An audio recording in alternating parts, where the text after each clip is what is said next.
A desolate world bathed in the crimson hues of the apocalypse, where a black sphere obscures the sky, and countless corpses lie piled below. Amidst the ruins, an eel-like monster with a multitude of bloodshot eyes lets out a savage roar. Facing it is a lone man, who shouts in despair and anger, his hand clenched around a small dagger. The monster lunges, its sharp jaws clamping down on the man's arm in a brutal attack. He grits his teeth, enduring the flesh-tearing pain as the fangs sink deep into his flesh. Fresh blood spills out, mingling with the monster's viscous saliva. With a superhuman effort, the man pours his last ounce of strength into finishing off the colossal beast. He stands over his defeated foe, panting, exhausted but alive. Just as he realizes he has won by his own strength, a contemptuous voice rings out, calling him an unawakened. The vast scene expands, revealing his battle was but a small part of a fierce war between hunters and countless grotesque monsters. A spiky-haired hunter aggressively scolds him, questioning why he isn't doing his job as a porter, collecting dropped items. Faced with the accusation, the man can only bow his head and stammer an apology, his brief pride vanishing. The hunter turns and walks away, muttering curses about useless porters. The man watches him go silently, his eyes burning with suppressed rage and utter helplessness. He curses under his breath, hating the world that has changed so drastically since the Abyss was discovered. The Abyss is another dimension, where monsters that only existed in myths now terrifyingly manifest. Along with the Abyss's appearance, humans awaken to supernatural powers, allowing them to fight and explore this new world. Since then, a person's worth is no longer based on their character or effort, but is entirely determined by their awakening rank. However, that rule doesn't apply to everyone. He looks at the purple magic stone in his hand, bitterly realizing the truth about himself. A 30-year-old porter, an unawakened, who has never once opened his status window. He screams in despair, stating that without awakening, he will never have a life like others, despite having obtained all the spoils. But then, a chill runs down his spine as he realizes something horrifying. Before him lies a battlefield strewn with the corpses of his comrades. Blood and fatal wounds attest to a brutal massacre that has just occurred. He is stunned to realize they are all dead, and a mysterious voice confirms he is the last one alive. From the darkness, a colossal, terrifying entity emerges, looming and obscuring the entire sky. It is Asmodeus, the SSS rank monster. In utter panic, he lunges forward with his dagger in a futile attack. Asmodeus retaliates with a sharp, dark claw. His arm is brutally severed, the pain tearing through his body. He collapses to the ground, utterly defeated, blood staining the area red. A strange energy from the monster envelops him, leaving him unable to comprehend what is happening. His final memories begin to flow, and he wonders what this is. It appears as a pair of blazing red eyes, piercing into the depths of his soul. He realizes in horror that this is how he will die. His entire miserable life flashes by. Parents lost in an accident, years of bullying at school, and the contempt for being unawakened. He bitterly realizes his life is about to end as nothing more than a lowly porter, and then roars his final two words, "Awaken." Along with his ultimate resentment, a final drop of blood falls from the corner of his mouth. That drop of blood falls into the endless darkness, then suddenly bursts into brilliant light. A notification echoes throughout space. All awakening conditions have been met. Waking up after death, the porter finds himself kneeling before an endless golden staircase, where a radiant figure awaits amidst the vast universe. He is stunned, wondering, unable to comprehend what is happening. The light being with flowing white hair stands there, radiating a divine aura. Memories flood back, and he is certain he died at the hands of the monster. In his mind, the last image appears, the moment he helplessly faced the colossal monster Asmodeus. But now, he is astonished to realize Asmodeus has been stopped, its body seemingly disintegrating. A voice emanates from the light being, mocking his surprise at such a trivial matter. The porter looks up, gathering his courage to ask the identity of the powerful being before him. The entity answers mysteriously that some call it the king, but that is of no importance to him. It then sits on a throne among the galaxies, declaring it will grant him something called power. He is stunned, wondering what power is, and if this being itself subdued Asmodeus. As if reading his thoughts, the other entity chides him for being too suspicious. It explains that it admires his will and resilience, and therefore has come to choose him. He shouts in confusion upon hearing he has been chosen, but the entity warns that such miracles will not happen again. With a smile, it tells him to wait patiently, and one day he will understand everything. It bids farewell, promising a reunion in the future as its form dissolves into light. Immediately after, another grotesque monster appears, roaring, and he hears the entity's voice calling it "my key." A surge of crimson light engulfs his consciousness. He wakes up in a daze, hearing familiar, malicious voices, discussing how to awaken the sleeping one. Instantly, a resounding slap lands on his face, dragging him back to the brutal reality of his bullied past. The thug roared, asking if Kim Tae-hyun had sobered up yet. The leader, Bae Hyuk-soo, grabbed Tae-hyun's collar and sneered that he only listened after being beaten. On the school rooftop, Kim Tae-hyun was stunned, wondering why his high school bullies had appeared, while another called his name. Held tightly, Kim Tae-hyun's mind suddenly flashed with the two words, power, which the mysterious entity had bestowed upon him. In his eyes, recognition gleamed, a sudden spark of understanding. A status window suddenly appeared before his eyes, clearly displaying Kim Tae-hyun's name, age, and F rank. He was astonished to realize he could not only see the status window, but was also 16 years in the past. A knowing smile slowly formed on Kim Tae-hyun's bruised face as he grasped this golden opportunity. He tilted his head back, let out a wild, refreshing laugh, leaving the bullies dumbfounded. The thugs exchanged bewildered glances, wondering if their victim had gone insane. Enraged by the disrespect, Bae Hyuk-soo roared and swung a devastating punch at Kim Tae-hyun, but his punch was easily blocked by just one of Tae-hyun's hands. Bae Hyuk-soo was knocked backward to the astonishment of his companions. Kim Tae-hyun smirked, realizing this meant he himself had also changed. He stood tall, clenching his fists, boldly declaring in his mind that he, too, had awakened. On the rooftop, Bae Hyuk-soo lay sprawled, while Kim Tae-hyun alone faced the others. Tae-hyun coldly wiped away the dirt on his cheek, his eyes devoid of the fear they once held. The two remaining accomplices roared curses, charging at Tae-hyun with energy radiating from their hands. Kim Tae-hyun deftly dodged one attack and simultaneously delivered a kick to the other. Immediately after, he threw a powerful hook punch directly into a thug's face. Kim Tae-hyun's kick struck the green-haired man's stomach, causing the energy in his hands to shatter in pain. In his thoughts, Kim Tae-hyun recalled 35 years of his life as an unawakened person, affirming that he had tried his absolute best. He reminisced about his relentless basic physical training. He also remembered having researched all information about the abyss, monsters, and countless skills. He had even honed his hand-to-hand combat skills. Back in reality, Kim Tae-hyun was confident there was no reason he would lose to untrained thugs, who didn't even know the most basic things, then unleashed a powerful spinning kick, knocking down both remaining thugs. The two thugs were sent flying, collapsing onto the ground. Kim Tae-hyun smirked, saying that of course, he would have to restart his physical training from scratch, then let out a weary sigh. Suddenly, he realized something and cursed under his breath in astonishment. A red-haired thug was getting up, roaring, asking if Kim Tae-hyun had awakened and spewing curses. The red-haired thug yelled that Kim Tae-hyun was dead for sure, while his body was enveloped by a layer of stone skin, a C-rank skill. He hurled a large rock at Kim Tae-hyun. Kim Tae-hyun didn't flinch, delivering a straight punch to the incoming rock. His punch easily shattered the rock into many fragments. Even so, Kim Tae-hyun's eyes widened in astonishment at something. The red-haired thug leaped into the air, preparing to deliver a fatal blow where he stood. His punch created a large explosion upon impact with the ground. When the dust settled, the red-haired thug stood amidst the rubble, with no sign of Kim Tae-hyun. Suddenly bursting from the dust, Kim Tae-hyun delivered a straight punch to the red-haired thug's face. The devastating impact distorted the thug's face, but his stone skin held firm. Kim Tae-hyun was stunned to realize his fist was bleeding after the impact. The red-haired thug sneered, asking what Kim Tae-hyun thought he was doing. In pain, Kim Tae-hyun recoiled his hand, realizing he had injured himself by attacking him. Giving his opponent no time to recover, the red-haired thug unleashed a powerful counterpunch. The punch sent Kim Tae-hyun flying backward, crashing into the ground. Lying amidst the rubble, Kim Tae-hyun coughed up blood, his body covered in injuries. Bae Hyuk-soo, the leader, casually walked over, mocking Kim Tae-hyun for not knowing his place. The red-haired thug also approached, scornfully calling Kim Tae-hyun a pathetic, unawakened bastard. He continued to taunt, asking if Kim Tae-hyun would keep running or struggle in vain. Meanwhile, Kim Tae-hyun lay still, reflecting on the fact that all awakened possess skills and ranks. Their physical strength and skills increased exponentially, from weak F ranks to mighty S ranks. He knew that his F rank predation skill could never be a match for a C rank like Bae Hyuk-soo, but for some reason, the red-haired thug suddenly flinched in astonishment. From the wounds on Kim Tae-hyun's body, a surge of dark red energy began to pour out.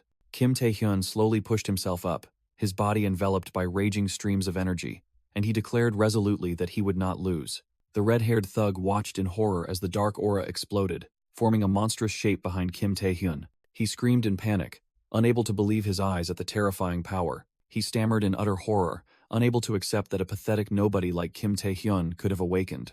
Kim Tae-hyun wondered if the surging dark power was predation, as he felt magic obey his will for the first time.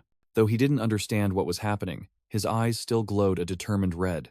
The redhead bully roared, determined to finish off the magic user and end everything. Kim Tae-hyun raised his hand, enveloped in dark energy, ready to face the fight. A monstrous, giant jaw of shadow energy suddenly appeared, clamping down on the bully, who was utterly astonished. The redhead bully's stone defense began to crack and shatter before the unstoppable power. From the opposite side, Kim Tae-hyun maintained his attack stance, pouring all his strength into his glowing hand. He focused intently, his glowing red eyes never leaving his target for a second.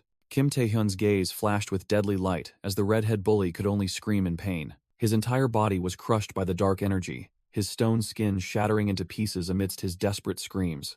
Meanwhile, outside in the hallway, the other bullies were still laughing, completely unaware of the blood that had just splattered onto the window. Suddenly, a gigantic, ghostly shadow with blood-red eyes appeared in the reflection on the glass, silently engulfing them. A fragment of the bully's stone skin fell to the floor. After the devastating attack, the dust slowly settled. Kim Tae-hyun stood there, his body still bearing the remnants of the energy he had just unleashed. The redhead bully lay slumped on the floor, utterly defeated, his eyes vacant and lifeless. Kim Tae-hyun silently looked down at his unconscious foe, surrounded by the shattered fragments of what was once a proud defense. A tear rolled down his cheek as a cold system notification appeared. Predation complete.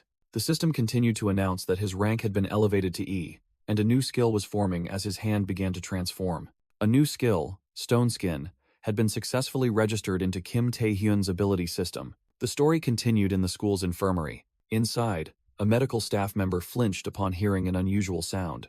The door opened, and Kim Tae-hyun stumbled in, carrying two unconscious bullies on his shoulders, while another lay sprawled at his feet. With a bruised and bloodied face, Kim Tae-hyun greeted the medical staff member. Witnessing the horrifying sight, the person could only scream in terror. After the battle concluded, Kim Tae-hyun brought all the bullies, including Bae Hyuk-soo, to the infirmary. He also received healing from the medical staff member there, who used their healing ability to mend his wounds. To conceal the truth, Kim Tae-hyun lied, claiming they had all accidentally fallen down the stairs. After being fully treated, he left with a sense of satisfaction, having awakened and successfully exacted his revenge. However, a larger problem remained, leaving him to ponder. It was the true nature of the predation skill he had just acquired. Kim Tae-hyun was astonished that his rank, which he had been unable to change his entire life, had risen to E grade after just one battle. He realized his power now far surpassed C grade, even allowing him to steal opponents' skills. As he walked, he wondered why the king had granted him this power and sent him back to the past. Amidst countless questions, Kim Tae-hyun identified a clear objective before him. He stood before a building, determined to learn everything about the predation skill. Looking up at the familiar house, he unconsciously smiled. It had been a long time since he had returned here. A memory suddenly flooded back. Images of his happy family before his parents passed away, and he had to live with his uncle. He inserted the key into the lock, opening his house door. Stepping into the empty house, Kim Tae-hyun figured his uncle would be home late and decided to search for information on similar skills. Kim Tae-hyun froze in surprise just as he opened his bedroom door. Inside, a chaotic scene unfolded. Hwang Jae-young was kneeling, picking up money in front of a group of thugs. Hwang Jae-young panicked upon realizing that the person who had just entered was Kim Tae-hyun. Tae-hyun was equally stunned, recognizing his cousin Hwang Jae-young and wondering why he wasn't at school. His gaze turned sharp and cold as he saw the scattered money on the floor. He gritted his teeth in fury, silently cursing the scoundrel Hwang Jae-young. Memories rushed back. Tae-hyun recalled this happening before his regression. Hwang Jae-young wanted to hang out with the thugs, so he came home, took all the money, and caused trouble. He hadn't expected that fateful day to be today. The thug leader spoke up, recognizing Tae-hyun as Jae-young's cousin. He stepped forward, warning Tae-hyun not to get involved if he didn't want a beating, declaring they would take what they needed and leave. He placed a hand on Tae-hyun's head, his tone full of mockery as he called him an unawakened brother. Contrary to his opponent's expectations, Tae-hyun simply looked up silently. A subtle smile flickered across his lips as he secretly thought this was a perfect opportunity. Tae-hyun said he wanted to test something, leaving the thug bewildered and confused. Instantly, he delivered a devastating kick to the leader's face. The thug couldn't react in time, only letting out a cry of pain as he was sent flying. Both Hwang Jae-young and the two masked henchmen were stunned by Taehyun's sudden action. Taehyun quickly closed in, pinning the leader to the floor. The thug was utterly panicked, screaming for him to stop, but Taehyun placed his hand on him, activating his predation skill. Kim Taehyun wore a smug smile, confident that his skill would work. However, an unexpected system notification appeared, stating that the predation function could not be used, leaving him utterly stunned. Lying on the floor, the blonde leader was also bewildered, not understanding what had just happened. Kim Taehyun, stunned, wondered why his ultimate skill hadn't activated. Suddenly, he sensed a dangerous movement from the thug. The leader had regained his composure, roared in anger, and launched a devastating punch straight at Kim Taehyun's face. The punch was too powerful, sending Kim Taehyun flying backward to sprawl on the floor. Giving him no chance to recover, the leader and two masked henchmen simultaneously rushed forward to attack. One thug activated the bind skill, unleashing glowing red energy chains. The other released a stream of purple toxic gas from his poison skill. At the same time, the leader unleashed the bleed skill, firing countless sharp energy spikes. All three C-rank attacks from three different directions converged on Kim Taehyun simultaneously. Witnessing the horrifying sight, Hwang Jae-young could only watch in terror, with tears welling in his eyes. Amidst the chaos, a chessboard was sent flying into the air and then shattered. The leader and his accomplices stared at the chaotic energy surge before them with astonishment. He secretly mocked Kim Taehyun as an unawakened individual who dared to put on airs, not knowing his place. But immediately after, his scornful expression instantly turned into utter horror. A system notification appeared, confirming the detection of skill usage as a massive surge of dark energy erupted. The system announced that the bind, poison, and bleed skills had been successfully resisted by a mysterious power, while a terrifying shadowy entity enveloped Kim Taehyun. He stared in astonishment at his hand, which was glowing and turning to stone, realizing another power had automatically activated to completely nullify the attacks. The leader of the thugs recoiled in horror, unable to comprehend what was happening. His eyes widened, reflecting extreme fear at the unimaginable power. Kim Taehyun, with glowing eyes, delivered a devastating punch, shattering his opponent's face. He smirked victoriously as the leader screamed in pain, admitting that even if he didn't fully understand it, this power was truly formidable. After the battle, Taehyun stood in contemplation, beginning to analyze what had just transpired. He looked at the attackers, sprawled on the floor,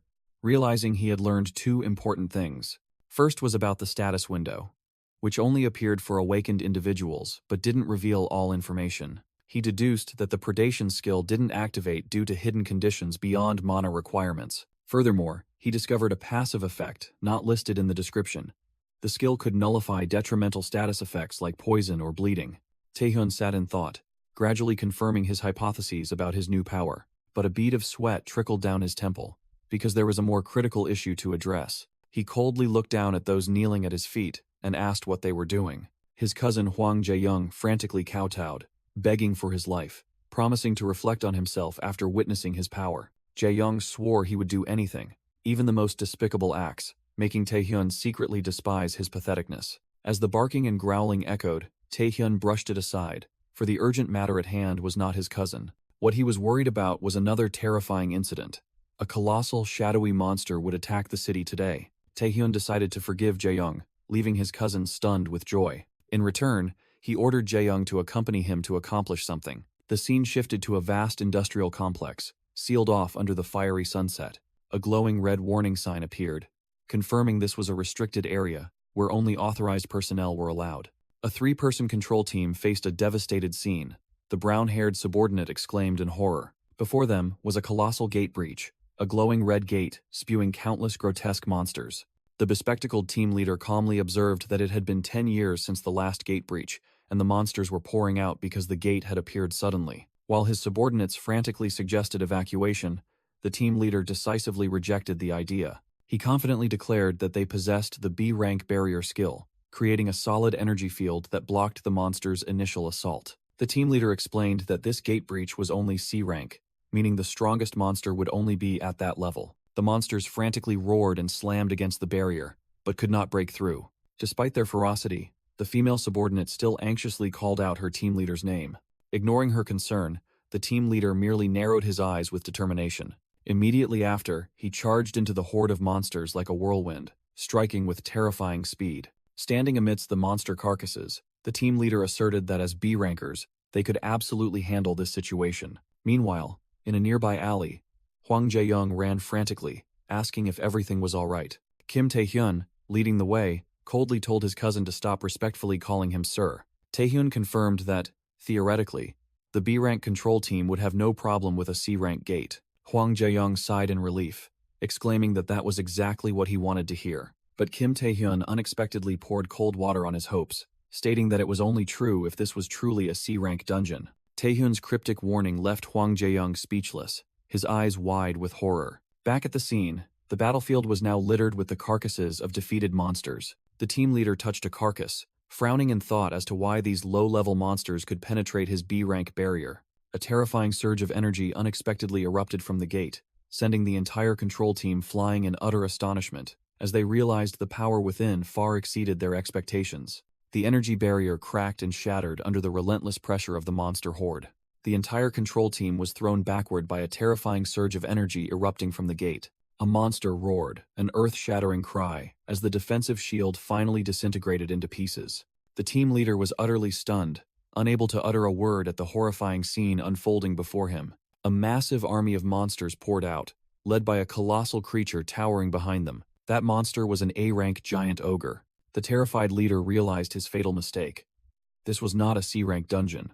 It was an A-rank dungeon, far exceeding all their predictions and capabilities. A violent explosion engulfed the entire area, obliterating all hope of defense. Meanwhile, Hwang Jae-young ran and cried, frantically questioning Kim Tae-hyun how he knew all of this. Tae-hyun silently admitted to himself that he knew because he had experienced this before. When asked, he merely replied coldly that it was due to intuition. Tae-hyun maintained a calm expression, but Hwang Jae-young screamed in despair, accusing him of lying. Just then, desperate screams echoed from behind as a crowd of civilians was pursued by monsters. Chaos ensued as everyone realized the gate breach had occurred and fled in disarray. Kim Tae-hyun grabbed the collar of a panicking Hwang Jae-young, coldly reminded him of what needed to be done, and ordered his cousin to run. Hwang Jae-young anxiously asked about his brother's safety. Kim Tae-hyun's eyes gleamed with iron determination. He reassured his cousin, promising to clear out the monsters and follow immediately, while his right hand began to transform with the stone skin skill. As night fell over the city, a skyscraper remained lit, oblivious to the tragedy unfolding below. In a high-rise office, a man with dark purple hair reported the emergency. The gate breach event had escalated from C rank to A rank, and no reinforcements could arrive in time. With a desperate expression, the man realized the only solution to this crisis was an A rank awakener. He turned, pleading with a figure standing in the shadows, shouting that it was their last hope. The requested figure revealed himself, a man with blazing golden eyes and an overwhelming aura, known by the title Blade of Lunacy An Hyun-soo, an A-rank awakener. With tear-filled eyes that shone with iron determination, An Hyun-soo declared that the hero would come to rescue everyone. Meanwhile, on the chaotic streets, a monster's head was smashed by an incredibly powerful force. Immediately after, another monster was torn in half by a blurry, high-speed slash. The culprit was none other than Kim Tae-hyun, who charged into the monster horde, delivering a stone-clad punch to the chest of a grotesque creature. The monsters fell one after another before his overwhelming power, their bodies disintegrating into pieces. Kim Tae-hyun extended his hand, and the dark, blood-red energy of the predation skill surged from his palm. He stood at the center of the energy storm, mercilessly absorbing the essence from countless monster corpses strewn around him. A self-satisfied smile appeared on Kim Tae-hyun's lips as he felt the power surging through his body, just as he had anticipated. The system panel appeared, revealing a new mechanism, fatigue, which would disable his skills if its value exceeded 70%. The system explained that most skills consumed mana, a familiar energy source. However, his body operated based on fatigue, a state that diminished strength and weighed down the body during prolonged combat.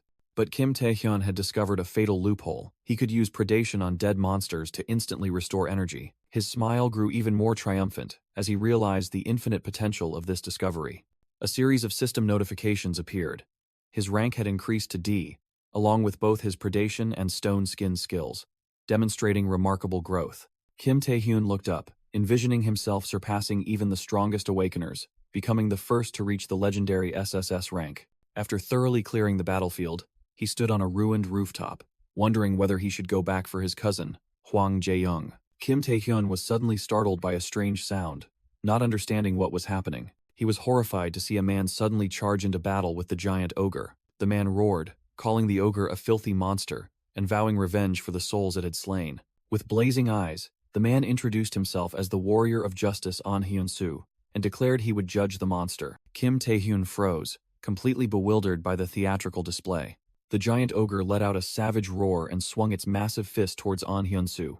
An Hyun-soo easily blocked the destructive attack with just one arm, reinforced by golden energy. Immediately after, he launched a counterattack, forming a colossal cross of light that sliced directly into the monster's body. The attack exploded with terrifying power, creating a sky-piercing pillar of light and leveling everything around it. Amidst the devastation, Kim Tae-hyun witnessed the giant ogre's body disintegrate into dust. He was stunned to realize that the man had easily defeated an A-rank monster, and that this was the hero who had resolved this disaster in the old timeline. He recalled the man's identity. Blade of Lunacy, An Hyun-soo, as powerful as rumored. An Hyun-soo boastfully bragged about his sword of justice, making Tae-hyun secretly remark that the man was as foolish as rumored. However, Kim Tae-hyun noticed something unusual. Why was An Hyun-soo here? He recalled that in the past, this battle took place in a different area, while An Hyun-soo was praying with clasped hands for the deceased. An uneasy premonition suddenly flashed in Kim Tae-hyun's mind. Suddenly, a system notification appeared. Skill detected, startling him with dread. Just then, a bony, frost-covered hand unexpectedly pierced through An Hyun-soo's chest from behind. The A-rank hero coughed up blood, his eyes filled with shock and disbelief. A shadowy entity with a single blazing red eye emerged from behind him, whispering that it had captured An Hyun-soo. The scene suddenly shifts to a ruined city, engulfed in cold snow. Then, the scene changes again, appearing inside a room filled with clothes. Here, Hwang Jae-young anxiously looks at the woman sleeping soundly on the chair. It's the school nurse, deep in peaceful sleep, completely defenseless. Hwang Jae-young secretly wonders if what he's about to do is truly alright. He recalls Kim Tae-hyun's terrifying warning. Tonight, many people will die. In a flashback, Kim Tae-hyun reveals one of the main victims is the nurse Choi Na-young. He showed him a horrific vision where she would die amidst a horde of monsters while trying to save others. Kim Tae-hyun asks about Jae-young's sleep skill, then orders him to use it to bring Choi Na-young to safety. With a resolute gaze, Kim Tae-hyun declares that he will take care of the rest. Back in reality, Hwang Jae-young is stunned, wondering how his cousin knew everything beforehand. A speculation flashes in his mind, a seemingly impossible possibility. Though illogical, he believes there's no other explanation, while a tear rolls down the sleeping nurse's cheek. A surge of reverence, Hwang Jae-young mentally corrects his address, calling Tae-hyun in the most respectful way. He comes to the conclusion that Kim Tae-hyun has awakened the ability to see the future. Despite an imagined image of Tae-hyun denying it, Jae-young still can't hide his extreme excitement at that extraordinary ability. Under the full moon, he reassures himself that everything will be alright. But elsewhere, Kim Tae-hyun stands amidst the ruins, blood on his face, bitterly realizing his mistake. He realizes a serious incident has occurred, witnessing the chaotic scene before his eyes. Facing him, the severely wounded hero An Hyun-soo roars, demanding the stranger reveal his identity. A bald stranger mocks An Hyun-soo for still being alive after being stabbed in a vital point, admitting that A-rank awakened are indeed different. The attacker is identified as Han Sang-do, a B-rank villain possessing the stealth skill.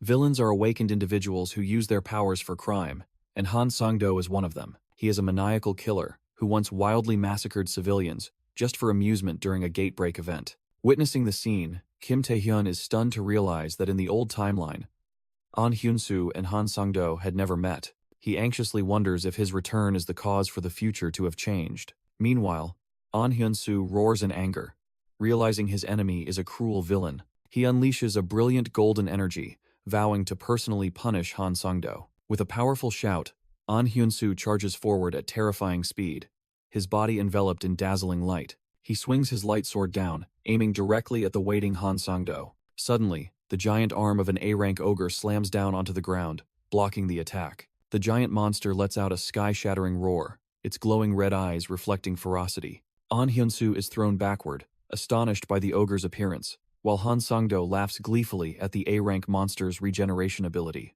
The ogre's injured hand quickly heals in a surge of purple energy. Fully recovered, the giant ogre prepares to attack both individuals present. Han Sang-do decides to retreat, planning to leave An Hyun-soo to deal with the monster alone. However, as he turns away, his gaze suddenly stops, having noticed something. He notices Kim Tae-hyun's presence, an unwilling spectator standing and observing the battle. Han Sang-do flashes a wicked smile, delighted to have more prey. and prepares to attack. Facing the threat, Kim Tae-hyun doesn't flinch. A powerful surge of purple aura begins to pour from his body. Han Sang-do lunges with a fatal stab, roaring die. However, his blade shatters upon hitting the stone skin on Kim Tae-hyun's neck, who merely smirks and calls him an idiot. Immediately, Kim Tae-hyun delivers a thunderous kick to Han Sang-do's face, sending blood flying. Thrown far back, Han Sang-do stumbles to his feet, astonished to realize he's facing an awakened individual. Kim Tae-hyun coldly identifies his opponent.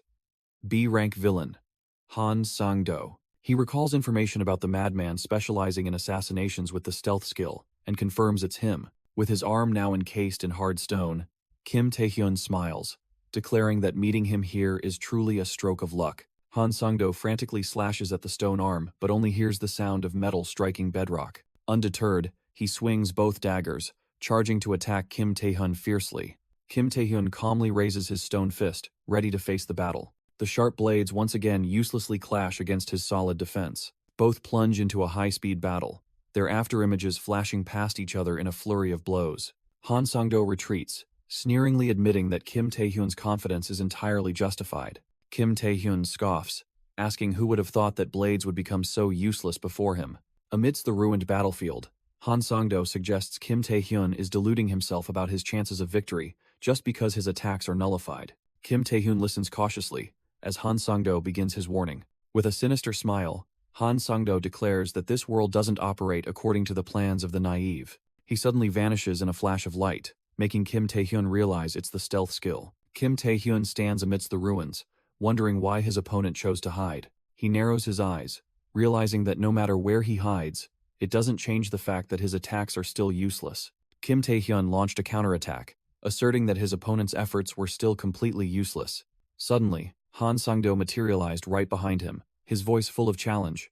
"Are you sure?" Han Sang-do's blade slashed down, and even though he raised his arm to block, Kim Tae-hyun's blood still splattered. Kim Tae-hyun stared in shock at his own blood, while Han Sang-do's insane laughter echoed. Han Sang-do scoffed, boasting about the countless arrogant fools he had finished off. He attacked relentlessly, sarcastically remarking that those who mistakenly believed their skills were invincible now only knew how to flee when their weaknesses were exposed. Gritting his teeth in endurance, Kim Tae-hyun roared that before dying, his opponent must understand one thing. He unleashed an explosive surge of energy, declaring that every skill has a weakness, and sent Han Sang-do flying. On the stained floor, a pool of blood was testament to the fierce battle that had just taken place. Kim Tae-hyun panted, blood oozing from the corner of his mouth. The stone skin on his face cracked open. He looked down at his crumbling hands, bitterly realizing the stone skin skill had a fatal flaw. This skill didn't completely block damage. Strong impacts would shatter the stone layer, replacing it with a weaker one. He realized in horror that Han Sang-do had targeted this weakness from the very beginning. But then a confident smile appeared on Kim Tae-hyun's lips. He had confirmed that his physical capabilities far exceeded rank D. He raised his head, calmly asking, "Should we end the test now?" Han Sang-do burst out laughing, thinking Kim Tae-hyun had gone mad from being cornered, then charged forward to attack. As his opponent charged, Kim Tae-hyun asked if he knew why he wanted to meet him. Kim Tae-hyun's eye suddenly flashed with a brilliant red light. With an evil smile, he revealed his true purpose was to seize Han Sang-do's skill, while simultaneously unleashing a terrifying surge of dark magic. Han Sang-do froze, utterly terrified by the evil mana, unable to believe his opponent had hidden such terrifying power. Despite the dark magic surge, Han Sang-do burst into insane laughter, calling Kim Tae-hyun a fool. He activated his skill, creating countless illusions, and challenged that Tae-hyun couldn't attack what he couldn't see. Kim Tae-hyun coldly retorted, repeating his opponent's own words that every skill has a weakness. In his mind, he recalled the experience after devouring countless monsters, many of which had tried to escape his sight. Yet in the end, no prey could escape the predation skill. Threads of dark energy began to surround, locking down Han Sang-do's hidden space. The assassin materialized with an expression of utter horror as he realized he had been caught. With glowing red eyes and a long trail of blood, Kim Tae-hyun asserted that predation would find its target at any cost. Submerged in despair, Han Sang-do could only let out a desperate scream. Kim Tae-hyun delivered the finishing blow, the predation energy tearing apart the assassin's body. The scene abruptly shifted to a peaceful city under the sunset and falling snow. Amidst a desolate, ruined landscape, a man lay face down on the ground. He cursed silently, regretting being defeated by a cunning villain.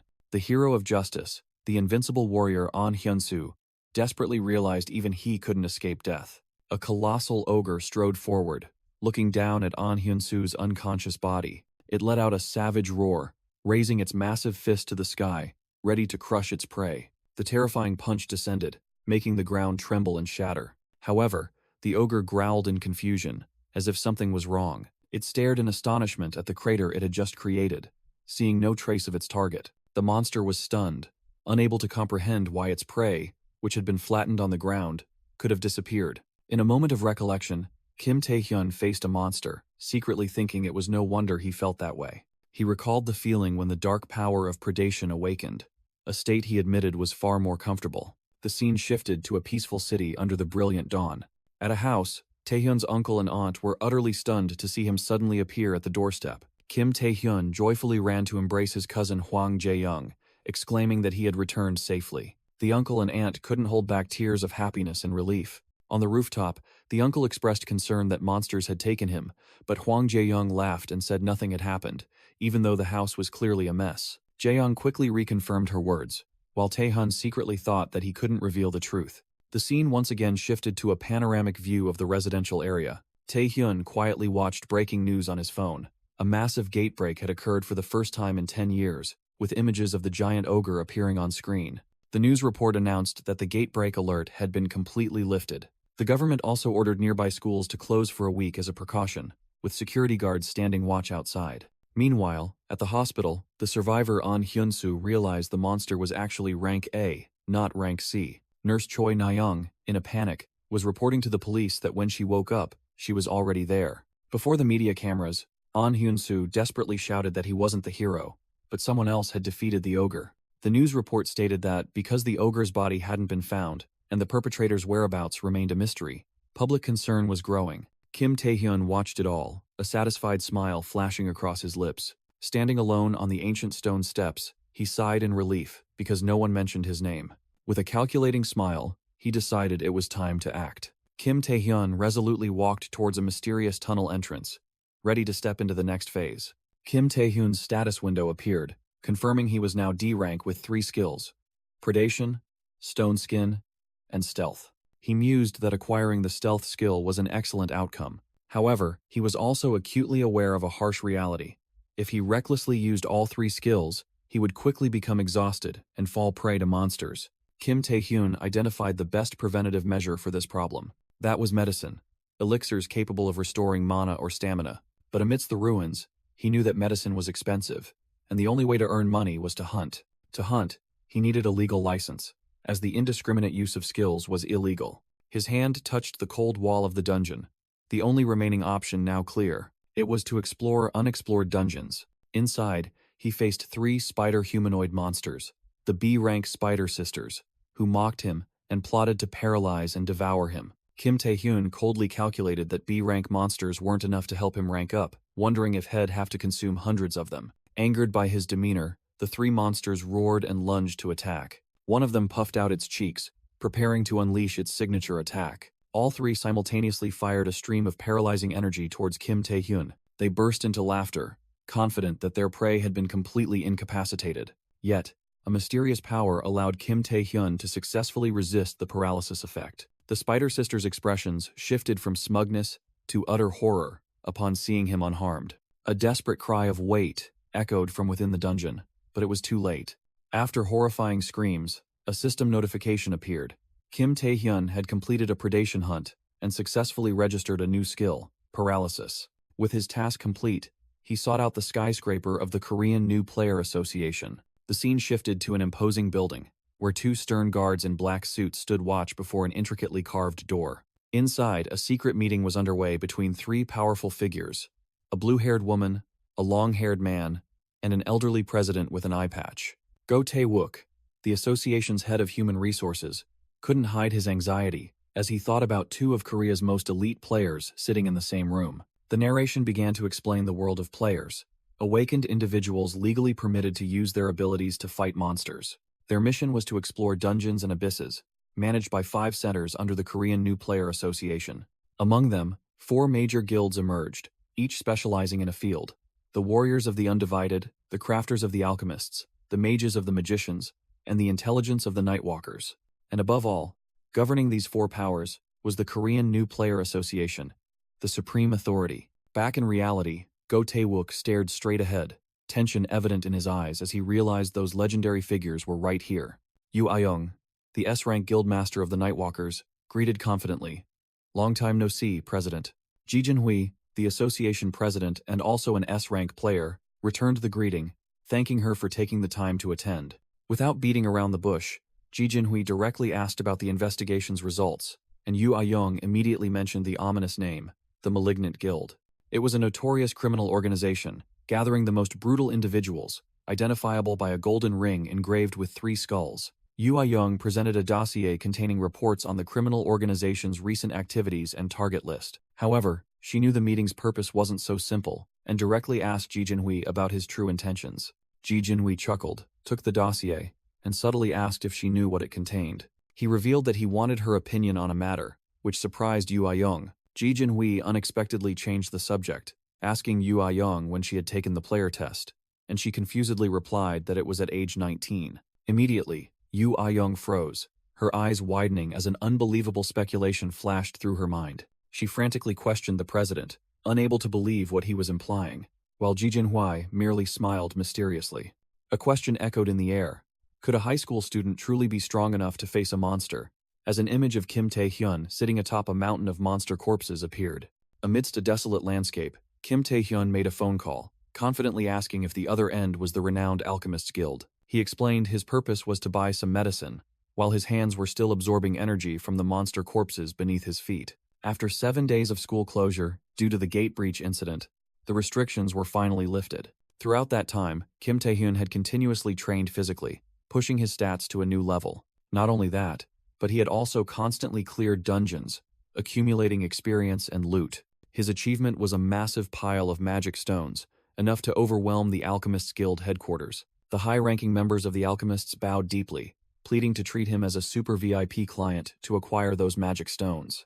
Kim Tae-hyun's status window appeared, confirming he had officially been promoted to C rank, with all his skills upgraded accordingly. His new rank was clearly emphasized. Though stronger, Kim Tae-hyun still gazed pensively out the classroom window, knowing the road ahead was still very long. However, the harsh reality was that he still had to return to school like everyone else. His return immediately caused a stir, his classmates whispering in astonishment about rumors that he had defeated Bae Hyuk-soo's henchmen, and wondering if he had awakened. A worried student warned that Kim Tae-hyun was about to face big trouble. Menacing footsteps echoed in the hallway, signaling an impending confrontation. Kim Tae-hyun subtly narrowed his eyes, sensing the approaching presence. The door burst open, and a school desk was violently kicked aside. 2 familiar-looking thugs entered, clearing the way for their leader. An arrogant stranger propped his feet on a desk, and the students recognized him. Fear enveloped them as they whispered that Lee Jung-jae would never let this go.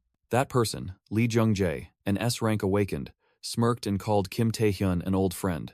Kim Tae-hyun recognized the person opposite him as Lee Jung-jae, the third-generation heir of the Taesan group and the leader of all the bullying groups in school. Painful memories flooded back, replaying the scene of him being brutally beaten in a dark alley. Even when cornered, the past Taehyun's eyes still shone with unyielding hatred. He remembered the thugs who had surrounded him, while Lee Jung-jae stood behind, directing everything. It was Lee Jung-jae who had ordered Bae Hyuk-soo to torment him simply because he was an unawakened person. Back in the present, Lee Jung-jae sarcastically asked if someone like Taehyun deserved to be called an old friend. Kim Tae-hyun no longer held back. He growled, demanding Lee Jung-jae get lost. Lee Jung-jae's thugs immediately flared up in anger at Kim Tae-hyun's insolence. Without hesitation, Kim Tae-hyun landed a devastating punch on the face of the thug who dared to speak up. Lee Jung-jae grabbed the head of his collapsing subordinate, casually asking as if nothing had happened. Kim Tae-hyun remained seated, facing Lee Jung-jae's eerie laughter. Lee Jung-jae assumed Kim Tae-hyun was being complacent after defeating Bae Hyuk-soo. But then, his eyes turned cold, and a terrifying aura began to emanate from him. He released a massive surge of magical power, warning Kim Tae-hyun that he should know who he was up against. Kim Tae-hyun calmly faced the pressure, secretly acknowledging that the power of an S-rank awakened was indeed astonishing. He curled his lips into a smile, repeating Lee Jung-jae's words that he should listen while he was still being polite. Dark energy from the predation skill swirled around Kim Tae-hyun's hand. He wondered how Lee Jung-jae would defend himself. Just then, a classmate with blue hair appeared, demanding Lee Jung-jae stop.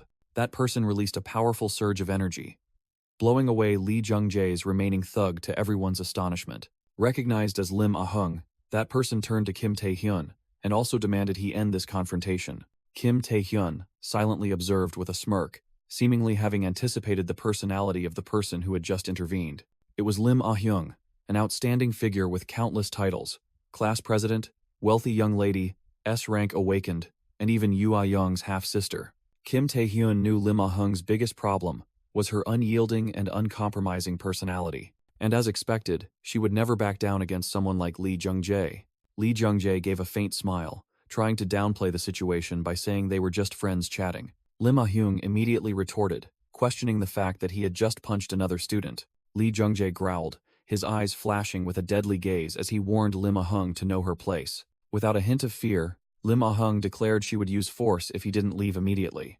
Seeing the situation about to spiral out of control, Kim Tae-hyun stood up and demanded they both stop to avoid destroying the entire classroom. Lee Jung-jae narrowed his eyes, dangerously reassessing the situation. Lim Ah-hung also responded with a resolute gaze, ready for a fight. Suddenly, Lee Jung-jae raised his hands in a gesture of surrender, saying he had no intention of causing trouble here.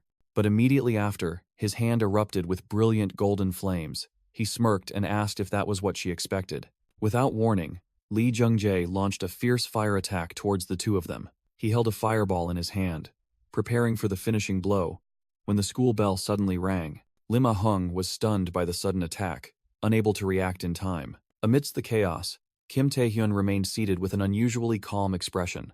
The bell signaling class rang out from the school's loudspeaker. An announcement from the broadcasting club rang out, interrupting the heated confrontation. An announcement from the loudspeaker requested all students to gather in the auditorium for a special lecture by the Player Association, cutting short the tense standoff. The summons echoed throughout the school grounds, emphasizing the urgency of the matter. Lee Jung-jae, the flames in his hand dying down, showed annoyance upon hearing the name of the Player Association. With a calculating gaze, he decided to temporarily put the fight aside. On the opposite side, Lim Ah-hyung also retracted her energy, while Kim Tae-hyun remained motionless behind them. Lee Jung-jae curled his lips into a sneer, considering this a beneficial interruption. "Consider yourselves lucky," he declared, then turned and left with his thugs to save face. As the door slammed shut, Lim Ah-hyung stood silently watching. The immediate danger had temporarily passed. She immediately turned around, anxiously asking about Kim Tae-hyun's condition. "I'm fine, no need to thank me," a calm voice replied. But Lim Ah-hyung was startled when she saw his seat was empty. She was shocked to realize Kim Tae-hyun was already standing by the door, casually asking why she hadn't gone to the auditorium yet. "All right then, I'm heading off," he said, then left, leaving Lim Ah-hung speechless with confusion. Watching his retreating back, she could not comprehend Kim Tae-hyun's strangely calm demeanor in a life-or-death situation. She wondered if the person she had just seen was the Kim Tae-hyun she once knew. Meanwhile, students had gathered in large numbers in the school's main auditorium. The auditorium buzzed with chatter. Most speculated that this gathering was related to the recent horrific gate breach. A man stood up amidst the crowd, introducing himself as Go Tae-wook, Vice Head of Human Resources for the Player Association. However, the one who stepped onto the podium was Association President Ji Jin-wee, who declared his presence to apologize for the gate breach incident and conduct safety training. But when he hinted at a second reason, everyone's gaze fell upon Go Tae-wook, who was now emanating a powerful purple aura. Go Tae-wook, with glowing purple eyes, announced that the gathering was to inform them of changes in the player selection process for those who held the future of the association. Standing amidst the crowd, Lee Jung-jae still hadn't quelled his anger, secretly cursing Kim Tae-hyun. Meanwhile, Lim Ah-hyung looked at Kim Tae-hyun with a worried expression, determined to speak with him after the meeting. In contrast to everyone else, Kim Tae-hyun merely yawned indifferently, completely unconcerned with the significant event unfolding. In the high school auditorium, the atmosphere grew tense. Students began to whisper, confused about the selection process they believed didn't concern them, as they weren't yet 19 years old. Go Tae-wook on the podium smiled, asserting that this announcement directly concerned everyone present. He explained that due to the outbreak of gate breaches and the increasing number of monsters, the association had recognized a severe manpower shortage and decided to allow even high school students to participate in the selection. All the students in the auditorium were stunned by this shocking announcement. As selection criteria like grades and conduct were listed, Kim Tae-hyun merely smirked, knowing full well it was just a lie. President Ji Jin-wee then revealed an even more astonishing truth.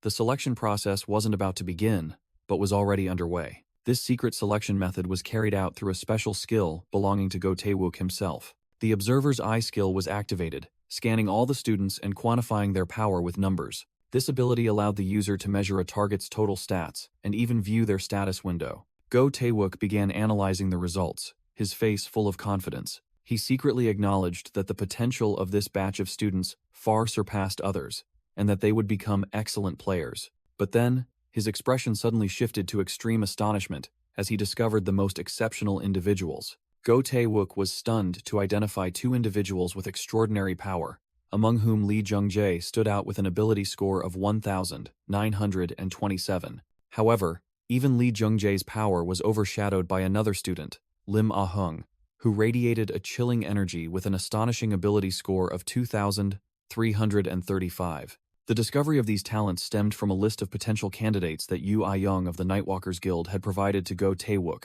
as a special favor at the president's request. Extremely pleased with the large number of unrefined awakeners, Go Tae-wook secretly planned to write letters of recommendation as soon as he returned. Suddenly, his train of thought was interrupted as Lee Jung-jae stood up, raising his hand to draw attention. Go Tae-wook was stunned, bewildered by the unexpected action from the student crowd. Lee Jung-jae spoke up, questioning the purpose of the selection session, implying that some unsuitable candidates were present. With an arrogant sneer, he emphasized that selection sessions were inherently only for those who had awakened. His gaze then fixed directly on Kim Tae-hyun, declaring that an unawakened individual had no need to listen to this presentation. An explanation appeared, stating that power wasn't all that made a player. Awakening rank, situational awareness, or extensive knowledge of the abyss were all complex factors that needed to be evaluated. However, Lee Jung-jae brushed those points aside, asserting that all such complexities originated from those who had awakened. He scoffed that for an unawakened person, this talk was like rubbing salt in a wound, causing the surrounding students to snicker. Kim Tae-hyun maintained a calm expression, having already understood Lee Jung-jae's intention. He was trying to provoke him to confirm whether he had awakened. Lee Jung-jae continued his brazen challenge, demanding Kim Tae-hyun prove his abilities if he had truly awakened. Enraged by the blatant bullying, Lim Ah-hyung sprang to her feet, called Lee Jung-jae's name, and intended to intervene. But she immediately froze, imagining the curt response she might receive from Kim Tae-hyun, that he didn't need her help. Frustrated and confused, Lim Ah-hyung plopped back down, muttering that she no longer cared, as other students looked at her in bewilderment. On the podium, Go Tae-wook tried to control the situation, gently explaining that he understood Lee Jung-jae's point, but attendance was each student's prerogative. Ignoring the association representative's words, Lee Jung-jae delivered a final sarcastic remark, asking Kim Tae-hyun why he felt no shame, as an unawakened individual would never have a chance to be nominated. Lee Jung-jae continued to press, twisting his words to ask if Kim Tae-hyun was disrespecting the player selection session. Kim Tae-hyun secretly thought that even if he couldn't participate in the selection without proving he had awakened to be nominated, he didn't necessarily have to reveal himself, while a magical eye from the podium was secretly observing him. From the stage, Go Tae-wook witnessed the entire ridiculous drama unfolding among the student crowd. He secretly disdained Lee Jung-jae. An S-rank player bullying the weak was truly despicable. Go Tae-wook recalled Kim Tae-hyun's profile, an unawakened individual with unknown potential, a pathetic existence among the awakened. But when his observation skill focused on the target, a failure notification appeared, indicating that information about Kim Tae-hyun could not be verified. Go Tae-wook flinched in horror as he realized his skill had been completely nullified. Amidst the tense silence, Kim Tae-hyun unexpectedly spoke up, admitting he had been too thoughtless, astonishing everyone. Lee Jung-jae was stunned by his opponent's sudden confession. Kim Tae-hyun continued, sarcastically remarking that an ordinary, unawakened individual attending this lecture would only hurt their self-esteem. With that, he declared he would leave on his own while turning decisively. Spun around like a top, Lee Jung-jae gnashed his teeth, furious at being toyed with by a weaker opponent until the very end. On the podium, Go Tae-wook froze, sweat pouring down as he realized a horrifying truth. His observer's eye could not see through Kim Tae-hyun. He frantically recalled that this skill had never failed, not even with President Ji Jin-wi, or even with Yu Ah-young, the most powerful S-rank players. Go Tae-wook watched Kim Tae-hyun's back as he calmly walked away, leaving a stunned Lee Jung-jae behind. He couldn't comprehend why his ultimate skill was useless against such a child. Kim Tae-hyun quietly moved towards the door, leaving behind a bewildered auditorium and an undecipherable secret. As Kim Tae-hyun turned his back and walked away, Go Tae-wook was paralyzed. His system continuously reported errors, unable to verify information about the student. Meanwhile, another notification appeared before Kim Tae-hyun, confirming that something had been verified. Go Tae-wook broke out in a cold sweat, his pupils contracting in utter horror. What his skill saw was a white light entity and a terrifying power score of 5,096, emanating from Kim Tae-hyun's killing intent. After the shocking event at the assembly hall, the scene shifts to a peaceful school under the twilight. Inside the quiet corridor, sunlight streamed through a classroom window. Kim Tae-hyun had made his way to the school's vast library. He sighed, thinking to himself that he had spent the entire afternoon searching for clues about the king entity. He knew well that searching here would lead nowhere. Suddenly, a group of delinquent students approached, blocking Kim Tae-hyun's path. The tanned leader announced that Lee Jung-jae was looking for him and demanded he follow them. Kim Tae-hyun calmly turned a page in his book, asking in return, "What if I refuse?" The thug smirked, beginning to threaten him by mentioning his aunt's restaurant. Kim Tae-hyun's eyes immediately turned cold upon hearing about his family. He froze when the leader said he was merely relaying Jung-jae's message. Another group of thugs, led by a guy with a bandage on his nose, appeared and mocked Kim Tae-hyun as a pathetic orphan, reiterating the threat against his aunt. The new leader growled, a surge of blue energy emanating from his hand as he declared he would drag him to Jung-jae no matter what. At that very moment, an earth-shattering explosion echoed as the library door was shattered into pieces by an immense force. The entire library was engulfed in rubble after the lightning-fast attack. The thug with the nose bandage coughed up blood, sprawled on the debris-strewn floor. Kim Tae-hyun coldly stood up amidst the fallen henchmen, carrying one over his shoulder, and commanded, allowing no second questions. He grabbed the thug by the collar, his eyes blazing as he fiercely demanded Lee Jung-jae's whereabouts. The scene shifted to an empty assembly hall, where only a lone podium stood.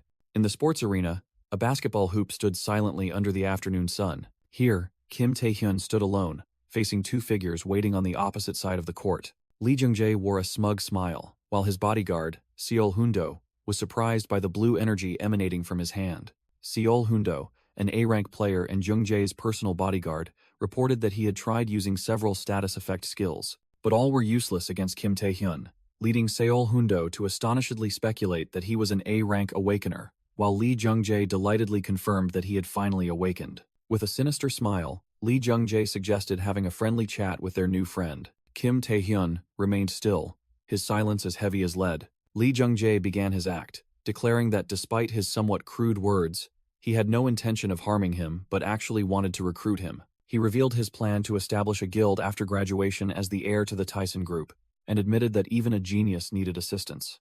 Kim Tae-hyun quietly listened to the offer, betraying no emotion. Lee Jung-jae emphasized that he needed true talents, not useless individuals like Bae Hyuk-soo. He extended his hand towards Kim Tae-hyun, asserting that the talent he sought was his current self. With an ardent expression, Lee Jung-jae invited Kim Tae-hyun to cast aside past grudges and join his ranks. He frantically promised not only wealth and fame, but also to help his family escape their current miserable life.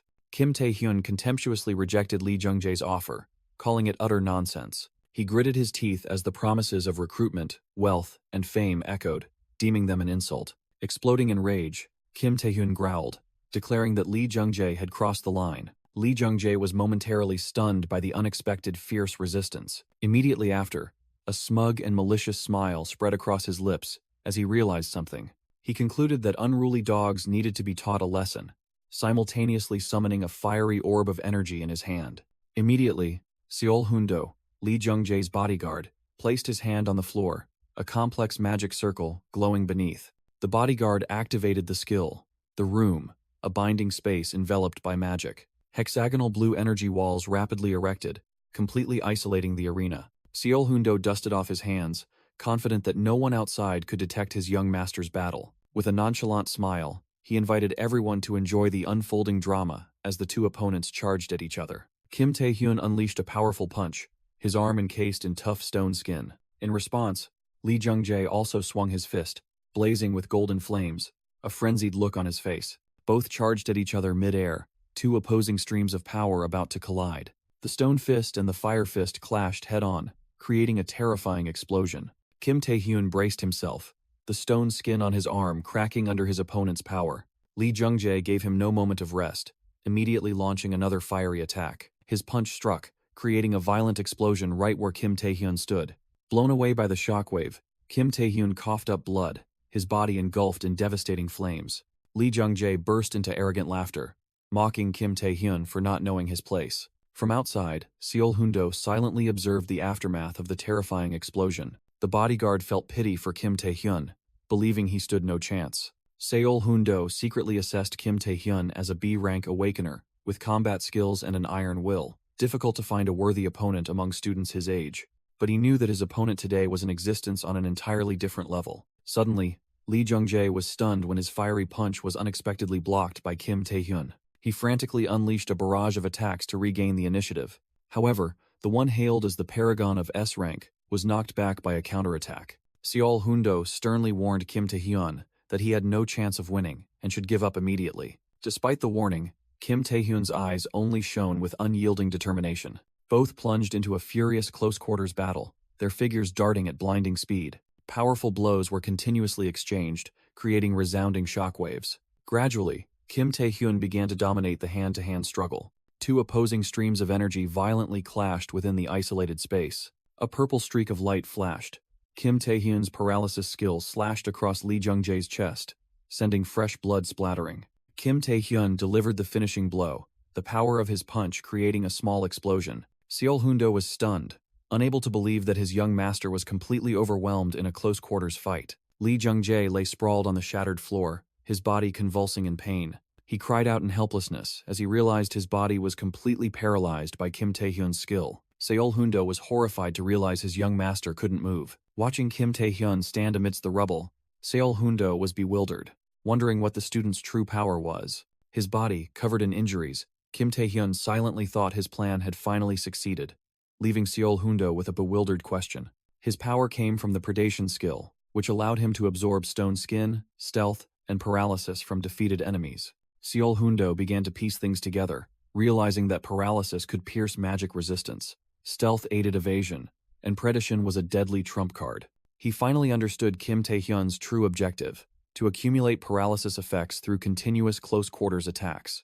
By unleashing direct punches, Kim Tae-hyun maximized the skill's effectiveness, gradually eroding the high resistance threshold of an S-rank player. After a series of failed resistance attempts, Lee Jung-jae finally collapsed from the decisive blow carrying the paralysis effect. Kim Tae-hyun stood tall, looking down at the S-rank enemy now lying motionless on the floor. Witnessing the unbelievable sight, Seol-hoon-do was utterly speechless in extreme astonishment. Sweating profusely, he had to admit that Kim Tae-hyun was a combat genius who had surpassed even his young master in a direct confrontation. However, Kim Tae-hyun sensed that the battle was not truly over. Lying on the ground, Lee Jung-jae let out a hoarse laugh, acknowledging Kim Tae-hyun's victory. He bitterly confessed that he had underestimated his opponent too much.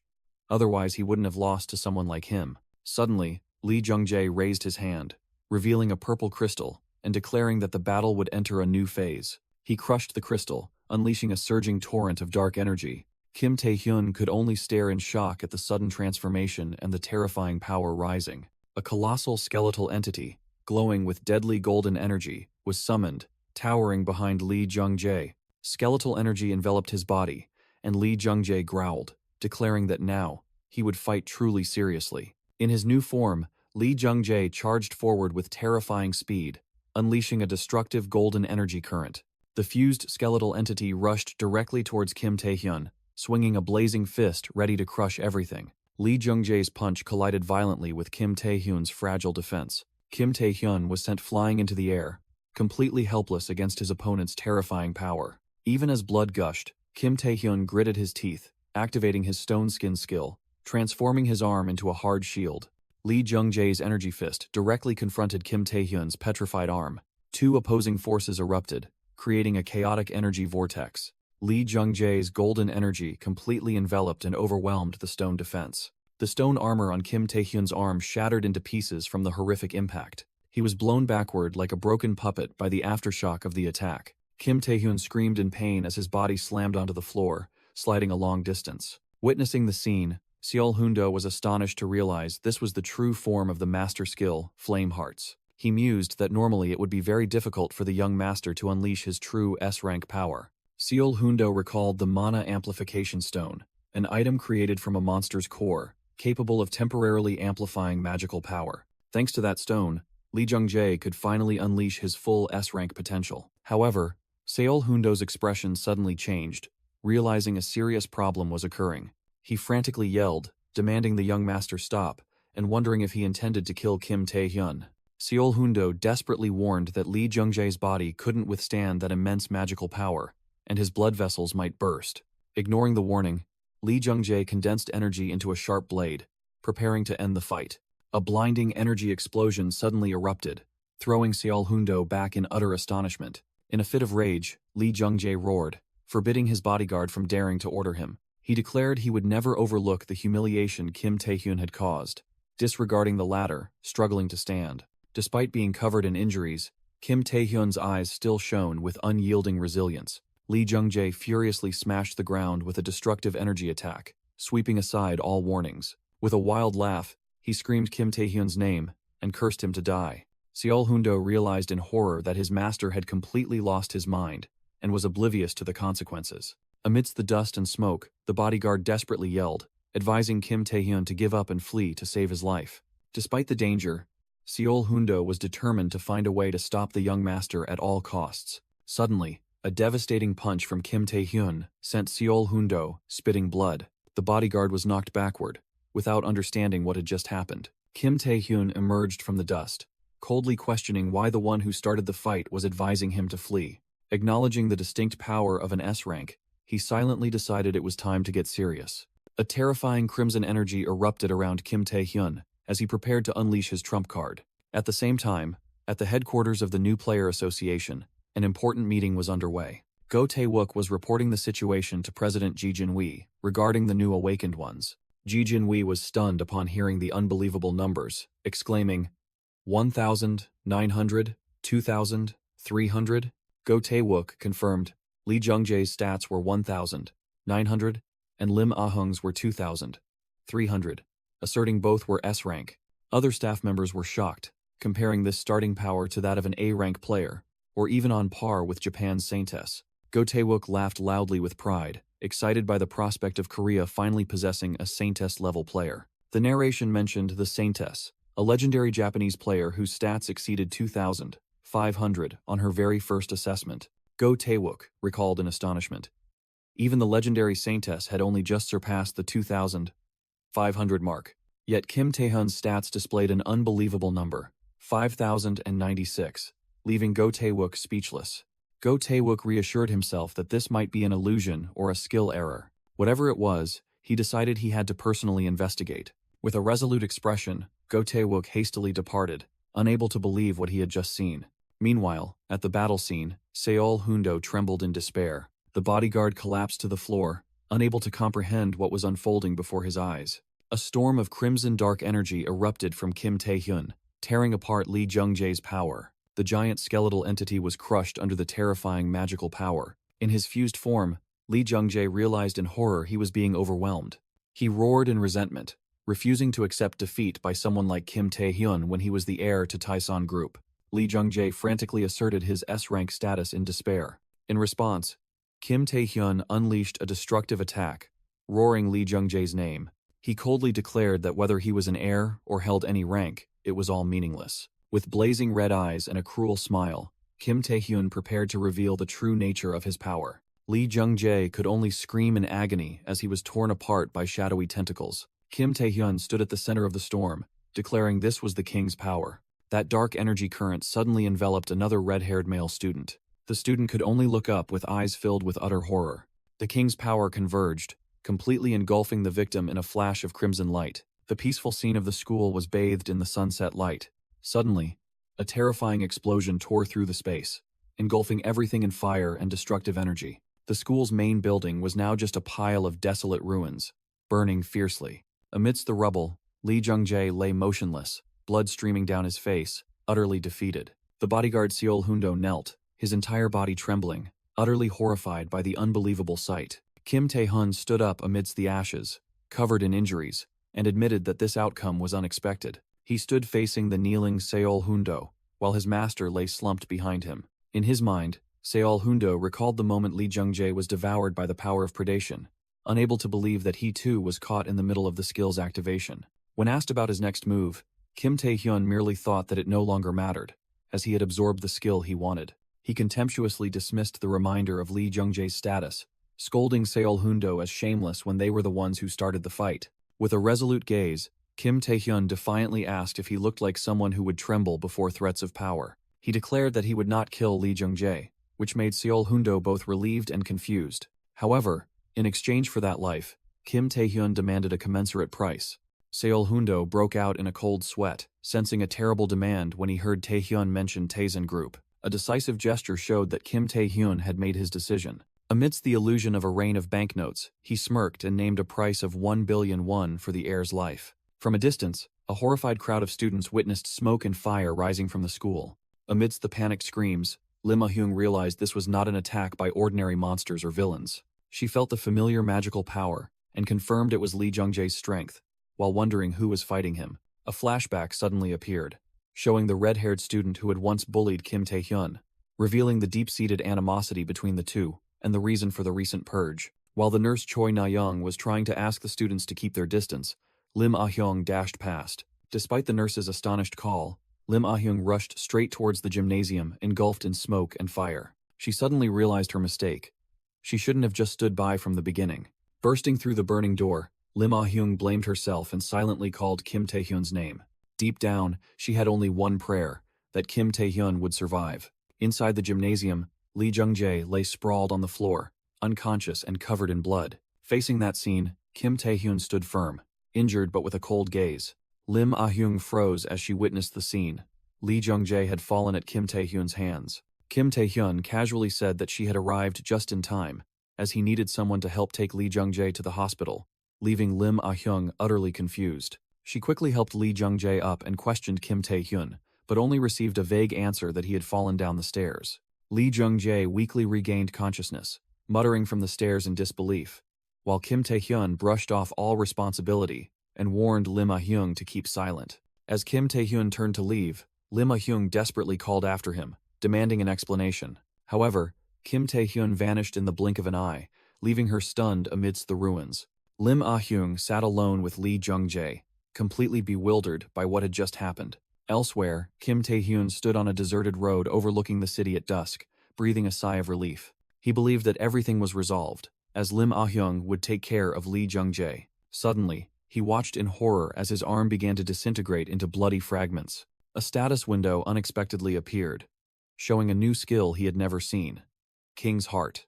The status window listed his familiar stats like stamina and mana. The new skill description showed that King's Heart had the ability to enhance stats for party members. Kim Tae-hyun was annoyed to realize that the charm stat was usually for celebrities, while also confirming that the skill he absorbed was not Flame Heart. Instead, the new skill was called King's Heart, an ability capable of enhancing stats for all allies, making him wonder in astonishment if Lee Jung-jae had possessed this. Kim Tae-hyun's face lit up with a wild and triumphant smile.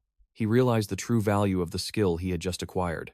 He secretly thought that skills affecting an entire party were extremely rare, and for someone who used many skills like him, King's Heart was an invaluable treasure. Standing amidst the ruins, Kim Tae-hyun felt utterly satisfied, deeming this new power unimaginably wonderful. Suddenly, a series of headlights from pitch-black cars simultaneously flashed on, shining directly at Kim Tae-hyun and interrupting his thoughts. The sound of car doors opening in unison startled Kim Tae-hyun. He turned back with an expression of heightened vigilance. A figure approached, a voice echoing, declaring that they had finally found him, Kim Tae-hyun. It was Go Tae-wook, accompanied by a squad of association bodyguards, blocking his path and saying they had many questions. Kim Tae-hyun was stunned to recognize Go Tae-wook, not understanding why this person was here. While Go Tae-wook prepared to ask his first question, Go Tae-wook's eyes flashed with powerful purple light, and he growled, questioning Kim Tae-hyun about what had happened in the gymnasium. The scene shifted to a magnificent, splendid mansion under the silent night. Inside, a powerful man held a wineglass, coldly asking his subordinate about the purpose of the report. He roared in anger upon learning that his only son was hospitalized, while the opponent demanded 1 billion won for his life and wanted everything resolved in silence. As a ferocious three-headed dog growled beside him, the man's silhouette sat on a magnificent armchair, flanked by two guarding beasts, exuding an overwhelming and deadly aura. Seol-hundo knelt prostrate on the floor, trembling as he apologized to his master for failing his mission. Sweat poured off him like rain. Seol Hundo didn't know what to say in defense, only hearing his master's ice-cold command. Just do as he wishes. Seol Hundo looked up sharply in astonishment, unable to believe his ears, while Lee Jung-jae's father chuckled to himself, deeming Kim Tae-hyun a daring and interesting individual. However, the man leaned back in his chair, signaling that things were not yet over. He declared that the price they had to pay must certainly come with a fitting reward, hinting at a cruel plan for retaliation. Seol Hundo prostrated himself on the floor, pleading in terror with his master as he thought of those about to be punished. He stammered that his opponent was just a child, and such an act would be too cruel. Seated amidst the shadows and three-headed beasts, a powerful voice resonated, ordering Seol Hundo to be silent as he would not tolerate a barking dog. That man was Lee Jung-soo, an S-rank player and chairman of Taizan Group. Meanwhile, on another street, Kim Tae-hyun wondered why Go Tae-wook was here to question him. Tae-hyun analyzed, unsure if Go Tae-wook was asking about the arena explosion or the number 5096 he had seen. He realized that an association deputy manager would not be easy to deal with, but still wondered if Go Tae-wook already knew he was the culprit. Deciding to test his reaction, Kim Tae-hyun directly asked if Go Tae-wook was referring to the arena explosion. Go Tae-wook and his subordinates were all stunned by Kim Tae-hyun's directness. Looking towards the column of smoke rising in the distance, Go Tae-wook dismissed it, claiming that fire was a matter for other agencies. He turned back, and with his bodyguards forming a human wall, emphasized that he still hadn't received the answer he desired. With a smirk, Kim Tae-hyun repeated Go Tae-wook's question, implying that he already knew the answer. He confidently declared that Go Tae-wook must already know everything. Go Tae-wook was stunned, and Kim Tae-hyun stated directly that the reason he came here was to offer him an invitation to the player examination. Go Tae-wook let out an awkward laugh, asking Kim Tae-hyun what basis he had for saying such a thing. Immediately, a surge of crimson energy erupted from beneath Kim Tae-hyun's feet as he responded to the question of his basis. A new number appeared in the air, 5,214, as Kim Tae-hyun, enveloped by a storm of dark energy, asked if that was enough. Go Tae-wook and his subordinates were speechless, stammering impossible at the unbelievable sight. Go Tae-wook realized in horror that this power was even greater than before, proving that the number he had seen was not mistaken. Facing the overwhelming surge of power, Go Tae-wook could only wonder in silence. Kim Tae-hyun, what exactly are you? After the display of power, Go Tae-wook could only question Kim Tae-hyun's disheveled appearance, which briefly flustered him.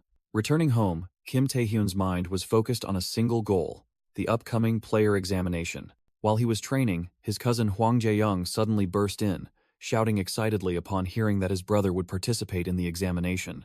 Hwang Jae-young was completely overwhelmed, his face showing extreme admiration for his cousin.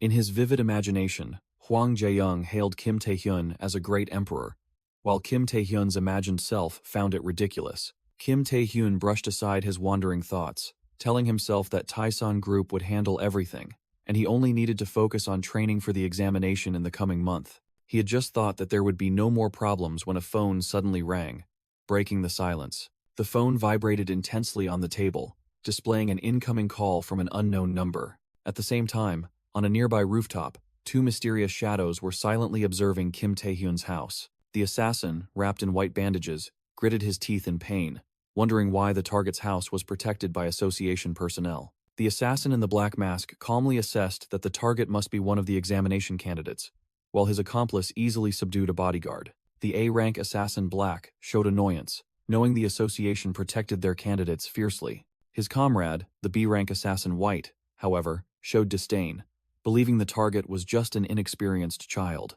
Standing on the ledge, Black agreed that no matter how much potential one had, a lack of real combat experience was useless. With a cruel smile, Black declared they would show the kid what a true awakening was. However, Kim Tae-hyun appeared like a ghost, taking down a bodyguard and launching a brutal attack on White, making him scream in pain. Black was stunned, roared in anger and charged forward, demanding to know the identity of the sudden attacker. Kim Tae-hyun grabbed the terrified White's face, who could only stammer questions in extreme panic. Kim Tae-hyun's cold eyes emitted a terrifying killing intent, completely overwhelming the assassin. Without a word of warning, he delivered a devastating punch directly to White's face, sending fresh blood splattering. Kim Tae-hyun's punch landed squarely on Black's face, stunning the assassin.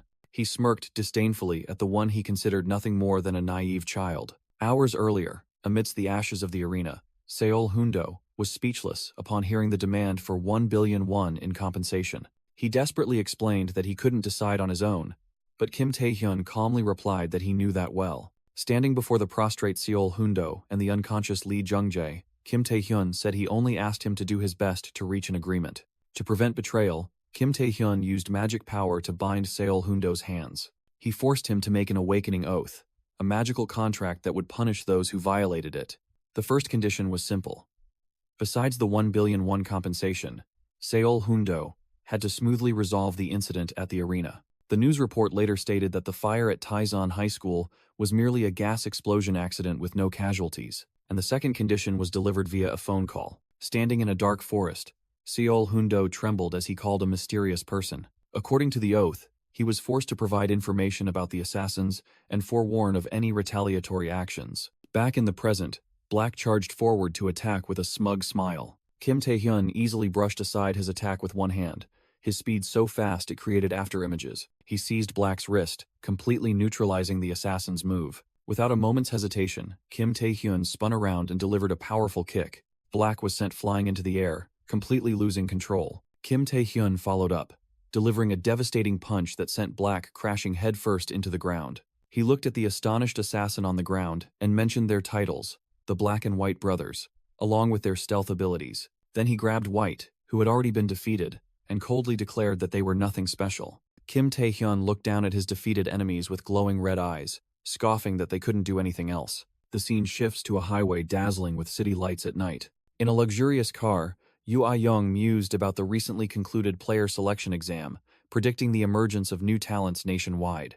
Over the phone, a voice asked her who the chairman was looking forward to, while Yoo Ah-young looked at a photo of a student named Shin Yun-bok and wondered. Elsewhere, Chairman Ji Jinwee stood in his office, dismissing the speculation and stating that the person he was truly anticipating was someone entirely different. With a mysterious smile, Ji Jinwee revealed that person was Yoo Ah-young's older brother. Yoo Ah-young chuckled at the chairman's pickiness, muttering about the invisible pressures within her family. Ji Jinwee asked Yoo Ah-young in return who she was paying attention to, mentioning Shin Yun-bok once more.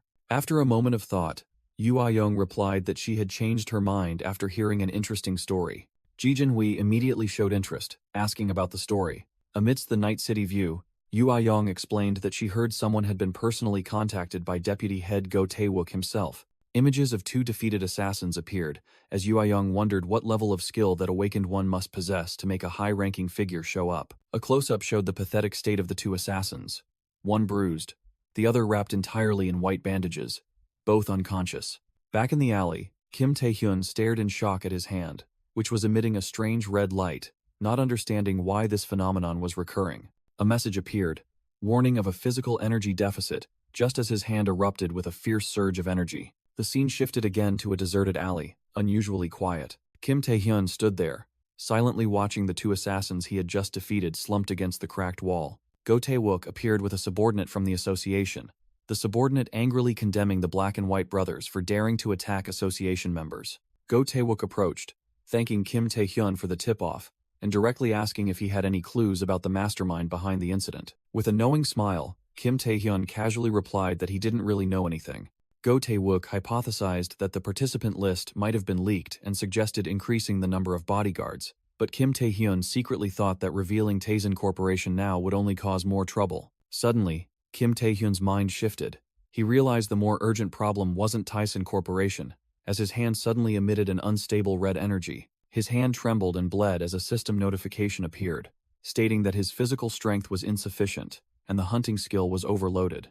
As he walked alone, Kim Tae-hyun realized this was a cursed skill, preventing him from using his abilities when his body was too weak, and he was forced to find a way to increase his stats. He thought of leveling up by hunting monsters, but this option immediately failed because it required the hunting skill, which was currently disabled. The option of hunting other awakened ones was also impossible, because it also required the hunting skill, which was in a similar state. Sweat poured down. Kim Tae-hyun gritted his teeth, wondering if the last option, which he didn't want at all, was the only path left. The scene shifted to a modern, luxurious building, with a large sign bearing the name Blackhead. The strange logo of the Blackhead Training Center was shown in a close-up.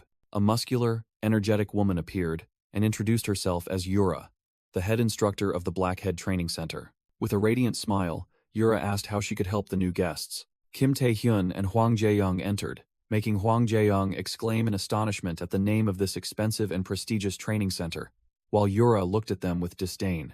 Yura tried to dismiss the two, claiming this was no place for children, but Kim Tae-hyun ignored her and placed money and a card directly on the table to register for both of them. Everyone's gaze fell upon the shimmering black card with the golden SVIP inscription.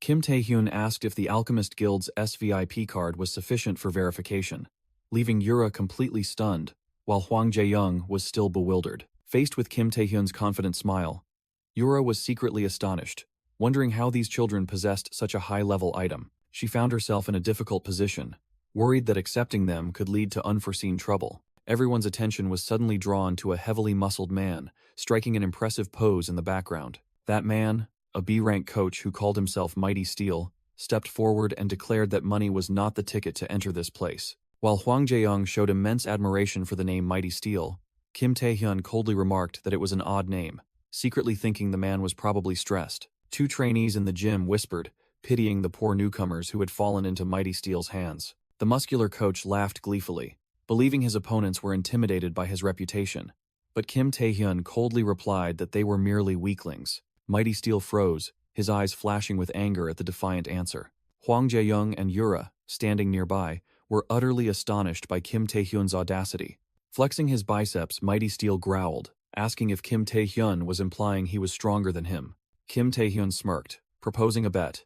The loser would pay the winner's annual membership fee. Mighty Steel burst into arrogant laughter, calling Kim Tae-hyun an ignorant brat, and immediately agreed to start the competition. The space suddenly transformed into a vast digital world, where the strength test was about to begin. Both were placed into simulation machines, while other trainees in the gym gathered to watch. Huang Jae-young screamed in horror upon realizing the simulated environment was the abyss. Yura explained this was a virtual reality training program called Virtual Porter. This program simulated the abyss, where participants had to carry a heavy load while fighting. Kim Tae-hyun sat in the cockpit, wearing virtual reality equipment, ready to face the challenge of defeating B-rank monsters. Yura added that this was a timed competition, where players had to fight while advancing towards the objective. On the large screen, the words "Game Start" appeared, and Yura remarked that this match was very unfair to Kim Tae-hyun. Inside the virtual world, Mighty Steel's avatar flashed a cruel smile, his eyes glowing with confidence. He roared, mocking Kim Tae-hyun for daring to bet against him while easily defeating the monsters. Mighty Steel unleashed a devastating punch, smugly boasting that his enhancement skill was unrivaled in combat. With a ground-shattering stomp, he asserted that his skill had no flaws in Virtual Porter. He continuously unleashed powerful combo attacks, declaring that his carrying capacity was on an entirely different level and that he would get free training for a whole year. Kim Tae-hyun's eyes blazed with power as he plunged into the simulated battle. He moved with terrifying speed, dodging the monster's attacks in the chaotic digital space. Faced with a new wave of enemies, Kim Tae-hyun remained unfazed. He spun in midair, unleashing a sweeping attack that cleared all obstacles. His punch shook the entire space, as purple energy erupted violently. Virtual monsters of all sorts of grotesque shapes roared and charged at him. Kim Tae-hyun delivered a thunderous blow from above, crushing all those in his way. His eyes flashed with deadly light, without a hint of hesitation in each strike. An entire horde of monsters lunged with gaping mouths, trying to devour him. A massive energy explosion ended the battle with a 999-hit combo, making Mighty Steel shield himself in terror. The muscular coach panted, admitting he had only intended to participate for 30 days. The crowd of spectators was stunned, silent. One person holding up a sign that read, "I believed in you," showing extreme disappointment. Kim Tae-hyun looked down at Mighty Steel, exhausted on the floor, and coldly reminded him of their bet. With a smug smile, he sat atop the pile of equipment, demanding his opponent pay up and leave. 30 days later, at a colossal stadium, the long-awaited player licensing exam day finally arrived. A crowd of determined participants had gathered for this crucial exam. The Player Association had changed the regulations, allowing minors to participate through nominations, attracting talent from across the nation. Among them were illustrious figures: Hong Jung-wook, the A-rank Iron Fist, undefeated in close combat, and Lee Mi-seon, the A-rank Druid, whose battle senses even S-ranks were wary of. Next was Shin Yun-bak, the S-rank Thunder God, who was dubbed invincible in Busan. And finally, Lim Ah-hyung, the S-rank saint-like prodigy, rumored to have the highest achievement among this exam's candidates. Outside the exam venue, a sea of people gathered, all bright talents who had come to participate in the licensing exam. Amidst the crowd, a young female reporter frantically cried out, having been pushed too far back. It was reporter Kim from the SY Economics newspaper, extremely anxious as she risked being fired if she failed to complete her task of interviewing the candidates. Sitting on the ground, Kim desperately looked at the wall of people, realizing she couldn't reach anyone for interviews or photos. She groaned about her E-rank status, feeling as if she were already dead, while Go Tae-wook coldly walked past behind her. Frustrated, Kim looked up, cursed, and wondered why so many people had gathered here. She wondered how the candidates could get inside. Then her gaze suddenly froze as she recognized a figure. Kim Tae-hyun casually walked forward, the crowd automatically parting to make way for him, leaving reporter Kim on the ground gaping in astonishment. With a half-smile, Kim Tae-hyun thought to himself that this situation was bad, while his C-rank candidate status was confirmed. The full view showed the colossal star-shaped stadium, where thousands awaited the fateful exam. Inside, a female association staff member hurriedly called Kim Tae-hyun, informing him the exam was about to begin, making him sigh, having almost been late. Kim Tae-hyun turned back with a confident expression, replying that he was coming. He entered the crowded waiting area, determined to rebuild his image from scratch. Among the thousands of uniformed candidates, Lim Ah-hyung was also present. A group of candidates walking down the corridor suddenly stopped. All three looked up with stunned expressions, unable to believe what they were seeing. Lim Ah-hyung also gaped, letting out a gasp of astonishment. Kim Tae-hyun, in his competition uniform bearing the number 920, stood there with a resolute gaze. Lim Ah-hyung pointed at him, stammering Kim Tae-hyun, making him recognize his former class president. She anxiously asked about his change, but Kim Tae-hyun casually replied that he had just practiced a little. Lim Ah-hyung was stunned, wondering how Kim Tae-hyun could have changed so much in just one short month. She hurriedly grabbed his hand, anxiously pressing him about his confrontation with Lee Jung-jae. Both merged into the bustling crowd, the young candidates welcomed as the future heroes of the nation. A long, light green-haired proctor wearing sunglasses appeared, announcing the start of the first test to become a player. He instructed the candidates to look at the cards on their chests, and Lim Ah-hyung bent down to look at her number 113. The rules were announced. Each person had to collect 5 cards, and if they had no cards in hand, they would be immediately eliminated. The proctor named this challenge the card battle. With a 1-hour time limit, the floor beneath the candidates suddenly shook and crumbled. The entire room transformed into a colossal arena of floating cubes, and all actions were permitted, except for murder. With an excited smile, the proctor declared the test officially open. Immediately, a free-for-all erupted as candidates charged at each other on the floating arena. Realizing Lim Ah-hyung was an S-rank player, a group of candidates decided to team up and attack her first to eliminate the greatest threat. Faced with danger, Lim Ah-hyung did not flinch, her eyes flashing as blue energy gathered around her. She unleashed a massive crystallized energy blast, blowing away all her attackers in a single strike. From the observation room, a group of association officials witnessed it all, the leader praising her impressive abilities. Their attention then shifted to another outstanding candidate on the screen. It was Shin Yun-bak, the S-rank from Busan, casually wielding his lightning power. No one could resist Shin Yun-bak's electrical current. All were easily defeated. Meanwhile, Go Tae-wook was also observing from afar, secretly comparing the superior power of Lim Ah-hyung and Shin Yun-bak. He believed it was obvious that high-ranked individuals would attract attention, but his gaze suddenly became thoughtful, as if he had discovered something else. From the observation room, Go Tae-wook smiled confidently, believing that with the incredible stats he had witnessed, Kim Tae-hyun would easily dominate the exam. He eagerly awaited Kim Tae-hyun to display his full power for everyone to see. However, what unfolded on screen stunned Go Tae-wook as the fierce battle erupted. His expression changed drastically, his initial confidence quickly turning into speechless shock. Go Tae-wook gaped in astonishment, unable to comprehend the unfolding events. On screen, A-rank Awakener Hong Jung-wook was using his defensive Iron Skin skill. Meanwhile, C-rank Awakener Kim Tae-hyun also activated his Stone Skin skill to brace himself. Go Tae-wook, confused, wondered if he had overestimated Kim Tae-hyun, as the boy only took hits without dodging. But then he suddenly paused, a thought flashing through his mind as he realized Kim Tae-hyun hadn't dodged a single attack. Go Tae-wook realized with a shock that it was all intentional on Kim Tae-hyun's part.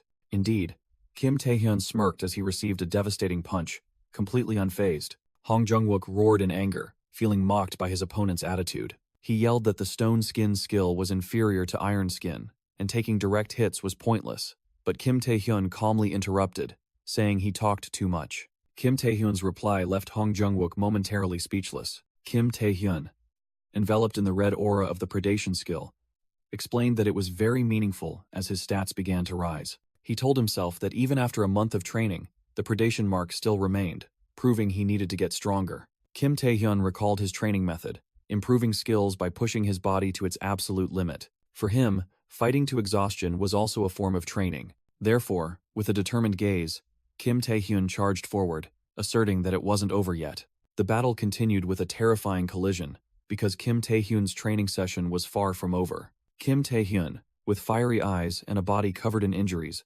launched his decisive blow.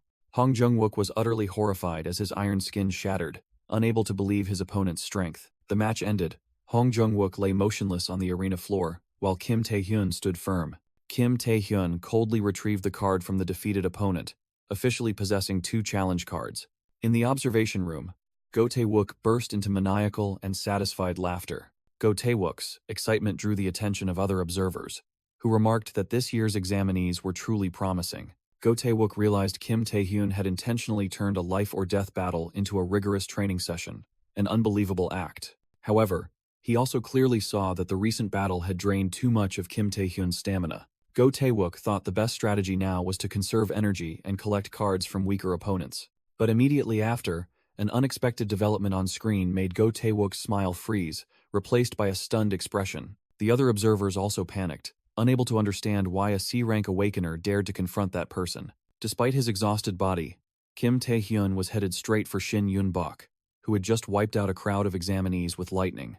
Shin Yun-bok, an S-rank player with 147 cards, stood proudly amidst the defeated, and asked the identity of the one who dared to approach him. He asked Kim Tae-hyun how many cards he had, but the boy silently counted the cards Shin Yun-bok possessed. With a challenging smile, Kim Tae-hyun thought to himself that as long as the opponent had more than 5 cards, it was enough. Instantly, a destructive lightning bolt struck directly at Kim Tae-hyun's position. The lightning explosion created a powerful shockwave, destroying the arena floor.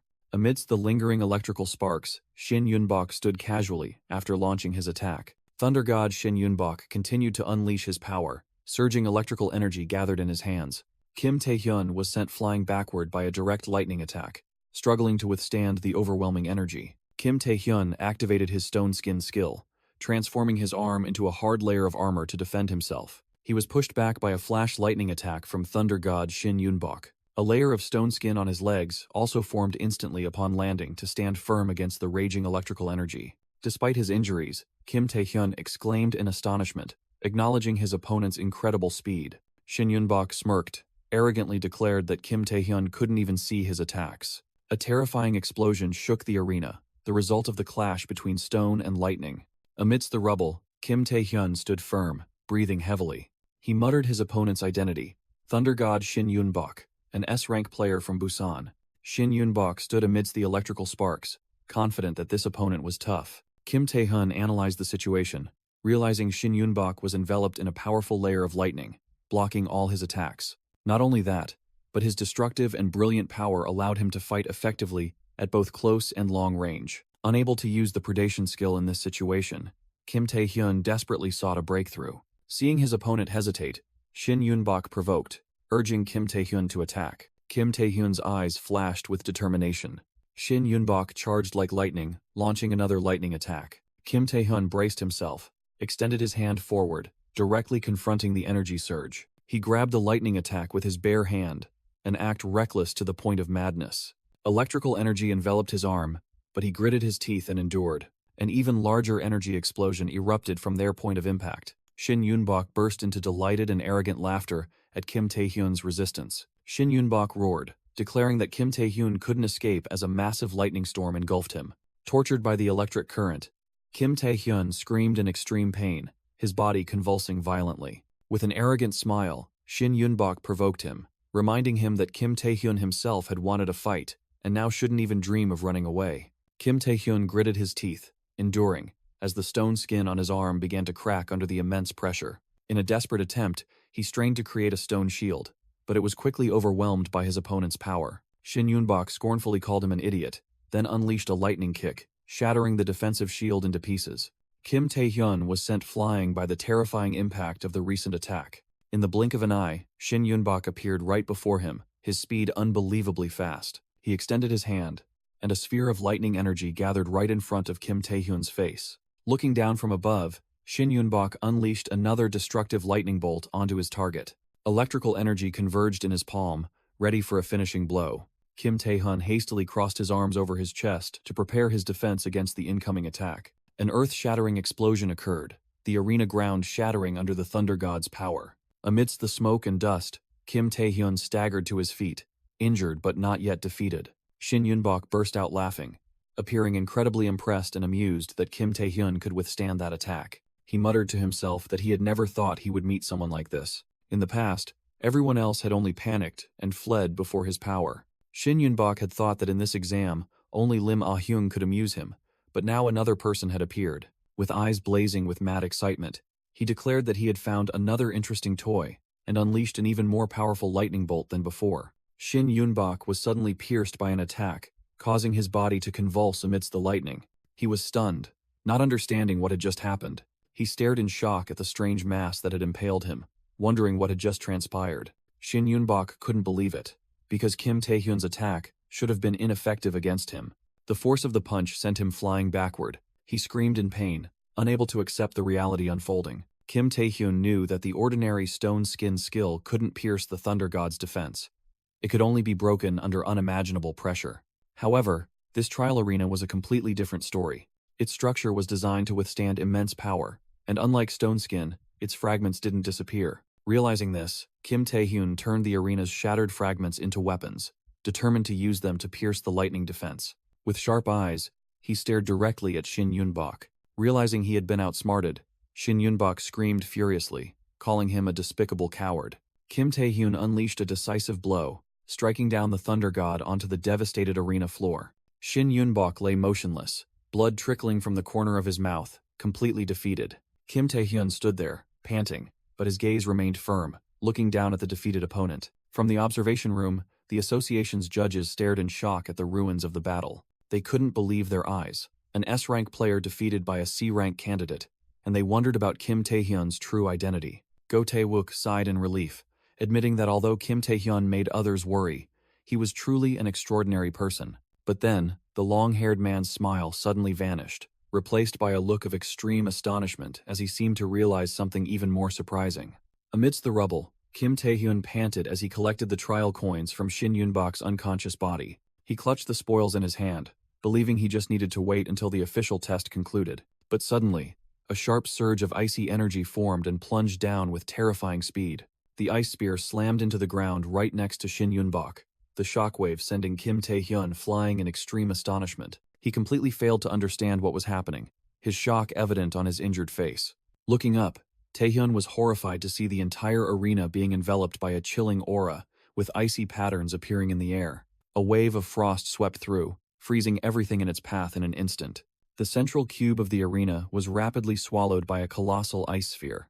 Kim Tae-hyun's eyes widened, reflecting the unbelievable sight unfolding before him. The ice sphere continued to swell, absorbing even the arena's fragments into its core. Snowflakes crystallized from pure energy began to bloom in the air, signaling a terrifying power. In just a moment, the entire space had transformed into a vast and silent icy domain. Kim Tae-hyun stood on a towering ice cliff, looking down at the now completely transformed arena. From the other side of the ice wall, Lim Ah-hyung calmly stepped out, a chilling aura emanating from her every step. Kim Tae-hyun froze, his face changing color as he recognized the newcomer. He couldn't believe his eyes as the name Lim Ah-hyung echoed in his mind.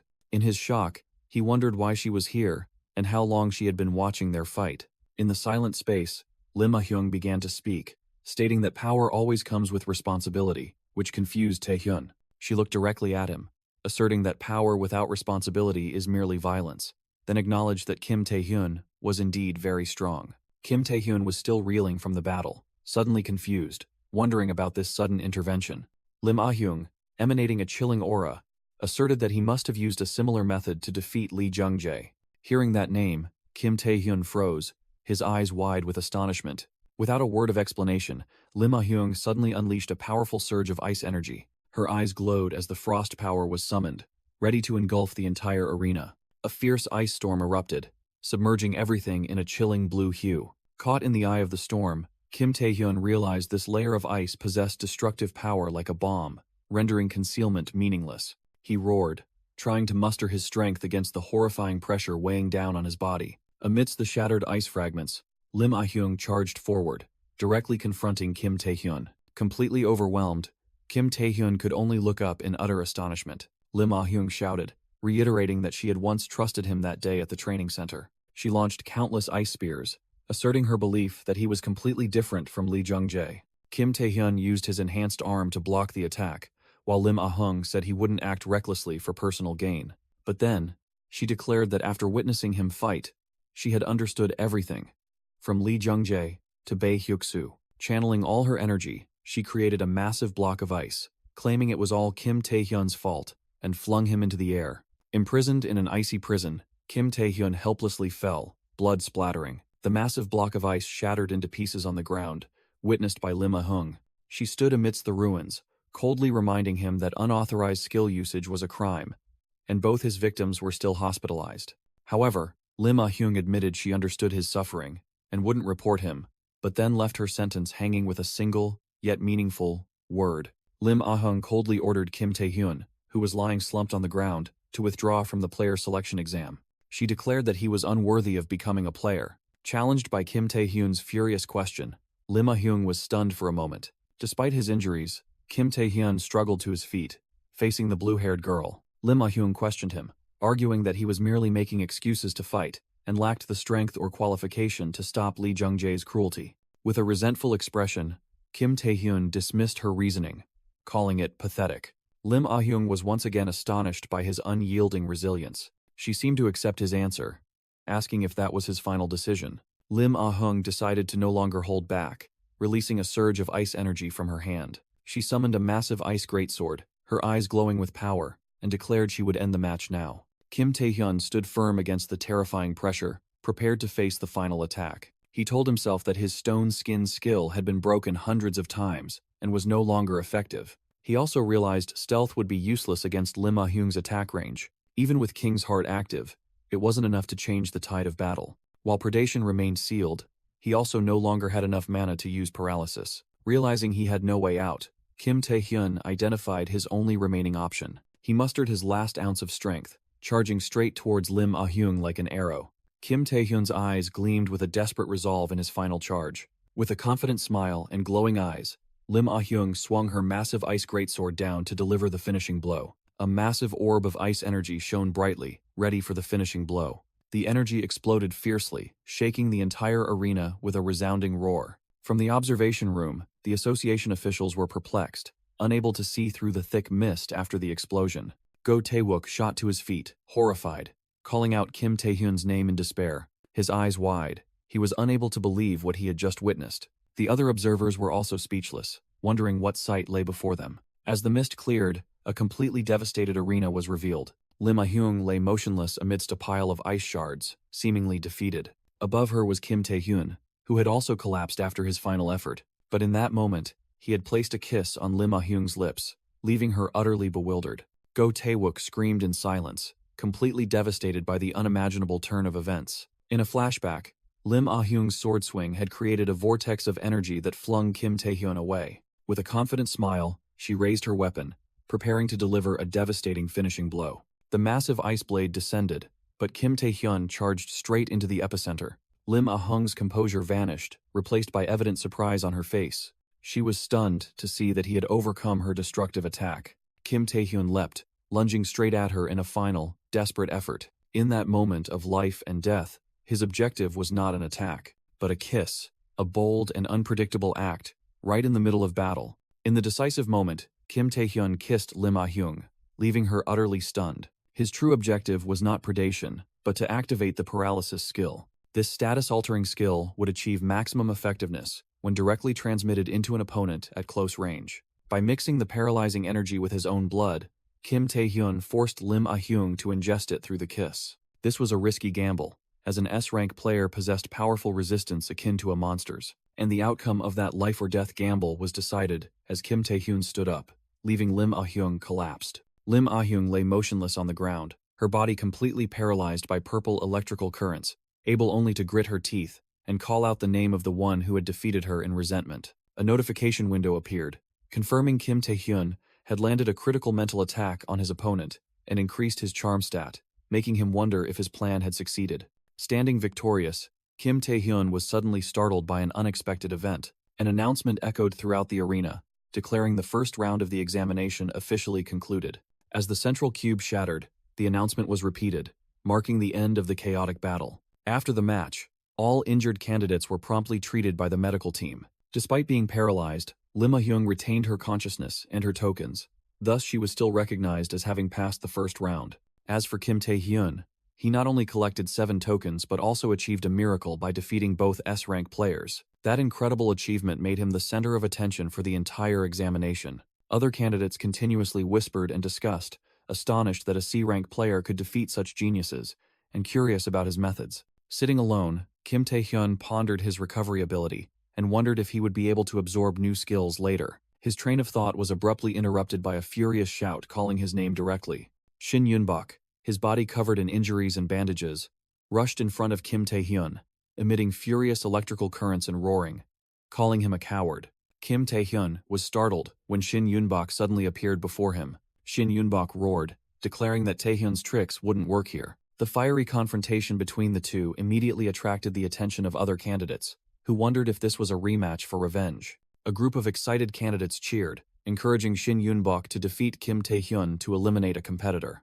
Annoyed by the commotion, Shin Yunbok shouted for the crowd to mind their own business, then unleashed a powerful electrical current, knocking down those who had just cheered to force them into silence. Kim Tae-hyun smirked defiantly, while Shin Yunbok shouted, demanding a fair fight.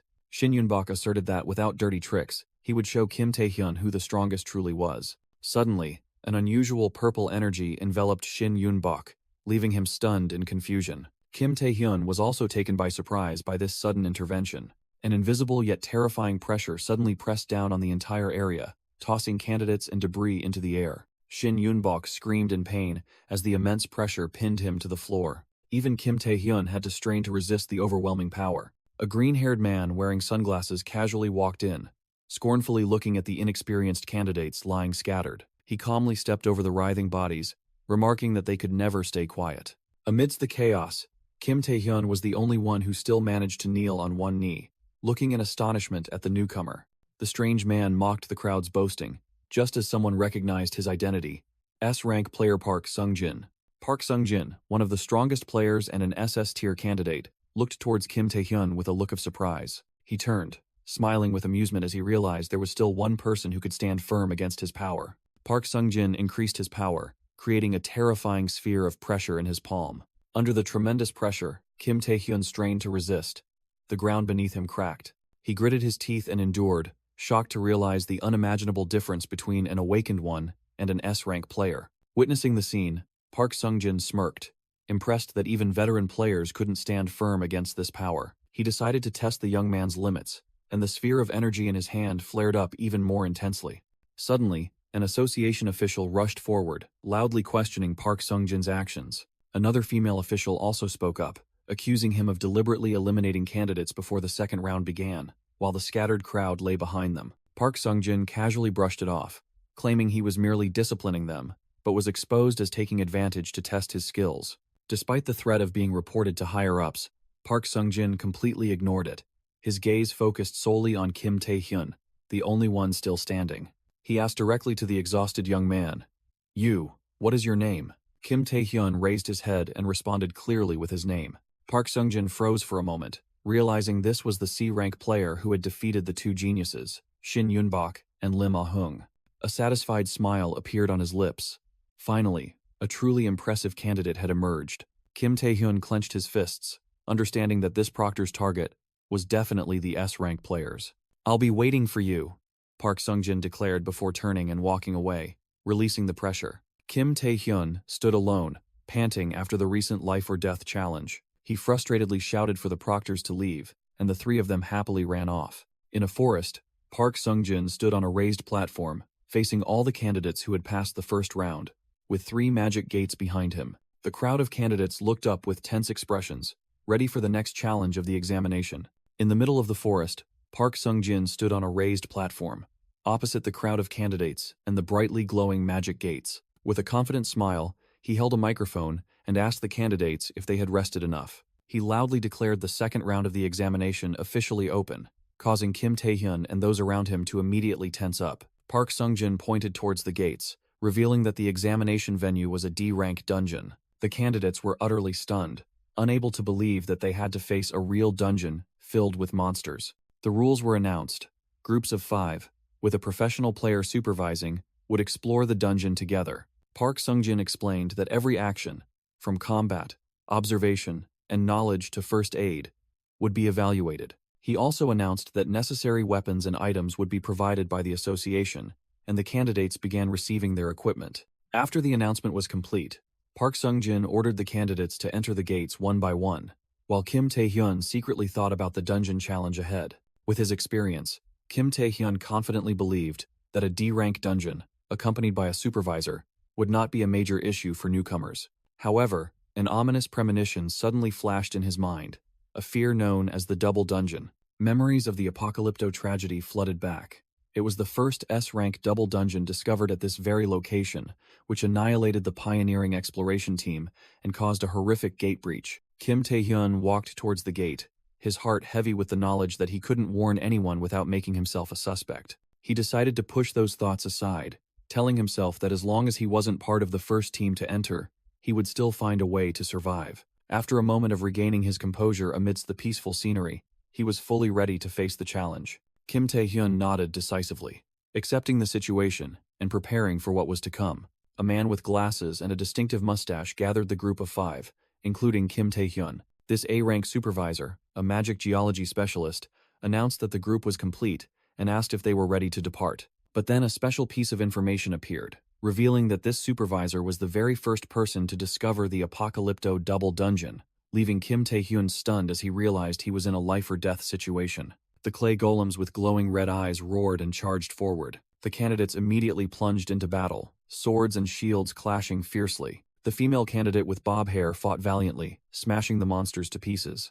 After the battle, applause erupted from the supervisor. Ma Do-hak stepped forward, praising the team's impressive performance. He acknowledged their combat intuition, affirming that they were entirely worthy of the player title. While his teammates responded humbly, Kim Tae-hyun stood silently behind them with a somber look. Anger flared within him. He realized he had fallen into that very fated first exploration team. He was certain that the ring Ma Do-hak was wearing was the unique item belonging to the first discoverer of the double dungeon. It was the Sage's Ring, a unique grade artifact with the ability to amplify power tenfold. Kim Tae-hyun bitterly realized that the Apocalypto double dungeon must be S-rank, and with his predation skill sealed, he had no chance of survival. At all costs, he had to stop them from finding Apocalypto. Suddenly, the entire group was astonished as they noticed the path ahead. The cave path had split into 2 forks.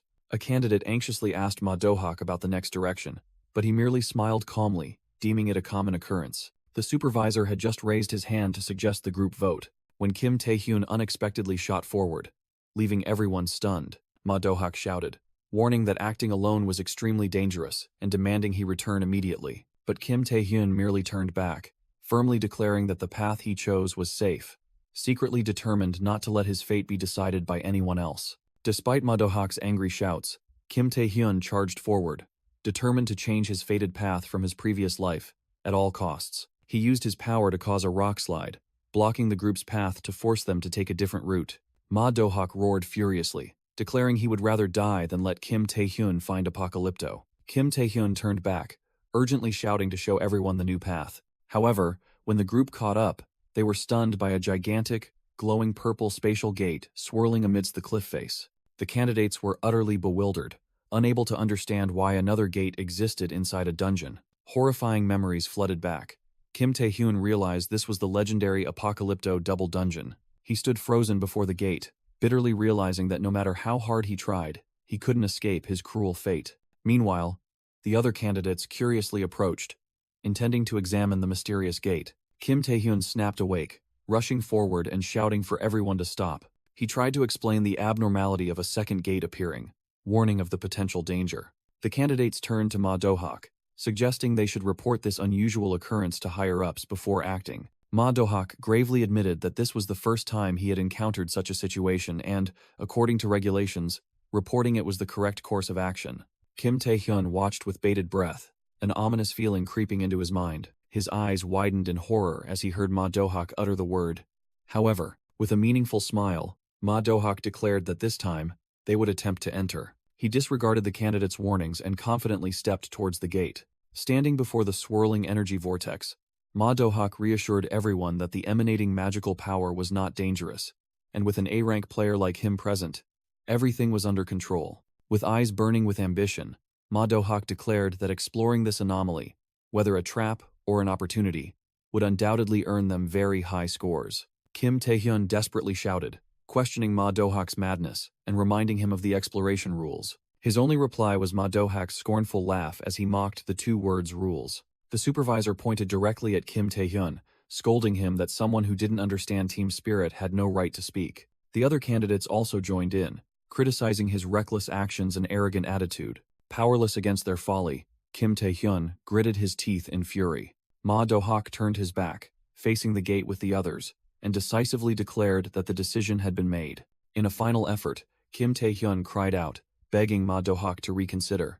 Ignoring his pleas, Ma Dohak coldly snapped his fingers, and a flash of light appeared. Kim Taehyun's eyes widened in horror as he realized everything was beyond saving. The entire group of candidates and the supervisor were enveloped by a stream of light and pulled towards the spatial vortex. They completely vanished into the fated gate. The gate flashed one last time before vanishing into nothingness. Kim Taehyun froze, his eyes etched with horror as he realized the impending tragedy. Inside the dungeon, Ma Dohak's smugness shattered, replaced by utter shock at the unbelievable sight. The other candidates also trembled with fear, realizing something was terribly wrong with this place.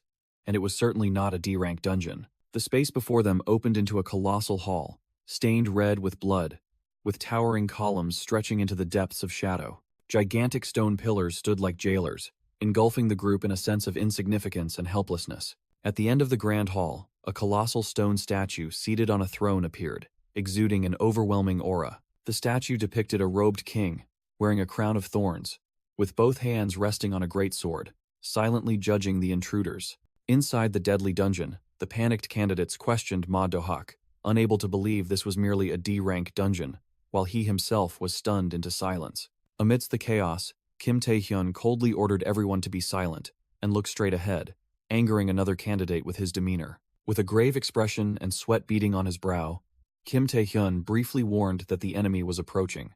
Immediately, two swirling vortexes of dark energy formed, summoning two knights clad in full armor, exuding a terrifying, murderous aura. The entire group was utterly terrified as they recognized the identity of the newcomers, A-rank Death Knights. Ma Dohak's face contorted with fear, and he stammered incoherently at the unimaginable prospect. Regaining his composure with difficulty, Ma Dohak yelled, ordering everyone to prepare for battle. Without hesitation, the two Death Knights charged with astonishing speed, swinging their greatswords. A powerful preemptive strike from them created a fierce energy explosion. The entire group of candidates, including Ma Dohak, were sent flying amidst desperate screams. Struggling to his feet, Ma Dohak furiously channeled his magic, golden magical circles glowing brightly in his hands. He unleashed a powerful magical attack, but one of the two Death Knights remained standing, completely unharmed. Ma Dohak continued to employ his magic geology ability, summoning colossal stone spears from the ground that pierced through the bodies of the two knights.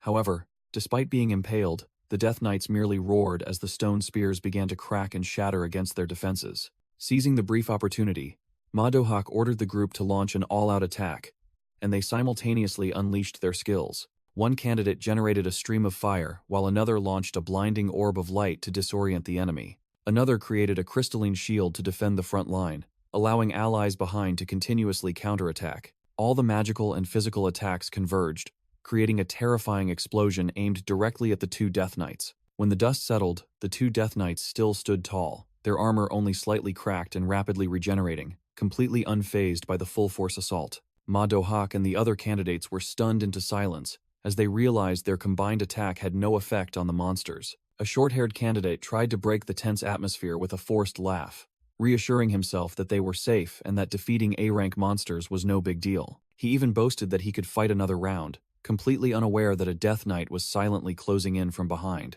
The entire group stood frozen in place, the eerie silence broken by the clang of metal. From the shadows, three new Death Knights with diverse weapons emerged, extinguishing any nascent hope. They simultaneously activated their dark energy, ominous purple auras flaring around their armored bodies. One of the Death Knights stepped forward, its overwhelming aura making the space seem to freeze. The short-haired candidate's false confidence shattered, replaced by a scream of horror as he faced the brutal reality. Meanwhile, Kim Tae-hyun quietly knelt beside a defeated Death Knight's corpse. He looked up, his intuition telling him that something was terribly wrong.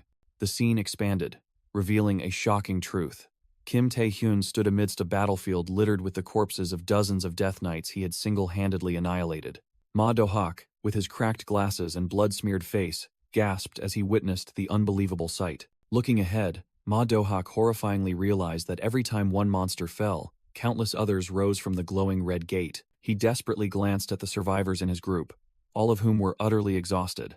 Sweat and blood mingled on their faces, and Ma Do-hak bitterly admitted that they had all reached their limit, and death was inevitable. Just then, Kim Tae-hyun stepped over the monster corpses, approached Ma Do-hak, and warned that something was amiss here. Ma Do-hak's gaze focused on Kim Tae-hyun, the only one who remained strangely steadfast. He wondered who Kim Tae-hyun truly was, as the boy showed no signs of fatigue after the battle and was the first to recognize the dungeon's danger. Ma Do-hak suddenly realized that without Kim Tae-hyun's King's Heart skill secretly enhancing the team's stats, they wouldn't have been able to hold out until now. Ma Do-hak, drenched in sweat, both doubted Kim Tae-hyun's true rank and confusedly asked about his warning again. Kim Tae-hyun coldly put forth a terrifying hypothesis. The enemies they were fighting were not Death Knights. The entire group fell into a panic, the short-haired candidate screaming in despair, unable to accept the truth that their efforts might have been futile. Leaving everyone's shock behind, Kim Tae-hyun declared he would find the answer himself.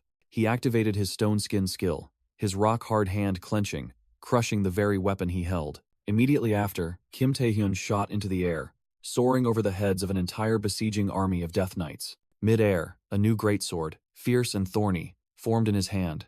The colossal blade, bristling with jagged, saw-like edges, radiated a deadly, glowing red energy. An invisible shockwave erupted from above, shattering the weapons of the Death Knights who looked up. For the first time, a Death Knight seemed to express astonishment, its magical eyes within its helmet flashing.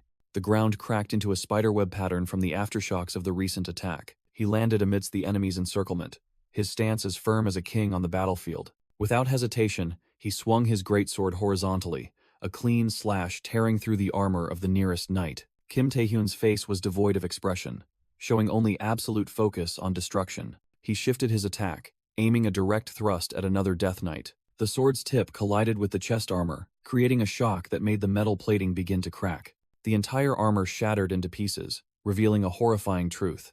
It was completely empty inside. His stone hand clenched, and the magical fragments of the armor were sucked in like a vortex. Despite having destroyed one, Kim Tae-hyun calmly faced two other Death Knights charging from both sides. Kim Tae-hyun struck, and the two remaining Death Knights shattered into pieces. The ground cracked open, and the entire illusionary space began to collapse. The false scenery vanished, revealing the barren cave below. Supervisor Ma Do-hak and the candidates were stunned, wondering if it had all been an illusion.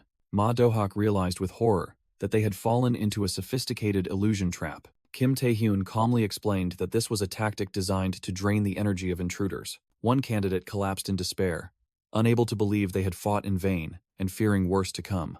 Ma Do-hak turned to question Kim Tae-hyun, asking how he could have known it was a trap when he had never faced Death Knights before. Kim Tae-hyun casually replied that even though he didn't know much about them, true Death Knights could never be so weak. His experienced assertion left Ma Do-hak speechless, utterly dumbfounded.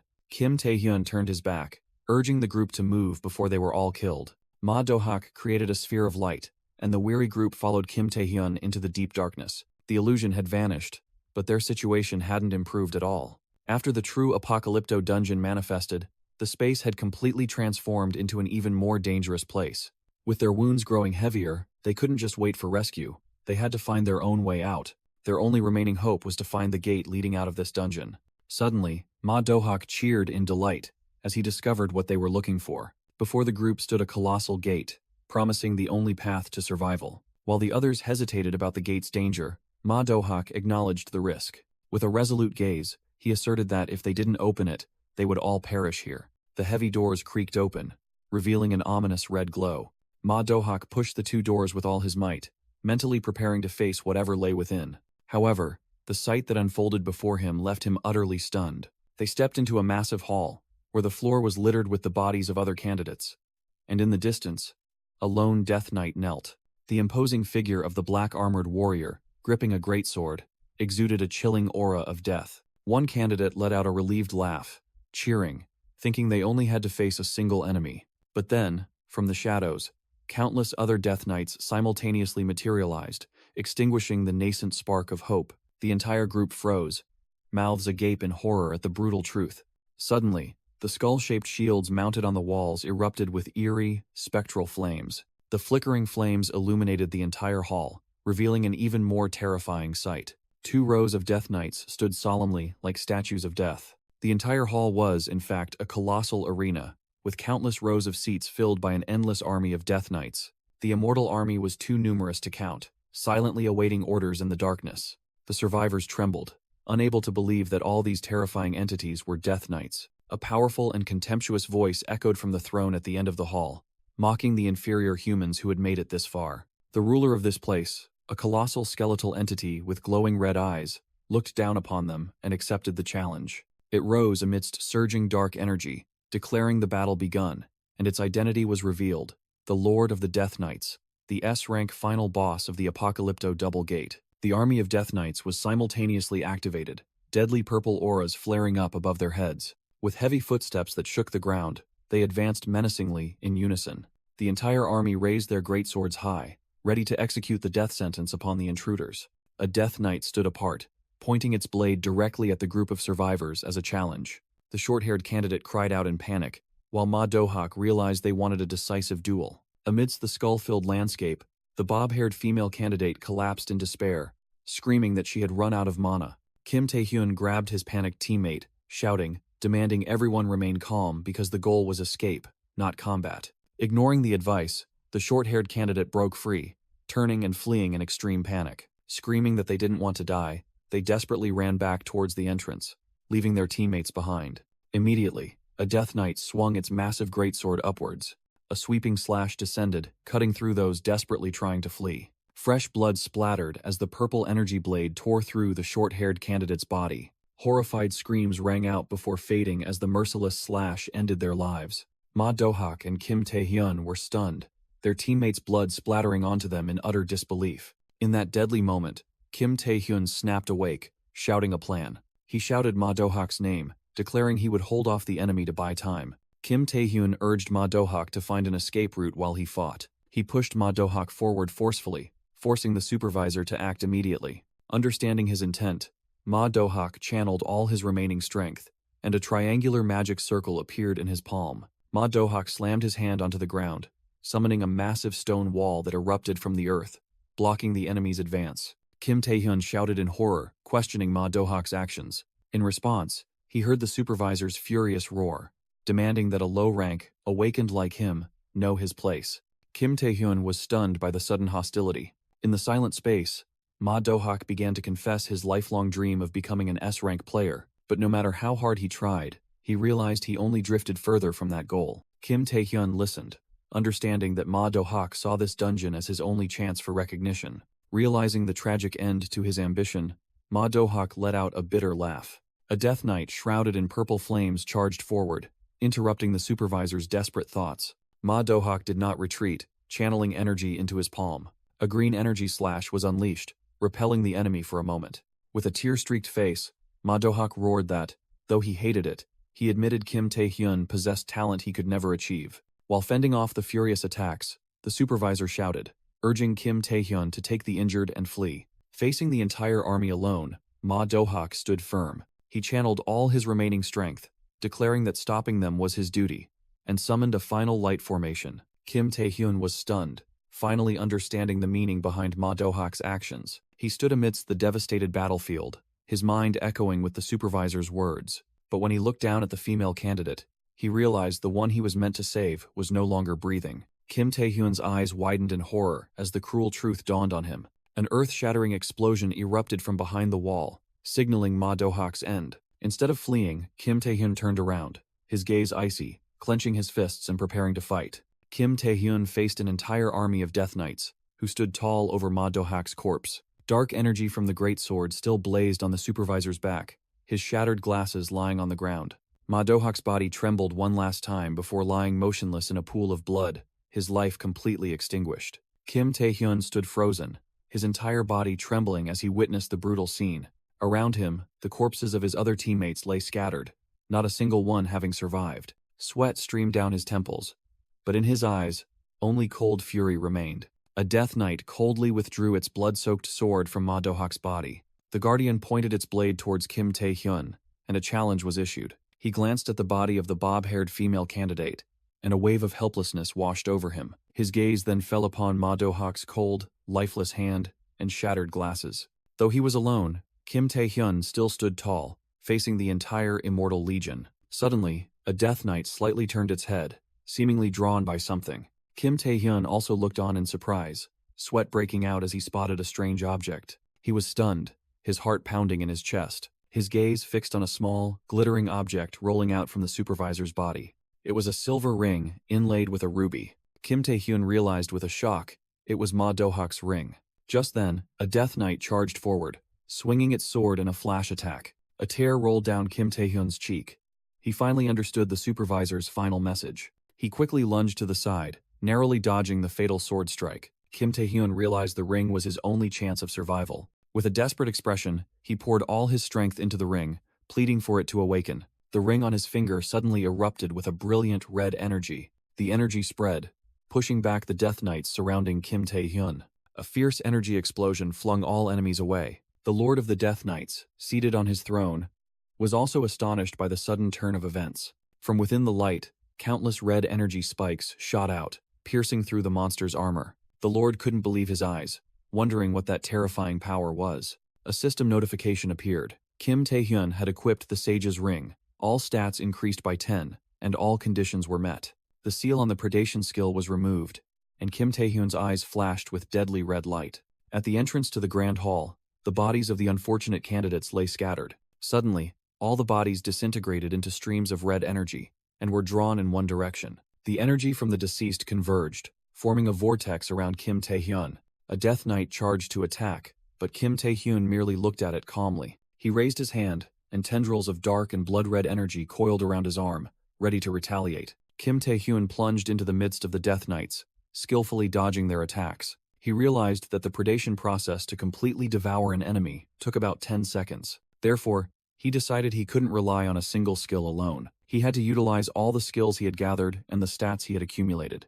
Kim Tae-hyun channeled all his power, creating a blazing energy sword, determined to use every last ounce of strength to fight. Kim Tae-hyun charged into the horde of Death Knights, believing this was his only path to survival. His face showed extreme tension, sweat streaming down his temples. Suddenly, a terrifying purple energy explosion shook the ground.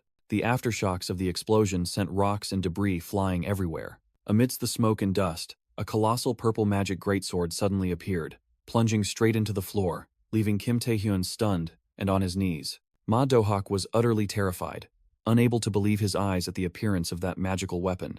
His face was ashen, sweat pouring out of him in fear of the unimaginable power. The source of the power came from the Lord of the Death Knights, who sat on his throne, unleashing a terrifying surge of magical energy. The skeletal lord's entire body was enveloped by furious purple magical lightning. Madohawk looked up in despair, uttering curses as he realized the insurmountable power gap. Instantly, countless purple energy spears shot forth, surrounding Madohawk. He was flung into the air, utterly helpless against the torrential assault. The supervisor's body was torn apart and mercilessly tossed by the energy storm. A final impact crushed the ground, engulfing him in destruction. All that destructive energy converged, flying back towards the throne.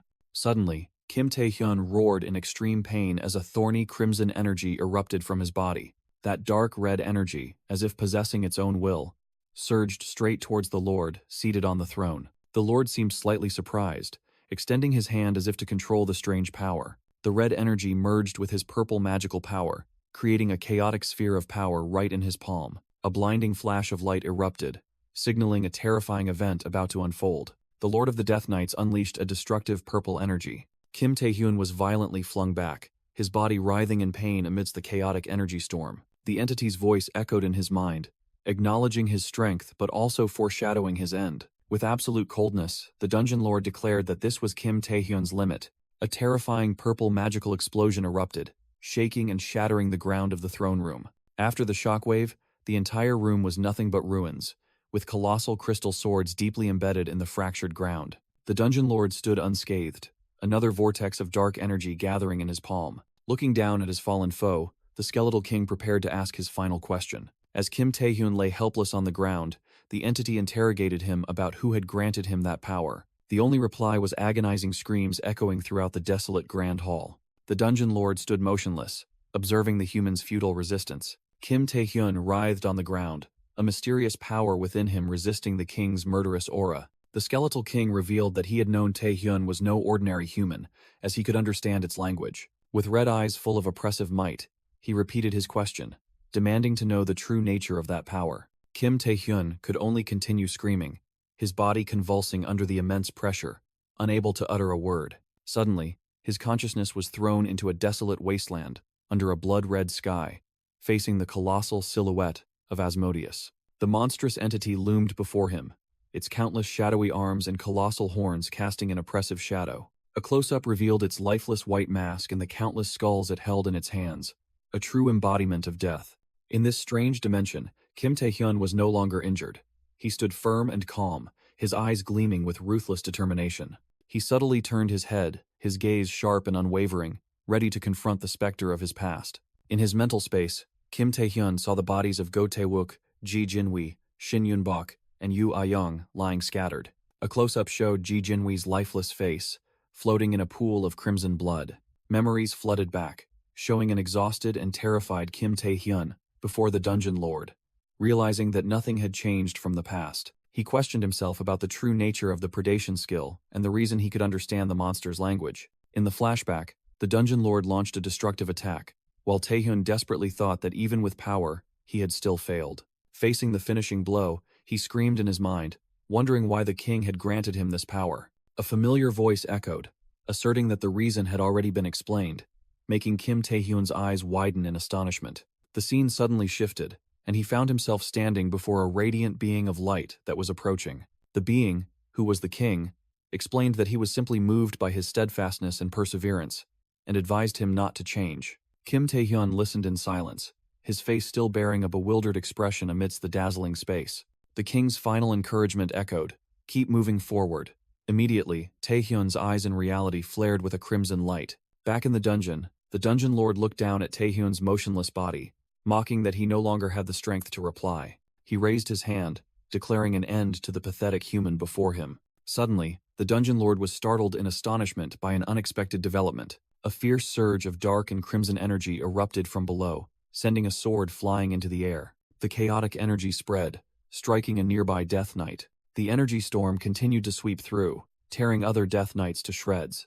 The Dungeon Lord stared at the scene, seemingly recognizing the nature of this power. He burst into a savage laugh, mocking Kim Tae-hyun for trying to go berserk in such a pathetic state. Kim Tae-hyun roared in extreme pain as energy erupted from his body. System notifications constantly appeared, indicating his mana was increasing point by point. The Dungeon Lord laughed gleefully, declaring that Kim Tae-hyun's final struggle was excellent. He scoffed that Kim Tae-hyun had entertained him until the very last moment. Immediately after, the Dungeon Lord launched a massive surge of dark purple energy. The destructive energy beam descended, creating a terrifying explosion right where Kim Tae-hyun was. The Skeletal Lord looked down at the battlefield, completely confident in his attack. His crimson eyes gleamed with cruelty as his magical power continued to surge. Amidst the energy storm, Kim Tae-hyun raised his head, challengingly asking his opponent if he was curious about the true nature of this power. The Dungeon Lord was stunned by the sudden challenge, but then quickly regained his smug expression. Kim Tae-hyun roared, releasing all his suppressed energy, and yelled for him to find out for himself. A system notification appeared, confirming Kim Tae-hyun had advanced to B rank, immediately followed by a pillar of crimson energy erupting from his body. Blasted back by the sudden surge of energy, the Dungeon Lord screamed in utter astonishment. Now, Kim Tae-hyun stood firm amidst the red energy storm, facing the staggering Lord. He charged forward with terrifying speed, his body enveloped in a chaotic aura of purple and red. The Dungeon Lord took a powerful blow, roaring in fury at his enemy's audacity. He summoned a barrage of weapons formed from purple magical energy. The weapons hurtled towards Kim Tae-hyun while the Lord screamed, Unable to believe a lowly human dared to defy him, Kim Tae-hyun calmly reached out his hand, catching an energy sword with his bare hand. Crimson energy concentrated in his fist, power exploding. He easily crushed the magical weapon, his dark energy transforming into sharp claws. The red energy from his arm transformed, forming a gigantic, monstrous claw, ready for a counterattack. A furious vortex of red and black energy engulfed both Kim Tae-hyun and the Dungeon Lord, in a chaotic scene. The Dungeon Lord was utterly terrified, as he was completely trapped by the overwhelming energy. He realized this was not human power. Kim Tae-hyun, with glowing red eyes, declared this was the king's power. The dark energy transformed into a gigantic, monstrous maw, lunging to devour the Dungeon Lord. The energy maw closed, completely crushing the boss's existence. An earth-shattering explosion erupted, sending Kim Tae-hyun flying backward. Outside, the crowd and association officials panicked as gigantic purple energy spheres appeared at the dungeon gate. The nearby monitoring team felt the terrifying surge of magical power. Park Sung-jin, the S-rank proctor, shouted, asking for the magical power reading, and received a terrifying answer. S-rank. An official reported in despair that an evacuation order had been issued, but distortions inside the dungeon were causing delays. Park Sung-jin gritted his teeth, realizing that S-rank magical power emerging from a D-rank dungeon meant death for everyone. He steeled his resolve, wondering if he would have to face this disaster alone. Suddenly, energy from the dungeon gate violently erupted, sending those nearby flying. Park Sung-jin shouted a warning about a gate break and ordered everyone to prepare for battle. A blinding light burst from the shattered gate, signaling an impending catastrophe. But as the light subsided, the association officials still stood firm, perplexed by the unusual silence. Park Sung-jin was stunned as he realized something was coming. From the center of the energy vortex, a solitary, staggering figure emerged. Kim Tae-hyun, covered in blood, exhausted but still standing firm, declared that he had returned just in the nick of time. Thanks to Kim Tae-hyun, the double dungeon incident concluded, and the surviving candidates were evacuated without significant injuries. The bodies of the deceased, including Supervisor Ma Do-hak, were recovered intact and returned to their families. At the association headquarters, a crucial decision was made. The identity of the person who conquered the Apocalypto dungeon would be kept secret. President Ji Jin-hui explained to his two subordinates that revealing the truth would make Kim Tae-hyun a target for the press and malicious individuals. Go Tae-wook and Proctor Park Sung-jin reluctantly agreed with this decision. President Ji Jin-hui thanked them for their understanding before moving on to the main issue. He abruptly asked for their assessment of this extraordinary player. Ji Jin-hui wanted to know what they thought of Kim Tae-hyun, or rather, the one who had single-handedly conquered an S-rank dungeon. Park Sung-jin smirked, suggesting that with such an achievement, he must at least be on the level of an S-rank player. Go Tae-wook countered, stating that Kim Tae-hyun's actual rank was much lower, and his power was almost immeasurable. Ji Jin-hui narrowed his eyes, wanting to know the implication behind that statement. Go Tae-wook concluded gravely that there was a very high probability Kim Tae-hyun's power could rival the entire might of a nation. In his mind, an image of a destructive, blazing red energy sphere flashed, testament to that terrifying power. Memories returned to the moment inside the chaotic space, Kim Tae-hyun gasping for breath after the battle. A horde of grotesque monsters roared savagely in the crimson space. They charged at Kim Tae-hyun, but were instantly torn to shreds by crimson energy slashes. Standing amidst the pile of monster corpses, Kim Tae-hyun was stunned, wondering where he was. He was astonished to realize he was in a place called the Abyss. From a black orb in the blazing red sky, a brilliantly shining humanoid figure began to descend. It was the luminous entity with flowing white hair, the one who had granted him power. Kim Tae-hyun gasped the title King in astonishment as a colossal shadow enveloped him. Amidst the terrifying roars of the abyss monsters, the dazzling luminous entity descended. The entity coldly extended its glowing hand. The hand clenched into a powerful fist. A wave of pure white light erupted, sweeping away and purifying all the grotesque monsters. Kim Tae-hyun stood frozen on the rock outcrop, speechless at the sight of absolute power reshaping the space. The luminous entity left a message for the stunned young man. I will wait. With that, it soared high, vanishing into the light, even as Kim Tae-hyun tried to reach out and hold on. Immediately after, another message echoed in Kim Tae-hyun's mind, as he found himself lost in a pure white space. In the deepest part of all, the abyss, the message concluded with an image of the luminous entity whose head was tainted by dark energy. Kim Tae-hyun jolted awake, sitting up in bed, gasping for breath, and drenched in sweat. He lay there, panting on the hospital bed in a room bathed in morning sunlight. Gradually regaining his composure, Kim Tae-hyun sat up, silently gazing at his palm and pondering. He looked around the empty room, wondering if everything that had just happened was merely a dream, but the chillingly real sensation and his still sweat-soaked hand denied it. Memories of the luminous entity and the message "I will wait" resurfaced, plunging Kim Tae-hyun into unanswered questions. He recalled how even the Lord of the Death Knights had to be wary of his predation skill, and the mysteries continued to pile up. With a resolute gaze, Kim Tae-hyun clenched his fist, wondering if the only path forward was to become stronger and venture into the abyss. A status window appeared, confirming he had reached B rank and acquired a new skill, Night King's Spirit. Kim Tae-hyun silently confirmed his suspicion. He had indeed ranked up after the life-or-death battle. Sitting on the hospital bed, Kim Tae-hyun reminisced about the battle with the Lord of the Death Knights, confirming that he had indeed been promoted to B rank. He told himself that with his current stats, he could even face an S rank player. Memories of the Night King's Spirit skill and the terrifying pressure it generated flooded his mind. Kim Tae-hyun flashed a confident smile, believing it wouldn't be long until he reached the power level of an entire nation. Suddenly, a loud noise from the room's door made him turn around in surprise. Kim Tae-hyun was startled to hear shouts and a commotion from outside. A female voice rang out, complaining about not being allowed to visit the patient. The voice claimed that even the association president was too cruel. The door opened, revealing a woman with blue-purple hair standing there. Behind her lay association guards scattered on the floor. She smiled charmingly and called Kim Tae-hyun sweetheart. Afterwards, on a city road, a black car was moving. Inside the car, a subordinate nervously offered to drive in place of his guildmaster, but was refused. Yu Ah-young, the guildmaster of the Night Striders, drove herself and declared Kim Tae-hyun her guest. Kim Tae-hyun, now in casual clothes, sat silently in the passenger seat. He turned and directly questioned the Night Striders guildmaster's intentions. Yu Ah-young casually replied that she merely wanted to take the sole survivor of Apocalypto home. Kim Tae-hyun didn't believe that trivial reason, and asked her to tell a more plausible lie. Yu Ah-young smiled, acknowledging his perceptiveness, and decided to get straight to the point.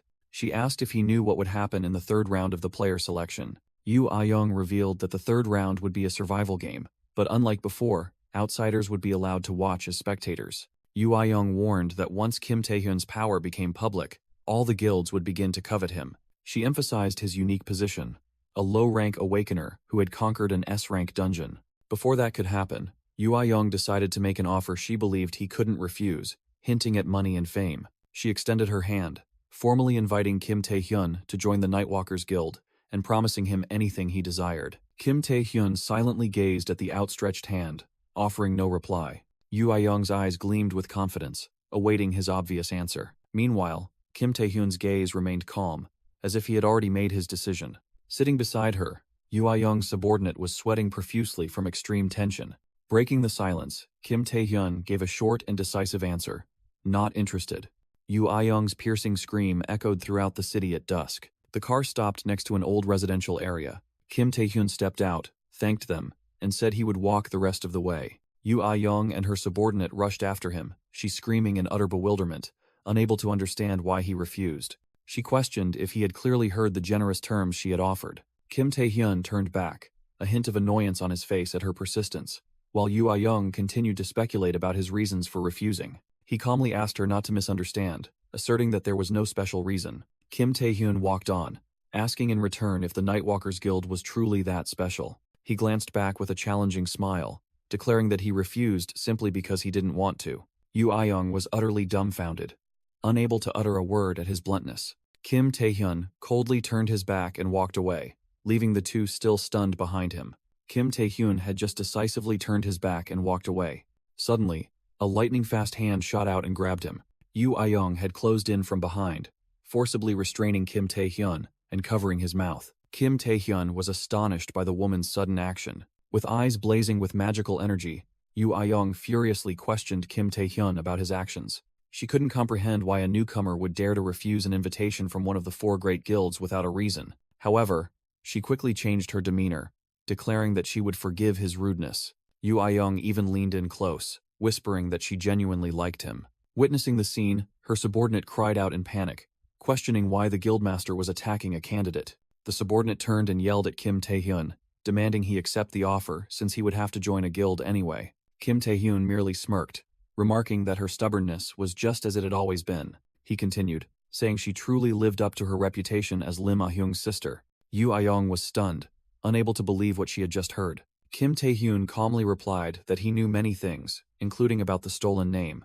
His words struck Yu Ah-young's mind like a heavy blow. Her eyes flashed with angry energy, and her magical power began to surge uncontrollably. Amidst the city's night, a colossal pillar of green magical light suddenly erupted, shooting straight into the sky. Back in the hallway, a fierce surge of energy emanated from Yu Ah-young, sending everything flying. The subordinate was caught in the storm of magical energy, realizing in horror that the situation had spiraled out of control. In a flashback, Yu Ah-young's past was revealed.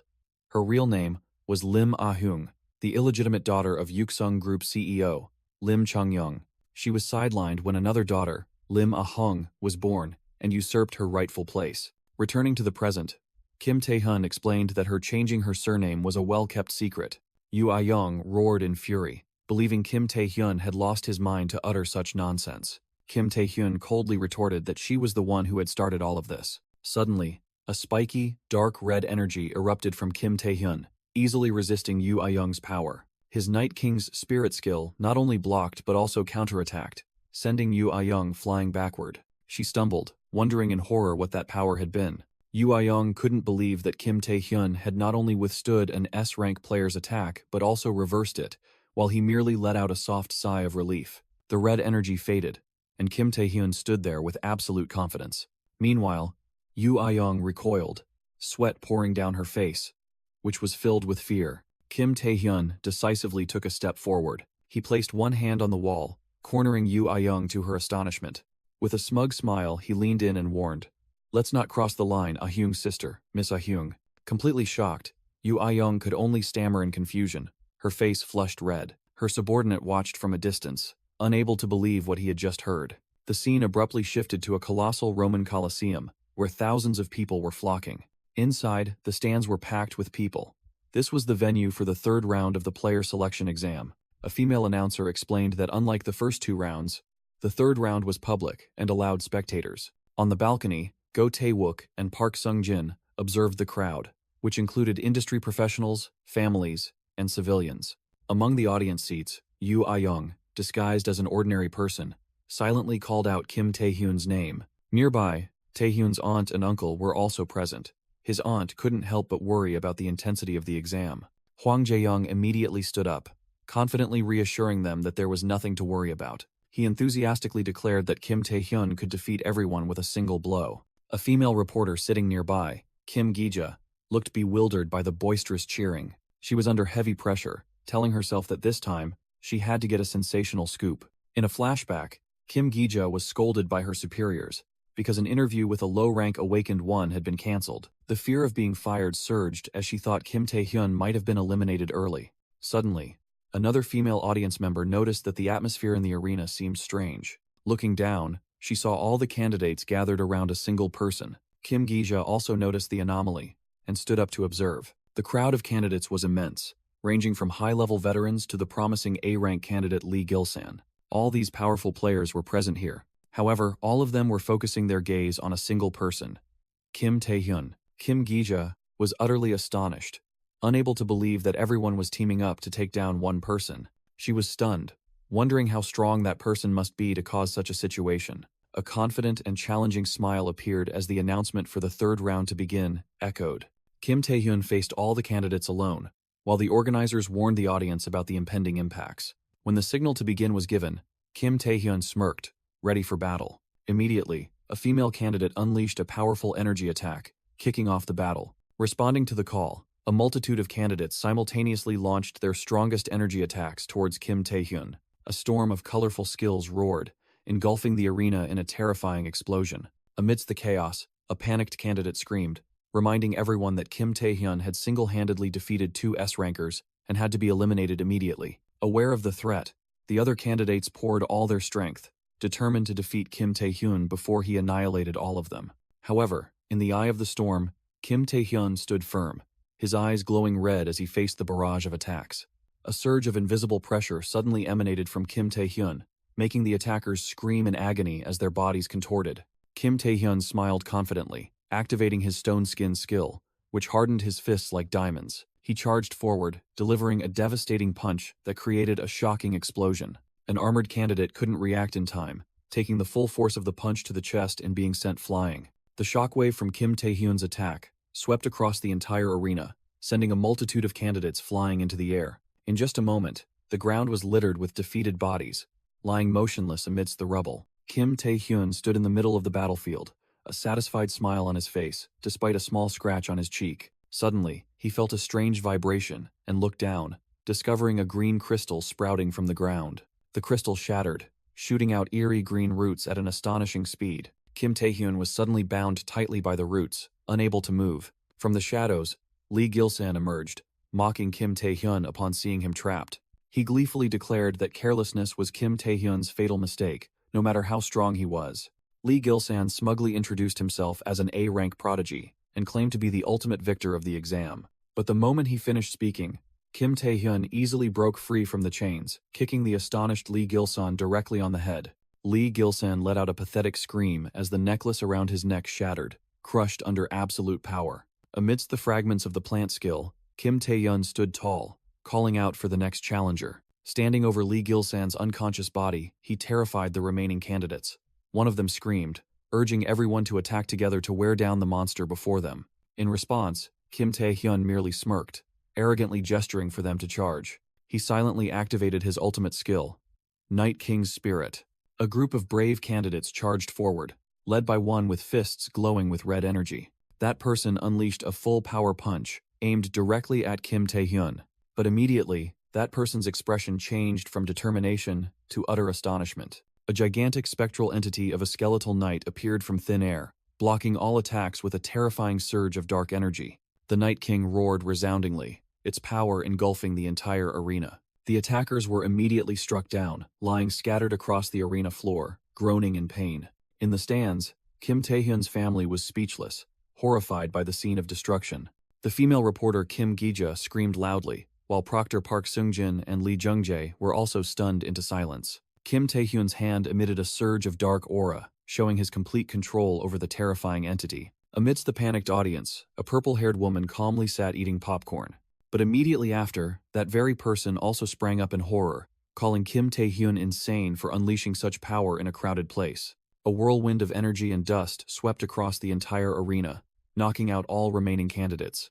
Kim Tae-hyun sighed in relief, declaring that everything was settled. With a confident smile, he looked forward, his gaze searching for the final target. His gaze landed on Lim Ah-hyung, the only one still standing on the devastated arena floor. Though panting from exhaustion, Lim Ah-hyung stood tall, her determined eyes meeting Kim Tae-hyun's. Amidst the thick dust and smoke, Kim Tae-hyun calmly asked Lim Ah-hyung what she wanted to do, even giving her a chance to retreat. Lim Ah-hyung, despite her exhaustion, still clutched her arm, her gaze fixed firmly on her opponent.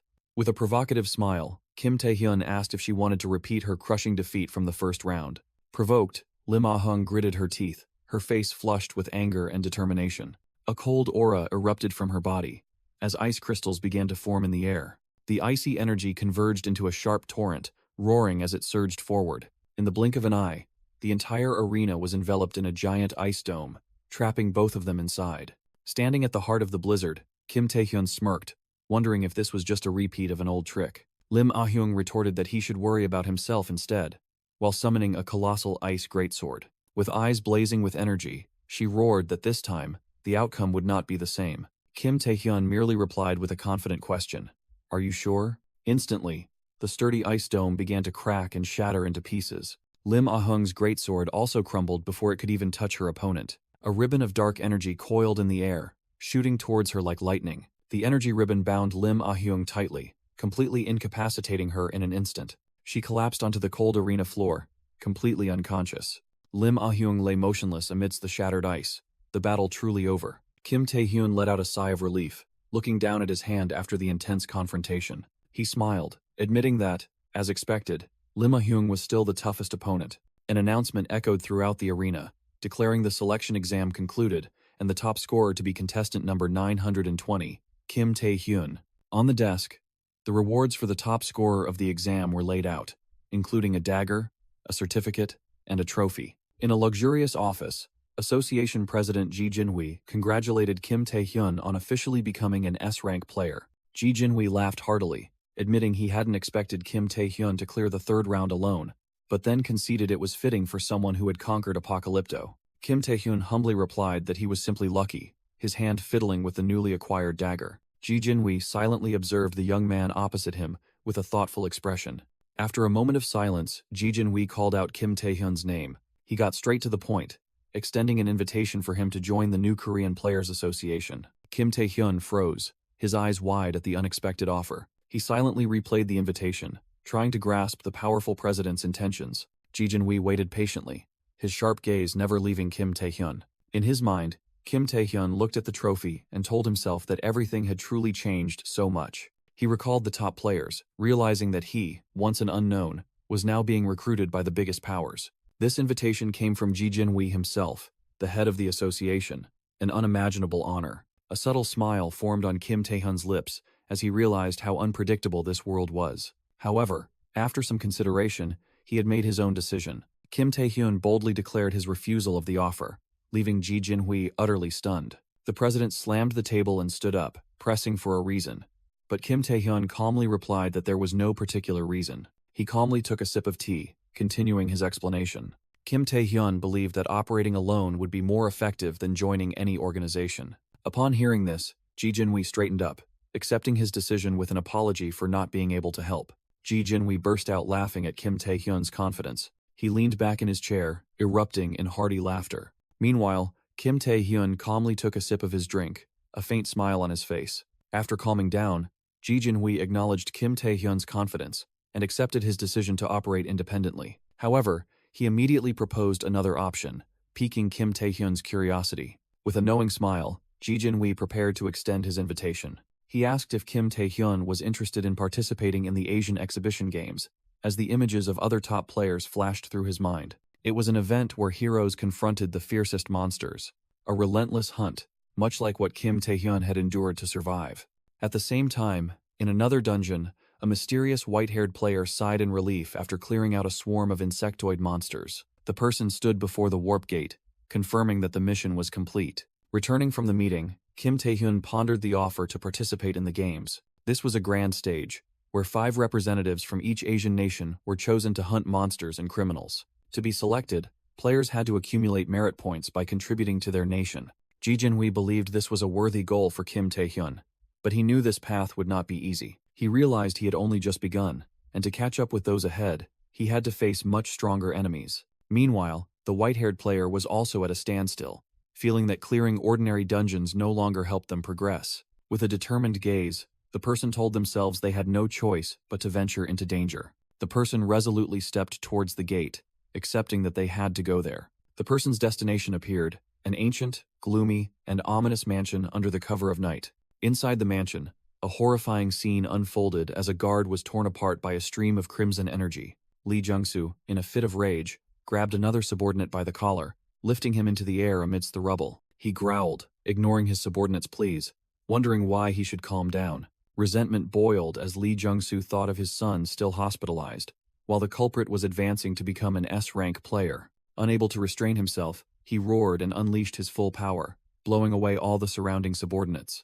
One subordinate was slammed hard into the wall behind him, shattering it. Amidst the chaotic scene, a female subordinate fearfully announced that there were guests from the malignant guild. Lee Jung-soo turned and shouted, scornfully dismissing those he had paid who then failed to eliminate a mere child. As he was about to charge forward to vent his anger, an invisible pressure suddenly brought him to a halt. Lee Jung-soo looked in astonishment towards the door, where a terrifying aura was spreading. A mysterious figure emerged from the shadows, casually stating that what happened to his son was regrettable, but he should calm down. Suppressed by the opponent's power, Lee Jung-soo gasped for breath as the stranger reminded him that Taizen's objectives were now different. The figure formally introduced himself as the vice guildmaster of the malignant guild. He revealed his name was Shadow, a being with an unidentifiable power rank. Meanwhile, elsewhere, a purple spatial gate swirled and opened. Kim Tae-hyun calmly stepped out from within the gate. He paused when he heard a stuttering voice calling his name. Before Kim Tae-hyun was a modern building, his destination. A man hurriedly held up a sign welcoming the youngest S-rank player, introducing himself as a guide from the Alchemist's Guild. The man, Park Jeon-woong, excitedly said he was greatly honored to meet Kim Tae-hyun, and was also a member of his fan club. Park Ji-won enthusiastically explained that he had become an ardent fan after witnessing Kim Tae-hyun's power and asked for an autograph.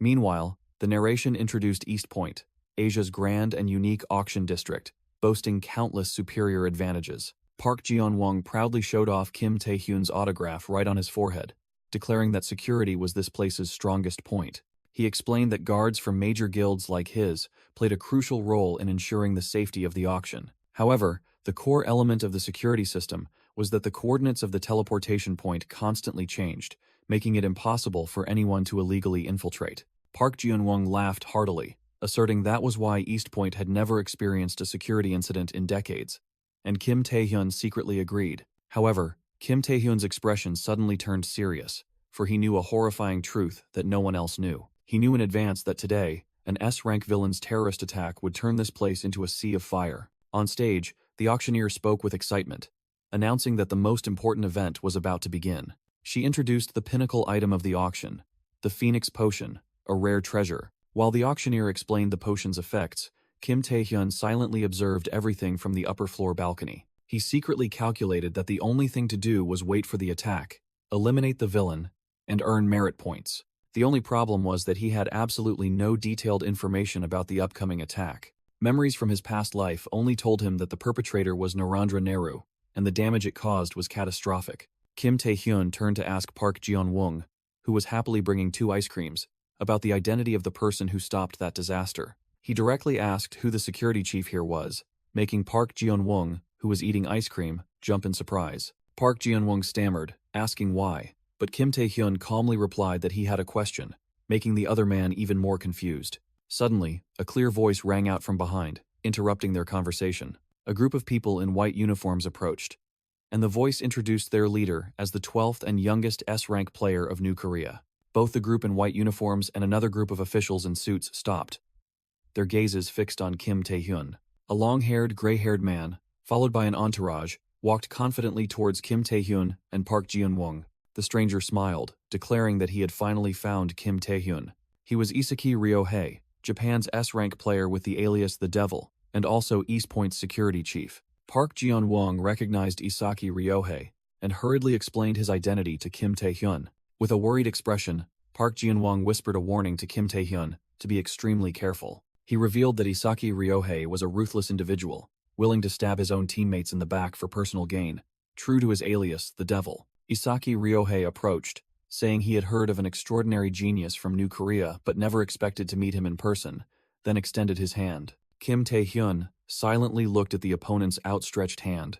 He felt a flicker of suspicion when he realized Isaki Ryohei was using his left hand to shake hands. Nevertheless, Kim Tae-hyun still decided to shake hands with Isaki Ryohei. The moment their hands met, a massive surge of blue energy suddenly erupted. Kim Tae-hyun was shocked, as his body was enveloped by intense bolts of energy. He gritted his teeth, enduring the agonizing pain as the high-intensity energy current coursed through his entire body. Isaki Ryohei let out a delighted laugh, still gripping Kim Tae-hyun's hand tightly while unleashing his power. With glowing red eyes, he appeared extremely surprised and amused that Kim Tae-hyun could withstand his attack, admitting that he was indeed worthy of being an S-rank player. Kim Tae-hyun secretly cursed his attacker while trying to resist the energy surge. The pain intensified, and he clenched his teeth, struggling to endure. The pressure from Isaki's energy spread outwards, causing the other guests in the hall to collapse, gasping for breath. Kim Tae-hyun realized that if he resisted, the innocent civilians around them would be caught in the crossfire. As Kim Tae-hyun was filled with anger and confusion, Isaki Ryohei laughed loudly, calling his malicious attack just an over-the-top prank for an S-rank rookie. However, Isaki Ryohei suddenly released his grip on Kim Tae-hyun. He pulled Kim Tae-hyun into a provocative embrace, whispering close to his ear. With a smug smile, Isaki Ryohei declared that even though they were both S-rank, Kim Tae-hyun was not yet on his level. He warned Kim Tae-hyun not to play useless tricks, to know his place and leave, calling him a brat. Isaki pushed Kim Tae-hyun away and burst into delighted laughter. Waving sarcastically, he wished Kim Tae-hyun a good time at the auction, then left with his entourage. Park Ji-won immediately rushed over, anxiously calling out Kim Tae-hyun's name. Kim Tae-hyun silently watched Isaki's retreating back. A cold smile briefly appeared on his lips as he etched that name into his heart. Meanwhile, in a modern skyscraper elsewhere, a group of heavily armed mercenaries was gathered in a secret facility. they faced another armed team approaching, and one of them wondered about the identity of the opposing side. The bald leader asserted that ahead was the teleportation gate control office. Therefore, those approaching were their targets. Identifying himself as an A-rank player, the bald leader ordered the entire team to provide support while he would act alone. At another desolate location, amidst ruins and the corpse of a giant purple monster, a new power emerged. One of the defeated fighters was having their body corroded by a strange energy. The old man with the purple turban looked up at the sky, immersed in a sense of immense power. His identity was revealed as Narendra Nehru, an S-rank villain. A purple-haired subordinate approached from behind, reporting that a variable had just appeared at the auction house. The subordinate specified that Kim Tae-hyun, an S-rank player of the New Korean Association, was present there and asked for his master's command. Narendra Nehru stood amidst the chaotic energy, silently contemplating. With red eyes filled with contempt, he dismissed it, wondering why he should bother with such trash.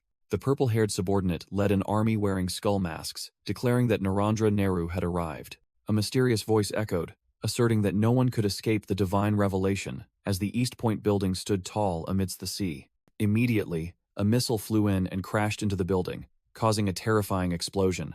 Inside, the female auctioneer was enthusiastically presenting the auction item to the crowd of guests. Suddenly, another violent explosion erupted from the middle of the hall, throwing everyone into a sea of fire. Seconds before, a couple was still smiling, enjoying their drinks. The next moment, they were engulfed by the force of the explosion, their faces contorted in horror. From the outside, the skyscraper suffered yet another devastating attack. Successive explosions shook the entire structure, and thick black smoke billowed up. Amidst the chaotic scene, Park Jeon-won frantically screamed Kim Tae-hyun's name. He found Kim Tae-hyun standing amidst the rubble and yelled that they had to evacuate immediately. Kim Tae-hyun froze. He knew an attack was coming but couldn't have imagined they'd planted bombs throughout the building. He wondered how the terrorists could have snuck in and planted bombs, while devastation surrounded him. But Kim Tae-hyun quickly dismissed those questions, realizing what was most important now, as a desperate scream echoed. He turned and witnessed skull-masked terrorists advancing from a ruined corridor. A terrorist with dreadlocks mercilessly fired at the survivors, ordering them to surrender. He continued to threaten to shoot anyone who resisted in the head, but then abruptly froze. In a flash, Kim Tae-hyun darted like a ghost. The blade in his hand flashed with a brilliant red light, cutting down numerous enemies. Park Jeon-won was so stunned he couldn't speak, only able to gasp Kim Tae-hyun's name in astonishment. Kim Tae-hyun calmly ordered Park Jeon-won to report the situation to the association and request reinforcements, while he would handle everything himself. Kim Tae-hyun clutched the talisman dagger, glowing with red energy, determined to capture those behind this incident. In a corridor filled with goods, a group of guards led by an ash-blonde man were panting, preparing for a confrontation. The brave commander faced the terrorist group, shouting that these items belonged to those who had bid on them. He continued to assert that they were not for the terrorists, while the purple-haired leader and his cronies simply watched in silence. The purple-haired leader narrowed his eyes, coldly issued a single command: slaughter them. Immediately, a bloody massacre ensued as the terrorists charged and attacked the guards. A guard collapsed to the floor, gasping his last breath in a spreading pool of blood. Soon, the entire security team was annihilated, their bodies strewn across the shattered ground. After clearing the area, the purple-haired leader approached a box and reached out his hand. He picked up a phoenix-shaped potion bottle with a triumphant expression, declaring he had finally found it. The item was the Phoenix Elixir, a unique item that permanently increases stamina and mana. The purple-haired leader thought to himself. He now understood why his master had ordered them to obtain this item at all costs, even if it meant risking their lives. He brought the bottle to his mouth, preparing to drink it and claim the power within. Suddenly, a violent explosion occurred right beside him, throwing him far away. One of his subordinates lay motionless on the ground, their skull mask shattered. The purple-haired leader was stunned, not understanding what had just happened. A surviving subordinate frantically screamed, calling their leader Dyke and warning of an enemy. Another looked around in confusion, wondering why they couldn't see the attacker. Immediately after, this terrorist was struck down from behind by an invisible attack. Dyke and the remaining subordinates stood in a defensive stance, tense as they faced the lurking invisible enemy. The invisible enemy continued to slaughter the terrorist subordinates in the pouring rain. Dyke realized in horror that the skill his opponent was using was stealth. Immediately, he was sent flying by an extremely powerful invisible attack. Blood gushed from his face. Dyke screamed frantically, cursing his attacker as a filthy rat. Suddenly, a hand appeared from thin air right before him. Magical chains shot out from nowhere, binding the remaining terrorists tightly to the ground. Dike was also quickly wrapped tightly by these chains. The chains tightened, completely immobilizing him. Kim Tae-hyun finally materialized, standing opposite the tightly bound Dike. Dike roared furiously, claiming Kim Tae-hyun was nothing but a coward with only the stealth skill. With a resentful expression, he frantically threatened that Kim Tae-hyun would surely die. Meanwhile, Kim Tae-hyun observed coldly, secretly impressed by a skill that could pinpoint even a stealthed opponent. Emitting a deadly crimson aura, Kim Tae-hyun smirked, saying that Dike would be a worthy substitute for the predation skill. At the same time, elsewhere, East Point's security personnel had been neutralized and imprisoned within an energy barrier. The guests at the auction suffered the same fate, bound in panic. A terrifying vision showed a colossal monster army lying in wait. This horde of monsters was besieging the exterior of the teleportation gate control room. The mastermind, Narendra Nehru, sat before the monitoring screen, letting out a savage laugh. He declared that with this event, everyone would come to revere him even more, their god. Dike rushed over, calling Narendra Nehru's name and reporting that only the Phoenix Elixir remained. A masked subordinate reported that they had received news from Dike's group, who were sent to seize the Phoenix Elixir. The subordinate hesitantly said there was a problem, prompting Narendra Nehru to press for details. Suddenly, the walkie-talkie crackled violently, cutting off communication. A completely unfamiliar voice emanated from the device, asking if they were speaking with Narendra Nehru. Narendra Nehru's crimson eyes narrowed with murderous intent at the unexpected intrusion. When Nehru growled, demanding his identity, Kim Tae-hyun simply replied casually from the other end of the line. Meanwhile, Dike, tightly bound by crimson energy chains, looked up and asked who had defeated him. Amidst the rubble, Kim Tae-hyun stood, holding the Phoenix Elixir, and declared himself the one holding what Nehru coveted. He pressed the walkie-talkie to his ear, provocatively ordering Narendra Nehru to come here immediately if he wanted it back. Narendra Nehru roared in utter fury, cursing the terrorist and the filthy brat who ruined his plan. At the scene, Nehru's entire group of subordinates lay motionless on the corridor floor. Without a moment's hesitation, Kim Tae-hyun uncapped and drank the Phoenix Elixir. A brilliant golden aura erupted around him as notifications of increased physical strength and magic power appeared. He secretly marveled at the power of the unique grade elixir, which had helped him break through his stats after a long period of stagnation. Now, Kim Tae-hyun felt relieved to have stopped the terrorists, but he suddenly froze as he sensed another presence. Rapid footsteps echoed in the silent corridor. Isaki Ryohei, East Point's head of security, led his entourage in with an overwhelming aura. The group stopped before the sight of the corridor filled with corpses and Dike bound in the distance. One of Isaki's brown-haired subordinates looked around and reported that no one was found here. He looked confused, insisting the signal definitely came from here and wondering if the target had escaped. Isaki Ryohei scoffed, asking what nonsense his subordinate was spouting. Suddenly, his eyes gleamed as he sensed the enemy's presence, declaring the target was right before them. Amidst the corpses of the terrorists, Isaki roared, demanding Kim Tae-hyun stop hiding and reveal himself. From thin air, a pair of legs gradually materialized amidst a purple energy flow.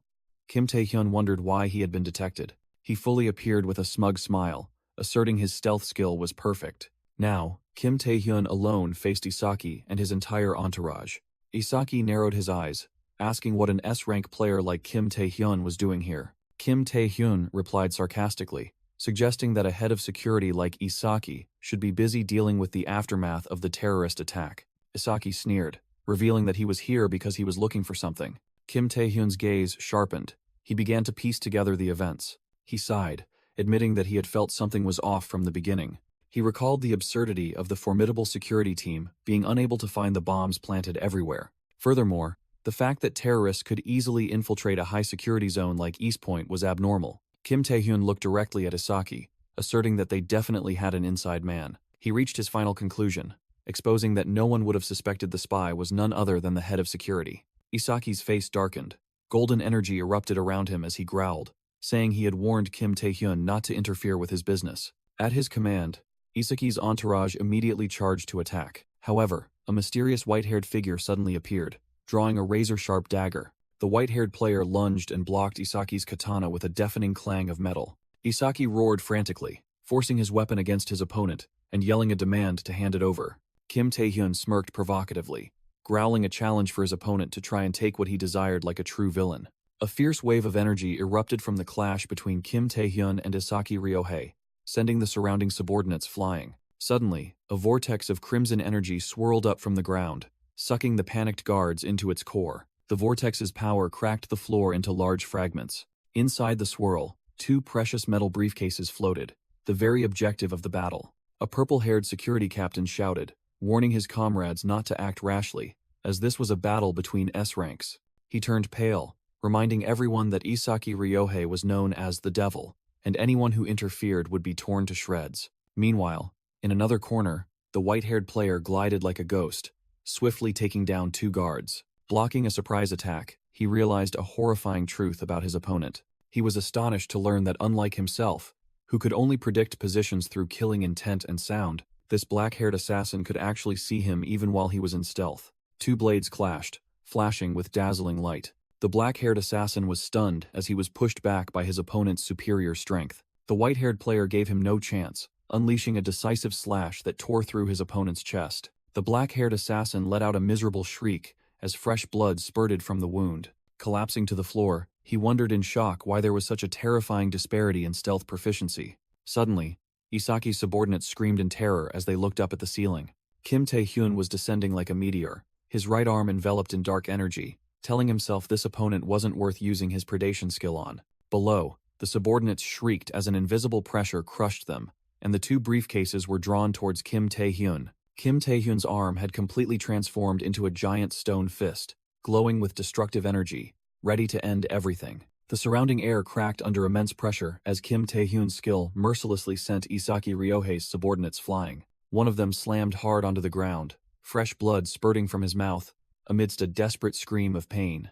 Another was trapped in the energy vortex, his face contorted in utter terror. Amidst the chaotic scene, Kim Tae-hyun calmly surveyed his surroundings, wondering where his true target had hidden. Suddenly, Isaki Ryohei appeared with an arrogant laugh, applauding Taehyun's impressive display of power. He pointed out a flaw in the strategy, claiming that area of effect skills were the bane of stealth techniques. From the shadows on the ceiling, a new figure with striking white hair materialized, a dagger clutched in his hand. With an angry roar, the mysterious assassin lunged down, his blade glowing with golden flames aimed directly at Isaki. The sudden attack startled even Kim Tae-hyun, who whipped his head around in surprise. Meanwhile, elsewhere on the 30th floor, 2 skull-masked terrorists stood guard, completely unaware of the impending danger. The white-haired assassin easily dispatched another foe, the impact creating a terrifying explosion that blew both guards away. The aftershock from his attack left a long, scorched streak of light on the destroyed hallway floor. Debris flew everywhere, a testament to the absolute power that had just been unleashed. Returning to the main battle, Isaki casually sheathed his sword after having just defeated an opponent of his own. However, his smug expression instantly vanished, replaced by utter astonishment as he stared at his opponent. Kim Tae-hyun stood there with a sinister smile, his body now enveloped by brilliant golden chains surging with energy. "What a fool," Kim Tae-hyun murmured, his confidence absolute. Isaki's eyes widened in horrifying realization. He cursed himself for misjudging his opponent's true intention. He finally understood.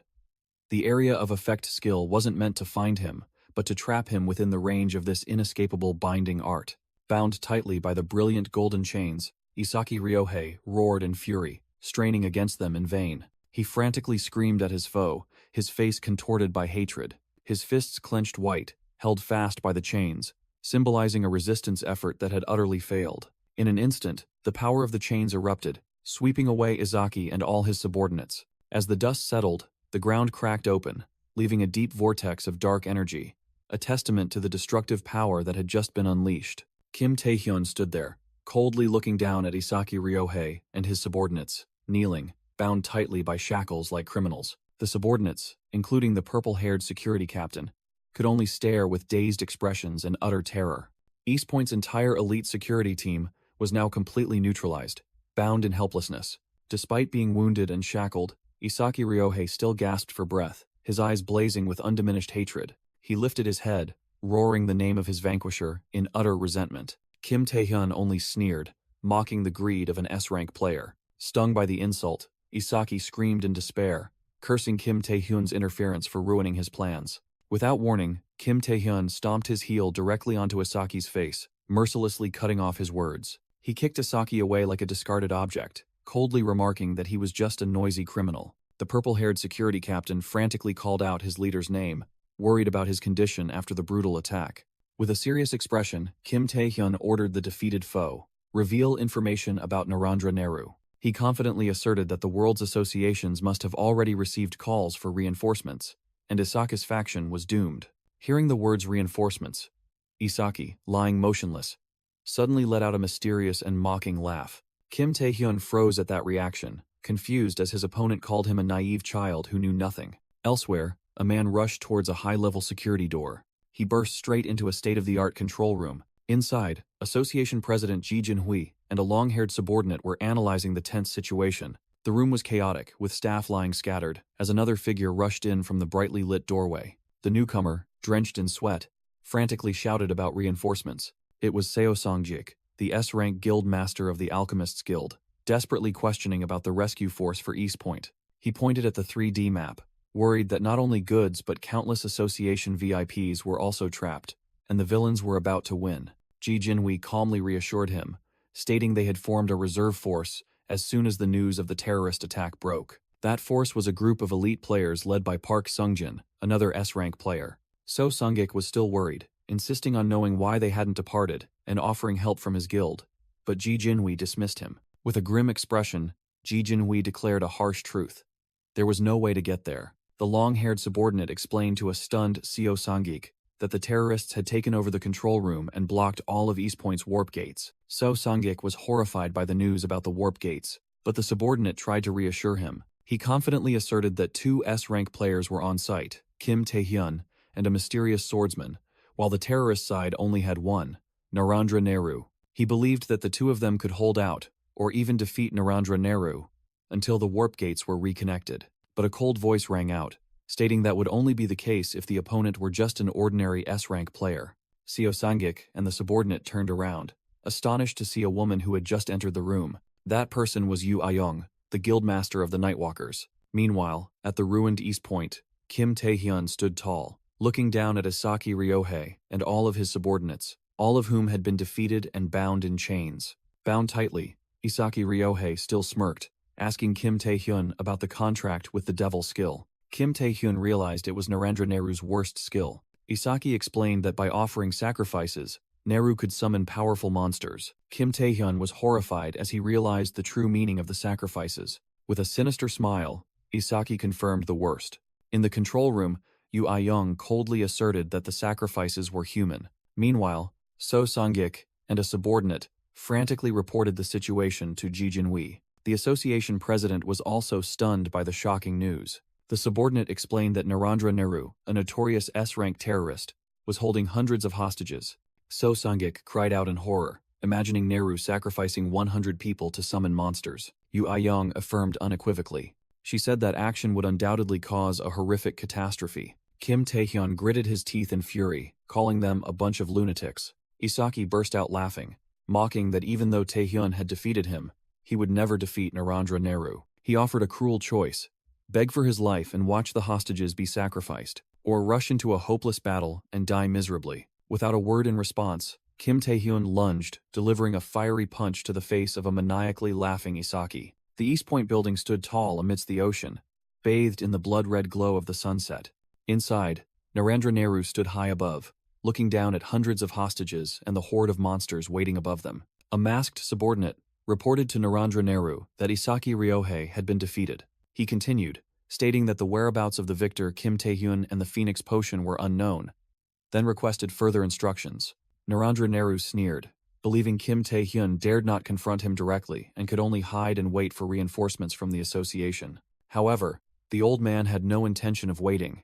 His hand began to gather a sinister surge of dark energy. The black aura immediately enveloped the bound hostages, making them scream in extreme agony. The dark energy tightened around the neck of a teal-haired female hostage, turning her into a sacrificial offering to demonstrate his power. Amidst the screams, Narendra Nehru declared that if his enemy refused to show himself, he would have to use this method to draw him out.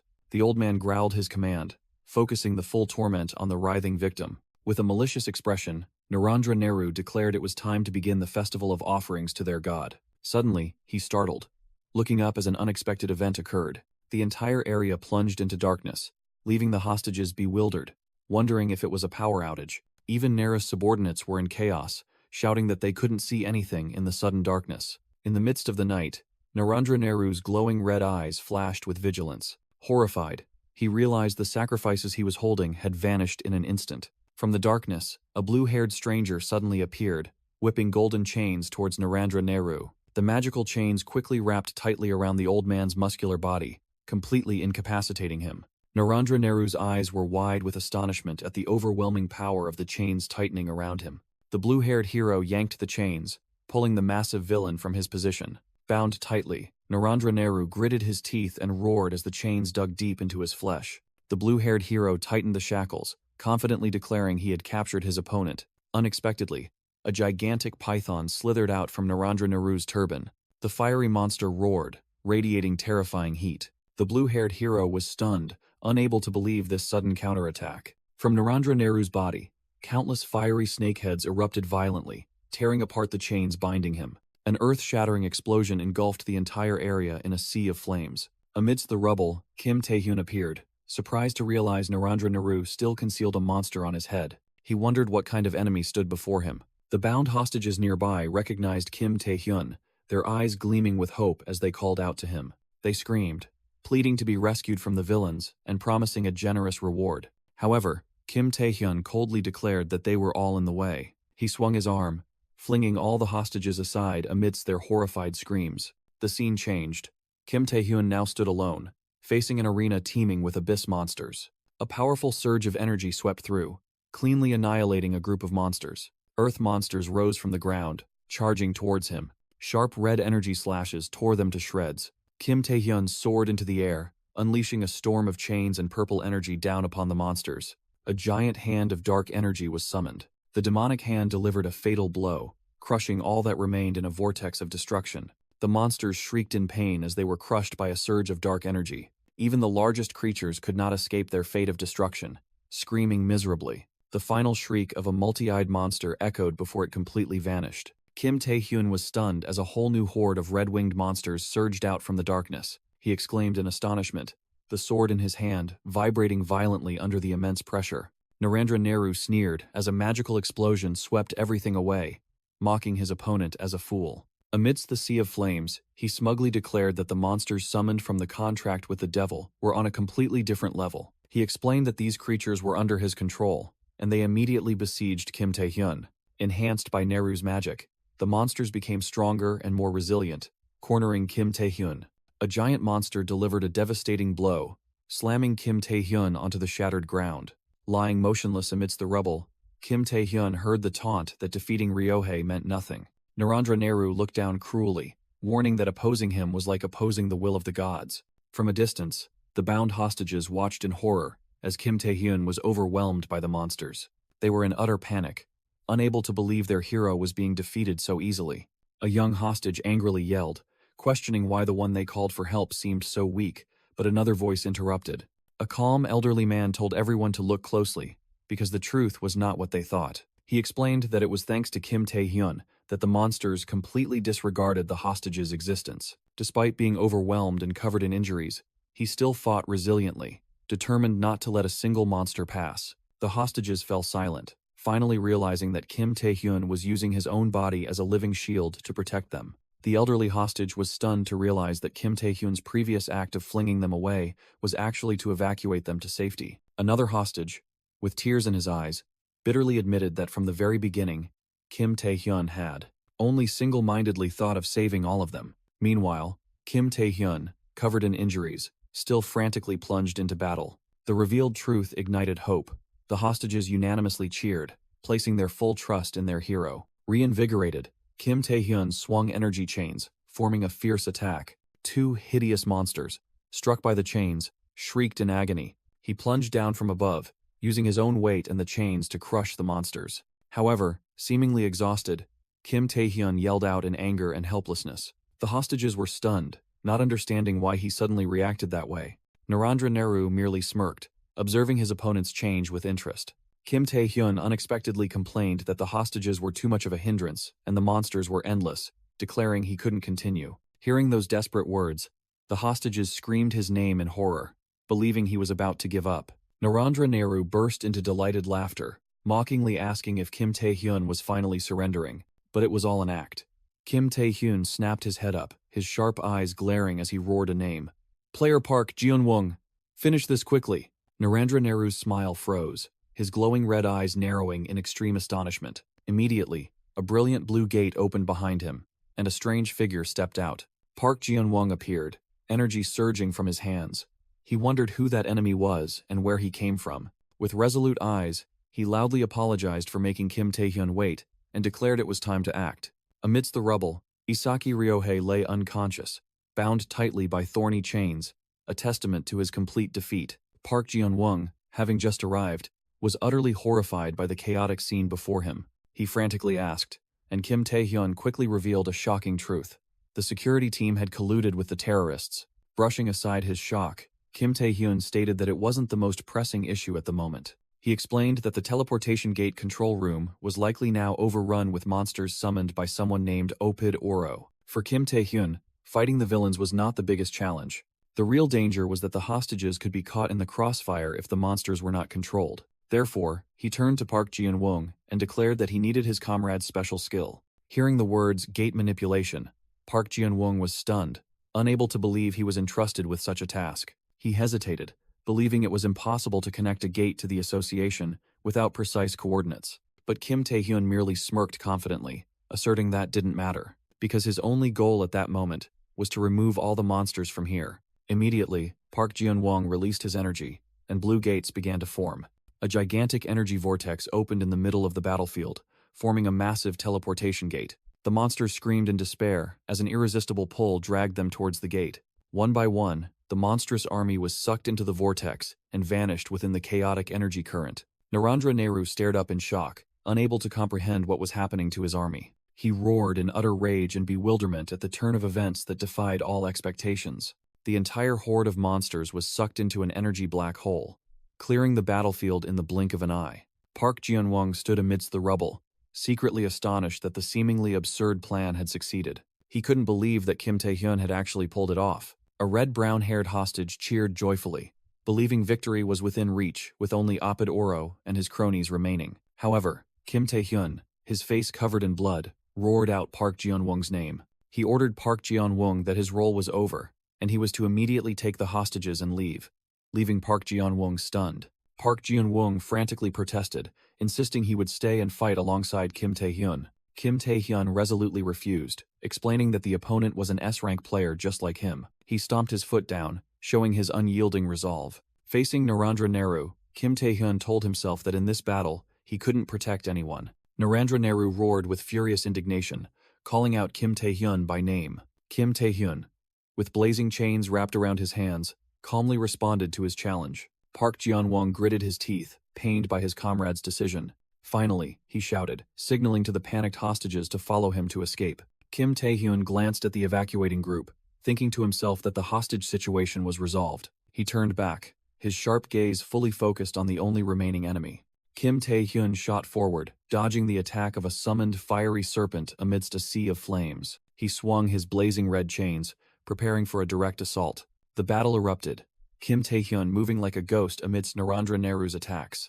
Narendra Nehru roared, calling Kim Tae-hyun a fool for being an S-ranker yet acting so recklessly. The old man released a destructive surge of energy, shouting that a mere child, like Kim Tae-hyun, couldn't understand anything.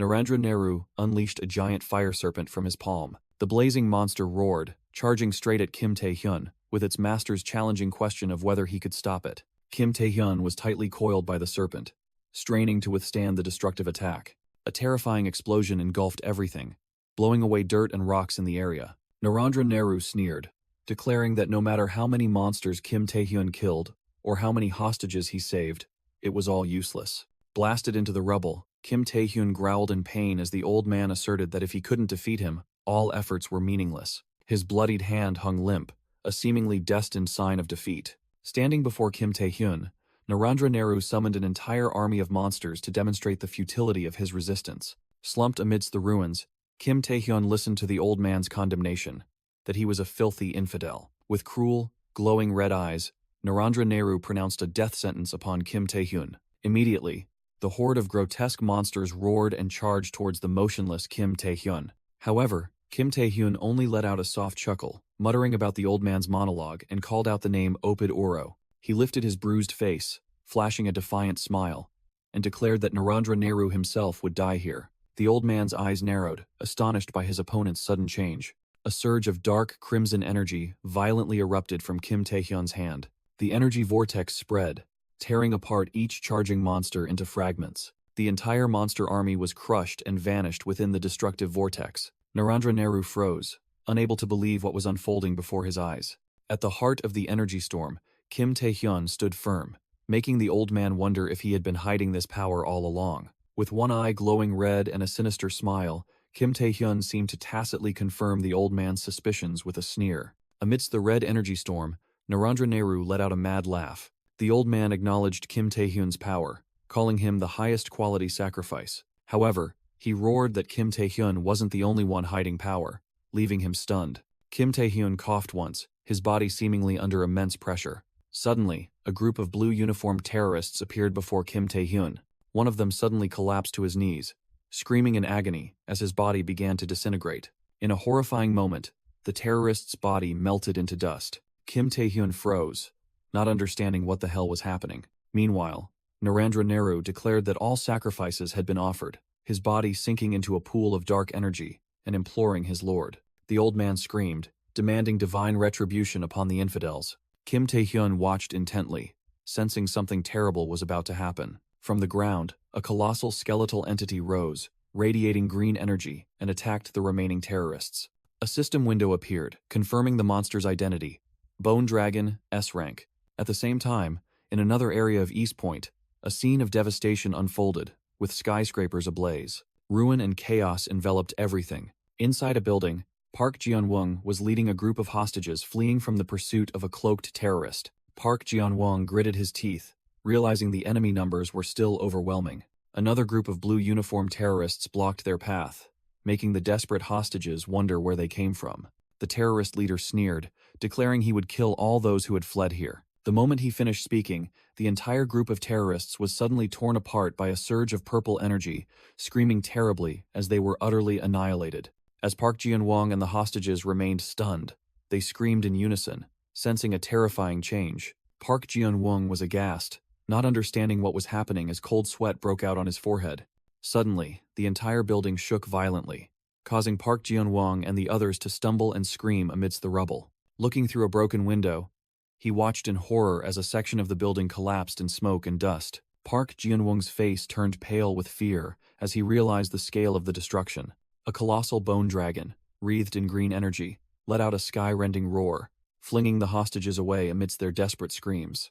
Amidst the chaos, Kim Tae-hyun was also flung by the shockwave from the edge of a destroyed floor. He was free-falling through the air, his scream echoing in helplessness. From a distance, Narendra Nehru laughed maniacally, his entire body enveloped in the dragon's magical energy. With a triumphant expression, the old man declared that dragons were the strongest creatures of all. Despite the dire straits, Kim Tae-hyun gritted his teeth, his eyes flashing with anger instead of fear. A glowing metal chain suddenly formed, wrapping around his arm. Without hesitation, he launched the chain upwards like a grappling hook, aiming for the remaining part of the building. The chain shot out at terrifying speed, embedding itself into a solid surface. Kim Tae-hyun's fall was abruptly halted by a powerful tug. He landed on a floor below, the impact so strong that the concrete floor cracked open. After sliding a long distance, Kim Tae-hyun stopped, leaving a friction trail on the floor. He pushed himself up amidst the cloud of dust, his body already exhausted. He panted, wondering where that terrifying monster had come from. Just then, Kim Tae-hyun looked up and froze as he faced the colossal head of the bone dragon snarling right outside. Kim Tae-hyun stared in horror at the giant skeletal monster hovering before him. The full form of the S-rank bone dragon emerged, a colossal skeleton wreathed in deadly green magical power, with a masked stranger controlling it from its neck. The ground shook violently as the dragon unleashed its power, causing the entire building to begin crumbling. The stranger on the dragon's back let out a piercing cry amidst the chaos it had created. He pointed towards Kim Tae-hyun, who was still free-falling, roaring a deadly command as the dragon charged forward. With a determined expression, Kim Tae-hyun unleashed his full crimson dark energy, ready to confront it. He roared a curse at the lifeless skeleton, charging straight towards it in a streak of crimson light. In response, the bone dragon opened its bony jaws wide, gathering a sphere of green magical energy. A swirling, destructive energy blast was fired, shooting straight towards its target. Kim Tae-hyun was stunned as he was completely engulfed by the green light. A terrifying explosion ensued, blowing off the entire top section of the skyscraper. In the air, only debris and remnants of the spectral energy remained.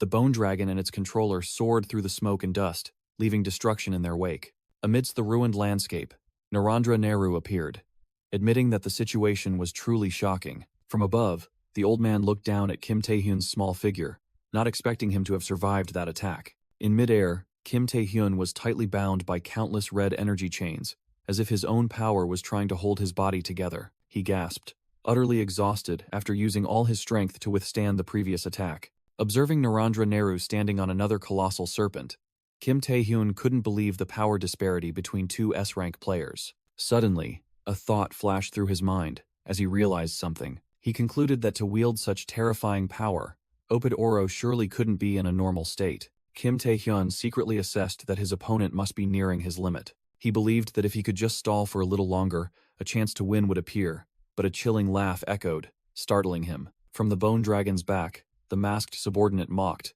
declaring that he could see through Kim Tae-hyun's heart.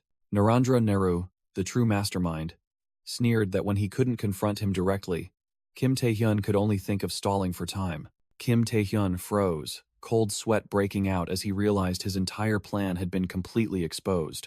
Narendra Nehru roared in anger, unleashing a massive surge of energy, and asserting that petty tricks wouldn't work on him. Receiving that energy, the bone dragon roared, its wings flaring with green magical light. Immediately after, the colossal dragon suddenly soared away, leaving the ruined building. Kim Tae-hyun screamed in horror as he realized the monster's new target. Inside a fortified room, Park Ji-won and the other hostages frantically looked outside. Horror was evident on their faces as they felt the building shaking violently. Through the glass, they saw the bone dragon charging straight towards them at terrifying speed. The monster began its rampage, firing countless sharp bone fragments that shattered the building's facade. Meanwhile, at the association headquarters, an emergency mobilization was underway. A female operator announced that the emergency warp gate had successfully connected. Park Sung-jin, an S-rank player, led an elite squad, ready to enter East Point. The female staff member nervously warned that even a player like Park Sung-jin could face extreme danger, but he coldly replied that it was nonsense. He stunned the female staff member by asking in return, "Then how much danger is that child facing?" Without hesitation, Park Sung-jin declared to his squad, "We will enter East Point immediately." Park Sung-jin roared, commanding his forces to advance and eliminate the terrorists. With burning determination, he and his elite squad unleashed their energy, vowing to rescue their trapped comrades. Meanwhile, at the ruined site, Park Ji-won and many others lay scattered amidst the rubble. Park Ji-won let out a pained groan, his body almost completely exhausted. Suddenly, he widened his eyes in surprise at an unexpected presence. A blazing red energy shield erupted, blocking an invisible attack right in front of Park Ji-won. Turning his head in disbelief, Park Ji-won shouted the name of the newcomer. "Tae-hyun?" Kim Tae-hyun let out a thunderous roar, unleashing a storm of red dark energy from his body. His surge of power violently collided with a massive green energy attack from the bone dragon in the sky. The dragon rider laughed gleefully, mocking that this was precisely the choice he had anticipated. From another location, Narendra Nehru smirked cruelly, commanding Kim Tae-hyun to be burned to ashes. From the ground, Park Ji-won desperately watched Kim Tae-hyun single-handedly fending off the destructive power, and shouted his name. He struggled to shout, telling him not to worry about them, as everything would be over if he died. Kim Tae-hyun braced himself, silently admitting that Park Ji-won's words were absolutely correct. He quickly analyzed the situation, knowing he couldn't confront the bone dragon directly. The only method was to hold out until Oped Oro, the true mastermind, reached his limit. But even with a plan, Kim Tae-hyun still struggled to fend off the attacks, telling himself it wasn't time yet. The two energy currents, red and green, continued to clash, creating a terrifying explosion of light. "I can't give up yet," Kim Tae-hyun roared in ultimate defiance. His eyes blazed, his mind screamed a single command. "Think, Kim Tae-hyun. I have to find a way to save everyone." In the dark mental space, Kim Tae-hyun knelt, whispering in despair that he couldn't endure it anymore. Suddenly, a fierce surge of red dark energy burst from his body, making him turn back in horror. Amidst the rubble, he tried to control the exploding power, while Park Ji-won lay slumped behind him. Lying on the ground, Park Ji-won could only lift his head in utter bewilderment at the terrifying sight. Kim Tae-hyun suddenly froze, seeming to hear a familiar voice, and wondered who it was. A system notification rang out, stating that his predation skill was being temporarily readjusted as red energy enveloped his body. The power continued to surge, the system warning that predation had reached rank A, exceeding its limits, and his body could no longer withstand it. Kim Tae-hyun frantically wondered what was happening as his skill leaped to rank S. He screamed in pain as the power continued to escalate uncontrollably, reaching rank SS. In the air, Narendra Nehru stood atop the bone dragon, witnessing Kim Tae-hyun's red energy clashing against the monster's power. The old man showed utter astonishment, unable to believe the terrifying power erupting from someone who seemed defeated. The two energy currents collided violently, and Kim Tae-hyun's predation skill officially reached the legendary SSS rank. Engulfed in his own energy storm, Kim Tae-hyun screamed in helplessness as the system announced the skill could not be deactivated. He shrieked in excruciating pain as his body began to tear apart from the uncontrollable power. For a moment, his consciousness drifted to a cosmic space, where he saw the being of light and realized his predation skill was out of control. Seeing the being's smile, Kim Tae-hyun realized in horror that this was the power the king had bestowed upon him. Returning to reality, he desperately watched his hands crack like stone, wondering if this was his meaningless death. Despite his disintegrating arms, Kim Tae-hyun's will flared, and he vowed that he couldn't die like this after everything. A crazed and defiant smile spread across his lips, his eyes blazing despite his body being on the verge of destruction. Bracing himself in a final stance, Kim Tae-hyun pointed forward with an arrogant look, ready to unleash his full destructive power in a single blow. Red dark energy erupted from Kim Tae-hyun's body, causing his flesh to tear under the tremendous pressure. The recoil of the explosion flung him into the air, and he fell unconscious into a crater he himself had created.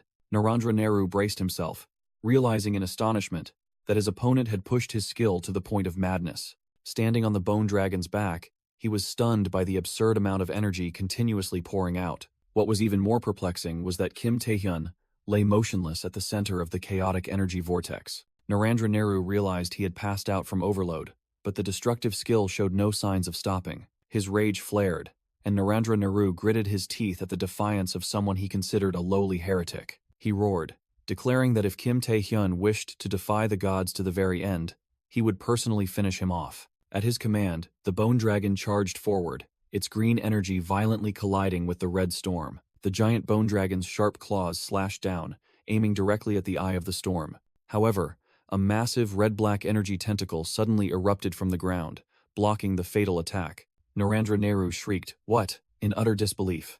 Looking down from above, he was horrified to see the red energy pouring from Kim Tae-hyun's motionless body, growing increasingly ferocious. Sweat beaded on Narendra Nehru's forehead as he felt a power beyond comprehension. From within the red storm, massive, shadowy entities with countless grotesque mouths began to form, surrounding the bone dragon. One of the shadowy creatures let out a savage roar, unleashing a wave of destruction.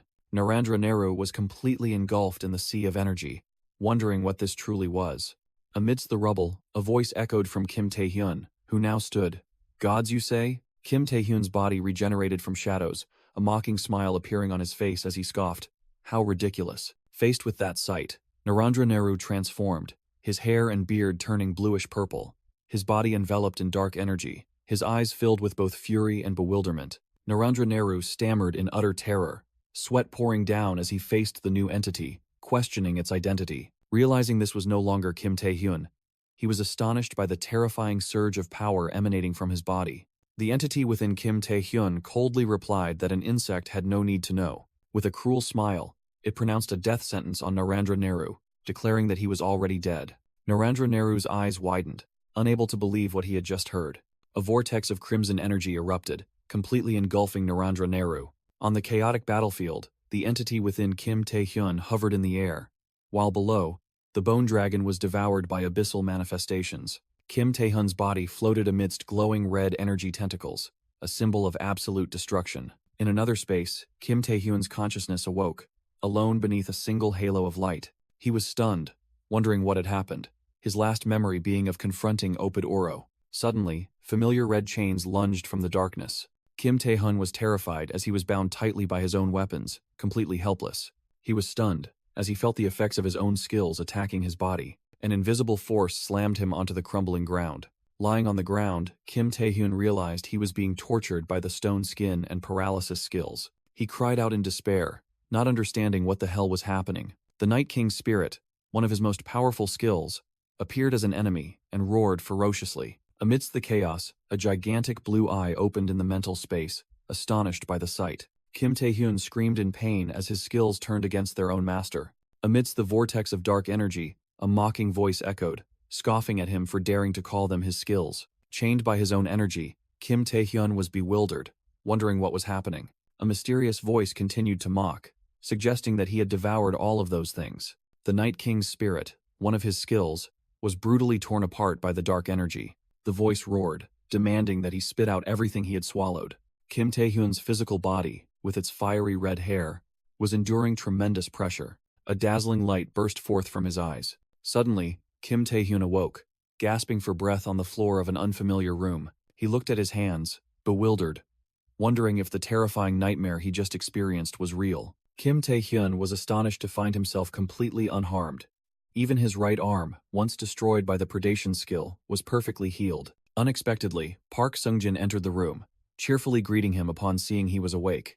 Kim Tae-hyun was stunned to recognize the S-rank player, while Park Sung-jin casually offered him fish cakes. On the table was a lavish meal consisting of various street food snacks. Park Sung-jin explained that the association and the Alchemists Guild had prepared this place to thank him for his help in the terrorist attack. He stated that thanks to Kim Tae-hyun, Isaki Ryohei had been arrested, and many people had survived the tragedy. Park Sung-jin added that countless people had visited while he was unconscious. He humorously recounted how everyone from his aunt and uncle to Chairman Ji Jinwi had cried their eyes out with worry. Park Sung-jin revealed that tests showed Kim Tae-hyun's health was completely normal, and he had only stayed to guard against troublemakers or reporters. Kim Tae-hyun remained silent, trying to sort through his chaotic memories. He recalled the last thing before losing consciousness was fighting Opid Oro. Completely unaware of what had happened afterward, Kim Tae-hyun looked up and asked Park Sung-jin. Kim Tae-hyun was bewildered by Park Sung-jin's remark that he was still the same, completely missing the meaning behind the statement.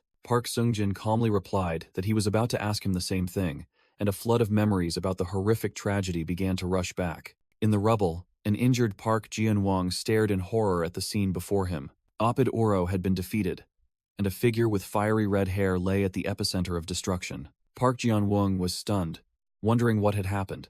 Unable to believe Opid Oro had been taken down with a single blow, the figure stood up, and Park Ji-won recognized it as Kim Tae-hyun's body. But the aura emanating from it was completely alien and terrifying. He cried out, questioning what the possessing entity had done to Kim Tae-hyun. Park Ji-won's eyes widened in horror, reflecting the glowing red light from the unknown entity. Before him, the entity in Kim Tae-hyun's body unleashed a storm of red dark energy, warping the surrounding space. Park Ji-won was frozen stiff, completely overwhelmed by that terrifying surge of power. The sheer pressure emanating from the entity made Park Ji-won cough up blood, his body unable to withstand it. The red-haired entity glanced at the collapsing Park Ji-won, then turned away. It looked down at its arm, noticing the energy dissipating and the host body beginning to crack. The entity clicked its tongue, muttering to itself that it had reached its limit in this body. With an enigmatic smile, it decided there was no other option but to retreat. It declared it would return, then left Kim Tae-hyun's body, leaving him collapsed to the ground. Kim Tae-hyun, with his hair returned to its original brown color, lay unconscious amidst the desolate scene. A figure stepped into the ruined scene. Park Sung-jin had arrived. He rushed to support the unconscious Kim Tae-hyun and tried to wake him up. After checking on Kim Tae-hyun, Park Sung-jin confirmed that there were still other survivors in the area. At the ruined scene, a female rescue worker confirmed that all hostages were merely unconscious and not in danger, but her male colleague worriedly reported that the whereabouts of the terrorists and Opid Oro remained a mystery. Amidst the devastation, Park Sung-jin supported the unconscious Kim Tae-hyun, frustrated that he couldn't do more. He desperately called Kim Tae-hyun's name, but the boy remained in a deep coma. Gazing at the heavily devastated city, Park Sung-jin was horrified, wondering what on earth had happened here. Kim Tae-hyun awoke abruptly in a sun-drenched hospital room, his expression still bewildered. Park Sung-jin began to explain that he had questioned the other survivors about the incident's progression. While Kim Tae-hyun clutched his head in pain, Park Sung-jin revealed a strange detail. All witnesses remembered Kim Tae-hyun trying to stop Opid Oro, but couldn't recall the full situation. A flashback showed Park Ji-won in extreme horror, proving Park Sung-jin's words that their memories seemed to have been tampered with by someone. Park Sung-jin slammed his hand on the table, asserting that this memory manipulation was definitely caused by the terrorists. He turned and walked away, advising Kim Tae-hyun to focus on resting for now. Before leaving for good, Park Sung-jin promised to contact him as soon as he found any more clues.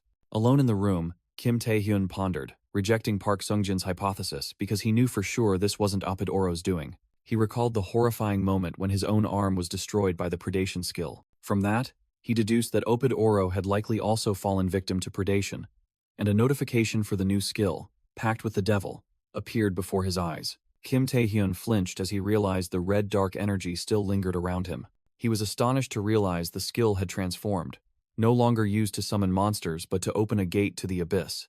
Yet he lacked 200 magic to activate it. Just then, Park Sung-jin unexpectedly poked his head through the door, calling Kim Tae-hyun's name. He smiled, announcing that another visitor had arrived. Kim Tae-hyun looked up with a puzzled expression.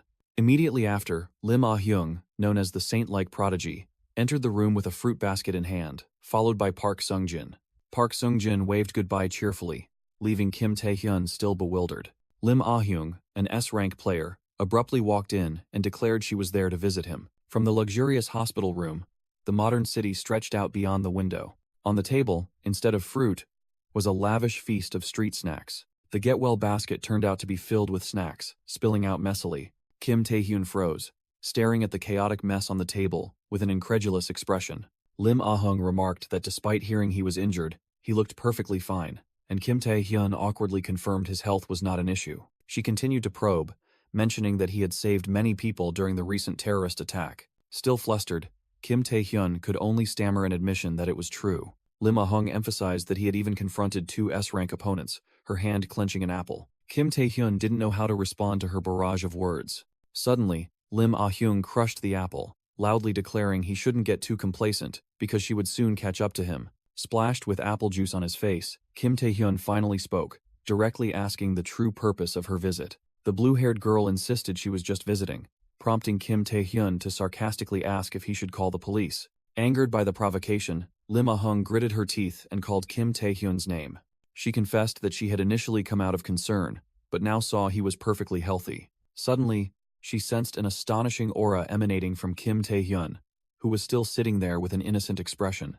Lim Ah-hyung was stunned to realize the power gap between them had not only failed to narrow but had widened, wondering what Kim Tae-hyun had become. Her entire body trembled under the invisible pressure he inadvertently emitted. Both fell silent, an indescribable tension filling the hospital room. Amidst the quiet, sudden footsteps echoed, startling both Kim Tae-hyun and Lim Ah-hyung. A figure stopped right at the doorway. Kim Tae-hyun tensed, wondering who had just arrived.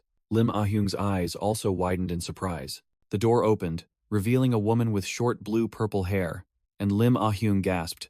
"Sister?" The woman, Yu Ah-young, showed a flicker of surprise upon noticing Lim Ah-hyung's presence. Lim Ah-hyung immediately shot to her feet, demanding to know why her sister was in Kim Tae-hyun's room. She angrily asked how Yu Ah-young knew the passcode, but only received a cold request not to call her sister. Yu Ah-young calmly explained that the passcode was provided by the association. While Lim Ah-hyung was still fuming, Kim Tae-hyun silently observed the situation. Suddenly, Yu Ah-young flashed a meaningful smile. She swiftly reached out and grabbed Kim Tae-hyun's wrist. Lim Ah-hyung was frozen by the unexpected action. Yu Ah-young pulled Kim Tae-hyun up forcefully and hugged him tightly from behind. Lim Ah-hyung shrieked in anger, asking what her sister was doing. Yu Ah-young smiled provocatively, secretly thinking about the rumors that would spread with 2 S-rank players sharing a room. Lim Ah-hyung's face flushed crimson as she yelled that this was a crime because Kim Tae-hyun was still a minor. Kim Tae-hyun decisively removed Yu Ah-young's hands from him. He looked directly at her with an annoyed expression, demanding she stop joking around. Finally, Kim Tae-hyun got straight to the point, asking the purpose of Yu Ah-young's visit, and reiterating that he had refused her guild invitation multiple times. Facing Kim Tae-hyun's cold demeanor, Yu Ah-young smiled, remarking that he was still as unyielding as ever, and said she had only come to visit him. She revealed that she had also brought a gift, which made Kim Tae-hyun suspicious. Yu Ah-young stated that she had heard from the president that Kim Tae-hyun was aiming for the Asian Friendship Games. She explained that despite his impressive achievements at East Point, his merit ranking was still too low to be selected among the top 5 national representatives. With a knowing smile, Yu Ah-young declared that she would give Kim Tae-hyun what he needed to achieve that goal. Kim Tae-hyun flinched when she suddenly leaned provocatively close to his face. The gift Yu Ah-young brought was the right to conquer the Temple of Fire Twin Dungeon. Meanwhile, in a distant sea under a stormy night sky, A yacht was approaching an island. The scene shifted to the collapsed ruins of East Point, which had been completely destroyed after the terrorist attack. On the yacht, Vice Guildmaster Shadow asked about Apid Uro's whereabouts, but his subordinate reported that there was still no information. Another subordinate asked if they needed to report to their superiors, but Shadow dismissed it, deeming it unnecessary. He coldly declared that their objective was complete, and Uro was nothing more than a hired hand. Nevertheless, the eyes behind Shadow's mask gleamed with a calculating light as he considered his next move. Suddenly, a large East Point vessel appeared, shining its searchlights and loudly announcing that the yacht was surrounded. The forces on board warned that this was a restricted area, exclusively for East Point's investigative personnel. An East Point officer used a loudspeaker to demand that those on the yacht immediately lay down their weapons and surrender. However, the officer's command was abruptly interrupted by a horrifying sight that stunned him speechless. A mysterious blue energy surge erupted from beneath the water, flinging the entire crew into the air. The officer and his men fell into despair as they were helplessly dragged down into the deep water. The entire massive East Point vessel was swallowed by a vortex of energy, slowly sinking to the seabed. However, on the nearby yacht, Vice Guildmaster Shadow and his subordinates calmly observed the churning sea. To him, this event was less important than another concern. He found Kim Taehyun quite interesting. A massive sphere of dark energy formed on the sea surface, signaling a terrifying power being unleashed. At the Nightwalker Guild headquarters, the atmosphere was completely opposite. The guild members were cheering loudly, the atmosphere bubbling with excitement. The crowd hailed Kim Taehyun, the hero of East Point and the nation's foremost hope, as it was announced he would participate in the upcoming raid. Looking down from above, Yoo Ah-young began to state their terms decisively. She declared that while granting Kim Taehyun the right to raid, the Nightwalker Guild would still decide the item distribution and team composition. Kim Taehyun smiled inwardly. He hadn't expected this unexpected gift to be the right to conquer the Temple of Fire. It was the Temple of Fire, the nation's second twin dungeon, renowned for its entrance blazing like a magical flame. He recalled from his previous life that although the Nightwalker Guild had conquered this dungeon, they had paid the price by being almost entirely wiped out. However, the reward accompanying that risk was a tremendous increase in power and merit. Kim Taehyun considered his current condition. His ruined right arm had significantly reduced his strength and stamina stats, which had made him hesitate.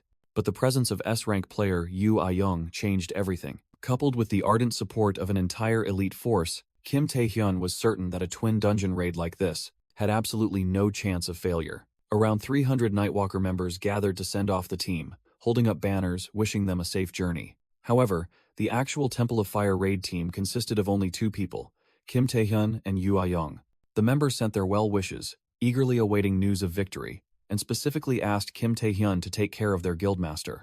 Inside the gate, Kim Taehyun confusedly asked Yoo Ah-young why their raid team consisted of only the two of them. With a mischievous smile, Yoo Ah-young whispered that this was a date, and she wished everyone else would disappear. The two strode together through the blue energy gate, officially entering the Temple of Fire twin dungeon. Upon entering, Yoo Ah-young exclaimed in awe at the magnificent scenery inside. The interior was a fantastical yet deadly world, with countless floating rock masses and sharp spikes suspended in midair. Kim Taehyun remarked that the atmosphere here was completely different from an ordinary dungeon. He wondered if all twin dungeons carried such a strange and overwhelming feeling. Recalling his past experience, he confirmed that it was very similar to the Apocalypto twin dungeon.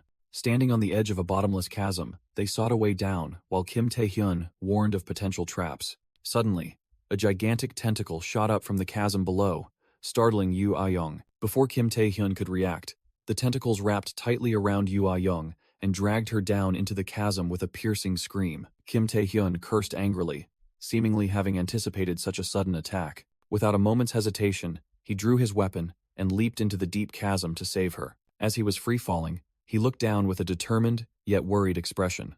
However, Yoo Ah-young was not panicked at all. She calmly grabbed the tentacle binding her. With a smug smile on her monster blood-stained face, she declared that she knew how to get down. The perpetrator of the attack revealed itself, a gigantic, hideous sea monster with a wide maw full of sharp teeth. Radiating a surge of green energy, Yoo Ah-young used the monster's own tentacle as leverage to deliver a devastating kick to its head. Her eyes shone brightly as she explained that the way down was simply free-falling. Witnessing that sight, Kim Taehyun was completely stunned, unable to believe she had defeated the monster with a single blow. Mid-air, Kim Taehyun screamed as he was surrounded by a horde of grotesque monsters. Without hesitation, Yu Ayong steeled herself, unleashing a powerful surge of green energy, her eyes burning with determination. She shot forward like an arrow, tearing through the monster ranks with brutal attacks. From below, the monster horde only saw a destructive streak of light plunging straight down at them. With a cold expression, Yu Ayong continued her rampage, the monsters' bodies shattering into pieces before her power. Witnessing the sight, Kim Tae-hyun was astonished to realize they were all at least A-rank monsters, and she had annihilated them all with a single blow. He wondered if she had hidden her strength before, admitting that he had never thought an S-rank player could be this powerful. Understanding her confidence, Kim Tae-hyun smirked, golden energy flaring from his gauntlets. As he decided he also had to contribute some strength, he plunged into the battle, quickly taking down the remaining charging monsters. Both finally landed at the bottom of the abyss, where only the lingering echoes of magical energy remained. Standing amidst the pile of monster corpses, Yu Ayong panted from exhaustion, admitting that they had barely made it through. Kim Tae-hyun also sighed in relief, his face smeared with blood and dirt, wondering how deep this pit was. He thoughtfully gazed at the corpses, realizing this monster horde wasn't enough to threaten Yu Ayong. So what had pushed the Nightwalkers Guild to the brink of destruction in the past? Suddenly, Yu Ayong called his name and held out an item. She placed a ring into Kim Tae-hyun's stunned palm. He immediately recognized it as the Warrior's Ring, a unique grade item that enhanced strength and stamina. As Kim Tae-hyun realized the ring could restore his lost stats, Yu Ayong explained that it wasn't a gift, as her guild also benefited.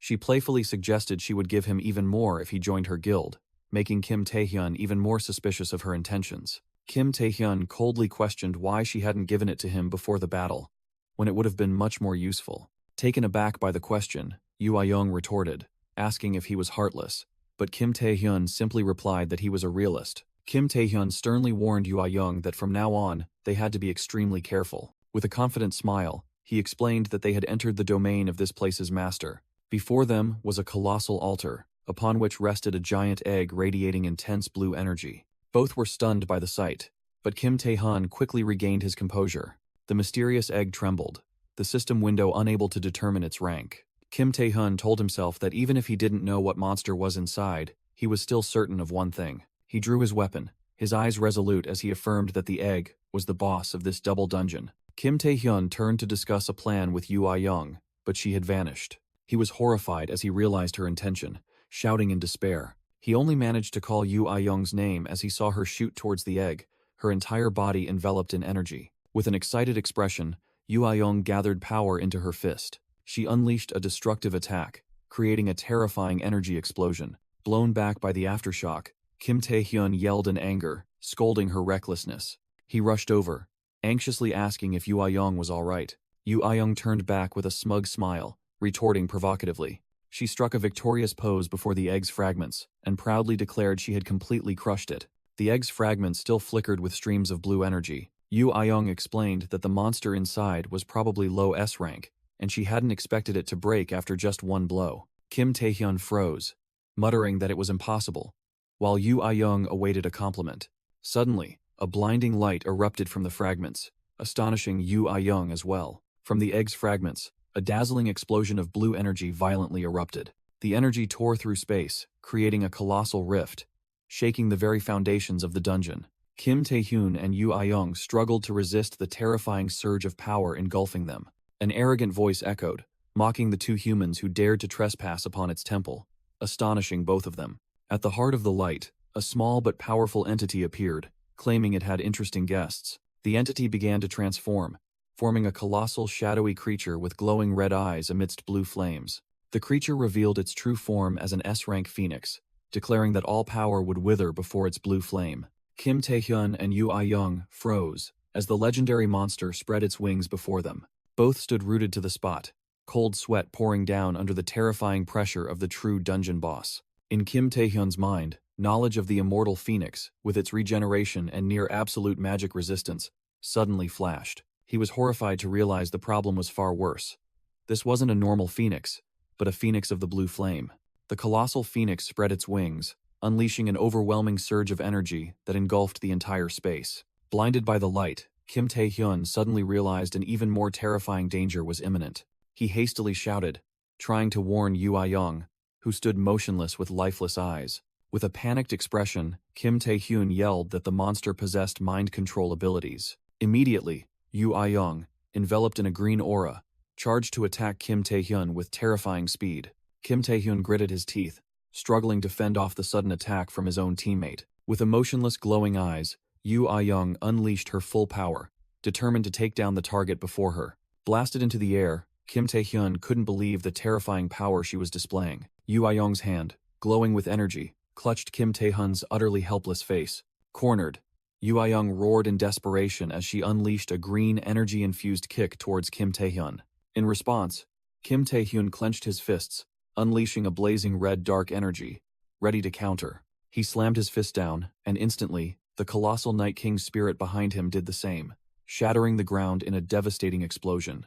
Amidst the tremor, Kim Tae-hyun shouted, trying to call out Yu Ah-young's name to bring her back to reality. He realized in despair that if this fight continued, neither of them would have a good ending. Ignoring his plea, Yu Ah-young concentrated a massive green energy sphere in her palm. She fired the energy sphere with destructive speed.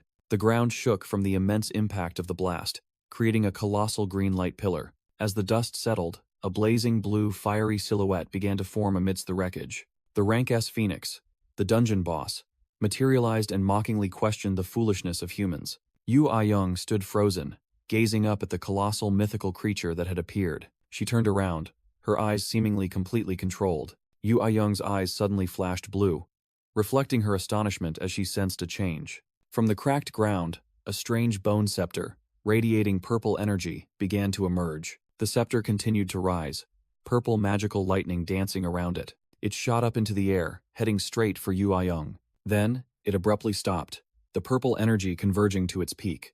Golden chains, shimmering with lightning, shot out from the scepter and bound Yu Ah-young tightly, rendering her completely immobile. Bound, Yu Ah-young could only grit her teeth in utter disbelief. Witnessing the scene, Kim Tae-hyun was stunned to realize the Phoenix was the culprit behind the destruction of the Nightwalker Guild's raid party in the past. Having identified the true enemy, Kim Tae-hyun powered up, his arm turning to stone, ready for the finishing blow. He called out to Yu Ah-young, who was bound by the magical chains with vacant eyes. He warned that this might hurt. Then, without hesitation, Kim Tae-hyun delivered a devastating punch to Yu Ah-young's stomach, telling her to endure it. Hit by the surprise attack, Yu Ah-young coughed up blood, her eyes wide with shock from the pain. She collapsed onto the shattered ground, unconscious. Looking at his cracking arm, Kim Tae-hyun told himself that the paralysis and binding effects wouldn't last. He had to act before she woke up. But then another thought struck him. He shifted his gaze to the flickering blue flame, deciding that destroying it before Yu Ah-young woke up was enough. The blue fire phoenix fully materialized, letting out a chilling laugh and asking if he liked the game it had prepared. Kim Tae-hyun growled, his entire body erupting in red killing intent, mocking the monster for daring to toy with humans and vowing to kill it. He suddenly hoisted Yu Ah-young's unconscious body onto his shoulder. Then he shot up into the air, carrying her with him. Kim Tae-hyun held Yu Ah-young tightly, his sharp gaze fixed straight ahead. The Phoenix unleashed a storm of blue fire from the ground in response. It arrogantly challenged, telling the human to show it what it had. Kim Tae-hyun didn't flinch, continuing to charge straight towards the waiting Phoenix. The Phoenix's demeanor quickly shifted from smugness to confusion, then to utter shock. In an instant, Kim Tae-hyun drew a dagger, his eyes as cold as ice. And then, he threw Yu Ah-young's bound body straight at the stunned Phoenix. The blue fire Phoenix scoffed, claiming the attack was nothing more than a gust of wind. It proudly declared that its very nature was fire. For such an entity, being attacked would only make its flames rage more fiercely as Yu Ah-young's unconscious body flew directly into it. Yu Ah-young collided and began to sink into the colossal blue flame. Her eyes widened in horror as she was engulfed by the flames and chains, while the Phoenix asserted that a mere human could never defeat it. It completely consumed Yu Ah-young, turning her into a blazing blue energy sphere. The sphere exploded with tremendous power, blowing away everything around it. The ground shattered under the immense force of the blast. Fragments of chains scattered in the blue energy stream. As the energy smoke dissipated, the Phoenix had fully regenerated. Kim Tae-hyun landed on the ground, staring in disbelief at the monster that was now even larger than before. He panted, marveling that even for a Phoenix, this regeneration ability was too absurd. He realized this was no ordinary Phoenix, as it could also grow to an enormous size. A terrifying hypothesis flashed through Kim Tae-hyun's mind. This might be a Grand Phoenix. That was the title given to mutated beings possessing power far beyond their normal rank. To distinguish them, they were given the title Grand and a plus sign to their base rank, making this phoenix an S+ rank monster. Facing such a formidable foe, Kim Tae-hyun realized he couldn't break its regeneration ability with his current skills. His only hope was his ultimate trump card, Predator. But the memory of his previous loss of control flashed back, reminding him that this skill could only be used for the finishing blow. However, the harsh truth was that without Predator, he stood no chance of winning. In utter despair, Kim Tae-hyun wondered what to do as blood and sweat poured down his panicked face. Suddenly, Yoo Ah-young, who was bound behind him, awoke with a piercing scream. Horrified, she realized she was tightly bound by golden chains, and pain spread throughout her body. Her gaze turned forward, and she froze at the phoenix's colossal form, stunned to realize this was no ordinary monster. Turning to Kim Tae-hyun, Yoo Ah-young angrily screamed, accusing him of this and demanding to be untied immediately. He coldly retorted, revealing she had instantly lost control of her mind, leaving Yoo Ah-young stunned to learn she had been manipulated. While she was still arguing, Kim Tae-hyun began to turn, gathering momentum for some decisive action. Both were horrified as a sudden attack struck from the monster. A violent explosion of blue energy erupted right before them. From within the sea of flames, the phoenix mockingly spoke, scolding them for daring to be careless in its presence. With absolute arrogance, it commanded them both to know their place. Without a word, Kim Tae-hyun materialized dark energy into a curved sword, glowing with a deadly red light. At the same time, Yoo Ah-young also enveloped her fist in a powerful surge of green magic. Both S-rank players, in a rare moment of unity, simultaneously charged towards the phoenix, unleashing their strongest attacks. In his mind, Kim Tae-hyun roared a command to Yoo Ah-young, telling her not to be manipulated again at any cost. With glowing green eyes and a confident smile, Yoo Ah-young asserted that she wouldn't make that mistake. The phoenix simply swelled its fiery body, preparing for a counterattack. Its glowing red eyes narrowed in extreme rage. It roared, calling them lowly cockroaches while unleashing a tsunami of blue flames that engulfed both of them. The destructive flames consumed everything, and the monster scoffed that their attacks were utterly meaningless. Amidst the raging sea of blue flames, the phoenix roared mockingly, asking if they still hadn't realized all efforts were futile. Despite the situation, Kim Tae-hyun roared decisively that he would lead, activating his King's Heart skill to empower his ally. But Yoo Ah-young firmly refused, her eyes glowing with a defiant green light. She clenched her energy-bursting fist, declaring that this time, she would be in command. Instantly, Yoo Ah-young shot forward like an arrow, materializing a colossal energy spear. The phoenix was stunned by this sudden change and unimaginable power. Kim Tae-hyun was also completely speechless, unable to believe what he was witnessing. Standing proudly amidst the battlefield, her hair blazing like blue flames, Yoo Ah-young told him to leave everything to her. A new power was unleashed, Amazon Soul, Berserk Mode, making her incredibly aggressive and powerful. The Berserk state activated a reverse mana flow, a highly risky technique. Most players avoided using it due to the risk of causing permanent damage to the body. But if one could control this power, even for a moment, its might would truly be terrifying. And indeed, the power Yoo Ah-young unleashed reached a transcendent level, creating an earth-shattering energy explosion. The phoenix screamed in pain as the colossal power struck it. Without a moment's hesitation, Yoo Ah-young charged forward, closing the distance with the dazed monster. A devastating punch landed squarely on the phoenix's head, causing its energy to violently ripple. She followed up with a powerful spinning kick, giving her opponent no chance to retaliate. With a final attack, she slammed the phoenix from mid-air into the ground. The colossal monster fell like a meteor, causing a terrifying explosion that shook the entire dungeon. The aftershocks of the impact left a chaotic scene, with energy currents still swirling. Amidst the rubble, Yoo Ah-young stood unsteadily, the green energy around her slowly dissipating. She gasped for breath, her body pushed to its limit, energy cracks spreading across her face, drenched in sweat and tears. The light in her eyes slowly faded, indicating that her berserk power was completely depleted. Exhausted, Yoo Ah-young collapsed to the ground, her last breath dissolving into the air. From within the deep crater, the phoenix was reborn from blue flames, letting out a roar of astonishment. It shrieked in rage, unable to believe it had been pushed into such a pathetic state by a mere human. With a vow to kill its enemy, the monster charged forward, carrying destructive power. However, blazing golden chains suddenly appeared from thin air, shooting towards it. The phoenix was utterly astonished as the magical chains wrapped tightly around it, completely nullifying its attack. Bound rigidly in mid-air, it could only roar helplessly in fury at the one who had just intervened.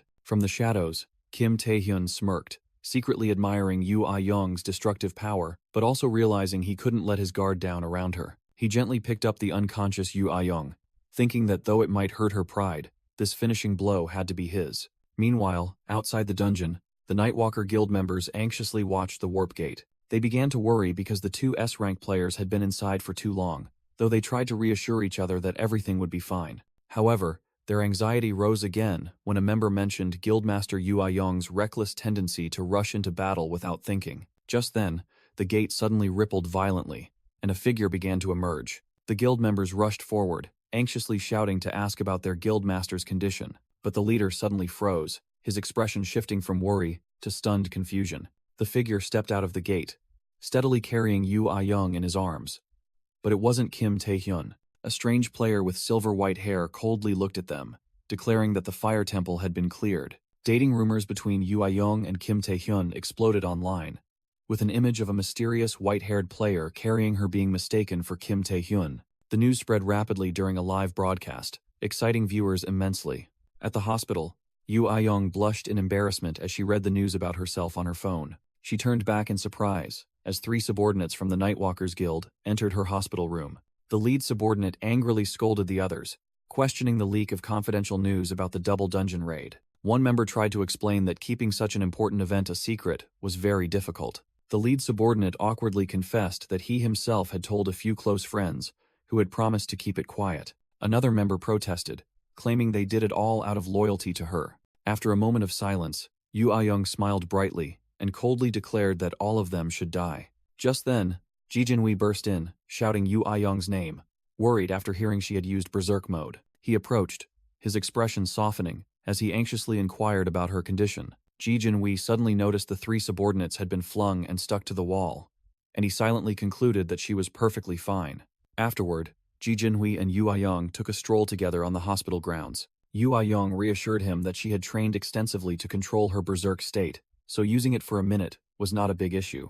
Ji Jinhui then directly asked about Kim Tae-hyun's abilities, which he knew she was eager to verify.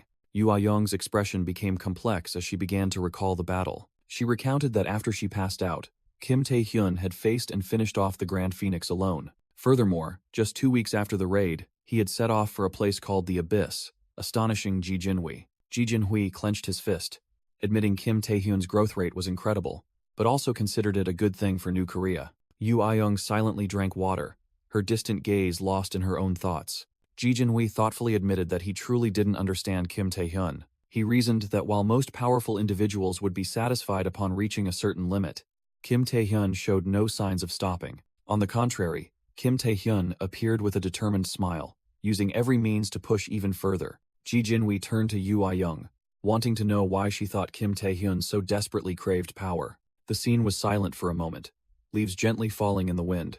Yu Ai-young hesitated, replying that she thought she knew the reason, which greatly surprised Ji Jinhui. With a tense expression, she prepared to reveal her answer. However, Ji Jinhui interrupted her, grandly declaring that the answer was love for his country. He passionately elaborated that fierce patriotism was the driving force behind Kim Tae-hyun's fight against monsters and corrupted awakened. Yu Ai-young flatly rejected it, stating that it couldn't be true, leaving Ji Jinhui speechless. Meanwhile, somewhere deep within the abyss, a colossal dark fortress appeared. Inside, a vast throne room was littered with the corpses of countless recently slaughtered warriors. The bodies lay scattered in pools of blood, evidence of a horrific battle. The gruesome scene showed that no one had survived the attack. A mysterious hooded figure knelt and reverently kissed the hand of the entity seated on the throne. That hand belonged to a powerful being, and this act was part of a ritual.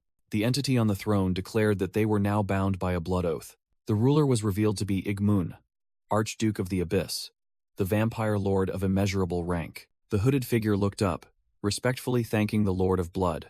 Igmun sneered, asking how the newly sworn felt about gaining the power of the vampire clan. A mysterious hooded figure recalled that there used to be many talented individuals like himself. He pulled down his hood, revealing his face with wavy dark hair. Enveloped in a crimson energy flow, Zhang Linpeng, China's only force-level player, declared that he would now be the strongest. At another location, 2 staff members in suits stood guard before a colossal spatial gate, swirling chaotically. Inside the gate was a desolate scene of the abyss, with a crimson sky and an eclipsing black sun. Kim Tae-hyun stood on a rocky outcrop, looking down at a small settlement built in this harsh world. He smirked, thinking to himself that this was his first time back in the abyss since his regression. A man appeared, welcoming player Kim Taehyun to the abyss. He introduced himself as a member of the World Player Association and the manager of Sector 22. That A-rank man was named Paul Becker. Paul asked if this was Kim Taehyun's first time here, and he only replied vaguely. Paul seriously advised that Taehyun would need to hire other players as guides or mercenaries. He explained illustratively that even though the association had established safe player zones, they were still extremely dangerous and could be ambushed by powerful monsters at any moment. Paul emphasized that even an S-rank player should hire companions, but Kim Taehyun flatly refused, astonishing Paul. As Kim Taehyun indifferently said, it didn't matter. The ground beneath them suddenly cracked open. A hideous giant centipede monster emerged from the ground, letting out an ear-splitting roar. Paul Becker cried out in panic, shouting Kim Taehyun's name and urging him to be careful. Paul's eyes widened in horror, the monster's image clearly reflected in his glasses. In the blink of an eye, Paul stared in astonishment as Kim Taehyun stood atop the corpse of the recently defeated monster. Kim Taehyun casually wiped his dagger clean, smirked, and said he was just taking a little stroll. Standing amidst a battlefield littered with monster corpses, Kim Taehyun breathed a sigh of relief. Once certain no one else was around, he began to execute his own plan. He recalled that by absorbing power from the Grand Tier Phoenix, he had accumulated enough mana. In his hands, 2 purple crystals glowed faintly, ready to activate the pact with a demon skill. However, the skill had changed. It could now open a direct gate to the abyss, which made him wonder. Taehyun analyzed it, realizing it had transformed into a gate creation skill usable only once. He wondered if this transformation was another effect of the predation skill. Nevertheless, he decided to proceed, believing that possessing a single powerful creature would be better than a motley army. Without hesitation, Taehyun crushed the mana amplification stones, unleashing a massive surge of energy. From within the purple energy mist, a spectral skeletal entity roared into form. Its bony hands reached out, trailing tendrils of dark energy. Immediately, the skeletal fingers transformed into sharp, deadly claws. Before Taehyun, a colossal gate began to open, enveloped by the newly summoned skeletal entity. With a confident smile, he declared he would uncover the secrets on the other side of the gate. Taehyun resolutely plunged into the fiercely swirling vortex of purple energy. But the moment he passed through, his eyes widened in utter astonishment. A colossal, towering, and majestic Gothic castle appeared before his eyes. Its spires reached straight into the ethereal blue sky, exuding an ancient and powerful aura. The castle's immense scale and intricate architecture made everything else seem tiny. Standing before the overwhelming sight, Taehyun could only utter in shock. A castle? Kim Taehyun ascended the endless stairs, wondering about this place he had never heard of in the abyss. Standing before the magnificent castle, he wondered where exactly his amplified skill had brought him. As Taehyun resolved to find out for himself, 3 winged demonesses with sinister smiles silently appeared behind him. Sensing the deadly presence, Taehyun turned around with a horrified expression. A violent explosion erupted from the ground where he had stood just a second before. After dodging the surprise attack, Taehyun took a defensive stance with his dagger in hand, blue energy swirling around him. A provocative voice rang out, mocking his intimidating appearance. Taehyun looked up, facing 3 winged demonesses hovering in the air, one of them commenting on the dangerous weapon he held. The 3 S-rank succubi looked down at the intruder. One was excited to have a guest, another craved him because he was human, and their leader pondered his punishment. Taehyun was stunned as he recognized their identities.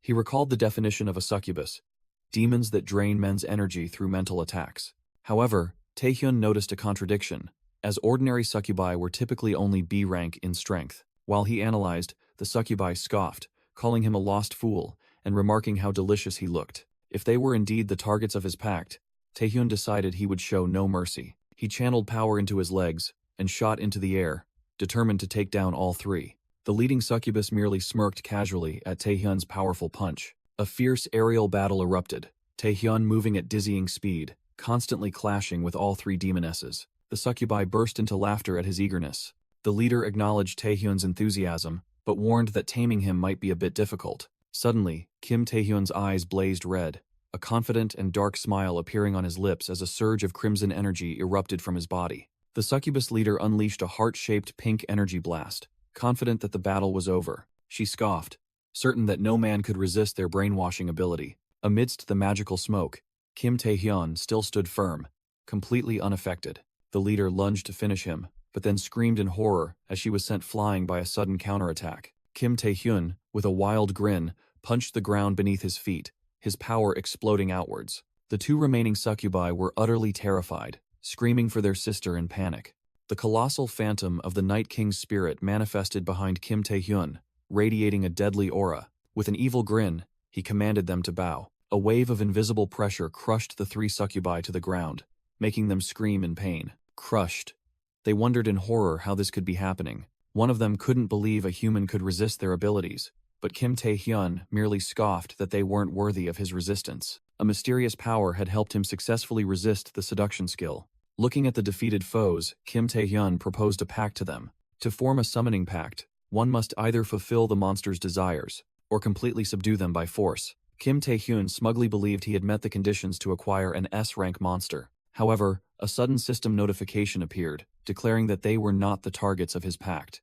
Kim Tae-hyun was stunned, not understanding what was happening, when a new voice rang out, recognizing that he was no ordinary human. He looked up and was astonished to see a new, more powerful entity reigning atop the castle. It was an S+, rank Grand Succubus, who declared that Kim Tae-hyun would be a wonderful gift for the queen. Inside an ethereal corridor, crimson roses bloomed amidst deadly thorny vines. Countless corpses, tightly bound by sharp thorns, hung upside down like a gruesome warning. This horrifying sight revealed the tragic fate of those who had once strayed into this place. In another space, a succubus maid respectfully bowed her head before her mistress. She knelt before the obscured throne, reporting that a human had infiltrated the palace. From behind a thin curtain, the succubus queen merely smirked slightly, curious about the stranger's appearance. She was amused, seeing this event as an unexpected and promising diversion. Outside, a massive Gothic castle floated in midair, emitting an eerie glow. The majestic gate of the flying fortress appeared,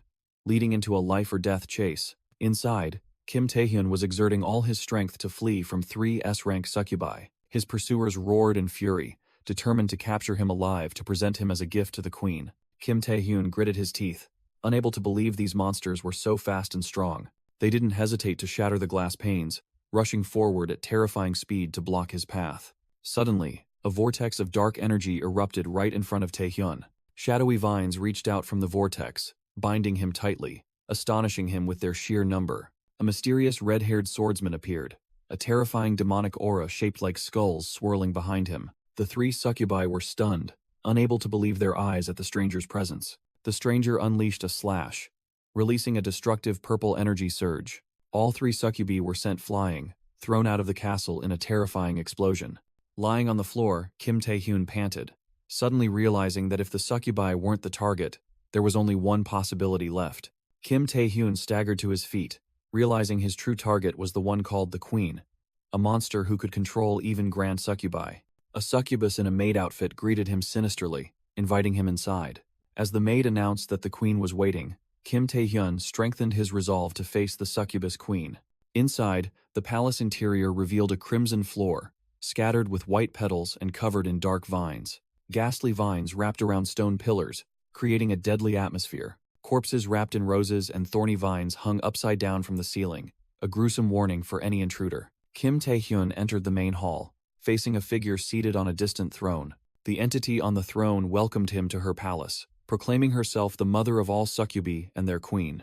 With a seductive smile, she revealed her name was Rosaria. A notification echoed in Kim Tae-hyun's mind, confirming Rosaria was the target for the pact with the devil, making him realize his conjecture was correct. Rosaria reaffirmed her name slowly, with authority. Kim Tae-hyun was stunned, sweat beading on his brow as he faced such a powerful entity. He was surprised to realize this monster could speak human language. But Rosaria scoffed that it was similar to humans understanding their language. Regaining his composure, Kim Tae-hyun mentally noted that her speaking ability was quite good for a monster. Rosaria began to question his purpose, asking if he came for wealth or fame. She suggested flirtatiously that perhaps he came to satisfy his desires. Kim Tae-hyun's eyes flashed with power as he emphatically denied all those reasons. He bluntly declared his true purpose. He came to form a summoning pact. Rosaria showed surprise, then burst into amused laughter at the intruder's bold proposition. Rosaria's arrogant laughter echoed through the grand hall, revealing her sharp fangs. Standing before Kim Tae-hyun, she mocked that she had a truly courageous guest today. However, The succubus queen's tone instantly turned cold as a sharp, shadowy tentacle extended from the throne. Seated imperiously with crossed legs, Rosaria warned Kim Tae-hyun to know the limits of his delusion. She scornfully asked if playing with a toy could be called a pact. Her titles, Archduke of the Abyss and Succubus Queen, appearing menacingly. Facing a barrage of shadowy tentacles rushing towards him, Kim Tae-hyun calmly admitted that he had anticipated this reaction. With a confident smile, he declared it was time to act.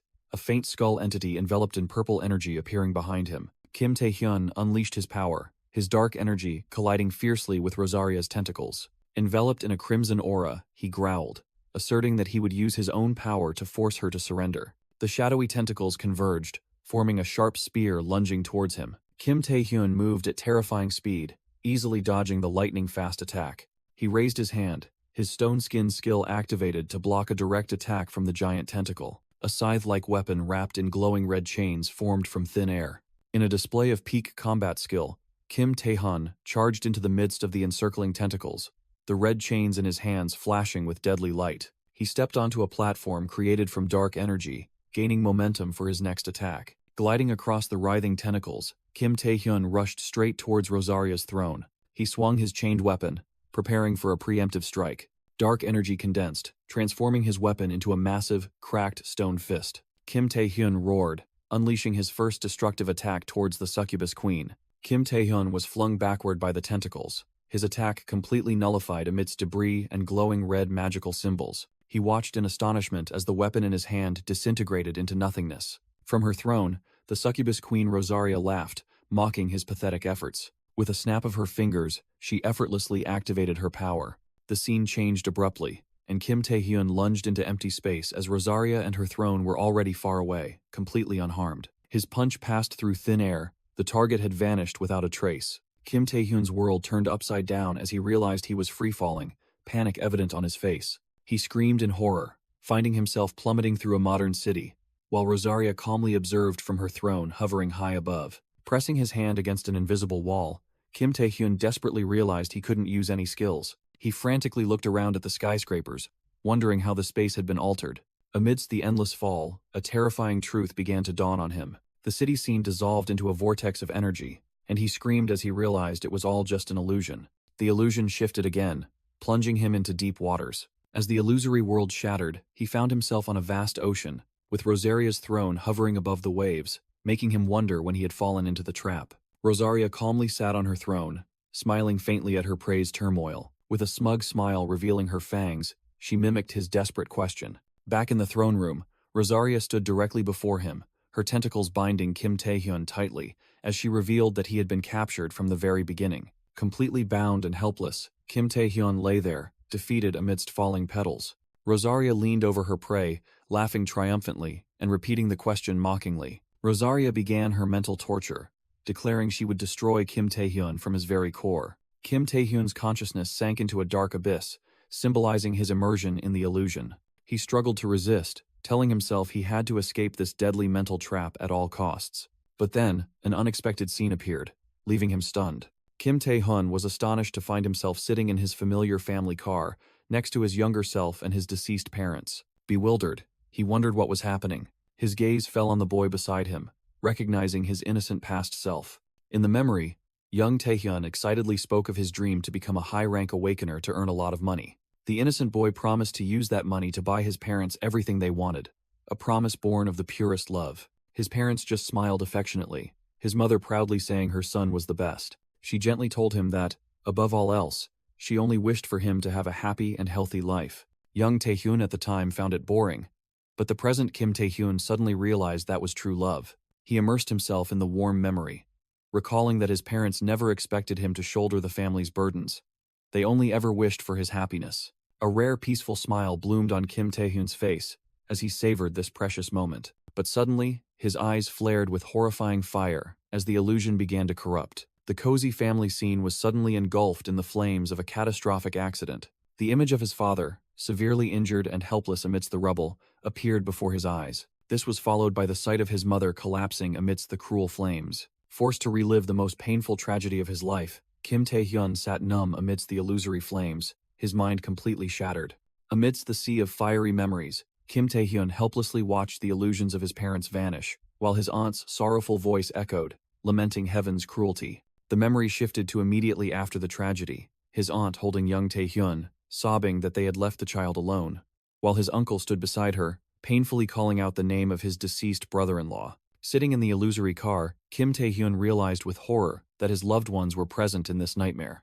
A contemptuous voice echoed, mocking the foolish unawakened, signaling another painful memory was about to flood back. The illusion shifted again, replaying the scene of young Kim Tae-hyun being mercilessly beaten to the ground by two bullies. They relentlessly punched and kicked him, even though he no longer had the strength to resist. Collapsing in the illusory reality, Kim Tae-hyun trembled as he realized these were his own memories, while another version of him still stood tall before the faded flames.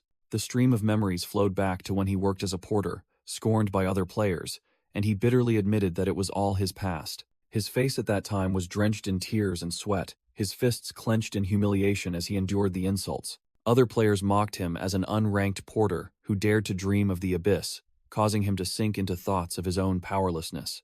A pain even greater than physical torment was the feeling of despair, as his aunt's anxious cry echoed from another memory. The scene shifted to the snowy night he left, his aunt frantically asking why he was leaving when he hadn't recovered yet. She pleaded that money was not an issue, but Kim Tae-hyun sadly interrupted, determined to leave. He expressed his deep gratitude, but his heart was weighed down by the thought that he was just a burden, bringing misfortune to those who had taken him in. He resolutely turned and walked away, recalling his parents' wish for his happiness, and he knew what he needed to do to achieve that. Two versions of Kim Tae-hyun, a weak past and a strong present, faced each other in the snowy alley, sharing a single realization. They turned their backs on each other, merging into one in a light of determination, affirming that to find happiness, he needed power. The illusion shattered, revealing the mastermind to be Rosaria, the succubus queen.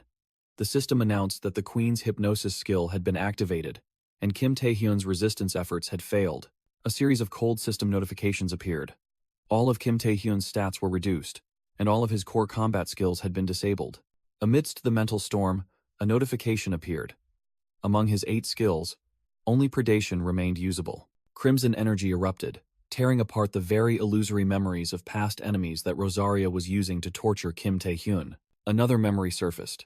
A battlefield strewn with corpses, a testament to a brutal past. A scene of death enveloped everything, the consequence of uncontrollable power. Witnessing the unexpected counterattack, Rosaria chuckled with amusement, finding it quite surprising. An illusion of Asmodeus appeared, as she wondered how a human could survive after facing such an entity. However, Rosaria realized there were anomalies in Kim Tae-hyun's memories. She pointed out the first contradiction, memories where he appeared much older than his current self, terrifying the younger Tae-hyun's image.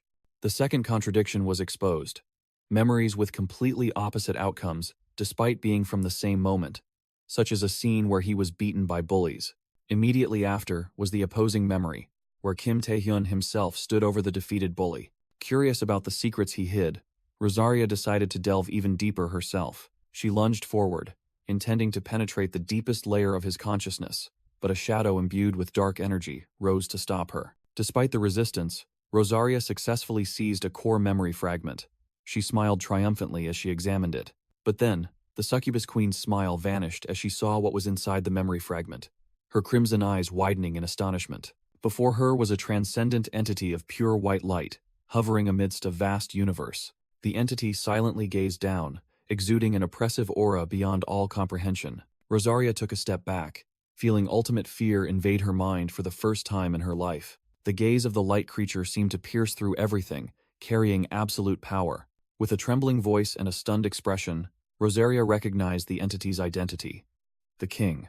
A torrent of blazing red energy from the king erupted, tearing apart Rosaria's mental space. That absolute power crushed all defenses, leaving the succubus queen unable to resist. The illusionary space shattered into fragments, flinging Rosaria back to reality in horror. Gasping for breath, cold sweat pouring down, Rosaria was still reeling after facing the inexplicable power. The queen realized she was back in her palace, but the aftershocks from the mental intrusion lingered. She bitterly admitted that peeking into others' memories was a risky hobby. Suddenly, Kim Tae-hyun appeared from behind, holding a dagger to her throat and mocking a queen's morbid hobby. He sternly reiterated his demand that Rosaria accept the summoning pact. Rosaria scoffed, thinking Kim Tae-hyun was naive to believe he could escape her illusions. Kim Tae-hyun coldly replied that he would see if this toy was strong enough to finish her off. Confident in her power, Rosaria asserted that he was merely bluffing. However, immediately after, her tentacles shot out with terrifying speed. They tightly coiled around Kim Tae-hyun,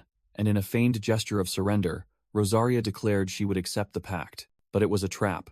She suddenly used her horns to pierce through his chest in a fatal blow. Kim Tae-hyun screamed in agony, unable to believe this sudden betrayal. A system notification appeared.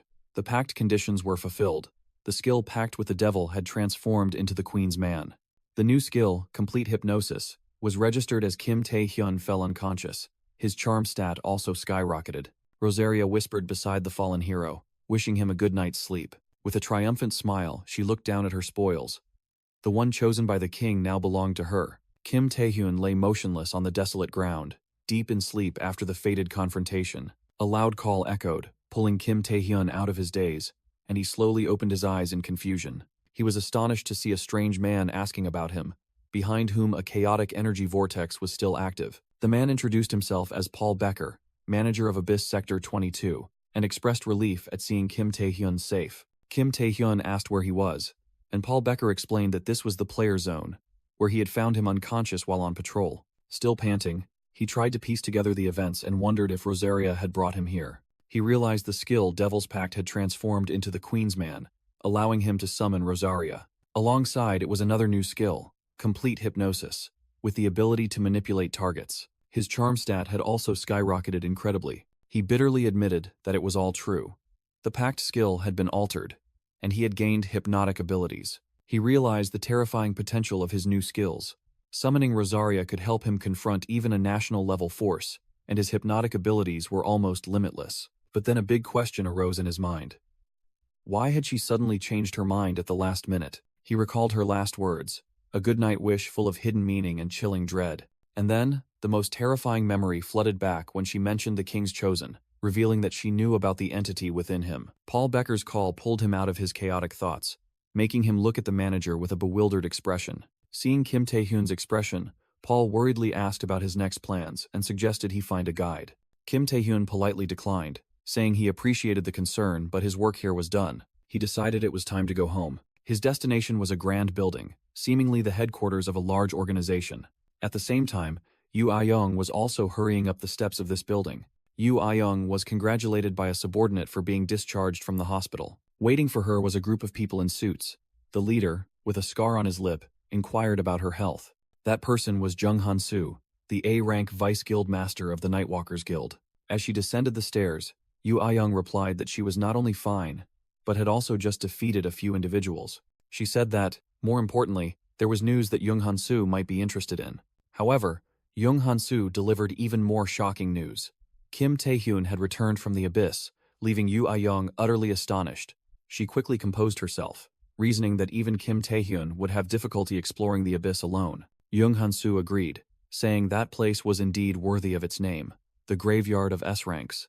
But the problem wasn't his return.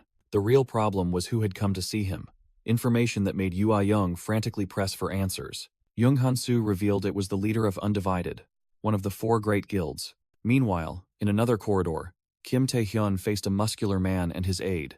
Kim Tae-hyun was stunned to recognize the uninvited guest. The muscular man bared his sharp teeth, confirming Kim Tae-hyun's identity.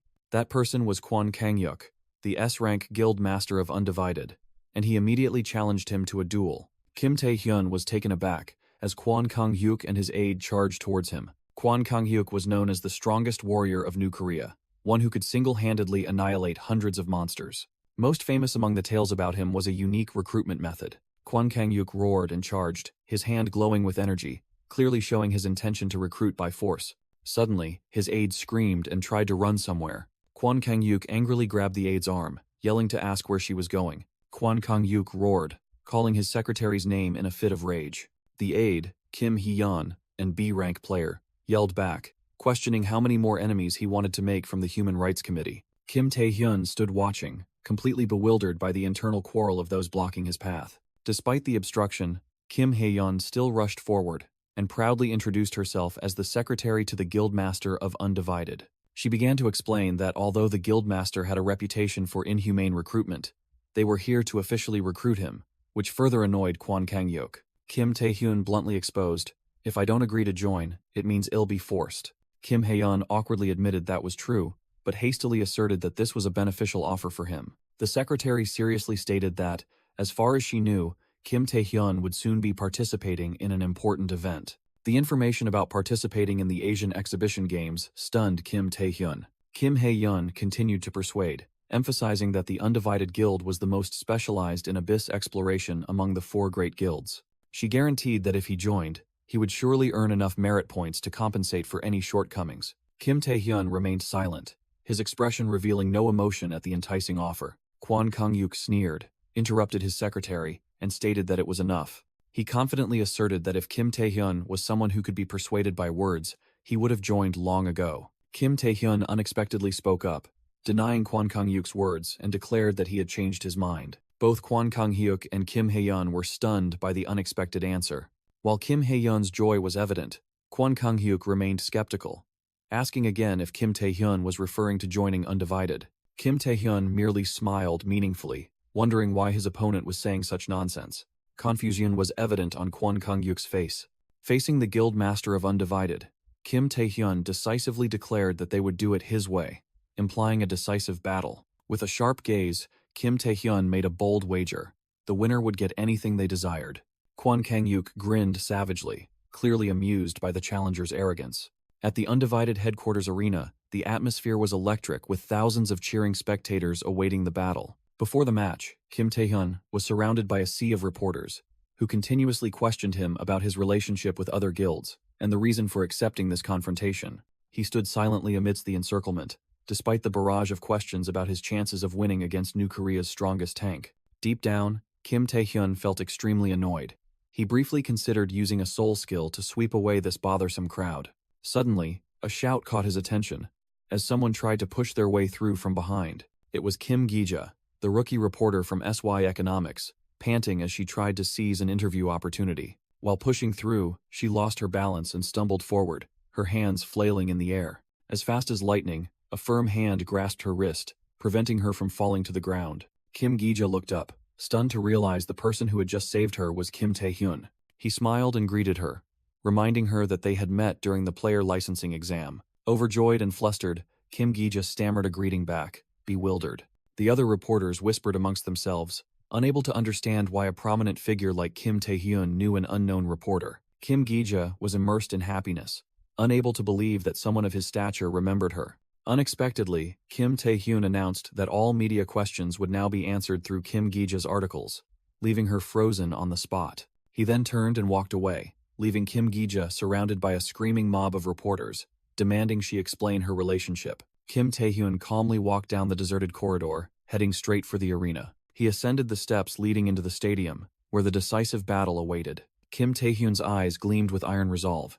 He was completely ready for the fight. Inside the arena, Kim Tae-hyun and Kwon Kang-hyuk stood face to face, ready for battle. Kwon Kang-hyuk laughed wildly, pinkish-purple energy erupting around him as he roared, saying he had worried Kim Tae-hyun wouldn't dare to show up. Kim Tae-hyun coldly retorted that he should be the one saying that. His left hand already turned to stone while crimson energy surged, ready to settle things.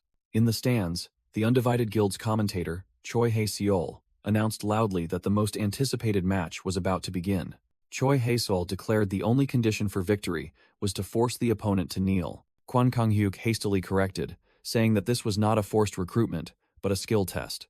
As the commentator declared the talent recruitment match officially open, Kim Tae-hyun took his stance, ready to charge. The moment the two opposing energy currents were about to collide, the battle erupted. Kim Tae-hyun launched a preemptive strike, roaring and summoning the Night King's spirit, a colossal skeletal entity wielding terrifying power. He was confident that the full power of this spirit was enough to defeat even an S-rank monster. Kim Tae-hyun was certain that even Kwon Kang-hyuk would not be able to easily withstand this pressure. However, Kwon Kang-hyuk merely stood still, completely unaffected, and casually offered a compliment, leaving Kim Tae-hyun stunned. He stood firm amidst the energy storm, his body glowing brightly. With a smug smile, Kwon Kang-hyuk asserted that the attack was useless against him. Kim Tae-hyun froze, his eyes wide with horror at the harsh reality. Suddenly, an energy leopard from Kwon Kang-hyuk's side shot towards the dazed Kim Tae-hyun. Kim Tae-hyun only managed to let out a horrified scream as he realized the deadly danger. Kwon Kang-yuk tensed his body, concentrating a colossal amount of energy into his fist. His fist blazed fiercely with pinkish-purple power. A punch was unleashed, releasing a tsunami of energy along with a horde of wild beasts, completely engulfing Kim Tae-hyun. Cornered, Kim Tae-hyun roared, unleashing brilliant orange energy chains from his body. He launched the chains towards Kwon Kang-hyuk in a desperate attempt to bind his enemy. However, Kwon Kang-hyuk merely burst into arrogant laughter, deeming it a mere trifle. He charged with terrifying speed, easily piercing through the flimsy defense. Kwon Kang-hyuk warned that if that was all, he would be greatly disappointed, before his energy transformed into a colossal beast that devoured everything. Kim Tae-hyun was swept into the energy storm, his body paralyzed by destructive electrical currents. He only managed to utter a silent curse. Kwon Kang-hyuk vanished in a blur, moving at an unmatchable speed. He suddenly appeared right behind Kim Tae-hyun, a colossal energy monster manifesting, ready to deliver the finishing blow. Kim Tae-hyun turned around, his face pale with horror as he sensed the deadly killing intent. The energy beast unleashed a devastating blow upon the arena, creating an earth-shattering explosion. The entire arena floor shook violently, the ground shattering under the immense power. At the epicenter, Kwon Kang-hyuk landed lightly, his body still radiating an aura of power. He looked down into the crater with disdain, certain that the match was over. However, from within the dust cloud, a figure slowly rose, prompting Kwon Kang-hyuk to scoff that his opponent was quite good at escaping. Kim Tae-hyun, despite being covered in injuries, still stood firm and sarcastically asked if that was how a guildmaster achieved victory. He panted, declaring that, unless Kwon Kang-hyuk had another ace up his sleeve, it wouldn't be easy to make him kneel. Amused by his opponent's stubbornness, Kwon Kang-hyuk sneered and began to advance. He declared that if Kim Tae-hyun wanted it that way, he would oblige. Pinkish-purple energy erupted violently as Kwon Kang-hyuk unleashed his full power, summoning a colossal energy, Tyrannosaurus Rex. In the stands, the commentator shouted in astonishment, informing the stunned audience that this was Guildmaster Kwon Kang-hyuk's ultimate attack form. The audience believed the match was over, convinced that a rising star could not possibly compare to the Guildmaster. Amidst the panic, Jung Han-soo was astonished to see Yoo Ah-young calmly eating popcorn, finding the scene amusing. Yoo Ah-young casually admitted that if Kim Tae-hyun lost, he would have to join the undivided guild. However, her expression turned serious, as she secretly thought they should have stopped this duel from the start. Jung Han-soo anxiously explained that Kwon Kang-hyuk's Beast's Blessing skill mimicked the power of various animals, granting him extraordinary close-quarters combat abilities. He concluded that even for Kim Tae-hyun, winning a one-on-one duel was almost impossible. Don't worry too much, Yoo Ah-young gently reassured her panicked subordinate. With a confident smile, she said that from what she had seen of Tae-hyun, he always had an ace up his sleeve. And just then, a massive surge of dark energy erupted from Kim Tae-hyun, halting the destructive attack. With a wild grin, Kim Tae-hyun unleashed his full hidden power. In the stands, Jung Han-soo was still reeling from the unexpected turn of events. He could only utter a gasp of astonishment. Reporter Kim Gi-ja also screamed, stunned by the unfolding spectacle. Commentator Choi Hae-sol stammered into the microphone, unable to believe his eyes as he shouted that the guildmaster had knelt down himself. Kwon Kang-hyuk was crushed to the arena floor by an invisible pressure. Kwon Kang-hyuk's face was strained with effort and utter disbelief at his sudden defeat. Standing amidst the dark aura, Kim Tae-hyun smiled and casually asked, "Does this mean I've won?" Meanwhile, elsewhere, Secretary Kim Hee-yeon was hastily explaining the situation to the Human Rights Committee over the phone. The entire arena was plunged into a deathly silence, the audience holding their breath as they watched Kim Tae-hyun stand firm, while Kwon Kang-hyuk remained on his knees. Gasps of astonishment finally erupted as the crowd realized an unbelievable truth. Guildmaster Kwon Kang-hyuk had lost. In the stands, the undivided guild members roared in disbelief, unable to fathom that the man who had never knelt in hundreds of dungeon raids had fallen to his knees. An enraged member sprang up, shouting that the match was invalid, and demanding a fair rematch. Amidst the jeers, Kim Tae-hyun simply let out a quiet sigh of relief, his face showing clear signs of fatigue. He turned and walked away, leaving Kwon Kang-hyuk still kneeling amidst the ruined arena floor. Kim Tae-hyun secretly admitted that his opponent truly deserved his title as New Korea's top-tier tank, having pushed him so hard in close combat. He also secretly felt fortunate that the complete hypnosis skill he received from Rosaria had worked at the decisive moment. A fleeting image in his mind replayed that moment. Him, with a bloodied yet commanding expression, looking down at his opponent, and then the command echoed in the illusion. Kneel. Immediately. Back in reality, Kwon Kang-yuk roared in extreme rage and confusion. He wondered what had happened, why he had lost, and couldn't recall the final moment. Suspecting his opponent had used a mind control skill, he gnashed his sharp teeth, letting out a furious "damn it." Suddenly, an earth-shattering roar echoed throughout the arena, commanding everyone to silence. The entire audience, including Yu Ah-young and Jung Han-soo, were shaken by that terrifying pressure. Reporter Kim Gi-ha also flinched, staring in shock towards the arena floor. Commentator Choi Hae-seol stammered in horror as he realized the voice belonged to his guild master. Kwon Kang-hyuk had risen, roaring that even if he didn't know what skill his opponent had used, his loss was his own fault, and the result would not change. He turned towards the stands, ordering all undivided members to silently accept the outcome of this duel. With a crazed look in his eyes, he threatened to personally crush the heads of anyone still dissatisfied, leaving Jung Han-soo and the others speechless. From above, Yu Ah-young merely smiled meaningfully, remarking that losing to Taehyun had truly infuriated Kwon Kang-hyuk. She continued to calmly observe the situation, her gaze fixed on the two S-rank players in the arena. From the stands, Yu Ah-young secretly thought that Kim Taehyun must have another hidden skill to be able to force Kwon Kang-hyuk to his knees in just an instant. She smiled with amusement, telling herself that Kim Taehyun truly never ceased to surprise her. On the arena floor, heavy footsteps echoed as Kwon Kang-hyuk advanced towards Kim Taehyun. Kim Taehyun turned, sensing the presence of the opponent he had just defeated. Kwon Kang-hyuk stood towering before him, his eyes still etched with shock. Ignoring the tense atmosphere, Kim Taehyun extended his hand and acknowledged it as a good match. Kwon Kang-hyuk growled, questioning whether Kim Taehyun had planned to win this way from the very beginning.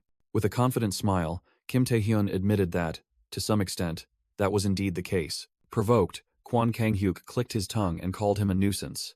Nevertheless, he took Kim Taehyun's hand, a firm handshake as a sign of acknowledgement. Kwon Kang-hyuk declared he would keep his promise, and directly asked Kim Taehyun if he wanted money or a unique item. Kim Taehyun replied that what he wanted was not an object. Confused, Kwon Kang-hyuk asked again, "Then what do you want?" Kim Taehyun's face grew serious as he stated his demand. The Minotaur Labyrinth. Kwon Kang-hyuk was utterly stunned by the name. Kim Taehyun clarified that he wanted to participate in the Minotaur Labyrinth raid. The scene shifted to a luxurious office in a skyscraper. Here, Ji Jinwee's subordinate was reporting, and the association president confirmed that the Minotaur Labyrinth was indeed the dungeon at the entrance to the abyss. Ji Jinwee further explained that this dungeon was riddled with complex traps and had caused many S-rank guilds to fail miserably. The subordinate frantically revealed that the Undivided Guild held the raiding rights and was preparing a secret assault, anxiously wondering how Kim Taehyun knew about it. In the office, Ji Jinwee admitted to his subordinate that he couldn't say he wasn't stressed, as the abyss always held unpredictable dangers. He sighed, believing that all they could do was place their trust in those who dared to face the challenge. The subordinate tried to joke that if the president were still young, he would surely have participated, earning an awkward glance in return. However, Ji Jinwee grew serious, stating that his greatest concern wasn't the dungeon's difficulty. Rather, it was about people, and he hoped his worries wouldn't come true. Suddenly, a communication screen lit up, drawing Ji Jinwee's attention. A female association staff member appeared with a panicked expression, apologizing for the interruption and reporting an urgent matter. She announced that the Japanese Player Association had contacted them. Ji Jinwee's subordinate looked confused, wondering about their purpose now that the East Point incident had been resolved. The female staff member revealed shocking news. The Saintess had sent an invitation to player Kim Taehyun, leaving Ji Jinwee stunned. Meanwhile, in the association's underground large-scale gate control room, a colossal energy gate was active. A female coordinator began roll call, raising her finger and counting. 1. The member count continued, shown through the image of a male player wearing glasses. The camera panned across a line of female members in intense concentration. The number neared 100, focusing on a scarred player with a seasoned appearance. As the count reached 100, Kim Taehyun smiled confidently. The female coordinator loudly declared that all 100 members of the Minotaur Labyrinth raid team had fully assembled. Kwon Kang-hyuk stood with his back to the glowing blue gate, ready to lead the team. He bared his sharp teeth, a wild grin appearing on his face. With surging momentum, Kwon Kang-hyuk turned to face his team and roared, rallying them to advance and confront the hideous monsters. A fierce blue energy blast struck the labyrinth's sturdy stone gate. The gate shattered into fragments under the attack's power. Inside the Minotaur Labyrinth, a chaotic battle erupted as the raid team confronted the horde of monsters, shouts and commands echoing everywhere. Amidst the skirmish, Kim Taehyun charged in, swinging his sword to strike down a bull-headed monster. He moved at blinding speed, the sword in his hand ready for the next attack. A series of lightning-fast slashes flashed, cutting through the darkness and the monsters. The bull-headed monsters roared in pain as their bodies were torn apart by the energy sword strikes. Kim Tae-hyun stood firm amidst the dissolving remnants of the monsters, his expression completely calm. Witnessing the sight, Kwon Kang-yuk burst into laughter, admiring Kim Tae-hyun's impressive skills. Kwon Kang-yuk casually approached Kim Tae-hyun, carrying the severed head of a monster he had just defeated. With a delighted grin, he asked Kim Tae-hyun if he liked the weapon he had given him. Kim Tae-hyun glanced at the new dagger and admitted it wasn't bad, adding that his main weapon was currently being repaired. The rare-grade dagger named Asura gleamed, as Kwon Kang-hyuk revealed he had intended to give it to Kim Tae-hyun if he joined the guild. Kwon Kang-hyuk explained that Kim Tae-hyun's participation also benefited them, and Kim Tae-hyun thanked him, but still expressed concern about the raid. When Kim Tae-hyun mentioned the 30-year history of failed previous raid teams, Kim Hae-yeon decisively cut him off. She confidently declared that there was no need to worry, as all members of this team were veteran players of B rank or higher. Kim Hae-yeon further explained that they were easily subduing the monsters without any obstacles. Furthermore, their vice guild master was using a detection skill to disable all the traps in the labyrinth. With a mysterious expression, Kim Hae-yeon revealed that they had even found a crucial clue for the raid several months ago.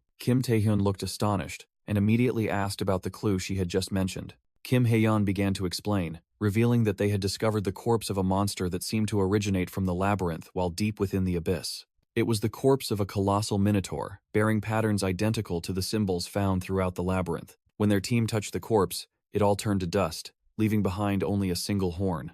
Kwon Kang-yuk recounted the strange event, leaving both Kim Tae-hyun and Kim Hae-yeon, who stood beside him, stunned.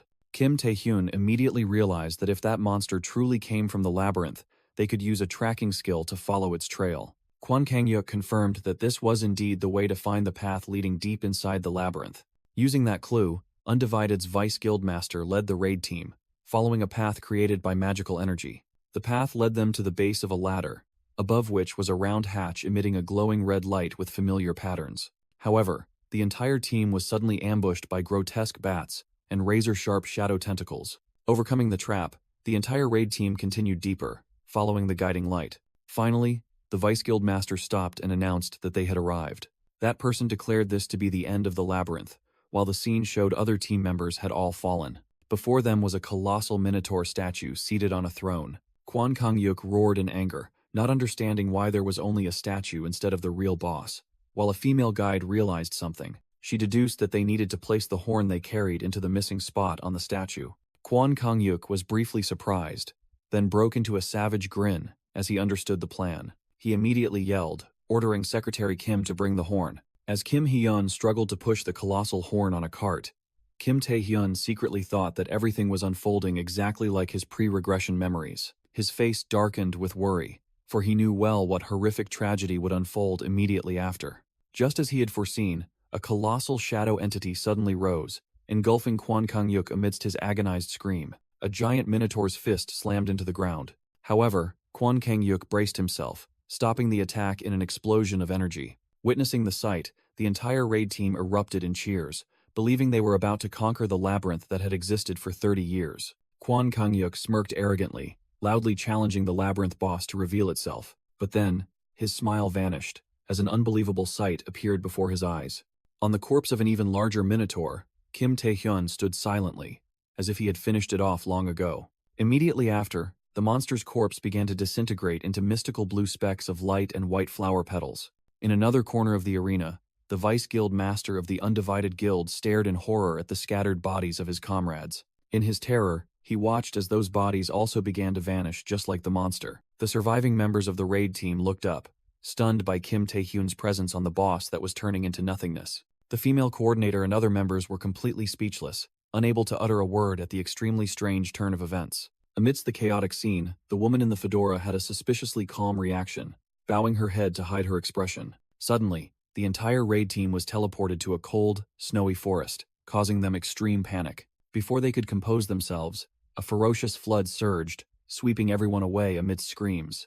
Other players were thrown before a violently erupting volcano. From a distance, the mastermind behind it all smiled, confirming that his trap had been activated. It was the spatial teleportation trap, causing the raid team members to free fall into a dense jungle. The remaining players of the 100-person raid team looked at each other in confusion, completely lost. In the darkness, the mastermind opened a magic book, which seemed to be controlling everything. He turned a page, calmly stating that he had grasped the situation. In a dark room, Shadow sat calmly upon hearing that Kim Tae-hyun had joined the raid team, even as his subordinates knelt, begging for forgiveness for the unexpected incident.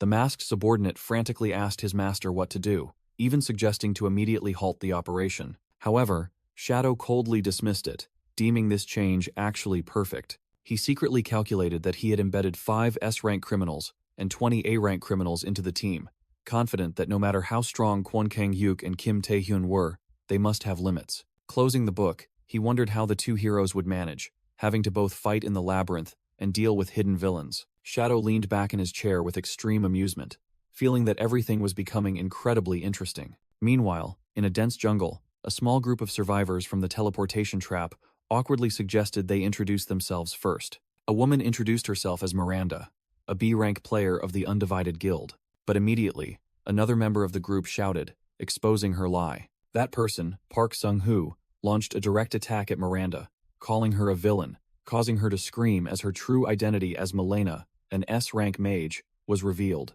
Park Sung-hoo, who had just acted, now looked at Kim Tae-hyun with admiration, secretly thinking about the reputation of the youngest S-rank player. He wondered if Kim Tae-hyun was a hero like Guildmaster Kwon Kang-hyuk, who always stood as a sturdy shield on the front lines, or if he was a saint like Chairman Ji Jin-wi, who sacrificed himself to save the people. Park Sung-hoo, a B-rank player with the magic bullet skill, believed that no matter what, Kim Tae-hyun was a person worthy of respect. But then, Park Sung-hoo's expression suddenly stiffened in extreme astonishment. Kim Tae-hyun had vanished and dashed away at an unbelievable speed. In an instant, Milena's body was mercilessly sent flying. All 3 remaining members of the Undivided group were stunned by the brutal sight. Park Sung-hoo trembled as he turned and yelled at Kim Tae-hyun, calling him a lunatic. Kim Tae-hyun simply gave a casual thumbs up, replying that there was no need to worry, as she was a villain all along. Park Sung-hoo frantically fired magic bullets, shouting that calling Milena a villain was nonsense. He called Kim Tae-hyun a madman when faced with the other's composure. Kim Tae-hyun merely turned back coldly, asserting that what he said was entirely true. In a fit of rage, Park Sung-hoo couldn't understand why Kim Tae-hyun was speaking such madness in a critical moment. He recalled that Miranda was a valuable comrade, having fought side by side in the abyss. How could she be evil? Gritting his teeth, Park Sung-hoo roared that it was impossible. He rushed to Milena's body, trying to shake her awake so they could escape Kim Tae-hyun together. Park Sung-hoo hadn't even finished his promise to protect her at all costs, when he was stunned by a devastating punch to the face. He was sent flying far away, sprawling on the ground in utter astonishment. Milena rose from the pool of blood, her face contorted with disdain, insulting Park Sung-hoo for daring to touch her. Kim Tae-hyun stood there with a smug look, flanked by 2 other Undivided members, and said that he had warned them. He smirked, as if asking, "Wasn't I right?" Immediately, the 2 Undivided members charged at Milena, causing a terrifying energy explosion. The man with the buzz cut was dazed by her power. His spiky-haired comrade was equally terrified. Both looked down at the deep crater created by the clash, still reeling from shock. Kim Tae-hyun casually approached, uttering a chilling remark that he hadn't expected there to be 3 villains. Drawing a dagger, he wondered if he should even bother remembering these nameless ones, his gaze fixed on the 2 comrades. Kim Tae-hyun's arm turned to stone, ready for a bloody purge. Milena grabbed her blonde hair, as a surge of dark energy erupted from within her. With a sinister smile, she licked her lips, wondering why everything felt so strange. Standing before the 2 Undivided members, Milena smugly thought that even her comrades, who had fought alongside her for years, never realized her true identity. Revealing the skull tattoo on her arm, she angrily demanded to know how Kim Tae-hyun had uncovered her secret. Kim Tae-hyun smiled nonchalantly, gripping his dagger, and replied that the problem wasn't her acting skills. Milena scoffed upon hearing him reveal that he knew everything because he came from the future. Milena's hands began to transform, her nails growing long and sharp amidst a purple aura, as she speculated about the source of Kim Tae-hyun's information. Once her razor-sharp claws had fully formed, Milena cast aside all doubt and decided to strike. Roaring, Milena lunged straight for Kim Tae-hyun with murderous intent, her purple claws tearing through the air. Kim Tae-hyun struggled to block the direct assault, his face grazed by a bloody scratch. Suddenly, the buzz-cut Undivided member unleashed a punch charged with blue energy into Kim Tae-hyun's back. At the same time, the spiky-haired member also attacked, but his blow struck a sudden stone wall that materialized. Kim Tae-hyun leaped into the air as the ground beneath him cracked, easily evading the combined assault of the two traitors. A glowing golden chain suddenly appeared in midair. The chain wrapped tightly around the spiky-haired member's neck, filling him with utter horror. The buzzcut member was also bound by another chain, his mouth agape in astonishment. Standing firm amidst the rubble, Kim Tae-hyun roared as he used the two chains to lift both traitors into the air. Milena's sharp claws were once again enveloped in purple energy, ready for a new assault. With his arm turned to stone, Kim Tae-hyun tightened his grip on the dagger, his gaze sharp and cold, fixed on his final enemy. Milena attacked once more, swinging her claws at Kim Tae-hyun in a move filled with killing intent. Milena froze, unable to believe what had just happened. She stared in horror at Kim Tae-hyun, who stood firm with a confident smile, though she knew he was far from ordinary. In her mind, Milena still trusted her witch's claw's skill, an attack capable of taking down even S-rank players. She recalled that she had definitely scratched his face during the first attack. Yet now, Kim Tae-hyun easily dodged all of her attacks. Milena's confidence completely shattered. She could only utter in panic. Kim Tae-hyun spoke coldly, his eyes devoid of emotion. A giant skull spirit with glowing eyes appeared behind him, signaling a terrifying power. He smirked, declaring that poison was completely useless against him, as the system confirmed his successful resistance. Realizing the deadly danger, Milena turned and fled frantically into the deep forest. However, an invisible surge of energy seized her, halting all escape attempts in horror. A small explosion shook the ground, initiating the forest's transformation. Vines and roots began to sprout from the ground at a dizzying speed. They rapidly grew, forming an inescapable natural prison. Just then, Park Sung-hoo staggered over, exhausted after being knocked down. He panted, utterly astonished by the scene before him. From Park Sung-hoo's perspective, Kim Tae-hyun stood calmly, while Milena lay motionless on the ground. Bound tightly in chains, Milena screamed desperate threats. Kim Tae-hyun grabbed her hair, forcing the mage to look up in pain. He placed his hand on her head, a surge of purple energy enveloping both as he declared that playtime was over. Kim Tae-hyun activated his complete hypnosis skill.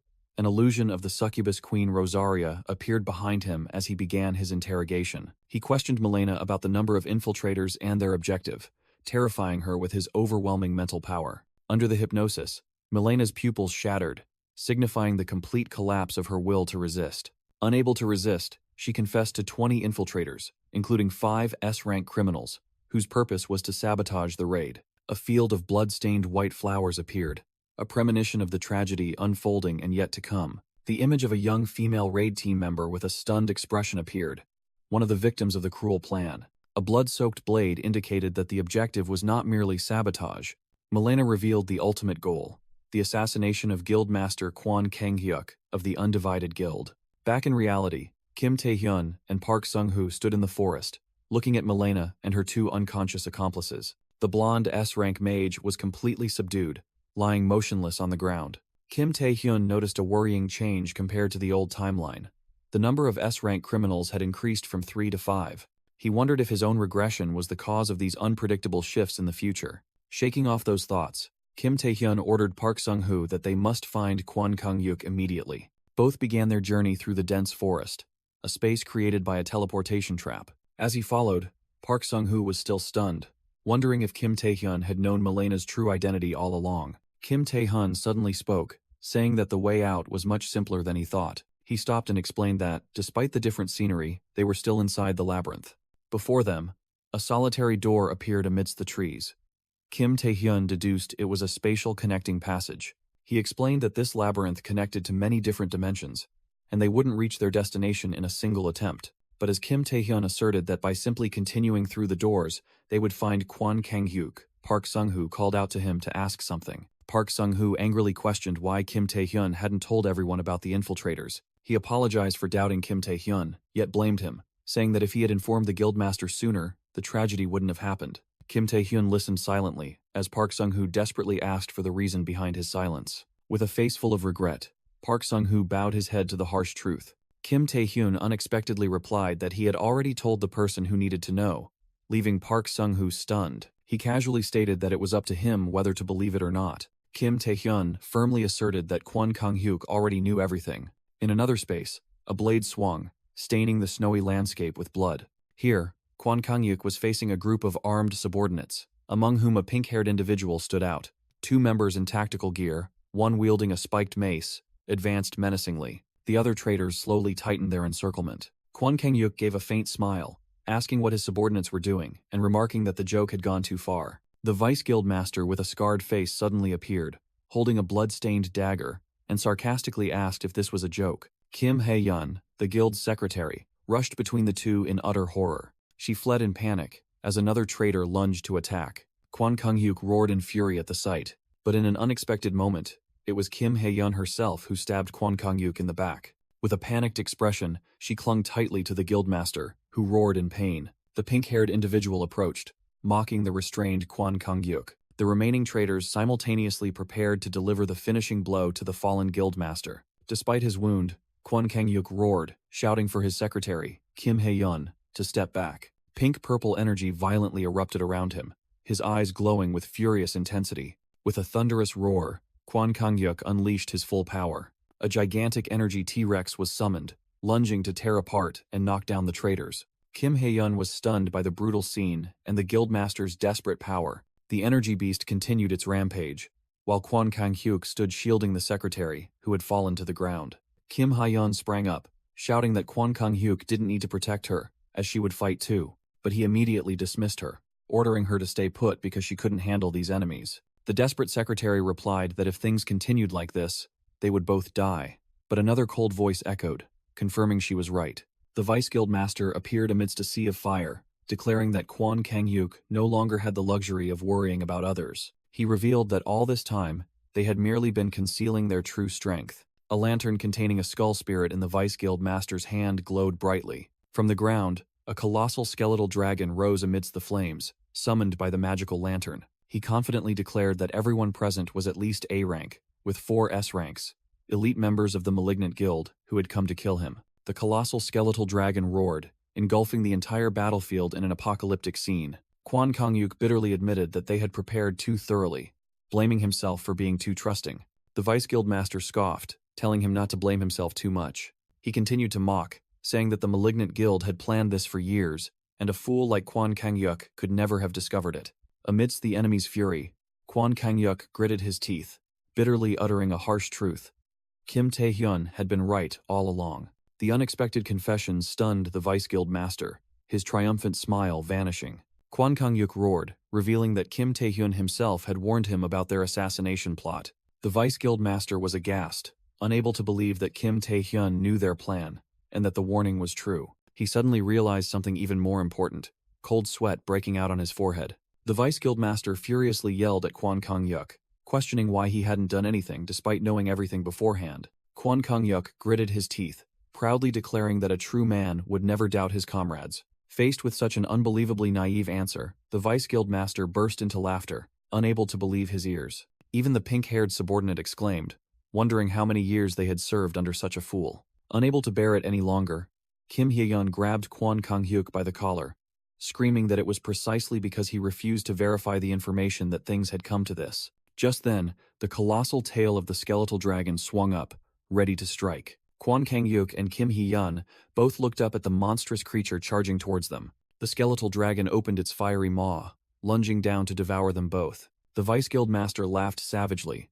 thanking Kwon Kang-yuk's foolishness for their plan's success. He declared that Kwon Kang-yuk could now die in peace, as the destructive flames were about to engulf him. Kwon Kang-yuk stood firm, a pink aura protecting him and Kim Hae-yun from the flames. His eyes flashed with deadly light, as he affirmed that he had said he wouldn't doubt them, but he had never said he would accept betrayal in silence, simultaneously summoning a colossal pink energy dragon.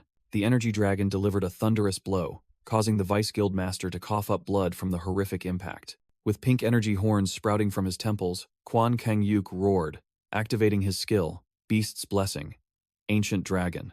Back in the forest, Kim Tae-hyun calmly told a bewildered Park Sung-hoo that if he didn't believe him, he could ask Kwon Kang-hyuk himself later. The scene shifted to a gloomy fortress, where the red spiral symbols of the malignant guild glowed in the night. In a flashback, Kim Tae-hyun shouted Kwon Kang-hyuk's name at a gloomy fortress. He angrily questioned if the guildmaster intended to passively accept the betrayal, despite being warned. Kwon Kang-hyuk turned his back, letting out a weary sigh. Kim Tae-hyun warned that Kwon Kang-hyuk hadn't seen the full extent of his power yet. With a chilling smile revealing sharp teeth, Kwon Kang-yuk affirmed that he believed Kim Tae-hyun. He declared he would never passively endure defeat, and the scene shifted to the Vice Guild Master with a face full of stitches lying slumped on the ground. The Vice Guild Master lay there, eyes rolled back, blood oozing from his mouth, utterly defeated by Kwon Kang-yuk's wrath. Back in the present, Kim Tae-hyun and Park Sung-hoo were stunned by what they were witnessing. Both looked through a spatial gate, unable to believe their eyes. On the other side of the gate, Kwon Kang-yuk and his secretary Kim Hye-yeon stood tall amidst a battlefield littered with the corpses of traitors.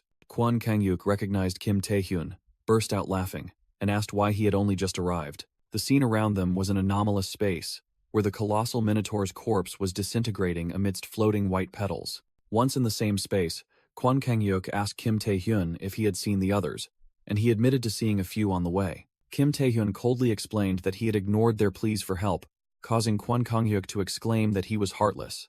Unfazed, Kim Tae-hyun got straight to the point, asking Kwon Kang-yuk what he planned to do next. Kwon Kang-yuk turned away with a serious expression, considering their perilous situation. He admitted in frustration that the only option now was to retreat. Kim Tae-hyun objected, reminding him that the labyrinth's final boss had yet to appear, meaning danger still lay ahead. Kwon Kang-yuk gritted his teeth in agreement. Escaping before suffering further losses was the top priority. Finally, he turned to Kim Tae-hyun with a remorseful gaze, sincerely apologizing for his stubbornness earlier. Kim Tae-hyun coldly accepted Kwon Kang-yuk's apology, warning him to be more careful next time, which infuriated Kang-yuk. While Kim Hye-yeon hurriedly restrained the shouting Kwon Kang-yuk, Kim Tae-hyun only smirked at his reluctant comrade's reaction. He thought to himself, even though he had wasted time and gained no merit points, saving Kang-yuk was still the right choice for now. Kim Tae-hyun realized that Kwon Kang-yuk was more severely injured than in the original timeline, and the group needed to quickly gather their members and escape this labyrinth before any more variables appeared.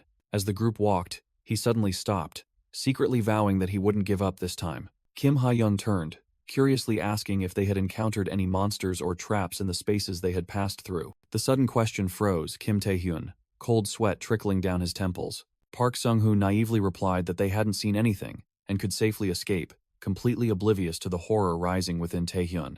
Kim Tae-hyun suddenly realized an absurdity. Why had there been no traps or monsters on their way? He knew well that ordinary spatial displacement traps were always teeming with monsters and deadly threats, not harmless empty spaces. A terrifying question flashed in his mind. If there were no monsters or traps, then how had Kwon Kang-yuk encountered the Labyrinth Master before his regression? Kim Tae-hyun's eyes widened in horror as he realized the only answer to this contradiction. Park Sung-hoo and Kim Hye-yeon stared blankly at his reaction, not understanding what was happening. Kwon Kang-yuk also felt uneasy, staring intently at Kim Tae-hyun. He growled, asking what was wrong, but before he could get an answer, a colossal shadow enveloped them all. A colossal minotaur, its body crackling with electrical energy, with 3 pairs of glowing red eyes, loomed behind them. It let out an earth-shattering roar, its massive body exuding terrifying pressure. Kim Hye-yeon, Park Sung-hoo, and Kwon Kang-yuk froze, realizing it was the Labyrinth Master, appearing at the worst possible moment. The monster swung its colossal double-bladed axe, the blade glinting with deadly light. With a single attack, it swept horizontally, sending the entire group flying like leaves in a storm. Amidst the chaotic air, Kim Hye-yeon screamed as she was thrown back. She realized in horror that the door, their only escape, was completely shattered. Witnessing this, Kwon Kang-yuk roared, calling Kim Tae-hyun's name in a fit of rage. Kim Tae-hyun, having anticipated the situation, shouted back that he knew exactly what to do. Meanwhile, Kwon Kang-yuk unleashed his power, his hands transforming into sharp claws enveloped in pinkish-purple energy. Kim Tae-hyun was also quick to act, activating his stone skin skill, making his fists as hard as diamond. Mid-air, Kim Tae-hyun's golden chains timely wrapped around Kim Hye-yeon, saving her from a fatal impact. Kwon Kang-yuk, with newly grown horns and an energy tail, charged straight towards the enemy. Suddenly, another colossal monster, clad in full armor with multiple glowing red eyes, appeared, blocking the way. It swung its axe and shield, unleashing a storm of slashes that tore through space, forcing everyone to frantically dodge. Kwon Kang-yuk braced himself to defend, but his shield shattered before the opponent's terrifying power. Kim Tae-hyun skillfully weaved through the barrage of attacks, using his chains as leverage to move. He landed on the monster's colossal shield, searching for an opening. Immediately, both Kim Tae-hyun and Kwon Kang-yuk simultaneously launched an attack on the shield. Under the combined might of the two S-rank players, the shield let out a cracking sound, It couldn't withstand the coordinated attack and shattered into pieces. The monster's glowing red eyes flashed with extreme fury. It let out an earth-shattering roar. Its outer armor began to crack. The shell broke apart, revealing a colossal skeleton with a grotesque bull skull inside. Kim Tae-hyun and Kwon Kang-yuk froze, realizing this was the monster's true form. The Tao King. Another S-rank boss. As soon as the Tao King revealed itself, another Minotaur horde unexpectedly rose from the ground, forcing Kwon Kang-yuk and Kim Tae-hyun to face a new army. Elsewhere in the labyrinth, Park Sung-hoo and Kim Hae-yeon were horrified to realize they were also surrounded by suddenly appearing bull-headed monsters. Both froze in fear as an authoritative voice echoed through the space, warning the wanderers in its labyrinth. The voice continued to threaten those who had disturbed its slumber, while Kwon Kang-yuk roared furiously, and Kim Tae-hyun prepared for battle. A giant hooded Minotaur leader, adorned with golden jewelry, appeared and invited the intruders to advance, declaring it would devour their hostility and malice. The labyrinth's ruler declared it would devour all, as its Minotaur horde began to tighten its encirclement around Park Sung-hoo and Kim Hae-yeon. Cornered, Park Sung-hoo and the secretary could only embrace each other in despair as the monsters loomed closer. In extreme panic, Park Sung-hoo began firing his magic bullets aimlessly, while Kim Hae-yeon screamed in terror. Amidst this, Kwon Kang-yuk channeled energy into his fist, making it glow with pink-purple power. He unleashed a destructive punch, blowing away a group of Minotaurs in an instant. Park Sung-hoo and Kim Hae-yeon were stunned to realize that the one who had just acted was their guildmaster, Kwon Kang-yuk. At the same time, Kim Tae-hyun unleashed golden chains, tightly binding another group of Minotaurs to support Kwon Kang-yuk's attack. The monsters roared in fury, struggling wildly but unable to escape the magical chain's grip. Kim Tae-hyun shouted Kwon Kang-yuk's name, signaling for a coordinated attack. Kwon Kang-yuk gritted his teeth, pouring all his strength into his next attack. Both S-rank players charged from two directions, forming a perfect pincer movement with Kwon Kang-yuk delivering a fiery uppercut, and Kim Tae-hyun attacking from above. The combined attack created a terrifying explosion, completely incinerating the Minotaur horde. After clearing the battlefield, Kwon Kang-yuk and Kim Tae-hyun stood side by side amidst the rubble. Kwon Kang-yuk smirked triumphantly, mocking the defeated bull-headed foes. However, his smile vanished as both he and Kim Tae-hyun froze before an unbelievable sight that had just appeared before their eyes. From amidst the sea of flames, a new wave of Minotaurs, larger and fiercer, suddenly appeared, leaving the survivors stunned.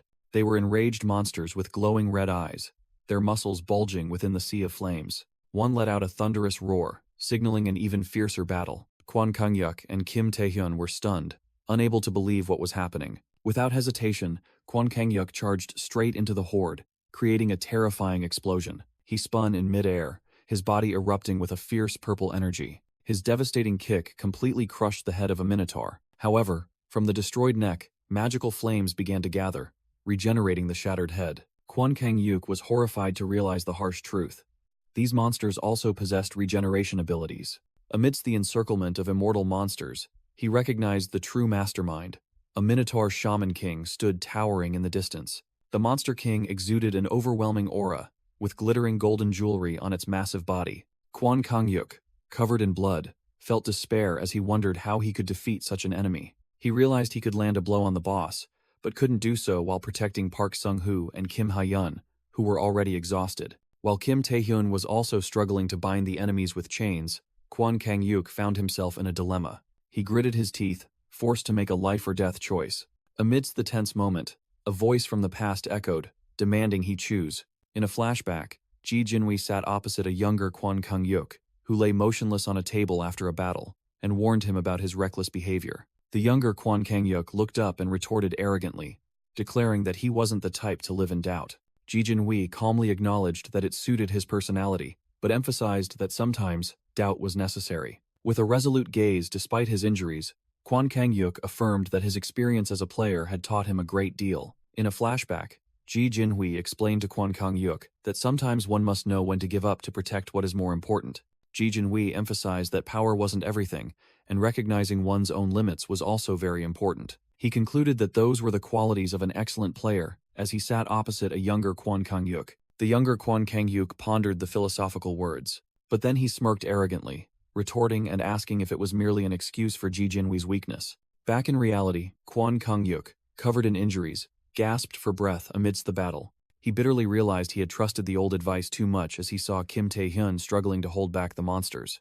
His situation was dire. If he attacked the enemy leader, his teammates would die. But if he didn't attack, they wouldn't escape death either. The sight of Kim Hae-yeon and Park Sung-hoo fleeing in panic deepened his helplessness. Pushed to his limits, Kwon Kang-yuk roared in despair as pink-purple energy began to surge from his body. His rage erupted, energy condensing into fiery horns as he screamed that he wouldn't stand by and watch. A massive energy explosion suddenly occurred, making Kim Tae-hyun turn back in astonishment. Kwon Kang-yuk, with his energy horns fully formed, questioned Kim Tae-hyun about his next move. Despite the situation, Kim Tae-hyun charged forward and boldly declared that he would find a way to save his teammates and crush the enemies. With a resolute gaze, he affirmed that he didn't care about having to choose. He assertively told a stunned Kwon Kang-yuk that there was still a way to defeat the Minotaur Queen. Immediately after, a brilliant golden light swept across the battlefield, incinerating the entire Minotaur horde. Kwon Kang-yuk roared, asking Kim Tae-hyun if he was sure, and only received the reckless reply, "Probably." From a distance, the Minotaur Mage King spoke with a sarcastic tone, deeming their decision regrettable. It began to gather energy, and the head of its massive scepter emitted a dazzling blue light, signaling a destructive counterattack. Surrounded by a horde of Minotaur monsters, Kim Tae-hyun and Kwon Kang-yuk confronted the Minotaur Mage King, who declared that the outcome would never change. The Minotaurs roared savagely, charging to attack the two without hesitation. Dark purple energy suddenly surged, enveloping Kwon Kang-yuk. Both Kim Tae-hyun and Kwon Kang-hyuk plunged into the chaotic battle, fending off the monstrous onslaught amidst fierce explosions. The Minotaur Mage King scoffed, asserting that all efforts were futile, for with its power, the Minotaurs would be resurrected countless times. Suddenly, a sharp beam of light shot forth, grazing the Minotaur Mage King's face. Standing amidst a sea of flames, Kim Tae-hyun looked down at his enemy with a challenging gaze. He unleashed his full power, summoning the Night King's spirit, a colossal spectral entity with a skull shield appearing behind him. With sharp fangs and glowing energy horns, Kwon Kang-hyuk roared, urging Kim Tae-hyun forward. The Night King's spirit swung its colossal battle axe, delivering a sky-shattering blow upon the Minotaur Mage King. The Mage King's body began to crack under the terrifying power of the attack. The crack spread, and the blue energy within poured out as its projection shattered into pieces. The final attack completely destroyed the surrounding space, creating a violent energy explosion. As their leader vanished, the remaining Minotaurs also disintegrated into blue light, and Kwon Kang-hyuk swiftly cleaned up the aftermath. After the battle, Kwon Kang-hyuk turned to ask Kim Tae-hyun about their next course of action. Kim Tae-hyun pointed to a gate of light, speculating that this space was connected to another, the true hiding place of the Minotaur Queen. He explained that the Tao Kings were resurrected and regenerated by the Queen after she moved to that space. Both rushed forward, Kim Tae-hyun concluding that if the Queen was no longer in that space, the monsters would vanish permanently. Kwon Kang-hyuk smirked, accepting the risk that if Kim Tae-hyun was wrong, everyone would die. Kim Tae-hyun calmly replied that the current situation was no different. They had no choice but to move forward. Two innocent students looked up in horror as they were caught in the fierce battle. A wave of destructive energy swept through, tossing them aside like leaves in a storm. On the battlefield, the Night King's spirit brought its colossal battle axe, imbued with the power of the abyss, down upon the Minotaur Mage King's head. The Monster King roared a challenge as the blade of shadow was about to strike its crown. "You insolent brat!" The Minotaur Mage King roared in utter fury as the final attack finally landed. Kim Tae-hyun cried out in surprise as a fierce counterforce suddenly erupted, signaling an unpredictable outcome. Kwon Kang-yuk also let out an instinctive roar, his eyes glowing in his beastly form as he sensed something ominous. Two earth-shattering sources of energy collided, creating a blinding explosion of light that engulfed the entire space. Amidst the dissipating smoke, the Minotaur Mage King still stood tall, seemingly unharmed after the full power attack. The ground beneath its feet shattered into fragments, a testament to the terrifying power that had just been unleashed. Kim Tae-hyun collapsed amidst a sea of dry bones, his body exhausted after unleashing his ultimate move. Gasping in pain, he suddenly realized a horrifying truth, his eyes wide with shock. Before him, Kwon Kang-yuk was also staggering, his body covered in severe injuries. The strongest warrior's left arm was gone, torn from his shoulder in the enemy's counterattack. Kim Tae-hyun stammered Kwon Kang-yuk's name, his voice filled with panic as he saw his comrade's fatal wound. "Kim Tae-hyun, focus," Kwon Kang-yuk roared, his fury overriding his physical pain, trying to pull his mind back to reality.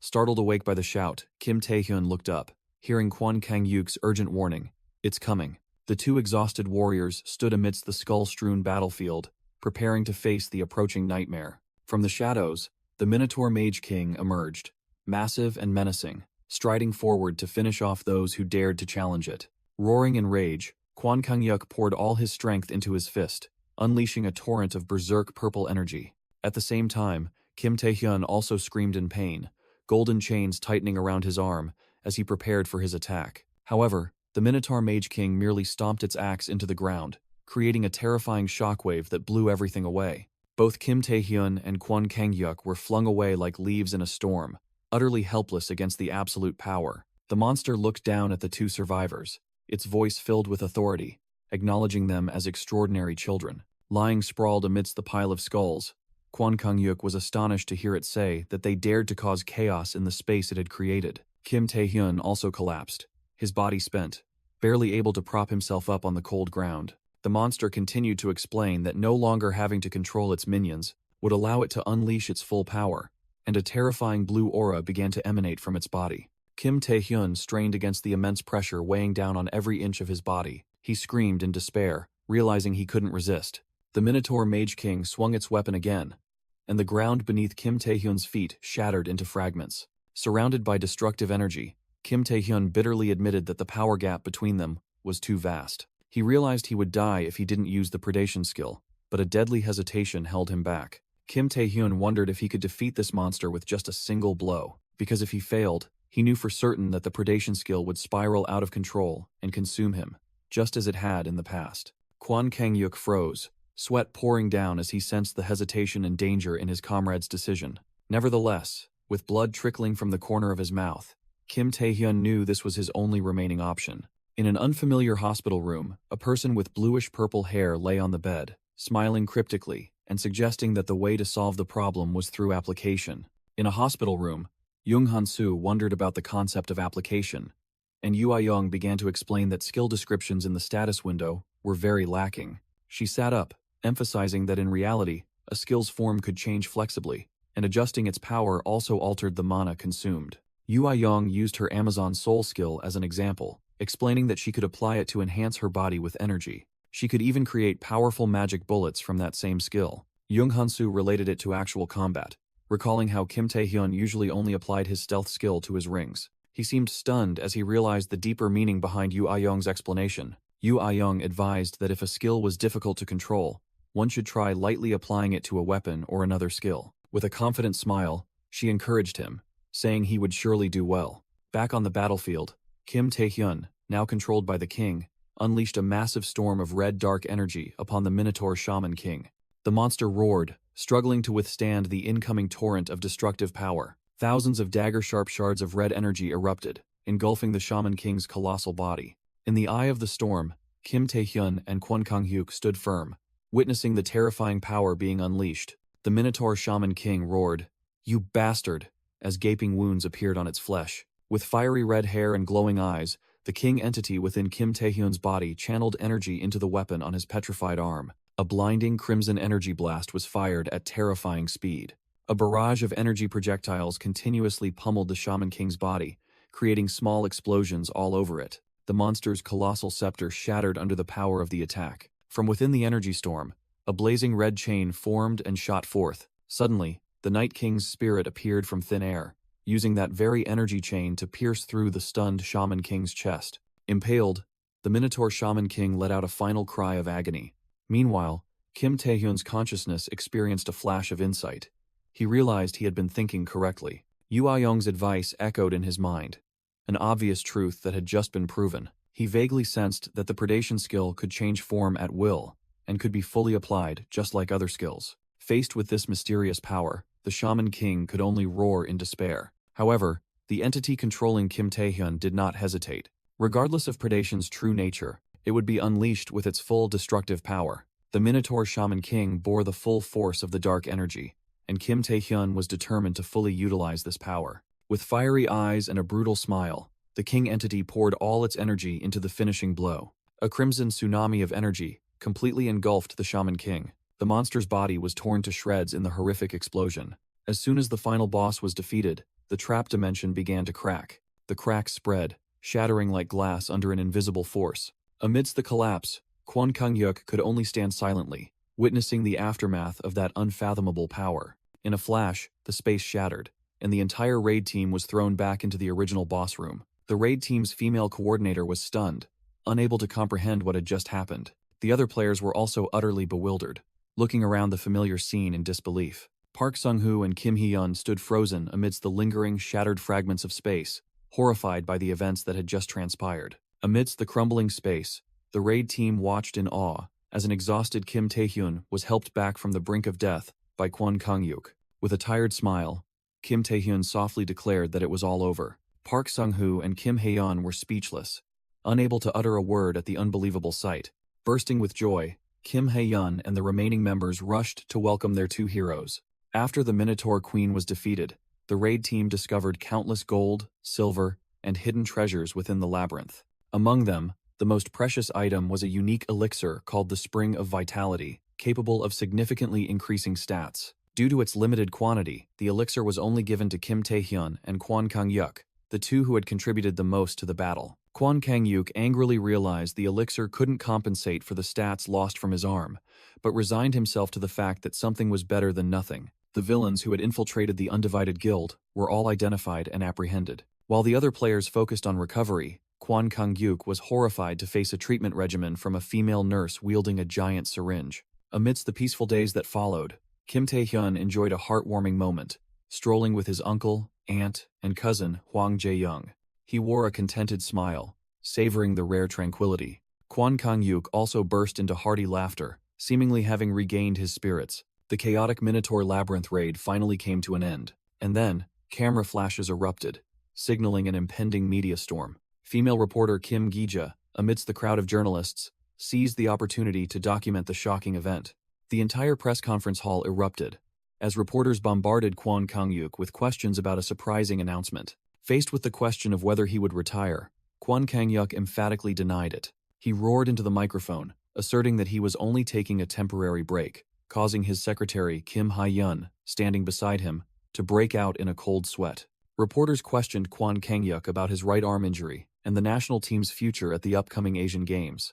Kwon Kang-yuk admitted that the injury was the reason for his temporary break, but reassured everyone not to worry. He announced that someone capable of replacing him had appeared, astonishing the entire hall. With a defiant smile, Kwon Kang-yuk invited that person onto the stage, and a familiar figure advanced towards the podium. Kim Tae-hyun stepped out to everyone's astonishment, introduced by Kwon Kang-yuk with a resounding declaration. The press buzzed with excitement, recognizing him as the rookie who had just achieved a great feat in the labyrinth, fully qualifying him for the national team. A reporter revealed a rumor that thanks to the Spring of Vitality, Kim Tae-hyun had reached the national force rank. However, another female reporter immediately refuted it, calling it ridiculous. She explained that the national force rank was for beings far surpassing S rank, and a rookie could never reach that level. Kim Tae-hyun calmly took the microphone from Kwon Kang-yuk's hand.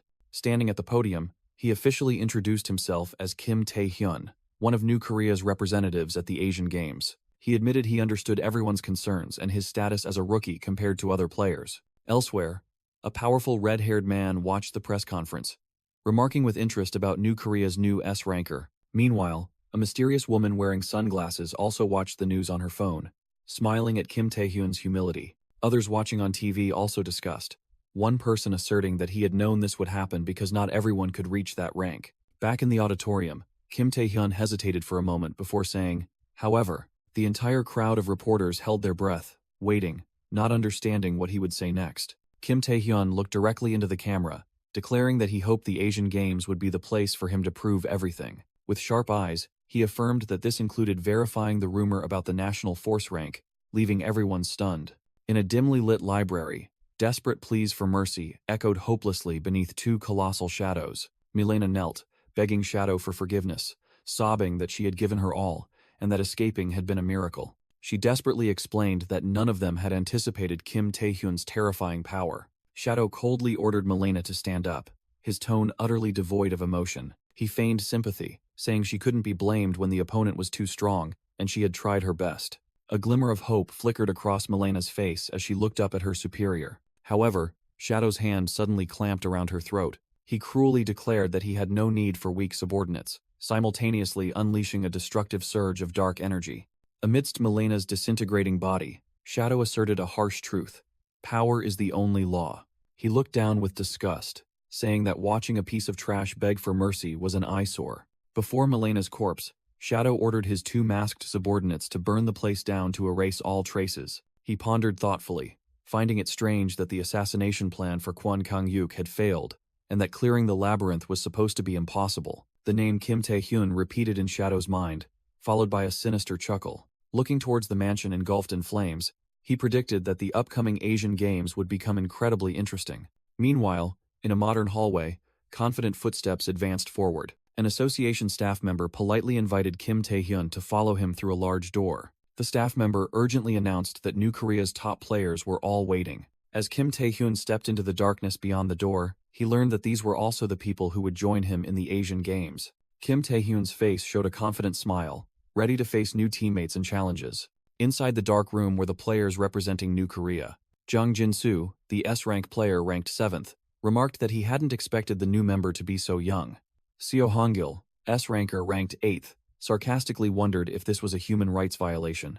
Kwak Seong, the S-rank guild master of the Magicians Guild, interrupted decisively, asserting that age was not as important as skill. Park Sungjin, S-ranker ranked 3rd, chuckled with delight, admitting he had known this day would come, but hadn't expected it so soon. Facing these prominent figures, Kim Tae-hyun stood at the doorway as the association president's subordinate announced that the team was fully assembled. President Ji Jinhui invited Kim Tae-hyun to sit and officially began the strategy meeting for the Asian Exhibition Games. He explained that for 7 days, the representatives would freely hunt monsters to accumulate points, with SS-rank targets like the Kraken, worth up to 15,000 points. Even defeating low-level demons yielded points, turning the event into a fierce competition. Jinhui's subordinate continued, stating that despite being feared by the public, this event was considered a festival. However, he emphasized its true nature as a small-scale war. This was an arena for nations to display their military might and serve propaganda purposes. The broadcast of players defeating monsters was illustrated with an image of a hero being cheered by students. The subordinate concluded that the enormous prizes and exclusive access to dungeons made the competition even fiercer. Kim Tae-hyun secretly smiled, glad he had decided to participate in this important tournament. He recalled his confrontation with the succubus queen Rosaria and was certain she knew about the king's existence. Aware of Rosaria's power, Kim Tae-hyun understood that he had to become much stronger to force her to reveal information. Therefore, the opportunity to confront national-level powers and win rewards at this tournament was extremely important. Amidst Kim Tae-hyun's thoughts, Jinhui's subordinate suddenly announced that the New Korea team was facing a problem, immediately grabbing his attention. Jinhui's subordinate continued his presentation, emphasizing that the #1 spot was still vacant, and with the absence of strong players like Kwon Kang-yuk or Yoo Ah-young, New Korea's current strength had significantly diminished. He concluded that measures needed to be considered to address this issue. Suddenly, Park Sung-jin spoke up, stating that the power issue had been resolved and directly asked about the rumor that rookie Kim Tae-hyun had reached the national force rank. Jung Jin-soo, Seo Hongil, and Kwak Seong were all stunned by this shocking information. The entire meeting room was shaken, buzzing with discussions about the term national force. Kim Tae-hyun awkwardly denied it, asserting that it was just an unverified rumor. Seo Hongil coldly dismissed it, stating that a baseless rumor could not be incorporated into the current strategy, and clearly showing his disappointment. While the other members were still confused, wondering if a new plan or additional recruitment was needed, Ji Jinhui suddenly slammed the table and burst out laughing, declaring that this situation wasn't so bad. He stood up and reassured the team, explaining that even without national force-level players like China or Japan, this tournament wasn't a massacre, but a points competition through monster hunting. Jinhui confidently asserted that as long as they stayed calm, they had a complete chance of winning. Afterwards, he began assigning tasks. Players with extensive Abyss experience like Park Sung-jin, Kwak Seong, and Seo Hongil would be in charge of monster hunting. Meanwhile, Jung Jin-soo, who had more PvP experience, would assist Kim Tae-hyun in hunting down the identified demons. Once the strategy had been outlined, Ji Jinhui concluded the meeting, expressing his anticipation for the team's performance in next week's tournament. The scene shifted to the grand opening ceremony of the Asian Friendship Tournament, held at the World Player Association Branch Stadium, with a wildly cheering crowd. The narration resounded, introducing the teams from the Philippines, Vietnam, and Singapore, who had all gathered. Among them, the most impressive were the Japanese and Chinese teams, featuring national force-level players, led by Japan's Demon Sword Nakata Shinji.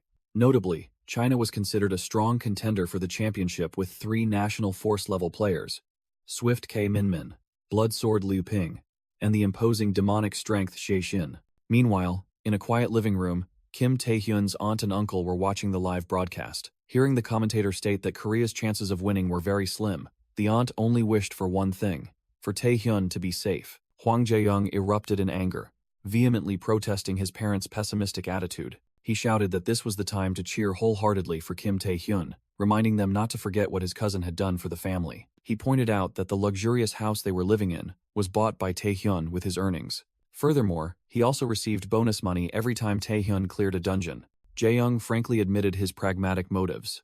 The more successful Tae-hyun was, the more he benefited, leaving his parents to sigh in exasperation at their opportunistic son. Nevertheless, after his fervent cheers, deep down, Jae-young still secretly wished his brother would take care of himself. At the competition venue, an elegant woman in a black dress approached. She walked up to Kim Tae-hyun, recognizing him as New Korea's youngest S-rank player. When she mentioned his assistance in the East Point incident, Tae-hyun was stunned to recognize the person in front of him. Amidst the crowd and scattered rose petals, the woman with pink hair exuded an extraordinary aura. She revealed herself as Japan's national force-level player, the Saintess Yoshikawa Tsurara, and explained that she had intended to handle the matter herself, but by the time she arrived, everything had already been resolved. Tae-hyun recalled in shock that before he returned to the past, it was the Saintess who had smoothly resolved the East Point incident. Tsurara said that she wanted to personally thank Tae-hyun, and thus sent him an invitation. The Saintess Yoshikawa Tsurara's gaze was full of hidden meaning as she looked directly at Tae-hyun. Kim Tae-hyun remained silent, complex thoughts stirring within him. Back in the national team's meeting room, the intense strategic discussion had just concluded. As the other members left one by one, Kim Tae-hyun also prepared to stand up. Suddenly, Chairman Ji Jin-hui called him to stay for a moment. Tae-hyun turned back. A confused question about an invitation echoed in his mind. In the meeting room, Ji Jin-hui confirmed to Kim Tae-hyun that the Saintess had specifically requested a private meeting with him. He explained that although her intentions were unclear, the Saintess was one of the few people in the world with extreme regeneration ability, which could help heal Kwon Kang-yuk's arm. Jin-hui suggested that meeting her before the tournament wasn't a bad idea and asked for Tae-hyun's opinion. Without a moment's hesitation, Kim Tae-hyun flatly refused the offer. Go Tae-wook, standing nearby, lost his composure and shouted, reminding him that Kwon Kang-yuk was injured protecting him, but Ji Jin-hui gestured for him to be silent. Maintaining his composure, the association chairman directly asked why Tae-hyun refused. Tae-hyun replied that he couldn't elaborate, but the reason was incredibly simple. He began to explain slowly. The reason was that he knew the ugly truth hidden behind the title of Saintess, an illusion of Yoshikawa Tsurara with a sinister smile briefly appearing beside him. With a meaningful expression, Kim Tae-hyun asserted that was all the reason he needed. At the stadium, Yoshikawa Tsurara wore a cunning smile. She silently watched Kim Tae-hyun's retreating back as he strode away through the crowd. Standing next to Nakata Shinji, she asked for his opinion, then chuckled to herself, remarking that Tae-hyun's reason for refusing was clearly not simple at all. Nakata Shinji looked astonished, realizing that Kim Tae-hyun seemed to know something about her. He immediately offered to deal with Tae-hyun at once, but Yoshikawa Tsurara only smiled and said that wasn't what she meant. She began to analyze, stating that while other fools only focused on Tae-hyun's growth potential, the most remarkable aspect of his actions was his information network. Tsurara explained that achieving the impossible with strength alone was almost unfeasible, and she couldn't guess where he had obtained information about her. With a possessive gaze, Yoshikawa Tsurara whispered her hope that he would soon become hers. Amidst the brilliantly lit arena, cheers echoed loudly as the long-awaited Asian Exhibition Games officially began. The host, Singapore's rank A player Alex Goh, loudly announced that the countdown was about to commence. The stands erupted. The crowd collectively chanted the final numbers in extreme excitement. From another area, Nakata Shinji smiled smugly, remarking that things were finally beginning. Representing China, Xiexin grinned aggressively, suggesting they kill a few people to warm up, prompting Liu Ping to remind him to watch his mouth in public. Meanwhile, Park Seung-jin was hastily assigning tasks, putting himself, Kwak Seong, and Seo Hangul in charge of the monsters. He continued to assign Jang Jin-soo to assist Kim Tae-hyun, but then paused in confusion. The entire Korean team frantically looked around, realizing that Kim Tae-hyun had vanished without a trace. As the final number was counted down, Alex Goh shouted, officially opening the week-long fiery festival. But just as he yelled, "Start!" his words were abruptly cut short. A flash of brilliant red light appeared, and Kim Tae-hyun materialized right behind the host. On his face was a cold, cruel smile as he swung his sword. Alex Go's head flew into the air, his face still bearing a look of utter bewilderment. The entire arena audience fell silent, their cheers turning into hushed horror. Park Sung-jin shouted in despair, unable to believe the sight before him. Amidst the chaos, Sheshin grinned savagely, utterly delighted. A terrifying energy explosion tore through the air, signaling that an all-out war had erupted. Players from every nation charged at each other, transforming the arena into a chaotic battlefield. Sheshin roared, releasing a destructive surge of purple dark energy. Nakata Shinji also drew his demon sword, its blade sparking with brilliant white lightning, ready for battle. Korea's rank S players, including Seo Hong-gil, Jang Jin-soo, Kwak Si-young, and Park Sung-jin, unanimously reacted fiercely to Kim Tae-hyun's actions. A horrific explosion erupted from the center of the stage, blowing everything away. The audience fell silent, stunned, wondering what had just happened, and if the host's head had truly been severed. As the dust settled, the figures of Kim Tae-hyun and the Korean team members emerged from the rubble. The Korean team, led by Park Sung-jin, landed on the stage in battle-ready stances, surrounding Kim Tae-hyun.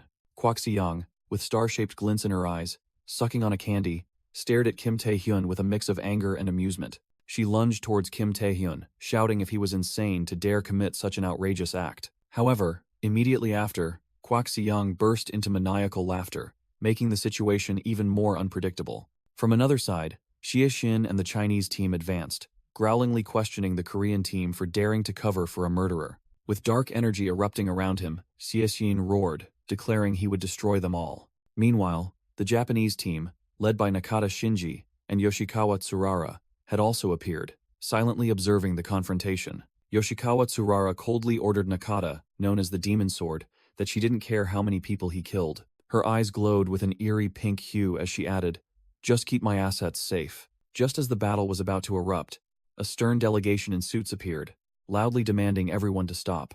The leading woman introduced herself as Hailey Tan of the Singapore Player Association, declaring they would handle the situation as the victim was Singaporean. An aide with an eye patch tried to appease them, suggesting it was just a misunderstanding and their players would never do such a thing. But Hailey Tan angrily dismissed him, asserting that everyone had witnessed the victim's head fly off with their own eyes, which was undeniable proof. She pointed at Kim Tae-hyun and ordered the immediate arrest of the criminal, demonic human Wan Kai. The entire arena was shaken as Hailey Tan revealed Wan Kai's horrific past, a rank S criminal who had tortured and murdered 30 passengers on a luxury cruise ship a few years prior. She explained that Wan Chai had escaped a 3 billion bounty by stealing information from his victims and completely altering his appearance. Hailey Tan angrily yelled, not understanding what a criminal's past had to do with the current situation. However, a flash of realization struck her, terrifying her, cold sweat pouring down as a dreadful hypothesis slowly formed. She explained that Wan Kai had successfully evaded capture thanks to a skill that allowed him to completely change his appearance. Her words were illustrated by an image of Kim Tae-hyun grinning slyly, with his foot on a defeated enemy. Everyone present, from Hailey Tan and the eye-patch-wearing Singaporean official to Park Sung-jin and Kwak Si-young, fell silent as they realized the horrifying implication. Amidst the pervasive silence, Kim Tae-hyun merely smiled and casually thanked the Nightwalkers Guild for the information. The other players were utterly bewildered, not understanding why the Nightwalkers would possess such explosive confidential information. From a distant location, a fanged stranger enveloped in a crimson aura remarked that Kim Tae-hyun was indeed an interesting individual. The death on stage was re-identified as that of a demonic human, and the exhibition match immediately resumed. The players left the opening ceremony to begin their hunt, while control room staff focused intently on their screens. At the Nightwalkers' headquarters, Yu Ayoung rewatched the scene of fans cheering for Kim Tae-hyun and wondered if his words were true.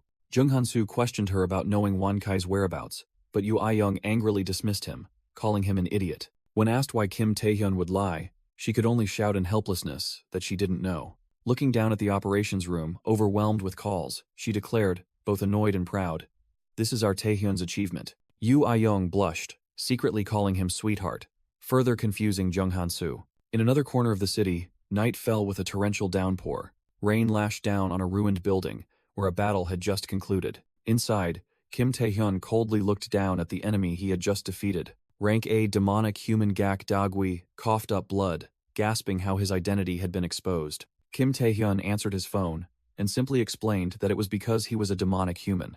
On the other end of the line, A familiar voice rang out excitedly, calling Kim Tae-hyun sweetie, making him frown in annoyance.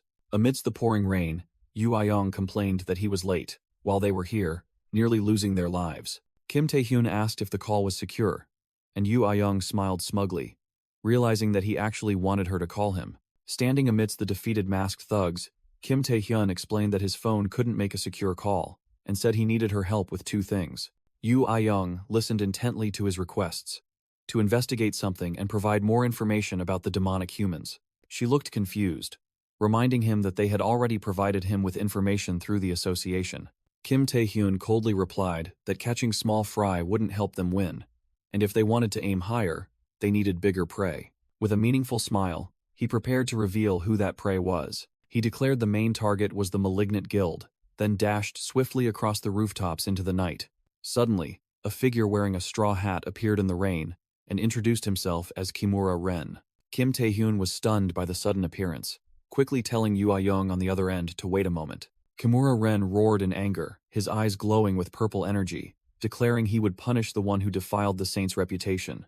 He was Japan's S-rank player, Kimura Ren, the Great Blade. He was Kimura Ren, the warrior, an S-rank player and a Japanese Asian Games participant. Furthermore, he was one of the saint's fervent devotees, whose faint spiritual image appeared behind him. Nakata Shinji's swordsmanship, a national force-level player, was likened to an elegant and precise dance. In contrast, Kimura Ren's swordsmanship was the embodiment of savage and reckless power, focused solely on destruction. He let out a roar, swinging his katana, which glowed with deadly purple energy. A series of massive energy slashes were unleashed, but a sword technique, no matter how powerful, becomes useless if it cannot reach the enemy. Kim Tae-hyun was astonished to see his body phasing through the destructive attacks unharmed.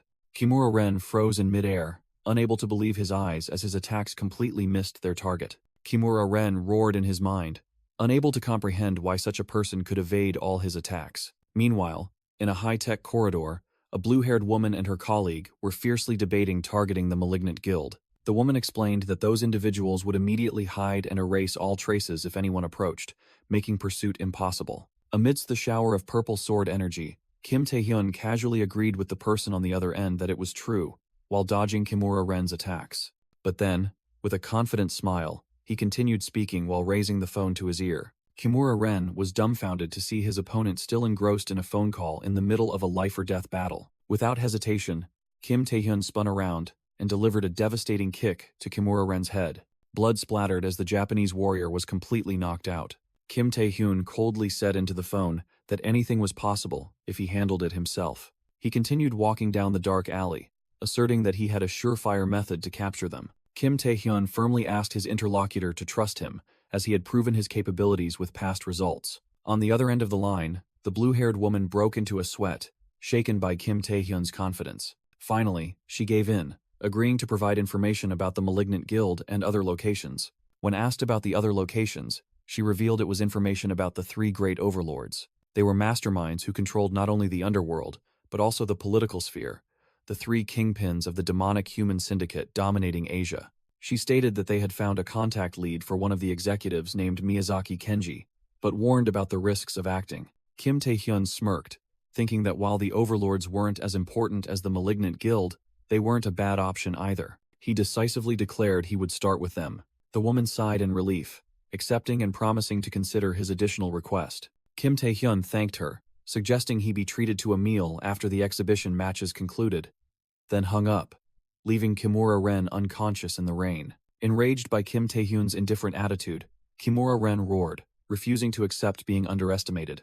In a fit of rage, Kimura Ren's eyes flared with purple energy. He questioned Kim Tae-hyun why he kept underestimating him, while Kim Tae-hyun merely thought to himself that he never had. Kimura Ren charged wildly, threatening to destroy the entire area if Kim Tae-hyun didn't fight seriously. He yelled, deciding to disrupt Kim Tae-hyun's senses first, releasing a surge of energy that enveloped his sight, touch, hearing, taste, and smell. The domination of five senses skill was activated, but Kim Tae-hyun merely clicked his tongue, thinking to himself that he had tried to give Kimura Ren a way out. Kim Tae-hyun smiled meaningfully, reminding his opponent that fighting between contestants was a prohibited act. Before the invisible pressure emanating from Kim Tae-hyun, Kimura Ren froze, sweat pouring down as he sensed deadly danger. Kim Tae-hyun's eyes turned crimson. He declared he would play seriously as he summoned the colossal Night King's spirit to stand towering behind him. Submerged in the terrifying surge of energy, Kimura Ren could only let out a cry of astonishment.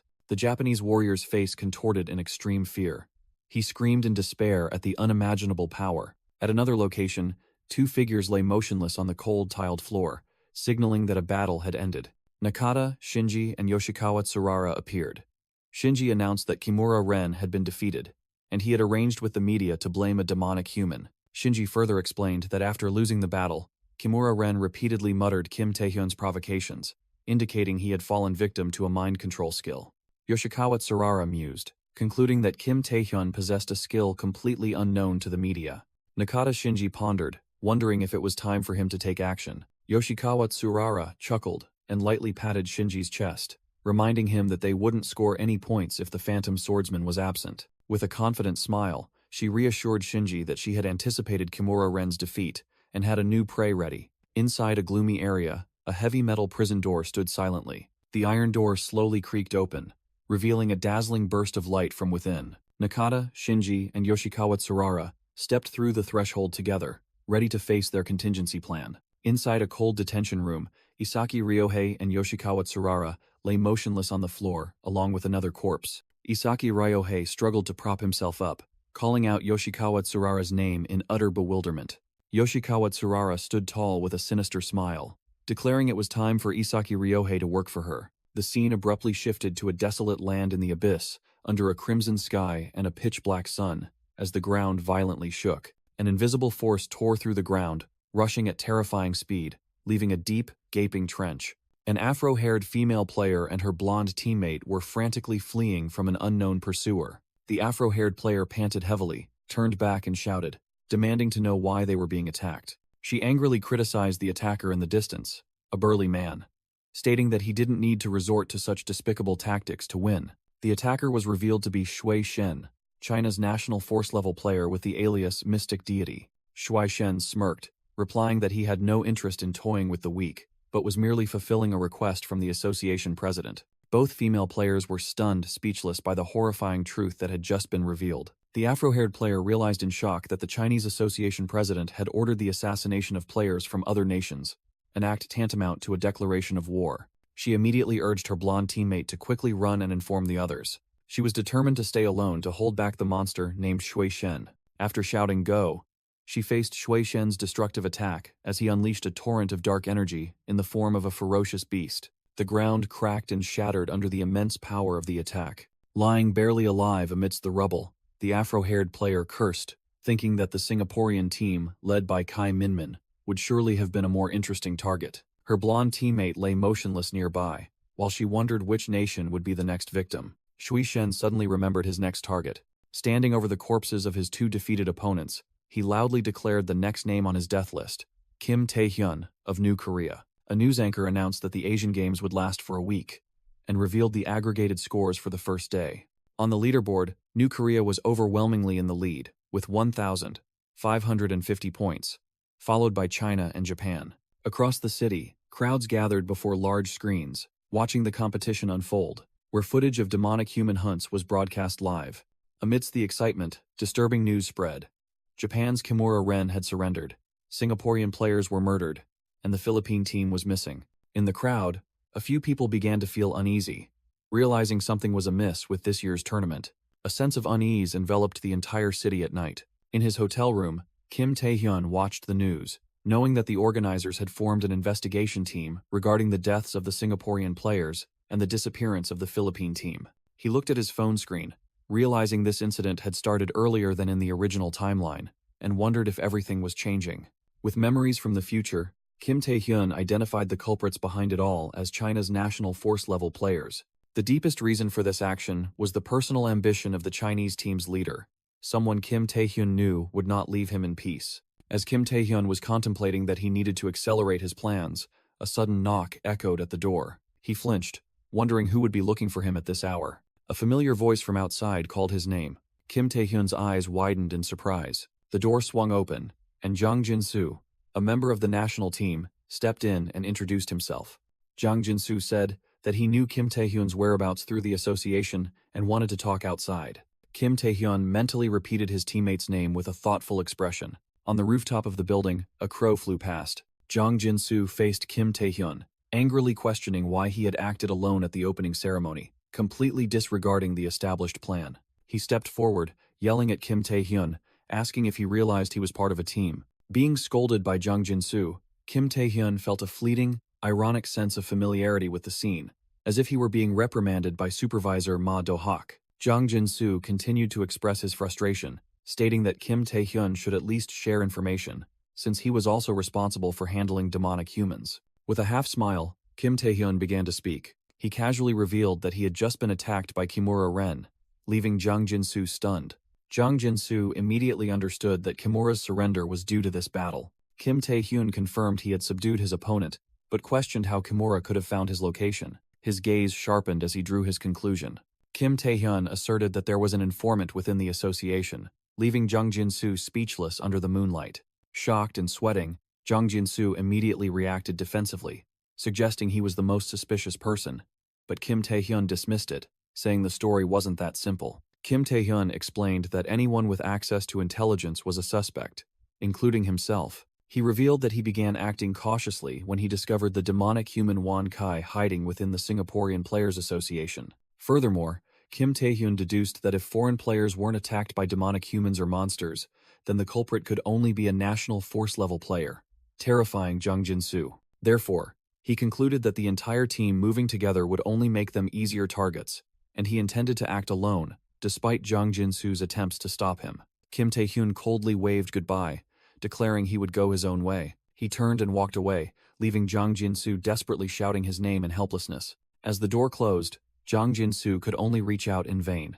His face contorted in extreme rage. Jang Jin-soo ground his teeth, unable to believe Kim Tae-hyun's arrogant attitude. His fury erupted, and a torrent of crimson energy enveloped Jang Jin-soo as he roared a curse. Amidst Jang Jin-soo's frenzy, a light footstep echoed, and the ground beneath froze into a layer of blue crystals. Jang Jin-soo roared in a rage, swearing he would make Kim Tae-hyun regret it. Standing high above, Kim Tae-hyun observed coldly, wondering if Jang Jin-soo was a spy. He thought to himself that in his previous life, he had never known the spy's identity, but Kimura Ren finding him was certain proof of a traitor's existence. While Jang Jin-soo was still seething with rage, Kim Tae-hyun concluded that he couldn't trust anyone at the moment. Deciding to put that aside for now, he took out his phone, telling himself he would deal with another matter first. The phone screen displayed a guide to the Three Great Lords, compiled by Yu Ah-young. Kim Tae-hyun stood before a dazzling light, wondering about something absolute. The scene shifted to a fast food restaurant named McDoria during the day. A meal of a burger and a soft drink was placed on a tray. Kim Tae-hyun, in disguise with a hoodie and a baseball cap, took the tray of food and thanked them. He quietly walked past the tables in the crowded restaurant. At another table, two students were noisily ordering more fries and cola. Kim Tae-hyun glanced at the two with sharp eyes. He recognized them as Miyazaki Kenji's subordinates, whom Yu Ah-young had mentioned, and felt disgusted by their childish behavior.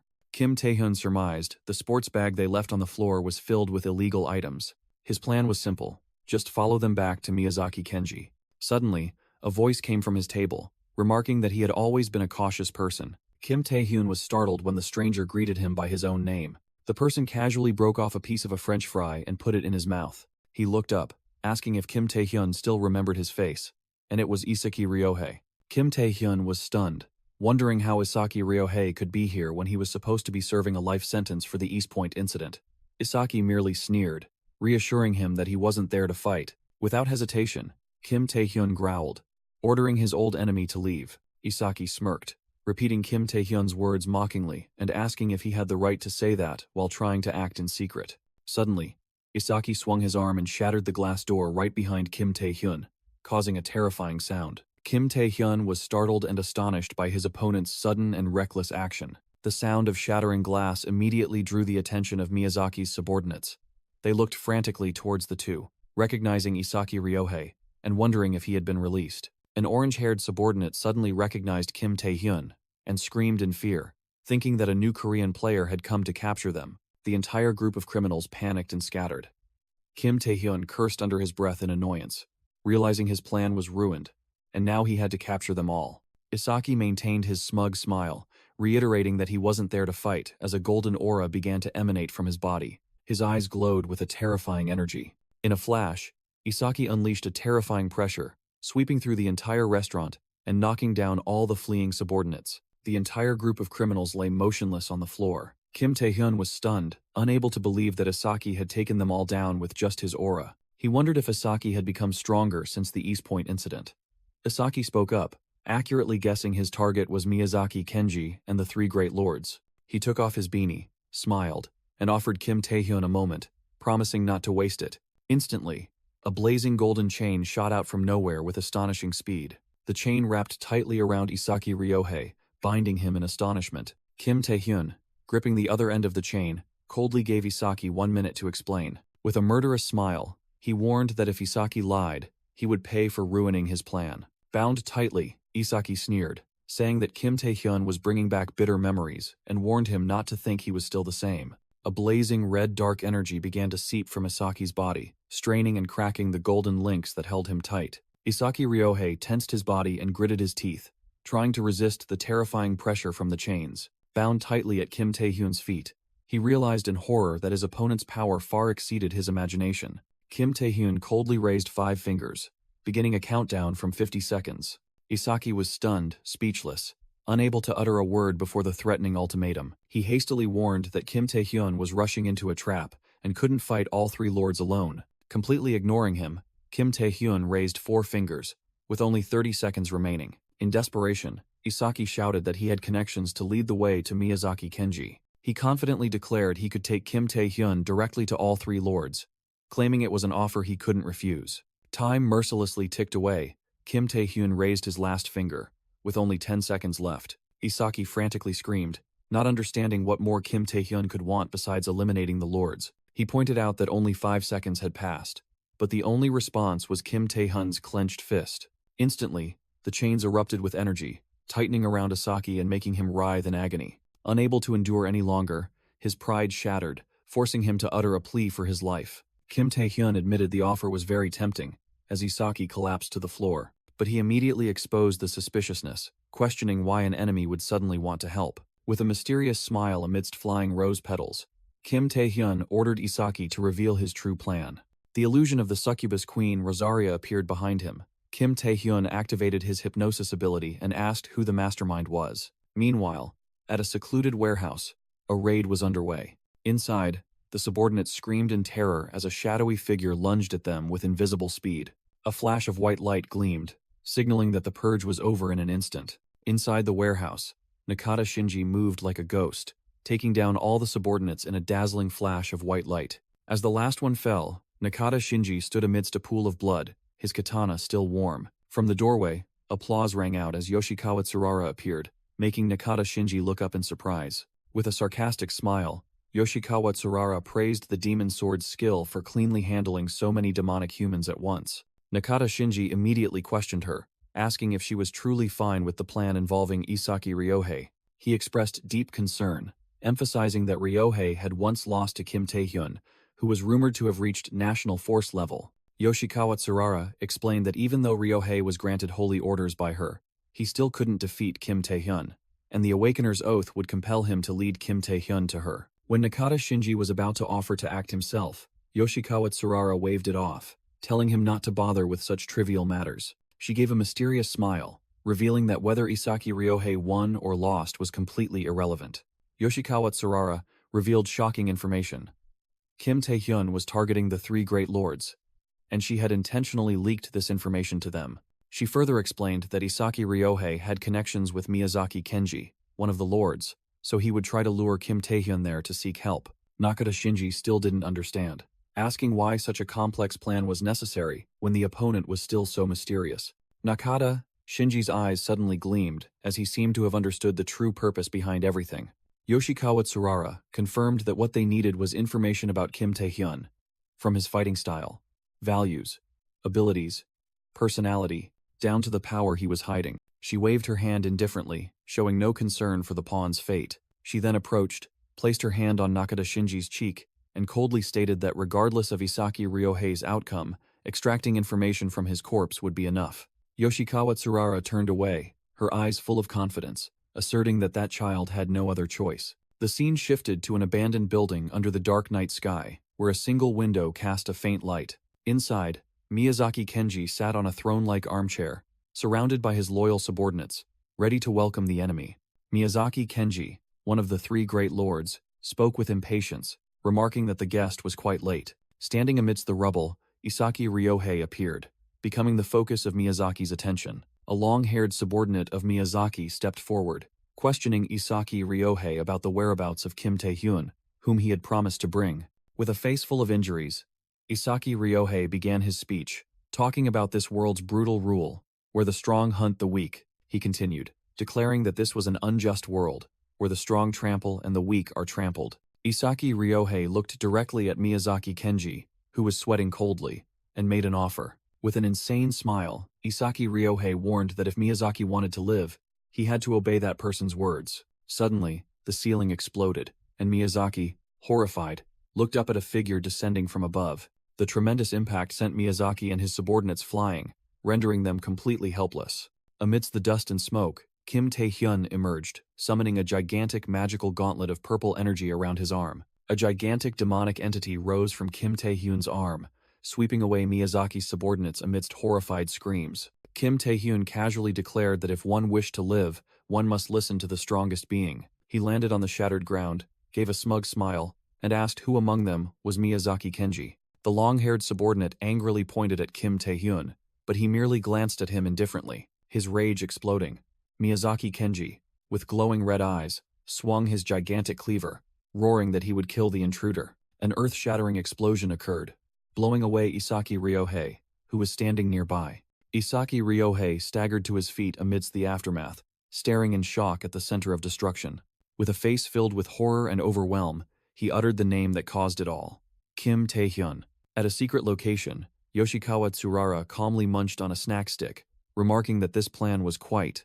The scene shifted to show Isaki Ryohei, bound tightly in golden chains at her feet, and she finished her sentence. Interesting, wasn't it? Bound to the ground, Isaki Ryohei realized he had fallen into a trap upon learning Kim Tae-hyun had a contract with the saint, wondering if this was a mind control skill. Though utterly furious, Isaki gritted his teeth and accepted the situation, deciding to play along for now. In another room, Kim Tae-hyun was casually eating potato chips, confirming that Isaki's plan was to use Miyazaki Kenji to eliminate him. He smirked and declared that Isaki would still go to meet Miyazaki Kenji, but as his ally. Isaki roared furiously, asserting he would never help someone like Kim Tae-hyun. He shouted that even if he helped, he would still be hunted down by the saint, the demon sword, and the three great lords. Kim Tae-hyun coldly retorted that if he didn't cooperate, he would be eliminated immediately, but he wouldn't have to worry about it. Recalling the East Point incident, Kim Tae-hyun said he didn't care if trash like Isaki died, but he would give him a chance. Kim Tae-hyun stood up, knocking over the box of chips, and stated his conditions. Isaki must fully assist him in the exhibition matches, and then spend the rest of his life atoning to the victims. In return, he promised to save Isaki from being hunted by the saint and the three great lords, leaving Isaki utterly stunned. Isaki burst into insane laughter, thinking Kim Tae-hyun had lost his mind for daring to confront a national force-level power and an entire demonic human syndicate. He shouted in extreme disbelief, asking if Kim Tae-hyun truly believed he could defeat those monsters. A terrifyingly confident smile appeared on Kim Tae-hyun's lips. He asserted firmly, "Of course," leaving Isaki speechless. The scene of Miyazaki's subordinates' massacre appeared, showing Kim Tae-hyun's destructive power. Amidst the rubble, Isaki Ryohei sat slumped on the ground, completely subdued. He could only let out a bitter and desperate laugh. Immediately after, Kim Tae-hyun grabbed Miyazaki Kenji by the neck, the man who had just called him a monster. Kim Tae-hyun's hand transformed, crushing Miyazaki's face in agony. With a glowing left eye, Kim Tae-hyun ordered the Lord, "It's time for you to open a gate to the three great lords." Somewhere in the abyss, the lair of Tetsu, one of the three great overlords, appeared amidst a hazy mist. Inside the ancient structure, the majestic great gate remained tightly shut, concealing deadly secrets. On the blood-soaked carpet, a subordinate in a suit lay dead, signaling a recent purge. In the grand hall, Miyazaki Kenji and his subordinates knelt before a ruler, desperately asking why they had been brought to this foul place. Seated on his throne, Tetsu arrogantly declared he would crush Miyazaki's head if the reason wasn't convincing enough. Miyazaki frantically called Tetsu's name, trying to appease the overlord's wrath. He hastily explained that he merely wished to offer a legendary-grade item. Tetsu seemed surprised by the offer, while Miyazaki explained they were holding the item for safekeeping. Miyazaki bowed low, his voice full of urgency, stating that before offering the item, he begged Tetsu to eliminate a fly that was targeting his life.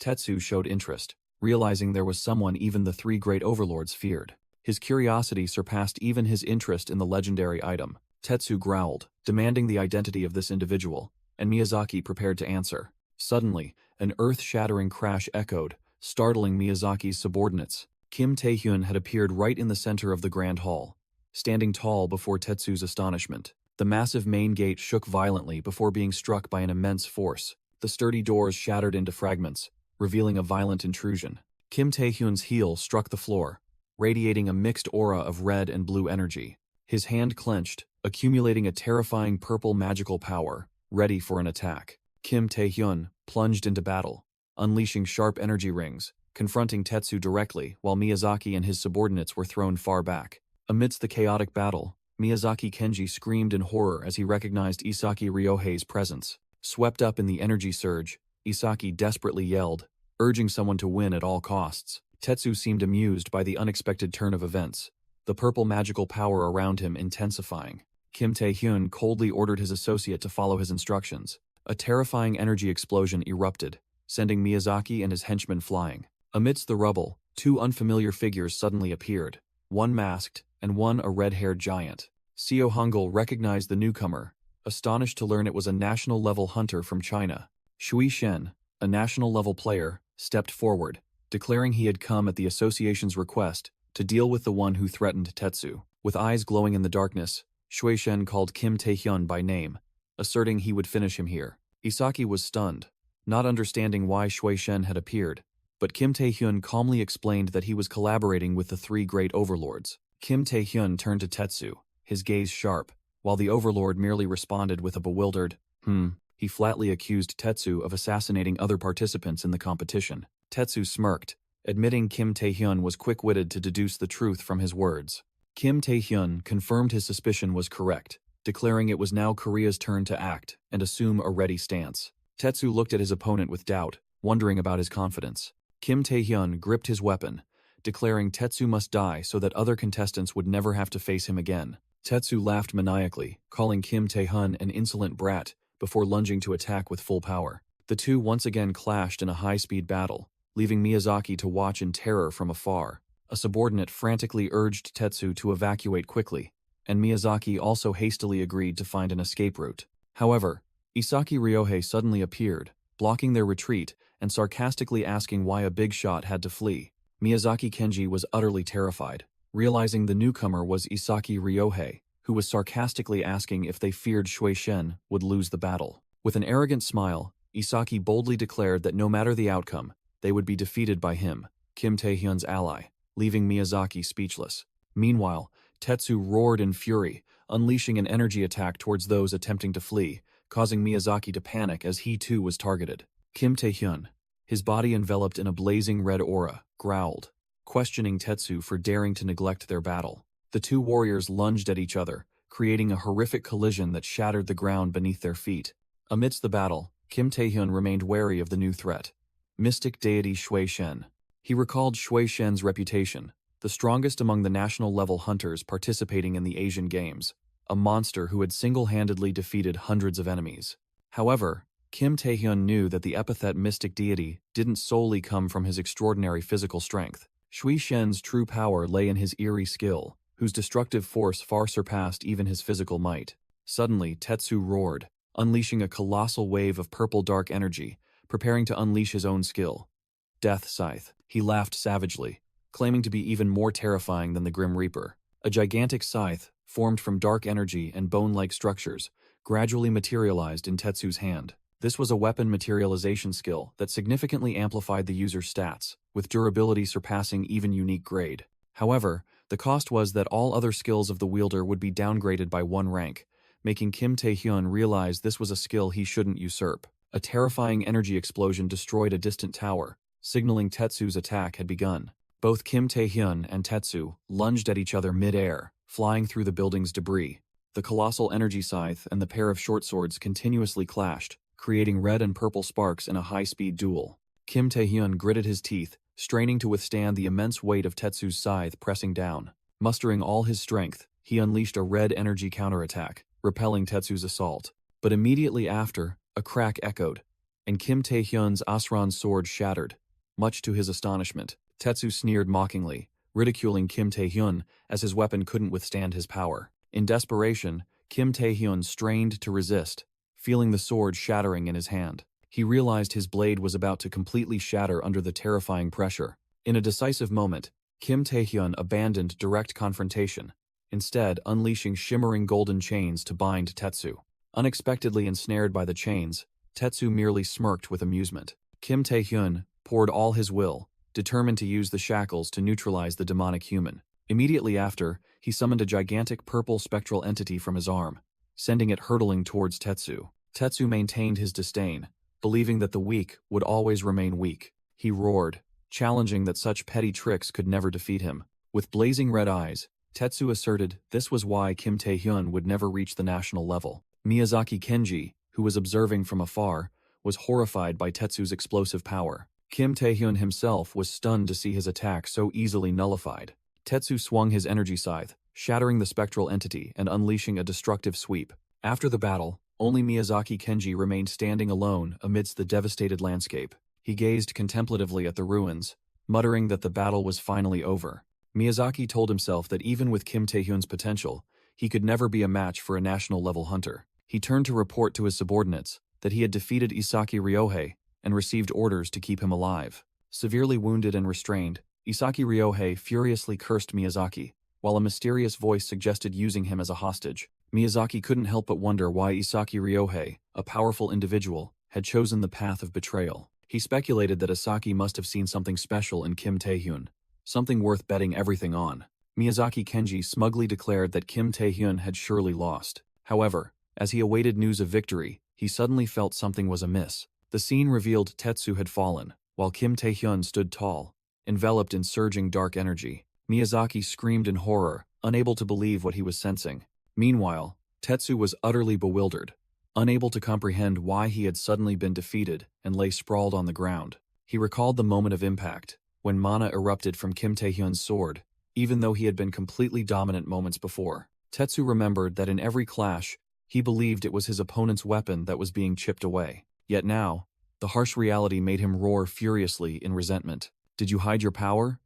Tetsu screamed in rage, unable to accept the truth. The memory of his swift defeat ended, bringing him back to the bitter reality. Kim Tae-hyun told himself that his Asuran sword and amulet were only rare-grade equipment. He analyzed that channeling predation power into weapons would prevent them from absorbing mana, but pushing the power to its maximum also meant another risk. Two torrents of red and purple energy collided violently. As expected, Kim Tae-hyun's weapon couldn't withstand the pressure and shattered into pieces. Tetsu was momentarily stunned, then scoffed, offering to give Kim Tae-hyun his own weapon. Kim Tae-hyun immediately retaliated with fiery daggers, declaring he would take his life. Provoked, Tetsu erupted in ultimate fury, roaring Kim Tae-hyun's name. Both charged at each other in a final attack, creating an earth-shattering clash of energy. From afar, Miyazaki Kenji could only gape in horror, stuttering incoherently at the destructive spectacle. Amidst the ruins, Isaki Ryohei, though tightly bound and covered in wounds, looked up with a pained but seemingly vindicated expression. Amidst a desolate wasteland, where strange orbs lay scattered, the silhouette of a dragon flickered within the red mist. Kim Tae-hyun stood firm at the epicenter of destruction, red dark energy tentacles dissolving around him, a sign of a battle just concluded. He raised his head, his sharp eyes gleaming with a red light, officially recognized as New Korea's player Kim Tae-hyun at the Asian Games. In a luxurious high-rise building, the torrential night rain poured outside the window. From a penthouse apartment, a voice echoed, realizing that Shui Shen had begun to act. A female voice replied, revealing that Tetsu seemed to have sought Shui Shen's help in exchange for a legendary item, then asked what the other person intended to do. The man called Chai Mingmin was lying in bed with a woman. That man was Chai Mingmin, China's national-level player with the alias Superspeed, and he believed there was no need to expect anything when Shui Shen had taken action. The woman beside him, Ping Gua, one of the three great lords and an S-rank demonic human, was confident that Chai Mingmin would not lose to a kid from New Korea. Suddenly, a shrill phone ring echoed, breaking their quiet space. Pinghua flinched as Chai Mingmin reached out from under the covers for the ringing phone. Chai Mingmin stood up, donning a bathrobe and holding a glass of wine, confirmed his identity over the phone. On the other end of the line, a powerful voice resonated, knowing full well that Chai Mingmin was with the other female lord. The caller introduced himself as Zhang Lung, president of the Chinese Players Association and also a national-level player. Zhang Lung announced shocking news that stunned Chai Mingmin. Shui Shen was dead. In a cold tone, Zhang Lung ordered Chai Mingmin to bring him Kim Taehyun's head. Back on the battlefield, a system notification appeared, confirming that the predation skill was complete and Kim Taehyun's power had significantly increased. Kim Taehyun smirked, looking at his hand radiating crimson energy. He told himself that just as he had predicted, the predation skill could not absorb skills from corpses, it only worked on living targets. Kim Taehyun mused, thinking that using predation on humans was somewhat peculiar, but for criminals like Shui Shen, he didn't need to feel any sympathy. Kim Taehyun pondered the mysterious voice he heard when his predation skill went out of control, a voice whispering that it could no longer bear the sight. He realized he needed to learn more about the predation skill as he used it. In a flashback, Tetsu and his subordinates burst into laughter, smugly stating that with the greatest obstacle, Shui Shen, dead, everything was going smoothly, and revealing that he had secretly sided with Kim Taehyun. Currently, Kim Taehyun explained that Tetsu and the other demonic humans had their memories erased by absolute hypnosis and were handed over to the association, with Rosaria appearing as a symbol of that power. As for Isaki Ryohei, having no further use for him, Kim Taehyun sent him back, causing Isaki to scream in panic, fearing he would be killed by the saint. Kim Taehyun calmly reassured him that Isaki would be fine, as the saint had no interest in him. He explained that Isaki's oath was to bring him to the saint, and to free Isaki, he needed to meet her, ensuring she would keep Isaki alive to achieve her goal. Kim Taehyun added that perhaps the saint didn't have high expectations for Isaki either, which infuriated him. After settling everything, Kim Taehyun pondered the remaining issue of the other two lords.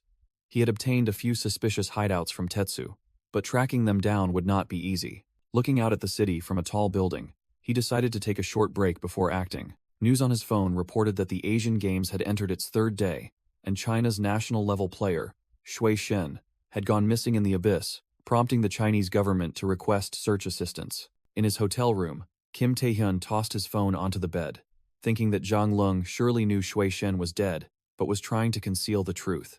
Nevertheless, he was glad the situation allowed him to freely hunt down the three lords. Suddenly, his phone vibrated. The phone screen showed an incoming call from Zhang Jinsu, surprising Kim Taehyun, who hadn't expected a call from him. At a container port area, Zhang Jinsu waited, sighing in relief and thanking Kim Taehyun for coming. Kim Taehyun approached with a confident smile, replying that the information Zhang Jinsu provided left him no other choice. He seriously asked again, wanting to confirm the information regarding one of the three great lords. Kim Taehyun directly asked if Pinghua was here, and Zhang Jinsu confirmed the information was accurate, though he couldn't reveal his source. Zhang Jinsu pointed to a building, stating that Pinghua and his associates had entered it last night and intended to hide there until the games concluded. Kim Taehyun looked towards the building, realizing it matched one of the hideouts he had seen in Tetsu's memories, and silently understood everything. Kim Taehyun questioned why Zhang Jinsu would provide the information, as he thought the other man hated him. Zhang Jinsu yelled that he did it to prove he wasn't a spy. He explained that he understood how being attacked by a foreign hunter would cause suspicion, but he didn't want to be suspected forever. Therefore, he had prepared this information as proof for Kim Taehyun to accept him as an ally. Kim Taehyun looked at Zhang Jinsu with a touched expression, uttering his comrade's name. However, deep down, Kim Taehyun already knew Zhang Jinsu was a spy, because he had received a call from Yu Ayong beforehand.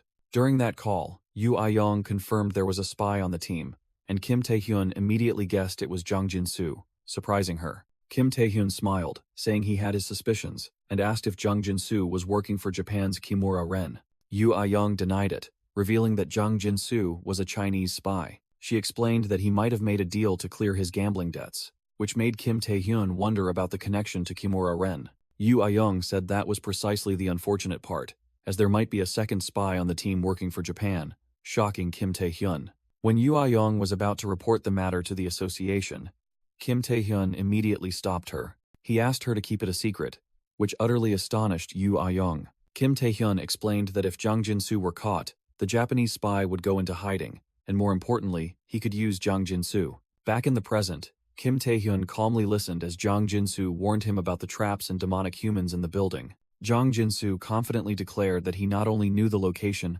but also had a perfect route to approach the target. Suddenly, his expression turned sinister, mocking Kim Taehyun as a fool, and revealing that his mission was to lead him into this deadly trap. He revealed that not only Ping Gua, but also Chai Mingmin, a national-level hunter from China, was waiting to eliminate him. At the confession, Kim Taehyun merely raised an eyebrow slightly, completely unfazed. He raised his hand, unleashing a surge of red dark energy that formed sharp thorny vines, and behind him, the colossal arm of the Night King appeared, ready to deliver a destructive blow. A terrifying explosion of red dark energy tore through the entire building, reducing everything to ashes. Amidst the rubble, Kim Taehyun stood beside a terrified Jang Jinsu, casually remarking that his power seemed to have increased after getting used to using the predation skill. Jang Jinsu let out a desperate scream, his face pale with horror at the destructive power he had just witnessed. He roared, asking if Kim Taehyun was insane. But he coldly replied that if this place was full of demonic humans and traps, why bother sneaking in? With a chilling smile, Kim Taehyun declared that simply leveling everything was enough, making Jang Jinsu secretly curse him as a crazy bastard in terror. Amidst the desolate scene with the corpses of subordinates scattered around, Kim Taehyun pointed toward someone buried in the rubble, recognizing it as Ping Gua. Severely wounded and trapped under concrete, Ping Gua furiously screamed, cursing Jang Jinsu as a gambling addict who had betrayed their organization. Kim Taehyun sarcastically inquired about Ping Gua's words, while Jang Jinsu could only stammer incoherent sounds in extreme panic. Ping Gua glared at Kim Taehyun, growling that even if he was triumphant, the one who would personally kill him was someone else. Chai Mingmin. Hearing that name, Kim Taehyun remained unusually calm. Ping Gua was stunned, not understanding why Kim Taehyun knew about Chai Mingmin's involvement in this plan.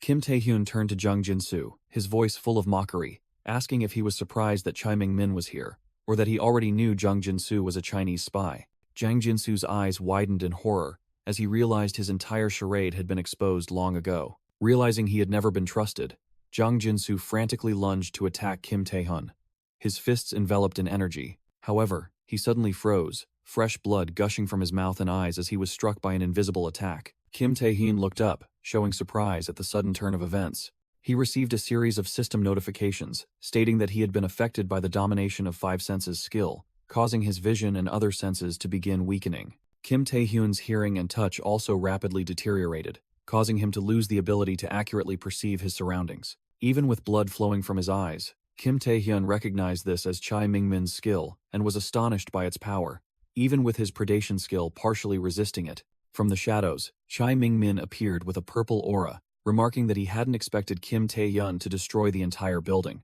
Chai Mingmin remarked that the one who defeated Shui Shen must be a lunatic. Amidst the ruins, Kim Taehyun retorted dismissively, saying he was no worse than someone who loved demonic humans, and that he didn't care about Chai Mingmin. With a sinister smile, Kim Taehyun declared that the only thing he was interested in was his opponent's skill. The scene shifted to a peaceful garden, where Yoshikawa Tsurara faced a kneeling Isaki Ryohei. She smiled, calling it an interesting memory as she extended her glowing hand towards him.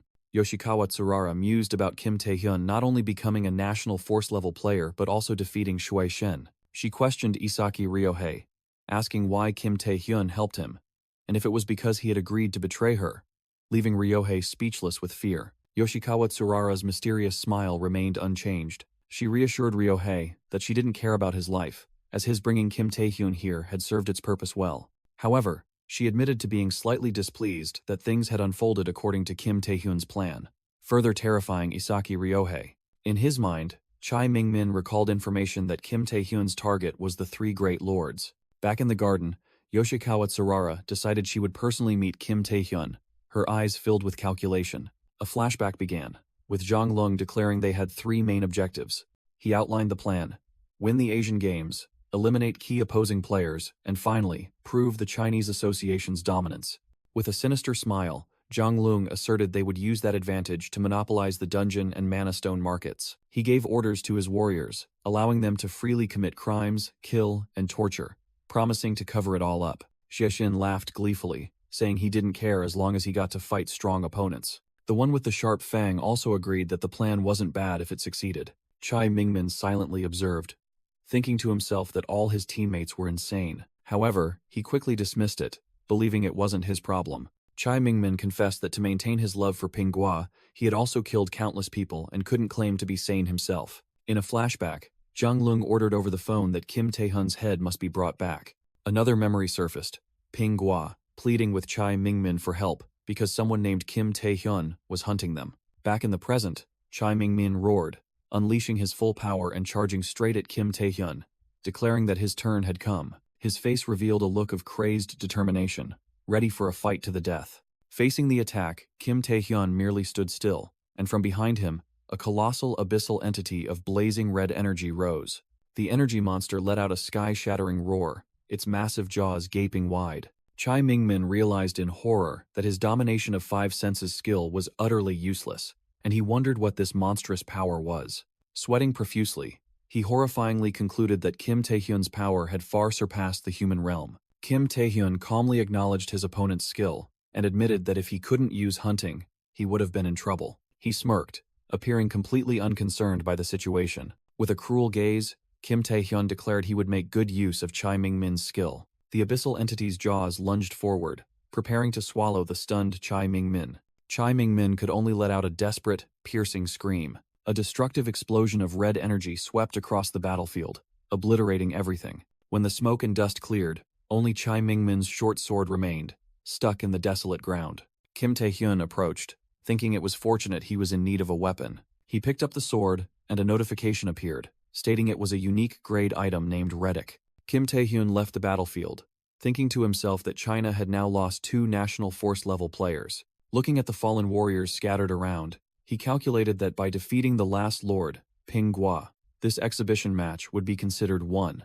As Kim Tae-hyun pondered Japan's suspicious silence, a strange sound caught his attention. He looked up in surprise and saw a military helicopter heading straight for him. The helicopter swept past, and a familiar pink-haired figure appeared at the open door. Yoshikawa Tsurara, Japan's saint, plunged from the air to the ground at dizzying speed. Kim Tae-hyun was stunned by that unbelievable action. She landed with a terrifying impact, shattering the surrounding ground into pieces.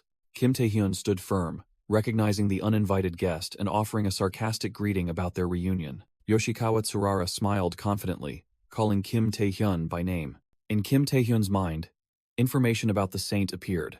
A person possessing super regeneration and the ability to bestow blessings, worshipped by the populace. Thanks to those abilities, she had been honored with the title of saint. But he also knew well that the most terrifying power of the Holy Order's skill was its ability to brainwash, turning even enemies into fanatical followers. Kim Tae-hyun sneered, realizing he was now her next target. He questioned how she found him, and she replied mysteriously that he shouldn't have captured the 3 great lords. Kim Tae-hyun felt disgusted, asking directly if she had done all this just to meet him.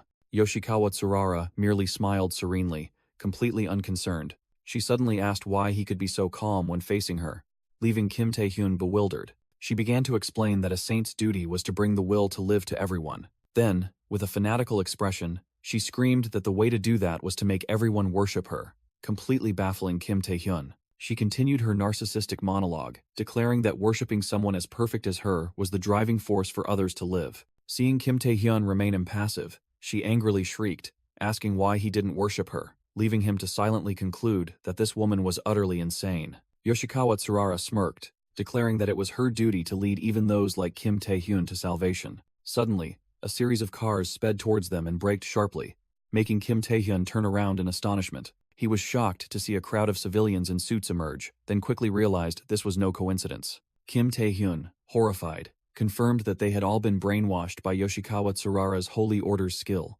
their eyes glowing with soulless red light. From a distance, Yoshikawa Tsurara confessed that even after searching his and Isaki Ryohei's memories, she still couldn't understand the origin of the information and skills he was hiding. With her eyes gleaming with malice, she declared that she had prepared a strategy to deal with his secrets and power. She vowed to make Kim Tae-hyun unable to use any skills, while the brainwashed crowd began to advance, reaching out towards him. Yoshikawa Tsurara challenged him in a low voice, forcing Kim Tae-hyun to choose between slaughtering these fanatical civilians or accepting her salvation. As the crowd's hands grabbed him, Kim Tae-hyun gritted his teeth in fury at his opponent's tactic of using innocent people as human shields. He glared at Yoshikawa Tsurara, an internal curse roaring in his mind for the inhumane monster. In another corner of the city, Night enveloped the skyscrapers. Two Nightwalkers Guild members on a rooftop joyfully reported that they had found their target and needed to contact Guildmaster Yu Ayoung immediately. They had discovered the hideout of the last of the three great lords,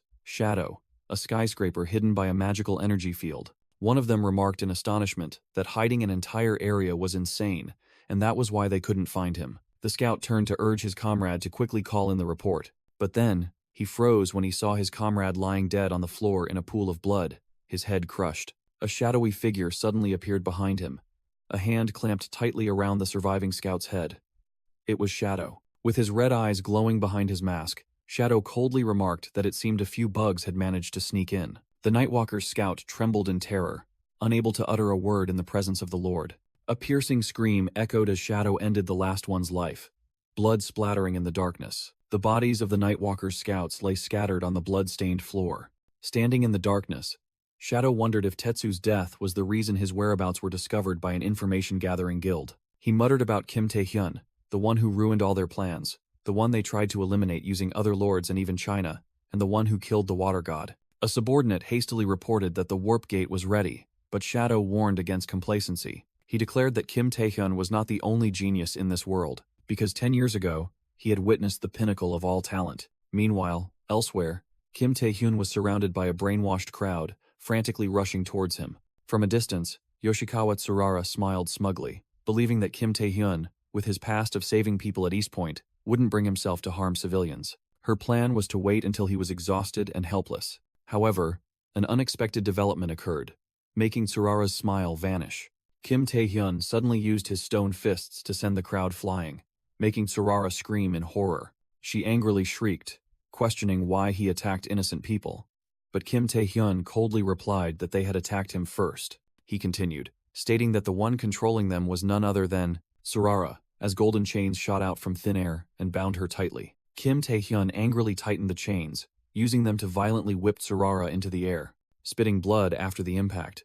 Tsurara was shocked, unable to believe her analysis could be wrong. Kim Tae-hyun looked at her with contempt, sarcastically remarking that he never expected East Point's hero to be such a scoundrel. However, Tsurara quickly realized that the civilians were only knocked unconscious, not killed. She understood that Kim Tae-hyun had held back. He declared it was just a trick, then threw seeds onto the ground. The seeds immediately exploded, creating a dazzling light that enveloped the entire battlefield. From the seeds, a giant tree suddenly emerged, its roots sweeping across the battlefield. Kim Tae-hyun's golden chains simultaneously shot out, binding the dazed, brainwashed followers. Amidst the chaotic scene, Kim Tae-hyun had closed in and captured Yoshikawa Tsurara in his arms. He wondered if she had used a regeneration skill on the seeds to create this tree. Tsurara was astonished to see him willing to harm even those she controlled, and even herself. Kim Tae-hyun just smirked. His psychological plan had succeeded as intended. Standing amidst the crowd, Tsurara analyzed that his previous violent actions were just an act to make her believe the hostages were worthless. With a sinister smile, she declared that it was too late now. Suddenly, Tsurara broke free and attacked, clutching Kim Tae-hyun's neck to his astonishment. Meanwhile, one of her followers convulsed in pain, blood gushing from his mouth. Yet he didn't fall. Tsurara declared that from now on, her puppets wouldn't stop, even if their bones broke and flesh tore. With a crazed expression, she screamed that the only way to save them was to accept her salvation. Kim Tae-hyun sighed, disheartened by the cruelty of the one dubbed the Saint, as dark vines emerged to restrain the crowd. Enveloped in a crimson energy surge, he looked directly at Tsurara and declared her beyond salvation. Tsurara's confidence shattered as a terrifying illusion with countless eyes and screaming mouths appeared before her. A system notification appeared, stating that she had been affected by the domination of five senses skill, weakening her senses and stats. The mana flow in her body was disrupted, leaving her completely helpless against the encroaching dark illusion. Blood streamed down her face. Tsurara, horrified, realized this was Chai Mingmin's skill. She frantically denied it, arguing that if he had it, he wouldn't have waited until now. While the silhouette of the Night King gradually appeared behind Kim Tae-hyun. Kim Tae-hyun, enveloped in the powerful aura of the summoned entity, coldly declared that she needed a beating. Yoshikawa Tsurara let out a tragic scream as she was engulfed by the attack. The Night King's spirit delivered a sky-shattering punch, dark energy exploding and blowing away the brainwashed followers. When the dust settled, the entire battlefield was nothing but a desolate, ruined wasteland. Tsurara's subordinates lay unconscious, still tightly bound in shimmering golden chains. Amidst the scene of destruction, Kim Tae-hyun stood there, looking down at Yoshikawa Tsurara collapsed on the ground. He wiped his mouth, secretly marveling at the incredible regenerative ability of the super regeneration skill's owner. Indeed, despite taking a fatal blow, Yoshikawa Tsurara still struggled to push herself up, gasping for breath. She looked at Kim Tae-hyun with a crazed gaze, shouting and asking how he acquired the domination of five senses skill and who he truly was. Kim Tae-hyun calmly replied that he had been waiting for her to realize it, which only confused Tsurara further. She stammered, asking what he meant, unable to believe what was happening. With a provocative smile, Kim Tae-hyun challenged her to try brainwashing him with her holy orders. He thought to himself, he had already planned to meet her, he just didn't expect it to be so soon. Kim Tae-hyun knew that holy orders was a skill that could read minds and memories, and that was exactly what he wanted. He recalled the dream in East Point, remembering how Rosaria's attitude had changed after seeing his memories. He believed that within his own mind lay the clue to the secret of the predation skill. If he could use Tsurara to delve deep into his own consciousness, he would find the answer. Suddenly, Yoshikawa Tsurara burst into maniacal laughter. She stood up, declaring that she had lost and was ready to accept her fate, inviting Kim Tae-hyun to take what he desired. But immediately after, she roared, releasing a brilliant orb of light.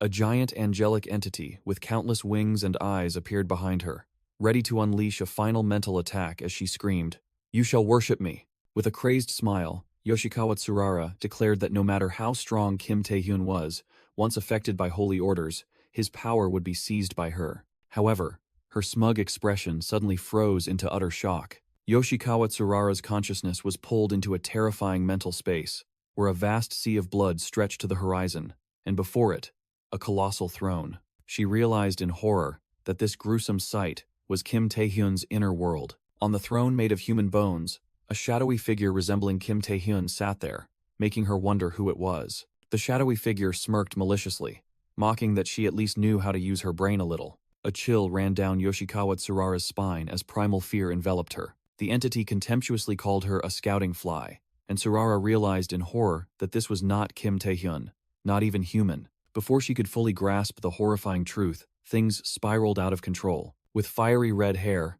the entity stood up, declaring that she was still too weak, then unleashing swirling dark tentacles towards her. Yoshikawa Tsurara's face contorted in fear as the gruesome shadows rushed to devour her consciousness. In the mental space, a giant monster materialized from the shadows, completely crushing her intrusion. Back in reality, Kim Tae-hyun's eyes suddenly snapped open. He looked around in confusion, realizing he was lying on a hospital bed. As he sat up, he tried to piece things together. His mind immediately turned to his opponent. Where was Yoshikawa Tsurara? Just then, the room door burst open. Yu Ah-young rushed in, calling his name in worry. Kim Tae-hyun was surprised to see her, and Yu Ah-young breathed a sigh of relief when she saw he had finally woken up. She said that she and his family had been very worried. They had stayed until late last night, a detail that confused him. Yu Ah-young explained that he hadn't shown any signs of waking up for an entire day. Kim Tae-hyun was stunned by the information, worry about Yoshikawa Tsurara's fate clearly visible on his face. Yu Ah-young reported that Yoshikawa Tsurara was also found unconscious. The same went for Pinghua, Jang Jin-soo, and Tetsu. She added that Chai Ming-min was missing, and wondered what had truly happened, while a mysterious blue-haired person stood in the room, listening. Kim Tae-hyun was disappointed to realize his plan had failed, though he hadn't held high expectations to begin with. He fell into contemplation, amazed by the hidden power within his mind, something even a national-level player couldn't touch. With a tense expression, he wondered how much stronger he needed to become. Yu Ah-young tried to comfort him, but Kim Tae-hyun coldly pushed her hand away. Just then, Go Tae-wook suddenly burst into the room and loudly called her name. He breathed a sigh of relief upon seeing Kim Tae-hyun awake, saying he had been very worried. Go Tae-wook hastily requested the Nightwalkers Guild's assistance to send a search party to the Abyss. He announced shocking news. Park Sung-jin and the entire new Korean national team had vanished without a trace. From outside the hospital, Yu Ah-young's voice rang out, demanding an explanation from Kim Tae-hyun. Go Tae-wook panicked when he realized Kim Tae-hyun intended to go alone. Kim Tae-hyun calmly explained that sending a larger search party would only cause more pointless casualties. He emphasized that they were all veteran players and had gone missing in the deepest part of the abyss. He deduced that this was not a monster attack, but definitely involved national-level forces. Therefore, Kim Tae-hyun resolutely declared he would act alone. Go Tae-wook vehemently objected, reminding him that he was just a patient who had just woken up. Just as Kim Tae-hyun was about to leave, Hwang Jae-young and his parents suddenly appeared at the door, blocking his path. Hwang Jae-young, with tear-filled eyes, questioned her cousin, asking why he wanted to leave when his health was unstable and how worried everyone had been.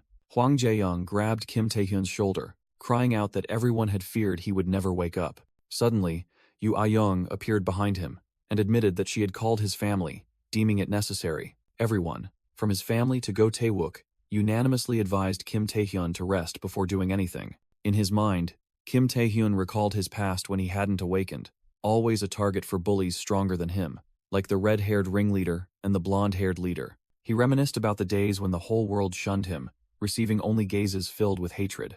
But now, looking back, everyone around him was looking at him with genuine concern. Kim Tae-hyun remained silent for a moment, letting the warm emotions settle in his heart. Then he offered a faint smile, thanking everyone for their concern. Immediately after, his expression turned serious, as he resolutely declared that he had to go, stunning everyone. He explained to Go Tae-wook that his allies were in danger, and he believed he was the only one who could save them.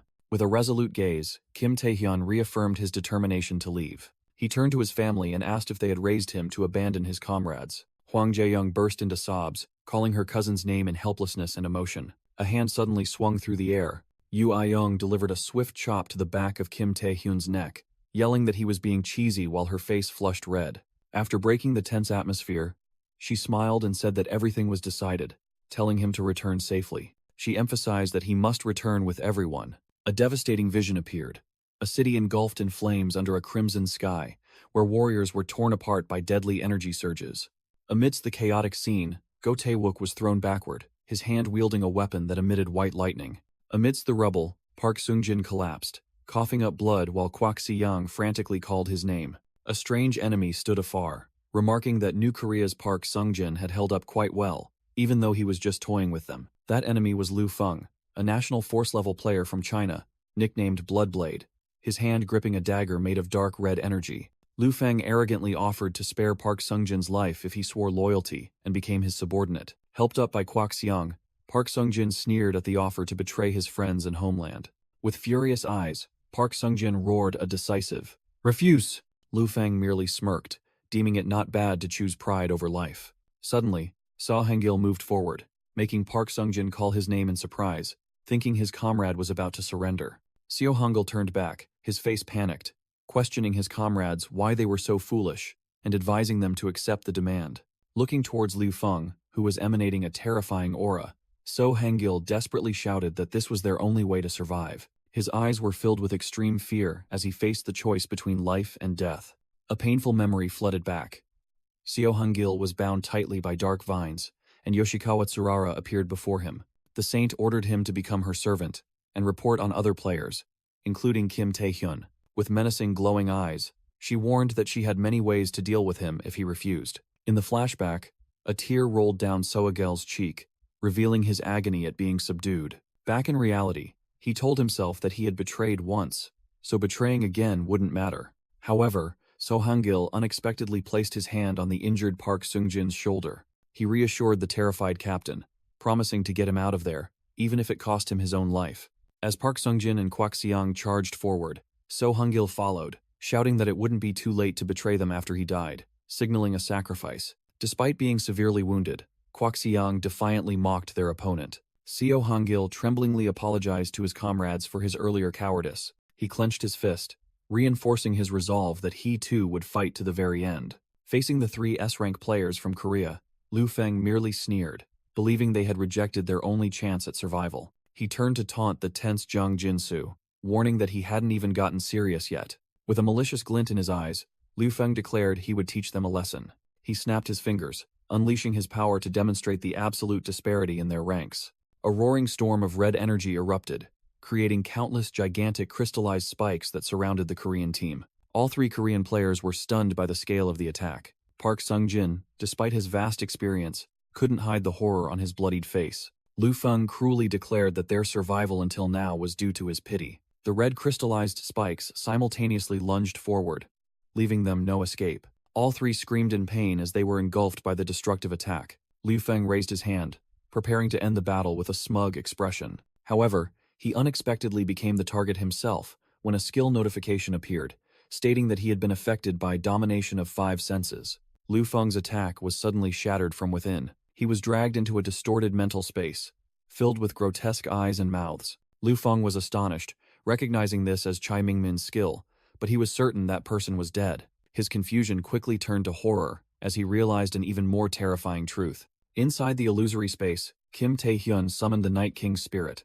which charged directly towards Lu Feng. Recognizing his attacker, Lu Feng smirked sinisterly, growling that he had been waiting to meet Kim Tae-hyun. Kim Tae-hyun coldly replied that he would not, simultaneously launching a preemptive strike. A terrifying energy explosion engulfed the battlefield in a sea of crimson flames. Amidst the dense smoke and dust, Liu Feng's figure stood firm and unmoving. He stepped out, frowning as he realized the illusion had dissipated, leaving only a streak of red energy on his hand. Liu Feng, annoyed, wondered why Kim Tae-hyun had fled after just one move, when he was just getting started. Jiang Jinsu rushed over to inquire about the situation, but Liu Feng brushed him off and decided not to pursue. He analyzed the remaining energy traces on the ground, determining his opponent's direction.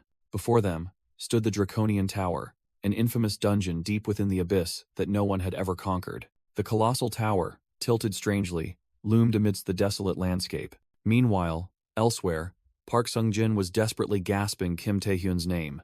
Kim Tae-hyun quickly poured a vial of medicine into Park Sung-jin's mouth, witnessed by Kwak Seong and So Hungil. Kwak Seong thanked Kim Tae-hyun for saving them but immediately questioned his next plan. He explained that they were in the Draconian Tower, an unconquerable dungeon, and would not be able to leave until they found the exit gate. Standing beside Park Sung-jin's body, Kim Tae-hyun coldly declared that he couldn't protect everyone in battle, then casually reassured them that it was just a dungeon, secretly thinking about using poison to kill people. With a frighteningly confident smile, Kim Tae-hyun asserted that they could escape if they conquered this dungeon. Kwak Seong and So Hungil exchanged exasperated glances, beginning to suspect that Kim Tae-hyun truly had no plan at all. The Draconian Tower, the invincible tower deep within the abyss, awaited new intruders. Kim Tae-hyun explained that the Draconian Tower had 2 deadly characteristics, illustrated by a scene of players panicking before rolling rock traps. The first characteristic was its innumerable traps, and the second was its intelligent, numerous, and resilient Draconian horde. Kwak Seong couldn't believe her eyes when witnessing Kim Tae-hyun's abilities. Amidst the chaotic battlefield, Kim Tae-hyun single-handedly fought his way through, easily sweeping away the Draconian horde, while his teammates could only follow in astonishment. The entire group was stunned by his power, unaware that before his regression, Kim Tae-hyun had interviewed survivors from this tower 2,437 times. He confidently smirked, knowing that even though the Draconian Tower was dubbed impregnable, there was still a way to return safely. Kim Tae-hyun recalled valuable information, a hidden exit located in the middle of the tower, a secret that this world had yet to discover. He calculated in his mind, as long as he had information about the traps and the power to deal with the monsters, escaping here would not be difficult at all. Under Kim Tae-hyun's guidance, the group descended deep into a dark staircase, illuminated by magical flames. Finally, they reached a large hall, where a blue energy orb was swirling in the center. It was a teleportation gate, the only exit from this place. Park Sung-jin and Kwak Seong sighed in relief,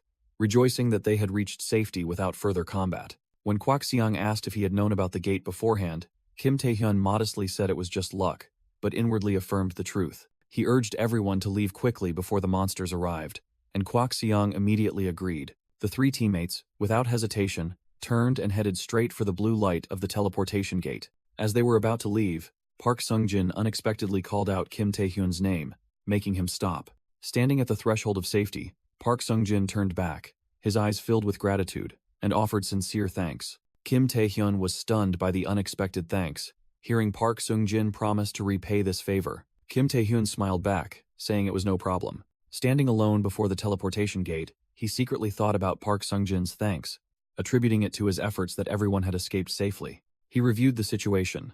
The spy problem had been resolved when So Hangil confessed, and now he only had to deal with Demon Sword, Nakata Shinji, and Lu Feng's schemes. Feeling that things weren't too bad, Kim Tae-hyun smiled, but then a sudden cracking sound echoed from the teleportation gate. The blue gate unexpectedly exploded, and a violent surge of energy threw Kim Tae-hyun backward. Splayed on the floor, he was stunned to receive a system notification that he could not use the teleportation gate. Kim Tae-hyun's eyes widened in horror as another notification appeared, stating that the tower's master, Kaislin, was observing him. He trembled as he looked up, unable to believe what he had just heard as the entire tower seemed to shake violently. The ground beneath him cracked open, revealing glowing molten energy streams from beneath. From the cracked abyss, a colossal dragon with crimson scales and majestic wings roared, rising from a sea of flames.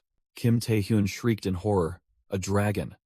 as the magnificent creature spoke, asking who dared to wander in its tower. The dragon looked down with disdain, seeing his presence as merely an insignificant human. Dragons were considered one of the strongest races, and those in the abyss were categorized into 4 ranks. The ranks included young dragons near S rank, adult dragons at S+ rank, and worms at SS rank. The highest rank was the mythical ancient dragons, an almost undefinable existence. Sweat beaded on his forehead. Kim Tae-hyun nervously analyzed the power of the enemy before him. Horrified, he realized this dragon was at least worm level, wondering how much stronger it would be when bone dragons were only created from the corpses of adult dragons. He panicked, wondering why it had appeared, as this event was completely absent from any information he knew from his past life. Kim Tae-hyun's attempt to negotiate was immediately quashed by a commanding roar of "Begone, vermin," making him realize communication was futile. The red dragon let out an earth-shattering roar, its power shaking the entire tower. Standing firm amidst the sea of flames, Kim Tae-hyun realized there was no turning back. He resolutely charged forward, declaring the battle unavoidable as golden chains shot out. Immediately, Kim Tae-hyun summoned a colossal purple demonic entity from his arm, launching a preemptive strike. Bound by the chains, Kaiselin let out a roar of astonishment at his opponent's unexpected power. Blazing red dark energy erupted from Kim Tae-hyun's hand as he prepared for his next attack. He poured all his strength, tightening the magical chains that restrained the colossal monster. Kim Tae-hyun believed his combo of skills, though unable to finish off an SS rank boss, must have inflicted serious damage. However, to his horror, the dragon still stood tall, completely unharmed. Kaiselin retaliated with a devastating blow, its power creating a terrifying explosion that sent Kim Tae-hyun flying. Blown into the air, he couldn't believe the dragon's absurd defense. In the moment he realized he needed to buy time, a horned figure suddenly emerged from the dragon's body. Blood streamed down his face. Kim Tae-hyun was stunned by the unbelievable sight unfolding before him. The humanoid entity landed with a terrifying impact, shattering the ground into pieces. Lying sprawled amidst the rubble, Kim Tae-hyun looked up at his new foe in despair. It was Kaiselin, in human form, the result of his transformation skill. With a casual gesture, Kaiselin conjured a blazing fireball on his fingertip. The fireball exploded with destructive power, engulfing everything in blinding light. As the light faded, only darkness and flickering embers remained. Amidst the sea of flames, Kaiselin grabbed the helpless Kim Tae-hyun by the neck and slammed him against a pillar. Completely subdued, Kim Tae-hyun realized in horror that his opponent must be SS rank, and he couldn't react. Kaiselin narrowed his eyes, a thoughtful expression on his face as he observed the man in his grasp. Kim Tae-hyun was stunned as a system notification confirmed he was being overwhelmed by Dragon's might. A series of Kim Tae-hyun's skills, from stone skin to domination of 5 senses, were successively nullified, making him roar in despair. Kaiselin noticed a strange power within Kim Tae-hyun, flaring up more intensely upon contact with his own energy. He concluded that this power certainly didn't belong to an ordinary human, as Kim Tae-hyun writhed in pain. Kaiselin pressed his face close, interrogating Kim Tae-hyun about the identity of the one who bestowed that power upon him. Kim Tae-hyun silently cursed the mysterious forces that had pushed him into this situation. He struggled in vain, screaming in his mind that he himself wanted to know the origin of his power more than anyone. Suddenly, dark tentacles emerged from nowhere, coiling tightly around Kim Tae-hyun's body. Kaiselin was stunned by the sudden appearance of the tentacles. The tentacles shot out from a mysterious figure seated on a throne, launching a terrifying attack directly at Kaiselin. Caught off guard, Kaiselin was sent flying by the immense impact. He pushed himself up, blood trickling from his mouth, unable to believe that a mere human could repel him. From her throne, Rosaria mocked Kaiselin as a red lizard and declared she needed a new dog to guard her home. The Queensman skill activated. Rosaria stood beside the controlled Kim Tae-hyun and offered Kaiselin the chance to become her pet. Rosaria smiled meaningfully, reprimanding her opponent for being too careless to allow her time to act. With blazing red eyes and a sinister smile, Kim Tae-hyun now spoke, asking Kaiselin in return how he could trust a monster. Ji Jinwoo roared in his office, stunned by the news of Kim Tae-hyun's disappearance. He furiously demanded an explanation, while his subordinates reported that they had been separated while passing through the gate together. Kwak Seong anxiously asked about Park Sung-jin's condition, and Seo Hong-gil stated that he was causing a commotion, demanding to return to the abyss to save Kim Tae-hyun. Go Tae-wook added that Yoo Ah-young was currently struggling to restrain Park Sung-jin, causing Ji Jin-hui to yell that he must be stopped at all costs to prevent the situation from worsening. Amidst a severe headache, Ji Jin-hui ordered that the team's survival be kept secret, as Lu Feng and Zhang Lung's reactions were unpredictable. As time passed, with the friendly matches entering their 6th and final day, Ji Jin-hui remained steeped in despair. He told himself that rankings no longer held any meaning, for without Kim Tae-hyun, everything became pointless. With all his remaining hope, Ji Jin-hui silently prayed for Kim Tae-hyun's safety, while the tower where he was trapped trembled with terrifying dark energy. Inside, an earth-shattering battle erupted as Rosaria confronted Kaislin in his dragon form. A cataclysmic explosion engulfed both of them after Kaislin was struck by an energy spike attack. Wounded in the chaotic fight, Kim Tae-hyun was shocked to realize he could actually die. He was terrified by the extraordinary power of the two monsters, devastating everything around them. Bound tightly by Rosaria's tentacles, Kim Tae-hyun wondered if summoning her at this moment was the right decision. He recalled the two skills he received from his contract with her: Absolute Hypnosis and Man of the Queen. Kim Tae-hyun reasoned that he had hesitated to use Rosaria's summoning skill because it consumed too much mana. The summoning skill required a continuous mana supply, which was almost impossible without infinite recovery potions. But the real problem, the greatest threat, was Kaislin preparing to cast meteor magic. From above, Kaislin summoned a fiery meteor shower, raining down upon Rosaria and Kim Tae-hyun. Kim Tae-hyun screamed in terror, but Rosaria merely smirked confidently, her claws flashing with dark power. Facing the destructive downpour, Rosaria charged straight into battle, forcing Kim Tae-hyun to admit that her power was truly overwhelming. Wrapped by Rosaria's shadow tentacles, Kaislin was astonished by the power he faced. Rosaria easily neutralized a massive energy explosion, sending Kaislin flying helplessly. Witnessing this, Kim Tae-hyun worried that Rosaria's power was too dangerous and he wouldn't be able to control her, potentially even burning down the entire city. Rosaria turned, smiling smugly, and asked Kim Tae-hyun what he thought of her power. Despite his inner apprehension, Kim Tae-hyun still smirked and affirmed that her power was completely reliable. From afar, Kaislin was stunned to realize this power belonged to the succubus queen, Rosaria. He gnashed his teeth in anger, unable to comprehend why an Archduke of the Abyss would aid a mere human. Kaislin roared, questioning Rosaria if she had no shame, calling her a hussy. Rosaria casually crossed her arms, mocking Kaislin as merely a verbose lizard, astonishing Kim Tae-hyun upon hearing the title Archduke. Kim Tae-hyun suddenly realized that archdukes served the king, and Rosaria also knew about the king, implying she definitely had some connection to him. He continued to ponder, wondering what Rosaria knew and why his contractor had a relationship with her. As if reading his thoughts, Rosaria turned her back and said she knew his questions, but he currently had no right to know. She asserted that no matter the answer, Kim Tae-hyun still had to continue on his path. Kim Tae-hyun looked at Rosaria's back with determined eyes. Rosaria warned that the current situation was not simple, surprising Kim Tae-hyun. She gestured for him to look at his hand, and Kim Tae-hyun horrifyingly realized purple mana currents were flowing backward, out of control. From the opposite side, Kaislin pointed out that even if Rosaria was an archduke, she was still merely a summoned entity by a human.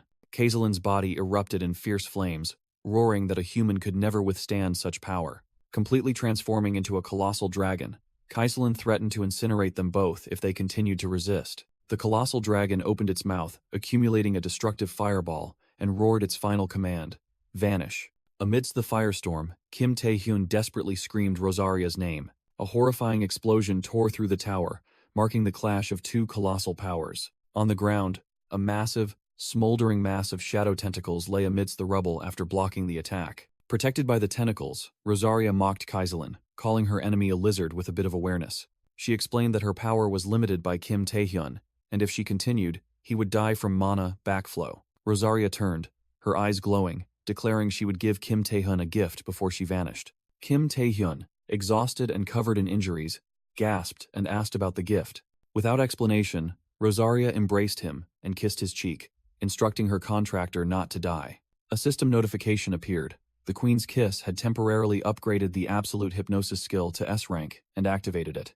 A violent surge of pink-purple energy erupted from Kim Tae-hyun, while Rosaria's silhouette faded away. Kaislin, in dragon form, roared in astonishment, not understanding what Kim Tae-hyun was. The pink energy surge shot straight towards the colossal dragon, engulfing it. In its final moments, Caselin could only think that its opponent had used an interesting trick. The scene abruptly changed.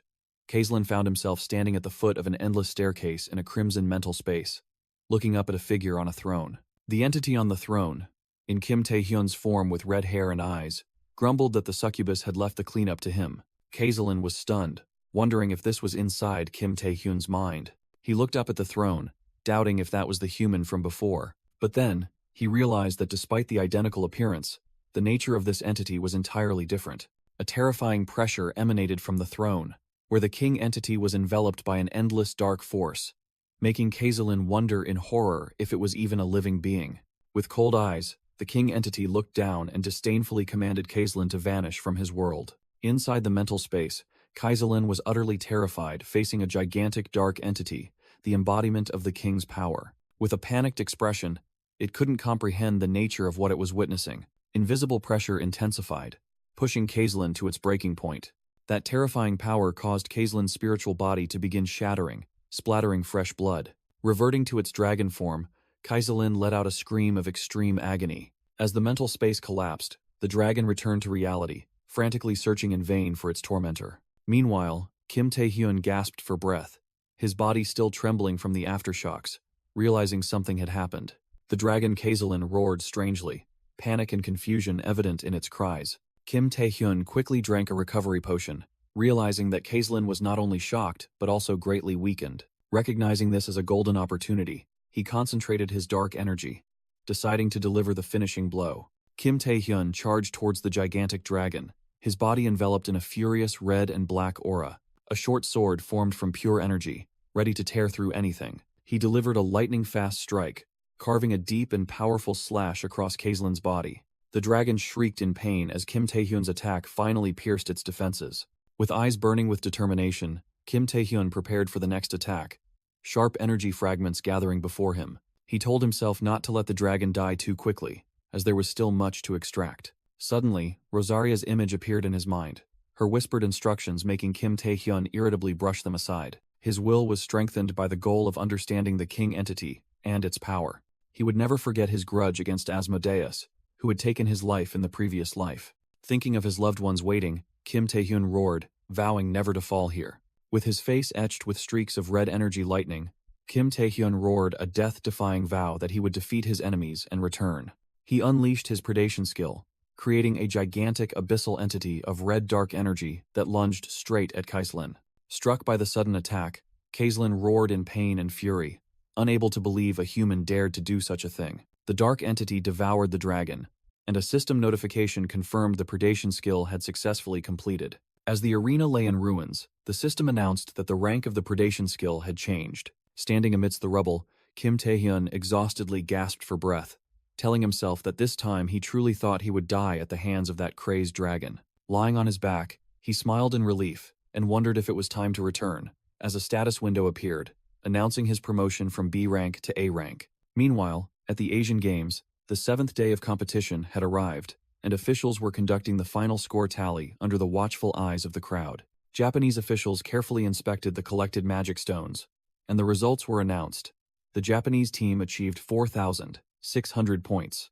Nakata Shinji gritted his teeth, realizing this score wasn't enough to surpass China, who led with 4,800 points. He angrily thought about wanting revenge for Tsurara, but grew even more frustrated that Kim Tae-hyun remained unreachable, forced to accept second place. Disregarding the closing ceremony, Nakata Shinji cursed and ordered his teammates to leave, calling the event a circus. From a distance, Ji Jinhui silently watched the Japanese delegation depart in anger. He bitterly admitted that despite all of Kim Tae-hyun's efforts, the new Korean team had to settle for third place. The leaderboard clearly showed the results: China in first, Japan in second, and New Korea in third, as their scores had stagnated since the 5th day following the disappearance of their players. Ji Jinhui knew they couldn't catch up, unless they could defeat an SS rank Kraken monster or collect dozens of magic stones. Feeling helpless, he bowed his head, apologizing to Kim Tae-hyun and blaming himself for his weakness. But then a burst of laughter interrupted his thoughts. Ji Jinhui started, looking up in surprise to see two powerful figures from the Chinese team approaching.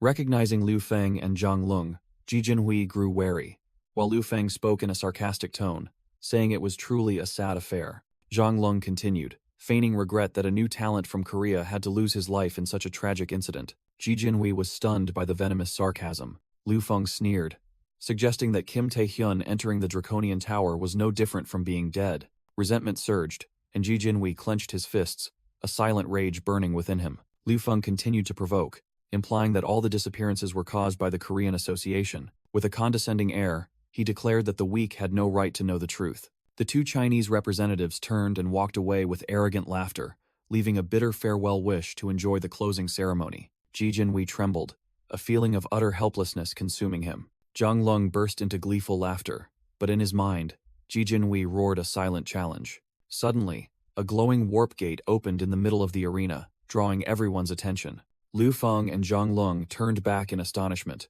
while Ji Jinhui, stunned, wondered who was arriving.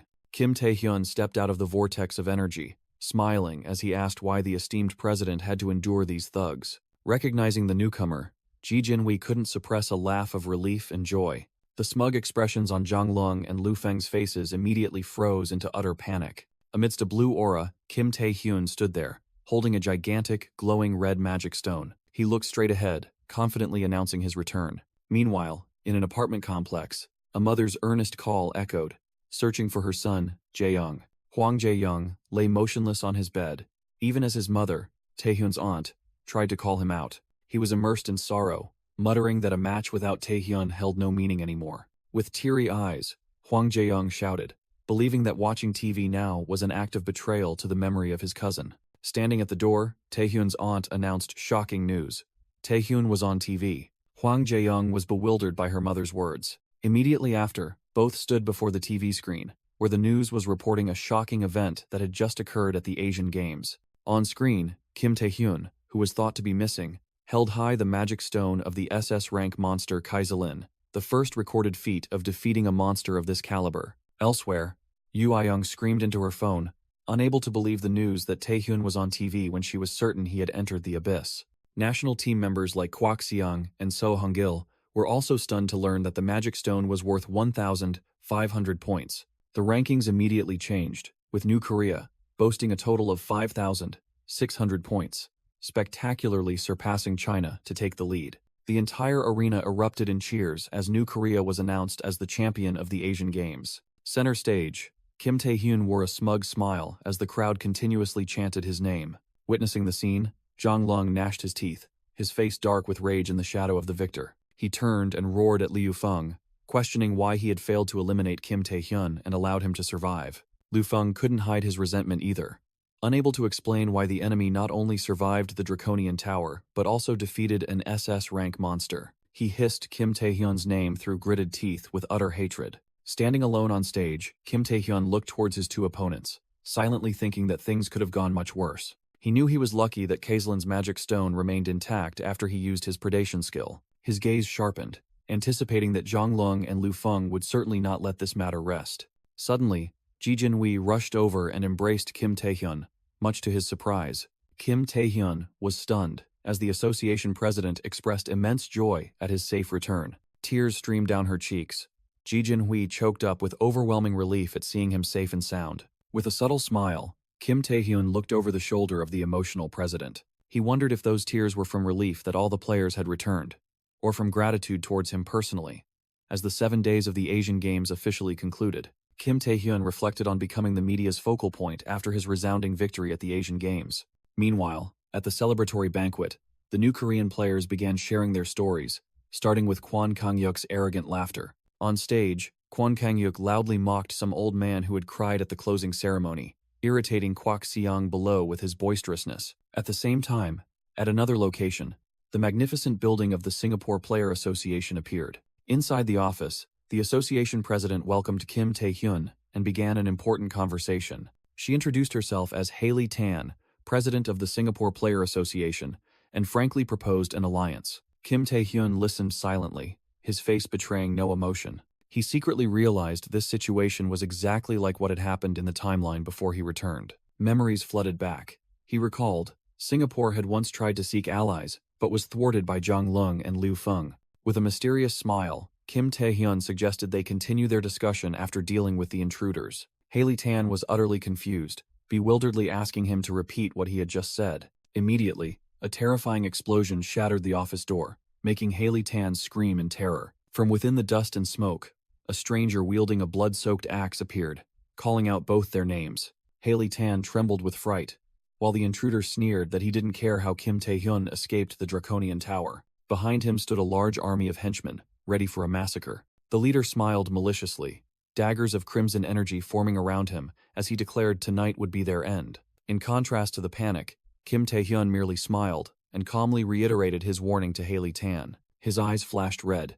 He confirmed that the uninvited guests had arrived, stunning the enemy. A crack echoed as the giant window pane behind Haley Tan began to shatter. Immediately after, the glass exploded, countless sharp shards hurtling towards the utterly terrified president. Just as the glass shards flew, Kim Tae-hyun stood in front of Haley Tan, calmly admitting that his premonition had been accurate. The leader of the intruders was stunned, his eyes glowing red as he recognized the obstruction. A man with blue-green hair and sunglasses stepped out from the glass dust, coldly questioning if the attackers had lost their minds to dare act in broad daylight. Another ally, masked and hooded, pointed directly at Kim Tae-hyun, growling that today they would repay an old debt. Amidst the tension, An Hyun-soo appeared, his fists gathering a brilliant golden energy, as he heroically declared he would protect the Singapore Association president. Witnessing the scene, a silver-haired girl exclaimed in astonishment at An Hyun-soo's recklessness, but the man with the top knot accompanying her affirmed he was a trustworthy ally. Kim Tae-hyun smirked, provoking the leader of the intruders, repeating his earlier declaration. Provoked, the leader roared in fury, his entire body erupting with crimson-killing intent, as he gnashed his teeth and cursed Kim Tae-hyun. In a flashback, Kim Tae-hyun's entire allied team charged forward with terrifying speed, ready for a life-or-death battle. Returning to the earlier meeting, Ji Jinhui and his associates were shocked to hear that Liu Feng was targeting the Singapore Association president. The group couldn't believe such a blatant assassination attempt, concluding that China's President Zhang Lung would never pass up this opportunity. Kim Tae-hyun explained that Zhang Lung's goal was to eliminate other associations to monopolize dungeons and mana stones. He warned that not only they, but all association presidents, were in danger from Liu Feng. Ji Jinhui pondered, admitting he had no doubt about Kim Tae-hyun's words, then asked about his plan. With a confident smile, Kim Tae-hyun declared that such wicked individuals needed to be taught a lesson, and immediately, his team simultaneously struck, unleashing torrents of colorful energy upon the enemies. The intruders had no time to react, only screaming in horror at the hero's overwhelming power. A massive explosion shook the top floor of the building, signaling that the counterattack had begun. The man with blue-green hair shouted, ordering his teammates to both repel the enemies and escort Haley Tan to safety. A turquoise-haired female warrior charged forward, confidently declaring that everything was unfolding exactly as her darling had said, leaving Kwak Siang nearby stunned. Amidst the chaos, An Hyun-soo tearfully scooped up Haley Tan, shouting that a hero would protect her, leaving the Singapore Association president terrified. Elsewhere, Kim Tae-hyun's allies were holding back the enemies, causing a subordinate to yell to Liu Feng that the target was escaping. Liu Feng roared in fury, cursing those who stood in his way as dark red energy began to gather in his hand. Suddenly, a glowing golden chain appeared from thin air, tightly wrapping around Liu Feng's bleeding hand. With a terrifying pull, Kim Tae-hyun yanked the chain, dragging Liu Feng across the shattered ground. Liu Feng's subordinates froze, horrified to realize their master had been repelled by Kim Tae-hyun himself. Dragged along, Liu Feng still turned his head back, growling, and asked Kim Tae-hyun where he thought he was going. Kim Tae-hyun appeared with a smug smile, sarcastically asking if Liu Feng wanted to play. Recognizing the one who had fled in the abyss, Liu Feng roared, mocking Kim Tae-hyun's audacity to face him. He frantically screamed, warning Kim Tae-hyun not to mistake their respective positions. Countless dark red energy daggers shot out, rushing towards Kim Tae-hyun like a storm. Liu Feng scoffed that Kim Tae-hyun had become too arrogant after defeating 2 other national-level players. He claimed he had seen through his abilities in the abyss, but Kim Tae-hyun coldly cut him off, telling him to stop babbling. Instantly, a massive dark energy surge exploded, tearing apart both the attack and Liu Feng's body. Liu Feng only managed to turn back with disbelieving eyes as his body began to disintegrate. A gigantic, intimidating red eye of a transcendent entity gazed down at him from the shadows. The Night King's soul was summoned, swinging its greatsword, and Liu Feng could only scream in despair as he was engulfed by destructive power. Lying on the ground, Kim Tae-hyun coughed up blood, stunned by the incredible power he had just unleashed. In his mind, he was horrified to see his arm severed by that very attack, amidst the rising specters of the abyss. He realized a terrifying truth. His power had grown to monstrous levels in just a few short days. In the chaotic mental space, the king entity roared Kim Tae-hyun's name in a fit of rage. It angrily questioned him.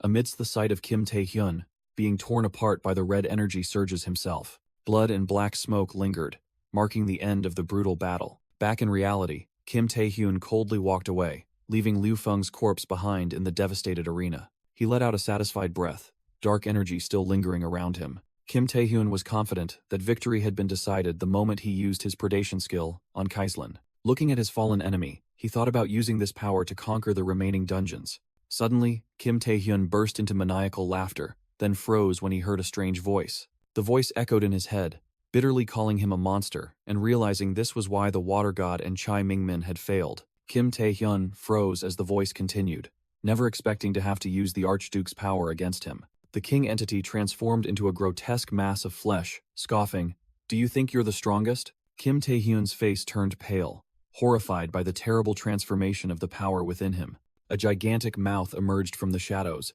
declaring it would show him what true power was. To Kim Tae-hyun's horror, a colossal abyss monster, the embodiment of his own power, loomed behind him.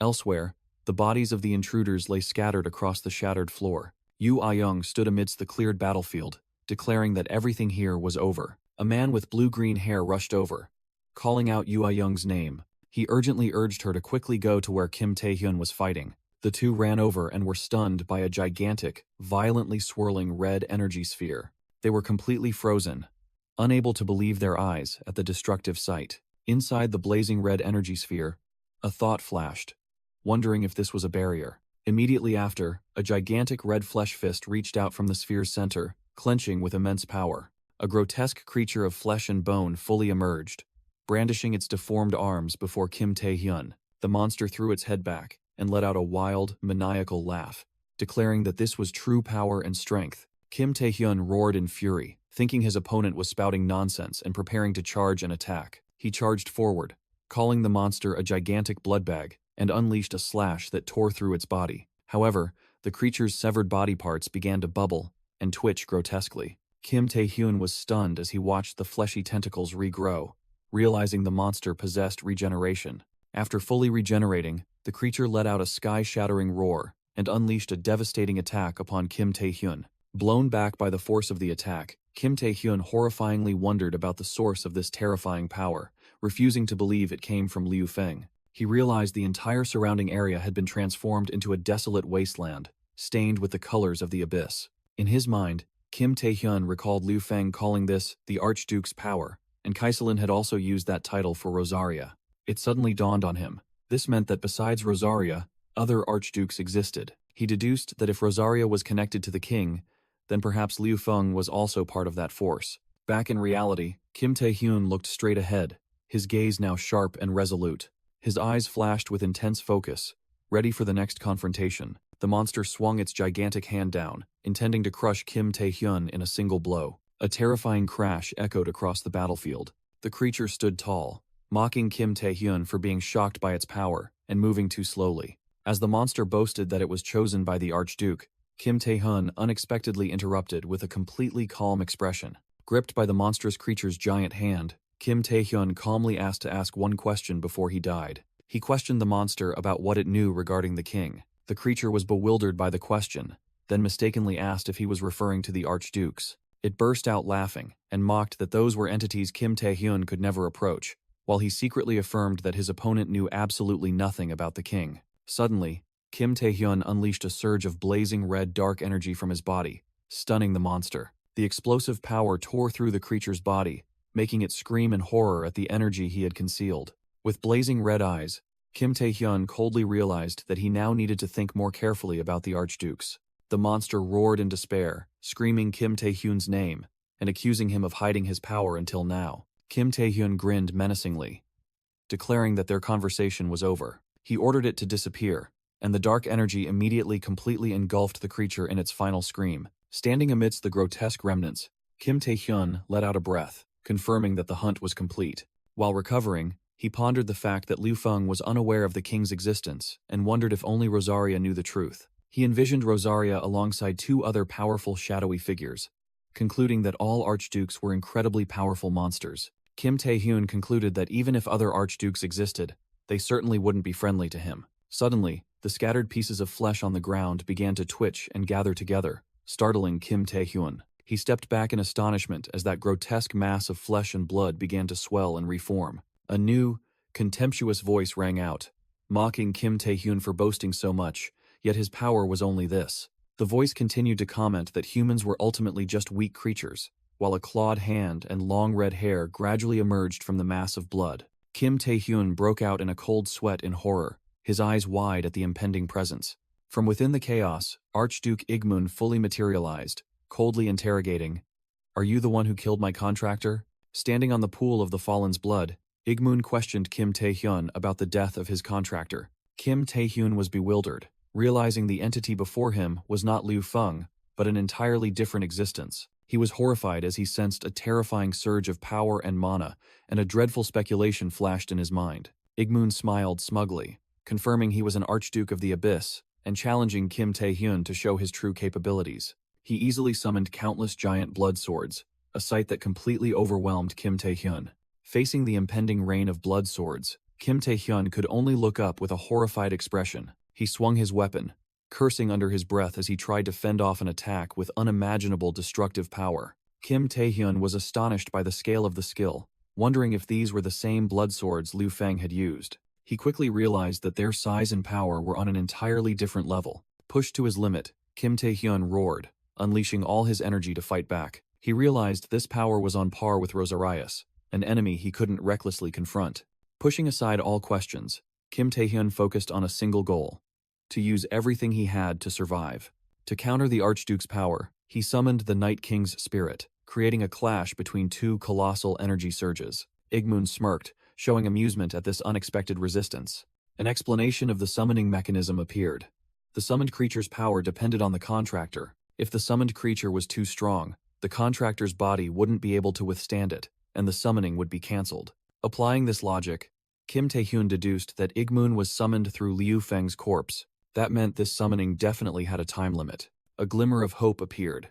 His strategy now was to stall until the magic ended. However, Igmun seemed to read his thoughts, calmly remarking that Kim Tae-hyun was far better than his talkative contractor. But the Night King's spirit's defense was immediately crushed by Igmun's red energy. Igmun arrogantly declared that all attempts to survive before him were futile, as he engulfed Kim Tae-hyun. Kim Tae-hyun screamed in horror, completely helpless against the destructive power enveloping him. The entire space was submerged in a sky-blazing red energy vortex created by Igmun. Lifted into the air, Kim Tae-hyun could only scream silently as the energy storm tortured him. Igmun coldly judged, stating that despite having some power, Kim Tae-hyun still needed to learn his place. He raised his hand, threatening that he could make Kim Tae-hyun explode at any moment. Suddenly, a sudden intervention occurred, drawing Igmun's attention.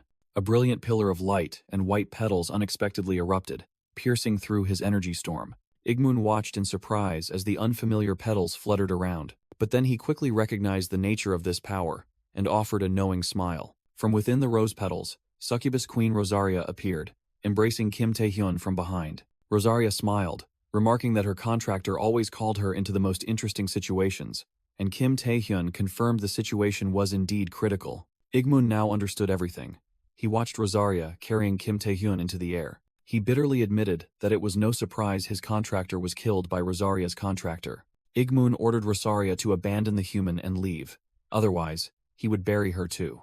Rosaria merely chuckled, mocking Igmun for being as petty as he had been for millennia, only venting his anger because his contractor was dead. With a challenging gaze, she flatly refused his demand. Kim Tae-hyun asked Rosaria in shock about the enemy's identity, and she revealed it was Vampire Lord Igmun, an archduke just like her. He was stunned, realizing his battle had now escalated into a confrontation between archdukes. Igmun declared himself the enemy Kim Tae-hyun must face, countless blood blades hovering around him like a threat. In a fit of rage, Igmun roared, vowing to kill Rosaria for daring to stand in his way. Rosaria merely smirked, confidently retorting that those were her lines. The two archdukes' energy streams clashed violently, creating an earth-shattering explosion.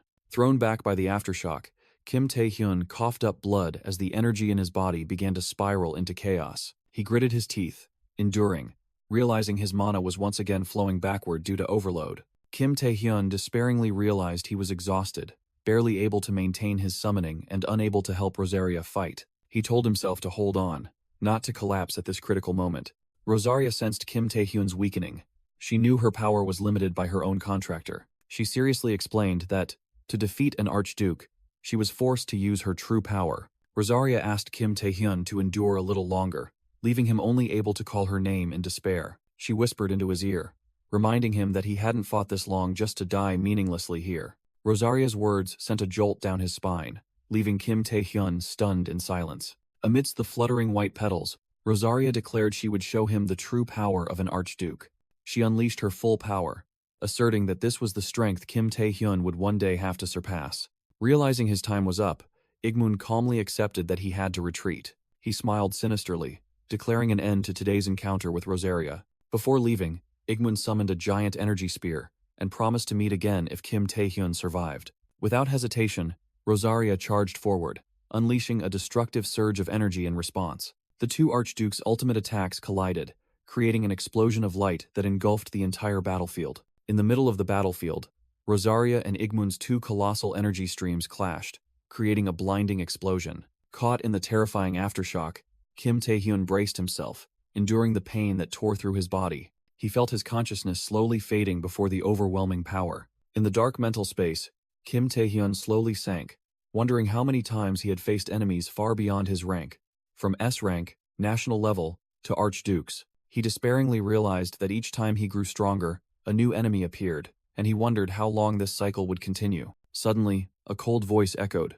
mocking his pathetic state. Kim Tae-hyun was astonished as an entity in his own form, but with white hair and red eyes, surrounded by dark beasts, appeared and questioned why he was wasting the king's power. The entity scorned concepts like national level or archduke, treating them as a joke. It declared that if Kim Tae-hyun wasn't determined to give his all, it would take over his body and utilize it to its fullest. Kim Tae-hyun woke with a start, gasping in a panic. He realized he was lying in a hospital bed, drenched in sweat. Sitting up, he wondered if it was another dream. He recalled the voice in his dream being identical to the last time, but this time, the entity took his own form, making him ponder its connection to the king. Kim Tae-hyun's contemplation was cut short when he realized he wasn't alone. Yoo Ah-young, Lim Ah-hyung, and other teammates were standing around the bed, and she shouted his name in extreme joy upon seeing him awake. Outside the hospital, Kim Tae-hyun was embraced by everyone in a warm welcome, making him cry out in confusion. He was told that, according to Yoo Ah-young, the energy barrier had vanished after a sudden flash of light. Inside, they found his unconscious body amidst the traces of a fierce battle. Fortunately, Lu Feng's assassination attempt failed thanks to the intervention of Blade of Lunacy, An Hyun-soo, and other Korean players. Zhang Lung, who was believed to have ordered Lu Feng, was now under investigation by the International Player Association, and he resented Kim Tae-hyun for ruining his plans. After the treatment process concluded safely, Kim Tae-hyun breathed a sigh of relief. He walked, his heart heavy with thoughts of the archdukes and his terrifying doppelganger, realizing that the more he understood about the king and predation, the more confused he became. Nevertheless, he found comfort in his steadily rising rank, but then he suddenly noticed his hand emitting red energy. A status window appeared, showing he had advanced to A rank, but a new skill called Blood Frenzy was currently unusable. The condition to unlock this skill was to absorb the blood of the strong. In a luxurious restaurant, with a giant aquarium, a blue-haired companion checked on Kim Tae-hyun, while a waiter brought food. The person expressed concern, saying that Kim Tae-hyun had truly frightened them. After the meal, the companion asked about Kim Tae-hyun's next plans. He replied that he had to start clearing the unexplored dungeons in Japan and China, which annoyed his companion, because that wasn't what they wanted to hear. The person angrily reminded Kim Tae-hyun of his promise for a date after the battle, but he awkwardly replied that he only said he'd treat them to a meal. Kim Tae-hyun looked confused as his companion warned that even with the right to enter the dungeons, he wouldn't be able to start immediately. The person explained that dungeons were a huge resource, and the associations wouldn't easily let him in to mine mana stones. They would use every excuse to delay until his rights expired. But Kim Tae-hyun confidently replied that he already had a plan for that. The companion curiously asked what he would do in the meantime. Kim Tae-hyun calmly replied that he had recognized his own shortcomings. He thought about the blood frenzy skill he had stolen from Lu Feng, a terrifying power he had tried to use many times without success. He deduced that, to use it without Igmun's blessing, He needed a special condition to absorb the blood of the strong.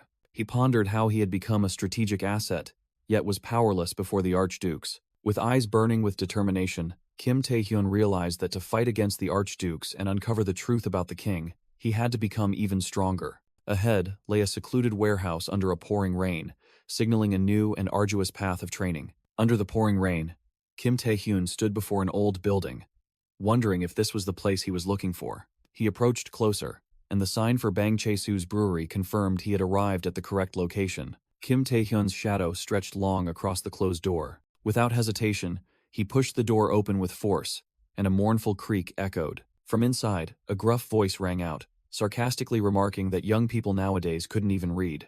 Kim Tae-hyun stepped inside, facing an old man who had his back to him, who coldly reminded him that they were closed. The old man decisively ordered the uninvited guest to leave immediately. Kim Tae-hyun calmly replied that he wasn't there for business, but to ask a question. He got straight to the point, stating he was there to inquire about skill fusion, which startled the old man in horror. Bang Chae-soo spun around, his face filled with panic and suspicion, demanding to know how Kim Tae-hyun knew that secret. Facing the question, "Who are you?" Kim Tae-hyun confidently introduced himself as a national-level player, and with a mysterious smile, he declared that he was the one who had come to save him. The story shifted to the past, introducing Bang Chae-soo, owner of a brewery on the outskirts of Seoul, a man counting the remaining days of his life. He was also the sole possessor of the unique S-rank skill, Fragments of the World. However, Bang Chae-soo only wanted to focus on his brewery, despite his son constantly questioning why he would waste such a powerful skill. His son, an E-rank awakened individual, shouted that they should strive for greater things. Unable to ignore the wishes of his only child, Bang Chae-soo attempted to fuse the skills of the villains his son brought. However, tragedy struck when a horrifying scream erupted from the experiment. His son's body convulsed violently in extreme pain as it was ravaged by chaotic purple-black energy. Kim Tae-hyun solemnly recalled the tragic outcome. Those who participated in the experiment either died or were crippled by the mana backflow. Kim Tae-hyun concluded his account, stating that after his son fled, Bang Chae-soo swore never to use his skill again, leaving the old craftsman stunned, asking how he knew. Bang Chae-soo broke out in a cold sweat, suspiciously asking why Kim Tae-hyun, despite knowing the danger, still wanted him to perform that deadly skill. In a panic, he yelled, driving Kim Tae-hyun away, asserting that it didn't matter if he was an S-rank player or a national strategic asset. He desperately screamed that he had ruined too many lives, but Kim Tae-hyun calmly interrupted, telling him not to worry. Kim Tae-hyun's eyes flashed with a brilliant red light, exuding a powerful aura that could not be underestimated. Enveloped in a crimson aura, he confidently declared that he would never fall due to his skill, leaving Bang Chae-soo speechless. After a moment of shock, Bang Chae-soo tremblingly asked if Kim Tae-hyun's explanations were true. Kim Tae-hyun confirmed and revealed that the tragedy of the past was not his fault, but caused by mana backflow. When Bang Chae-soo stammered to ask the reason, Kim Tae-hyun explained in detail within a flashback space. He stated that his skill was inherently too powerful, and the resulting fused skill was too high-ranked for the weak bodies of the experiment participants. Kim Tae-hyun confidently declared that his stats were perfectly capable of enduring it, making Bang Chae-soo realize with astonishment that his burden of guilt could be lifted. The old craftsman stared at his hands, which he had always considered a curse, now radiating pure magical light. He couldn't comprehend how this young man could resolve his lifelong torment in an instant, wondering who he truly was. Bang Chae-soo even had a feeling that Kim Tae-hyun was from the future, and his enigmatic smile seemed to tacitly confirm it. Kim Tae-hyun added that he came alone, so if he were to die, no one could blame him, leaving the old craftsman perplexed. In his thoughts, Kim Tae-hyun recalled the truth from his previous life. It took 10 years of investigation to clear Bang Chae-soo's name, but by then it was too late. The talented craftsman had died in solitude, tormented by alcoholism. Kim Tae-hyun knew that if he didn't come here to relieve him, that tragedy would repeat itself. He smiled in relief for arriving just in time, and immediately, a system window appeared with 3 skill fusion requests. Bang Chae-soo gasped in astonishment, unable to believe his eyes at the request to fuse 3 skill sets simultaneously, and anxiously asked if Kim Tae-hyun could endure it. In his mental space, Kim Tae-hyun calmly received the energy flow, thinking to himself that his unique skill was beyond the craftsman's perception. He opened his eyes wide, resolutely reassuring Bang Chae-soo that he was fine, and urged him to continue. With a determined expression, Bang Chae-soo shouted and began the skill fusion process. Both were engulfed in a fierce vortex of blue energy, where skills were being restructured. Meanwhile, at the headquarters of the American Players Association, an emergency meeting was underway. The nation's strongest players gathered around a large table, a tense atmosphere pervading. Kevin Lee, the association president, began by saying it had been a long time since they had all gathered like this. Gregor Gale, the 10th-ranked player, casually asked if war was imminent. Dylan Gray, the 3rd-ranked player, angrily slammed the table, demanding Gregor show more respect. Ricky Hollies, ranked 2nd, frustrated by the argument, turned to urge the 1st-ranked player, Cody, to speak. Cody Wood, the 1st-ranked player, coldly replied that ranks were merely formalities, and they were no longer children. He asserted that he didn't want to force anything upon others. Kevin Lee cleared his throat, shifting to the main topic by recalling the Chinese national players from the recent friendly match. Montel Roman, ranked 5th, confirmed they were Water God, Chiming Min, and Liu Feng. Nick Rowan, ranked 6th, added that 2 had died fighting the 3 great warlords, while the other perished assassinating the president of the Singaporean Association. Gregor again showed disdain, claiming it was no big deal since they were all dead, making Dylan furious once more. Kevin Lee interrupted, revealing shocking news. According to new intelligence, all 3 were actually killed by the same individual. He further explained that Liu Feng even possessed the power of an Archduke of the Abyss after making a pact with the vampire Lord Igmun. Ricky Hollies was horrified upon hearing the monster's name and turned to ask Cody if he knew about this, but only received silence in return. Amidst the tense atmosphere, a question rang out, directed squarely at Cody Wood. So who defeated them? With a serious expression, Kevin Lee revealed the identity of the perpetrator behind the shocking incident. The main culprit was Kim Tae-hyun of New South Korea. Meanwhile, in China, Zhang Lung bitterly admitted that Kim Tae-hyun had defeated Liu Feng, but believed he still couldn't compare to America's top players. Nevertheless, he emphasized that they desperately needed information on Kim Tae-hyun's formidable power. The information indicated that Kim Tae-hyun was only an AA-rank national player, not an S-rank. At the same time, a plane landed at New South Korea Airport. 2 American national players, Gregor Gale and Marcus Gore, had arrived, with Gregor appearing annoyed at having to come all this way just for Kim Tae-hyun. Gregor impulsively wanted to teach Kim Tae-hyun a lesson, but Marcus Gore stopped him, saying they weren't there to start a fight. With a meaningful smile, Marcus added, "At least not yet." He was America's 8th-ranked player. In another building, the elevator doors on the 24th floor opened.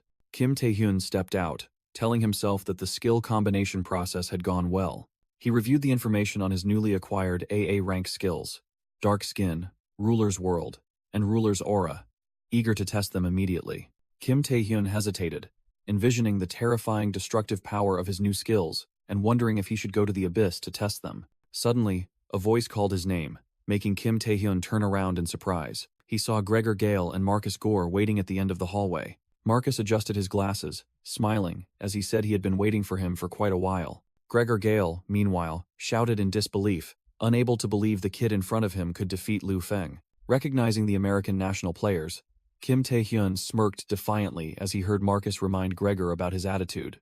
Afterward, all 3 sat down at a table to talk. Kim Tae-hyun got straight to the point, coldly asking the purpose of their trip. Marcus Gore smiled, remarking that Kim Tae-hyun was impatient and stating that they had only come to talk. However, before they could begin, a surge of green energy suddenly erupted from Marcus's hand. He excused himself for a moment and activated his skill, filling the surrounding space with digital interfaces. Kim Tae-hyun immediately recognized the skill and wondered if it was Ziggurat. An information panel appeared, displaying Kim Tae-hyun's name, AA rank, and stats, while also revealing that Marcus' skill could analyze mental states. Marcus narrowed his eyes and thought, feeling that Kim Tae-hyun's stats were too weak to defeat someone like Liu Feng. He decided to delve deeper into his skills, but a fierce surge of dark red energy suddenly erupted.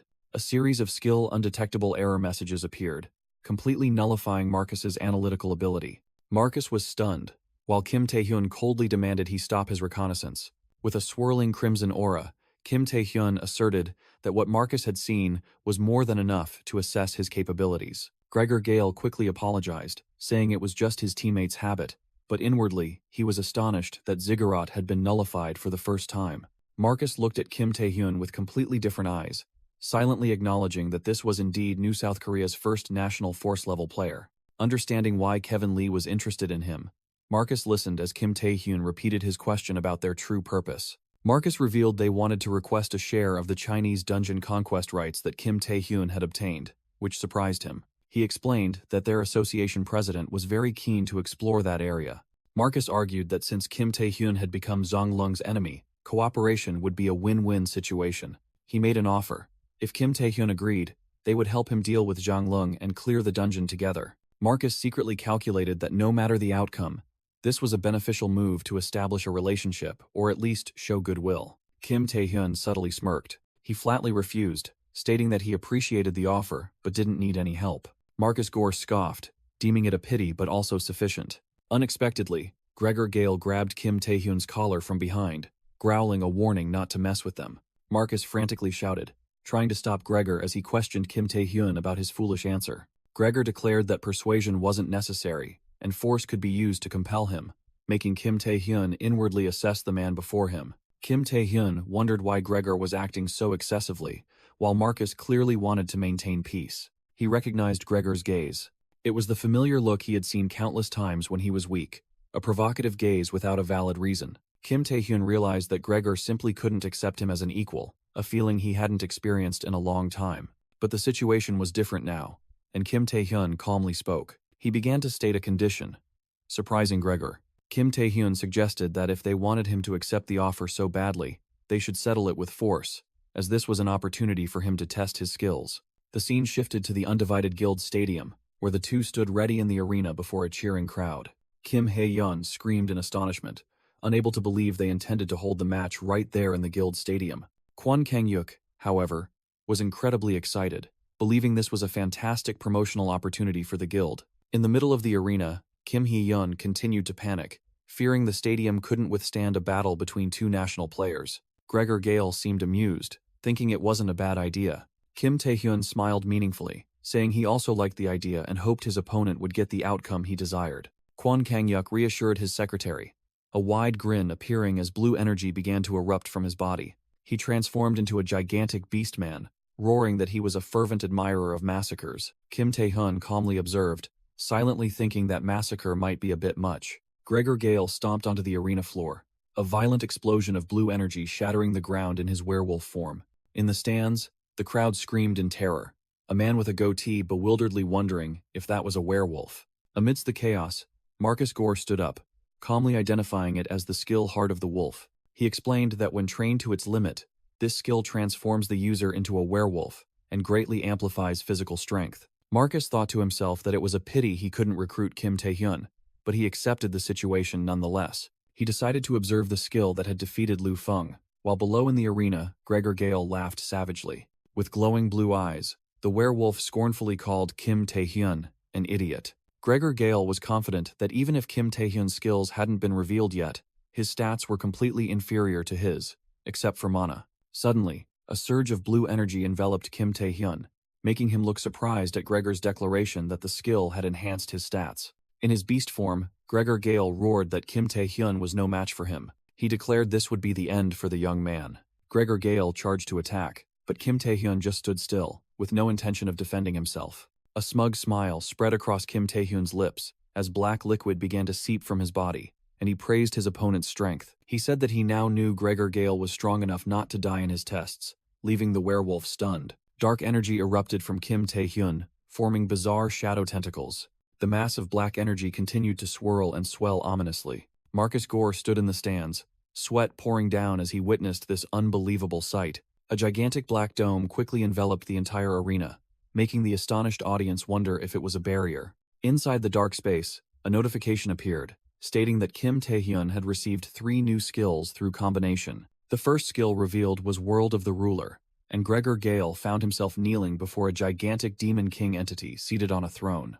Inside the dark space, Gregor Gale realized this skill not only weakened enemies but also empowered the user, making him frantically search for Kim Tae-hyun. Suddenly, a devastating punch landed on Gregor's face, leaving him dazed. Gregor was sent flying backward as Kim Tae-hyun revealed his second combined skill. It was Shadow Skin, a combination of stone skin and stealth, enveloping Kim Tae-hyun's body in a surge of purple shadow energy. Kim Tae-hyun's eyes flashed with purple light, exuding absolute confidence as he mastered his new power. Thanks to his ability to continuously stealth and reappear, Kim Tae-hyun launched a series of invisible attacks, tormenting Gregor to the point where the werewolf could only howl in pain. Beaten to a pulp, Gregor angrily roared, cursing his cowardly enemy. In a fit of rage, Gregor struggled to escape a mire of red energy that was engulfing him, frantically screaming for Kim Tae-hyun to show himself. Panting, Gregor glared into the void, his body covered in injuries, but his will unbroken.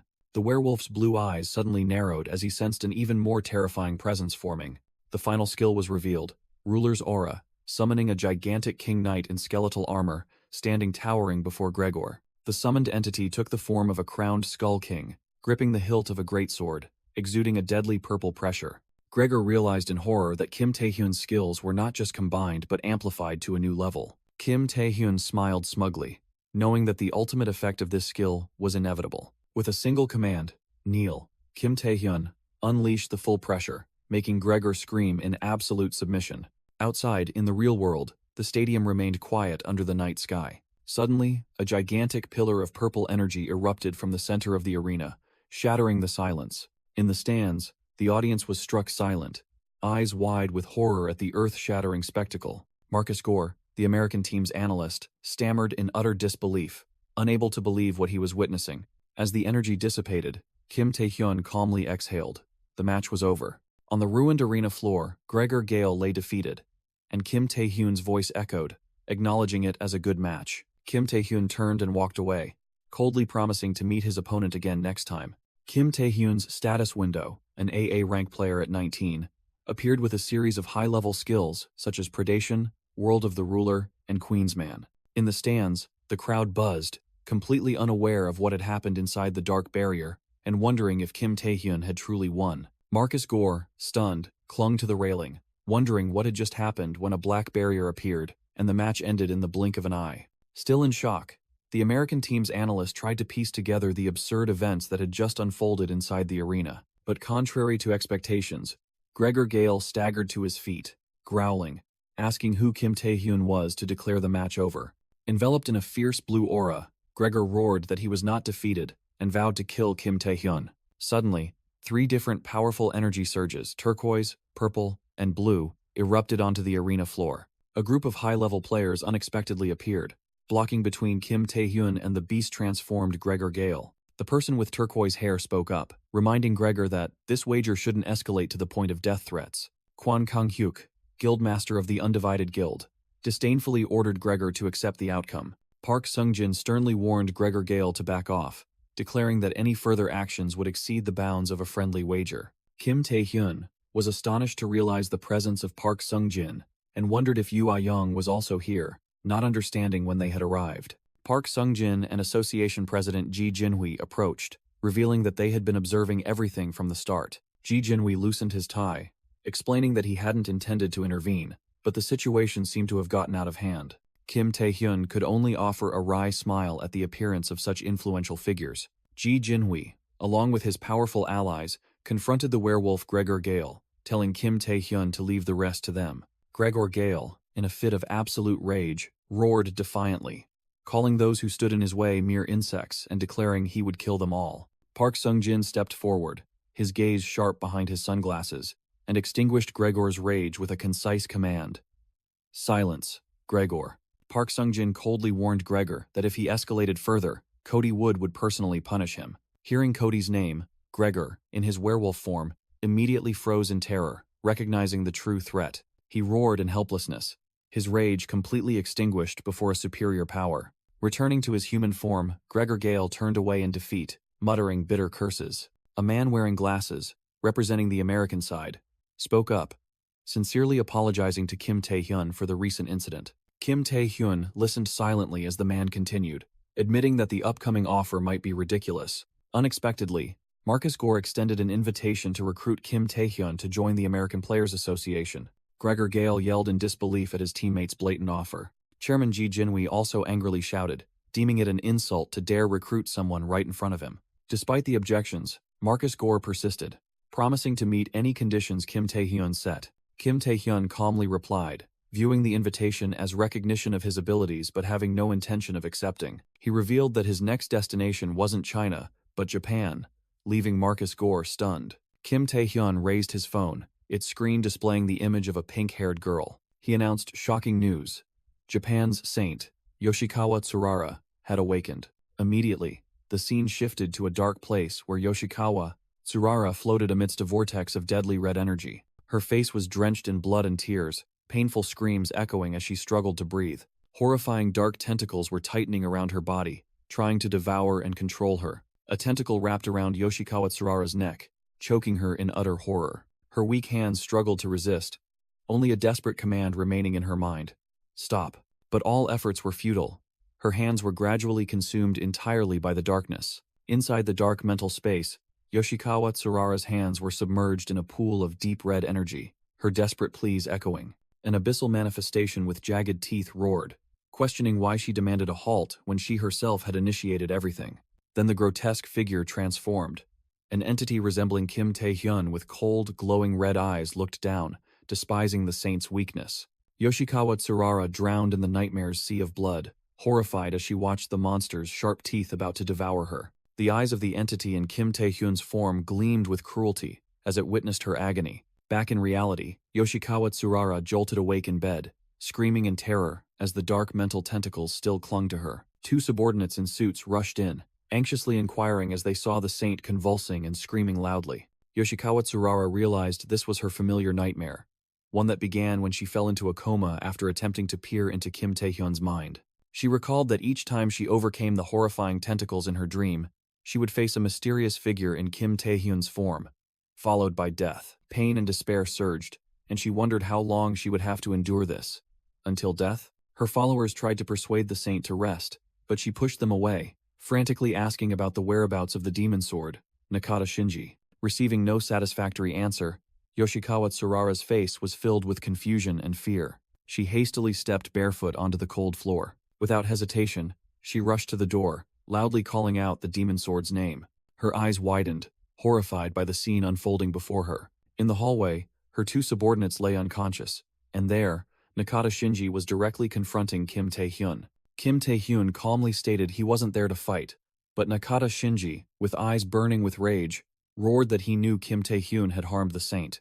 In a fit of rage, Nakata Shinji swore to repay the humiliation she suffered, then launched into the air, swinging his sword to attack. Nakata Shinji's eyes flashed with a white light as he activated his skill. He shouted the skill name, Soulbringer, releasing white spectral spirits that enveloped his sword, charging straight towards Kim Tae-hyun. Kim Tae-hyun calmly faced the Soulbringer skill, a white mana blade capable of severing even souls. However, he merely thought to himself that fools who refused to listen wouldn't understand without a beating. With eyes flashing purple and a sinister smile, Kim Tae-hyun effortlessly blocked the soul blade with just 2 fingers. Nakata Shinji froze, unable to believe what was happening before his eyes. Instantly, Kim Tae-hyun delivered a thunderous kick to Nakata Shinji's stomach, swiftly ending the fight. The shockwave from the attack was so powerful that it sent Yoshikawa Tsurara flying backward.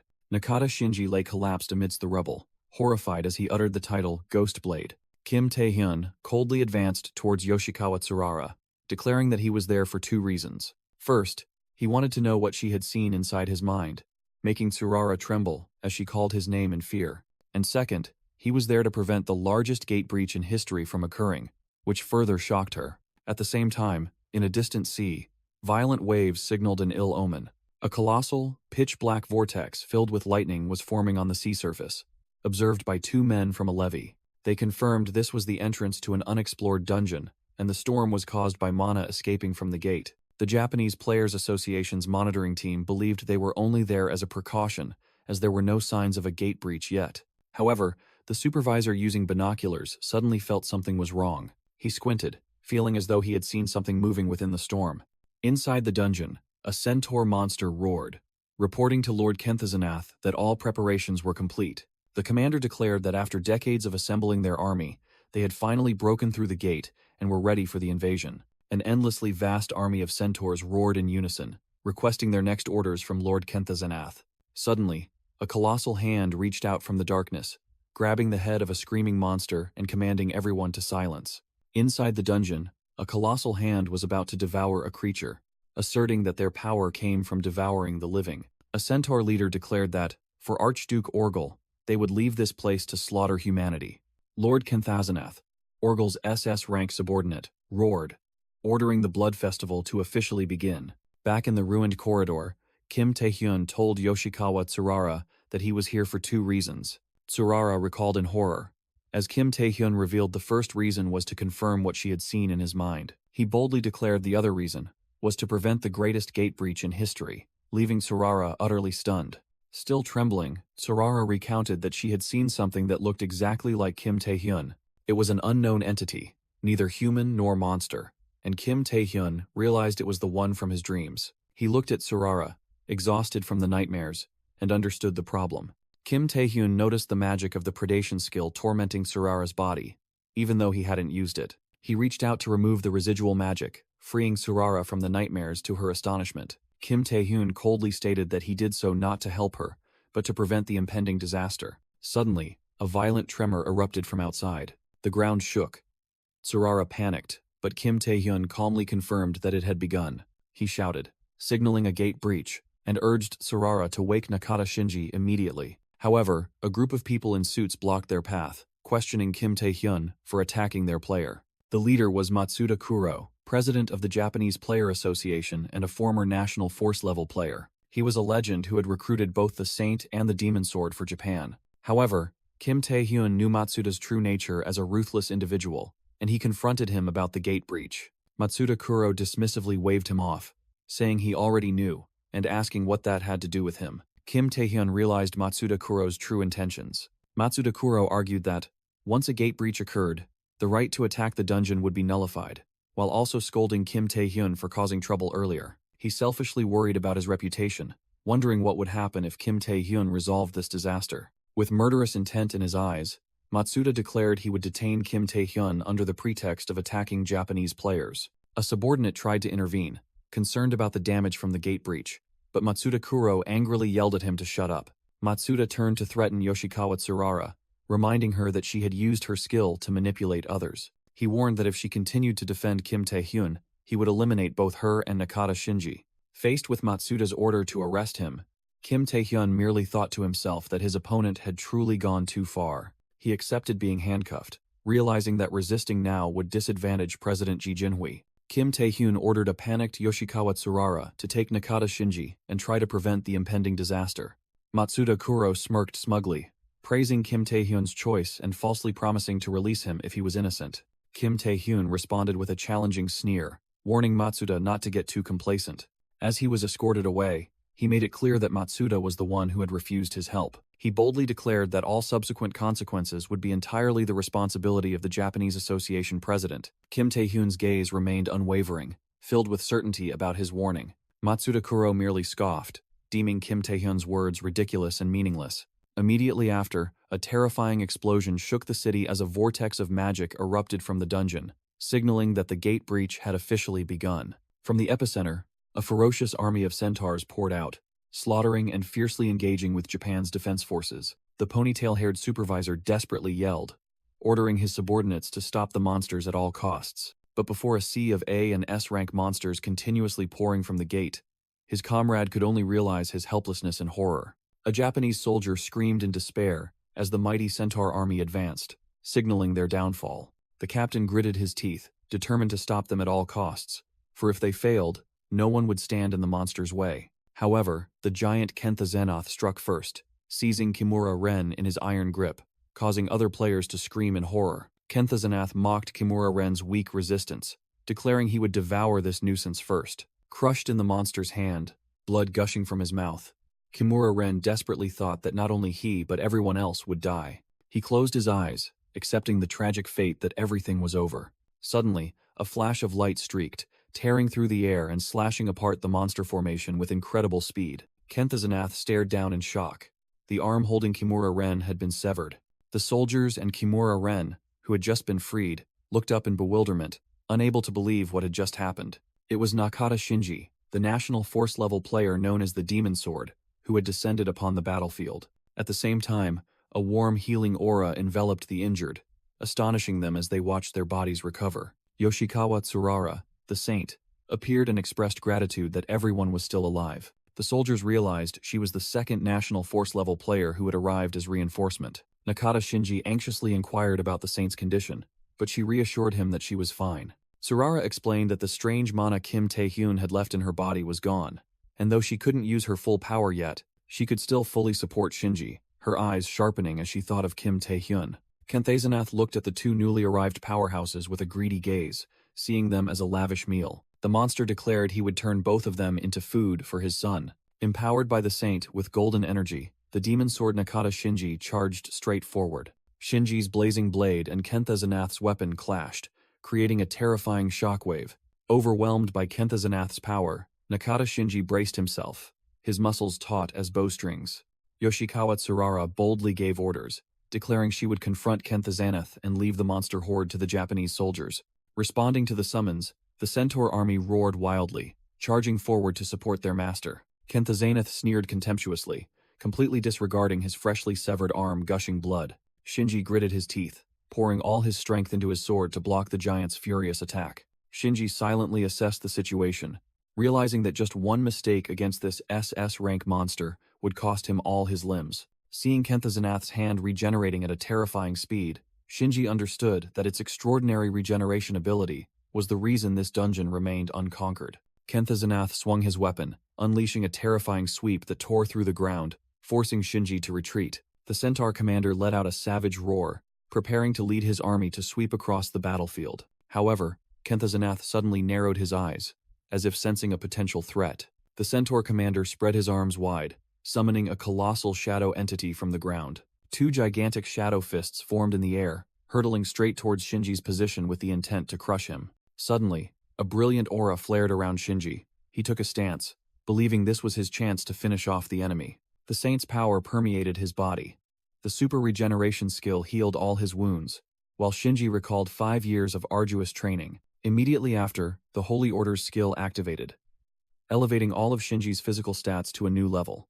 Amidst the golden energy, Tsurara shouted loudly, urging Shinji to act immediately, as she couldn't maintain the enhancement for long. With eyes blazing with resolve, Shinji poured all his determination into a single strike, believing there was nothing he couldn't cut through.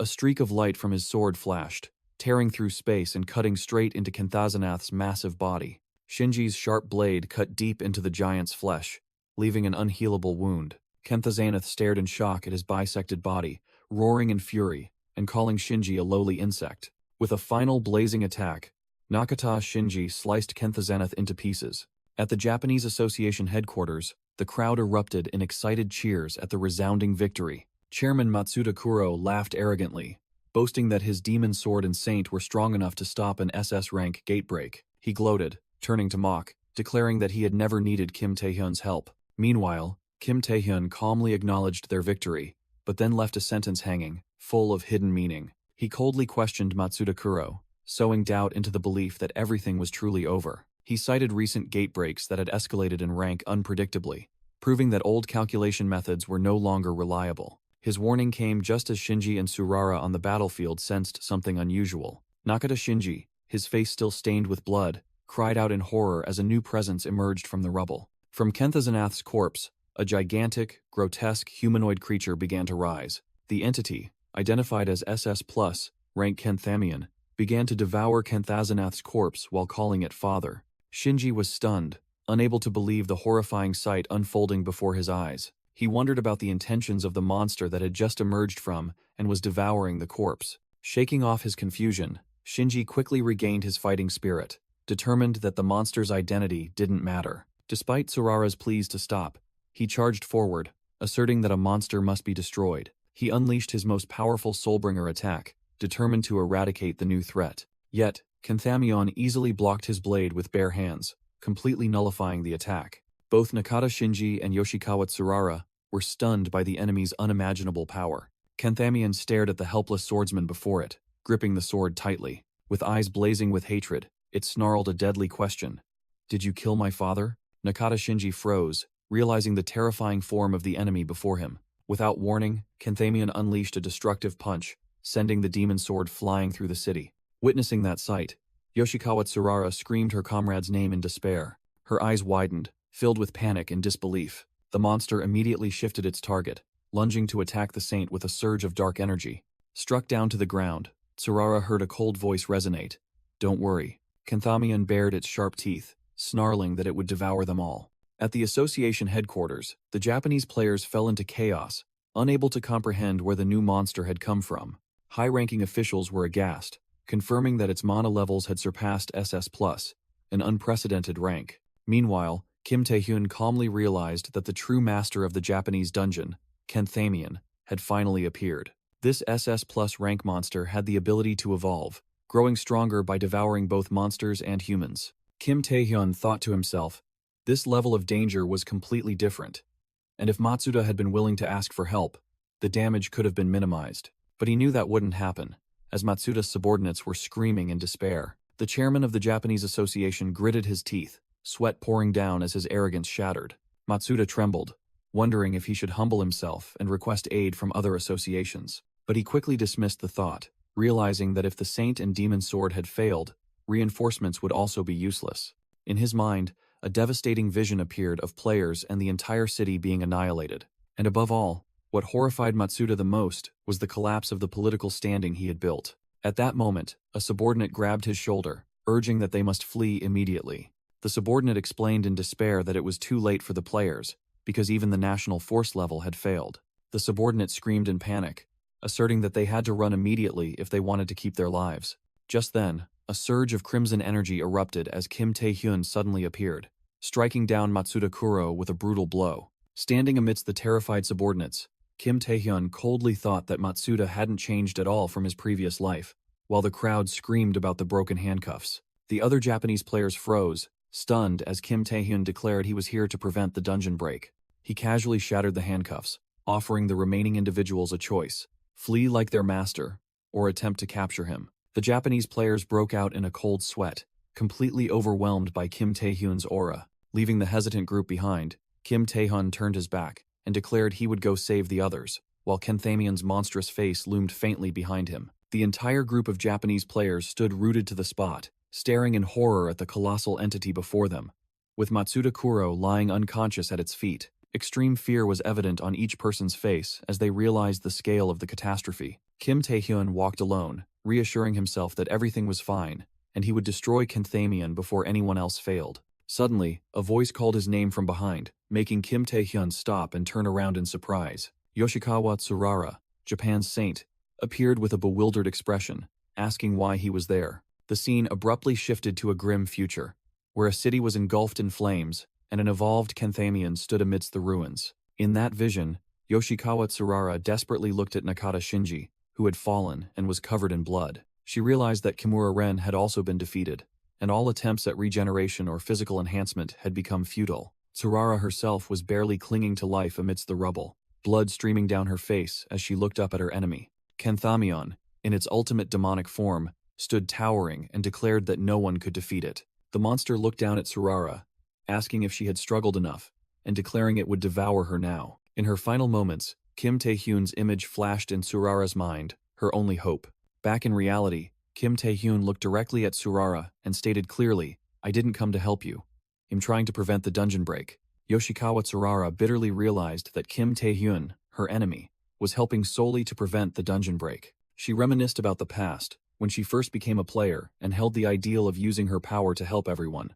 Returning to reality, Tsurara's face revealed clear pain and regret amidst the desolation. She questioned her conscience, wondering when she had lost her way, and if there was still a chance to turn back when her path was already stained with blood. Suddenly, a colossal horned monster charged to attack, but Kim Tae-hyun swiftly pushed her away and launched a counterattack.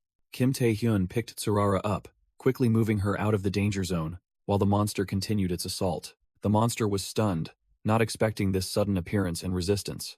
In Kim Tae-hyun's arms, Tsurara whispered in astonishment, "I didn't expect this." Tae-hyun praised her endurance, further astonishing and confusing Tsurara with his attitude. Still weak, she tried to ask him why, but her breath came in ragged gasps. Amidst that, Tsurara's loyal followers had traversed the rubble to rush to her aid. They apologized to Kim Tae-hyun for their delay and declared they would join the support. Kim Tae-hyun accepted their offer, deeming that saving people was enough, while Tsurara was moved by her subordinate's loyalty. Kim Tae-hyun's gaze sharpened as he identified his true target. He declared he would face the horned monster alone and charge straight ahead. Tsurara desperately screamed, warning that he couldn't stand alone against such a powerful enemy. At the same time, another voice rang out, calling Lim Ah-hyung's name like a signal. From another angle, Lim Ah-hyung was in position, observing the confrontation between Kim Tae-hyun and the monster. Immediately, a colossal and sharp wall of ice was summoned, hurtling straight towards the monster. The sudden attack halted the monster's advance, partially freezing it and leaving it utterly stunned. Tsurara's followers hastily evacuated the injured, looking up in astonishment and wondering what had just appeared. A massive ice wall had just been erected, separating the survivors from the ferocious monster. From atop the icy rampart, a comrade shouted, questioning Kim Tae-hyun's decision to stay alone. Lim Ah-hyung, an S-rank player of the new Korean Association, screamed in despair, for this was not why she had come. A flashback revealed her true mission: to set out immediately after receiving news that Kim Tae-hyun had been apprehended by the Japanese Players Association. Chairman Ji Jinhui had explained that the Japanese side might be trying to obstruct Tae-hyun, a key asset they couldn't afford to lose. With a resolute gaze, Ji Jinhui issued a definitive order: Kim Tae-hyun must be brought back at all costs. Back in the present, Lim Ah-hyung asserted she hadn't come to help, but Tae-hyun slyly retorted that since Japan had refused aid, she might as well lend a hand now that she was here. Kim Tae-hyun smirked, cleverly reinterpreting the chairman's order to justify his actions, leaving Lim Ah-hyung speechless at his audacity. The monster Kenthamion mocked Tae-hyun for trapping himself, viewing the lone human before it as nothing more than foolish prey. It was stunned when Tae-hyun calmly replied that it was the one unaware of the situation. Enveloped in dark energy, Kim Tae-hyun declared with a predatory smile that now, Kenthamion was the one about to be devoured. Elsewhere, Yoshikawa Tsurara was urging her followers to leave quickly, while they pleaded with her to retreat from the danger zone. Breathing heavily, blood streaming down her face, the exhausted saint could only cast an anxious gaze towards the battle. Her heart clenched as a colossal orb of dark energy shattered the ice wall, and only Kim Tae-hyun's name remained in her mind. Kim Tae-hyun was flung into the air, his body radiating an indomitable purple aura as he faced the monster's terrifying power. Kenthamion transformed into a grotesque centaur, swinging its colossal spear down at Tae-hyun amidst a sea of blazing red energy. Despite the fierce assault, Tae-hyun landed a slash across the monster's face. However, the wound on Kenthamion's face instantly healed, smoking as its flesh regenerated. Kim Tae-hyun gritted his teeth, realizing the creature's terrifyingly fast regeneration, and worse, that it seemed to possess another unrevealed power. Kim Tae-hyun realized Kenthamion's attacks were becoming more precise, as if it had sensed his stealth ability. Faced with the monster's furious assault, Kim Tae-hyun decided not to dodge anymore. Kenthamion suddenly froze, sensing a terrifying surge of power rising. Behind Kim Tae-hyun, a colossal skeletal monarch knight manifested, exuding a horrifying pressure. With glowing eyes, Kim Tae-hyun issued a single command to the monster: kneel. The colossal entity immediately plunged its greatsword into the ground, the immense pressure forcing Kenthamion to its knees. Though suppressed, Kenthamion roared that this meager power wasn't enough to defeat it. It declared that the true one had appeared. From Kenthamion's belly, a gigantic, grotesque mouth emerged, firing a destructive energy blast towards Kim Tae-hyun. Kim Tae-hyun didn't flinch. He unleashed his red energy and challenged the monster to try and block it. Kenthamion was stunned to see its attack blocked by a similar power. Kim Tae-hyun's red energy fangs easily crushed the monster's body. With a final roar, Kenthamion's entire body was completely devoured by the predation skill. Kim Tae-hyun knew that the longer the battle dragged on, the more disadvantageous it would be, so he decided to go all out to end it. With fierce determination, he told himself to end everything immediately. Suddenly, the scenery around him transformed. Before him was a colossal bone throne amidst a vortex of red energy. He found himself standing in a strange space, like a sea of blood, utterly bewildered. Kim Tae-hyun realized he was in his own mind, and on the throne sat an evil version of himself. He stared directly at the figure on the throne, and shouted, demanding the entity reveal its identity. The entity on the throne sneered, answering Kim Tae-hyun's question with another: "What do I want?" It revealed its purpose was for Kim Tae-hyun to reach him, and to do that, he must be able to overcome the trial himself, without becoming intoxicated by its power. With a smug smile and glowing eyes, the entity declared that this was a test. Kim Tae-hyun roared in anger, waving his hand in refusal and demanding the stranger leave. The entity simply extended its hand, and a surge of dark red energy immediately enveloped Kim Tae-hyun. He felt an inexplicable power activating within his body, red energy cracks spreading across his arm. Kim Tae-hyun was horrified to realize that all his skills, from predation to absolute hypnosis, had been nullified. He was thrown into a chaotic red space, where a bizarre centipede-shaped bridge floated in midair. A colossal centaur monster with a skull shoulder guard burst from the cracked earth, attacking Kim Tae-hyun. Stripped of all his power, Kim Tae-hyun could only fearfully raise his dagger in a feeble defense. The centaur monster easily overwhelmed him, shattering the ground beneath his feet. From atop a cliff, Lim Ah-hyung appeared, looking down at the chaotic scene below. She gasped and screamed Kim Tae-hyun's name, unable to believe what she was seeing. The centaur monster was impaled by a colossal ice pillar. Lim Ah-hyung stood there, still bewildered, wondering what had just happened. Kim Tae-hyun lay slumped on the ground, covered in blood, trying to comprehend how a monster had suddenly appeared and devoured all his skills. In the mental space, the entity on the throne reiterated that the power wasn't his, but Kim Tae-hyun firmly replied that he already knew that. He recalled the moment he knelt before the entity's original form, a radiant being of light seated on a throne amidst the cosmos. His memories returned to a time when he was still an ordinary person, not yet awakened. Kim Tae-hyun remembered that he hadn't gained power on his own, but was simply chosen by that mighty entity. Kim Tae-hyun despaired at having all his power stripped away in a single day, feeling it was too cruel. The monster Kenthamion roared savagely, its power shattering the surrounding ground. It roared in fury, unable to believe that a mere prey dared to injure it, and swore to kill him. In despair as he was slammed to the ground, Kim Tae-hyun wondered why he had to try when the outcome was still this. As Kenthamion's colossal fist was about to crush him, he wondered what all he had done was for. Suddenly, a figure with long blue hair rushed forward with terrifying speed. Lim Ah-hyung shielded Kim Tae-hyun, conjuring a colossal icy wall to block the fatal attack. Kim Tae-hyun was stunned to realize that the one who had just saved him was Lim Ah-hyung. With a resolute expression, Lim Ah-hyung declared she would buy time. She urged him to go to the Saintess for recovery, leaving Kim Tae-hyun bewildered.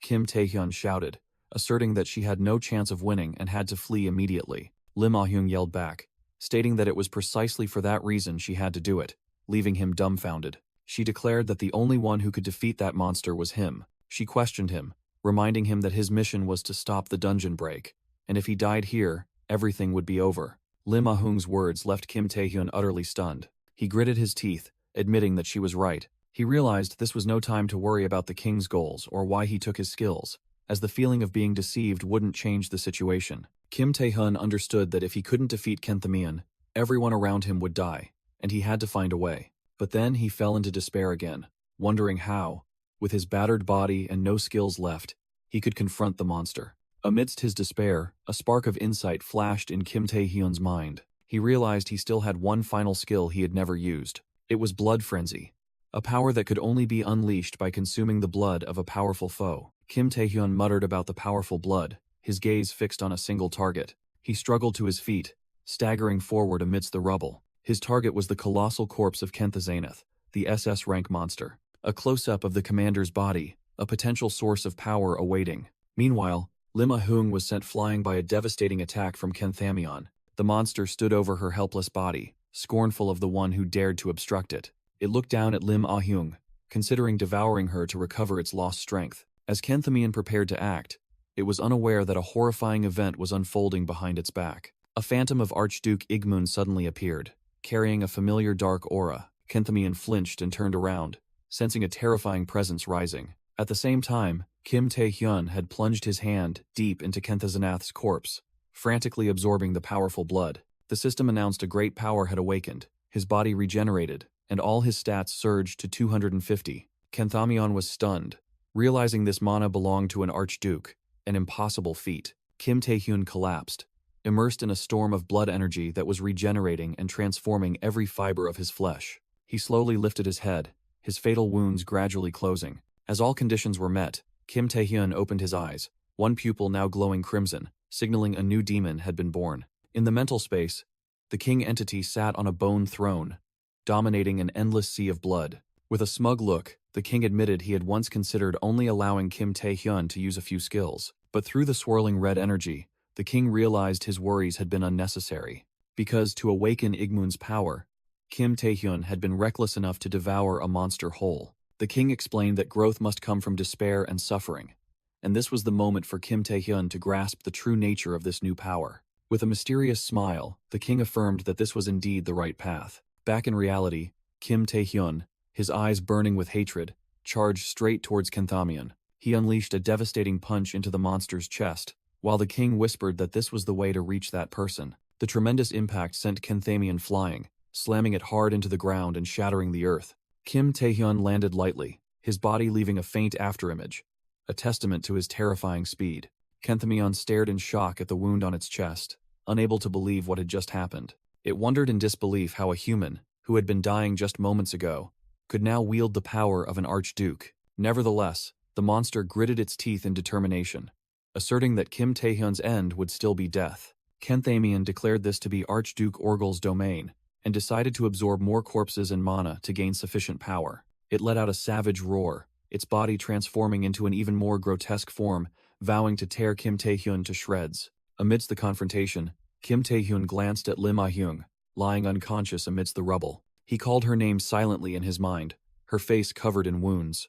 A flicker of relief washed over him as he realized she was still breathing. Kim Taehyun turned back, raising his hand, which was transforming into claws, and recognized this as Archduke Igmun's power.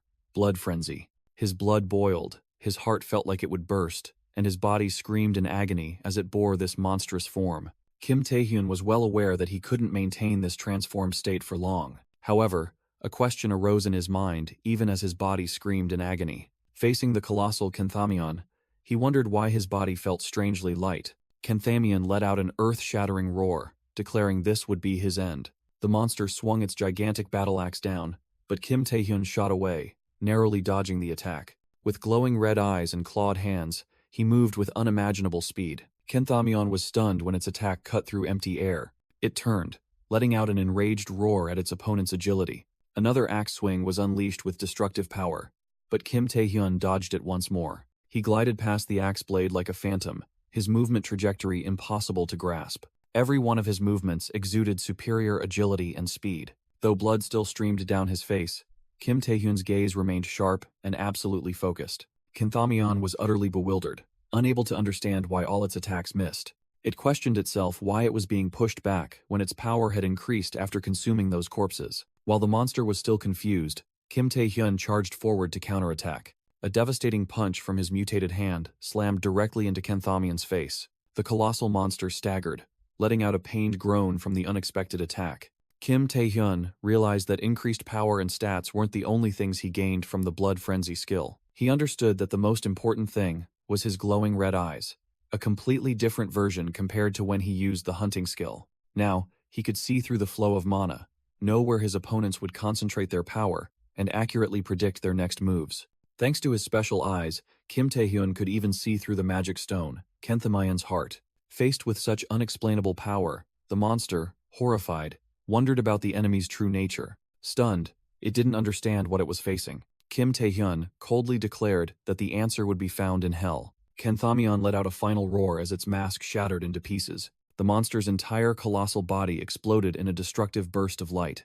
After the attack concluded, Kim Taehyun hovered in midair, deep in thought. He admitted that he himself needed to find the answer to that question. With Kim Taehyun having defeated Kenthamion, the gate break disaster in Japan officially came to an end. The Japanese Player Association poured all its efforts into rescuing survivors and clearing the rubble. Meanwhile, Matsuda Kuro, who had refused outside assistance, was arrested for his crimes. Lim Ah-hyung, only lightly injured, anxiously reported to her superiors, wondering if she would be punished. However, Association President Ji Jinhui merely smiled and expressed relief that she was safe.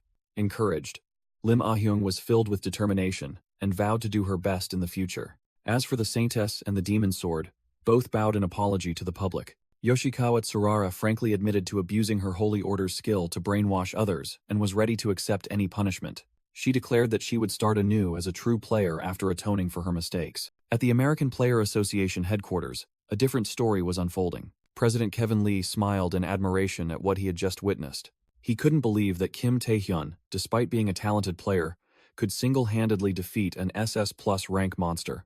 Kevin Lee observed that Kim Taehyun was now even stronger than during their friendly match or his confrontation with Gregor. He had once thought only Cody possessed such ability. He was certain that the blazing red aura was the power of an archduke. Kevin Lee felt it was a pity he couldn't bring such a talent to the United States, but he had to accept it. He mused that people like Kim Taehyun couldn't be swayed by power or money. What moved them were ideals and beliefs. Marcus Gore asked if the association had made a decision, and Kevin Lee confirmed they would begin their operations, setting Kim Taehyun aside. Kevin Lee turned and walked away decisively. He declared that everything they did was for the advancement of humanity. Before Kevin Lee, a gigantic humanoid entity of brilliant light with angelic wings appeared. The information panel showed that the entity's rank was completely unknown. In another development, Kim Tae-hyun drained a potion bottle. He let out a breath after finishing it. Kim Tae-hyun tried to exert his power, and a blue energy radiated from his body. However, the system announced that he couldn't use the predation skill, making him realize it had no effect. He told himself that his monstrous body had returned to normal after Blood Frenzy ended, but his sealed skills had not. All he could use was the Archduke's power and a newly acquired skill, Demonic Eyes.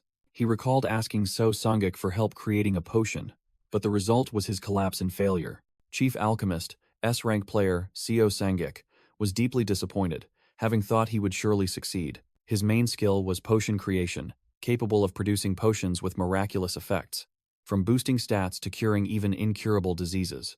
So Sangik apologetically said he couldn't help, but Kim Tae-hyun reassured him that his curse was on an entirely different level. He pondered, if Seo Sangik's potions weren't effective, there was only one other way, and wondered if the doppelganger could truly lift this curse. So Sungik anxiously asked if Kim Tae-hyun intended to seek out the Americans. Kim Tae-hyun confirmed he was targeting America's second-ranked player, also known as the world's greatest curse breaker. He envisioned his target, Ricky Hollies, a woman of formidable power. Elsewhere, Ricky Hollies smiled as she faced the Chinese Association president, Zhang Lung. Zhang Lung, standing with two subordinates, declared that Ricky Hollies was here as an investigator for the World Association to question him. She frankly brought up the assassination allegations and the illegal experiments taking place near the unconquered dungeons in China. Ricky Hollies demanded cooperation, but Zhang Lung challenged her, asking what would happen if he refused. Meanwhile, Kim Tae-hyun, knowing the future, was determined to meet Ricky Hollies before she disappeared.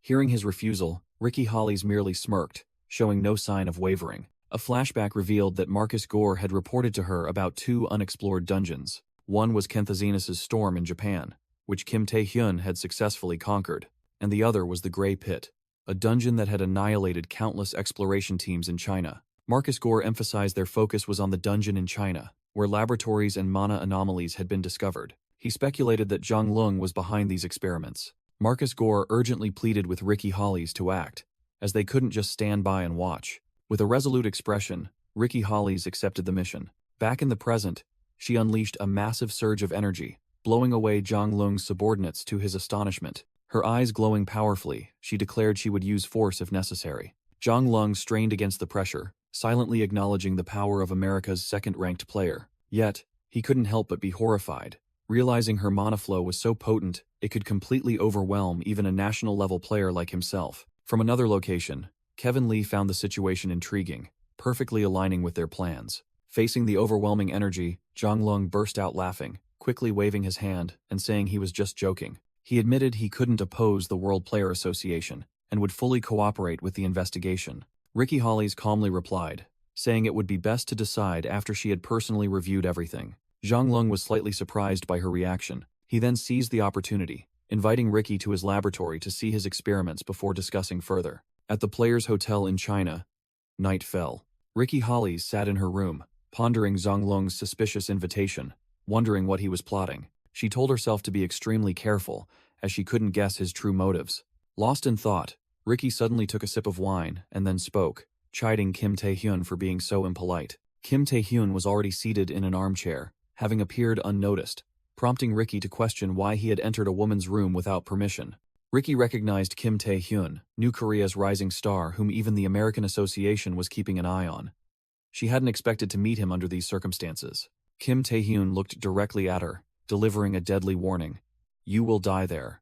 Ricky Hollies was utterly stunned by his sudden declaration. Kim Tae-hyun called her by name, reiterating her status as America's second strongest player. He mused that while Ricky was renowned worldwide, her most formidable ability was Canceller, a skill that could even nullify an awakened one's oath. Currently, with only Demonic Eyes and Blood Frenzy at his disposal, he realized he desperately needed Ricky's skills, especially for the unexplored dungeons. However, Kim Tae-hyun knew well that Ricky was famous for never negotiating with those who didn't work for her. He recalled from his previous life that Ricky Hollies had died in a dungeon in Guangzhou, an event that shook the entire world. But he believed she was still human and still wanted to live, and he would use this very information to capture her attention.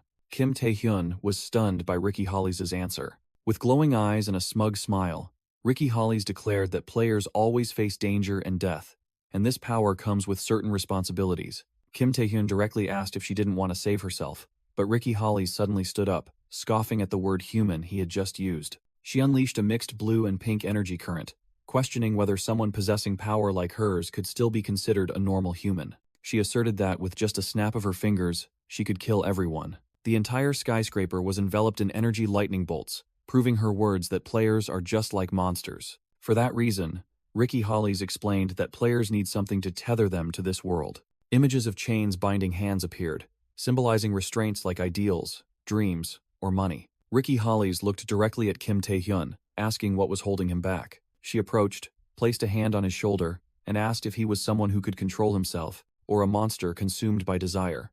And at that very moment, Kim Tae-hyun's eye flashed with dark red light. Kim Tae-hyun calmly sat back, admitting she had surprised him, and countering that players are not like monsters, but they tend to lose their humanity after countless battles. Ricky Hollies remarked that he was quite rigid. With a confident smile, Kim Tae-hyun admitted it, and added that he was also very stubborn. Ricky Hollies fell silent for a moment, her gaze somewhat astonished by his composure. Then, she rested her head on her hand, guessing that he must have gone to such lengths to come here because he wanted something. Kim Tae-hyun got straight to the point, saying he needed her canceller skill because all his skills were currently locked, prompting Ricky Hollies to question her benefit. He revealed that her biggest concern right now was helping the victims in Guangzhou, and suggested that his assistance would be enough. Ricky Hollies smirked, skeptically asking if he thought he could help her. Kim Tae-hyun just smiled confidently and replied that they would soon find out. Kim Tae-hyun thought to himself that having a backup plan was never wrong, as he and Ricky Hollies stood before the entrance to Zhang Lung's secret laboratory, a swirling blue energy gate. Two identical female scientists stepped out to greet Ricky Hollies, but then one of them squinted at Kim Tae-hyun and asked about his identity. Ricky Hollies merely smirked indifferently at the question. She introduced Kim Tae-hyun, who was disguised as a dapper bodyguard in sunglasses and a neat suit. Led by a female scientist, they both proceeded down a high-tech corridor, deep within the facility. Kim Tae-hyun thought to himself that he had to be disguised because only Ricky Hollies was invited, and this laboratory would certainly not allow another high-ranking player to accompany her. Furthermore, after the dungeon clear in Japan, his name had become too famous, so a disguise was necessary. However, the female scientist still found it strange that someone as strong as Ricky would need a bodyguard.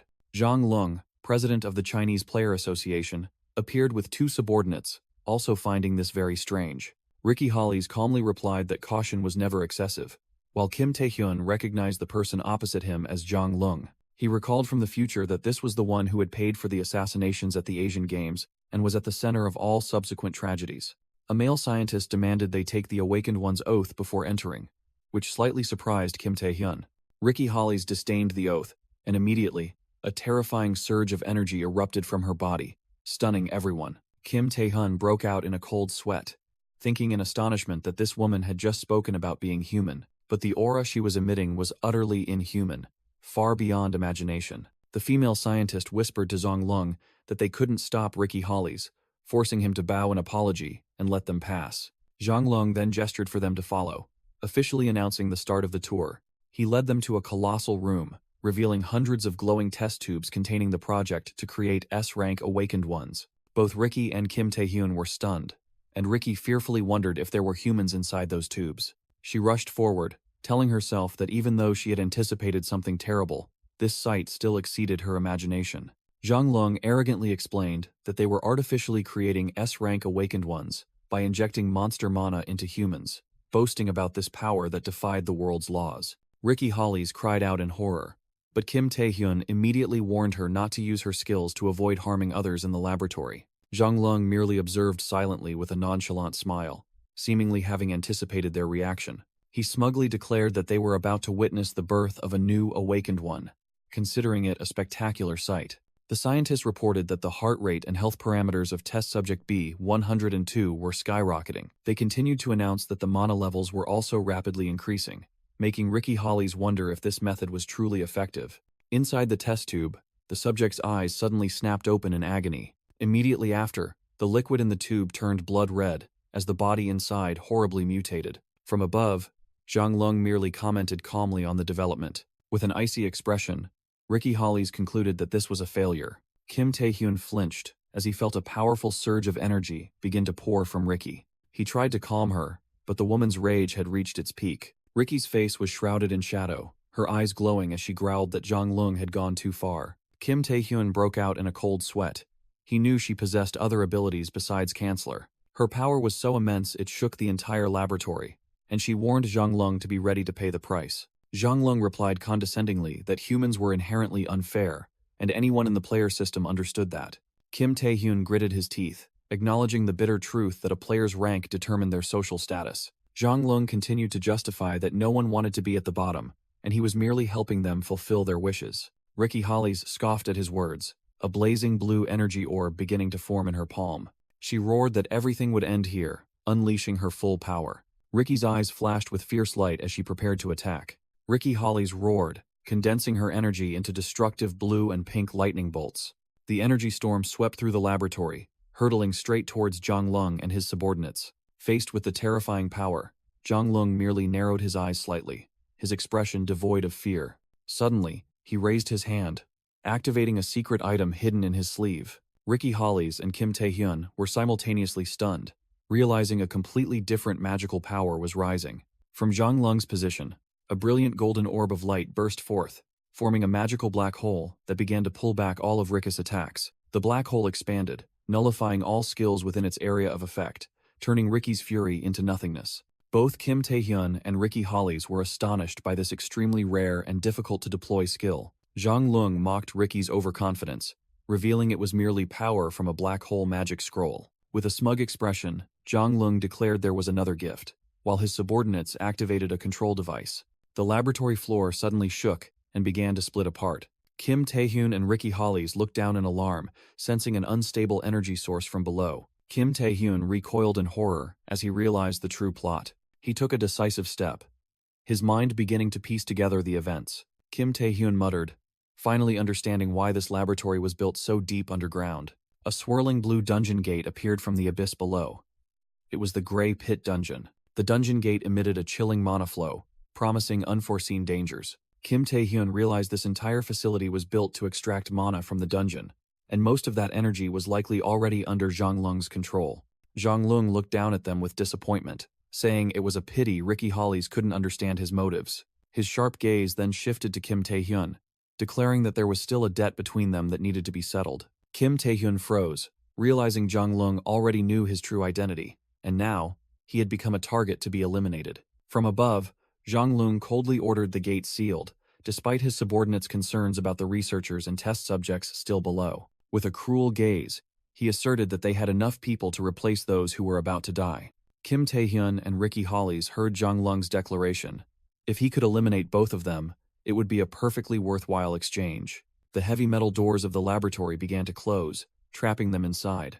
Kim Tae-hyun bitterly admitted they had fallen into a trap, and Ricky Hollies agreed in helplessness. Ricky stared at her hands in shock, realizing all her skills had been nullified, an unprecedented situation. Suddenly, a savage roar echoed from below, causing two nearby scientists to panic intensely. A gigantic, monstrous foot stomped down, shattering the laboratory's concrete floor. From the darkness, a gigantic figure enveloped in a sickly green aura slowly emerged. Kim Tae-hyun and Ricky Hollies looked up, wary of the creature that had just appeared. The monster fully revealed itself. It was a gigantic orc with glowing red eyes, glaring at a trembling scientist. The scientists tried to regain their composure, reassuring themselves that they could take down a regular orc. The orc's eyes gleamed with a malevolent light. One of the scientists suddenly noticed something amiss and cried out in horror.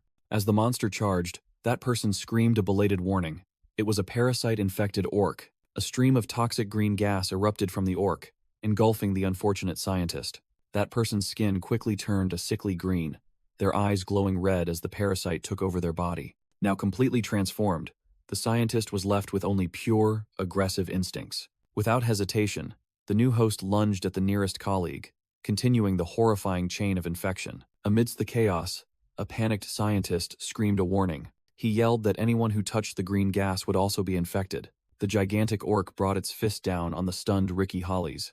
Kim Tae-hyun could only freeze for a moment. The orc's fist slammed into the ground, causing a terrifying explosion. The laboratory floor shattered, engulfed in smoke, dust, and debris. In a streak of red energy, Kim Taehyun rushed forward, shielding Ricky with his body from the aftershocks. Ricky looked up, completely stunned by the unexpected rescue. Taehyun landed safely with her in his arms, the remnants of his power still lingering. Utterly disbelieving, Ricky asked how he could still use his skills. Meanwhile, the plague spread, turning more scientists into soulless monsters with sickly green faces. Standing beside Ricky, Kim Taehyun resolved that no one else could be infected, and he had to stop the parasite at all costs. His eyes glowed red behind his sunglasses, reinforcing his vow to prevent this pathogen from spreading. Identifying the orc as the mastermind controlling the other hosts, he unleashed a destructive red energy blast directly at it. He charged at the monster, having seen through its fatal weakness. His ability revealed the true enemy, a tiny parasite nesting in the orc's brain. With absolute precision, Kim Taehyun delivered a thunderous punch aimed at the orc's head. He was astonished to realize his attack had missed its target. The orc, surprisingly agile, dodged the attack, while the other scientists scattered in panic. Ignoring Taehyun, the orc shifted its target to easier prey, and a scientist screamed in despair as it closed in. Kim Taehyun roared, determined not to let the contagion spread further as he charged forward. He rushed through the chaotic laboratory, heading straight for the orc, attacking a scientist. The infected orc easily seized a scientist, preparing to infect its victim. Kim Taehyun landed, thinking to himself that his previous attack should have worked. However, the orc merely turned its head, completely unharmed. Kim Taehyun froze. A red glint flashed behind his glasses as he realized something was wrong. The monster had now shifted its target, facing Kim Taehyun directly and emitting a noxious green aura. From its body, a cluster of sickly green spores shot straight towards Kim Taehyun, making him realize he was the primary target. A massive explosion shook the entire room, thick dust obscuring everything.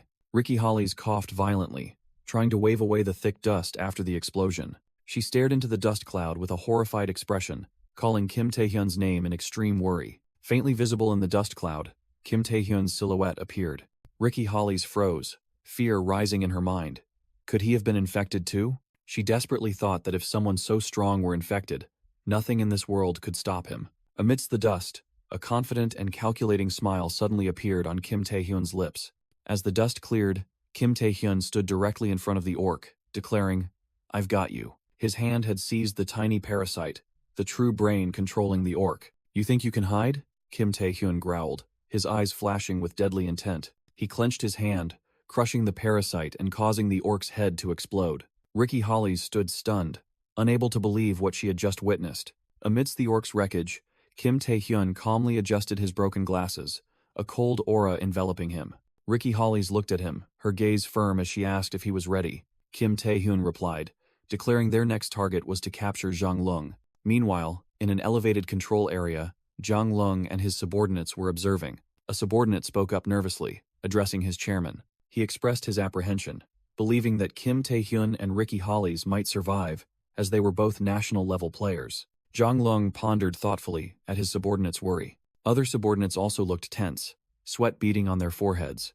Zhang Lung dismissed it, saying they were overly worried, and explained that this laboratory was made of special materials. He confidently asserted this structure was made of high-tech alloy, strong enough to contain even monsters attempting to escape and withstand most attacks. At the end of the elevator was a thick door made of the same material, and once they left and closed it, no one would be able to escape. Both Ricky Hollies and Kim Taehyun would die fighting the dungeon monsters. Suddenly, a violent tremor shook the entire control area. The subordinate panicked, not understanding what had just happened. Immediately after, a terrifying explosion blew away the reinforced wall beneath them. Kim Taehyun descended from the swirling dust, red dark energy swirling around him. Zhang Lung was stunned, stammering, asking how he could have gotten through that wall. Kim Taehyun smirked, coldly declaring that there was still a debt between them that needed to be settled. With a murderous red eye, he faced his enemy, Zhang Lung, directly. Zhang Lung gritted his teeth in anger, roaring that Kim Taehyun had obstructed him time and again to no end. Kim Taehyun adjusted his attire, his blazing red eye flashing with determination as he prepared for confrontation. He charged forward, confident that Zhang Lung had never truly fought and might just be a paper tiger. With that conviction, Kim Taehyun unleashed a preemptive punch, a streak of blazing red energy shooting straight towards Zhang Lung. However, Zhang Lung merely scoffed, asking if that was all, then raised a hand to block the attack. A terrifying explosion erupted from the impact, red and blue energy destroying the surrounding ground. Kim Taehyun was stunned, unable to believe that his blood frenzy skill was blocked with just one hand.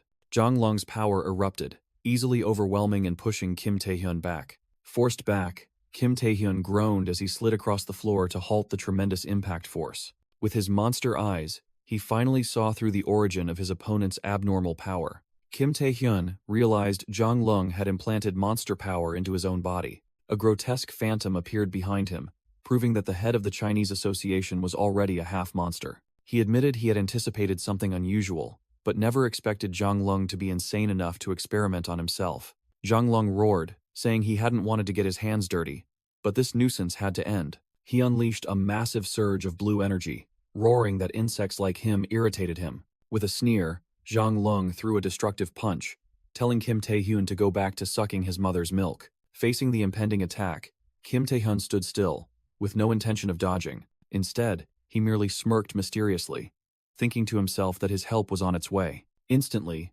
blue energy chains suddenly appeared, wrapping tightly around Zhang Lung's arm. His attack was nullified, his entire body losing balance from the sudden shift. His entire body bound tightly by the energy chains, Zhang Lung realized in horror he couldn't move. Bound tightly, Zhang Lung felt his power being mercilessly drained. From the shadows, Kim Taehyun emerged with glowing red eyes and a smug smile, declaring he had found the old man. He turned to greet his newly arrived comrade, Ricky Hollies, while Zhang Lung watched helplessly from behind. Ricky smiled apologetically for her tardiness, admitting she couldn't move as fast as Kim Taehyun. She explained her delay was due to clearing out a group of subordinates blocking the stairs. Ricky looked at Kim Taehyun with admiration, praising his ability to use power within the black hole and break through the wall. She expressed curiosity about his other skills, especially since he still needed her canceller ability. Kim Taehyun coldly brushed her off, claiming what he had done was nothing, which slightly surprised Ricky. Meanwhile, Zhang Lung roared in fury at his enemy's arrogance. He frantically strained,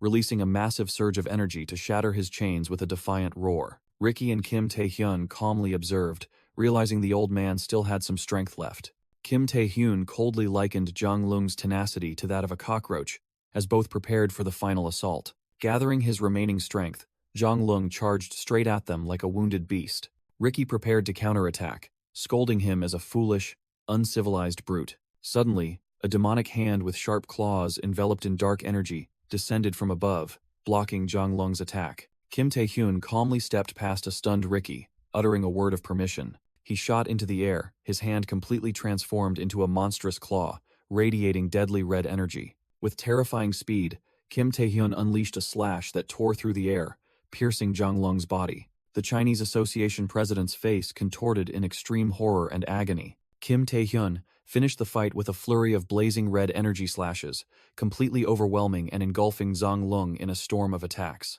Ricky Hollies watched in silence, realizing that not only Zhang Lung but also Kim Taehyun was no ordinary player. She continued her analysis, her gaze fixed on Kim Taehyun, who was radiating an abnormal aura with his glowing red eyes. Suddenly, a massive blue energy burst erupted from Zhang Lung's position, startling Kim Taehyun into alertness. Both Kim Taehyun and Ricky Hollies were caught in the energy explosion, unable to prepare for the sudden attack. Ricky Hollies cried out in pain as the force of the attack sent her flying, her body crashing hard onto the ground. Witnessing this, Kim Taehyun screamed Ricky's name in horror and shock. Immediately, Zhang Lung appeared directly in front of Kim Taehyun and delivered a devastating punch to him. Kim Taehyun was knocked back, his body tensing to withstand the immense impact. He gritted his teeth against the pain, sweat pouring down his face, which was still marked with red energy cracks. Zhang Lung confidently displayed his extraordinary regenerative ability, declaring that all of Kim Taehyun's attacks were meaningless.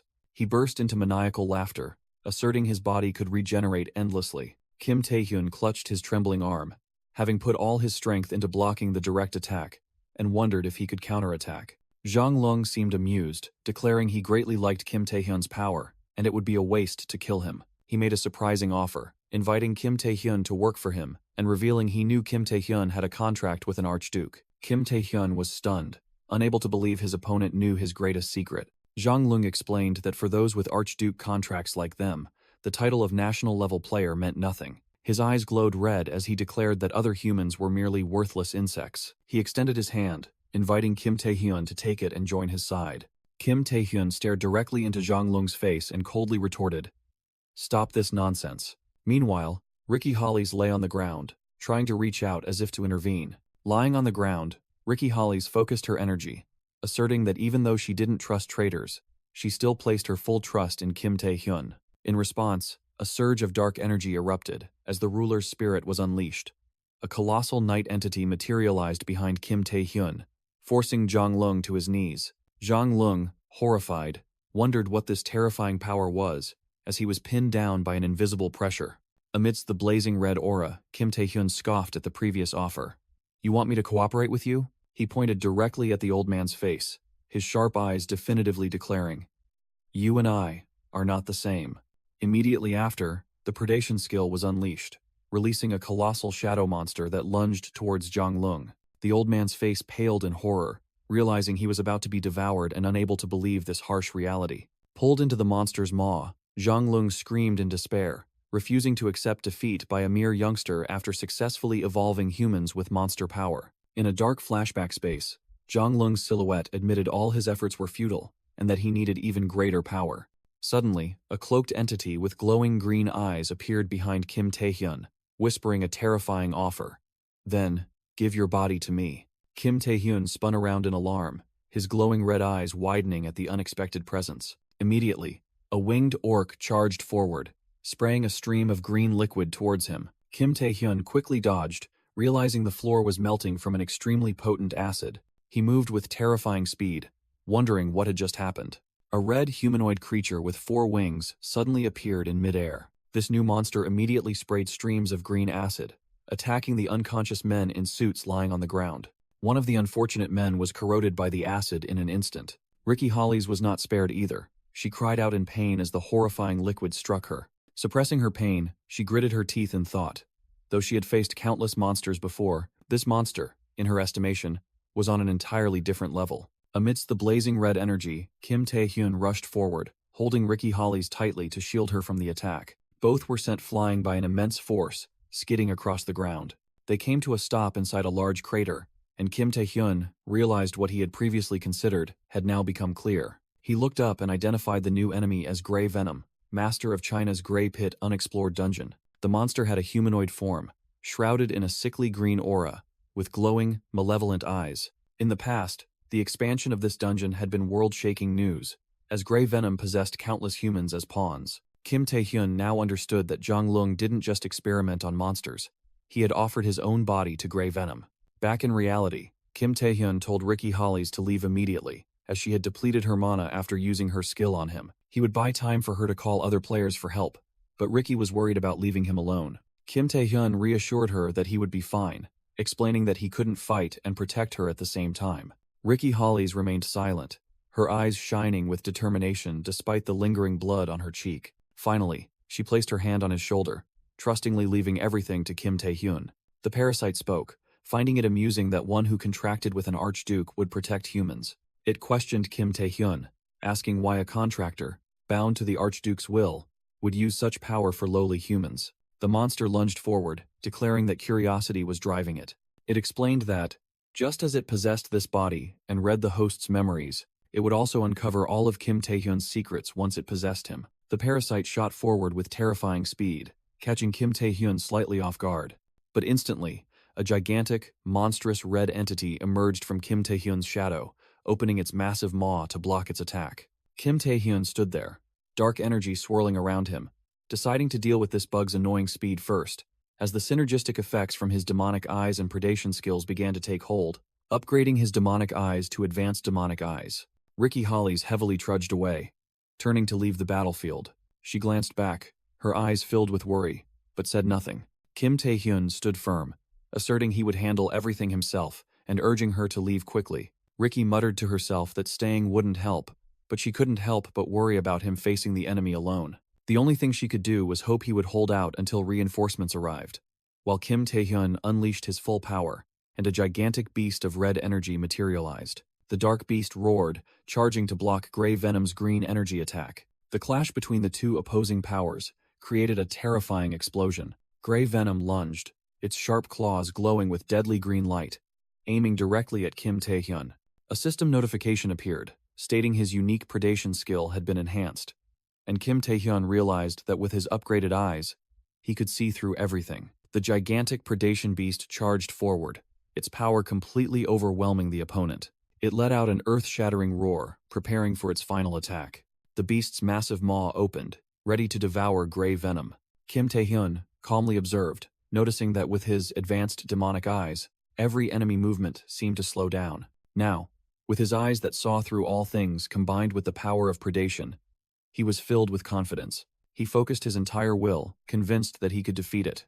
But gray venom wouldn't give up easily. It launched an even stronger green energy attack than before. Kim Tae-hyun frowned, realizing this was a familiar move. He growled, declaring he wouldn't fall for the same trick twice, and channeled his power to confront it. The red predation beast roared fiercely, charging directly into the green energy. The two destructive powers collided, creating an earth-shattering explosion that tore apart everything around them. The shockwave from the blazing red energy explosion engulfed everything. At the heart of the storm, Kim Tae-hyun rushed forward, determined to unleash one more attack. He poured all his dark power into the attack, believing this would be the end of the battle. Under the terrifying pressure, a nearby building began to crack. The ground erupted into a gigantic fireball, leaving behind devastation. Thick smoke and dust billowed up, completely obscuring the battlefield. When everything settled, only a massive crater and a deadly silence remained. Standing amidst the rubble, Kim Tae-hyun gasped for breath, his body trembling from exhaustion. He looked at his trembling hand, realizing his mana was almost completely depleted. Collapsing, he admitted that he hadn't been able to block all of the opponent's attacks. Kim Tae-hyun desperately looked around, wondering if the enemy had truly been defeated.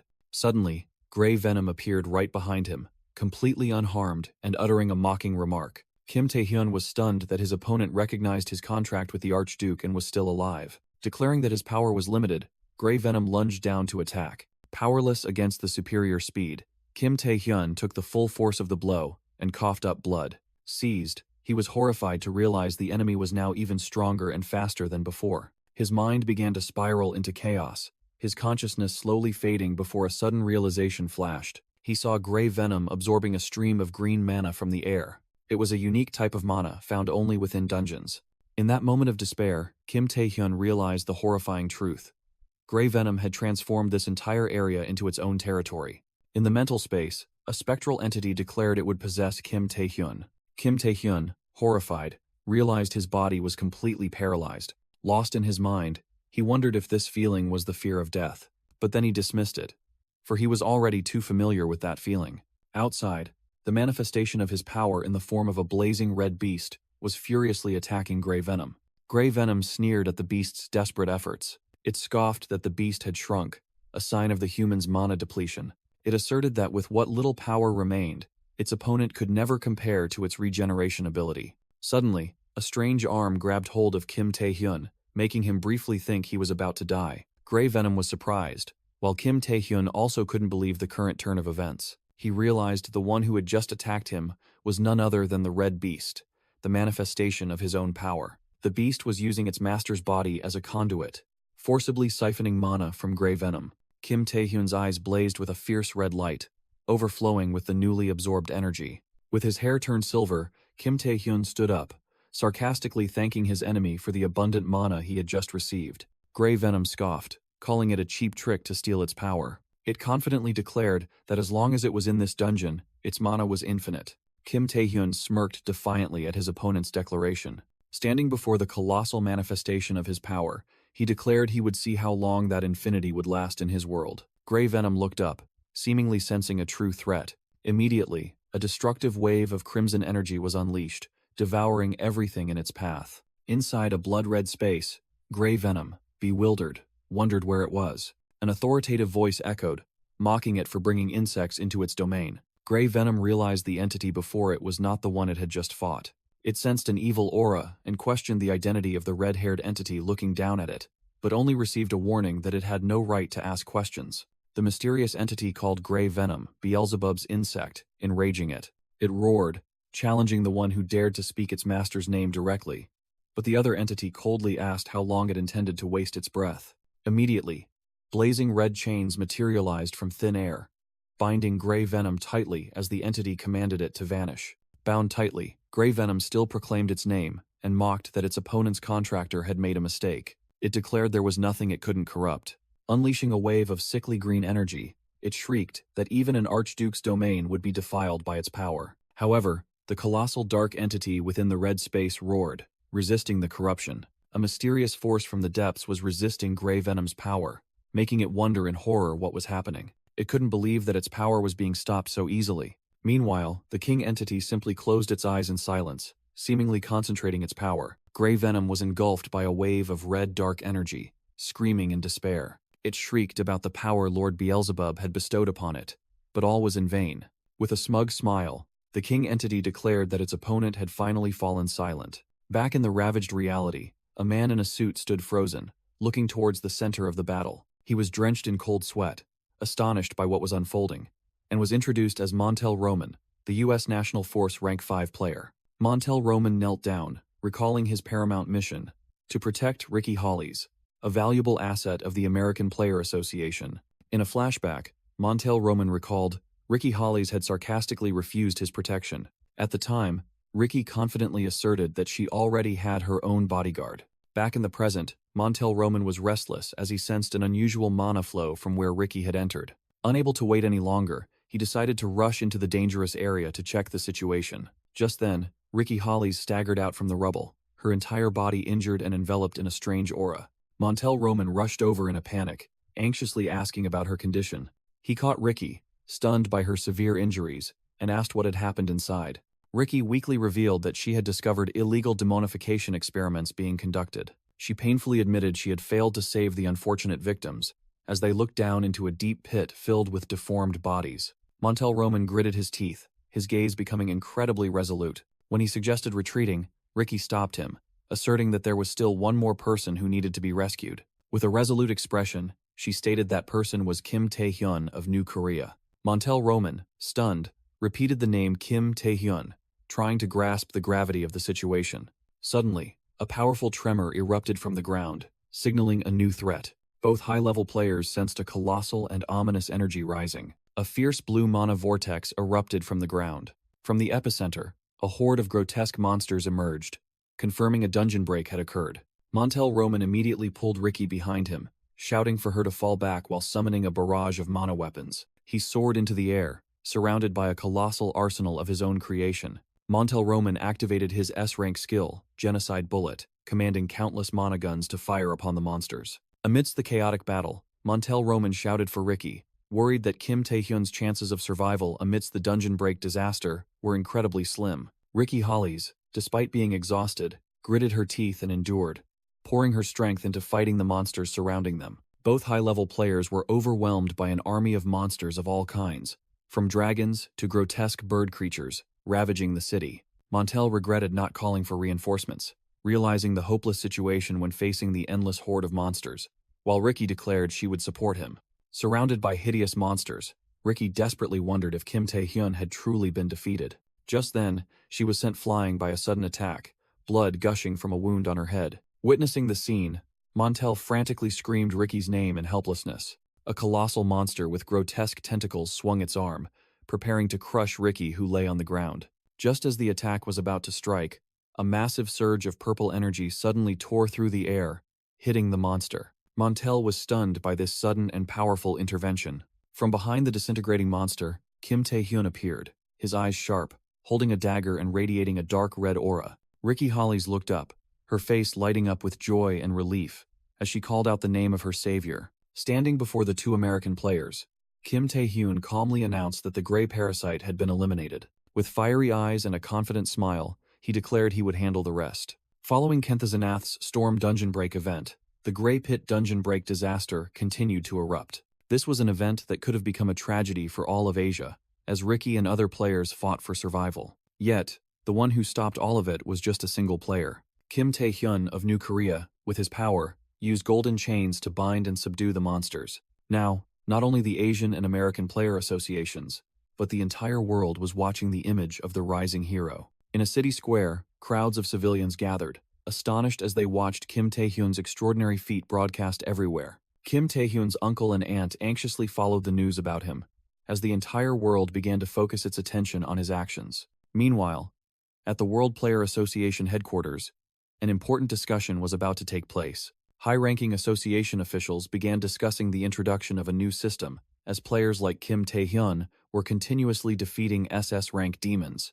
The rise of a new generation of SS rank players was reshaping the world's balance of power. In another dimension, under a blazing red sky, a withered leaf fell from its branch, signaling an ominous presence. A calm figure stepped into a pool of blood-colored water, the surrounding space tinged with death. A mysterious individual wearing a gas mask with glowing red eyes remarked that the scene was captivating. Before him was an army of roaring demonic dragons, and he wondered how someone could have become so powerful in such a short time. Another man, covered in injuries, tremblingly confirmed and revealed that one of the archdukes had acted. The injured man smiled sinisterly, stating that Archduke Beastmaster Orgel had made a pact with him. The masked individual raised his hand, feeling the new power, and declared that such authority was worthy of a ruler. A cloaked man appeared, patted the masked individual's shoulder, and greeted him. "Long time no see, Shadow." Shadow turned, deducing that his associate coming all this way meant there was trouble outside the abyss. The associate confirmed, reporting that much had happened in Shadow's absence. The associate's eyes gleamed with determination and danger. With a confident smile, the associate declared that he eagerly awaited what was to come. The scene shifted to an isolated island in New Korea, where white birds soared over the blue sea. Ricky Hollies stretched leisurely after a good night's sleep. She leaned back in her chair, enjoying the sunlight and wondering how long it had been since she last relaxed like this. Kim Tae-hyun stood beside her, arms crossed, his serious expression reminding Ricky that although he had invited her here, they were not there for leisure. A blonde teammate spoke up, suggesting that after such a long period of busyness, they deserved to enjoy themselves. Kim Tae-hyun silently observed Ricky Hollies, his mind drifting to past events. He recalled Ricky as an investigator for the World Player Association, testifying about illegal monster experiments. However, because the mastermind, Jung Lung, had disappeared, and most of the evidence was destroyed in a dungeon break, her testimony lacked sufficient weight. Kim Tae-hyun thought to himself that Ricky must have been very disappointed, as they hadn't been able to save any of the victims from those experiments. Nevertheless, he knew the current situation was much better than what had happened in his previous life. In the old timeline, Ricky Hollies had gone missing after falling into Zhang Lung's trap, and the gray parasite had spread an unknown disease that ravaged the world. He smiled with relief. Initially, he had sought out Ricky only to unseal something, but the outcome was an unexpected benefit. Suddenly, a familiar voice rang out, and Yu Ayong appeared, guessing that she knew this would happen. She confidently posed in a bikini, playfully asking if this was a date. Ricky chuckled at Yu Ayong's embarrassment, while Kim Tae-hyun merely sighed in exasperation. Kim Tae-hyun coldly asked why Yu Ayong was there, as he hadn't called for her. Yu Ayong stammered, quickly correcting her lie about coming to observe into stating that she was the owner of the facility. When Kim Tae-hyun said he had paid all the expenses, Yu Ayong stubbornly replied that money didn't solve everything. Ricky Hollies smiled, remarking that Kim Tae-hyun was a popular man, and it seemed she shouldn't take up too much of his time. Her gaze turned serious, suggesting they should continue with the task she had asked him to do. Inside a high-tech facility, Kim Tae-hyun explained that this wall was assessed to be capable of withstanding an SS-rank monster. Yu Ayong led the way, saying that this secluded location was perfect for shady business. She turned and directly asked Kim Tae-hyun why he wanted to use a place like this. Standing alone in the vast room, Kim Tae-hyun declared that even though his skills had been unsealed, it was still not enough. Kim Tae-hyun was plunged into anguish, wondering when that other self would take over his body again. He was haunted by the image of the king, an entity that could stop or seize him at any moment. With a determined gaze, Kim Tae-hyun declared he wouldn't take any risks and had to completely subdue that entity right here. Hearing him say he might go mad, Yu Ayong asked in surprise if it was due to some skill. Kim Tae-hyun explained to Ricky Hollies that he might lose all his sanity, and she listened with a serious expression. He turned to Yu Ayong, asking for her help since she had gone to the trouble of coming all this way. Then, Kim Tae-hyun made a crucial request. If something went wrong, he wanted both of them to stop him. As Kim Tae-hyun walked away, Yu Ayong confusedly admitted she didn't understand what he was thinking, while Ricky Hollies merely muttered, "Seriously." Yu Ayong turned to ask Ricky Hollies, having a hunch that she knew something, and Ricky only replied vaguely. Ricky Hollies suddenly recalled, guessing that this was the very skill she had witnessed when using Canceller on Kim Tae-hyun in the laboratory. In her memory, an abnormal dark power had erupted, making her wonder if it was the Archduke's power. Realizing she might discover something important, Ricky Hollies smiled with great interest. Kim Tae-hyun turned his back, facing the large door of the training room. He raised his phone and declared the training officially began. Looking at his reflection on the screen with glowing red eyes, he admitted he had never tried it this way before. With a surge of red energy, Kim Tae-hyun activated the complete hypnosis skill. His consciousness left his body, leaving a blurry image before the eyes of his two teammates as his phone fell to the floor. Kim Tae-hyun plunged into a chaotic mental space, an inner world stained crimson. He landed firmly on the ground, affirming that this decision to confront was absolutely correct. Before him was a long path leading to a throne, where the king entity awaited in his own mental kingdom. Seated on the throne, the king smirked, acknowledging that Kim Tae-hyun finally knew how to use his head.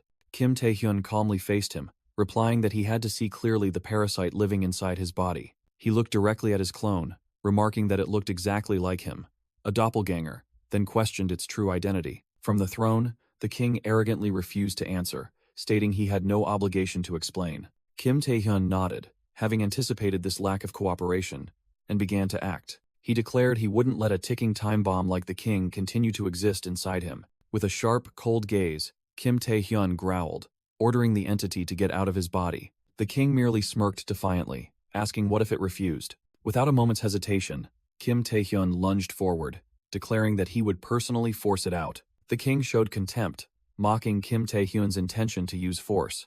Despite the mockery, Kim Tae-hyun charged straight towards the throne with unshakable determination. The two clashed, a struggle for power erupting in the mental space. The king unleashed a giant dark entity from behind him, ordering it to devour Kim Tae-hyun. In the real world, the ground beneath Yoo Ah-young and Ricky Hollies began to shake violently. Yoo Ah-young was startled, frantically wondering if it was an earthquake. Ricky Hollies narrowed her eyes. She knew well this was no natural phenomenon. She whispered, realizing Kim Tae-hyun's internal battle had officially begun. The floor beneath Kim Tae-hyun cracked open from a terrifying invisible pressure. Immediately after, a fierce wave of energy erupted from his body, pushing both women back. Ricky Hollis' face hardened as she warned Yoo Ah-young to brace herself, because this wouldn't end gently. In the chaotic mental space, the battle for control fiercely erupted. A wave of crimson dark energy surged, signaling an earth-shattering clash. Kim Tae-hyun and his king self-clashed in brutal hand-to-hand combat. Their speed exceeded limits, each strike creating afterimages and powerful tremors. The king entity coldly remarked that using the predation ability against itself was futile. It read Kim Tae-hyun's thoughts, mocking his intention to use his own skills to win. The two collided again, but Kim Tae-hyun was the one pushed back in utter astonishment. With a sinister smile, the king entity declared that even those skills didn't entirely belong to him. Kim Tae-hyun was stunned, unable to believe what he had just heard. The king entity relished its host's shocked expression, its smile growing even more malicious. Behind it, a giant skeletal entity in black armor rose, the embodiment of the monarch's spirit. The king entity's eyes flashed with powerful light. Having completely mastered this strength, the monarch's spirit's greatsword swung, carrying an aura of death and dark energy. Drops of blood-red energy shot out from the impending attack. Kim Tae-hyun screamed in pain as he was sent flying by the overwhelming surge of power. He realized in horror that the other self could use all the same skills as him. The king entity calmly replied, as if it were an obvious, undeniable truth. It continued its assault, summoning the Night King's spirit from its arm to overwhelm Kim Tae-hyun. Even the weapons he was most proud of were merely products of the king's power. The king entity growled defiantly, asserting absolute dominion over every ability Kim Tae-hyun possessed. In the crimson mental space, the king entity sighed mockingly at Kim Tae-hyun's defiance. From a distant place, Igmun silently observed, forced to acknowledge the formidable power of the opponent he was witnessing, one who had defeated countless foes he had never even faced. Facing his own mighty self, Kim Tae-hyun sank into despair, realizing all his preparations were meaningless against such absolute power. The king entity saw through his heart, scoffing that all his schemes were futile. He ordered Kim Tae-hyun to give up, simultaneously summoning countless crimson energy chains that surged from the ground. The deadly chains simultaneously lunged, aiming directly at Kim Tae-hyun with the intent to crush him. A terrifying energy explosion engulfed Kim Tae-hyun's position. Yet, the king entity felt a flicker of surprise as he sensed something unusual. Amidst the epicenter, Kim Tae-hyun still stood firm, knowing well that this battle would not be easy. With indomitable will, he declared he would never surrender until he had tried every trump card he had prepared. A smug smile spread across the king entity's lips, as if amused by his prey's stubbornness. In the real world, Yoo Ah-young fearfully sensed the rampant mana surging from Kim Tae-hyun, wondering if he was losing control. Ricky Hollies, the world's greatest mage, was also stunned, admitting that this amount of mana was not only astonishing, but could even surpass her own. She looked towards Kim Tae-hyun, who was enveloped in a crimson dark aura, and realized that power was even greater than anticipated. Unable to let the situation escalate, Ricky Hollies decided to intervene and turned to tell Yu Ah-young that she would begin her move. Just as Ricky prepared to use her skill, both she and Yu Ah-young froze in astonishment. A figure resembling Kim Tae-hyun, radiating a brilliant green aura, suddenly appeared, halting their actions. Yu Ah-young was bewildered, wondering if Kim Tae-hyun had regained consciousness. The figure stood there, his hair streaked with red, his eyes glowing, holding a green energy spear. His entire body enveloped in a chaotic aura. In another scenario, a mysterious blue-green-haired man stood alongside Yu Ah-young and Kim Tae-hyun, together facing the enemy. Yu Ah-young anxiously asked Ricky Hollies what to do, and Ricky instructed her to buy time while she prepared to cast a spell. A mysterious blue-green-haired man appeared, his entire body ablaze with green energy, confidently taking on the task of buying time. Charging straight towards Kim Tae-hyun, that person excitedly declared that he had always wanted to fight him once. Kim Tae-hyun stood silently, his face shrouded in shadow, but his eyes still gleamed with a dangerous red light. He extended his hand, seemingly intending to block the incoming spear with just a slight movement. Two streams of green and red energy collided violently, creating a blinding explosion of light. Amidst the clash, Kim Tae-hyun firmly grasped the spear shaft with his bare hand, stopping the blue-haired man's attack. The blue-haired man was astonished by Kim Tae-hyun's power, muttering that this situation was reminiscent of the Grand Phoenix incident. But their roles were completely reversed. Kim Tae-hyun clenched his hand, his gaze unwavering. He declared that this time he would be the one to teach his opponent a lesson, then used his power to send the blue-haired man flying. The blue-green-haired man was knocked back by an irresistible force. Quickly regaining his balance, he spun the spear, preparing for a new assault. Kim Tae-hyun charged forward at terrifying speed, unleashing a punch enveloped in dark red energy to directly confront the spear. His punch was blocked by the spear shaft, and the blue-haired man gritted his teeth, struggling to defend. Kim Tae-hyun's power erupted, shattering the defense and sending his opponent flying once more. Despite being overwhelmed, the blue-haired man remained undaunted, his eyes and hair blazing with fighting resolve. Meanwhile, Ricky Hollies had finished accumulating energy, and a massive blue mana orb formed in her hand. She admitted this was her ultimate trump card, but the current situation didn't allow her to hold back. Ricky Hollies unleashed her full power, firing the colossal energy orb forward. The orb of pure blue light shone brilliantly, ready to engulf its target in its absolute power. The blue-green-haired man swung his spear, thinking to himself that, despite his confident facade, his arm was already numb. He could only deflect attacks while Kim Tae-hyun was still unconscious, wondering what he had become. Amidst the battle, Yu Ah-young frantically screamed, urging Ah-hyung to run. Suddenly, massive roots emitting blue light erupted from the ground, engulfing the entire area. The blue-green-haired man was utterly astonished as the ghostly branches lunged towards him. The branches quickly coiled around him, prompting Yu Ah-young to turn and question Ricky Hollies about this strange phenomenon. Standing at the heart of the magic, Ricky Hollies calmly revealed it was her warp gate skill. With glowing eyes, she explained that she had brought forth a demonic flowering tree from deep within the abyss. The tree's tentacles immediately coiled tightly around Kim Tae-hyun, and Ricky stated it would drain the target's mana. The blue-haired teammate witnessed the scene with astonishment, secretly marveling that she could create a gate to the abyss and use monsters to aid her. This was the terrifying power of Ricky Hollies, America's second strongest player. Inside the roots, Kim Tae-hyun's hand clenched, a sign of fierce resistance. He was completely bound by the demonic flowering tree, his head bowed as if utterly subdued. Ricky Hollies breathed a sigh of relief, believing it was over, while the blue-haired teammate anxiously called out Tae-hyun's name. She checked on Kim Tae-hyun, but then realized a horrifying truth. Even while being drained, his mana level continued to rise. Suddenly, dark red energy erupted from Kim Tae-hyun, the possessed entity determined to make someone pay. A sudden crimson energy beam shot out, piercing through the nearby blue-haired teammate. Ricky Hollies froze, unable to believe what had just happened. Kim Tae-hyun, now free from his restraints, stood towering over the fallen Lim Ah-hyung, causing Yu Ah-young to scream in despair. Shocked by the event, Ricky Hollies roared in disbelief, unable to comprehend why Kim Tae-hyun could still move. The entity possessing Kim Tae-hyun mocked the demonic flowering tree, calling it a commendable human effort, but useless as it couldn't absorb beyond its limits. Ricky Hollies stared in astonishment, realizing the person before her was no longer the Kim Tae-hyun she knew. With a sinister smile, the entity asserted it was not Kim Tae-hyun, scornfully asking if it looked like that weakling. Ricky Hollies, on guard, created an energy bow and demanded to know what had happened to Kim Tae-hyun. The arrogant entity declared that Kim Tae-hyun had lost, and thus, this body now belonged to it.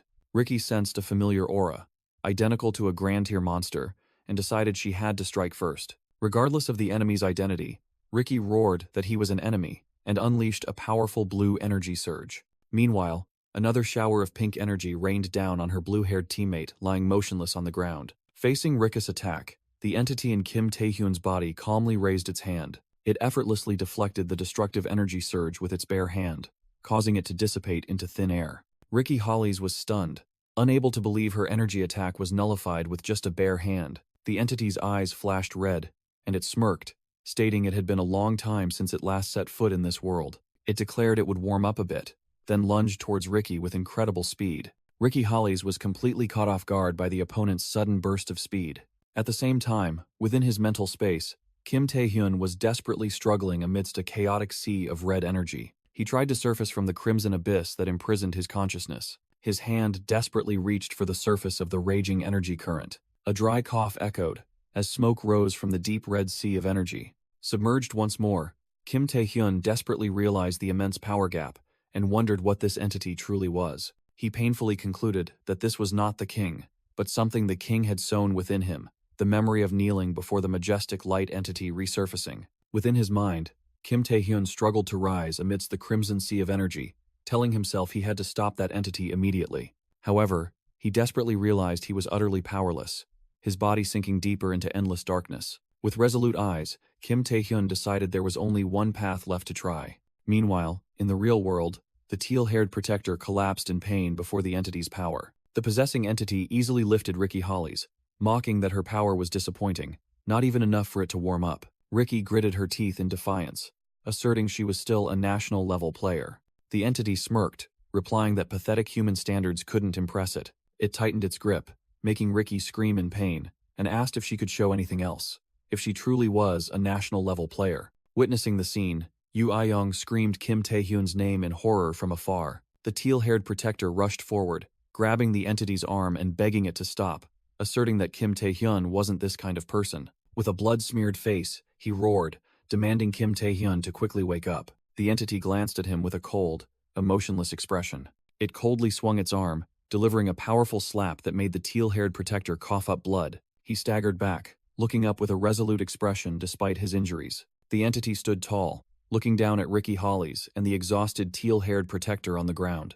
It looked at its hand, stained with the protector's blood, scornfully calling him an insect. With furious eyes, it roared, wondering how a lowly being dared to lay a hand on it. It unleashed an energy attack, sending the teal-haired protector flying backward, and declared that Ricky Hollies was next. Ricky watched in despair, thinking to herself that it was all over. She desperately realized that bringing Kim Taehyun back was now impossible. In desperation, Ricky Hollies knelt, pouring all her remaining strength, calling out to the entity possessing Kim Taehyun and repeating its question.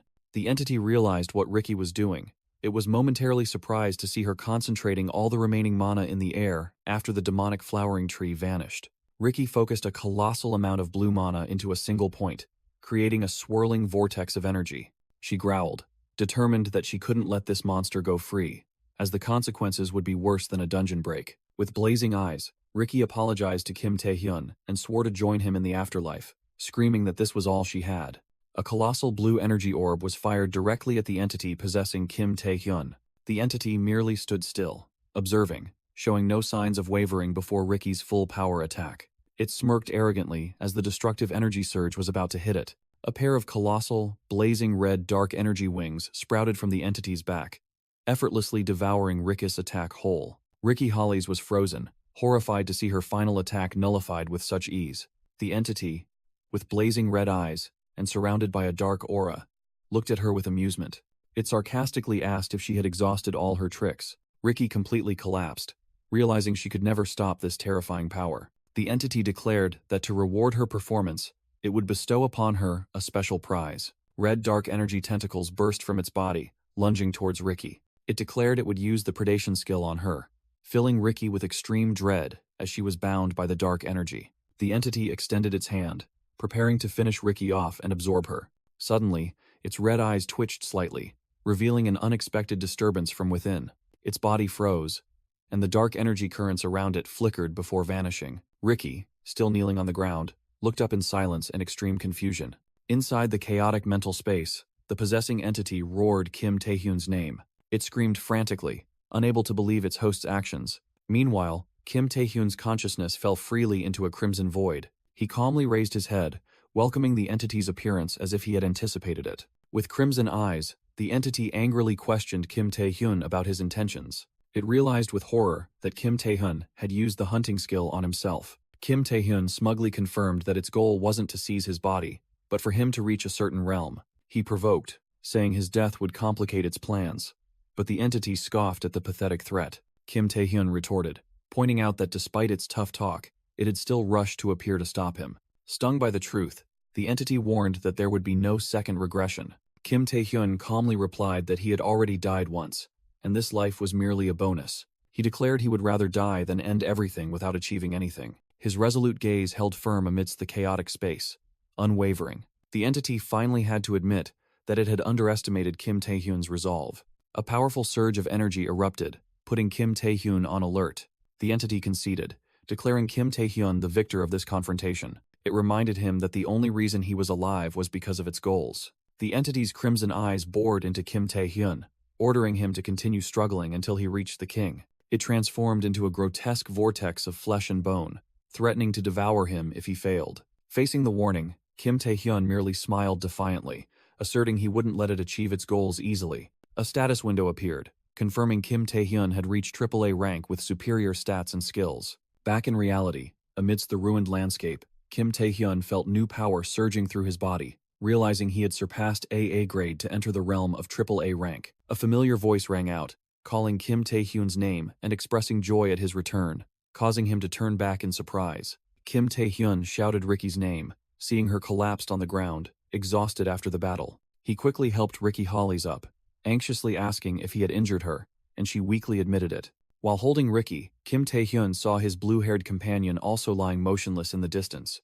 But fortunately, that person's life was not in danger. The blue-haired companion looked at Kim Tae-hyun, admitting he was a terrifying person for hiding such monstrous power. However, that person still looked at him with grateful eyes and said thank you. Ricky Hollies, still weak, asked if Kim Tae-hyun had protected her at the last moment and promised to keep this a secret as a favor. She proposed a deal. In return, Kim Tae-hyun must come to her aid when she is in danger, because now she could trust him with her life. Ricky looked at him with determined eyes, reinforcing her promise. In the quiet space, Kim Tae-hyun agreed to her deal. The scene shifted to a sunlit hospital room, signaling that the nightmare had temporarily passed. The blue-haired companion was lying on the hospital bed with one arm in a sling, yawning tiredly. Fortunately, neither of them had suffered permanent injuries. Kim Tae-hyun sat beside him, carefully peeling an apple for his companion, who was grumbling about being hospitalized, secretly vowing to stay and care for them for a while. The blue-haired companion happily enjoyed the apple slice, secretly thinking that being injured like this wasn't so bad. Kim Tae-hyun smiled, saying that once like this was enough, and not to make him feel guilty anymore. He looked at the empty bed next to them, feeling a fleeting regret that Ricky had rushed off, assuming she must be very busy. The blue-haired companion suddenly remembered an important upcoming event, the SS rank licensing examination. He asked if Ricky would participate, and Kim Tae-hyun confirmed, adding that the World Player Association seemed to be preparing a grand event. The blue-haired companion raised his fork, seriously warning Kim Tae-hyun not to cause trouble at the upcoming international event. Kim Tae-hyun held a piece of steamed bun, casually replying. He smiled mischievously, admitting that trouble often found him. The scene shifted to the headquarters of the World Player Association, where the national flags of powerful nations fluttered. At a momentous event, a speech began, welcoming the esteemed members of the association. On the podium, a man began to recount the past when humanity stood on the brink of extinction by the abyss. He praised the cooperation of governments and the dedication of the players who helped repel the monsters. That man was Vincent Chang, president of the World Player Association, declaring that humanity was entering an era of peace and development. He explained that this progress had produced players who far surpassed the old ranking system. Vincent Chang emphatically declared that it was time for a new era, the era of SS rank players. He proudly introduced the first 10 heroes in the world to be granted this prestigious title. The 10 most elite players stood on stage, ready to receive their honors. The portraits of 9 individuals appeared one by one. Cody Wood, Montel Roman, Ricky Hollies, Dylan Gray, Aidan Simon, Sergei Karamzin, Thomas Prowane, Daniel Harrington, and Alexandra Beju. And then, the last person was named, as he calmly buttoned his suit jacket. It was Kim Tae-hyun of New Korea. the 11th player to be recognized as SS rank. Below the stage, Ji Jinhui and Go Taewook applauded, while Vincent Chang asserted that these individuals would be the pillars of world peace. Standing under the spotlight, Kim Tae-hyun quietly looked forward, silently telling himself that he had finally arrived. Memories flooded back, from the day he was an unknown yearning to awaken, facing hordes of monsters alone to become S-rank. Then came the moment he became a national-level player, a source of pride for the entire nation. And finally, the image of him wielding ultimate power, with crimson eyes and surging dark energy, marking the pinnacle of his journey. Kim Tae-hyun recalled thoughtfully that the SS rank was the highest peak he had reached before regressing. He reminisced about moments he had never dared to dream of before, such as receiving a precious weapon. But Kim Tae-hyun told himself he was still not satisfied, for this license was only a part of the process. What he truly yearned for was to uncover the truth about the Archduke, about the doppelganger entity, and about the king who had given him the chance to turn back time. To do that, he knew he had to keep moving forward with a determined gaze. Suddenly, a cheerful punch to the shoulder interrupted his thoughts. A voice cheered congratulations because this momentous event had occurred in New Korea. Kim Tae-hyun turned around to see Ji Jinhui and Go Taewook, smiling brightly. He feigned pain, but Ji Jinhui merely chuckled, remarking that an old man like him couldn't possibly hurt an SS rank player. Go Taewook explained that the association president was happier than ever now that the country had a talented player like Kim Tae-hyun. He asserted that having such a powerful player would elevate the entire association, opening up a future of immense achievements. Ji Jinhui put an arm around Kim Tae-hyun, saying that many people were counting on him, and that he had always been grateful to him since the Asian exhibition matches. As they were chatting, an elegant woman approached, remarking that everyone seemed very happy. It was Ricky Hollies. She cheerfully greeted Kim Tae-hyun, and he returned the greeting with surprise. Ricky asked about his well-being, and Kim Tae-hyun jokingly replied that he was still sore because she had been too rough during their last encounter. Witnessing the scene, Ji Jinhui and Go Taewook whispered to each other. Ji Jinhui worried that Lim Ah-hyung wouldn't be pleased to see the two of them so intimate. Ricky Hollies then told Kim Tae-hyun that someone wanted to speak with him today. Kim Tae-hyun curiously wondered who it was, as footsteps approached. All three, Kim Tae-hyun, Ji Jinhui, and Go Taewook, looked up at the newcomer with surprise. The person extended a hand, saying they wanted to meet and thank Kim Tae-hyun. The man with slicked-back platinum hair and sharp golden eyes introduced himself as Cody Wood. Kim Tae-hyun shook Cody Wood's hand, secretly realizing that becoming an SS rank player meant he now stood on par with the strongest in the world. Kim Tae-hyun recalled Cody Wood's illustrious reputation, who was considered the face of all players worldwide. He was the man who had always fought on the front lines in the endless war against the Abyss.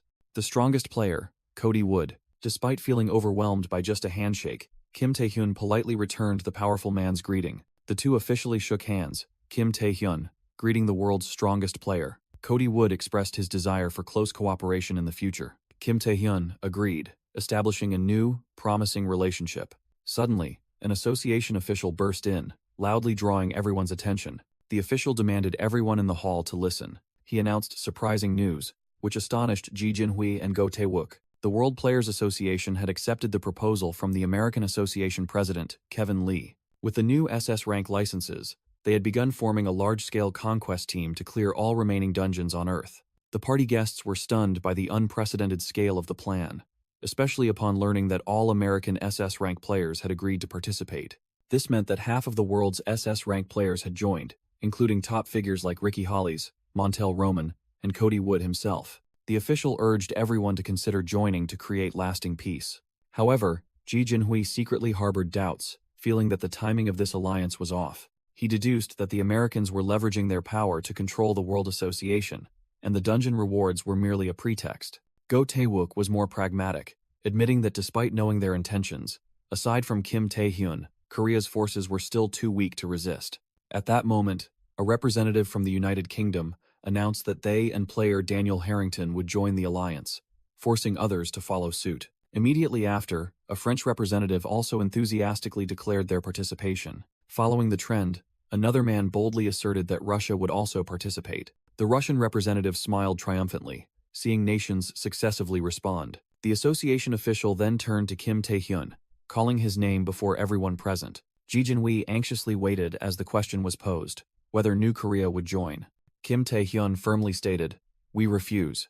With a confident smile, he declared that they would forge their own path first. The entire hall fell into stunned silence at the unexpected refusal. Ji Jinhui and Go Taewook stood frozen, unable to believe what they had just heard. Cody Wood watched silently, his eyes filled with contemplation at Kim Taehyun's bold action. A moment later, a private jet took off, soaring into the blue sky. On the plane, Cody Wood expressed regret for failing to recruit Kim Taehyun. Ricky Hollies asked if he was disappointed. She thought Kim Taehyun would be a great asset to the Conquest team, but that wasn't Cody's true reason. She admitted she was also drawn to Kim Taehyun, and asked Cody in return about his feelings. Cody Wood acknowledged that Kim Taehyun seemed very powerful, and he understood why Ricky reacted that way. Ricky smiled, believing that the world's strongest player's remark confirmed she hadn't been mistaken.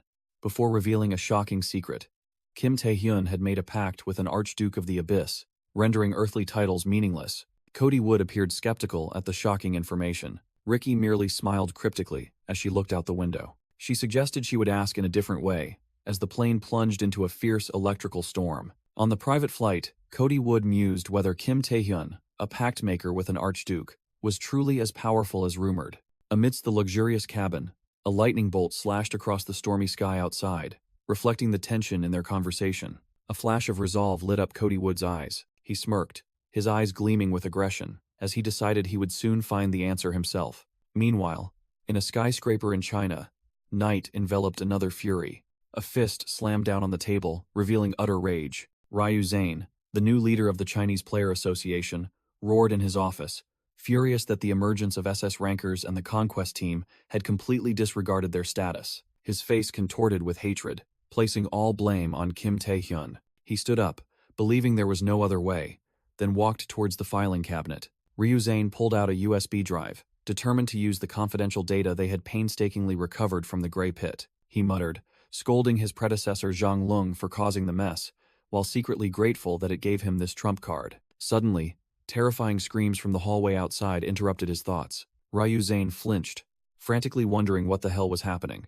A stream of fresh blood began to seep from under the door, signaling a bloody massacre unfolding just outside. The office door remained tightly shut, but the deadly silence outside was more terrifying than any sound. Suddenly, the door burst open, and a corpse was flung at Ryu Zhane's feet, followed by a stranger who casually apologized for being late. Horrified, Ryu Zhane stammered, asking the intruder's identity, who merely stated, languidly, that he had just returned from the abyss. Standing amidst the corpses, the stranger, his hands still stained with blood, introduced himself as Min Ji-hong, guildmaster of the Malignant Guild. Min Ji-hong's orange eyes glowed brightly in the darkness, as he flashed a sinister and deadly smile. At the Nightwalkers Guild headquarters in New Korea, Yu Ah-young was still pondering Kim Taehyun's unfathomable actions. She questioned him directly, unable to understand why he wanted to clear a dungeon by himself, without the help of other nations. Contrary to her worries, Kim Taehyun calmly sat there with a mysterious smile. Meanwhile, elsewhere, President Ji Jinhui clutched his head in despair, unsure whether to laugh or cry at this dilemma. Yu Ah-young continued to express her concern, stating that Taehyun's actions had put the president in a difficult position, and she wasn't sure if other players were capable of handling it.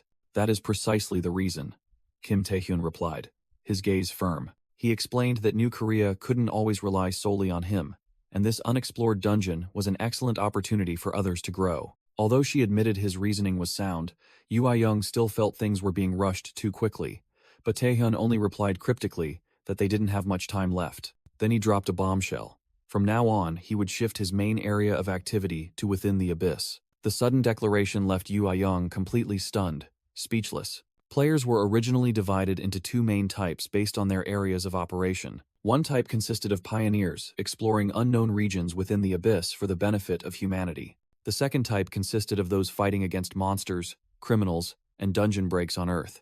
Since Kim Taehyun primarily operated outside the abyss, he had been promoted to SS rank based on those achievements. Yu Ah-young couldn't understand why he decided to enter the abyss immediately after his promotion. Kim Taehyun finally revealed his deepest purpose. The answer he sought about the king entity lay within the abyss, and he couldn't achieve his goal by operating solely on Earth. He admitted Earth could be in danger in his absence, and his plan to counter that was to make others stronger. After hearing the entire plan, Yu Ah-young could only let out a frustrated sigh, confessing that she truly couldn't understand him. Her words startled Kim Taehyun, while she thought to herself that he seemed to be living in a completely different world. Yu Ah-young's gaze became complex. She realized her comrade was hiding too many secrets. Kim Taehyun sat opposite her, calmly revealing that his previous rampage was no ordinary skill. At his vague confession, Yu Ayong slammed her hand on the table in frustration. She looked him straight in the eye, demanding to know Kim Taehyun's true identity. In the tense atmosphere, Yu Ayong leaned forward, determined to get an answer. Kim Taehyun's eyes remained calm, unfazed by her questioning. He casually picked up his glass of water and drank, then bluntly replied that he didn't want to say, leaving Yu Ayong stunned. Angered, she shouted at him not to joke around, but Kim Taehyun coldly replied that she wouldn't understand even if he explained. He set the glass down, his eyes sharp, promising that an opportunity would soon arise for him to explain everything. Yu Ayong silently pondered his cryptic words. Kim Taehyun wore a mysterious smile, seemingly having everything firmly in his grasp. With a sigh, Yu Ayong accepted the situation, asserting that she wouldn't go back on her word and wouldn't need an awakener's oath. Kim Taehyun then changed the subject, asking why she had sought him out first upon her return, and Yu Ayong replied that she wanted him to join her team. She pointed to the messy stack of documents, sarcastically remarking that, thanks to someone, she couldn't get any work done. Kim Taehyun frankly stated that knowing she was busy, he had come to ask her to recommend a replacement. Yu Ayong closed her eyes, thinking to herself that only one person was suitable, but that fact annoyed her. Then, she smiled mischievously, asking if he needed her approval. Kim Taehyun smirked, confidently declaring that, whether she agreed or not, he would still recruit them. The scene shifted to a modern skyscraper, towering over the city. Inside, Kwon Kang-yuk, New Korea's strongest warrior, laughed wildly, confident that Kim Taehyun would seek him out after the saint healed his arm. Standing nearby, Park Sung-jin, a key S-rank player, adjusted his glasses and exclaimed that they seemed to have been drawn into something unbelievable. In the meeting room, So Hong-gil expressed his gratitude to Kim Taehyun for giving him a second chance, despite feeling unworthy after having once betrayed New Korea. Lim Ah-hyung looked around, seeing all the national representative players gathered. She secretly worried, wondering if she truly deserved to be there in place of her older sister. Kim Taehyun stepped forward, thanking the group consisting of Lim Ah-hung, Kwak Si-young, So Hong-gil, Kwon Kang-hyuk, and Park Sung-jin for responding quickly to his sudden summons. Park Sung-jin adjusted his glasses, while the entire group silently listened to Kim Taehyun's declaration. Kim Taehyun looked them straight in the eye, boldly declaring that they were all invited to join his new team to conquer unexplored dungeons. The entire group of S-rank players was stunned by this bold proposition. Park Sung-jin spoke up, admitting it was an honor but also full of doubt, wondering if it was even possible. He continued to question, pointing out that unexplored dungeons were all SS rank or higher, while everyone present was only S rank. Kim Taehyun only smiled mysteriously, replying that it was merely their current rank, and he knew they had the potential. His assertion made the entire elite team silently ponder. He continued, promising that in the upcoming dungeon, they would witness the power of national level and even SS rank players. Kim Taehyun specifically turned to Lim Ah-hyung, asserting that she also possessed that potential, leaving the young girl astonished. Lim Ah-hyung blushed, her heart racing, but secretly accepted his encouragement. Kim Taehyun thought to himself, those weren't empty words, because in his previous life, all these individuals eventually became SS rankers. He realized that since the timeline had changed, he also had to accelerate the pace of his plan. Kwon Kang-yuk was the first to break the silence, roaring excitedly that he was ready to join. Immediately, Kim Taehyun grabbed Kwon Kang-yuk's head, a radiant yet menacing smile on his face, warning that if they maintained their current strength, they would all die. He declared they would enter the dungeon in 1 month, and during that time, they would all undergo his hellish training. With a ghoulish smile and fervent eyes, Kim Taehyun pointed towards the group, promising to train them until they dropped, sending shivers of dread down the spines of the elite team.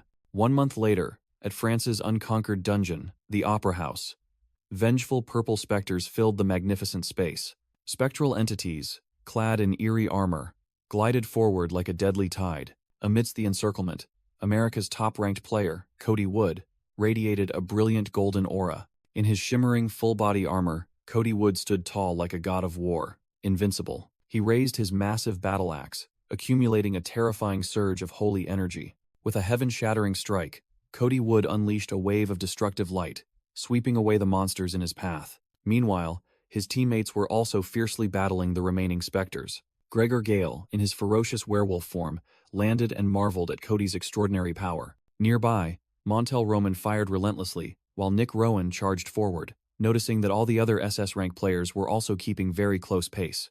Dylan Gray, his fists charged with energy, was astonished by the frenzied firepower the team was unleashing. With Sergei Karamzin leading the front line, America's elite squad was confident that conquering this dungeon was only a matter of time. In the midst of the battle, Alexandra Beju turned, seemingly having heard an interesting piece of information. Gregor Gale, back in his human form, confirmed to Marcus Gore that Kim Tae-hyun and his team were also embarking on an expedition today. Marcus burst into contemptuous laughter, deeming Kim Tae-hyun foolish for daring to lead a team of unknown S-rank players into an unexplored dungeon, and asserted that his complacency would cost the lives of his teammates. From afar, Ryu Zhane, the new leader of the Chinese Association, smiled maliciously, eagerly awaiting the amusing spectacle he anticipated.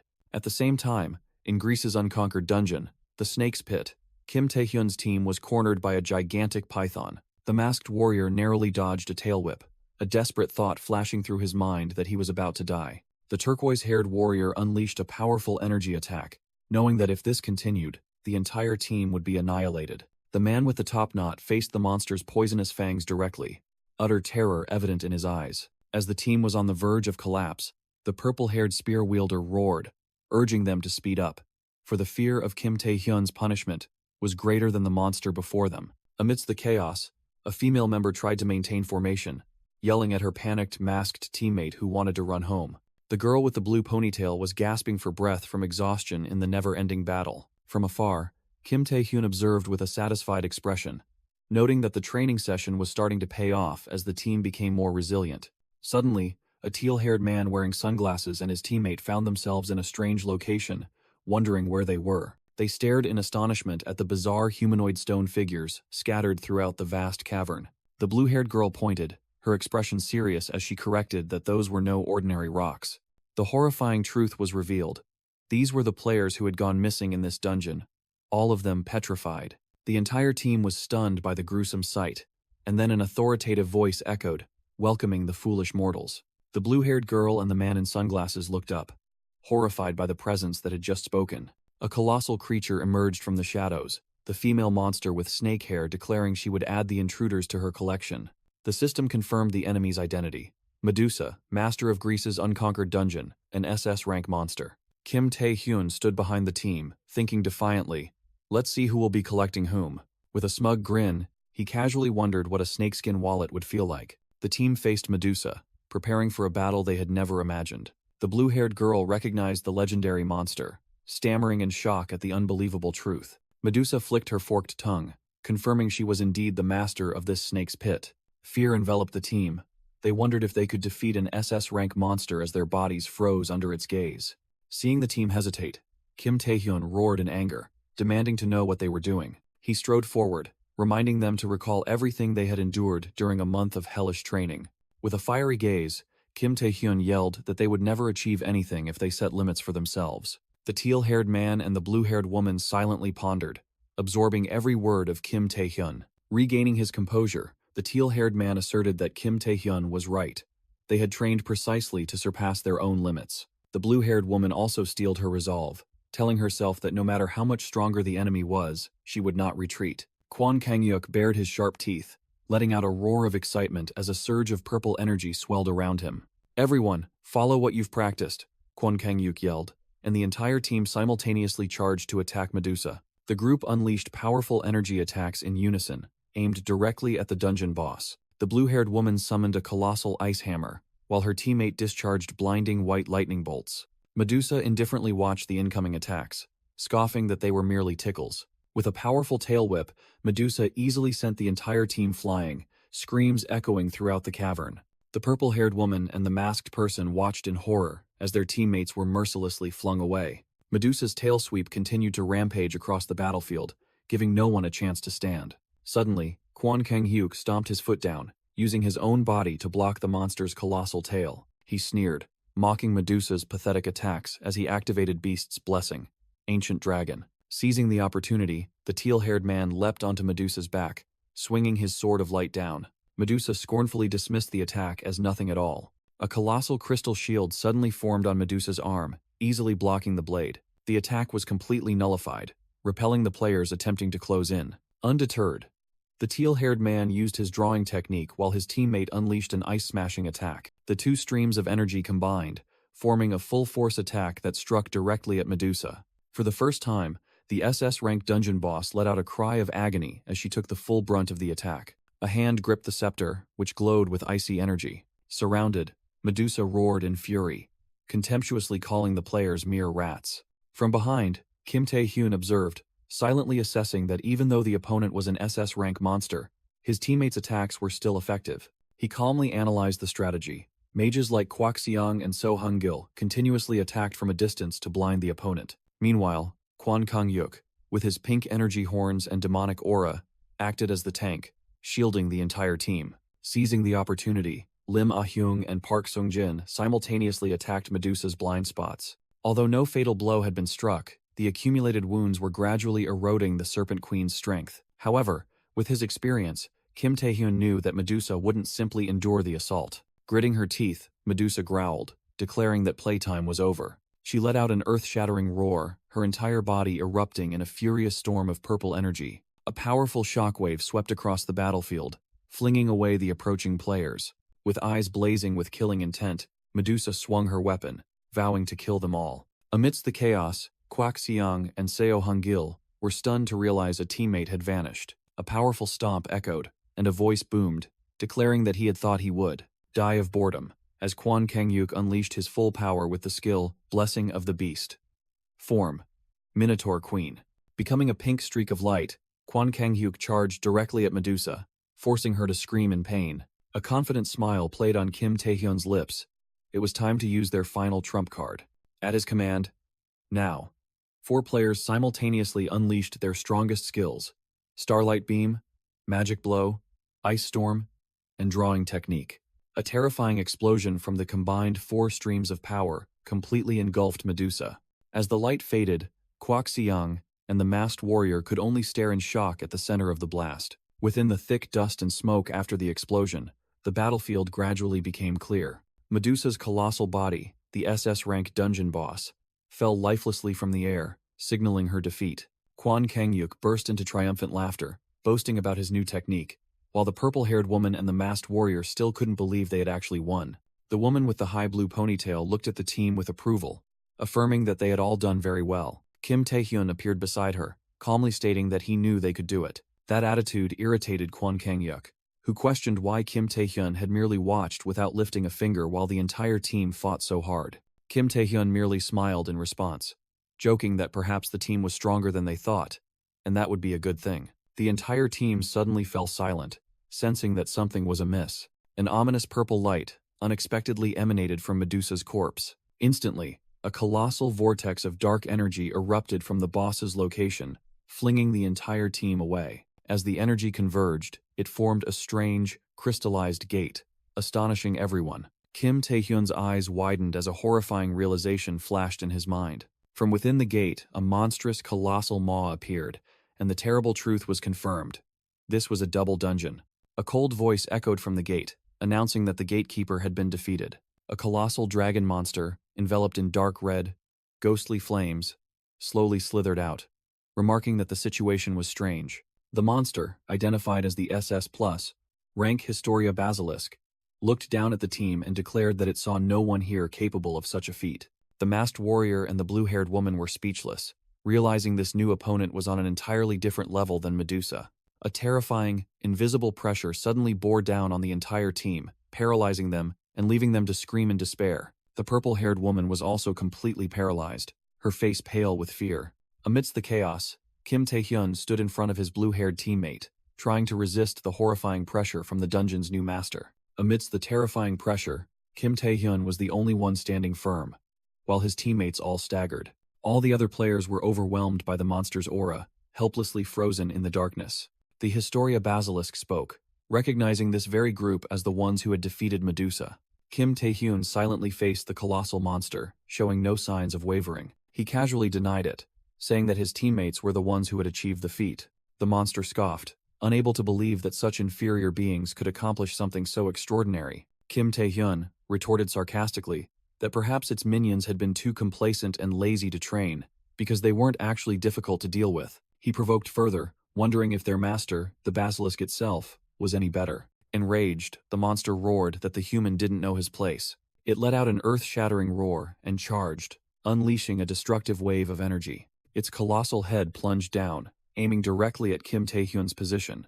But suddenly, the monster froze, its eyes widening in astonishment at an unexpected turn of events.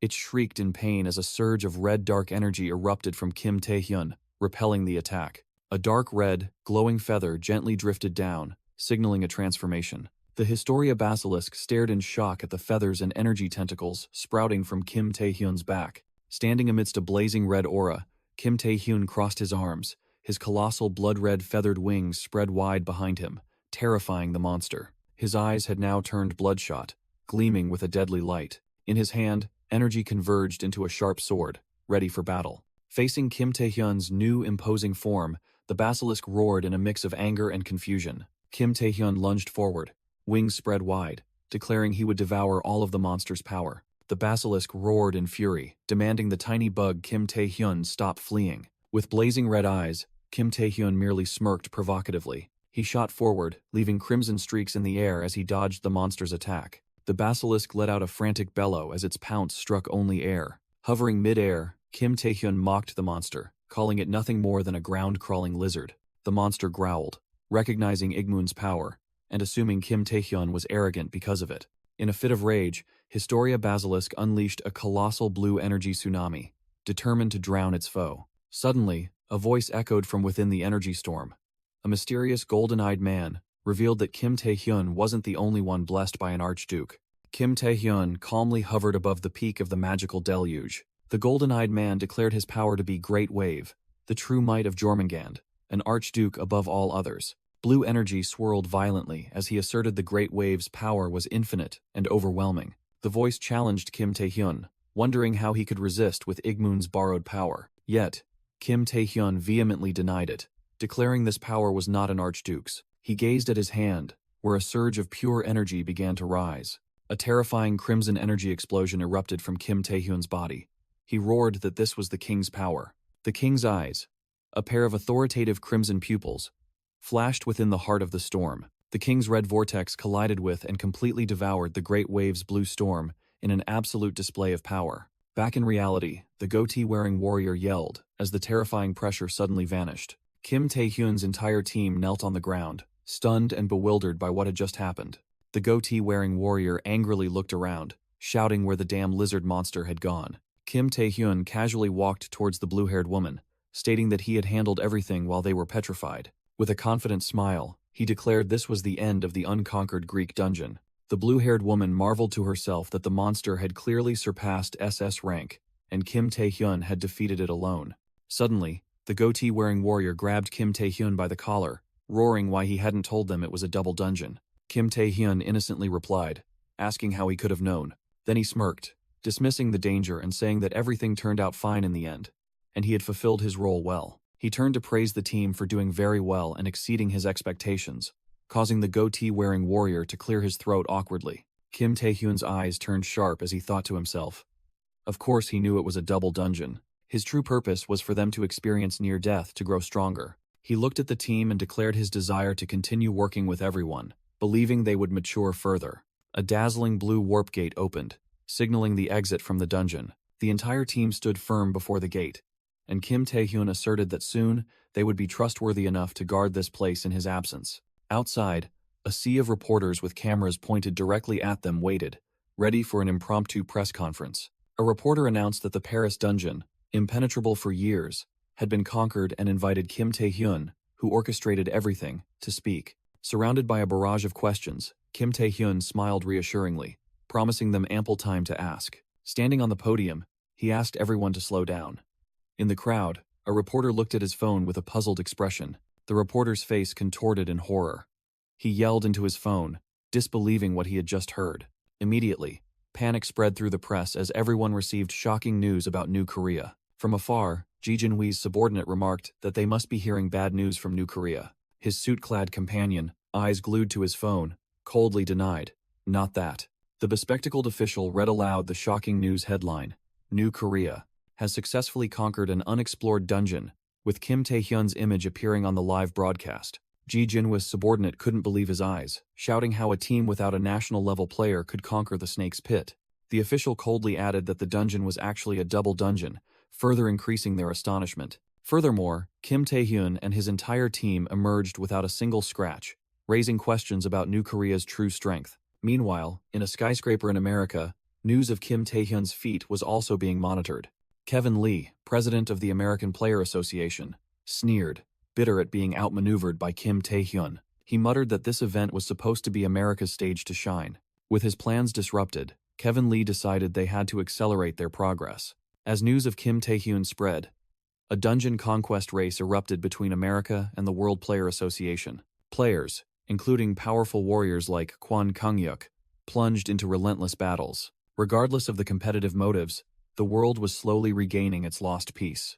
At another location, a mysterious building was shrouded in darkness. A group of skull-masked subordinates blocked an uninvited guest, ordering him to turn back. The intruder, Lee Jung-soo, said nothing, unleashing a purple energy surge that blasted away those in his path. After easily dispatching the henchman, Lee Jung-soo clenched his fist contemptuously. Emitting a deadly red aura, the S-rank player, chairman of Tyson Group, roared, challenging anyone who dared to block his way. He and a subordinate silently advanced deeper into the corridor. Lee Jung-soo paused, lost in thought.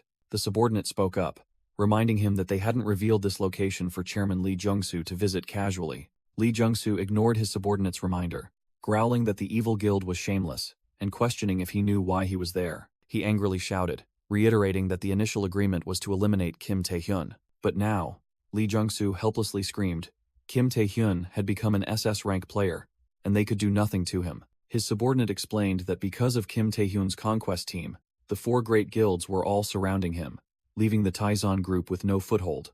Lee Jung-soo bitterly looked into a test tube, thinking of the son he had intended to hand the guild over to, now crippled and useless. His rage reaching its peak, he clenched his fist and roared, wondering how much longer he had to wait. Suddenly, a voice echoed, acknowledging Lee Jung-soo's anger, while shadowy tentacles emerged from the floor, seizing his subordinates. Lee Jung-soo was stunned, remaining silent at the sudden event. From behind, Vice Guild Master Shadow of the Evil Guild appeared, declaring that Taizan was aiming for bigger goals.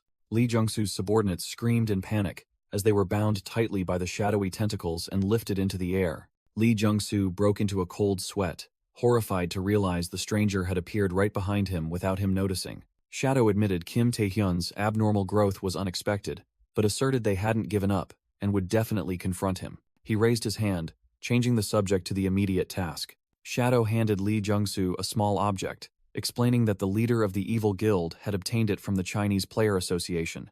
It was experimental data from their laboratory. He leaned in close, whispering that an intelligent person like Lee Jung-soo surely knew what to do with this for Taesan's benefit. Lee Jung-soo's eyes gleamed with a sinister light, recognizing a new opportunity. He stood up straight, gave a smug smile, and replied that now they could truly begin to talk. Lee Jung-soo's gaze shone with cruelty and calculation. A year had passed since the World Player Association announced it would conquer all unexplored dungeons. The new Korean national team, 20 NSK, had just entered the world's final unconquered dungeon in Mexico, and once completed, there would be no more unexplored dungeons on Earth. After conquering the final dungeon, national-level player Park Sung-jin contentedly declared they had completed a seemingly impossible task. Kwon Kang-hyuk, however, expressed regret that there were no more places to fight, as he felt he was just getting started. Kwak Seong immediately teased, asking how long the Guildmaster of Undivided intended to stay away from his guild. Kwon Kang-hyuk laughed heartily, proudly boasting that he had a very capable secretary, which made Kwak Seong secretly feel sorry for that secretary. Lim Ah-hung cheerfully ran over, eagerly joining the conversation with her teammates. All members of the new Korean national team, NSK, now stood together at the pinnacle of fame. From behind, Kim Tae-hyun observed them and thought to himself that at this rate, they would soon become SS rank players. He realized he had also grown much stronger after sweeping through dungeons, and felt it was time for the next plan. Sometime later, Kim Tae-hyun arrived in front of the association building. Inside, Bang Chae-soo joyfully ran out to greet him. He warmly shook hands with Kim Tae-hyun, calling his name with a respectful tone. In the office, Kim Tae-hyun congratulated Bang Chae-soo on becoming the head of the research department, but he humbly brushed it off. Bang Chae-soo thoughtfully shared that this new life, where he could atone for his mistakes, felt like a dream. He asserted that all of this was thanks to Kim Tae-hyun. Bang Chae-soo, the skill combination specialist, had now found peace. A flashback showed that after his fateful encounter with Kim Tae-hyun at his winery, he had confessed to the association about experimenting with skills on villains.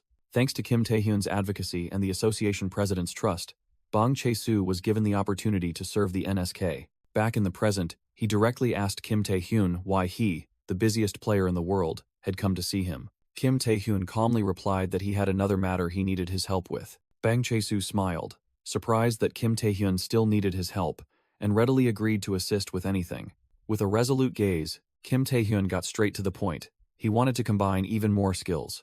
Bang Chae-soo froze, confusedly asking again as he thought that matter was already settled. His confusion turned into utter shock when Kim Tae-hyun calmly retorted that there was no law prohibiting combining an already combined skill. Bang Chae-soo vehemently objected, shouting that a double combination was unprecedented and warning of the risk of a fatal mana flow reversal. He continued to dissuade him, reiterating that Kim Tae-hyun was already strong enough and further risk was unnecessary. However, Kim Tae-hyun, with a resolute aura, asserted that he had a compelling reason to do this, and his current strength was insufficient. Emphasizing that Bang Chae-soo was the only one who could help him, Kim Tae-hyun silenced him with his iron will. Kim Tae-hyun confidently reassured him, asserting that his body had been trained enough to endure this rigorous process. Helpless against such determination, Bang Chae-soo sighed heavily, admitting that he could not refuse his request. Bang Chae-soo led Kim Tae-hyun to a state-of-the-art fusion chamber created by alchemists, where a powerful mana stone amplified his abilities.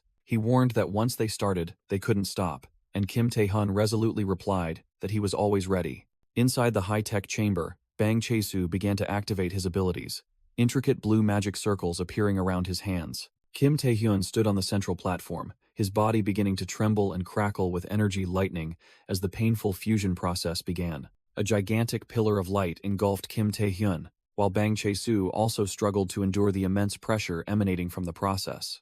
In that moment, Kim Tae-hyun's mind drifted to a boundless white space, where he stood alone in absolute stillness. Suddenly, the light entity known as the King appeared, smiled, and said that choosing Kim Tae-hyun was the right decision. The King looked down at Kim Tae-hyun's unconscious body in the mental space, remarking that a human's endurance had its limits. With closed eyes, the entity whispered that it would lend a little help. Immediately, the King's eye opened, flaring with a brilliant red light, as an unimaginable surge of power was unleashed to intervene in the process. The system announced an unknown force had intervened, updating the rank to S. A tremendous power was awakening, and new skills had been registered as Bang Chae-soo was blown away by a fierce surge of energy. Inside the experimental chamber, Kim Tae-hyun felt new power rising as a status window appeared, confirming he had officially become an S-rank player. A list of unique and common S-rank skills appeared, including hunting, complete hypnosis, blood frenzy, advanced demonic eye, apocalypse, dragon's fury, monsterification, and demon's saliva. Following that was a series of terrifying S-rank summoning skills, allowing him to summon Dream Queen Rosaria, Dragon Lord Hazard, Vampire Lord Igmun, Beast King Orgel, Demon King Beelzebub, and Magic King Jormungand. Kim Tae-hyun was astonished to realize his skills were not only combined, but also rearranged and augmented with many new ones. He wondered if the system had recognized his rank change. Outside, Go Tae-wook and another subordinate were thrown back by the aftershocks. He frantically asked what had happened. Go Tae-wook anxiously called out Bang Chae-soo's name, who was kneeling on the floor after the explosion, but he reassured him that he was fine. Go Tae-wook looked towards the experimental chamber and shouted, asking what was inside, while Bang Chae-soo looked up from the control panel with a stunned expression. With eyes full of astonishment, Bang Chae-soo began to voice his thoughts. Standing amidst the brilliant light and energy fragments, Kim Tae-hyun exuded an entirely new aura, while Bang Chae-soo whispered that they were witnessing history in the making. Somewhere, the eyes of a transcendent entity slightly opened, silently observing. A moment later, at the association headquarters, the atmosphere had returned to normal. In the office, Ji Jinwoo and Go Tae-wook sat opposite Kim Tae-hyun.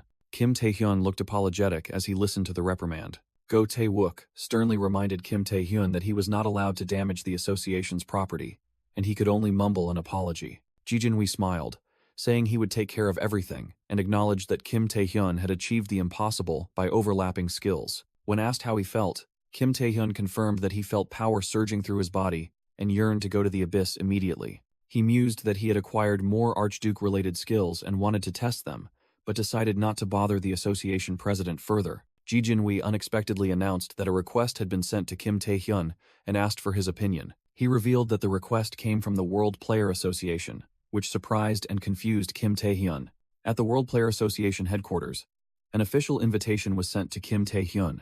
Inside, elite players from all over the world were gathered, each unique, yet all exuding a powerful aura. The invitation for Kim Tae-hyun was for him to become the new supervisor for the SS rank player licensing exam. Kim Tae-hyun pondered, secretly thinking that it was time for a new generation of SS rank players to emerge.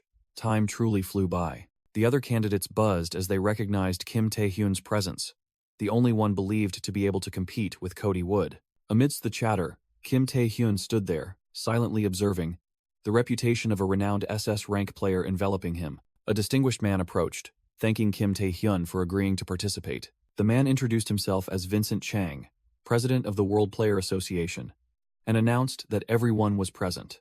Vincent Chang introduced the first supervisor, SS rank player Thomas Prowane, who stood with his arms crossed, exuding confidence. Next, he introduced Cody Wood, another SS rank player, who sat in contemplation with his eyes closed. Vincent Chang declared that with 3 players representing the SS rank, the exam could not be fairer. He began to explain the exam procedure, stating that the association wanted to create a scoring system for each player. Cody Wood listened silently, his expression showing little interest in the cumbersome procedures. Kim Tae-hyun abruptly interrupted, asking directly if it was truly necessary to complicate things so much. Without a word of warning, Kim Tae-hyun unleashed an overwhelming red energy surge, blowing away all the candidates in the room. A candidate with a goatee screamed in terror, while Kim Tae-hyun clenched his fist, asserting that what a player needed was a strong mind and body.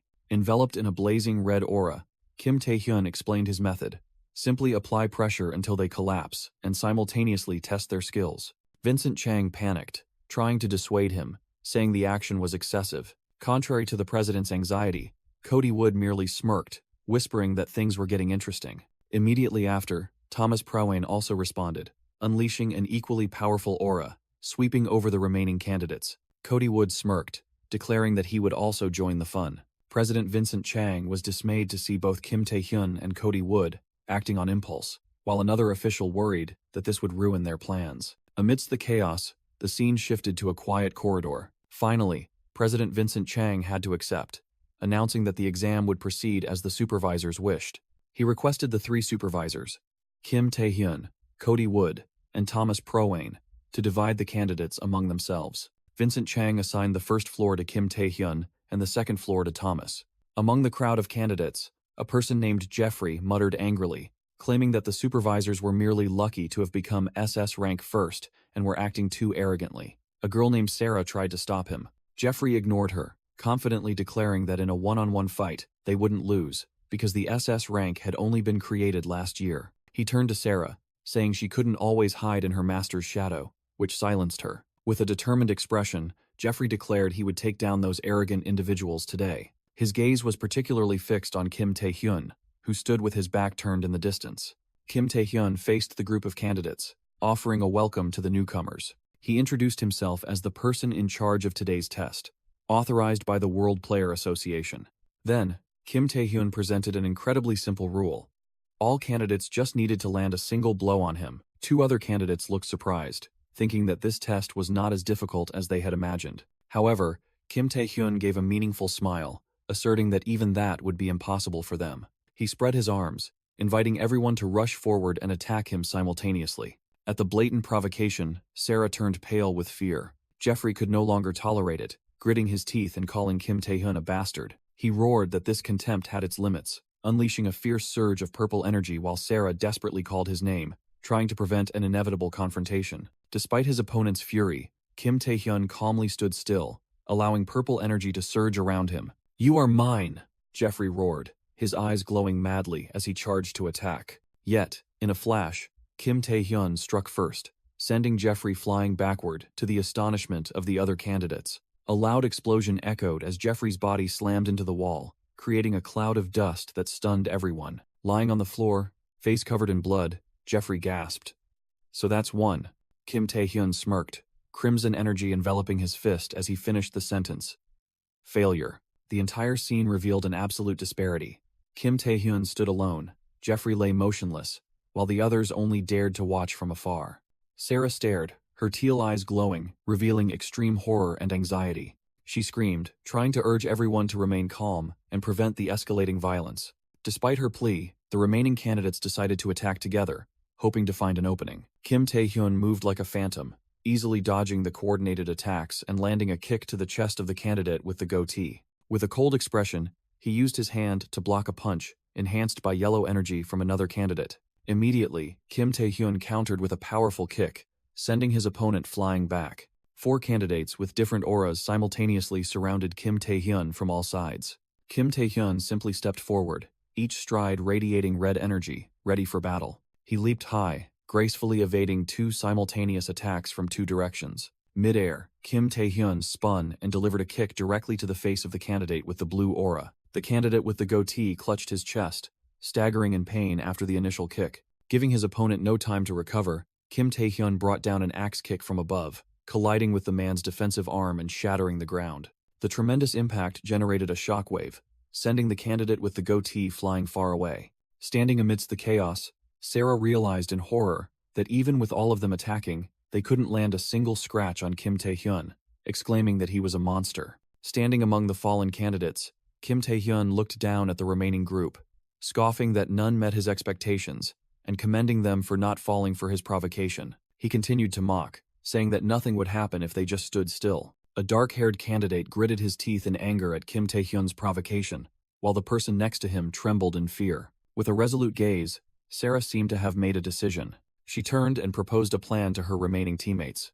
Sarah bravely stepped forward, facing Kim Tae-hyun, directly by herself. Kim Tae-hyun raised an eyebrow, slightly intrigued by her actions. A surge of green, vine-shaped energy began to coil around Sarah's arm. She unleashed her full power, her entire body enveloped in a vibrant plant aura, her eyes glowing with immense power. Kim Tae-hyun observed, silently contemplating Sarah's skill and wondering if it was strong enough to justify her confidence. He decided he would find out for himself. In a flash, Kim Tae-hyun charged with terrifying speed, creating a shockwave that shattered the arena floor as he confronted Sarah directly. He was slightly surprised to see that she had blocked his attack. Held tightly by the wrist by Kim Tae-hyun, Sarah coughed up blood but still screamed, signaling the others to attack immediately. Seizing the opportunity, the remaining candidates simultaneously charged to attack Kim Tae-hyun from all directions. Kim Tae-hyun immediately realized Sarah's plan. She intended to use herself as bait and sacrifice to create an opening. A smug and cruel smile appeared on Kim Tae-hyun's face. A terrifying power was activated, bearing the fated name, Apocalypse. Kim Tae-hyun unleashed a massive explosion of dark energy, engulfing himself and Sarah, creating a destructive vortex that swept away everything around them. Inside the energy storm, a candidate screamed in panic as his vision was swallowed by darkness. He struggled in despair, feeling his chest crushed, unable to breathe. Fiery red chains tightened around his body, his cries for help drowned in the magical darkness.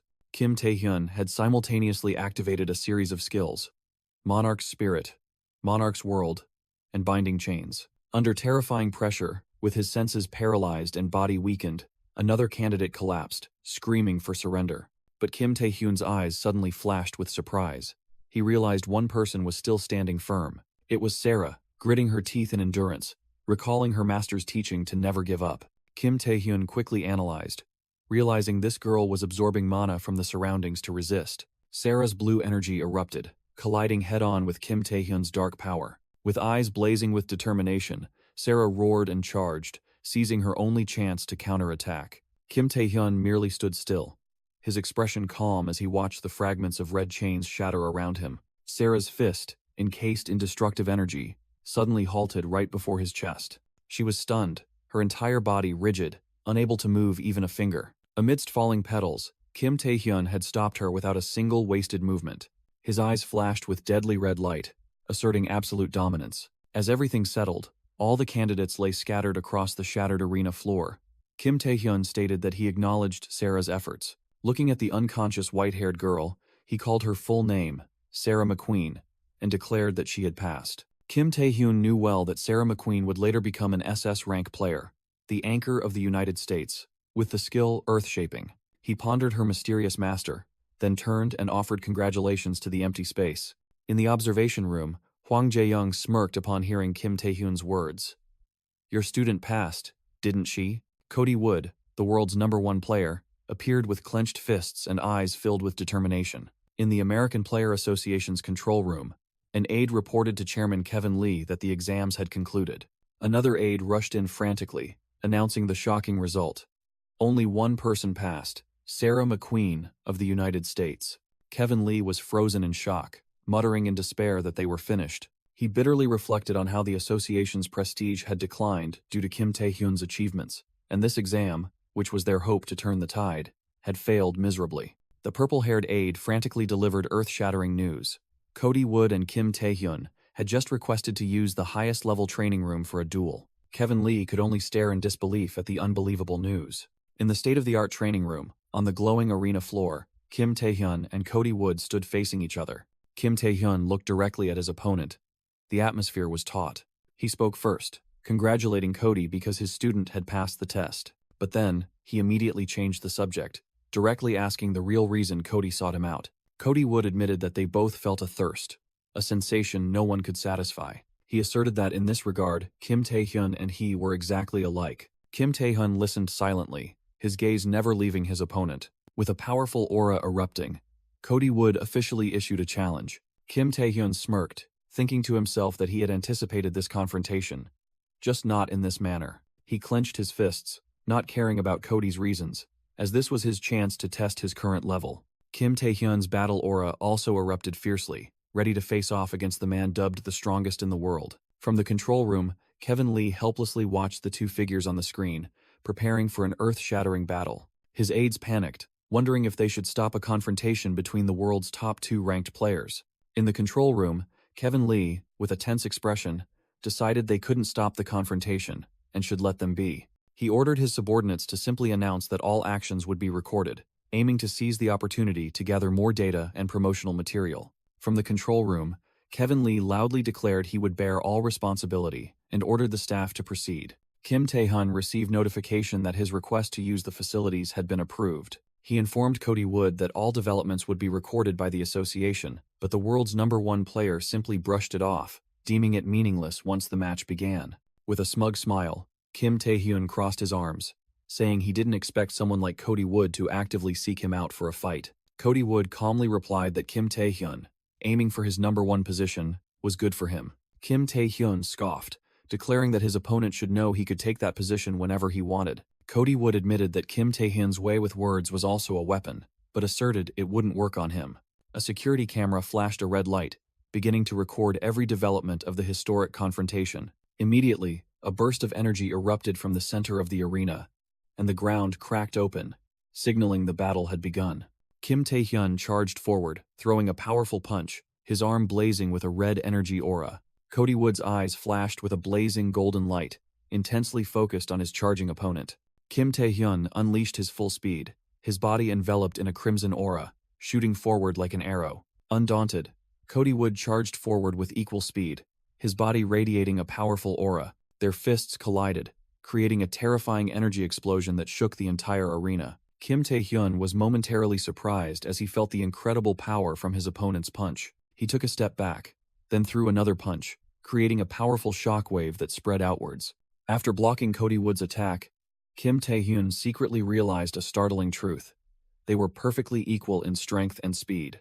Cody Wood, with sharp eyes, confirmed Kim Tae-hyun's thoughts as they locked arms in a stalemate. Realizing physical strength couldn't determine victory, Kim Tae-hyun delivered a kick, pushing Cody Wood away. He determined that this battle would be decided by skill, then stomped his foot on the ground to regain balance. Kim Tae-hyun's eyes blazed with a deadly red light as he raised his hand, whispering the name of a destructive skill. Doomsday. A torrent of dark red energy surged forth, enveloping the space around him. From the ground, countless blazing red chains erupted, tightly wrapping around Cody Wood, locking his every movement. Bound. Cody Wood felt a terrifying power and admitted he had no idea Kim Tae-hyun possessed this ability. Kim Tae-hyun smirked, replying that there was still much his opponent didn't know about him. Cody Wood declared that Kim Tae-hyun would have to give his all, while simultaneously summoning a blazing golden orb of light in his palm. The light exploded, materializing a holy sword and golden armor, transforming Cody Wood into a majestic holy knight. With a resounding roar, the holy knight swung his sword, releasing a wave of holy energy that shattered the dark chains. Kim Tae-hyun was stunned to see his binding skill easily broken, secretly concluding that they were certainly master and disciple of the same lineage. Without hesitation, he drew his dagger, preparing for a direct confrontation. The two warriors clashed, their blades colliding and creating a terrifying energy explosion. The arena floor couldn't withstand their power, cracking and shattering into large pieces beneath their feet. The ground was utterly destroyed, creating a chaotic scene as the two continued to battle. Amidst the shower of debris, Kim Tae-hyun and the Holy Knight exchanged attacks at blinding speed. Kim Tae-hyun felt his heart pounding in his chest, a tension he had never experienced before. Hidden behind his mask, the Holy Knight's eyes also gleamed with surprise at his opponent's power. As their blades locked together once more in a burst of light, Cody Wood was certain of one thing. This man was the strongest.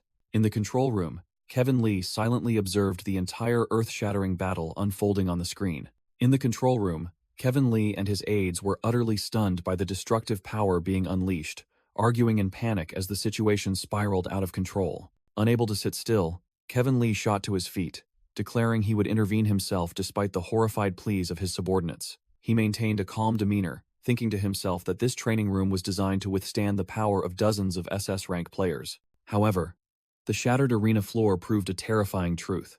The power of those two warriors had far exceeded all safety standards. Amidst the ruined arena, Kim Tae-hyun smiled provocatively, suggesting the building would collapse before their battle concluded. Cody Wood agreed and demanded Kim Tae-hyun stop concealing his power so they could fight to the death. Kim Tae-hyun feigned having used his full strength, but Cody Wood in his Holy Knight armor immediately refuted that lie. The supervisor unexpectedly revealed what Kim Tae-hyun was hiding. He still hadn't used his Archduke power. Kim Tae-hyun froze, his eyes wide, unable to believe what he had just heard. He stammered, asking how Cody knew that, and received the reply that he wasn't the only one holding the secrets of the abyss. With a shocking declaration, Cody Wood revealed that he too was a contractor of an Archduke. The supervisor looked directly at Kim Tae-hyun, demanding to know the name of the monster he had contracted with. Kim Tae-hyun forced a smile, realizing the network of contractors was larger than he'd imagined, but also secretly relieved that Cody seemed unaware of the king. He decided to keep his ultimate trump card to himself. Kim Tae-hyun unleashed a torrent of furious red dark energy, enveloping his body in a destructive vortex. Cody Wood guessed that his contract was with Igmun, the vampire lord, prompting Kim Tae-hyun to ask about his own identity in return. In response, Cody Wood's golden armor began to glow brightly from the cross emblem on his chest. The holy light was quickly replaced by a surge of purple dark energy, and his armor began to transform grotesquely. A pair of massive, dark, feathered wings burst forth from Cody Wood's back, signaling a terrifying truth. Completing his transformation, Cody Wood, in the form of a fallen knight with black wings and dark armor, revealed his Archduke identity, the fallen angel, Lucifer. Facing Kim Tae-hyun, Cody Wood in his fallen knight form declared he would end the battle. Both charged at each other with incredible speed, leaving only faint streaks of light in their wake. A terrifying energy explosion erupted at the point of impact, shaking the entire arena. As the smoke and dust cleared, it revealed a devastated arena floor after the destructive attack. In the control room, Kevin Lee and his aides were thrown back by the shockwave. Regaining his composure, Kevin Lee frantically looked at the screen, desperately searching for Cody and Kim Tae-hyun. In the middle of the arena, Cody Wood realized more people had arrived in the area. Kim Tae-hyun also sensed it and agreed, his sharp eyes calculating their next move. Noticing the change in situation, Kim Tae-hyun suggested they call the match a temporary draw. Cody Wood dispelled his dark armor, agreed, and promised to meet again in the abyss. Kim Tae-hyun accepted the challenge, asserting that they would definitively settle their grievances there. Kevin Lee rushed over, anxiously asking about their condition. Kim Tae-hyun turned back with a smirk, casually apologizing for the mess he had caused. He asked Kevin Lee to handle the aftermath, leaving the American Association president stunned. Kim Tae-hyun coldly turned his back and walked away, leaving everyone in shock behind him. His next destination was already set, the abyss. Inside a castle suspended in an ethereal space, faint pink candles glowed dimly. Suddenly, a massive explosion shattered the castle wall. The violent shockwave extinguished the candles, plunging the room into darkness. Rosaria, the succubus queen, sighed wearily, showing annoyance that someone was disturbing her again. Seated on her throne, Rosaria coldly remarked on the intruder's unchanging wicked nature. The succubus queen angrily questioned the one who had destroyed her castle, asking if this was a declaration of war. The intruder clenched his fiery fist, replying that he was always ready for war. But there was an easier method. Igmun, the Archduke of the Abyss, revealed himself and ordered Rosaria to summon her contractor. Rosaria showed surprise, asking why Igmun wanted to meet her contractor. Igmun snapped, suggesting Rosaria was still bitter about old matters, and told her to stop speaking nonsense. He revealed the real problem. Rosaria's contractor could use his power without permission. Rosaria burst into hearty laughter, mocking that this was why she hadn't heard much from him. Igmoon suspected that his power might be more compatible with that person than Rosaria's, and demanded she reveal what she knew. Rosaria only replied with a meaningful and amused smile. Unleashing a surge of dark magic, Rosaria sarcastically remarked that Igmoon's way of asking for help was truly rude. Igmoon also erupted with his own dark energy, roaring that this was not a request. Rosaria ordered her subordinates to retreat, declaring that today she would teach the insolent vampire a lesson. Countless dark tentacles surged around the succubus queen as she ascended into the air. Rosaria concentrated her power, preparing to unleash a destructive attack. She launched a powerful surge of dark energy towards Igmoon. Igmoon scornfully called Rosaria a lowlife, wondering who was truly teaching whom a lesson. His eyes glowed red as he summoned his power, the blood blades. Numerous blades crystallized from fresh blood enveloped Igmoon, ready to strike. Rosaria used her tentacles to block the blood blades, reminding Igmoon that they shared the same origin and he was humiliating himself. A giant blood blade created by Igmoon descended, but was blocked by Rosaria's tentacles. Tightly wrapped by a tentacle, Igmoon was astonished to find himself losing balance and being flung away. Rosaria spread her wings, controlling countless shadow tentacles to counterattack fiercely. A tentacle pierced through Igmoon's illusion, creating an energy explosion. She flew into the air, completely dominating the battlefield with her dark tentacles. Suddenly, a blazing red pillar of energy descended from above, engulfing Rosaria in a terrifying explosion. Amidst the dissipating smoke, Rosaria's heel crushed Igmoon's remnants on the ground. One of her tentacles lifted a pool of blood, the only thing remaining of Igmoon. Rosaria stood there, surrounded by writhing tentacles, seemingly having ended the battle. The pool of blood on the floor began to bubble, signaling the vampire lord's rebirth. From the pool of blood, countless pitch-black thorns emerged, surrounding and aiming directly at Rosaria. Trapped in a cage of thorns, Rosaria realized this was her opponent's bloodfield skill. Igmoon reappeared from the pool of blood, holding a giant blood scepter, and asked Rosaria if she had forgotten his power. He held his blade to Rosaria's throat, threatening and demanding she tell him everything, but she coldly retorted, asking if he had forgotten himself. Rosaria's eyes flashed with a deadly light as she challenged, asking Igmoon if he still remembered what her power was. Igmoon swung his weapon, but the space around him suddenly shattered like glass, revealing another dimension. The battle scene vanished, and Igmoon realized he was standing alone in a dark grand hall, while Rosaria calmly sat on a throne in the distance. Rosaria sat on the throne, surrounded by rose petals and pink magical energy, completely calm and unharmed. Igmoon gritted his teeth, realizing he had been tricked, trapped in a personal space created by Rosaria's illusion. From her throne, Rosaria mocked, stating this was her domain, where her power was absolute, and asked if a mere copy like him still thought he could defy her. Igmoon roared, threatening to bring his true self, but Rosaria coldly interrupted. Condescendingly, Rosaria said that for old time's sake, she would reveal what was happening to him. She suggested the answer lay within Igmoon's own memories, reminding him of a human who once made all archdukes kneel. As Rosaria spoke of that individual seizing all their power, Igmoon was stunned, a horrifying truth flashing in his mind. Rosaria smiled triumphantly, confirming his fears were true, and began to reveal Igmoon's contractor. She declared that Igmoon's contractor had now become the key for that person, and the scene shifted to a confused Kim Tae-hyun. Back in reality, Kim Tae-hyun was surprised to see a group of people waiting for him and asked why they were gathered here. He recognized Marcus Gore, who explained that they had been waiting for him and seemed to have missed each other when contacting through the World Association. Kim Tae-hyun got straight to the point, asking what they needed him for. Marcus Gore decided not to beat around the bush and get straight to the point.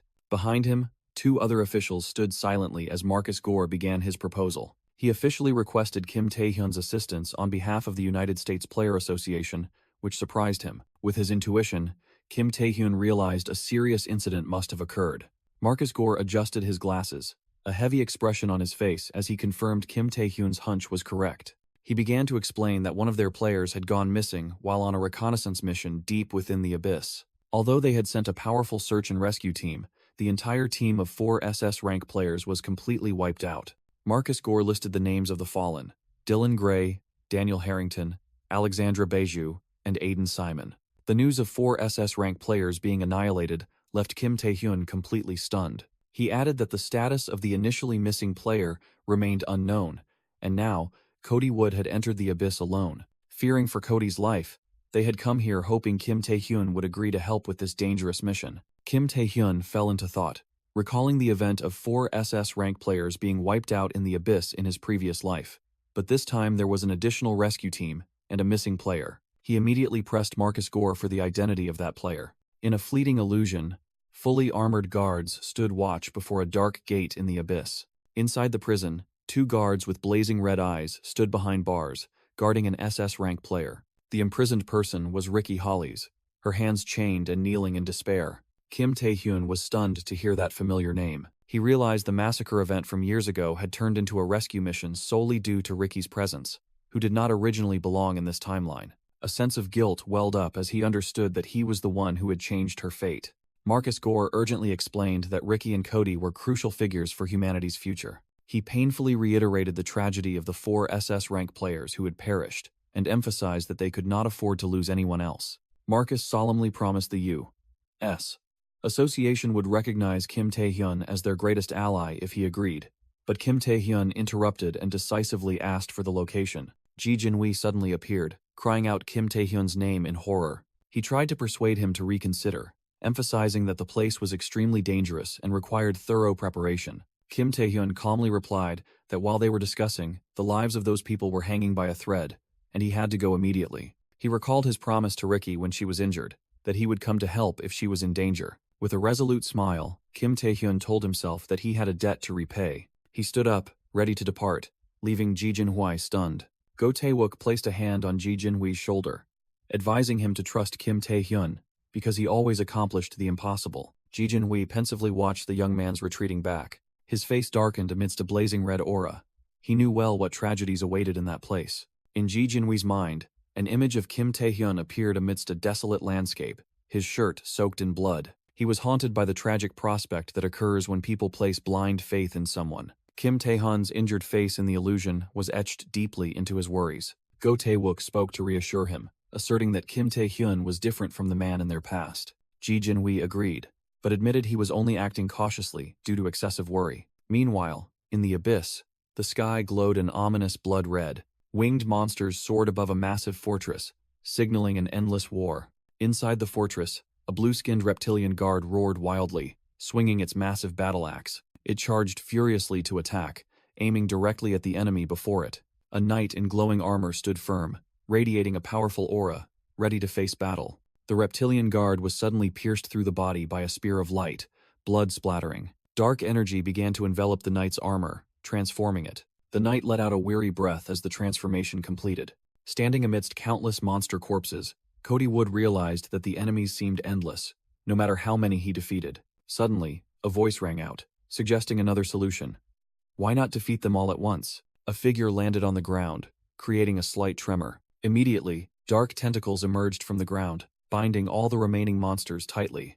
Kim Tae-hyun stepped out of the shadows, a red aura surrounding his body. He smiled confidently, declaring to the knight that he was here to help Cody. Kim Tae-hyun and Cody Wood stood facing each other amidst the battlefield, dark tentacles still swirling behind them. Cody Wood, though weary, still appreciated the help, and asked if Marcus had sent Kim Tae-hyun. He admitted he now understood why they had sent more people, as he sensed a colossal magical presence engulfing this castle. Kim Tae-hyun mused, surprised that the place where Ricky disappeared was precisely an archduke's castle. Cody explained in a flashback that Ricky had been sent to a newly discovered area in the abyss, but at that time, they had no idea that this was the domain of a powerful archduke. When Cody asked about Ricky's condition, Kim Tae-hyun confirmed she was still alive, as he had sensed her mana leading the way to the basement. Cody warned that they might have to face the archduke, and their chances of victory were less than 1%. Kim Tae-hyun didn't flinch. Crimson energy flared from his hand as he asserted that they had to hurry.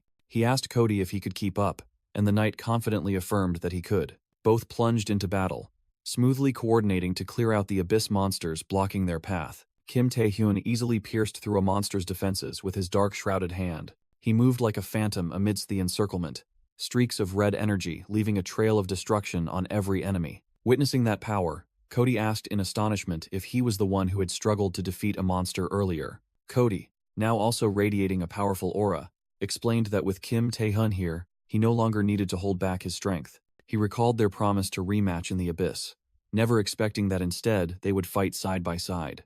Kim Tae-hyun smirked, admitting that having someone strong enough to trust behind him wasn't bad at all. Humanity's two strongest aces fought together, forming an impenetrable wall. Cody looked at his new teammate, a strong conviction rising within him. He believed that with Kim Taehyun's presence, they could truly rescue Ricky. Kim Taehyun and Cody Wood entered a vast area, concluding that they were in the center of the castle. Cody thought there must be a passage leading down nearby. Just as he suggested they split up to search, a mysterious voice rang out.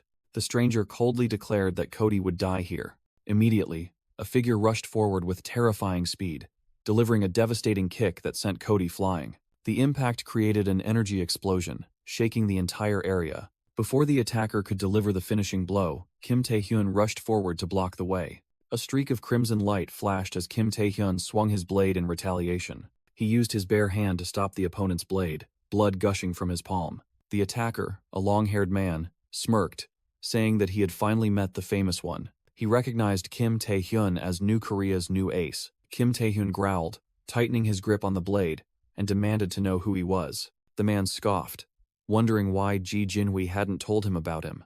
Kim Taehyun showed his annoyance at his opponent's evasive attitude. Suddenly, the man grabbed Kim Taehyun's face, using absolute strength to press him into the stone wall. Pinned down, Kim Taehyun was forced to listen as his enemy began to introduce himself. He revealed his name was Min Ji-hong, Guildmaster of the Malignant Guild. Min Ji-hong then declared himself to be Kim Taehyun's predecessor. Just then, Cody Wood had recovered and charged from behind.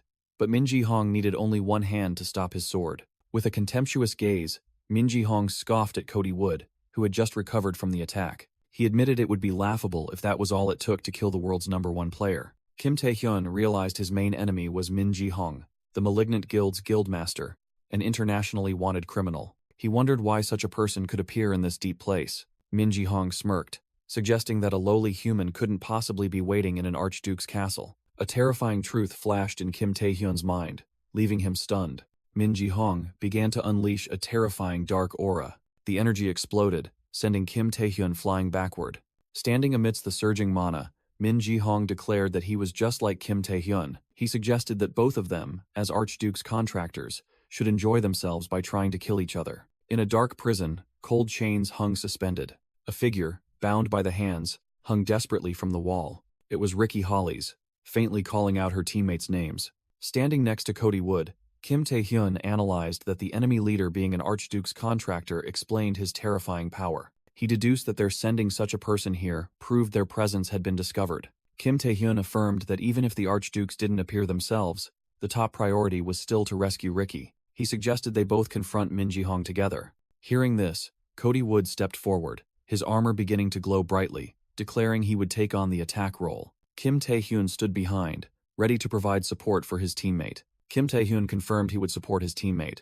Immediately, Cody Wood in his Holy Knight form charged straight forward with terrifying speed. Min Ji-hong, their target, scoffed at the ridiculously simple frontal attack. He was confident that he could easily dodge such an attack. However, glowing red chains suddenly emerged from the shadows, tightly coiling around Min Ji-hong's legs, leaving him stunned. From behind, Kim Taehyun reached out, activating his apocalypse skill to bind the enemy. Restrained, Min Ji-hong could only watch helplessly as Cody Wood's blade struck down.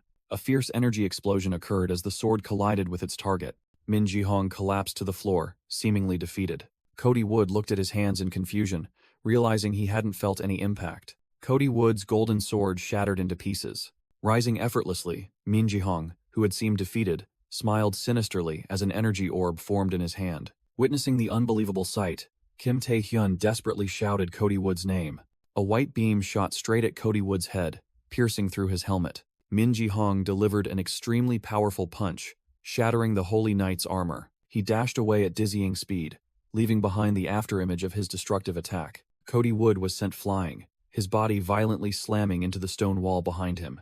Min Ji-hong scoffed, asking if Cody Wood knew about his skill, or merely his appearance. With a bored expression, Min Ji-hong remarked that the battle was truly dull. Min Ji-hong smiled smugly as an orange energy orb formed in his hand. Kim Taehyun froze for a moment, a bead of sweat rolling down his temple. He briefly recalled a past battle where he had faced an overwhelming opponent. Kim Taehyun realized Cody Wood's sword seemed to have been absorbed by that energy orb. He was shocked to confirm that his own skill had also been nullified, and now he was certain of the opponent's power's true nature. Memories of Zhang Lung's laboratory flooded back, where he had first witnessed this skill-nullifying black hole. Min-ji-hong asked if Kim Tae-hyun recognized this ability, while Kim Tae-hyun wondered if it was his skill. With a confident smile, Kim Tae-hyun admitted that he had once encountered trouble with a scroll containing a similar skill. He recalled his youth, when selling skill-nullifying scrolls had earned him a considerable sum from unawakened individuals. Min-ji-hong declared that he despised the weak, but hated the arrogant strong even more,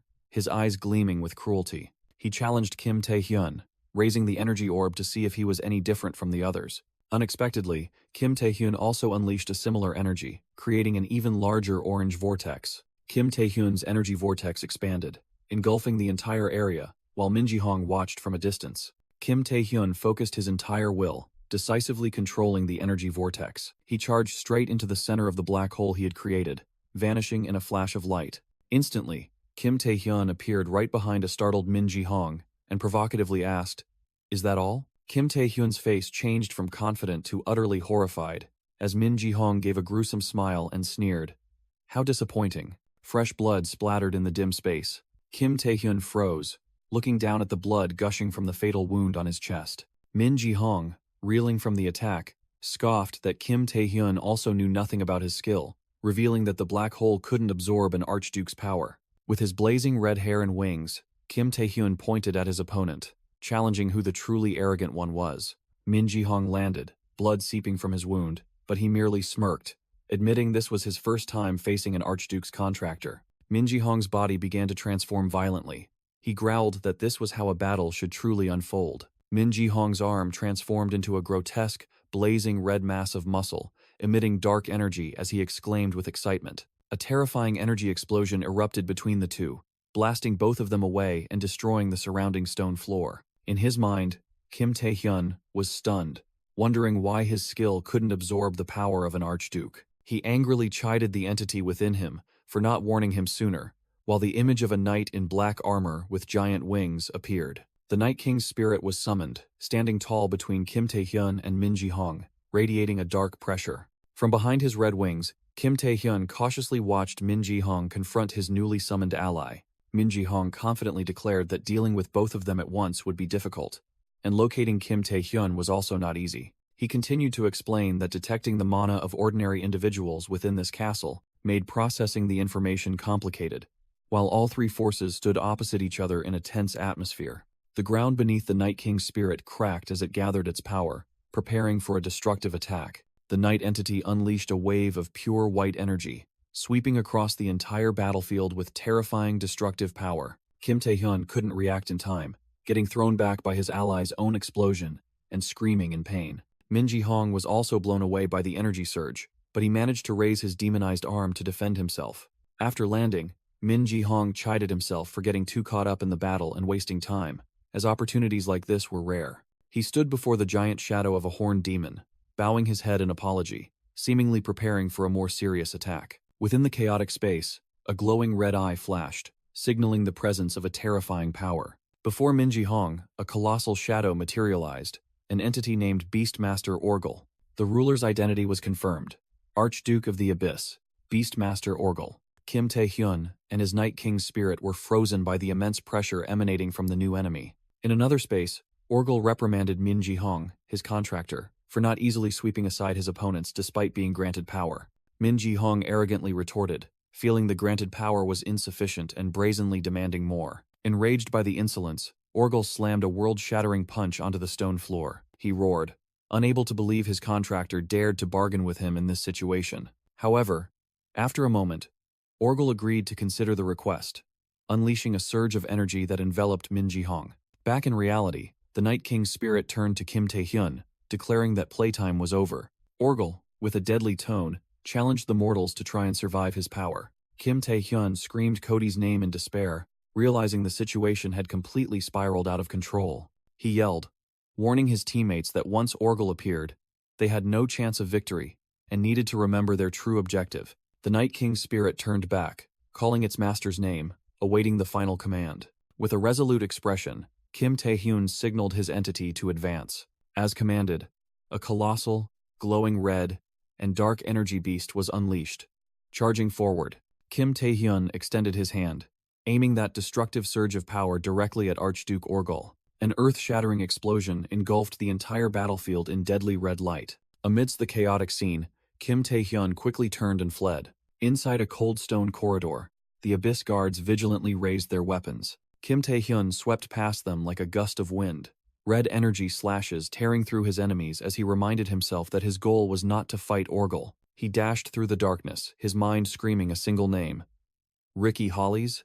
Suddenly, his eyes caught a movement ahead. A strange man with dark hair and glasses appeared, his hand radiating a brilliant blue-white energy orb. Kim Tae-hyun immediately recognized it as Ricky's skill. The orb of light hovered, like a guiding beacon, making him wonder if it wanted him to follow. As he approached a door, 2 giant reptilian guards blocked his path, roaring in astonishment at the intruder's presence. Inside the room, Ricky Hollies was kneeling, her hands chained high in a faint light. Kim Tae-hyun landed directly in front of her.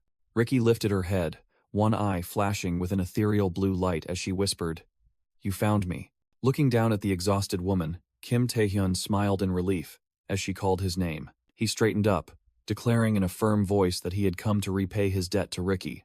After breaking her chains, Kim Tae-hyun helped Ricky up, asserting that a promise was still a promise. Ricky hastily asked about Cody, but Kim Tae-hyun reassured her that they didn't have much time because the Archduke was about to make his move. He was surprised that she also knew about him, and Ricky revealed she was an investigator for the World Players Association. She explained that the master of this castle, Archduke Orgel, possessed an unfathomably deep mana reserve, more terrifying than any monster she had ever encountered. Kim Tae-hyun agreed, saying he had held him off but didn't know for how long, then asked if she could walk. Ricky sadly admitted her legs wouldn't obey, and Kim Tae-hyun immediately supported her, determined to help her escape this place. As he was helping Ricky Hollies, the ground beneath Kim Tae-hyun's feet suddenly shook violently. Ricky Hollies silently looked at her rescuer, her eyes reflecting a thoughtful expression. She uttered a remark, "How interesting," which left Kim Tae-hyun surprised and confused. Ricky confessed that ever since Zhang Lung's laboratory, whenever she was close to death,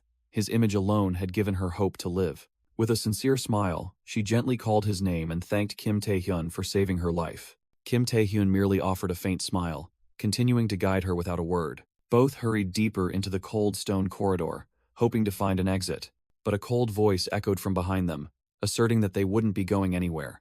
Archduke Orgel appeared imposingly, his colossal figure blocking their path, mocking their escape attempt. Kim Tae-hyun and Ricky Hollies froze, horrified by the overwhelming presence of the ruler of the Abyss. Orgel revealed that he intentionally let Ricky survive as backup prey, knowing for certain that Kim Tae-hyun would come for her. Kim Tae-hyun was aghast, realizing he had perfectly fallen into his opponent's trap. Orgel stood there, without a scratch, challenging the intruder to try using that power again after he had used predation on him. Kim Tae-hyun gritted his teeth, his eyes burning with determination, ready to accept the challenge. He roared and unleashed his full power, summoning a colossal beast of red dark energy that charged straight towards Orgel. The Archduke merely stood still, calmly facing the destructive attack bearing down on him. The energy beast completely engulfed Orgel's figure in a violent explosion. But as the smoke cleared, Orgel still stood firm, recognizing it as the king's power. He easily extinguished the attack with his aura, and calmly remarked that this power was far inferior to when the king used it. Kim Tae-hyun, with his blazing red wings, charged straight into Archduke Orgel once more. He bitterly realized that his predation skill was completely ineffective. Not giving up, Tae-hyun unleashed another skill, summoning countless blood-red bloodblades. Orgel took the full brunt of the sword rain, recognizing it as Igmun's power. However, an invisible counterforce flung Tae-hyun far away. The bloodblades merely crystallized harmlessly on the Archduke's armor. Tae-hyun poured all his mana, unleashing a new skill called Dragon's Fury, creating a destructive blue aura explosion. Orgel squinted at the powerful energy surge bearing down on him, but Tae-hyun's attack was once again neutralized, and he was repelled by his own power. Orgel sensed a powerful spirit, and wondered if it was the Dragon King's power. He activated his monsterification skill, causing his body to begin transforming, to mimic the power of monsters. Orgel roared, declaring he would absorb Tae-hyun's power as well as he charged forward with his mutated body. A terrifying collision between the two energy surges caused the entire space to shake violently. From afar, Ricky Hollies watched in astonishment the unbelievable sight of a human fighting an archduke. She was stunned, wondering about Kim Tae-hyun's true identity. In a flash, Orgel closed in and seized Tae-hyun's transformed hand. The archduke easily lifted him up, letting out a terrifying laugh. Orgel's maniacal laughter echoed throughout the castle, demonstrating his absolute dominance. Kim Tae-hyun could only look at his enemy with horrified eyes, completely helpless. Archduke Orgal roared with excitement, declaring it had been a long time since he felt this way. He remarked that Kim Tae-hyun, just like the king, was using the power of others. Orgal reminisced about 1,000 boring years since the king disappeared, when his lifelong goal of fighting the strong was gone. Grabbing Kim Tae-hyun's arm, he rejoiced that he finally had a decent fight after a long time. Without a moment's hesitation, Orgal tore off Kim Tae-hyun's left arm. From afar, Ricky Hollies screamed his name in utter horror. Orgal discarded the arm and demanded the king's key to show him everything he had. Clutching his bleeding wound, Kim Tae-hyun realized that both his predation skill and the powers of other archdukes were useless. He desperately watched Orgal charge, knowing none of his attacks would work. Cornered, Kim Tae-hyun knew that he had only one option left. With resolute eyes, he accepted using his last trump card. He roared the name Rosaria, summoning an earth-shattering power. Before Orgal, a colossal mass of purple tentacles erupted from thin air, blocking his path. Amidst the tentacles, Rosaria appeared, standing between Kim Tae-hyun and the Archduke. Orgal squinted, recognizing the newcomer, and uttered her name. He confirmed her identity as the king's most loyal servant. Kim Tae-hyun bitterly admitted that he had hoped to end the battle without having to summon her. Rosaria turned, her sharp gaze fixed directly on the enemy. Her heterochromatic eyes glowed powerfully, ready to confront Archduke Orgal directly in a fated showdown. Kim Tae-hyun gasped, calling Rosaria's name in desperation. He told himself that he hadn't wanted to summon her, because an archduke summoned by a contractor could never defeat a true archduke. Moreover, this was too risky. His mana flow could be reversed, or worse, he could be dragged into the earth-shattering battle, endangering both his and Ricky's lives. But with a resolute gaze, Kim Tae-hyun cast aside all hesitation, for now was not the time to falter. Archduke Orgal looked surprised. He hadn't expected Rosaria to side with the one he called the key and questioned their pact. He suddenly recognized the nightmare mana he sensed, deducing that she was Kim Tae-hyun's contractor, not Igmun. Rosaria retorted defiantly, dark energy erupting around her, as she declared he would regret it, and that she was not a weak opponent like that vampire. Orgal smirked.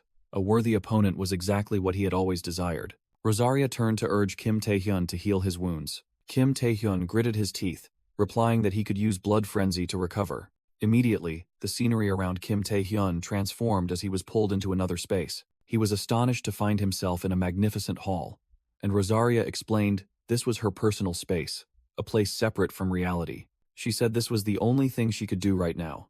Bring him here to buy some precious time. Rosaria urged Kim Tae-hyun to focus on recovering before Orgal found them, but he hesitated, asking if she could summon one more person here. Immediately after, Ricky Hollies was abruptly pulled into the space, screaming in terror. She sat, bolt upright, completely confused and dazed, not understanding where she was. Hearing a familiar voice, Ricky was startled to realize she was sitting on Kim Tae-hyun. She frantically shouted his name, questioning why they were both here after he had suddenly disappeared. Kim Tae-hyun quickly apologized as Ricky stood up, explaining that this was a temporary sanctuary created by an archduke he had contracted with. He looked at Ricky with a serious expression, asserting that the immediate task was to find a way out of this perilous situation. Outside the isolated space, Archduke Orgal roared in anger as he confronted Rosaria. He realized Kim Tae-hyun's and Ricky Hollis' mana had vanished, then questioned Rosaria if she had used her power to hide them. Rosaria crossed her arms, casually scoffing that Orgal's beastly brain wouldn't understand even if she explained. Orgal's fury reached its peak. He roared, demanding she return his prey. He declared that both of them belonged to him, then lunged to attack Rosaria fiercely. Amidst the shadow tentacles, Rosaria calmly faced the attack, determined to buy time. Meanwhile, inside the safe space, Ricky Hollies reconfirmed the plan. Exploit the battle between the two archdukes to find a way to escape Orgal. She understood the immediate situation, but there was still one thing she couldn't explain. Ricky questioned Kim Tae-hyun, wondering why he, a contractor of the succubus queen, could use the powers of other archdukes. She pointed out that the berserk skills he had displayed earlier were far from normal abilities. With a sharp gaze, Ricky looked directly at Kim Tae-hyun and asked if he was still a normal human. Kim Tae-hyun remained silent for a moment, then recalled their first conversation. He brought up Ricky's own words, that those with extraordinary powers like them needed something to anchor themselves to this world, as they could be seen as monsters. He smiled resolutely, affirming that his answer remained the same. He was stubborn enough to keep his promises to his friends, and that was who he was. Ricky seemed to accept that answer, and Kim Tae-hyun decided to reveal part of the truth, asserting that he was human, but possessed a skill that allowed him to absorb others' abilities. Ricky Hollies was stunned. She realized that was why he could use countless different skills. She was completely overwhelmed by such an overpowered ability, while Kim Tae-hyun secretly thought that Ricky was trustworthy enough to keep this secret. However, he told himself that he would never be able to reveal the biggest secret about his regression. Kim Tae-hyun suddenly stood up, shifting his focus from their private conversation, startling Ricky. He looked at her decisively, declaring that if everything was clear, it was time for them to discuss strategy. Kim Tae-hyun explained that even now, outside their safe space, a desperate battle was raging. Rosario was fighting to buy them time. The succubus queen's voice echoed, admitting that even after using all her skills, she still couldn't stop Archduke Orgel. With a resolute expression, Kim Tae-hyun turned to Ricky, asking if she had a plan.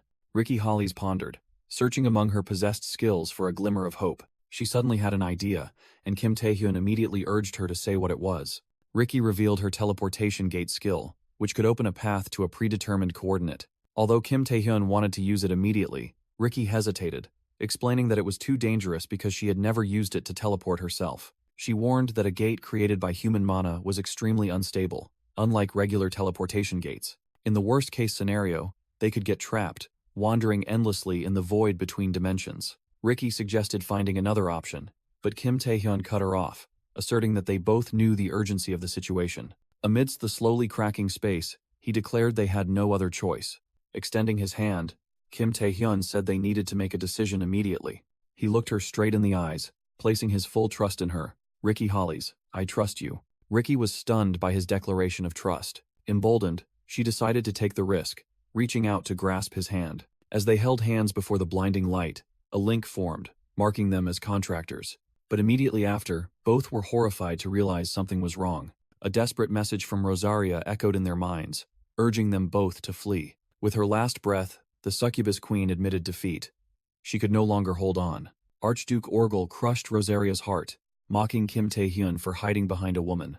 As the succubus queen's body fell, Orgel continued to preach that a king must ruthlessly destroy his enemies, not be a coward. A gigantic, blazing red energy beast lunged down, and Orgel roared that if he possessed the king's power, he should fight like a king. The destructive attack was suddenly blocked mid-air, leaving Orgel stunned for a moment. A mysterious red-haired man appeared, effortlessly neutralizing the attack and mocking Orgel that this move wouldn't work on him. Kim Tae-hyun ignored the stranger, his eyes blazing as he retorted to Orgel that he was simply disgusted by his nonsense. Immediately, he turned and shouted, ordering Ricky Hollies to open the warp gate. Ricky immediately obeyed, joining Kim Tae-hyun to pour all her strength into creating a gigantic blue energy sphere. Witnessing their escape attempt, Orgel roared in fury, vowing not to let them escape with such trickery. Kim Tae-hyun unleashed a vortex of dark energy to block their path, calmly telling Orgel to wait patiently. Orgel was astonished by his unexpected counterattack. Clenching his fist, Kim Tae-hyun resolutely promised that he would return soon. Both were swept into a chaotic energy vortex, a blend of dark red and the blue of the warp gate. Amidst the unstable flow, Ricky was worried, but Kim Tae-hyun reassured her with absolute faith in the world's greatest magician.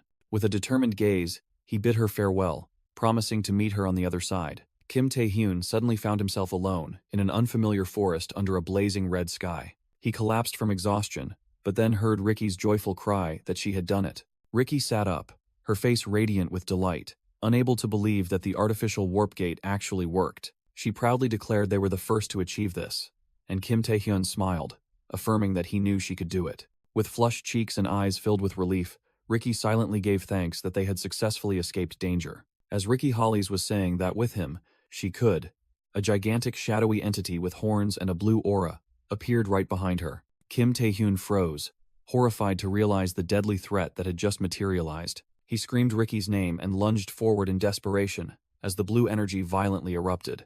Ricky's eyes widened in extreme terror as the danger descended. The shadowy entity's colossal hand seized her, mercilessly crushing her body. The monster growled, its blazing red eyes questioning where she thought she could go. Ricky coughed up blood as she was squeezed, while the entity declared that the battle had only just begun. Then, a command to return echoed, and the monster obeyed. It soared away, leaving Ricky free-falling in Kim Tae-hyun's helplessness. Kim Tae-hyun rushed forward, catching Ricky's limp body just in time and screaming her name in agony. He held her tightly, realizing her bones were shattered and her internal organs severely damaged. Horror enveloped Kim Tae-hyun as he understood she wouldn't survive without immediate medical attention. He frantically searched his mind for a skill that could save her life. He thought of using blood frenzy, but immediately dismissed it, then considered calling for Rosaria's help but doubted her capabilities. As he despaired, Ricky weakly spoke, telling him to stop thinking, that everything was all right. She whispered that she had always known this could happen. Kim Taehyun adamantly refused to accept it, growling that he wouldn't give up because he had promised to save her. Ricky gently replied that he had done enough, and she knew it was too late to turn back. She looked at him, using her last ounce of strength to ask for one final favor. Ricky reminded him that he once said he could absorb others' skills, and asked if he could absorb hers. Ricky Hollies explained that by doing so, she could continue to serve humanity. With a faint breath, she asked Kim Taehyun if he would accept her final request. Kim Taehyun clenched his hands, trembling with extreme rage and helplessness. Amidst the ruined landscape, dark red energy surged around them both. Ricky smiled peacefully, whispering that she had lived a life with no regrets. Save for one. Her only regret was not asking Kim Taehyun out on a date. Kim Taehyun held Ricky Hollies' cooling body tightly, life having left her. Meanwhile, in a gloomy fortress, another fierce battle was unfolding. Min Ji-hong, guildmaster of the Malignant Guild, was frantically attacking Cody Wood. He roared in extreme exhilaration, feeling his blood boil from the fight. Cody Wood realized he couldn't be held back any longer, and had to escape his enemy soon.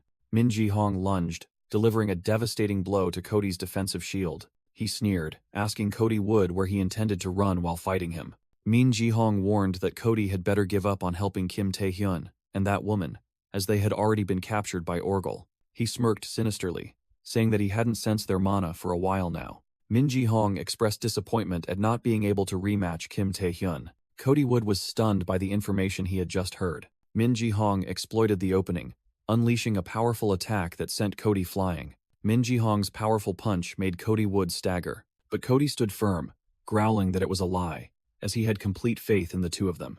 Min Ji-hong smirked arrogantly, mocking Cody Wood's belief that he would soon pay the price. Suddenly, a mysterious energy enveloped the entire battlefield, abruptly halting the match between the two. Clad in his knight armor, Cody Wood was stunned by the unexpected intervention. Min Ji-hong was also astonished, unable to comprehend what was happening. Abruptly, an authoritative voice echoed in Min Ji-hong's mind, ordering the contractor to report immediately. He sneered, silently replying that he was busy holding back an intruder. The command was repeated with a threatening tone, allowing no hesitation.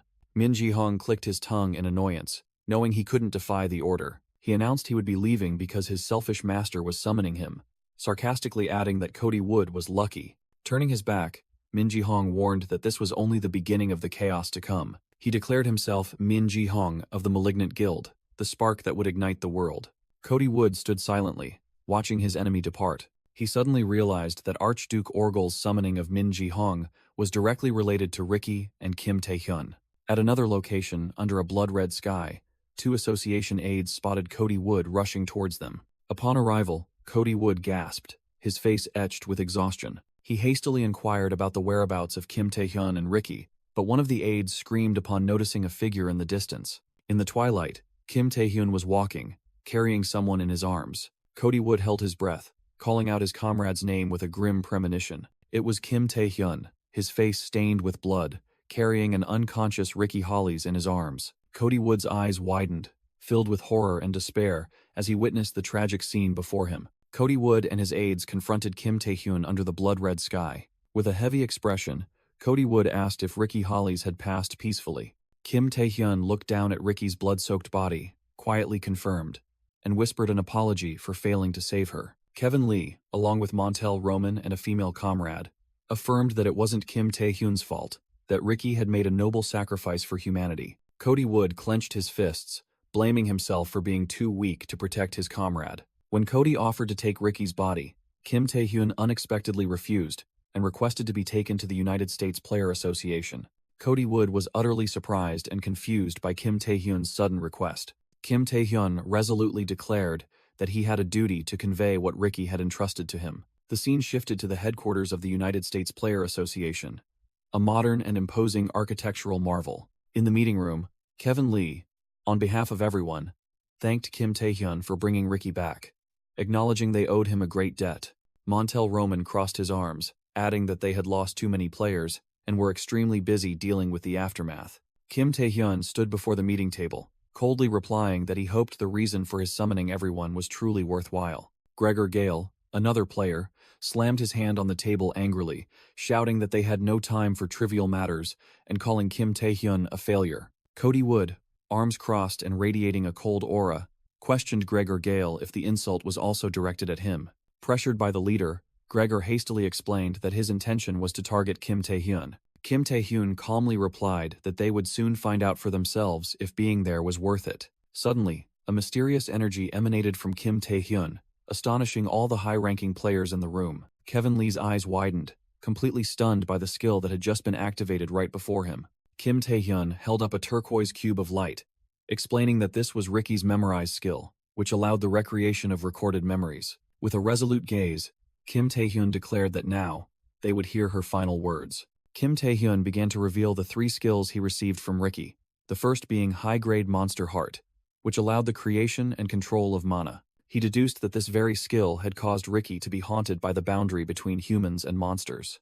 The second skill was S-rank Teleportation Gate, which had helped her escape Orgel and allowed her to travel through space. And finally, Kim Tae-hyun raised the Cube of Light, introducing the S-rank Memorize skill. He explained that thanks to her ability to review memories, Ricky had been able to operate as an investigator for the World Association. Chairman Kevin Lee of the American Association was stunned, shouting a question about how Kim Tae-hyun could use Ricky's unique skill. Kim Tae-hyun fabricated a reason that Ricky knew how to transfer skills, while secretly apologizing for having to conceal his predation ability. Cody Wood, America's rank 1 player, coldly asked Kim Tae-hyun what he intended to show them with this skill. Without answering, Kim Tae-hyun concentrated his energy, preparing to activate the memory cube.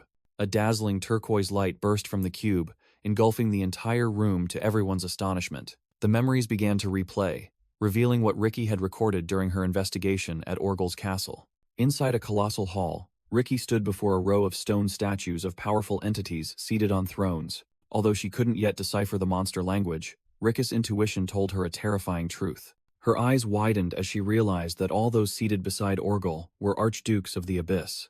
The first statue was identified as Beastmaster Orgel. Next to him was Nightmare Queen Rosaria, Kim Tae-hyun's sworn enemy. Following was Vampire Lord Igmoon, an entity exuding deadly nobility.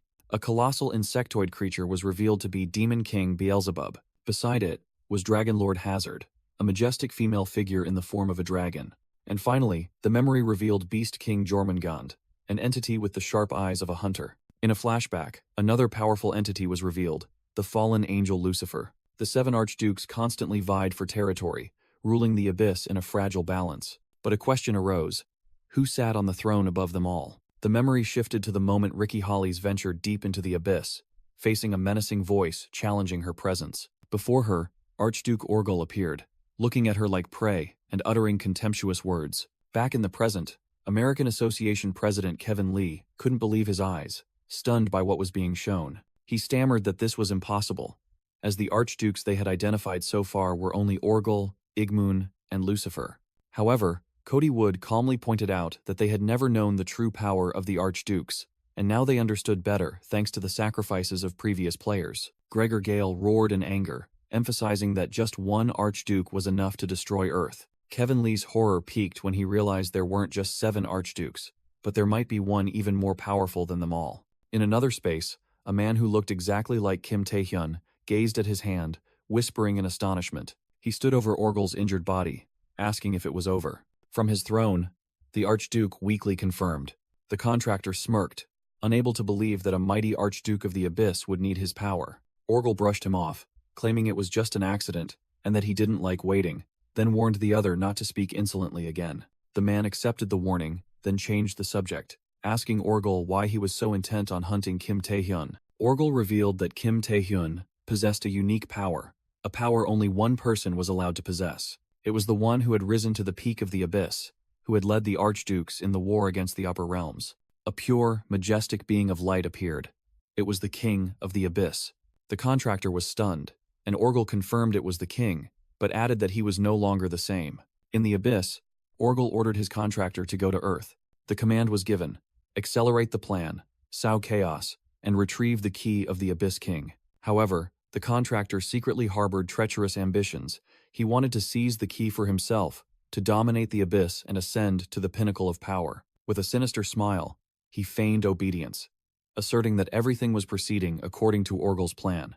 Back in the present, an American Association aide approached to ask President Kevin Lee about the next step. Kim Tae-hyun stood opposite them, becoming the center of attention. He proposed holding a meeting, but Kevin Lee hesitated, wanting to keep it limited to the United States internally. Kim Tae-hyun firmly rejected this, declaring that it was a matter of survival for all humanity, and everyone needed to know. Kevin Lee feared that revealing the truth would plunge the world into uncontrollable chaos.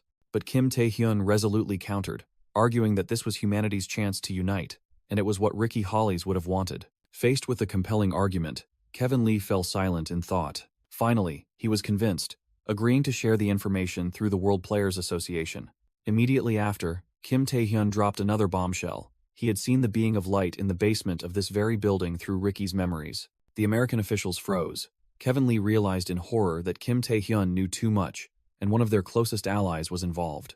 After a moment of shock, Kevin Lee invited Kim Tae-hyun to accompany them to a secret location. The high-tech door closed, ushering them into a maximum security area. Inside, Kevin Lee began to reveal a hidden part of history, that humanity had completely changed after contact with the abyss. He admitted that the story of awakening and resource extraction was just the tip of the iceberg. There was another truth the public was unaware of. The truth was, the awakening and the discovery of the abyss did not happen simultaneously. Initially, the abyss was an insurmountable hell, and it only became an opportunity for humanity. After they successfully salvaged a mysterious colossal structure from the bottom of the Pacific Ocean, Kevin Lee revealed a shocking truth. Humanity began to awaken after making contact with a mysterious entity. Kim Tae-hyun was led into a secret vault, and he was stunned by the sight before him. Standing before him was a colossal humanoid being of light, imprisoned in a containment chamber, introduced as humanity's savior, No Name. Kevin Lee explained that, though they regarded the entity as a god, they couldn't publicly acknowledge it. Kim Tae-hyun froze. A terrifying thought flashed through his mind.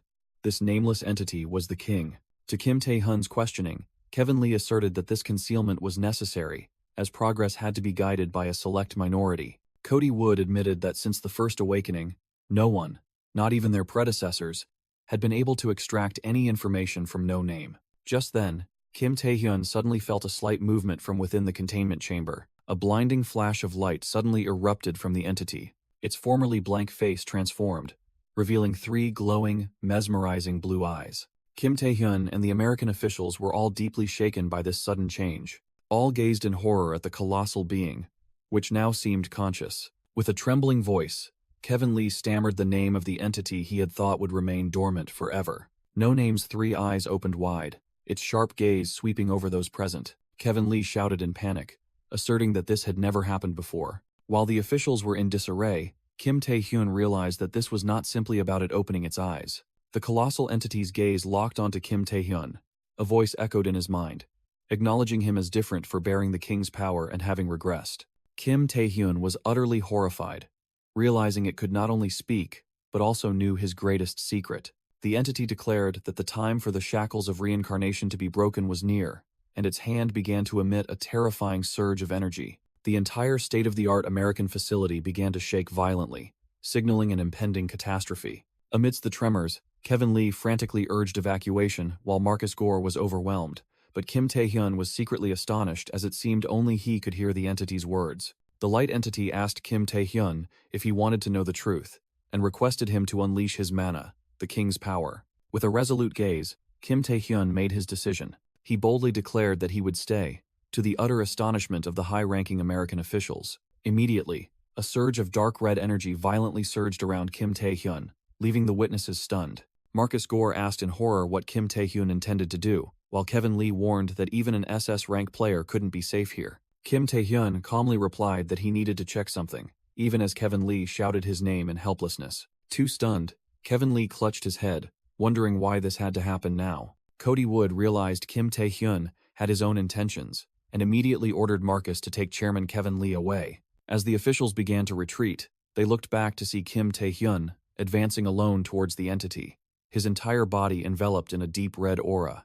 The room continued shaking violently under the terrifying energy pressure. With glowing red eyes, Kim Tae-hyun reached out his hand, demanding the entity show him the truth it had spoken of. In response to the challenge, the light entity released a brilliant golden energy, declaring itself God as it clashed with Kim Tae-hyun's dark power. The scene abruptly shifted to an endless white space, where the entity's voice echoed, calling Kim Tae-hyun the king's brave key. The nameless entity appeared before Kim Tae-hyun, agreeing to answer his questions as he wished. Kim Tae-hyun got straight to the point, questioning if the entity was God, as he needed to know the origin of this information. The entity explained that there was a difference between the human concept of God and its true nature, but no other word was more suitable here.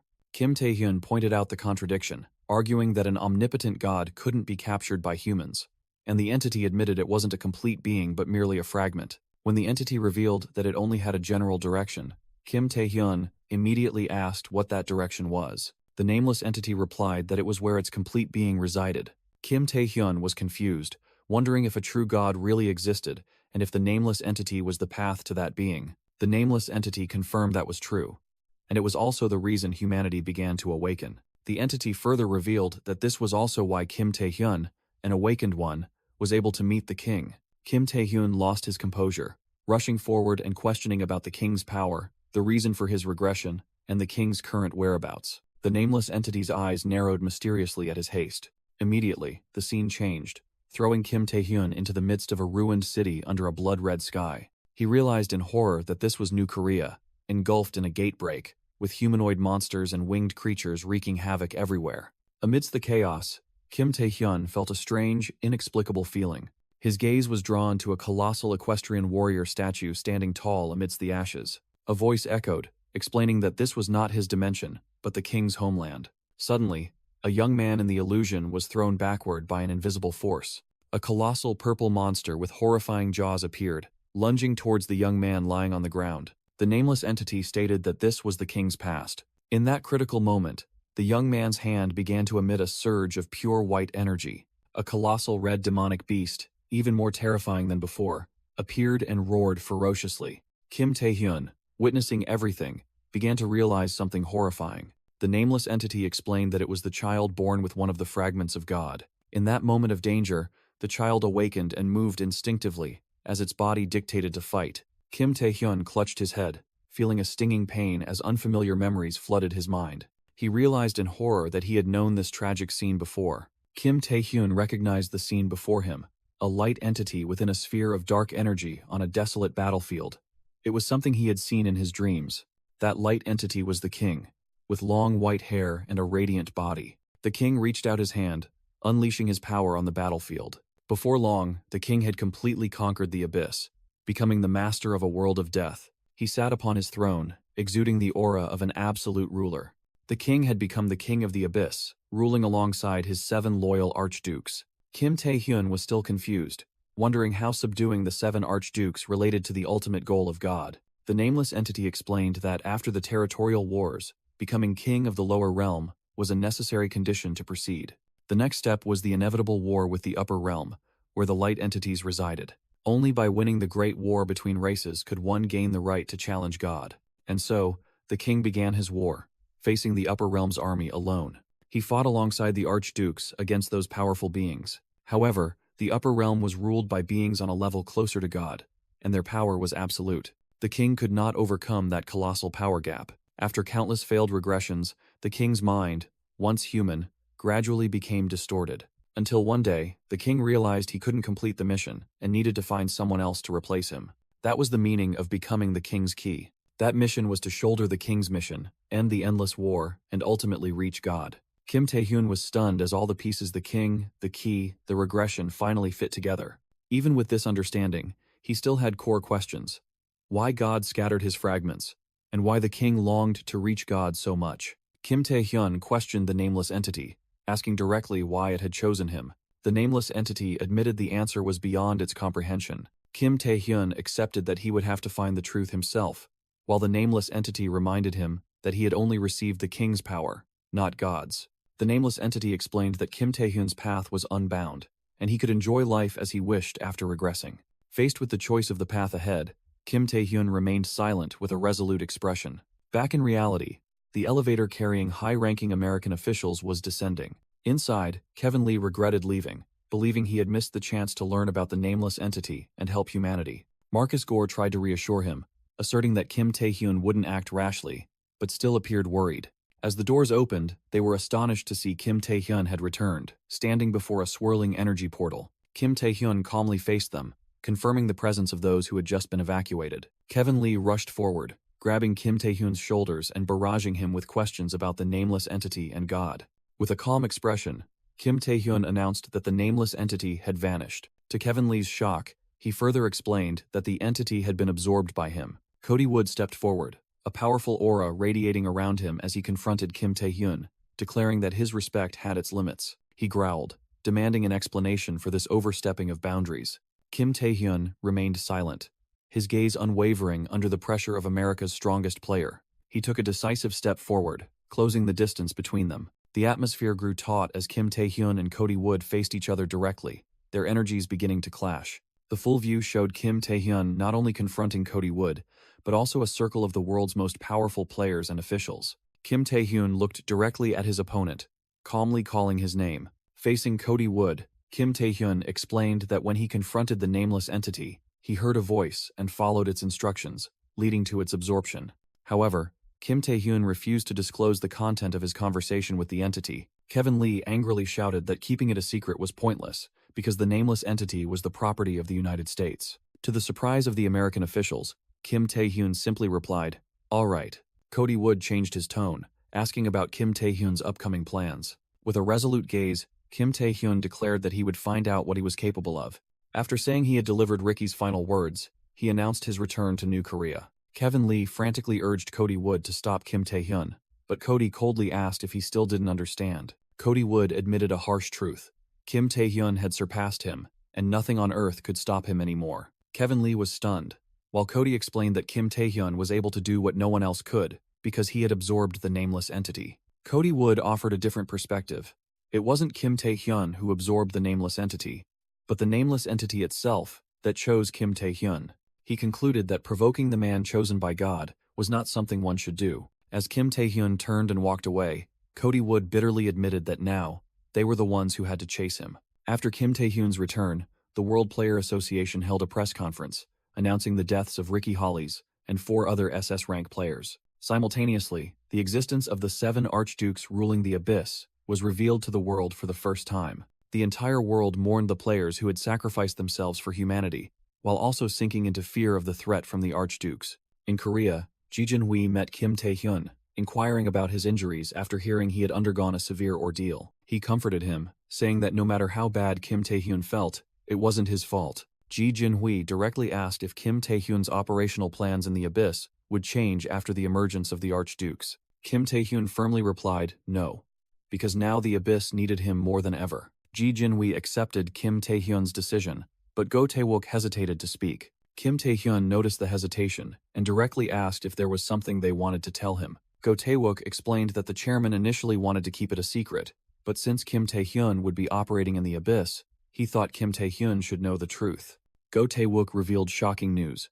A mysterious plague with symptoms of gray spots on the skin and high fever was spreading across Earth.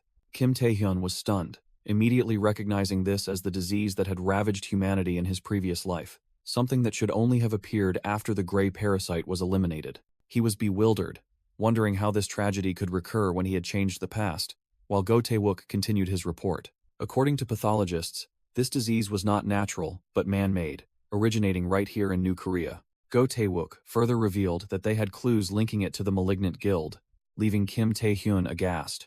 Ji Jin-hui, radiating killing intent, asserted that the malignant guild couldn't have done this on their own, and that someone was definitely pulling the strings from behind. Go Tae-wook stated that the association was actively hunting them down, but Kim Tae-hyun interrupted, declaring he also had something to ask. He revealed that he had met the leader of the malignant guild in Orgul's castle, and directly asked for the identity of the one named Min Ji-hong. Go Tae-wook cried out in astonishment at the news that Kim Tae-hyun had encountered Min Ji-hong. Kim Tae-hyun confirmed, adding that Min Ji-hong seemed to be working for Orgul and appeared very familiar with Ji Jin-hui. Ji Jin-hui mused, disappointed that Min Ji-hong had fallen to the side of monsters, and decided to bear this secret himself. He looked directly at Kim Tae-hyun, explaining that he hadn't intentionally hidden it but simply didn't want to overwhelm him, but now he would recount everything. Ji Jin-hui began to reminisce about 20 years ago, when he was an active player and rushed to a dungeon break in a rural area. Upon arrival, he was astonished to realize he was too late. All the monsters had already been annihilated. Instead, amidst the rubble was a newly awakened child, who had lost his parents in the tragedy. That 7-year-old child, with lifeless eyes, had unconsciously stopped a B-rank dungeon break all by himself. Ji Jinhui concluded. That was the first time he met Ji Hong, and he immediately recognized the extraordinary talent and terrifying rage hidden behind the boy's eyes.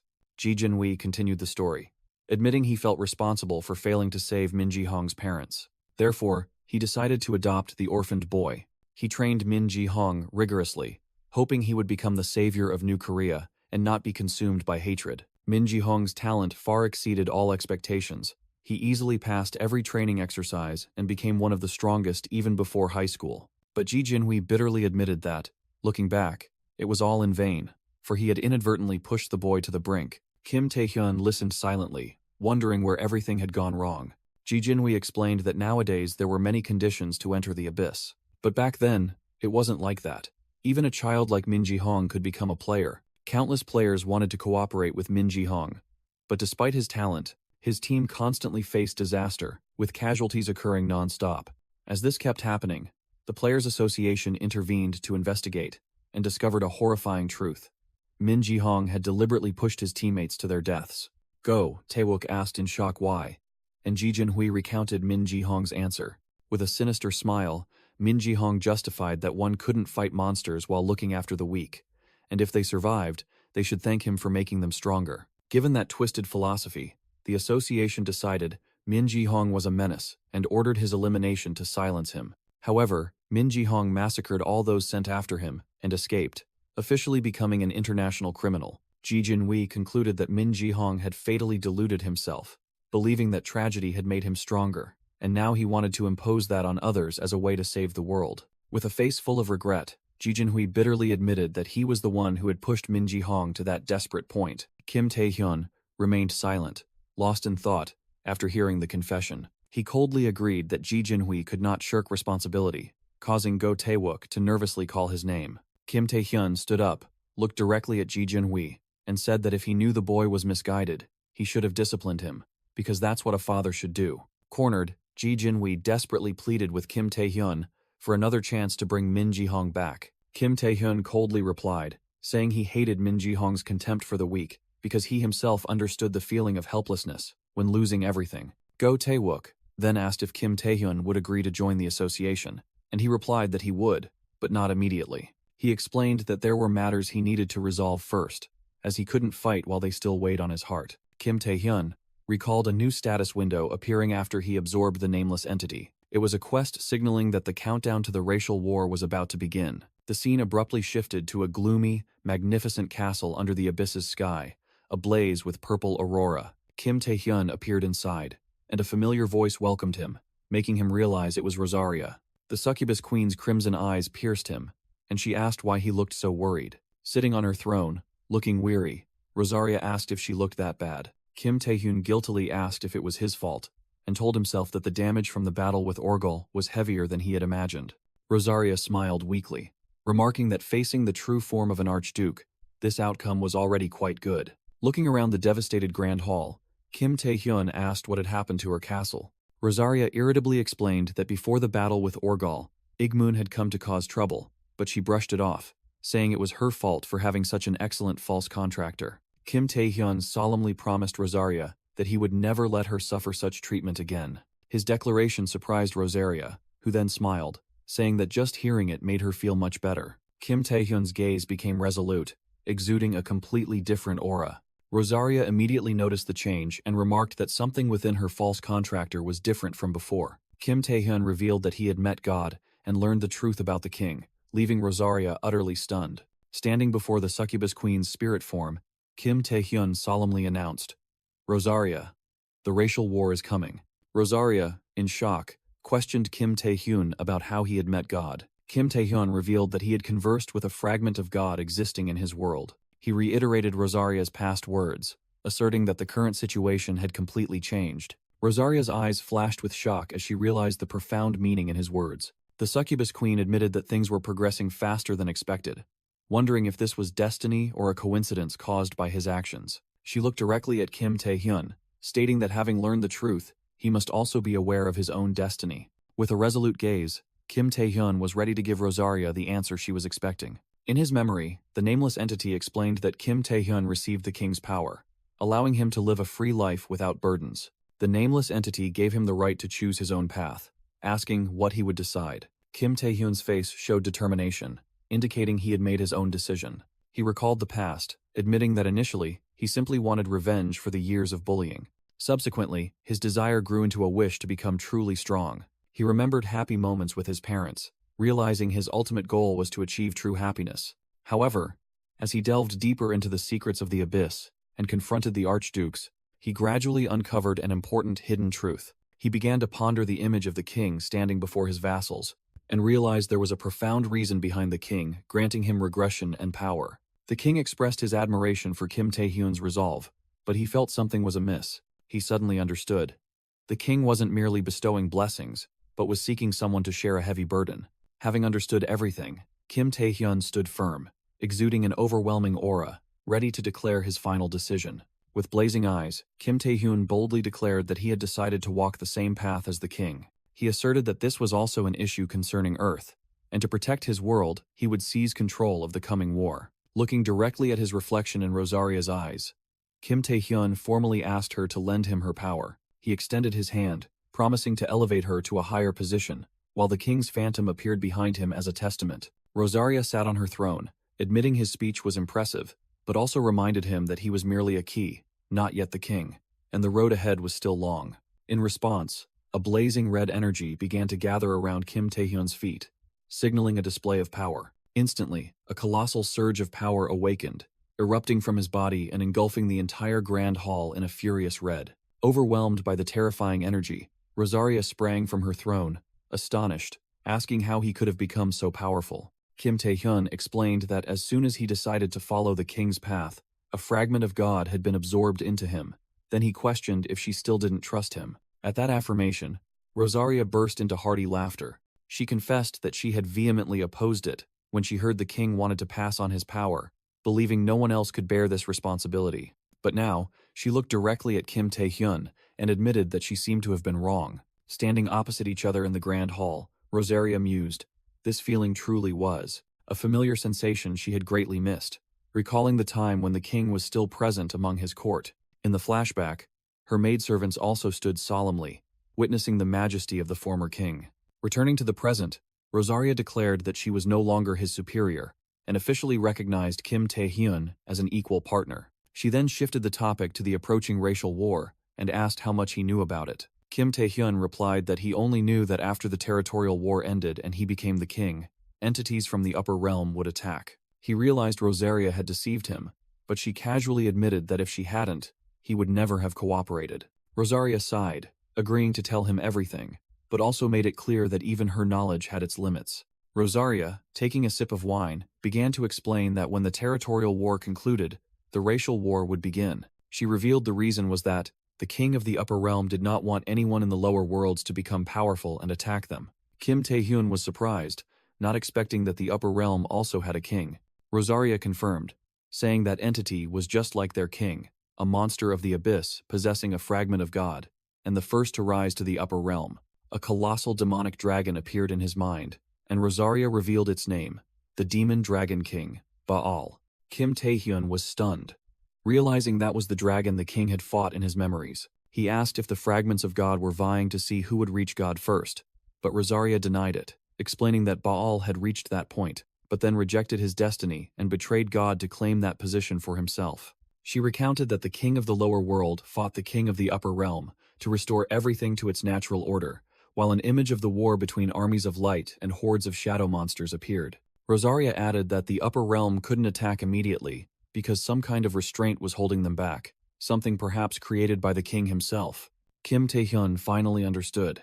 He had to defeat all the archdukes and create an army to fight against the upper realm. That was the key to this territorial war. Rosaria began to elaborate, preparing to explain the power and forces each archduke commanded. Kim Tae-hyun listened intently, the atmosphere growing tense. Rosaria, with a serious expression, continued her explanation. She looked directly at Kim Tae-hyun, preparing to ask an important question. Rosaria extended her hand, asking her contractor where he would decide to begin.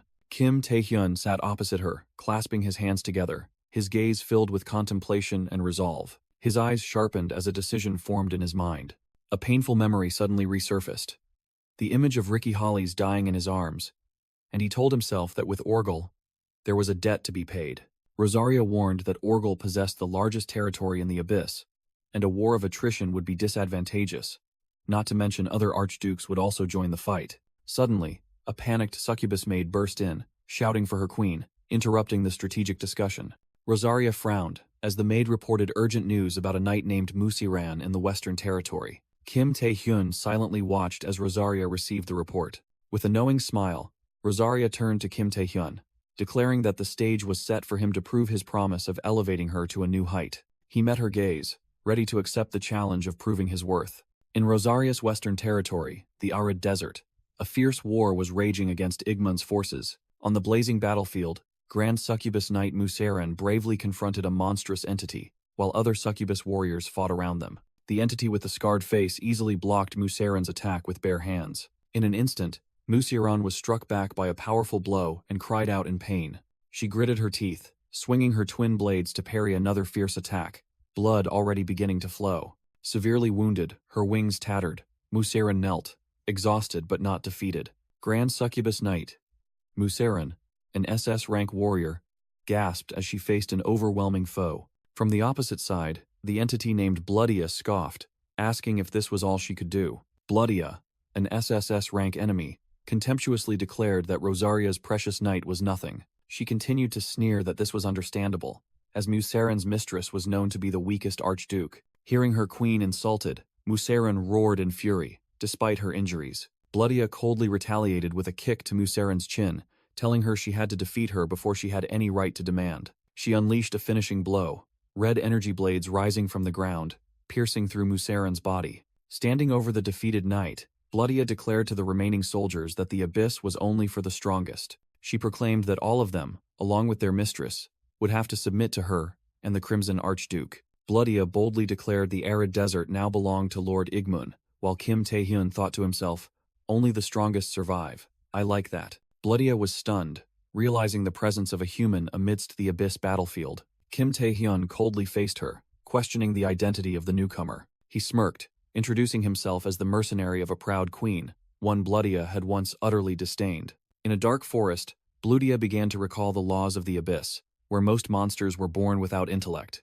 A massive hand snatched a tiny creature, a testament to the cruelty. They only knew how to eat, sleep, and destroy, according to their primal instincts. But amidst that mindless horde, there were still unique individuals. Mutants were born with strength and intelligence far superior to their kin. They were the chosen ones, destined to dominate other creatures. Like humans and their ranking system, the monster world also had its own hierarchy, and those who reached a certain level would inevitably confront other powerful beings to vie for dominance. Bloodia remembered that the abyss was a place where survival belonged only to the strongest, and for a long time, she had always been the last survivor. She had continuously slaughtered those who called themselves leaders, time and again. Eventually, no one in her domain dared to challenge her, until the day she met him, the ultimate predator of the abyss, one of the archdukes. She suffered a humiliating defeat, her body pierced by countless red blades, rendering all her previous victories meaningless. For the first time in her life, Bloodia realized there were beings on a much higher level than herself. Igmun looked down at her condescendingly, asking why she continued to attack despite realizing the insurmountable power gap between them. Igmun told the collapsing Bloodia that her power limit had been predetermined since birth. He revealed that the only way to overcome that limit was to receive power from a superior being. Igmun extended his hand, asking if Bloodia would accept his subjugation. In despair, Bloodia trembled, clutching her hands tightly to the cold ground. Recalling that moment, she admitted it was an indescribable humiliation. However, she also realized the astonishing power she gained from that subjugation was entirely worth it. She had a secret plan: feign obedience to Igmun, secretly grow stronger so that one day she could become an archduke herself. Returning to reality, Bloodia roared in fury, unable to accept the truth. She wondered why she, with such grand ambitions, could have fallen so low. Resentment surged as she realized she was losing to the subordinate of the archduke considered the weakest. Even more unbelievable was that her vanquisher was a lowly human. Kim Taehyun suddenly closed in and grabbed Bloodia's face with one hand. She was stunned, feeling a familiar yet terrifying surge of power. Behind Kim Tae-hyun, the illusion of the succubus queen Rosaria appeared, exuding absolute pressure that made Bloodia horrifyingly realize the source of his power. Under that terrifying pressure, Bloodia's body was completely paralyzed, unable to move. Kim Tae-hyun coldly declared victory as a streak of blood spurted from the wound on her face. He mocked Bloodia's survival philosophy, declaring her prey now, but he had no interest in devouring monsters. With a smug smile, Kim Tae-hyun pressed an energy dagger to Bloodia's neck, asserting that she had trespassed on his territory and would not be able to leave. He bluntly asked about her relationship with Igmun and demanded that she summon her master. Her face paling with fear, Bloodia stammered a denial. Cornered, Bloodia roared, asserting her name. She screamed that she was no servant, but a monster who would rise to the peak of the abyss. In a frenzy, Bloodia furiously lunged to attack. Kim Tae-hyun calmly activated his predation skill, and a colossal dark beast with jagged jaws appeared, ready to devour her. He coldly remarked that he could devour her this way. Witnessing the scene, Musaran was astonished to realize Kim Tae-hyun was the one who had contracted with her queen. Kim Tae-hyun mused, recalling a past when S-ranks had troubled him, but now, after synthesizing the fragments of God, he could easily handle even SSS ranks. His abilities had evolved dramatically, possessing a range of SS rank skills, including the power to summon the 7 archdukes of the abyss. He sensed a change. The energy consumption for his blood frenzy and summoning Igmun skills was being adjusted. Kim Tae-hyun wondered if this was due to his predation level increasing, or because Bloodia was Igmun's subordinate. Whatever the reason, he realized that if he continued to use this skill, he could confront even the remaining archdukes. The succubus warriors frantically called out the contractor's name, seemingly trying to warn him of something. Bloodia's body couldn't withstand the pressure, and melted into a thick pool of blood. A hand slowly emerged from the pool of blood, indicating that Bloodia's existence had become too much to bear. From that pool of blood, a figure gradually formed, terrifying the succubus warriors. Igmun remarked that while he had no expectations of Bloodia, she had succeeded in bringing him forth.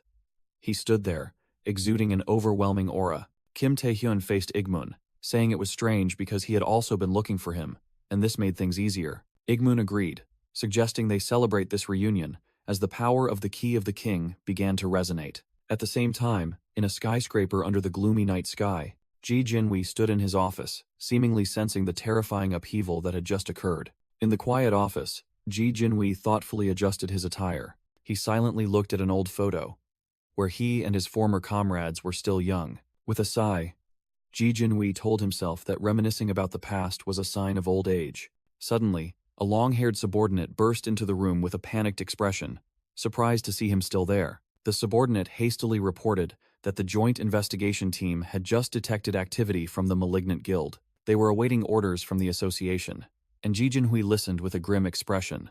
Without hesitation, he ordered the immediate summoning of national-level players and declared he would personally join the battle. The subordinate hesitantly called out to him, expressing concern. He reminded him that Kim Tae-hyun had not yet returned from the abyss, and they couldn't contact him, doubting the association's ability to cope on its own. Ji Jinwei sternly questioned since when the association had become so dependent on a single individual, causing the subordinate to bow his head in apology. He asserted that this was a good opportunity for them to resolve the issue themselves, because Kim Tae-hyun had his own matters to attend to. In his mind, Kim Tae-hyun was walking a fated path that only he could conquer, and their mission was to support him by fulfilling their own responsibilities. The subordinate, having understood, recalled the image of Min Ji-hong, the enemy they were about to face. Ji Jinhui declared firmly that they just needed to do what they had to do. With eyes burning with determination, he affirmed that they would continue to fight. Meanwhile, in the abyss, Kim Tae-hyun faced a new enemy, coldly reminding him that last time they hadn't even had a chance to learn each other's names. The noble entity bowed formally, introducing himself as Vampire Lord Igmun, an Archduke of the Abyss. Kim Tae-hyun, unfazed, replied by revealing his identity, Rosaria's contractor, and the King's Key. Hearing that title, Igmun's eyes sharpened, and he growled that it had better be true. Igmun made an offer. He demanded Kim Tae-hyun break his contract with Rosaria to join him. In return, he would consider him one of his contractors. He promised to grant him unrivaled power, and together conquer the abyss, making him the victor in territorial wars. Kim Tae-hyun coldly interrupted, asserting that he would be the victor, not Igmun. He explained that Rosaria had warned him. Once the other archdukes knew he was the key, all would covet him to become king themselves. Kim Tae-hyun questioned, asking if Igmun thought he wouldn't recognize his lies, causing the Archduke to merely chuckle in acknowledgement. When persuasion failed, Igmun resorted to threats, declaring he would use force if Kim Tae-hyun didn't willingly comply, warning that he wouldn't leave him whole. Kim Tae-hyun retorted that he didn't trust Igmun but trusted Rosaria, because his relationship with the succubus queen was one of equality, a concept Igmun deemed absurd. He understood the nature of the abyss, where there were only rulers and the ruled, which was why the king had subjugated all archdukes under him. Kim Tae-hyun clarified that he never said he wouldn't use force. He knew violence was unavoidable when necessary. With that, he turned the tables, making an offer to Igmun himself. Serve him, and he would give him a chance to prove himself in the upcoming war. Igmun burst into arrogant laughter, mocking Kim Tae-hyun's confidence and reminding him that he was merely a key. Enraged, Igmun called Kim Tae-hyun a brat and summoned countless gigantic blood blades, surrounding him. The glowing red blades lunged forward, ready to tear Kim Tae-hyun apart in an instant. However, all the blood blades shattered upon hitting an invisible barrier around Kim Tae-hyun, leaving Igmun stunned. Igmun was speechless at the unbelievable sight, while Kim Tae-hyun declared this would be the last time he could treat him this way. With a confident smile, Kim Tae-hyun raised his finger. Blood began to gather around his fingertip as he declared it was time for an awakening. A drop of his blood fell, spreading a ripple of dark energy. The blood blades Igmun had summoned suddenly froze in midair, then turned their tips towards their own master. Igmun watched in horror as his own weapons were now pointed at him from all directions. All the blood blades simultaneously plunged down, embedding themselves into the ground and pinning Igmun, stripping him of all ability to resist. Pinned by his own blood blades, Igmun could only stare at Kim Tae-hyun. All of Igmun's subordinates were also incapacitated, horrified to witness their master being overwhelmed. Igmun roared in fury, unable to believe that his own power was being used so wantonly by another. He screamed, questioning if Kim Tae-hyun's thieving ways would end even in death, while the blood blades continuously attacked. Kim Tae-hyun told himself that an archduke could not compare to an SSS rank entity, and asking Rosaria for help would be the wise choice. However, he decided to step forward, refusing the safe path. Instead, Kim Tae-hyun wanted to test the limits of his own power. He wanted to know how far he had come after synchronizing with the fragment. A pair of fiery red feathered wings suddenly burst from Kim Tae-hyun's back, astonishing everyone at his insane intention to directly confront an archduke. A gigantic greatsword of red energy materialized, hovering in the air, radiating an overwhelming aura. With his new wings, Kim Tae-hyun shot towards Igmun, his right arm transforming into a sharp claw. Igmun groaned in pain as Kim Tae-hyun's attack struck him, but immediately after, Igmun caught Kim Tae-hyun's arm as it pierced his chest.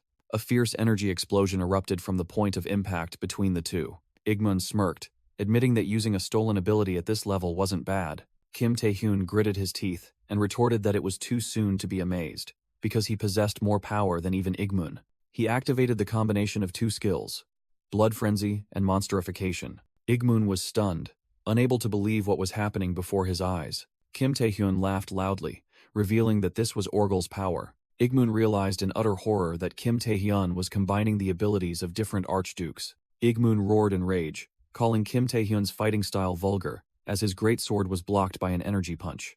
In the close quarters combat, Kim Tae-hyun's monsterified arm proved superior. With a terrifying impact, Kim Tae-hyun shattered Igmun's weapon into fragments. The archduke gritted his teeth, unable to believe the kid who once had to hide behind Rosaria was now so powerful. From afar, Musiran and the other succubus warriors watched the scene in stunned silence. They couldn't believe their eyes, seeing Igmun, an archduke, struggling against a human. Musiran broke into a cold sweat, wondering if the opponent was truly human. She realized in horror that this was no longer an ordinary battle, but an archduke-level confrontation. Kim Tae-hyun smiled provocatively, asking Igmun how it felt to be defeated by a mere kid. His pride wounded, Igmun growled a warning to Kim Tae-hyun not to get cocky. He declared that Kim Tae-hyun had only seen a fraction of his power. Igmun summoned countless weapons made of blood, asserting that this was more than enough to deal with Kim Tae-hyun. However, Igmun was suddenly stunned when Kim Tae-hyun calmly denied it. Kim Tae-hyun unleashed a completely new skill, Dragon's Fury, creating a giant dragon head aura. He looked straight at Igmun, declaring that the one who knew nothing was him, the Archduke of the Abyss. Kim Tae-hyun charged forward, launching a direct attack. His monsterified arm punched Igmun directly in the face, injecting a magical toxin from the demonic fluid skill into his body. Poisoned, Igmun's body began to disintegrate under the effect of the dark fluid. Kim Taehyun, covered in blood, looked down and wondered if he had ended the battle. Amidst the bloody mist, Igmun admitted that Kim Taehyun had surpassed all his expectations, and this was his defeat. Before Kim Taehyun could even believe the confession, the ground beneath his feet suddenly boiled into a sea of blood. Submerged in the blood tide, he heard Igmun explain that having to go all out was already a humiliation for him. A torrent of crimson energy erupted violently, and Igmun declared he would make Kim Taehyun pay for this humiliation. The Archduke mocked, showing him the true power of the blood field, now that it was no longer a child's game. In desperation, Kim Taehyun cried out Rosaria's name, but Igmun coldly challenged him to try. With contemptuous red eyes, he sneered, asking if he had enough mana to do it. Kim Taehyun realized in horror that his mana was rapidly being drained by the sea of blood. He realized his fatal mistake of being too overconfident. While Igmun sentenced him to drown in blood, dragged to the bottom, Kim Taehyun choked as Igmun promised a slow and painful death. His arm flailed desperately one last time before being completely submerged in the crimson darkness. Igmun silently watched Kim Taehyun's seemingly motionless body floating in his blood field. Believing the nuisance had been neutralized, he reached out, intending to search for the key. Suddenly, a hand rose from beneath the blood surface, gripping Igmun's wrist with incredible force. Igmun was stunned, not understanding what was happening, when a voice echoed, warning him that he was mistaken. A figure stood tall amidst the sea of blood, that voice asserting this was not Igmun's domain, but his. Igmun was bewildered by the sudden change, realizing Kim Taehyun was speaking as if he were a completely different person. The figure turned. Kim Taehyun's brown hair had turned fiery red, and a mysterious smile appeared on his lips. With mesmerizing red eyes glowing brightly, the entity possessing Kim Taehyun's body welcomed the vampire lord to its domain. Inside the crimson inner world, the entity possessing Kim Taehyun questioned Igmun, asking if he was the key. With a smug smile, it mysteriously replied that though everyone asked about its identity, no one had ever received an answer. Igmun displayed his Archduke power, summoning countless blood blades and declaring he would force the stranger to reveal the truth. However, the entity merely scoffed at the Archduke's arrogance. It warned that above the strong, there are always the stronger, while simultaneously summoning a giant dark greatsword. Two torrents of power clashed. Countless weapons of blood and shadow pointed at each other in an intensely tense space. The entity easily controlled its creations to completely overwhelm Igmun's blood blades. Igmun roared in anger, thinking the opponent was no different from Kim Taehyun, but then he was stunned by a realization. One of the entity's creations had pierced his defenses, embedding itself directly into his body. Igmun realized in horror that what attacked him was not a blood blade, but a living dark creature. The shadow monsters clamped onto Igmun, beginning to drain his energy while the entity sarcastically offered its thanks. It licked its lips with relish, admitting it needed mana, and was very satisfied with this supply. Humiliated, Igmun roared in fury, unable to accept that the Lord of the Bloodline was being mocked. He decided to punish the nameless foe first, putting aside the matter of identity to unleash his full power. The entity calmly stood amidst the storm of energy, scoffing at the uselessness of possessing another's inner world. It declared that there was one thing the original owner of this body didn't know. A giant dark vortex erupted, sweeping Igmun into its chaotic swirl, dragging him down into the abyss.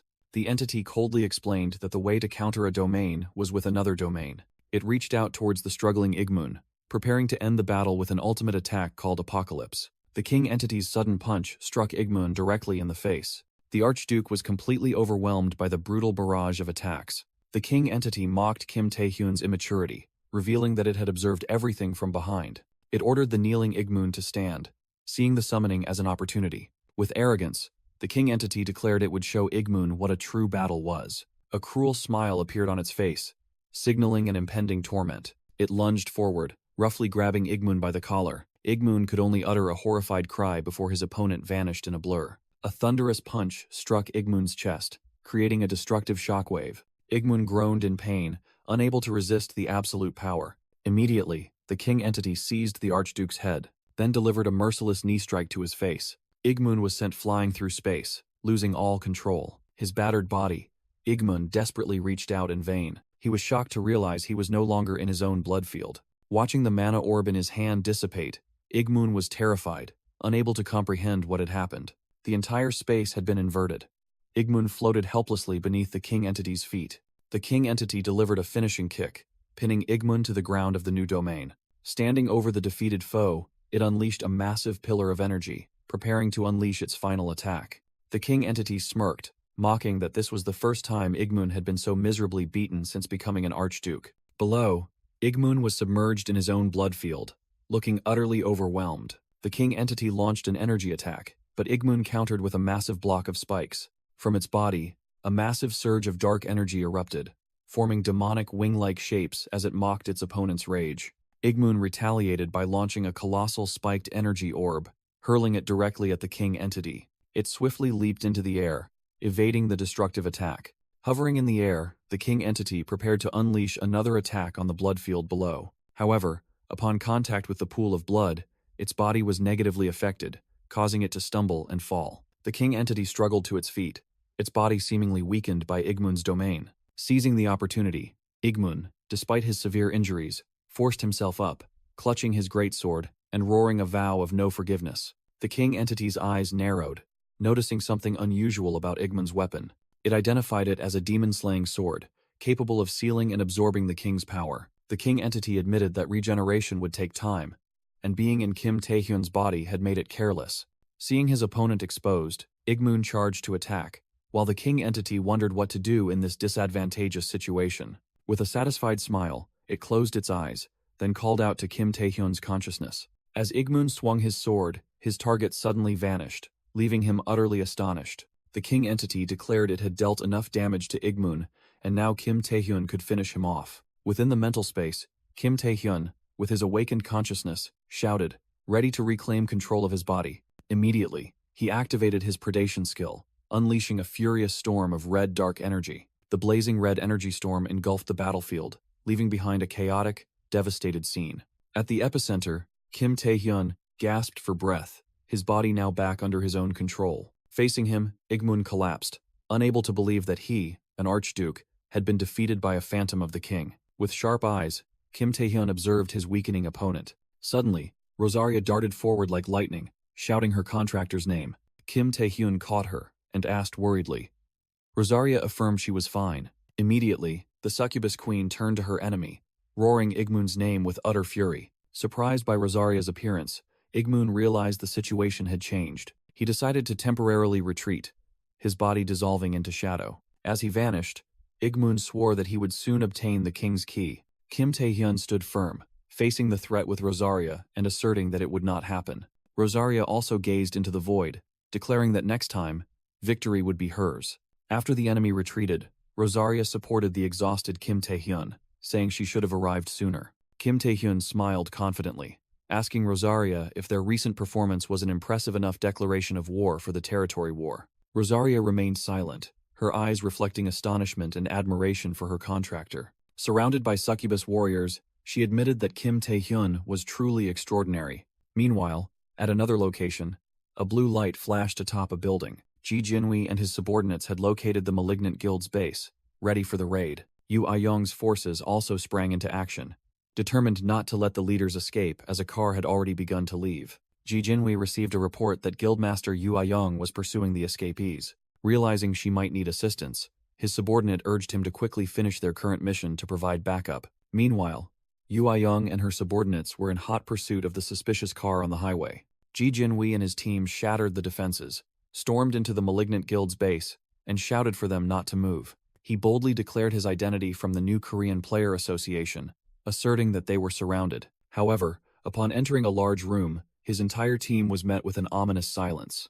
A mysterious figure emerged from the shadows, mocking that they were the ones being surrounded. Ji Jinhui froze as he realized the figure was the Vice Guild Master of the Malignant Guild, one of the last three Great Lords. The enemy's identity was revealed. It was Shadow. Ji Jinhui realized in horror that if Shadow was here, then the one Yu Ayong was pursuing must be the Guildmaster. The Malignant Guild leader's car was still speeding through the night. The chase ended when Yu Ayong cornered the car in a secluded industrial area. She and her Nightwalkers members confidently confronted the enemy, seeing this as an unexpected boon. The one who stepped out of the car was none other than Lee Jung-soo, chairman of Taesan Group, who casually admitted that Yu Ayong had been tailing him. Yu Ayong exposed that Taesan Group had been secretly supporting the Malignant Guild, and Lee Jung-soo did not deny it. She explained that the association had always been suspicious, as an ordinary criminal organization could not have caused the Grey Plague pandemic on such a large scale. Furthermore, Taizan Pharmaceuticals had created a cure in record time and reaped enormous profits from the tragedy. Although there had been no prior evidence, catching Li Jungsu red-handed leaving the Malignant Guild headquarters was the strongest confirmation. When asked about his motives, Li Jungsu coldly admitted that as a businessman, using the Malignant Guild was simply a profitable move for the company. Yu Aiyong mocked Li Jungsu, stating that his failure to be chosen by the 4 major guilds only proved his incompetence.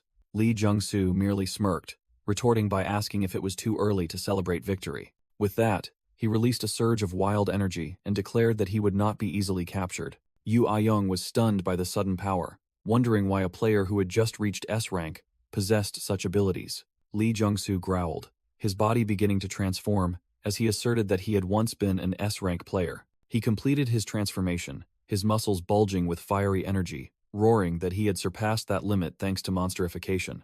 Yu Aiyong was utterly horrified as 2 colossal, muscular, shadowy entities appeared behind Li Jungsu. Her entire team froze, and she suddenly realized this was the result of Zhang Lung's monster experiments. With power now on par with a national force player, Li Jungsu challenged Yu Aiyong. Immediately, a punch of unimaginable speed shot straight towards the still reeling Yu Aiyong. Just then, Park Sungjin and Kwon Kangyuk rushed in, timely blocking the fatal attack. The 2 national force players coordinated their attacks, creating a fierce energy clash with Li Jungsu. Kwon Kangyuk called out to Park Sungjin, and his teammate replied that no matter how many times they tried, the outcome would remain the same. Park Sungjin realized their attacks seemed ineffective.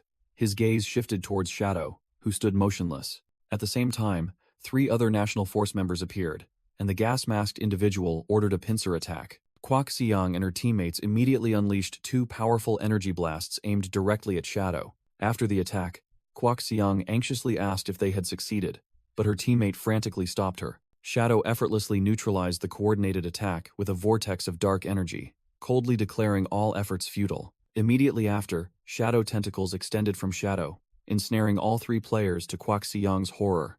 Ji Jinhui and his silver-haired teammate, Lim Ah-hyung, appeared tense before the opponent's power. Without hesitation, Ji Jinhui roared and charged into attack. He shattered with his fists the shadow tentacles holding his teammates captive. From within the shadows, Shadow spoke up, challenging, asking why no one could capture him. He arrogantly declared that it was because no one possessed the ability to capture him. Ji Jinhui was troubled by the opponent's overwhelming power, while an image of Min Ji-hong flashed through his mind as a warning of the true danger. He quickly analyzed Shadow's words, realizing he was deliberately emphasizing his uncapturable ability. He decided to create an opening for Lim Ah-hyung to deliver the finishing blow. Shadow mocked their efforts, stating that the new Korean National Force players never learned their lesson. He asserted that no matter how many times they tried, the outcome would remain unchanged. Meanwhile, Park Sungjin, Kwon Kangyuk, and Kwak Siang were enduring a strange pressure after being captured, realizing they were the ones trapped. Despite Shadow's warning,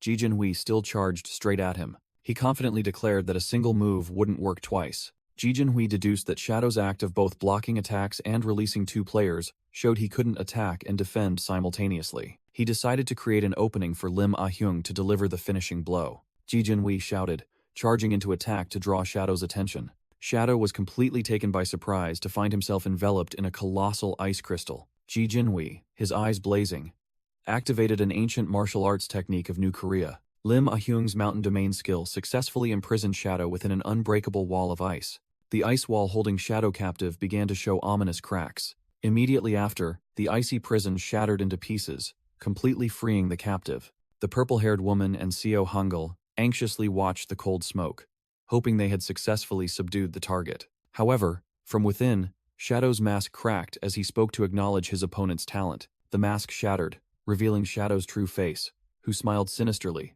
and called Ji Jinhui his master. Ji Jinhui roared in fury, demanding to know Min Ji-hong's whereabouts, but Shadow merely smirked defiantly. Shadow revealed his role was merely to buy time to transmit information outside. Then his body began to dissipate into shadows.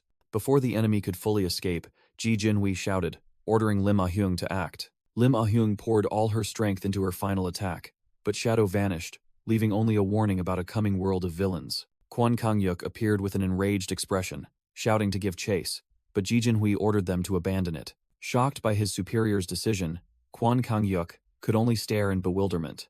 Lim Ah-hyung anxiously asked if this decision was for her sister's safety. Ji Jinhui reassured her not to worry too much, as he believed in Yu Ayong's strength. He asserted that he knew her true power well. The scene abruptly shifted to a fresh spray of blood against the night. Jung Hansu, the vice guild master of the Nightwalkers, looked up with a blood-soaked face and eyes filled with utter horror. Yu Ayong's face, stained with enemy blood, appeared with glowing eyes as she realized her power now matched that of national-level players. Standing amidst the corpses of the intruders, she wondered why she had been at a disadvantage against someone who was only S rank. A mysterious silver-haired woman appeared in an overwhelming aura, smiling and saying that no one had ever told her she was merely S rank. In a flashback, Yu Ayong recalled wondering why Kim Tae-hyun had suddenly called her out. Kim Tae-hyun explained that since she couldn't join the national team due to her injury, she needed to train privately to keep up with them. Initially, Yu Ayong showed annoyance, claiming she was busy and had no time for this. Kim Tae-hyun seriously declared he would elevate the entire team to national level,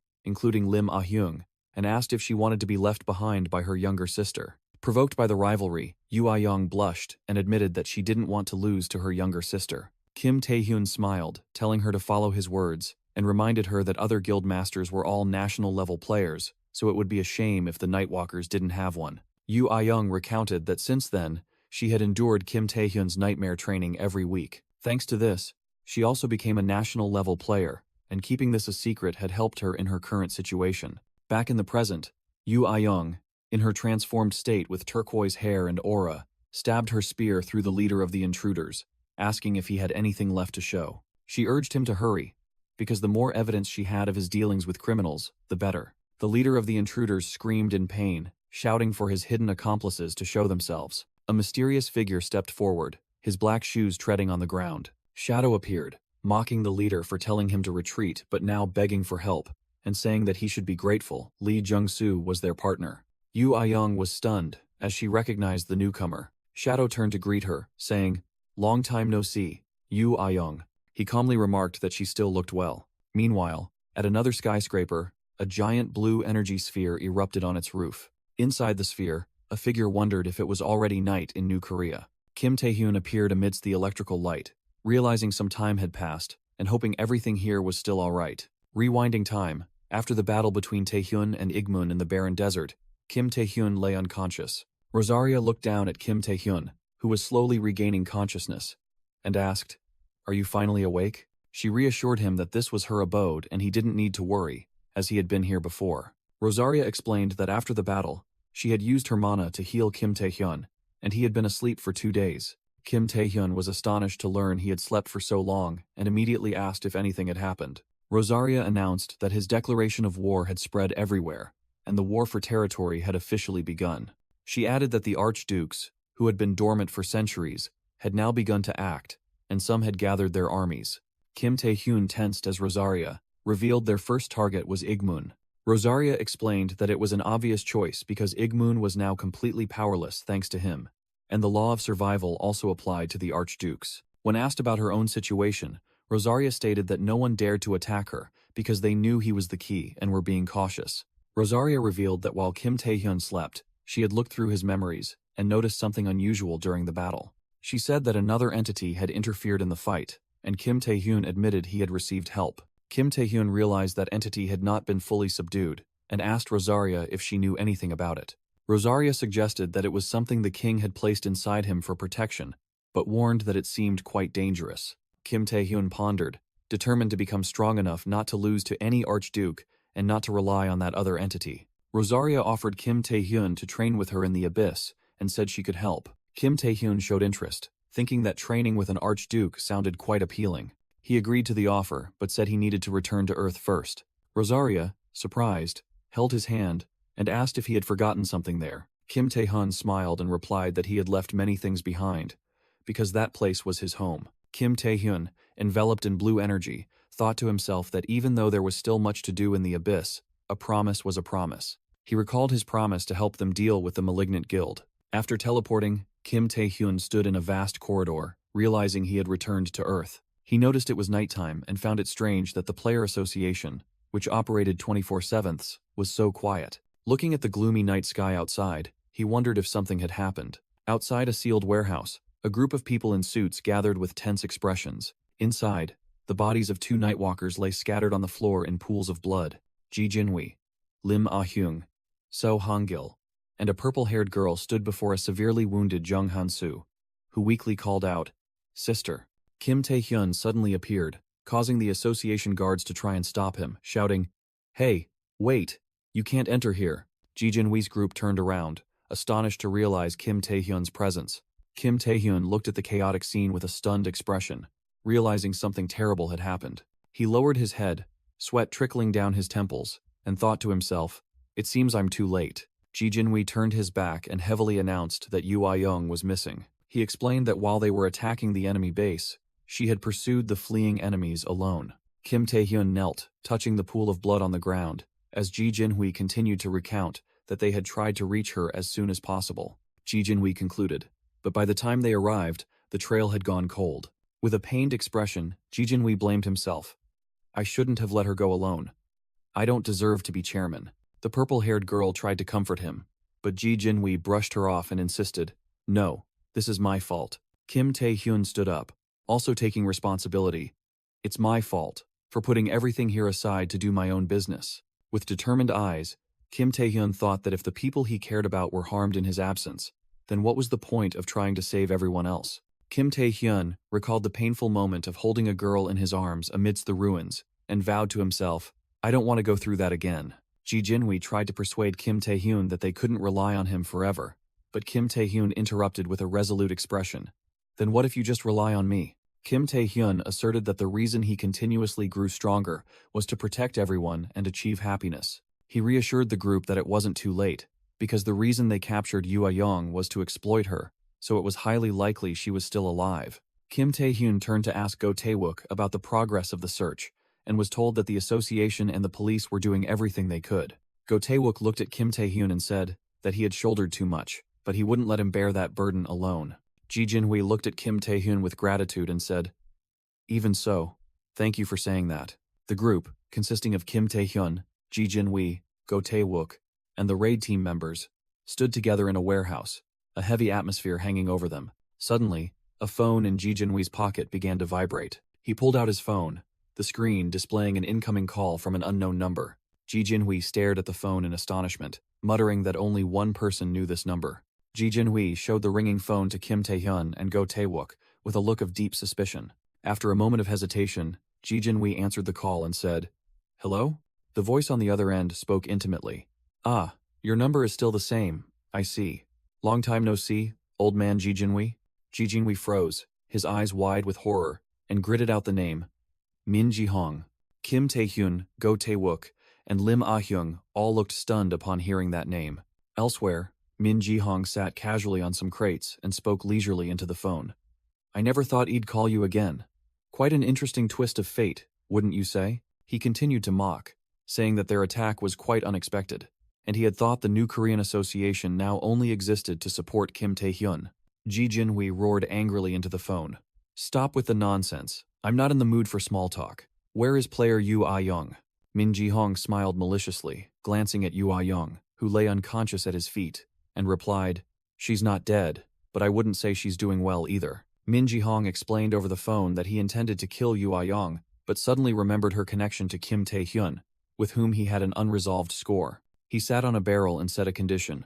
"Tell Kim Tae-hyun that if he wants Yoo Ah-young back, he must come alone to the labyrinth, in the deepest part of the abyss, Tartarus." Min Ji-hong hung up decisively. On the other end of the line, Kim Tae-hyun, with sharp, cold eyes, replied, "I'm here." Kim Tae-hyun, now holding the phone, told Min Ji-hong that he would do as he wished, but only if he guaranteed her safety. With a fiery gaze, Kim Tae-hyun threatened, "Otherwise I will make you regret everything, even in death." Min Ji-hong gave a sinister laugh, scoffing that the threat sounded quite interesting, and challenged Kim Tae-hyun to hurry up before he did something. After hanging up, Min Ji-hong sneered and remarked that Kim Tae-hyun, the contractor of the succubus queen, was truly spirited. A hooded, masked old man appeared, and commented that Kim Tae-hyun was indeed good prey. The old man was revealed to be Qasim Amitov, leader of the international terrorist organization Har Sultan, the most terrible villain. Min Ji-hong warned Qasim that Kim Tae-hyun was his prey, so don't be mistaken. Qasim Amitov explained that he merely wanted to know what kind of person had killed his subordinate, Opid Uro, and also needed a reason to report to his master. Qasim added that he didn't want to be reprimanded by the Demon King for losing the key, while Yu Ayong lay on the floor, listening to their conversation. Yu Ayong was severely injured, thinking to herself that the situation was very dangerous, and prayed Kim Tae-hyun wouldn't come here. Kim Tae-hyun looked at his phone with a resolute expression, and told those around him, "It seems I have to go alone." He instructed Ji Jinwi and the others that waiting would be very difficult, but they should try to endure. Kim Tae-hyun clenched his fist, declaring with iron resolve, "I will bring her back. At all costs." The scene shifted to a blazing red sky, signaling a dangerous place. A colossal structure, like a circular labyrinth, appeared amidst the desolate land of the abyss, labeled as the Tartarus Labyrinth. A fierce explosion erupted, signaling a fierce battle about to begin, or already underway. Kim Tae-hyun coldly stepped on the corpse of a recently defeated demon guard as he entered Tartarus. With a steadfast gaze, he looked straight ahead, heading deep into the labyrinth. In a dark hall, a red-masked man told Min Ji-hong and Kasim Amatov, "He's here." Min Ji-hong smirked with amusement, wondering, "Is that Kim Tae-hyun?" The narration explained that the Tartarus Labyrinth was considered the most dangerous dungeon humanity had ever discovered in the abyss. This was a labyrinth that continuously delved deeper, where even the weakest monsters on the upper floors were already S rank. No one knew how deep it was, and only SS rank individuals were allowed to enter, as this was the deepest part of the abyss. Kasim Amatov stood up, smugly declaring that he had actually conquered this place a long time ago. He explained that as long as the dungeon master was alive, a dungeon break wouldn't occur, so his organization had used this place as a base. A colossal, muscular, horned creature bound by blue energy chains growled, labeled as Tartarus's master, SSS rank. Min Ji-hong asked if that was the dungeon master, and Kasim Amatov confirmed, admitting that they had quite a struggle to capture it. Kasim revealed that this creature was a subordinate of the King of Giants, who had lost his Archduke position to Orgal. Min Ji-hong showed no interest in losers and directly asked if Kasim had called him here just to boast. Kasim explained that the real reason was that Kim Tae-hyun knew nothing about this place, and would have to face countless traps, monsters, and villains he had set up. With blazing red eyes, Kasim confidently asserted that by the time Kim Tae-hyun arrived here, he would surely be weakened, and they would only need to deliver the finishing blow. Min Ji-hong yawned, saying dismissively, "Boring." Kasim retorted that Min Ji-hong might be stronger, but not cunning, and a true predator must use every means to hunt its prey. Both suddenly sensed a powerful surge of energy, and Kasim said, "It seems our target has arrived. Let me show you." Kasim Akhmatov concentrated his power, his blazing red eyes flashing ominously. The red-masked man also sensed the aura, his entire body radiating energy. Min Ji-hong threw his head back, laughing maniacally and excitedly as he shouted Kim Tae-hyun's name. Kim Tae-hyun appeared before Min Ji-hong, Kasim Amatov, and the red-masked man, calmly saying, "What a warm welcome." He stomped his foot on the ground, unleashing a powerful surge of dark energy that spread everywhere. The dark energy enveloped Kim Tae-hyun as he extended his hand, causing one of his astonished enemies to exclaim that he was casting a skill across the entire labyrinth. Min Ji-hong smirked at Kasim, mocking, "It seems everything you prepared was all for naught." A monster in the labyrinth collapsed under the surge of power, leading Kasim to remark that ordinary people couldn't withstand this pressure. Kasim frowned in concern, thinking that Kim Tae-hyun was destroying himself and would exhaust his mana even before the battle began. Kasim had to lean on his staff and kneel on one knee, struggling to resist the surging energy pressure. He slammed his staff onto the floor, trying to stabilize the chaotic energy flow around him. A close-up of Kasim's blazing red eyes showed him realizing something unusual was happening. Kasim was horrified as he felt his mana being forcibly drained. Kim Tae-hyun revealed that he was using the heart of a high-grade monster to control the mana flow in his body. He explained that he was imitating Ricky Hollies' mana-draining skill, energy drain. Kim Tae-hyun declared that, theoretically, by combining that skill with Apocalypse, he would have an infinite area of effect attack. A flashback showed Kim Tae-hyun came up with the idea for this skill during his battle with Igmoon. Min Ji-hong turned to Kasim with amusement, asking, "What will you do, Kasim? Are you just going to let him continue?" Kasim gnashed his teeth in anger, clearly showing his displeasure at the disadvantageous situation. He stood up straight, slammed his staff into the ground, and unleashed a purple magic circle from his feet. Kasim's magic circle spread wide, creating a purple energy field to contend with Kim Tae-hyun's power. Kasim summoned a small, top-shaped object, emitting a brilliant golden light and spinning rapidly in his palm. The golden object flew towards Kim Tae-hyun, radiating a dazzling light as he raised his hand to counter it. The red-masked man collapsed, struggling to say that they had blocked that troublesome skill. Inside the ruined hall, Min Ji-hong and Kasim Amatov felt the aftershocks of the confrontation. A stone pillar shattered as someone approached at terrifying speed. Kim Tae-hyun broke through a wall, appearing with a cold expression. Min Ji-hong remarked that locating the source of the dispelled skill to find them was truly impressive. Kim Tae-hyun strode with an intimidating presence amidst the dust and smoke, declaring, "You've chosen the wrong people to play hide-and-seek with." With sharp eyes, Kim Tae-hyun told Min Ji-hong directly that he wasn't here to play and demanded Yoo Ah-young's release. Min Ji-hong smirked, showing amusement at Kim Tae-hyun's words. Suddenly, a massive surge of purple energy erupted from Kasim Amatov, making Min Ji-hong exclaim in surprise. "What?"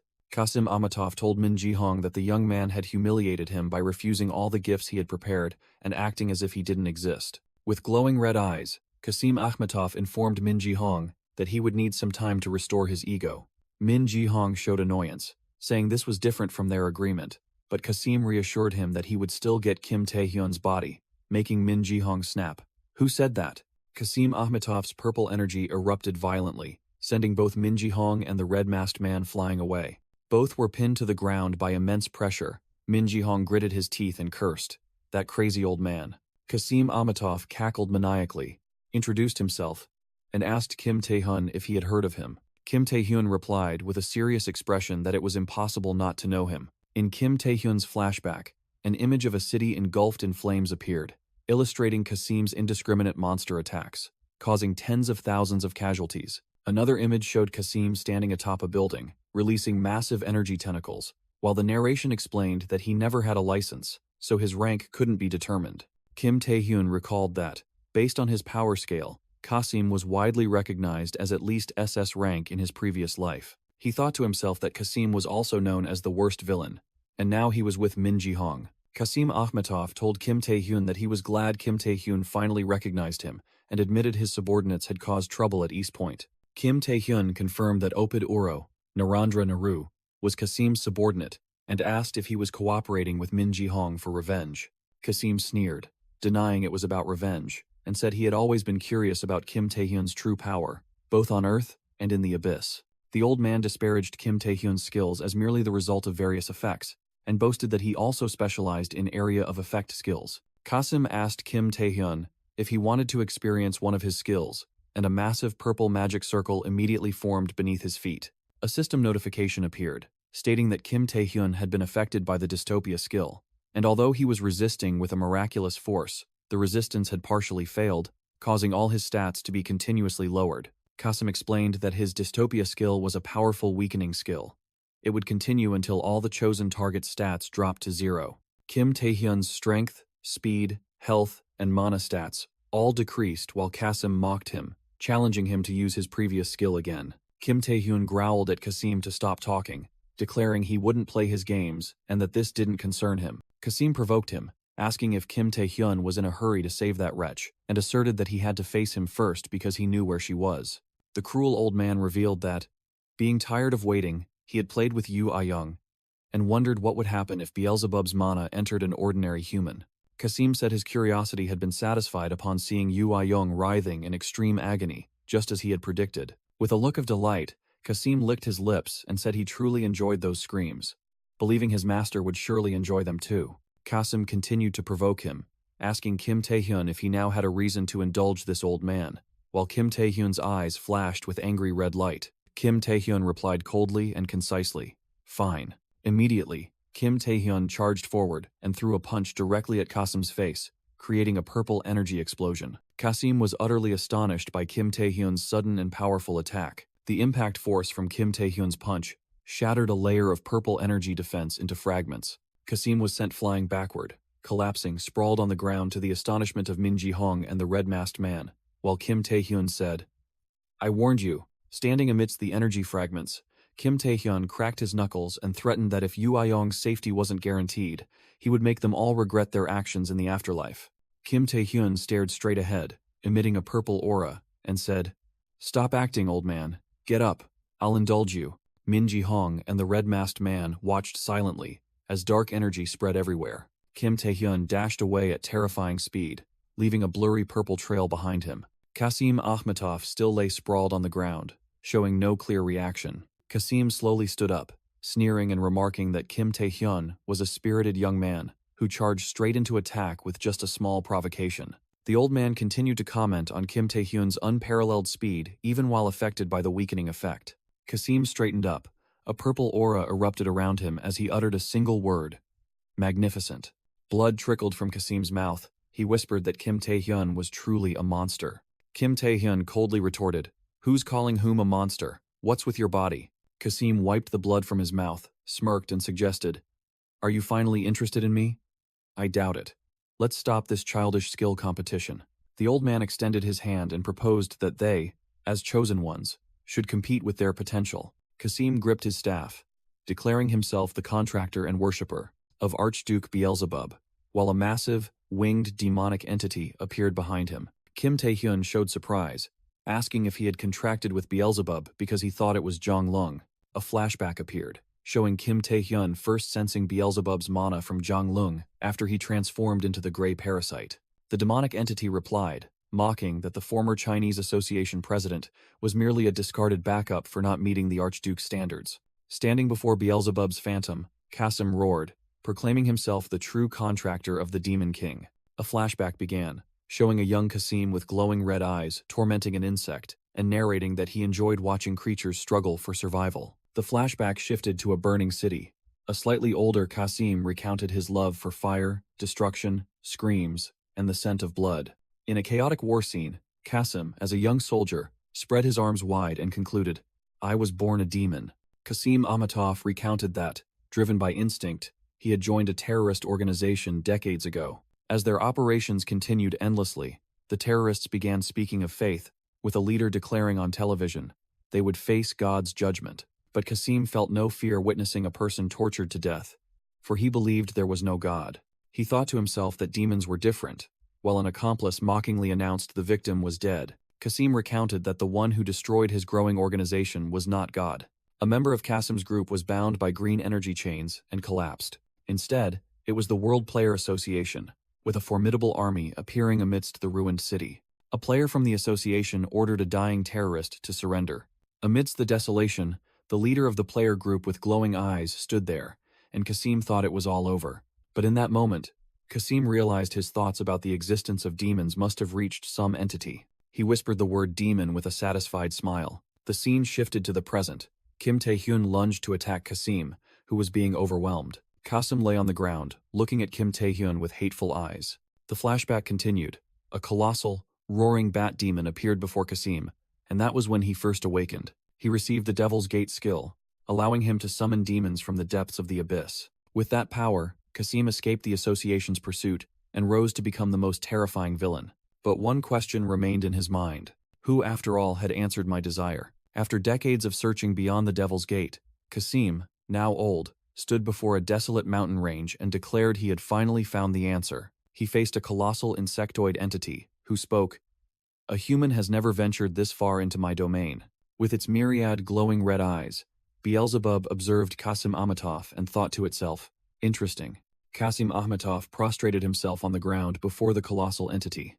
He looked up, declaring he had searched his entire life and pleaded to know the entity's name. "Please grant me the honor of knowing your name." Beelzebub's colossal red eyes silently observed the old man. The entity spoke in a majestic voice, introducing itself. "Beelzebub, the king of demons, Beelzebub." Kasim Amatov bowed his head to the ground, swearing eternal loyalty to Beelzebub and to sow evil upon earth. Beelzebub said that though it did not understand his intent, it sensed they shared a common scent. With glowing red eyes, Kasim Amatov was accepted by Beelzebub. "Good. I shall choose you as my contractor." Kasim recounted that the Demon King not only acknowledged but also shared power with him, as a winged demon swooped down to attack a man in a suit. The winged demon roared, while Kasim's narration echoed, "I have always done everything for you." The man in the suit hastily crossed his arms in defense against the attack. The demon delivered a powerful blow, creating a fierce energy explosion. After the attack, the demon landed softly on the ground. The winged demon crouched down and let out a savage laugh. Returning to the present, Kim Tae-hyun faced the demon and said, "So what you said before was a lie." Kasim's demon sneered, "You cannot trust the words of a demon." Kim Tae-hyun's eyes flashed with golden light as he called out his opponent's name, Kasim. A colossal surge of dark red energy erupted from Kim Tae-hyun, enveloping him and Kasim's demon. His hair turning fiery red, Kim Tae-hyun extended his hand and activated his skill, Predation. A colossal beast formed from pure red energy roared and charged directly at Kasim's demon. Kasim Amatov's demon confidently sneered. I don't know what that skill is, but it's useless. Kim Tae-hyun's red energy beast lunged, fiercely tearing into the demon, leaving it stunned. Overwhelmed, Kasim's demon exclaimed in shock. What is this? Me? In my demon form?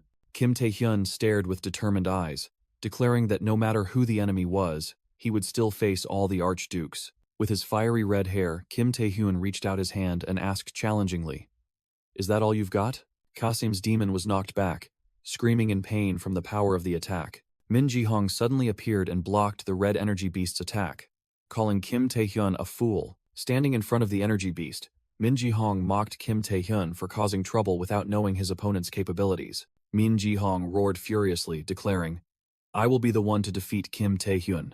A blue-haired comrade of Kim Tae-hyun appeared, coldly telling Min Ji-hong, You're no different from him. The blue-haired comrade launched a colossal blue energy attack in the shape of a shark's jaw, charging directly at Min Ji-hong. Min Ji-hong gritted his teeth, bracing himself against the terrifying power of the blue attack. A massive explosion occurred as the blue-haired comrade's attack collided with Min Ji-hong, forcing Kim Tae-hyun to turn his face away. The red-masked man knelt down, suppressed by the aura emanating from the blue-haired comrade. The red-masked man thought in terror. He possesses an aura, unlike anyone else. I can't even move. The blue-haired comrade stood tall, his blue energy continuing to overwhelm the kneeling red-masked man. The red-masked man groaned in pain under the immense pressure. Finally, the red-masked man completely collapsed at the feet of the blue-haired comrade. The blue-haired comrade looked down at his glowing hand and said, What I hope to achieve far surpasses anything the archdukes can imagine. Kim Tae-hyun grabbed Kasim's defeated demon and sent a message.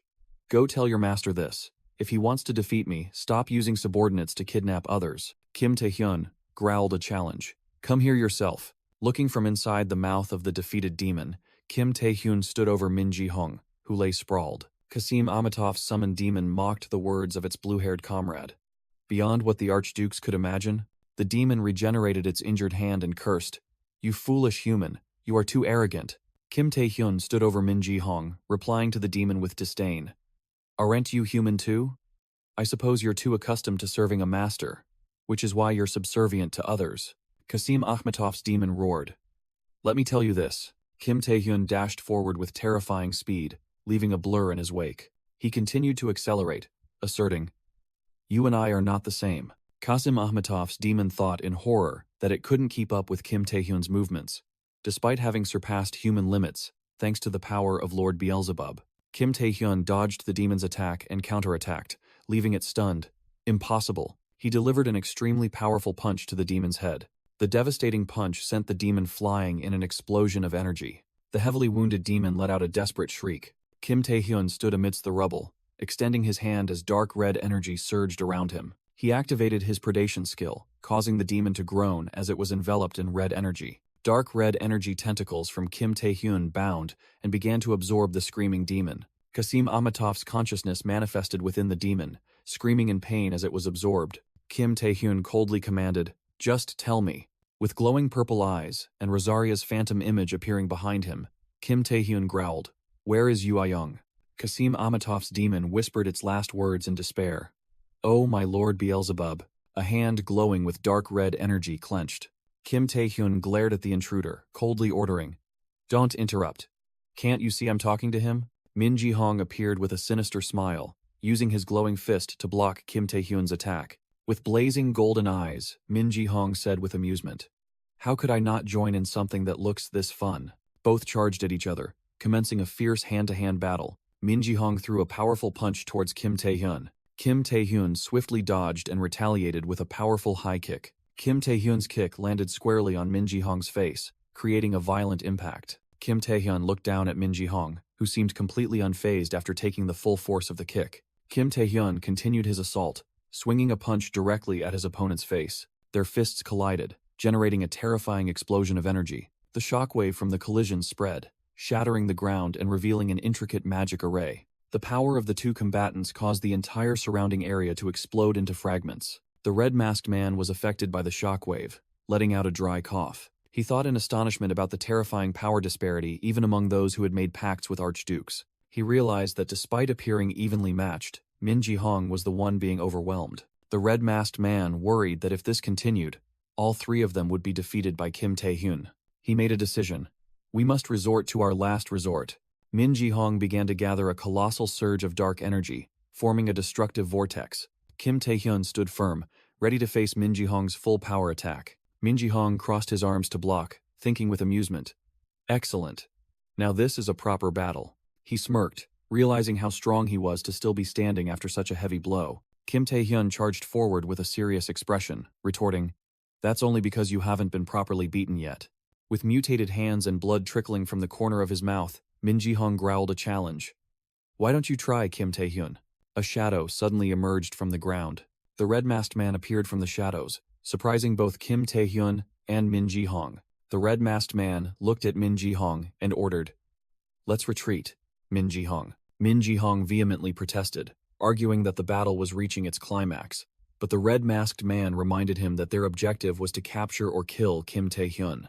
The red-masked man explained that Kasim had escaped, and the two of them alone weren't strong enough to handle the situation. The image of the Master of Tartarus, a colossal demon, bound tightly within a purple magic array, appeared. The red-masked man declared their final plan. "We will destroy Kim Tae-hyun along with this dungeon." Min Ji-hong grabbed his comrade's shoulder, yelling furiously, "You've done something useless!" Kim Tae-hyun stood firm, clenching his fists as he sensed the change in the surrounding space. Streams of dark energy emanated around Kim Tae-hyun as he realized the situation. Kim Tae-hyun stood amidst the collapsing space and explained that a collapsing dungeon doesn't vanish, but is severed from this dimension. He looked up with a resolute expression, admitting that no matter how strong he was, he couldn't defy the laws of the abyss itself. Kim Tae-hyun realized the enemy's plan was to force him to search for Yu Ah-young and disappear permanently with Tartarus. He gritted his teeth, finally understanding why they had hidden Yu Ah-young. Kim Tae-hyun looked towards the bound monster, identifying it as the master of this dungeon. Noticing the dungeon master's fatal wounds, he concluded that it would soon die, and he didn't have much time left. Kim Tae-hyun thought to himself that he needed to find Yu Ah-young and escape, wondering if he was fast enough. He stood up straight, asserting that it wasn't a matter of whether he could or not, but that he absolutely had to do it. A memory flashed, showing him carrying an unconscious Yu Ah-young amidst a forest of red energy thorns.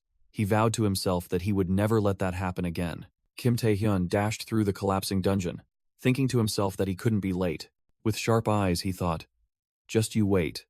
Rosaria's contractor. Kim Tae-hyun continued to sprint forward with a determined expression. The scene shifted to a modern skyscraper under the brilliant sunset. Inside a luxurious office, Ji Jin-hui, Kwon Kang-yuk, Lim Ah-hyung, and other teammates were waiting in silence. Kwon Kang-yuk frustratedly held his head, lamenting that waiting was torture, but also admitting that with their current strength, going along would only get in the way. Lim Ah-hyung sat silently with her head bowed, her face full of worry. Go Tae-wook suddenly burst into the room and shouted loudly, "Everyone!"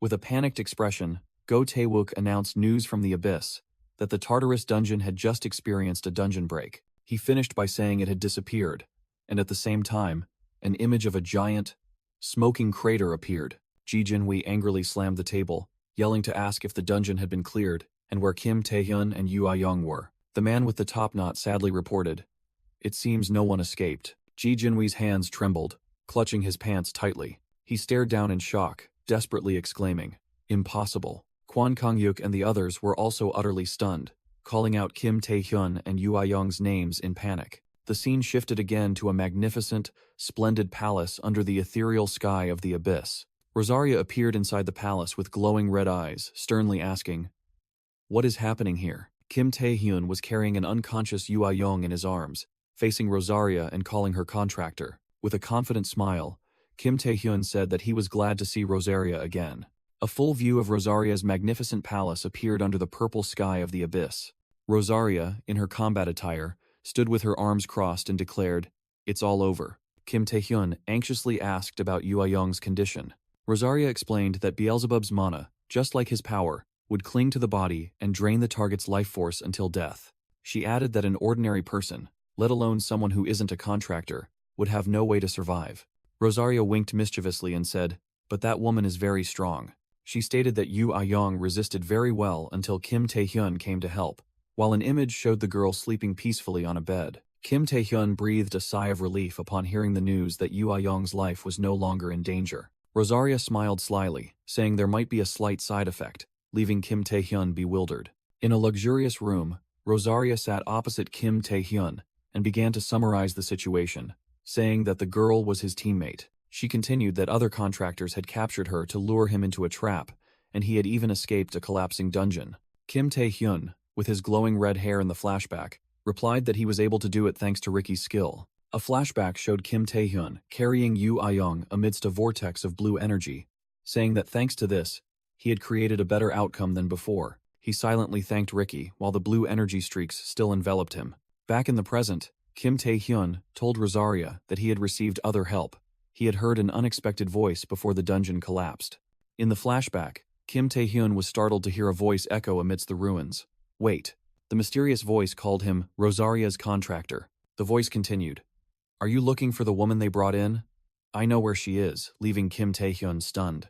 The giant entity introduced itself to Kim Tae-hyun. I am Tartarus, son of the mighty giant king Typhon, and his rightful successor. Tartarus gave a bitter laugh and continued. Although I am bound here and dying, Kim Tae-hyun asked directly. This information isn't free, is it?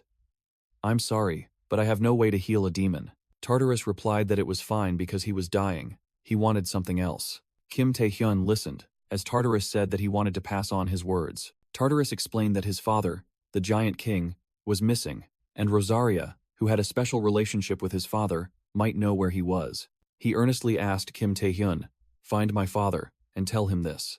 In a fiery flashback scene, Tartarus shouted his dying wish. Tell him that his son fought bravely to the very end. I only wish I could fight alongside my father one more time. Kim Tae-hyun looked directly at Tartarus with resolute eyes. He nodded and replied simply, I understand. Tartarus said, that's enough, as his body began to disintegrate into fragments of purple energy. Back in the palace, Kim Tae-hyun recounted to Rosaria. Thanks to that, I found Yoo Ah-young hiding in the labyrinth. Rosaria mused. Is that so? Typhon's son.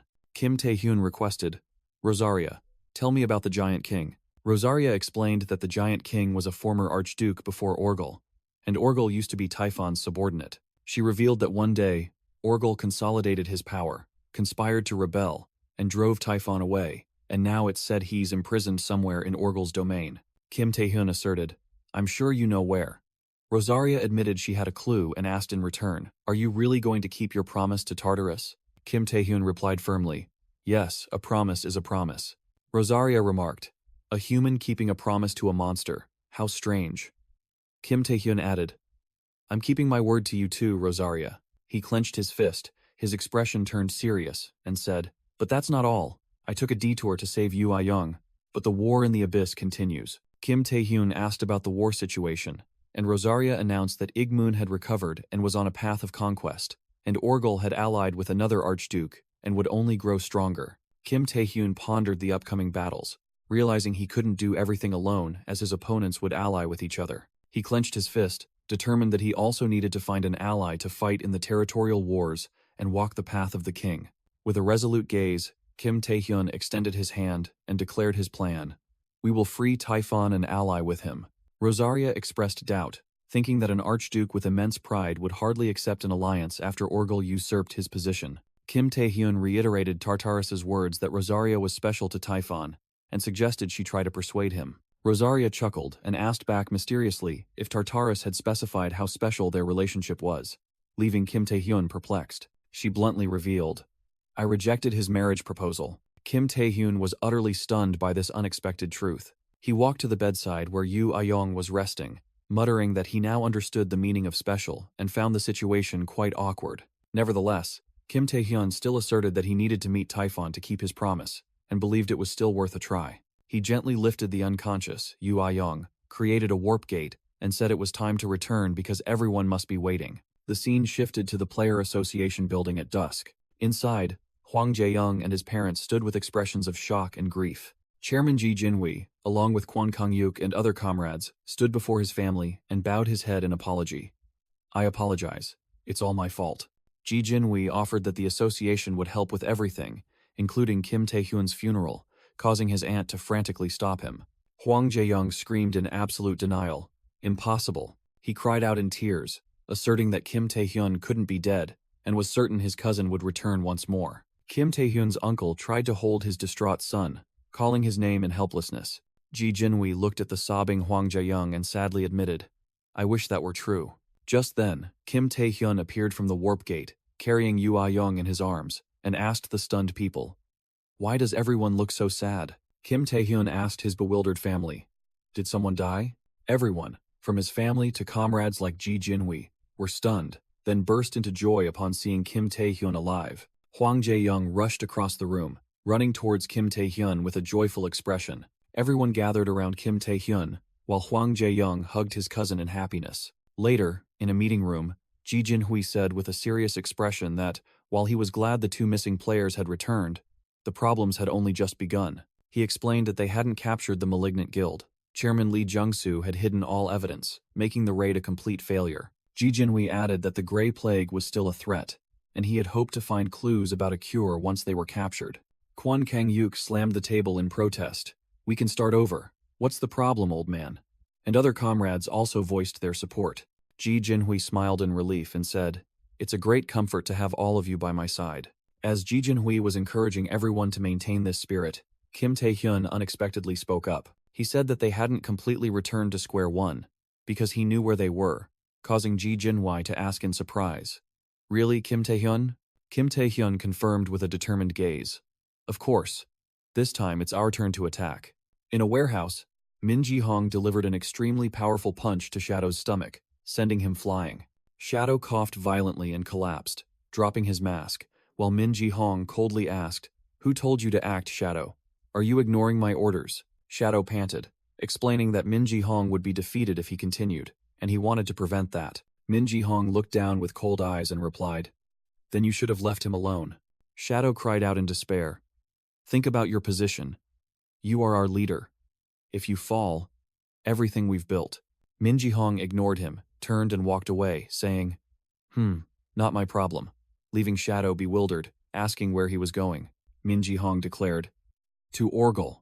Then his body flared with blue energy as he prepared to teleport, adding, "I need to report that the key is gone." Shadow watched with concern, thinking to himself that Min Ji-hong was becoming a battle-addicted monster, and wondered if it was a side effect of his contract with the Archduke, or if meeting Kim Tae-hyun had provoked him. The red-masked man picked up Kim Tae-hyun's gas mask, thinking to himself, "It's worth overdoing it to kill him." Suddenly, a surge of dark energy erupted, filling the red-masked man with extreme dread.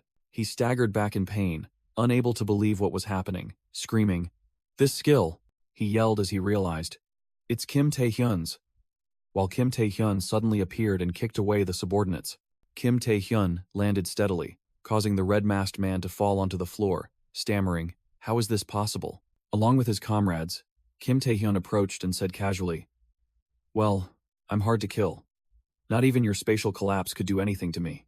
Kim Tae-hyun stared at his enemy with cold eyes, declaring, "This time, you won't escape, malignant guild." The scene shifted to the tall headquarters building of the Player Association. In the meeting room, Chairman Ji Jinhui remarked that the situation was ironic and regrettable because they hadn't captured Min Ji-hong. Chairman Ji Jinhui continued to analyze that Vice Guild Master Shadow was a dangerous villain who had been hiding for decades and was also the last of the three great lords. With a determined expression, Chairman Ji Jinhui believed that when the villains lost their leader, they would panic, creating an opportunity to gather more information about the disease they were spreading. Back with Kim Tae-hyun's group, Kwon Kang-yuk turned to him and asked, "But how did you know their location?" Kim Tae-hyun replied decisively that it was all thanks to player Yoo Ah-young, surprising Kwon Kang-yuk. A flashback appeared, showing Kim Tae-hyun supporting the heavily injured Yoo Ah-young, who weakly said, "It's very dangerous here. Why did you come, Kim Tae-hyun?" "Because of me, Yul." Kim Tae-hyun smiled gently, interrupting her. "Just saying thank you is enough." Yoo Ah-young looked up at him, her face covered in blood, but her eyes shone with surprise and emotion. She mumbled her thanks, then said she would give him a gift, and when Kim Tae-hyun asked what it was, she extended her hand.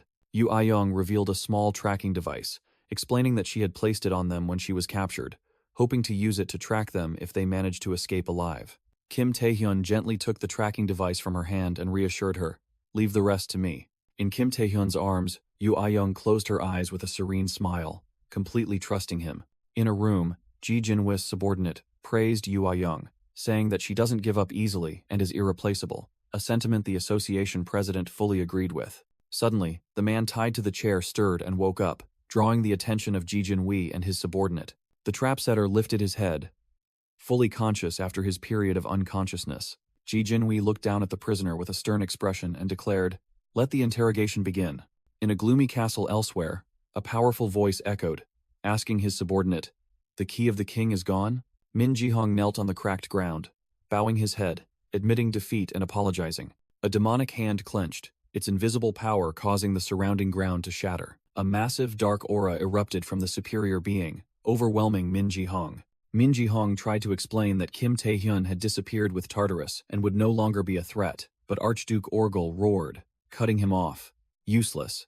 Orgel transformed into his giant demonic form, growling that he was angry not because Min Jihong lost the key, but because he rushed to report without verifying if the enemy was truly dead. Min Jihong looked up with a confused expression, still believing that Kim Tae-hyun was surely dead. Orgel's crimson eyes flared as he asked, "Do you think the key of the king can be easily eliminated?" Orgel explained that if an entity like the king truly perished, all archdukes would feel the repercussions spreading throughout the abyss, but he felt nothing. Min Jihong widened his eyes in astonishment as he realized Orgel's implication. That means he truly survived. Orgel roared in anger. "Exactly!" Orgel ordered Min Jihong to return and warned him not to test his patience or come back empty-handed again. Min Jihong stood up, and a blue energy sphere began to form around him. The energy sphere erupted, ready to warp Min Jihong away from Orgel's domain.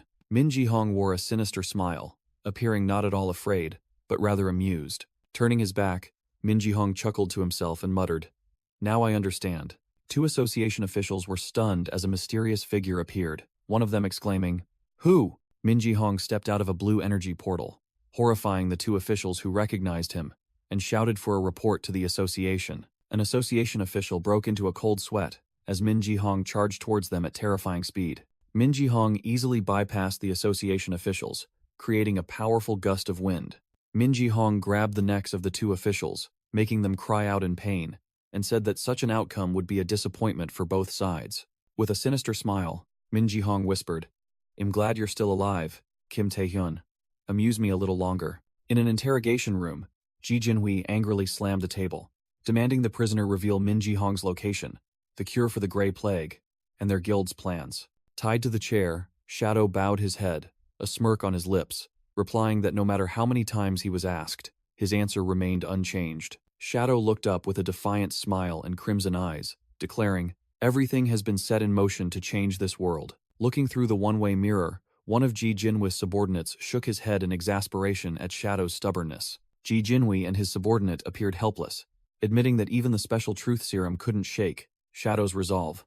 At which point Kim Tae-hyun spoke up, "May I try?" Kim Tae-hyun suggested that this was the fastest way, but asked Ji Jinhui to leave so he could be alone with the prisoner. Ji Jinhui anxiously asked if Kim Tae-hyun intended to use violence, but he just smiled and retorted, "Hey, who do you think I am?" Kim Tae-hyun smiled confidently and said that it wouldn't take long. Inside the interrogation room, Shadow mocked Kim Tae-hyun, suggesting he came because he was too desperate, but asserted that even he couldn't make him talk. Kim Tae-hyun stepped forward and asked Shadow if he had heard Min Jihong talk about the power he received upon becoming a contractor. Kim Tae-hyun's eyes turned crimson, and purple dark energy enveloped him as he commanded, "Look into my eyes, Shadow." Shadow was horrified as his eyes were enveloped by purple psychic energy, unable to resist Kim Tae-hyun's power. A flashback appeared, showing Shadow as a child standing before his parents, the narration revealing he had long forgotten his real name and was merely an unwanted child. The memory continued, showing Shadow as a child always living in the shadows,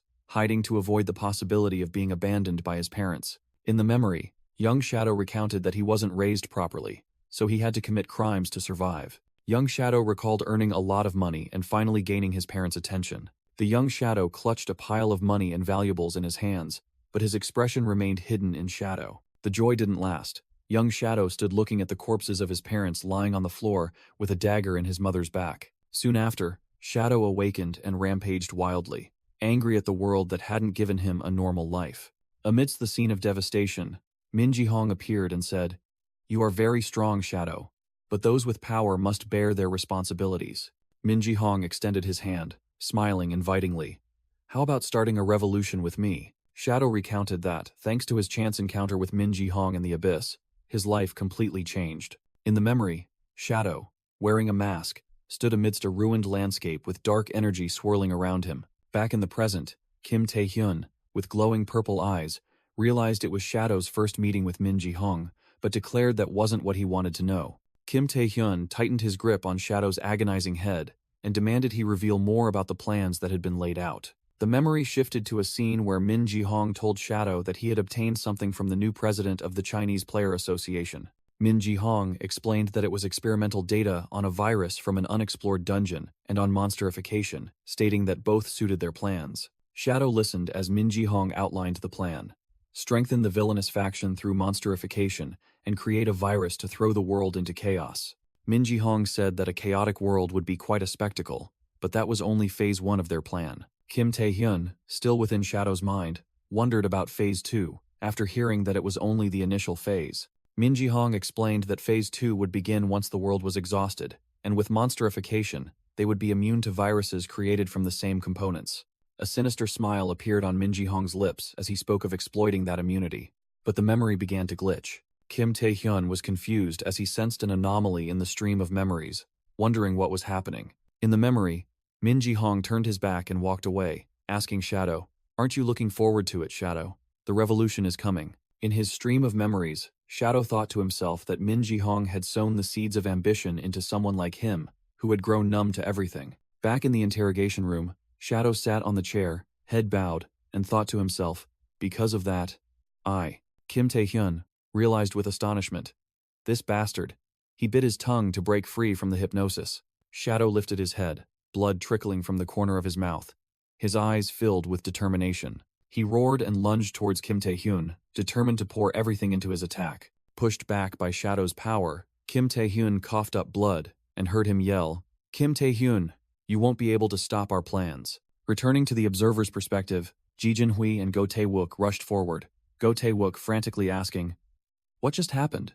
Kim Tae-hyun, a gigantic, monstrous creature, transformed from Shadow, clung to the ceiling and looked down at the two with glowing purple eyes. They exclaimed in horror, "Impossible!" The monstrous creature snarled, declaring it would kill Kim Tae-hyun right here, even if it cost its own life. Kim Tae-hyun stared coldly at the monster, remarking, "You criminals truly have good camaraderie." Kim Tae-hyun took a stance with a small knife, declaring, "Nevertheless, I will stop you here." From Kim Tae-hyun's perspective, Shadow's distorted and bloodied body in its monstrous form appeared, while Ji Jin-hui and Go Tae-wook stood behind him. Go Tae-wook and Ji Jin-hui watched the scene before them in horror, Go Tae-wook stammering, "Is that Shadow? What happened to him?" Another association staff member looked at the monstrous creature and remarked in fear, "He's a monster now." Shadow, in his monstrous form, let out a savage roar and charged straight at Kim Tae-hyun. The creature swung an incredibly powerful punch at the ground, creating a massive shockwave that forced Kim Tae-hyun to retreat. Kim Tae-hyun swiftly dodged to the side as Go Tae-wook yelled his name in alarm. Shadow in his monstrous form looked at Kim Tae-hyun, pondering his power, and said, "This is the price for abandoning your humanity." A red energy cross-shaped attack from Kim Tae-hyun flashed, striking the monstrous creature's eye. The monstrous creature's entire body was sliced by the red energy slashes, splattering black blood everywhere. Kim Tae-hyun stood amidst the rubble, holding his dagger and mocking Shadow's monstrous form. "You still have a long way to go. Is that all your power?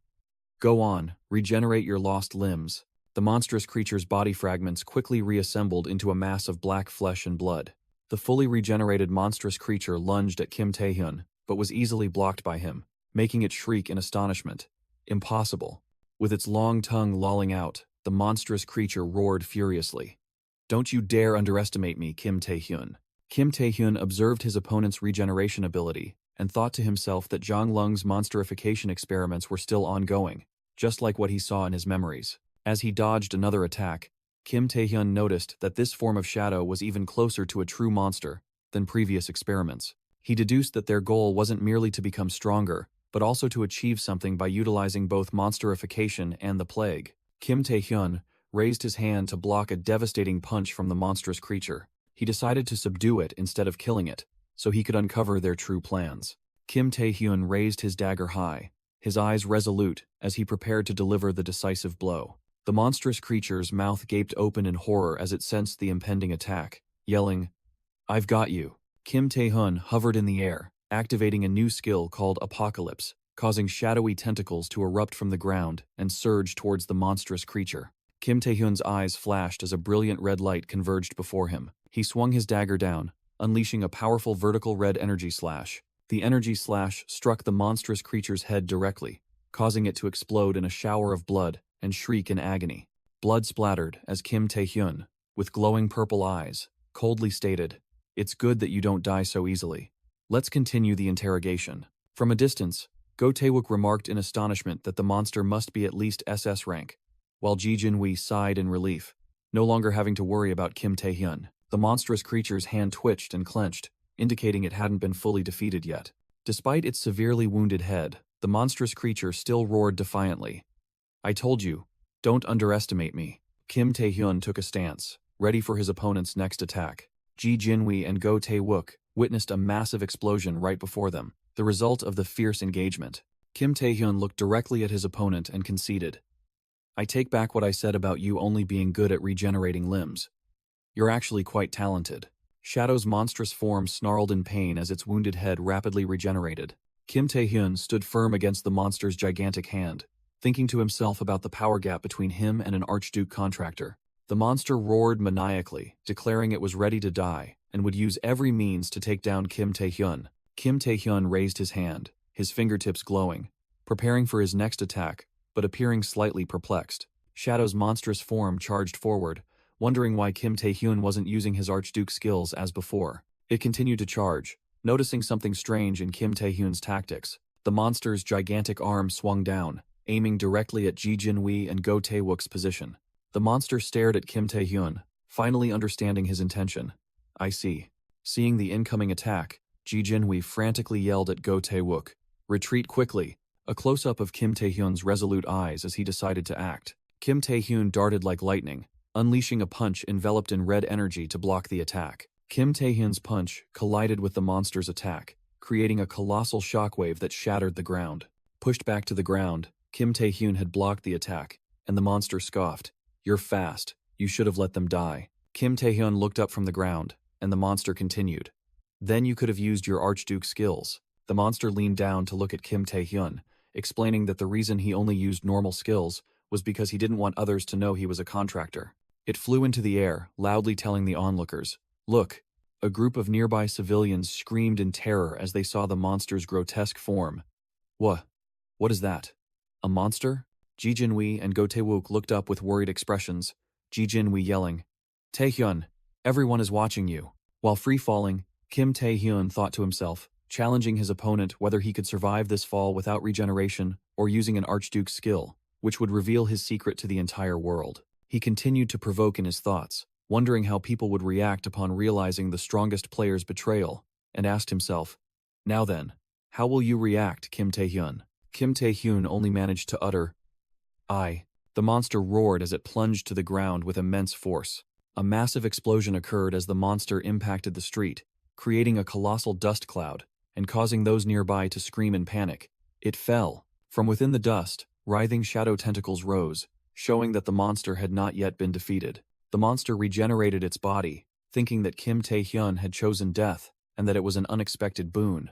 Instead of ruining his reputation, Kim Tae-hyun clenched his fist, thinking that this rotten world needed to change, a world where the strong were not free to use their power. Suddenly, the monster screamed in pain as an invisible force struck it. Blood spurted from the monster's mouth to its utter astonishment. It was sent flying backward by a sudden attack. From within the dust and smoke, the monster, horrified, saw a figure and stammered, "How?" Kim Tae-hyun stood firm amidst the rubble, coldly declared, "You are mistaken. The reason I didn't use an Archduke skill is simply because it wasn't necessary." He asserted that he himself was the source of power, not the bestowed authorities, while his strength, stamina, speed, mana, and prestige stats appeared around him. The monster was stunned, speechless, unable to believe a human could be so strong. It struggled to its feet, growling and telling itself that it couldn't just stand there in astonishment. The monster glanced at the panicked civilians nearby and decided to use them as a shield. Just as it was about to act, Kim Tae-hyun instantly appeared right in front of it. Kim Tae-hyun unleashed a barrage of devastating punches on the monster's body, and declared, "Your charade ends here." The monster's body began to disintegrate into shadows, and it thought in despair, "No matter what I do, I can't win against you." As its body disintegrated, Shadow thought bitterly, "I should have crushed you the first time we met. I truly regret it." He tried to utter his dying words. "The rest is up to you, Min Ji-hong. Bring about change." But Kim Tae-hyun coldly interrupted. "Go tell him yourself. He'll be caught soon enough." Shadow struggled in pain as he thought of their plan. Kim Tae-hyun grabbed the writhing Shadow and yelled, "What? What's wrong?" Shadow realized in horror. This is mana flow reversal? With streams of blue energy flowing from his eyes, Shadow accepted death to keep the secret, and thought to himself, "My role ends here." Go Tae-wook and Ji Jin-hui rushed over, calling Kim Tae-hyun's name, while he only uttered in disappointment, "I failed." Kim Tae-hyun stood silently over Shadow's body, pondering deeply. So this is what truly risking one's life feels like. A news report recounted the incident that occurred that afternoon at the Players Association, with images of a crowd gathered around the scene. The announcer reported that SS rank player Kim Tae-hyun was present at the scene and subdued the monster. The news report revealed the perpetrator's identity as a French-Chinese man named Lucas Kai, commonly known by the alias Shadow. Elsewhere, Min Ji-hong stood amidst the crowd, silently looking up at the news report about Shadow on a skyscraper's large screen. Min Ji-hong, with emotionless eyes, continued to watch the news. He recalled the moment he met Shadow, when Shadow bowed, shook his hand, and said, "I want to see the world you will build." In the memory, Shadow wore a different mask, his resolute eyes swearing, "I will go with you to the ends of hell." Back in the present, Min Ji-hong and his subordinates walked along the brightly lit streets of the city at night. Inside a devastated room of the association building, Kim Tae-hyun stood amidst the rubble. He looked down at his hands and blamed himself. "I should have stopped him. I'm sorry." Ji Jin-hui placed a comforting hand on Kim Tae-hyun's shoulder, saying that Shadow's actions were unpredictable, and thanks to him, a disaster had been averted. Kim Tae-hyun thought about what he knew, that the Malignant Guild had plans involving both monsterification and a plague, and that obtaining this information was already a success. Kim Tae-hyun mused that even though a vaccine for the plague was about to be released, the problems of Min Ji-hong and Qasim Amitov still remained. Suddenly, Go Tae-wook's phone rang as he stood with Ji Jin-hui and Kim Tae-hyun. Go Tae-wook answered the call, and appeared extremely surprised by what he heard on the other end. He turned and handed the phone to Kim Tae-hyun, saying that a player from the Nigerian Association had an urgent message for him. Kim Tae-hyun wondered why the Nigerian Association would want to find him. He took the phone and heard a female voice on the other end, confirming his identity. The woman sounded extremely excited, saying it was an honor to speak with him. Kim Tae-hyun awkwardly thanked her and asked for the caller's identity. The woman introduced herself as Asisat Ebi from Nigeria. Asisat suggested Kim Tae-hyun come to Nigeria to talk privately and get an autograph, which left him puzzled. Kim Tae-hyun firmly refused, saying he was busy and had no time for casual meetings. Asisat agreed but then hinted that he would want to make time for extremely private matters. Kim Tae-hyun was stunned when Asisat asked, "For example, what about those who made a pact with an archduke?" Asisat confidently stated that she would send the address and set a specific meeting date. Her voice echoed from the phone, directly calling him player Kim Tae-hyun, Rosaria's contractor, leaving him speechless. Ji Jinhui asked about the call's content, while Kim Tae-hyun wondered if Min Ji-hong or Qasim had revealed his secret. He dismissed that thought and concluded that he had to go to Nigeria. In Nigeria, Asisat sat on a table and thought to herself that making a pact with an archduke had brought her many benefits. She stretched before a window overlooking the city and smiled, saying that she was about to meet a hero. A taxi drove across a bridge in Nigeria, signaling that a new journey was about to begin. Inside the car, the Nigerian driver recognized his passenger was from New Korea and commented that tourists were rare these days. Kim Tae-hyun, wearing sunglasses, casually replied that he was here to talk with an acquaintance. He thought to himself, though he didn't know exactly who they were, he would find out their purpose upon meeting them. The driver anxiously asked if the person Kim Tae-hyun was about to meet was all right, then mentioned the Grey Plague. He explained that it was a huge problem, and their country was in complete chaos. Kim Tae-hyun looked out the window, seeing sick people lying scattered on the streets as the driver said that both the government and economy had stalled. Kim Tae-hyun noticed the deserted streets and mused that New Korea had managed the plague relatively well, so nations more severely affected must be suffering greatly. Looking at the suffering citizens, he bitterly thought to himself, "Now I can see firsthand how many people are suffering because of those bastards from the Malignant Guild." Kim Tae-hyun stepped out of the car in a desolate area, took off his sunglasses and said, "This is the place." He looked towards an old factory and commented that this meeting was quite dramatically arranged. As Kim Tae-hyun stepped inside the factory, Asisat Ibi was already waiting and simply said, "Oh," she smiled, complimenting. "You look much better in person." Asisat Ibi welcomed him and said that she had been waiting for him. Player Kim Tae-hyun. Kim Tae-hyun looked at her, confirming. "So, you're the one from the phone call."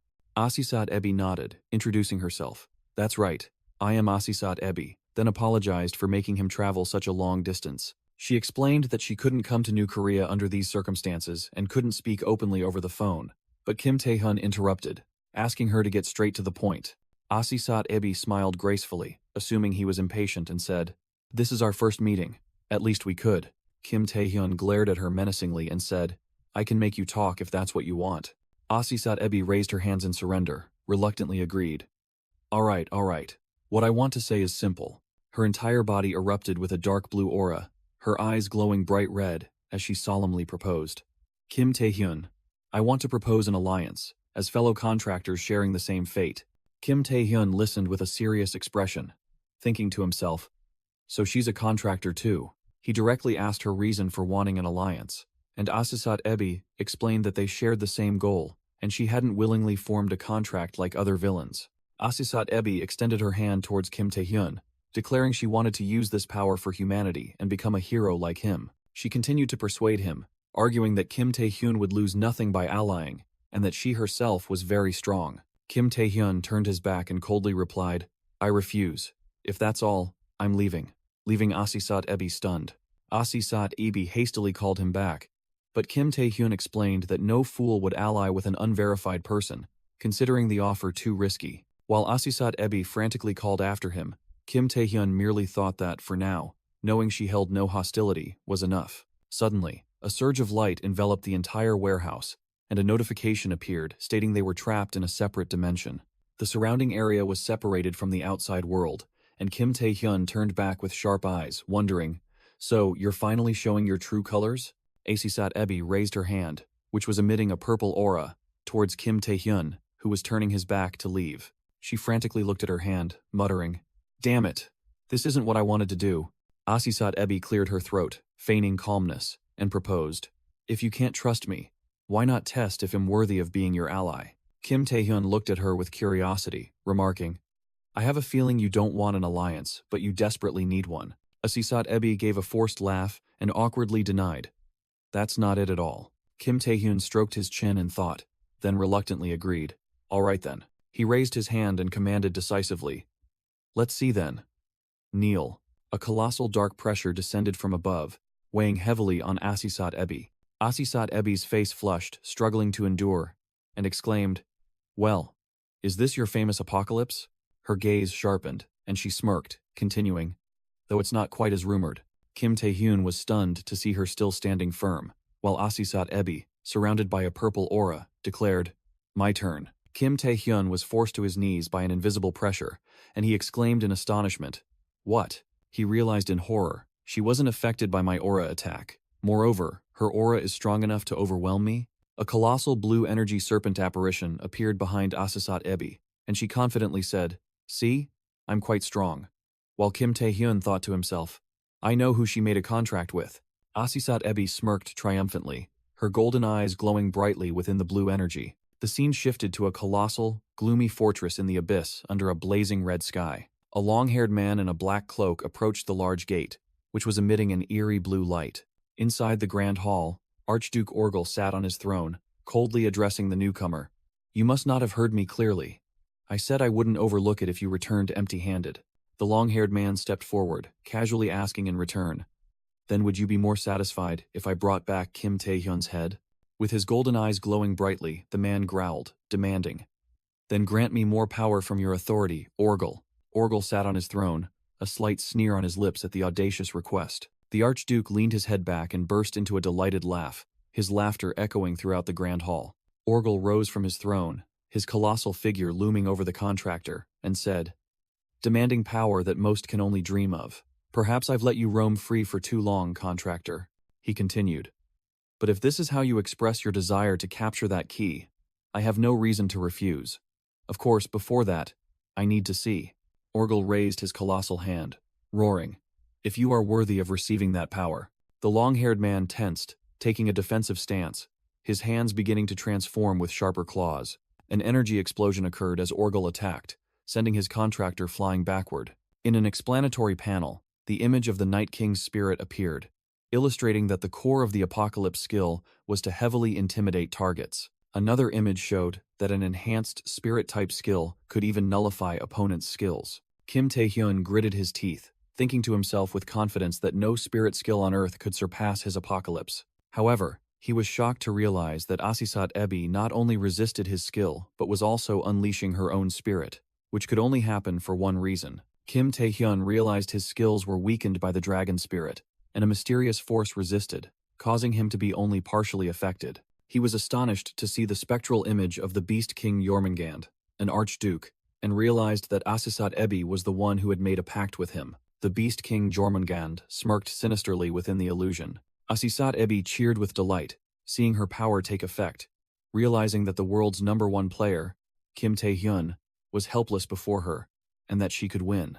Under the terrifying pressure, Kim Tae-hyun staggered, thinking to himself that this was the feeling his victims endured when facing his Apocalypse skill. He decided to try a new method, applying a certain skill to his legs to be able to move. Kim Tae-hyun suddenly lunged forward with terrifying speed, startling Asisat Ebi. He shouted that she shouldn't be so quick to think she had won just because her mental power overwhelmed him. Asisat Ebi raised her arm to block, while Kim Tae-hyun unleashed an extremely powerful punch towards her. The punch landed, sending Asisat Ebi flying with a cry of pain. Kim Tae-hyun stood firm after the attack, looking towards Asisat Ebi, who was struggling to get back on her feet. Asisat Ebi was astonished, wondering what kind of attack that was, because she thought Rosaria's skill only affected the mind, while her arm was covered by a layer of blue energy dragon scales. Kim Tae-hyun smirked, realizing her power also enhanced her body with dragon scales, and complimented her on enduring the blow quite well.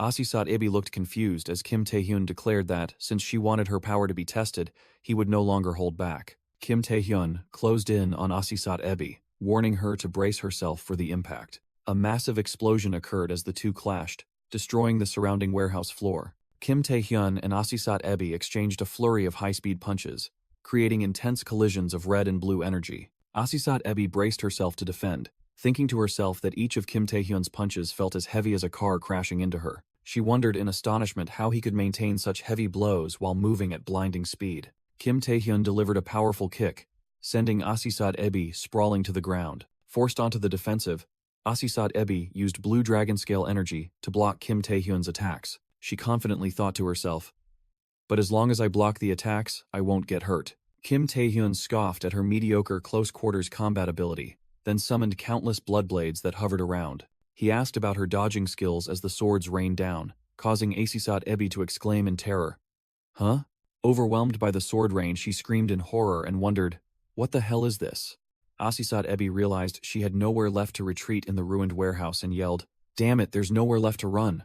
She decided to face the attack head-on and shouted, "Forget it." Asisat Ebi charged into the midst of the bloodblade rain, using her dragon scales to fiercely destroy them. After blocking the attack, she saw Kim Tae-hyun standing there with a nonchalant expression, asking, "Oh?" Asisat Ebi panted, proudly declared, "I did it. I blocked them all." Kim Tae-hyun praised her, but then created a gigantic bloodblade and said, "But there's more." Asisat Ebi watched in horror as the gigantic sword hovered above her, muttering, "Are you kidding me?" She screamed loudly as the great blood sword plunged straight down onto her. A massive explosion occurred, destroying the surrounding area and creating a thick cloud of dust. Surviving the explosion, Asisat Ebi panted in the dissipating smoke and wondered, "Am I still alive?" She suddenly felt something was wrong and looked up in alarm. Asisat Ebi cried out in pain as she felt her skin burning intensely. Kim Tae-hyun stood before her, pointing out that her dodging was poor. She had no poison resistance, and he even had elemental attacks. He looked down at Asisat Ebi, who was kneeling, and questioned, "So how can you propose to be my ally in the fight against the other archdukes?" Asisat Ebi stammered a question in return, then realized in horror that the powers he had just displayed belonged to other archdukes and couldn't believe a contractor could do that. Kim Tae-hyun smiled confidently, asking Asisat Ebi, "Didn't your Dragon Lord tell you that?" Now for the final test. He used his advanced demonic eye, mentally attacking Asisat Ebi and wondering how strong she was against psychic attacks. Inside the illusion, Asisat Ebi frantically screamed for surrender, but Kim Tae-hyun coldly declared, "Only I get to decide when your test ends." A piercing scream erupted from Asisat Ebi as she endured the mental assault. The attack ended. Asisat Ebi knelt on the ground, panting and admitting, "I apologize for toying with you. I assumed being a contractor meant we were similar." She looked up at Kim Tae-hyun with an exhausted expression and wondered, "Or are you simply special, player Kim Tae-hyun?" Kim Tae-hyun silently watched her, his eyes devoid of emotion. He sat down opposite Asisat Ebi and asked directly, "Now tell me, why did you want this alliance in the first place?" Asisat Ebi looked up, confusedly asserted, "I'm not lying." In a flashback, Asisat Ebi, with her hair tied in a bun and wearing glasses, recounted her past. "I used to be a D-rank player. I was easily scared, my skills were mediocre, and I only got in the way of other players." She sat in a room plastered with photos of Kim Tae-hyun, explaining that was why she always admired him, who had endured 19 years of being looked down upon only to become the world's best player. She looked up with determined eyes, expressing her desire to one day become as strong as Kim Tae-hyun and an indispensable hero of the world. The scene shifted to a pool of blood. Asisat Ebi bitterly said, "But I never imagined my wish to become stronger would be answered in that way." The flashback continued with a raid team advancing into the abyss. She recounted, "It happened when my player association and I were exploring the abyss. I had sealed the entrance with my skill, but I had to go inside when my teammates stopped responding. They had all fallen unconscious. Inside the dark cave, among her fallen teammates, Asisat Ebi faced a horned humanoid entity enveloped in a blue aura. It was Archduke Jormungand. Asisat Ebi recounted in horror how the Archduke had taken her mana, claiming it was compatible with him, and forced her to become his contractor. She recalled the terrifying sensation as her hand was enveloped by blue crystal energy, thinking to herself, "I had become stronger, but I had also made a pact with an unknown monster." She explained that afterwards, when she heard from the Dragon Lord that Kim Tae-hyun was also a contractor, she calmed down a little, hoping that she too could use this power for good. Back in the present, Asisat Ebi looked at Kim Tae-hyun with sincere eyes and said, "Therefore, I truly want to stand by your side and fight with you, like a hero's comrade." She bowed her head sadly, admitting, "But it seems you have goals that I cannot even fully comprehend, and it seems I can't be of much help to you either." Kim Tae-hyun unexpectedly agreed, "Excellent. Let's form an alliance," making Asisat Ebi stunned and ask again, "Huh? But you just—" Kim Tae-hyun explained that whether one was strong or weak didn't matter to him. What he cared about was her resolve. He added that her desire to use an Archduke's power for good was highly valued by him. Kim Tae-hyun extended his hand to help Asisat Ebi, who was lying on the floor, get up and called her name. Kim Tae-hyun thought to himself that the psychological attack had confirmed she harbored no ill will, and having an Archduke's contractor on his side would be beneficial when confronting that foe later. He extended his hand, saying that he needed an ally anyway, making Asisat Ebi emotionally think to herself, to be chosen by Kim Tae-hyun. Asisat Ebi was so overjoyed that she stammered, her hands clasped together, and asked eagerly, "Am I not dreaming? From now on, will I get to fight against evil alongside you?" Making Kim Tae-hyun awkwardly reply, Perhaps?" Asisat Ebi immediately pulled out a pen and a piece of paper, and excitedly asked, "So, can I have your autograph?" Taking the pen, Kim Tae-hyun awkwardly wondered if this was the right choice. A moment later, Kim Tae-hyun, standing outside, received a call. On the other end of the line, Chairman Ji Jin-wi asked if his work in Nigeria was finished, and Kim Tae-hyun replied that he was preparing to return. Ji Jin-wi asked if he had seen the news, but Kim Tae-hyun replied that he hadn't had the chance to see it, and asked what had happened. With a serious expression, Ji Jin-wi reported that he had bad news for him. Ji Jin-wi explained that pharmaceutical companies in the United States researching a vaccine for the Gray Plague had all collapsed due to Qasim Amatov's terrorist attacks. Ji Jin-hui said that they were back to square one in vaccine development, and there was no way to fight against those malicious individuals. Kim Tae-hyun replied that he would be there soon, thinking to himself that the enemy wanted to stop the vaccine at all costs, so New Korea had no choice but to develop it themselves. He continued to think that that would also take time.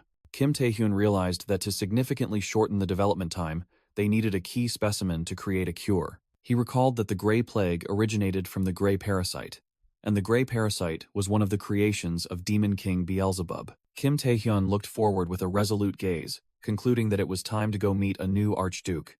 The scene revealed a magnificent castle, tinged with the fiery red of the abyss sky. Inside the grand hall, Kim Tae-hyun stood before Rosaria, who was seated on her throne, and thought to himself that it seemed even the great Dragon Lord Hazard couldn't stay still and had found a contractor. He thought it was fortunate that, unlike Orgel's or Beelzebub's contractors, he could actually talk to her. Rosaria looked at Kim Tae-hyun with caution, while he thought that he should still be careful because Archduke's contractors were not chosen randomly. Kim Tae-hyun looked at Rosaria and asked, "I've never asked, but why do Archdukes create contractors?" Rosaria explained that high-ranking entities like Archdukes cannot leave the abyss, just as entities from the upper realm cannot trespass into the lower realm, all due to a spell left behind by the king.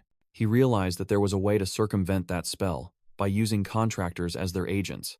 Rosaria confirmed, saying that for Archdukes, contractors were scouts and a way to interact with the world in emergencies, illustrated by an image of Igmun. Kim Tae-hyun continued to ask why they cared so much about Earth.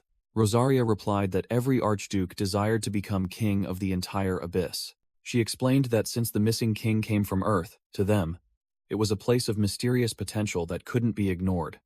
With an image of a glowing entity in a test tube appearing, Kim Tae-hyun pondered deeply, realizing that there was no guarantee Hazard wouldn't use his contractor against him, and this approach might even have been Hazard's intention from the start. Rosaria asked if his work on Earth was finished. Kim Tae-hyun replied that it wasn't yet, but there was something that needed to be resolved quickly. He declared that he would go meet Archduke Beelzebub, wanting his assistance, but if not, he would need a piece of his flesh. Rosaria looked astonished, thinking that taking a piece of flesh from an Archduke's body would be incredibly difficult. She was about to offer help if there was no other way, but Kim Tae-hyun interrupted. "There is a way.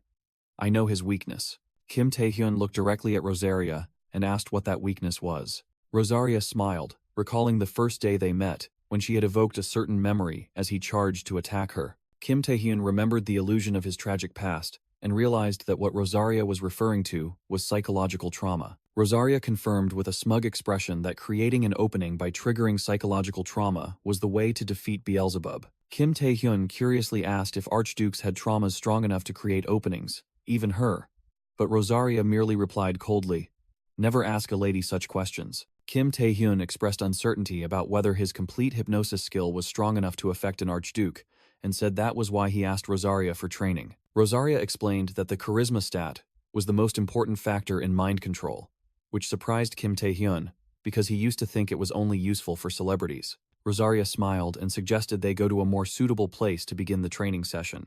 Kim Tae-hyun stood in a strange room surrounded by large mirrors, and realized that he had never been here before. With larger horns and wings, Rosaria declared, "This is the mirror room." Rosaria explained that these mirrors dispersed mana, but also amplified her power. Suddenly, a mirror shattered as a purple shadow fist lunged out to attack Kim Tae-hyun. Kim Tae-hyun stared in shock at a familiar silhouette emerging from the broken mirror. A gigantic shadow entity with long horns and glowing red eyes appeared, making Kim Tae-hyun scream in horror. "Asmodeus?"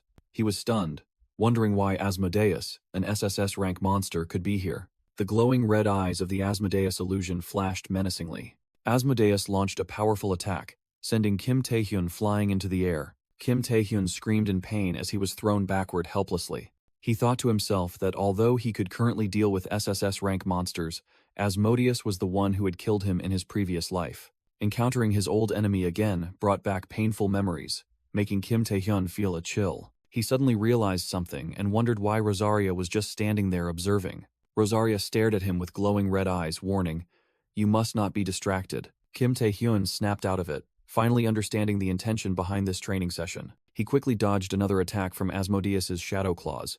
Kim Tae-hyun landed steadily, mentally preparing himself to face the challenge. Amidst the shattering space, Kim Tae-hyun maintained his defensive stance and realized it was all just an illusion. Rosaria smiled mysteriously and asked mockingly, "He. You've realized it, haven't you?" Standing beside the Asmodeus illusion, Rosaria confirmed this was her personal space and that Asmodeus was merely a manifestation of Kim Tae-hyun's psychological trauma. She explained that battles like these weren't to see who was stronger, but to test his mental endurance. Rosaria declared that the goal of the training session was to strengthen Kim Tae-hyun's mind. With sharp, cold eyes, she asserted that a person with a weak mind could never control others. Kim Tae-hyun looked forward with a resolute expression, ready to face the challenge. A surge of blue energy erupted, creating a fierce collision. Kim Tae-hyun sprouted fiery red, feather-like wings, hovering before Asmodeus and saying, "Excellent." With his hands transformed into red claws and sharp fangs, he declared that he had wanted to rematch him once more. The Asmodeus illusion lunged forward, swinging a colossal purple energy arm towards Kim Tae-hyun. Kim Tae-hyun was pushed back by the attack, but he roared that he was no longer as weak as before. He charged straight towards Asmodeus with his red wings spread wide, determined to defeat him right here. Kim Tae-hyun unleashed a punch that tore through the illusion, shattering it into pieces, and shouted that he would cast off his past fears. With a face full of determination, he roared that he would continue to move forward. He soared past the Asmodeus illusion, asserting confidently that he would reach the king's place. Kim Tae-hyun's hair turned fiery red. He raised his hand, gathering energy, and growled an order to the Asmodeus illusion. "Begone." A violent storm of red energy erupted, engulfing everything around Kim Tae-hyun. After the energy storm dissipated, Kim Tae-hyun stood there with a calm expression, his hair having returned to its brown color. The illusion of Asmodeus shattered into fragments, leaving Kim Tae-hyun alone in the empty training space. Kim Tae-hyun stood firm after the attack, facing Rosaria, who was hovering in the distance. With sharp eyes, Kim Tae-hyun heard Rosaria say that he should handle someone like Asmodeus with ease, and hoped he understood how this worked. Rosaria, beside an image of Igmun, announced that the next opponent was him, and asked Kim Tae-hyun if he wished to continue. Kim Tae-hyun flashed a confident smile, raised his hand, and decisively replied, "Bring it on." Rosaria covered her mouth, chuckling with amusement, thinking to herself that this was more like it. In the training space, Kim Tae-hyun and Rosaria clashed in a sparring match, and she explained that there was a saying that the body would conform to the shape the mind built. Rosaria continued to encourage Kim Tae-hyun, saying that after this training session, not only his mind but also his body would be strengthened. Rosaria gazed into empty space, stating that she was using his mind for all of this, so she had anticipated his presence. The king's manifestation, with fiery red hair and eyes, appeared, telling Rosaria not to interfere, as Kim Tae-hyun's growth in strength was also for his benefit. The king's manifestation further explained that his original body alone, growing stronger, wouldn't be enough for the upcoming war, and simultaneously called Rosaria the weakest archduke. Rosaria looked up with a smug expression, challenging, "I am strong enough. Do you wish to test me?" The king's manifestation, with a hand radiating dark energy, accepted Rosaria's challenge. Why not? The scene shifted to a modern, towering office building under the daytime sun. Inside a hallway, Lee Jung-soo asked a cloaked figure accompanying him if he had finished his conversation with the chairman of the Chinese Player Association. Lee Jung-jae, hidden beneath his hood, reported that the Chinese side would use all resources to ensure Taesan Group's success, and Lee Jung-soo urged his son to seize this opportunity to make Taesan a global corporation. Lee Jung-soo asked if gratitude was necessary, but Lee Jung-jae coldly replied to simply proceed with the plan and stated that they had used Kasim to distract the Americans. Lee Jung-soo agreed and said to leave it to them, but then he hesitated, wanting to ask something. Looking at Lee Jung-jae's retreating back, Lee Jung-soo worriedly asked, "Are you truly all right?" Lee Jung-jae turned back with a crazed smile. His white hair revealed beneath his hood as he replied, "I've almost gotten used to it." Fragments of a blue mirror space scattered after a powerful impact. The illusion of Archduke Orgel roared furiously amidst the fragments.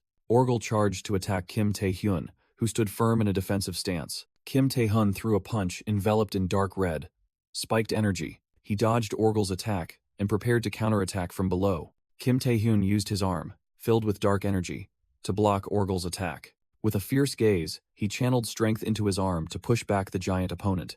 Orgel bared his sharp fangs, his eyes glowing with ferocity. Kim Tae-hyun's blazing fist slammed into Orgel's chin. The powerful punch sent Orgel reeling back, his body staggering. Kim Tae-hyun charged forward, his arm becoming a red blur as he used the blood sword skill. Countless blood swords were summoned, piercing deep into Orgel's body. The swords simultaneously exploded, creating a red energy blast tearing through the illusion. Orgel roared in pain as the gigantic blood swords pierced his body. Kim Tae-hyun panted, thinking to himself that before, he had no chance, but now he could defeat Orgel. Even if it was just an illusion, the combat experience was real. He stood on Orgel's illusory corpse and told himself that this was a simulation, and he had a reason for requesting this training from Rosaria. With a confident smile, Kim Tae-hyun declared he would become stronger and called out Rosaria's name. He turned around, calling Rosaria's name once more in the shattered mirror space. Kim Tae-hyun looked around the empty space in confusion and wondered, what? Where did she go? A pink energy rift appeared behind Kim Tae-hyun as Rosaria spoke.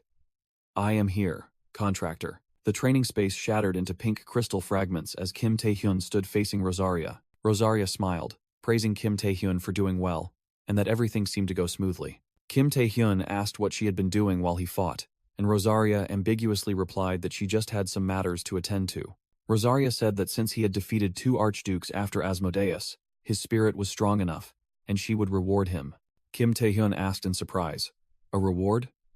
While Rosaria's hand gently lifted his chin, Rosaria unexpectedly kissed Kim Tae-hyun, and a wave of pink energy enveloped both of them. Amidst the energy space, Rosaria held Kim Tae-hyun tightly and gave him a deep kiss.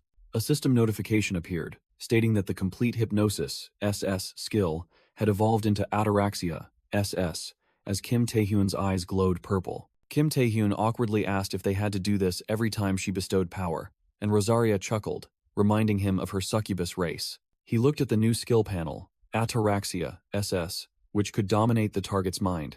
Rosaria explained that this skill would enhance the powers she had previously bestowed, and could even show Beelzebub a lifelike illusion, then sent him off. After Kim Tae-hyun left, Rosaria returned to her palace, where Musarin and another maid were waiting. The maid worriedly said that Rosaria looked tired and should rest, while Rosaria admitted she was also worried about letting her contractor go alone. Rosaria agreed, and revealed that she had created a separate mental world all night, so as not to disturb her contractor. In the mental space, Rosaria recalled the confrontation with the red-haired king's true form and admitted that having to acknowledge them as equals hurt her pride. With a tense expression, she thought to herself that he was as strong as, or even stronger than, an archduke.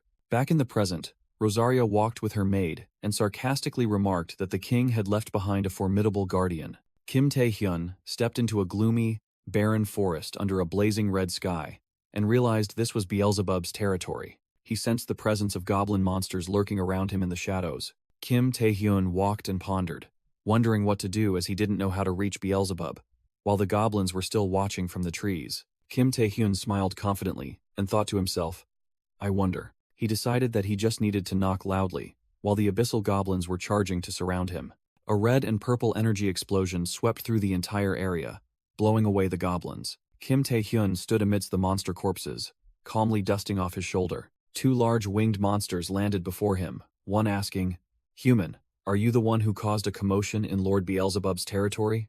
The monster named Kelhelm, SS rank, remarked that Kim Tae-hyun was strange and unlike other humans, then wondered why it smelled a demon's scent from him. The other monster, Kelbrum, also SS rank, recognized it as the scent of a sleeping demon, and wondered why a human would smell like that, but then dismissed it. Kelbrum extended his sharp claws and roared that he loved both human flesh and sleeping demon flesh. Kelbrum charged towards Kim Tae-hyun with the intent to attack. Kim Tae-hyun quickly dodged the attack and swung his knife, severing Kelbrum's arm. Kelhelm, horrified, screamed his comrade's name. Kelbram! Kelhelm stood stunned, unable to believe what had just happened. The remaining monster looked confused, recalling Kim Tae-hyun had said something about Lord Beelzebub. Kim Tae-hyun suddenly appeared above Kelhelm, holding a knife to his throat, and asked, Then, can you lead me to your lord? Kim Tae-hyun rode on Kelhelm's back, flying through the dead forest, escorted by other winged monsters. He saw a gigantic, grotesque tree with a glowing red core, and realized that was his target. Looking closely at a half-open door on the tree trunk, Kim Tae-hyun confirmed it was Lord Beelzebub. Kelhelm and his companions landed before the throne, trembling, reporting that they had brought a suspicious individual who was wandering in the territory. Kim Tae-hyun looked directly at the gigantic entity before him and said, So, you are Beelzebub. Beelzebub looked down at him, realizing, You must be the king's key. Beelzebub looked at Kim Tae-hyun, reflected in his crimson eyes, saying he only sensed a faint trace of the contractor and had heard of their failed hunt, never expecting the boy to come seeking him out personally. From his ruined throne, Beelzebub asked if Kim Tae-hyun had come to avenge Igmun, but the boy replied that he had other matters to attend to. Kim Tae-hyun explained that because of what Beelzebub's subordinate, Venom, had left behind, the people on Earth were suffering, so he hoped Beelzebub would cooperate in cleaning up the mess. Beelzebub looked confused upon hearing about the people of Earth. Beelzebub began to laugh sinisterly at Kim Tae-hyun's proposal. He laughed loudly, then mocked Kim Tae-hyun for walking straight into death to make such a request, when he should be preparing for the future as other races were drawing near. A panel introduced Beelzebub as the Archduke of the Abyss, the Demon King, and he called Kim Tae-hyun a weakling. Beelzebub said he had to thank the King of the Abyss, as having a weak key like him had allowed Beelzebub to ascend to the throne. Kim Tae-hyun asked if that meant he wouldn't cooperate, to which Beelzebub scornfully replied, "Why should I work for an inferior species? I hope humanity sinks deeper into chaos, plague, despair, and infighting." Beelzebub rose from his throne, tensed his body, and roared, "Because I am the Demon King." Kim Tae-hyun coldly replied, "Very well," his eyes turning purple and red energy beginning to emanate from his hand as he declared, "Then I will have to use force." Beelzebub sneered as he sensed the king's power emanating from Kim Tae-hyun, but the red-black energy quickly erupted violently. Beelzebub was suddenly stunned and exclaimed, "Wait!" Amidst the storm of dark energy, a radiant white humanoid entity appeared, making Beelzebub realize in terror, "You are?" The light entity, who was the king, spoke in a majestic voice, "Beelzebub, you wretched insect, are you still straying from the path of righteousness?"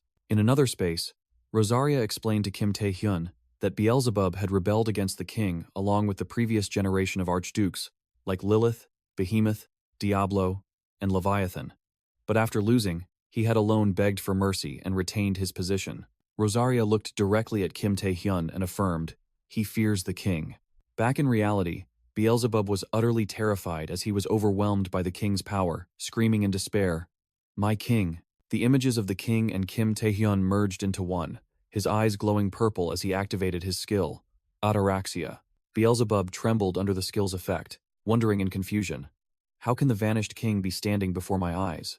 In the mental space, the king's illusion appeared, radiating crimson energy and wondering, "How?" The king gave Beelzebub an ultimatum. "Choose, Beelzebub. Obey me and fight against the upper realm." Or, Beelzebub looked in terror at the king's illusion and roared, "End your life here as my prey. How dare a puny human?" Beelzebub furiously screamed as he was bound tightly by red energy tendrils. "Give me an ultimatum?" The king's illusion grabbed Beelzebub's neck, utterly terrifying him. The king looked directly at Beelzebub, scoffing. "A puny human?" the king coldly declared as Beelzebub was completely subdued. "No. I shall be your king." Back in reality, Beelzebub began to emit sinister cackles. Beelzebub suddenly shrieked in extreme agony. Beelzebub's two guards looked at their master in panic, wondering what was happening. Standing before the writhing Beelzebub, Kim Tae-hyun wondered what he had done to him. Kim Tae-hyun smiled with satisfaction as he saw the red energy tendrils enveloping Beelzebub, thinking to himself, "It worked." Kim Tae-hyun lunged forward, declaring it was time, and transformed his arm into a dark claw. He plunged the claw straight into Beelzebub's body, and blood splattered. Kim Tae-hyun pulled out a special potion, explaining that it was created by an alchemist, and that if he brought back the origin of the Grey Plague, it would help create a vaccine. Beelzebub's two guards appeared, blocking Kim Tae-hyun's path and ordering, "Stop. You may not leave until you restore Lord Beelzebub to his former state."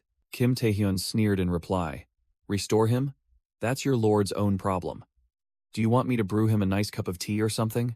Kim Tae-hyun's eyes flashed with imposing purple light. The guard trembled before the terrifying pressure emanating from Kim Tae-hyun. In the guard's mind, an illusion of Rosaria appeared, making him feel as if he were facing the succubus queen herself. Before the trembling guards, Kim Tae-hyun asserted that no one could stop him, and thought to himself that his current priority was to complete the vaccine and end the malignant guild's actions. He flew into the air, surrounded by blue energy, and mused that when the territorial war began, he would have to face Beelzebub once more. Kim Tae-hyun told himself that by then, he would need to fight with his own power, not with the king's illusion. With a resolute expression, he believed it was the only way he could walk the same path as the king. Suddenly, a sharp dark tentacle lunged from behind, aimed directly at Kim Tae-hyun. He was shocked as the tentacle pierced through his chest, blood splattering in the air. Kim Tae-hyun coughed up blood, his face revealing extreme pain and utter astonishment at the sudden attack. System notifications appeared, stating he was infected with prime poison,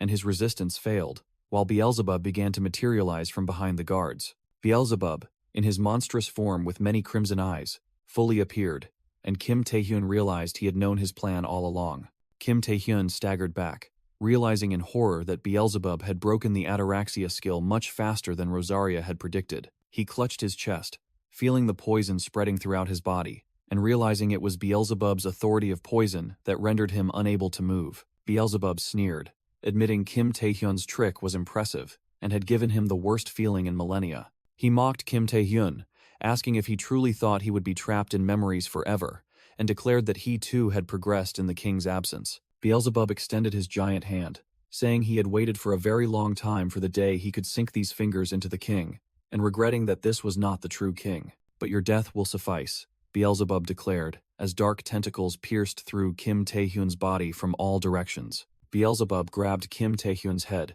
lifting him into the air, causing him to shriek miserably in pain. He cried out in despair as a series of system notifications appeared, showing his stamina and physical abilities declining, and skill usage restricted. The final notification confirmed the teleportation gate skill was unusable, leaving Kim Tae-hyun completely trapped as he collapsed to the floor. Beelzebub stood watching Kim Tae-hyun, writhing in pain, and mocked. How amusing. Is that all the king's ki amounts to? Kim Tae-hyun could only lift his head, his face smeared with blood, utterly helpless before his enemy. Even while dying, Kim Tae-hyun gritted his teeth and forced himself up, thinking, I'm not done yet. I can't give up just because a small insect bit me. Beelzebub saw his resolute gaze and sneered. You have the king's eyes. Even if you have nothing else, I'll gouge out those annoying eyes. Kim Tae-hyun realized that the ataraxia skill had no effect on Beelzebub, and his body couldn't move due to the poison. Nevertheless, Kim Tae-hyun still tried to reach out towards Beelzebub, determined to act. Beelzebub looked confused, wondering, what are you going to do now?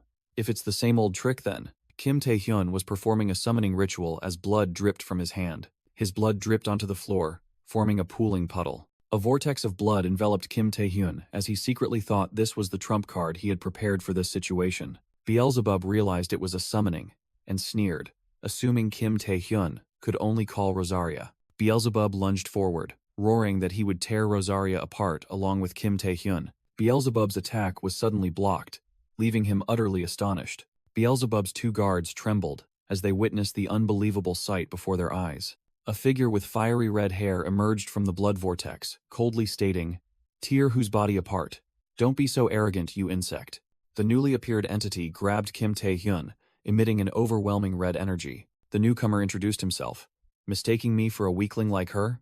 The one facing you is Igmun, Lord of the Blood Clan. Beelzebub was utterly stunned, shouting Igmun's name, and not understanding why a contractor of Rosaria could summon him. Beelzebub fearfully wondered if Igmun was allied with the Ki, meaning Kim Tae-hyun. Igmun turned to question the unconscious Kim Tae-hyun. You Ki brat. How dare you summon me here when you're not even my contractor? What have you done? Kim Tae-hyun opened his eyes slightly and smirked, secretly revealing that the summoning spells had been rebalanced after he hunted Bloodia. He continued to think, after the battle with Igmun, the cost to summon him had decreased enough for him to use in combat, and the benefit of summoning Igmun instead of Rosaria was. Kim Tae-hyun smirked provocatively at Igmun. Whatever. I promised that the next time we met, I'd take the key myself. So, as promised, Igmun roared, condensing a sphere of blood energy in his palm with an enraged expression. Igmun delivered a powerful punch to Kim Tae-hyun's face, growling. Know your place. Beelzebub spoke with deep suspicion, asserting that Igmun's treacherous nature hadn't changed and questioning whether he was siding with the key this time. Igmun flew into a rage at the accusation, shouting, Who's siding with whom? I still have unfinished business with the key here. Kim Tae-hyun was sent flying, blood gushing from his chest, but he smiled triumphantly, secretly thinking his plan to kill two birds with one stone had succeeded. Beelzebub didn't believe Igmun, declaring, Once a traitor, always a traitor. I cannot trust your words. Igmun clenched his fist, his eyes burning with a fiery threat towards Beelzebub. I don't know what delusion you're under, but if you dare to get in my way, I will kill you. Igmun attacked one of Beelzebub's subordinates with sharp ribbons of blood.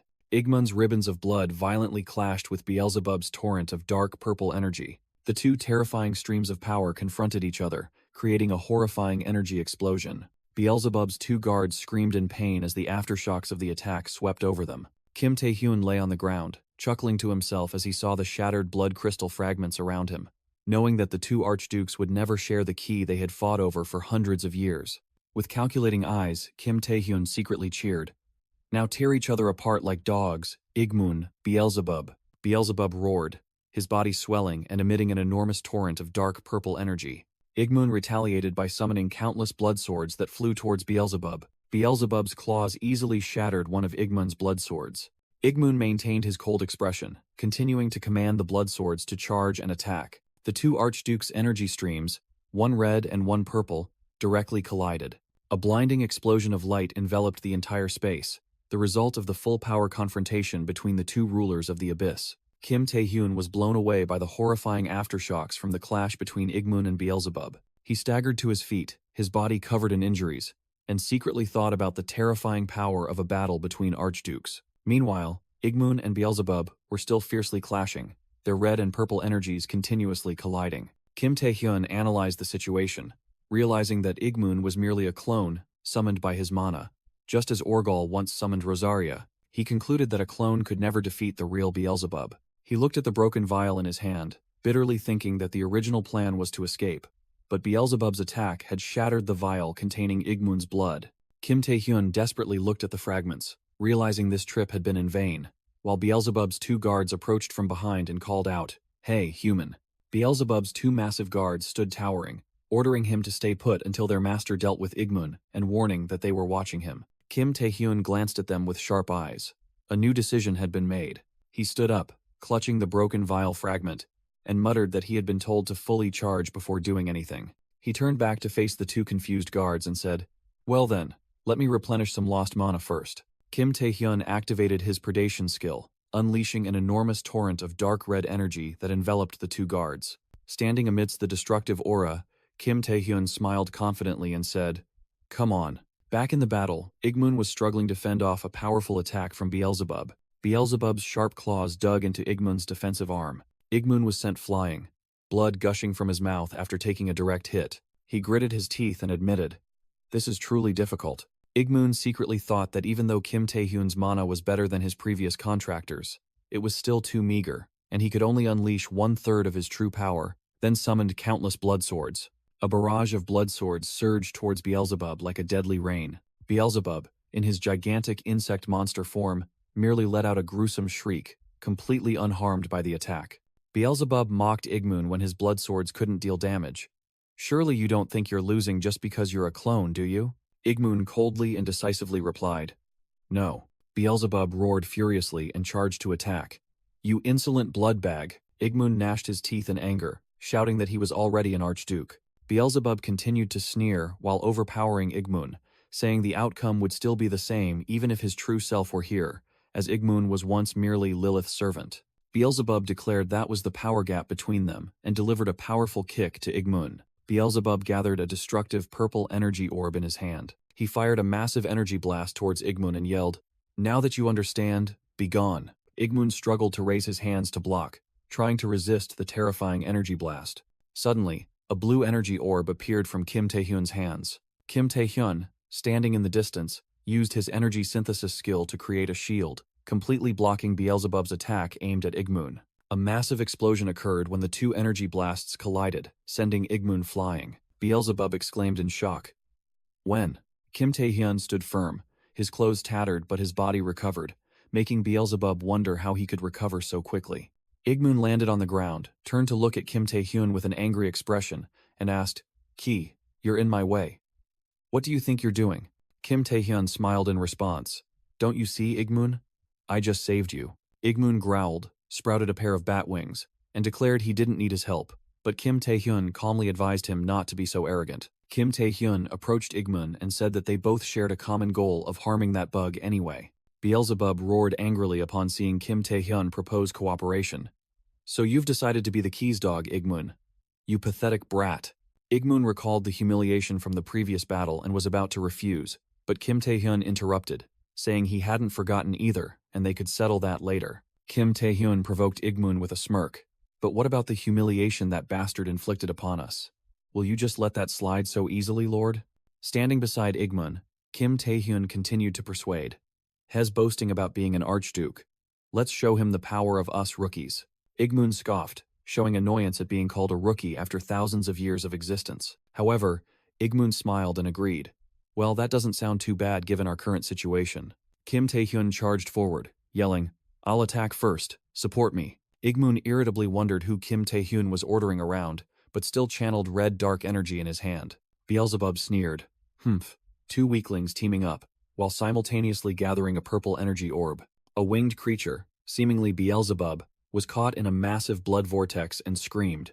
Igmun extended his hand, controlling the raging bloodstorm engulfing the battlefield. Beelzebub observed and remarked that directly confronting such a massive mana storm was akin to suicide. Acknowledging Igmun's calculation, Beelzebub confidently declared he could easily escape, but immediately, Kim Taehyun appeared right in front of him. Kim Taehyun launched a powerful attack at Beelzebub, making him cry out in surprise. Beelzebub frantically wondered, "What? I didn't sense him approaching me at all. How is that possible?" Kim Taehyun moved like lightning within the bloodstorm, a pair of blazing red bat wings having sprouted from his back. Beelzebub realized in shock. So that's it. He took Igmun's abilities for himself using the king's power, and they've synchronized. Kim Taehyun, with his red wings, glided through the raging blood, making it impossible for Beelzebub to pinpoint his location. Constantly attacked from all directions by blood spears, Beelzebub screamed in pain.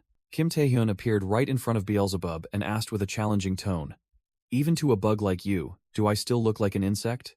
Bound tightly by blood threads, Beelzebub roared, "You can only talk big now, the moment I escape this area."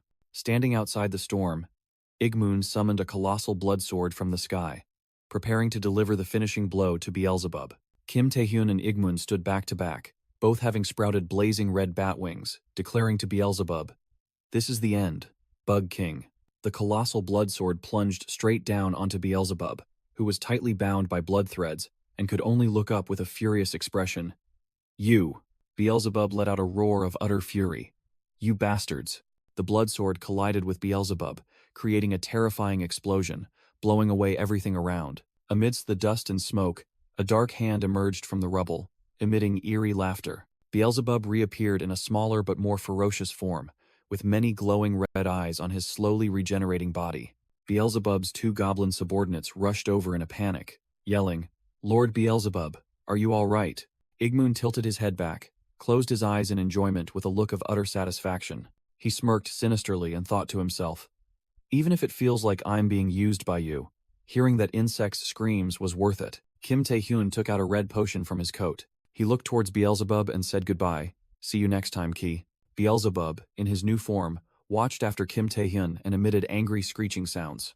Beelzebub's goblin subordinates rushed towards Kim Taehyun at their master's command. Beelzebub stared at his regenerating body with a look of astonishment. He roared as his body continued to transform uncontrollably, surrounded by his obedient subordinates. Beelzebub ordered his subordinates, "Capture him, capture that damned Ki." He roared, ordering his entire force, "Send the army and deploy all forces into the territory." A goblin subordinate rushed over to report frantically, "Yes, my lord.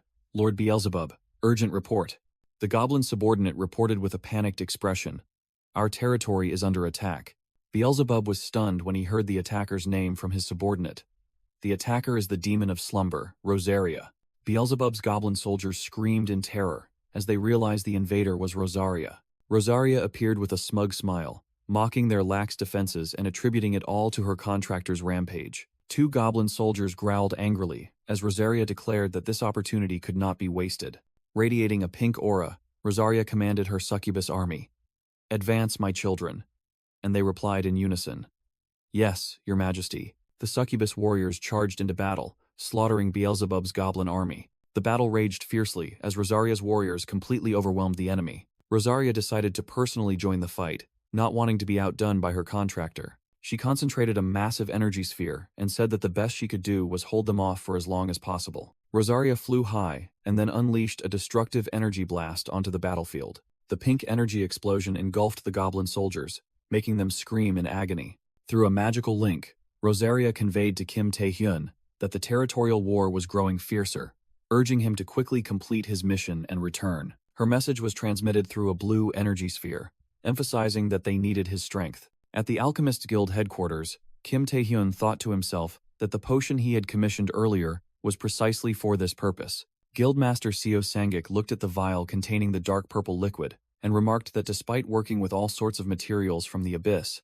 this one emitted a disturbing energy he had never felt before. Seo Sangik nervously adjusted his glasses, asking Kim Taehyun exactly what this was. Kim Taehyun revealed that this was the source material of the Grey Plague spreading across the world, and he had obtained it directly from an archduke in the deepest layer of the abyss, horrifying Seo Sangik. Seo Sangik was still stunned. Upon hearing about an archduke, an existence said to be even beyond SSS rank monsters, But Kim Tae-hyun merely replied calmly, "I was lucky." So Sang-ik asked Kim Tae-hyun what he intended to do with it, and he reiterated that demons had been constantly attacking pharmaceutical companies and medical organizations. A scene of a city engulfed in flames appeared as Kim Tae-hyun explained that the demons were deliberately sabotaging vaccine development, as monsters were unaffected by the plague. Looking at images of the plague's victims, Kim Tae-hyun resolutely declared that people had suffered enough, and they had to end this now. Kim Tae-hyun declared decisively, "We will use this material to create a vaccine." Guildmaster Seo Sang-ik looked skeptical and asked, "Do you think that's possible?" Seo Sang-ik broke into a cold sweat as he realized the danger, muttering about having to analyze such a substance to create a vaccine.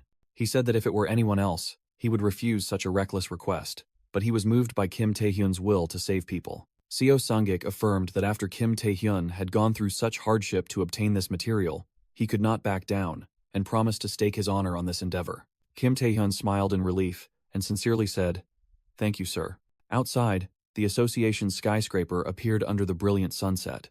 In the office, Chairman Ji Jinhui asked again, "So, the vaccine will be developed in New Korea?" And Kim Tae-hyun confirmed it was thanks to the Alchemists Guild's materials and technology. Ji Jinhui mused, pointing out that there would be many obstacles as mass production and distribution were different matters, and countries might reject an unverified vaccine. Kim Tae-hyun replied that this was why he needed Chairman Ji Jinhui's help. Kim Tae-hyun explained that because Ji Jinhui had been influential in the world for many years, he was the only one who could convince everyone about this vaccine. He earnestly requested Ji Jinhui to organize a conference, inviting player association chairmen and government officials from each nation to announce this. Ji Jinhui agreed immediately and said he would prepare at once, causing Kim Tae-hyun to stand up and thank him. Kim Tae-hyun turned away and muttered, "I'm very happy." Ji Jinhui added that he was also very happy to still have something he could do to help Kim Tae-hyun. Kim Tae-hyun humbly replied that the chairman's support meant a great deal, and Ji Jinhui chuckled softly, thanking him for saying so. Ji Jinhui placed a hand on Kim Tae-hyun's shoulder, saying that he had matured to the point where he no longer needed his help and had opened a path for everyone. As a player of New Korea, Ji Jinhui sincerely thanked Kim Tae-hyun. Kim Tae-hyun smiled confidently, as the narration stated that his vaccine project had begun with the active cooperation of Seo Sang-ik and Ji Jinhui. Images of scientists in protective gear working in a laboratory with the purple liquid were shown, illustrating Tae-hyun's vaccine project. The narration stated that Kim Tae-hyun's efforts had begun to bear fruit, as Chairman Ji Jinhui was discussing with an international partner. In a laboratory, a light blue-haired male patient lay motionless inside an advanced medical device. Kim Tae-hyun stood observing the patient with a serious and focused expression. A few months later, a purple sample vaccine vial was completed and placed on the laboratory table. Chairman Ji Jinhui looked at the vial with interest and asked, "Oh, is this the vaccine for the Grey Plague?" Guildmaster Seo Sang-ik explained that this was still just a prototype, but they were making the final adjustments and would soon complete it. Kim Tae-hyun smiled confidently and declared, "Then, it's time to gather everyone."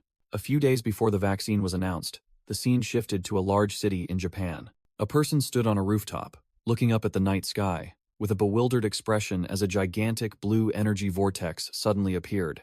A large-scale dungeon break occurred, unleashing a horde of hideous winged monsters that screamed and swarmed down into the city. Sirens blared everywhere with a level 1 alert, demanding Holy Maiden Yoshikawa Tsurara and Demon Sword Nakata Shinji to report immediately to the association chairman's office. Nakata Shinji and Yoshikawa Tsurara entered the office with serious expressions, and Shinji called out, "Chairman."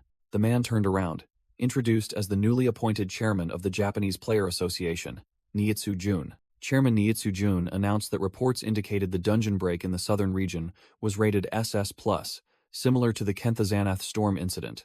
Niitsu Jun appeared worried and questioned whether Japan's own strength would be sufficient to handle the situation. Nakata Shinji asserted that they had grown stronger since that day, powerful enough to defeat even Kenthamayan, and suggested the chairman entrust this matter to them. Niitsu Jun was about to agree but then paused, saying that something felt wrong.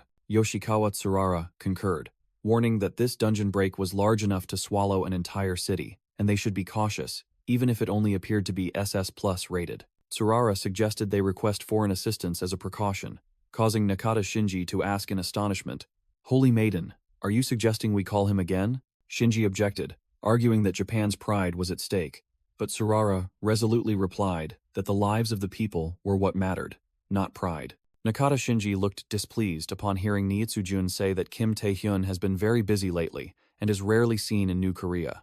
Niitsujun smiled confidently, announcing that fortunately, Kim Taehyun was there preparing for the vaccine announcement, so they should request his help. Upon hearing Niitsujun declare he would seek assistance from the hero of New Korea, both Nakata Shinji and Yoshikawa Tsurara looked astonished. A swarm of blue energy monsters with glowing red eyes and sharp fangs were roaring in a frenzy. A blue-haired, horned man stood atop a building, looking down at the monster army besieging the city beneath a gigantic energy sphere. The blue-haired, horned man muttered to himself that if no one stopped him, the damage wouldn't stop here. With a sinister smile, the blue-haired, horned man challenged, "All right, come out." At the association headquarters in New Korea, Kim Taehyun heard a report about an SS Plus rank dungeon break in Japan. Go Taewook informed Ji Jinwi that the Japanese Player Association was requesting Kim Taehyun's assistance, and in return, they would help develop the vaccine. Ji Jinwi pondered thoughtfully, then turned and asked, "What do you think, Kim Taehyun?" Kim Taehyun appeared in the meeting room,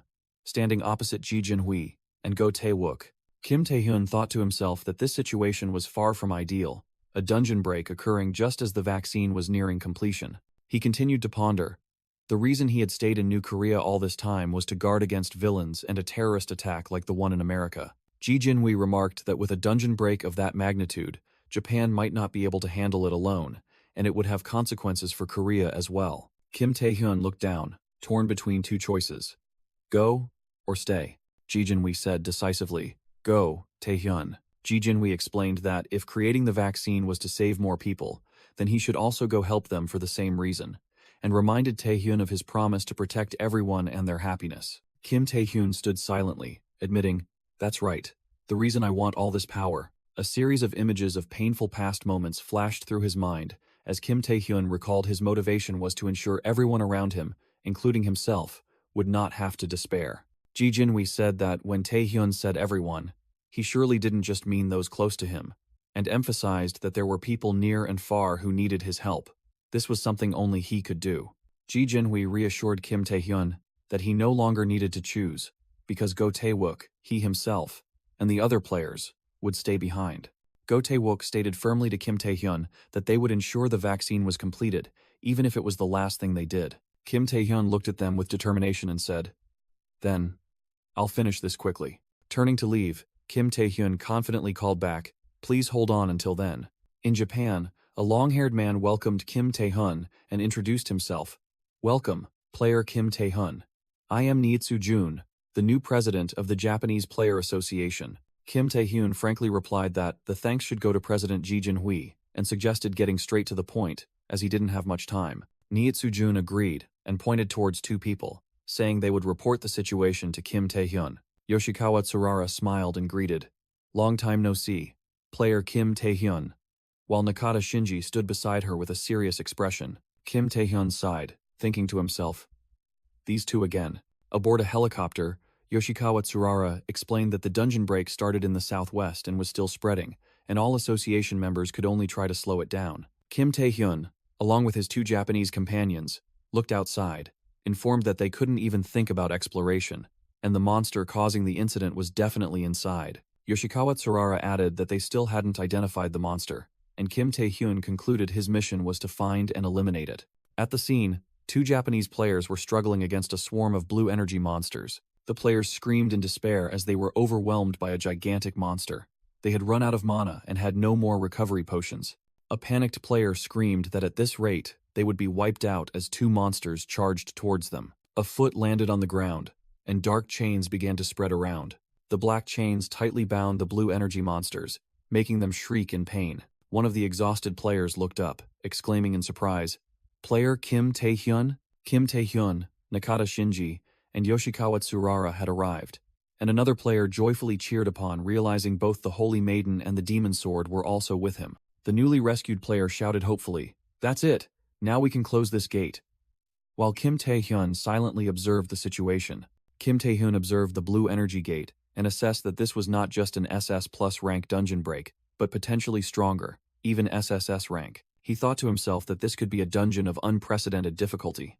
Kim Taehyun turned back and told his two companions that this was far enough, telling them to stay behind, causing Yoshikawa Tsurara to call his name in surprise. Yoshikawa Tsurara offered to go with him to help, as it was the duty of Japanese players, but Kim Tae-hyun decisively refused, saying he alone was enough. With eyes blazing with determination, Yoshikawa Tsurara declared she couldn't let an outsider bear all this burden. In a flashback, Yoshikawa Tsurara, along with Nakata Shinji, stood before the press and admitted, "We made serious mistakes in the past." She bowed her head in apology, continuing that the people and the association had given them a chance to atone. Back in the present, Yoshikawa Tsurara earnestly pleaded with Kim Tae-hyun to give her a chance to live up to everyone's expectations, even if just a little. Kim Tae-hyun looked at her, thinking to himself, she used to be someone who often looked down on others. He remarked, "You're finally acting more like a holy maiden."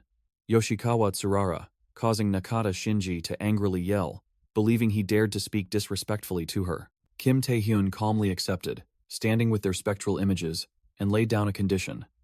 "All right, don't get in my way." All three rushed through the ruined city together, heading straight for the center of the dungeon break. Kim Tae-hyun drew a dagger while moving at high speed and muttered, "It's here." A swarm of octopus-headed monsters with glowing red eyes appeared. Among them, a gigantic one roared, and Kim Tae-hyun declared he would handle the largest one. He ordered the other two to handle the rest, then charged straight towards the boss monster. Yoshikawa Tsurara quickly used her skill, firing energy bullets from her fingertips. Suddenly, a monster tentacle grabbed Yoshikawa Tsurara, making her scream Nakata Shinji's name. Nakata Shinji, enveloped in a blue electric aura, replied, "I know," and rushed to her rescue. He activated his Soulbringer skill, summoning countless spectral souls to attack the monster swarm, making them shriek in pain. Nakata Shinji sighed in relief after severing the monster's tentacle, freeing Yoshikawa Tsurara. Nakata Shinji looked ahead with a tense expression, remarking, "SS rank monsters and we haven't even reached the gate yet." He thought to himself that they were facing monsters that could reach SS plus rank or higher, but they didn't seem to be the ones who opened the dungeon, and a much larger monster was surely waiting. Nakata Shinji glanced at Yoshikawa Tsurara and admitted she was right. This would be impossible with just the two of them. Kim Tae-hyun, with glowing red eyes, focused on his dagger's blade, preparing for a decisive attack. Nakata Shinji continued to think with conviction. But now we have Kim Tae-hyun. As the image showed Kim Tae-hyun dashing like a red streak of light, slicing through enemies, a gigantic tentacle emerged from the water and let out a thunderous roar. The colossal kraken with bloodshot red eyes fully emerged, forcing Nakata, Shinji, and Yoshikawa Tsurara to confront it in terror. Nakata Shinji and Yoshikawa Tsurara gasped, astonished to realize Kim Tae-hyun had truly fought such a monster. After the SSS rank kraken was defeated, Nakata Shinji sighed in relief and couldn't believe they had actually won such a difficult battle. Yoshikawa Tsurara anxiously asked if the gate would close after they had defeated the kraken, but Kim Tae-hyun sensed something was wrong. Kim Tae-hyun realized that even though the kraken was destroyed, the overwhelming amount of mana around them hadn't decreased, and he wondered where it was coming from. He was suddenly startled as he looked down at the water unnaturally rising around his feet. Yoshikawa Tsurara smiled and approached, offering to heal Kim Tae-hyun. Kim Tae-hyun suddenly turned and shouted, demanding Yoshikawa Tsurara and Nakata Shinji leave immediately. A colossal pillar of water suddenly erupted from the ground, forming a towering wall of water in front of all three. The tsunami crashed down, tossing all three into the air, while Nakata Shinji screamed Yoshikawa Tsurara's name. The entire ruined city area was submerged in a fierce deluge. A single red streak of light, emanating from Kim Tae-hyun, shot straight down into the center of the swirling water. Kim Tae-hyun surfaced, anxiously realizing Yoshikawa Tsurara and Nakata Shinji had been swept away, and hoping they were all right. He stared at the water with a serious expression, deducing that something had been lurking here, and with its water manipulation abilities, it could be a subordinate of the Beast King, Jormungand. Kim Tae-hyun looked up at a figure standing atop a submerged building, hearing a voice assert that it wasn't a subordinate, but the one who had personally come to see the key. A close-up of Kim Tae-hyun's astonished face as he recognized the enemy's presence. A man with blue hair, white horns, and heterochromatic eyes confidently introduced himself. "I am Jormungand." A descriptive panel appeared, confirming his identity as the Archduke of the Abyss, Beast King Jormungand. Kim Tae-hyun hovered above the water with red wings, frustratedly exclaimed, "You Archdukes won't leave me alone. Now you've even come to Earth." He suddenly realized something horrifying and asked in alarm, "Wait a minute, did you come here yourself?" Seeing the blue energy gate still open, Kim Tae-hyun deduced that this Archduke was the one who caused the dungeon break. He recalled Rosarius' words that the king's magic prevented archdukes from interfering with other dimensions, and wondered how Jormungand managed it. Jormungand smiled smugly, seemingly reading Kim Tae-hyun's thoughts, and asked if he was curious how he bypassed the gate to reach Earth. The two stood facing each other amidst the ruined and flooded city, separated by a vast expanse of water. The water churned violently, signaling an impending confrontation. Kim Tae-hyun activated his advanced demon eyes, his eyes glowing crimson, and he realized his opponent wasn't just talking. He confirmed in his mind that this archduke wasn't connected to any contractor.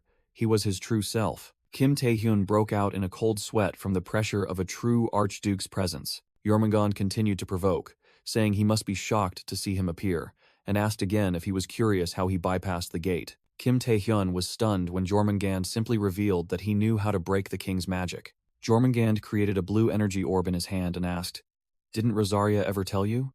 Each archduke possesses a unique power." A series of images appeared, illustrating the unique authorities of each archduke. Rosaria with mind control, Igmun with absorption, Orgel with enhancement, Beelzebub with poison, a blue-haired female archduke with aura, and a white-haired male archduke with regeneration. Jormungand explained that the power they were born with and honed for hundreds of years was their authority. Jormungand declared his authority was berserk and unleashed a colossal vortex of blue water energy, saying this might be a hint for Kim Tae-hyun.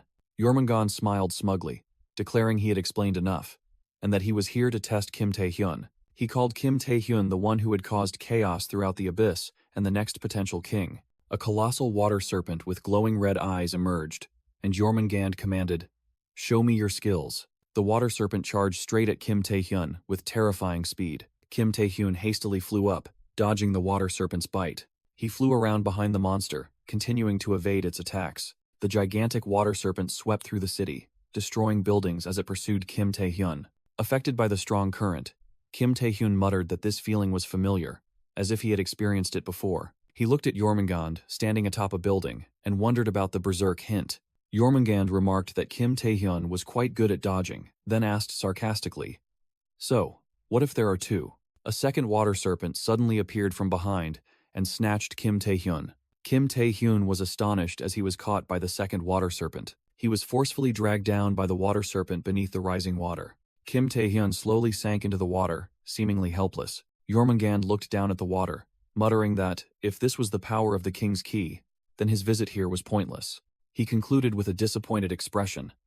"At this rate, we won't be the victors in this racial war." Suddenly, red and black energy tentacles tore apart the water serpent from within. The entire water serpent exploded into fragments of energy. A colossal, grotesque beast formed from dark red energy emerged from the water, and Kim Tae-hyun stood atop its head, shouting that this couldn't be all. Jormungand showed interest as he watched the red energy beast growl before him. Archduke Jormungand watched intently, realizing the king's authority was awakening. The red energy beast roared fiercely amidst the sea of water, making Jormungand think to himself, "It's been a while."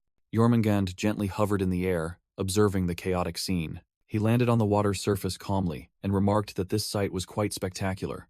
Jormungand faced Kim Tae-hyun, admitting, "So you have inherited the king's power, and it's not something to be underestimated."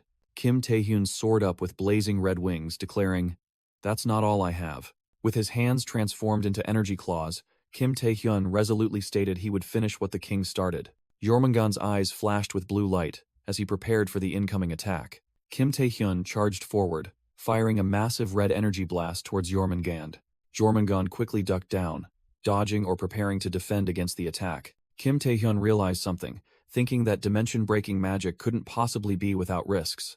Jormungand stood upright with a glowing red wound on his chest and asked, "You're not at your strongest, are you?" Kim Tae-hyun recalled battles with Orgel and Igmun, realizing his predation skill was only effective after the archdukes had accumulated damage. He further deduced that Jormungand had been wary of his power from the start, and hadn't fully recovered after being wounded by it. Standing on a rock, Kim Tae-hyun concluded, "Your authority, Berserk, must have side effects." Jormungand chuckled with amusement, praising Kim Tae-hyun for figuring that out after only a few attacks. He explained that exhaustion always follows the Berserk state, and before fully recovering with water, his power was only at SSS plus level, by human standards. Kim Tae-hyun said he didn't need to be afraid if Jormungand was only that strong, but Jormungand replied this power was still enough to keep him busy. Kim Tae-hyun was confused by the word busy, and asked Jormungand in return if he found it strange that he sought out a human at this crucial moment. Energy flared from the wound on his chest, and Jormungand revealed, "What I said about testing you was only half the truth." Jormungand explained that Beelzebub had offered a deal because he could traverse dimensions, asking him to steal a piece of Kim Taehyun's flesh. Kim Taehyun realized in horror. Could it be that his contractor was acting right now? Jormungand summoned blue energy serpents and told Kim Taehyun, "Ki, you'll have to stay here with me a little longer." The scene shifted to a city at dusk, where frantic screams were echoing. Kasim Amitov smirked sinisterly, thinking to himself that he had asked the Demon King for this, but didn't expect to drag Jormungand into it as well, and he would have to offer a worthy sacrifice later. Leading an army of winged demons, Kasim declared, "Now, New Korea without Kim Taehyun is nothing. We will destroy both the Alchemists Guild and the vaccine." Ji Jinhui appeared with a determined expression and asserted, "That won't happen." Along with An Hyunsu, Lim Ah-hyung, and other players, Ji Jinhui declared they all owed Kim Taehyun a favor and would protect the vaccine as he requested. Kasim Akhmatov mocked them as fools, just ordinary humans who hadn't undergone monsterification, and asked if they thought they could defeat his army. Ji Jinhui glared back and replied, "Don't underestimate the will of us ordinary humans." Kasim curled his lips into a cruel smile and exclaimed, "How interesting." Ji Jinhui directly asked Kasim Amitov about Min Ji-hong's whereabouts, and Kasim revealed that Min Ji-hong was furious because Kim Tae-hyun had been taken out of the game, so he would act on his own in this campaign. Ji Jinhui froze, realizing that while they were fighting here, Min Ji-hong had probably already gone to the Alchemists Guild. Elsewhere, Min Ji-hong stood on the rooftop of a tall building, looking down at the city and sighing, "How boring." Min Ji-hong figured there was nothing to do in Kim Tae-hyun's absence, and decided to end things quickly and leave. Suddenly, Asisat Ebi appeared and shouted, "That's enough," causing Min Ji-hong, with his partially obscured face, to turn around. The entire building shook violently from a powerful impact. Min Ji-hong turned to look, his glowing yellow eyes filled with surprise. Asisat Ebi faced Min Ji-hong, confirming he was the evil guild's guildmaster and declaring she wouldn't let him touch the vaccine. Min Ji-hong stared at the unfamiliar woman and asked, "Who are you?" Asisat Ebi stood with her arms crossed, confidently declaring, "I am the aid of justice." She thought to herself with amusement, recalling how surprised she was when Kim Tae-hyun called her. In a flashback, Kim Tae-hyun told her to come to New Korea immediately and asked if his offer for her to be his aide was still valid, making her happy because she finally had a chance to act. Asisat Ebi clenched her fist, excitedly thinking that she had arrived at the perfect time for a spectacular debut. Min Ji-hong narrowed his eyes, muttering skeptically, "An aid of justice?" Min Ji-hong scoffed, saying it was a joke, and he didn't know someone like her existed in New Korea. But Asisat replied she wasn't from here, but Kim Tae-hyun's personal ally. Min Ji-hong repeated the name Kim Tae-hyun, while Asisat explained that he had called her as insurance in case the villains tried anything. Min Ji-hong smiled sinisterly, saying that was great because he was quite frustrated at not being able to fight Kim Tae-hyun. He lunged towards Asisat Ebi, shouting that if she was sent by Kim Tae-hyun, she would be a worthy substitute. Asisat Ebi held out her hand to block Min Ji-hong's attack with ease, and replied, "Of course." A gigantic blue energy dragon, Serpent Phantom, appeared behind Asisat Ebi as she commanded, "Kneel." Under immense invisible pressure, Min Ji-hong was forced to his knees. He gritted his teeth in endurance, thinking to himself that it felt like a massive weight was pressing on his legs, and he couldn't move forward. Also realizing this aura was as strong as Kim Tae-hyun's. Asisat Ebi smiled smugly, watching Min Ji-hong struggle, and told him she was sure he could bow even lower. The blue energy pressure grew heavier and heavier on Min Ji-hong. Forced to brace his hands on the ground, Min Ji-hong bitterly realized nothing prevented Kim Tae-hyun from allying with other contractors. Asisat Ebi laughed loudly and confirmed, "Haha, you've realized, haven't you? I am the contractor of the Dragon Lord, Hazard." She looked at him with a confident look, explaining that some Archduke contractors naturally counter others, and she didn't think his close-quarters combat style would work against her. Asisat Ebi asked if he intended to surrender, but Min Ji-hong gritted his teeth and replied, "No." Red dark energy surged around Min Ji-hong as he stood up, declaring this was the perfect opportunity to test his new power. Asisat Ebi, with blazing golden eyes, raised her hand to block Min Ji-hong's attack. The force from their clash caused a nearby skyscraper to explode into fragments. Standing amidst the rubble, Asisat Ebi let out a sigh and said tiredly, "Phew. Being a hero is not easy at all, Kim Tae-hyun." Min Ji-hong coldly retorted, extending his hand in provocation, You can be a hero when you're dead. Asisat Ebi took a defensive stance, ready for the next battle with Min Ji-hong, who stood in the distance. In another space, Kim Tae-hyun, with blazing red wings, was facing two gigantic blue energy beasts created by Jormungand. Surrounded by the currents of energy, Kim Tae-hyun mused on Jormungand's words and worried that a major battle might be unfolding in Korea. He felt impatient, realizing that even though he had sent Asisat, she would struggle to face both Kasim and Min Ji-hong alone. He needed to return quickly. Suddenly, a colossal blue energy punch surged forward, striking Kim Tae-hyun. The red energy from Kim Tae-hyun's wings violently clashed with the blue energy current, struggling to hold it back. Blasted away by the overwhelming force, Kim Tae-hyun gritted his teeth and cursed. Damn it, this serpentine bastard.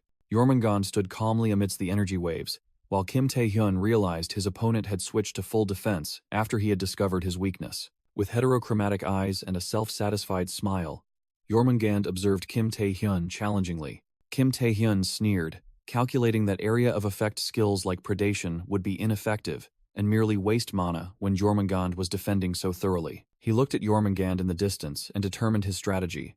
If I want to use it, I need to get really close. So close he can't dodge. Jormungand noticed Kim Tae-hyun's impatience and provoked. You seem to be in a hurry. Do matters on Earth bother you so much? He continued, feigning incomprehension. You possess the king's power. If you've accepted that destiny, there must be greater issues to resolve. Kim Tae-hyun silently listened to Jormungand's mockery about wasting time on trivial matters while needing to prepare for a larger war. Kim Tae-hyun turned back with resolute eyes, boldly declaring, They are not trivial. This is where I grew up. An image of a weathered Kim Tae-hyun passing through desolate lands appeared, and he continued, Everything I've experienced here. Kim Tae-hyun looked down at the image of the players he had met, thinking, all the countless things I realized and changed, they are all a part of this place. With blazing red wings behind him, Kim Tae-hyun asserted, and that's why I believe things can be different. Jormungand smiled contemptuously, deeming it human folly and useless emotions for a king. Kim Tae-hyun resolutely retorted, This is the path I chose. No matter what you think of me, I will return after defeating you. Jormungand laughed loudly, summoning two blue energy serpents and challenging. Do you think you can pierce my defense that has no blind spots? Kim Tae-hyun stood firm in silence, observing his opponent. He looked down at the shimmering water beneath his feet and muttered, No blind spots. Kim Tae-hyun charged forward with determination, thinking this plan might succeed and declaring, Let me show you.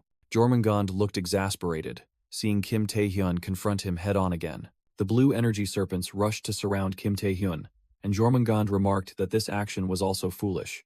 A fierce energy explosion erupted at Kim Tae-hyun's location. Jormungand confidently declared that nothing would change, no matter how many times Kim Tae-hyun tried. Suddenly, Jormungand's red eye widened in astonishment. Jormungand looked around in confusion, not understanding what had just happened. He was stunned, wondering, The key is gone?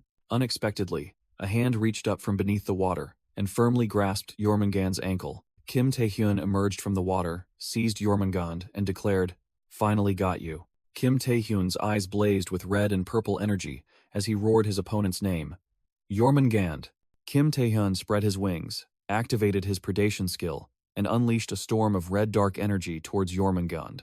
Kim Tae-hyun's predation skill completely devoured Jormungand's energy entity. Kim Tae-hyun gasped, wondering in astonishment, Did I really defeat an archduke? However, Jormungand's blue energy legs reformed on the water's surface. Jormungand burst into laughter, praising Kim Tae-hyun's attack, while he looked back in surprise.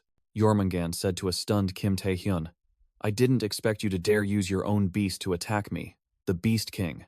So it's true that you can freely use the power of all archdukes. Jormungand explained that the beasts Kim Tae-hyun used were still created from his own mana, and his inability to see him didn't mean he had won. Jormungand fully reappeared and declared, Anyway, since you've entertained me quite well, I will allow you to proceed after this final test. Jormungand created a colossal whirlpool, sucking Kim Tae-hyun into its center and challenging, Can you escape this vortex too? Kim Tae-hyun gave a bitter laugh and roared, You still have mana for this, you damn archduke? Meanwhile in Korea, An Hyun-soo and other players were fighting fiercely. He yelled, Don't stop swinging your swords, keep cutting them down. Ji Jinwei led the defense, facing monsterified S-rank criminals and countless demonic monsters, knowing they couldn't be allowed to pass. Lim Ah-hung, her face smeared with blood, fought valiantly beside Ji Jinwei. Suddenly, Quan Kangyuk, guildmaster of the Undivided Guild, was thrown back and collapsed to the ground, unconscious. Lim Ah-hyung screamed, asking if he was okay, while Ji Jinhui looked ahead with a strained expression, realizing Kasim Amatov's power was on an entirely different level. A bird-like humanoid demon, radiating purple energy, stood in the middle of the battlefield, making Lim Ah-hyung wonder how truly strong it was. Ji Jinhui was stunned to see a guildmaster defeated with a single blow. He wondered what it was and sensed an existence that was neither monster nor criminal. Ji Jinhui looked at his exhausted comrades and thought, "Can we defeat something like that without Kim Tae-hyun by our side? But we cannot retreat." He turned his back to his comrades, looked straight ahead, and asserted that what they needed now was not doubt, but determination.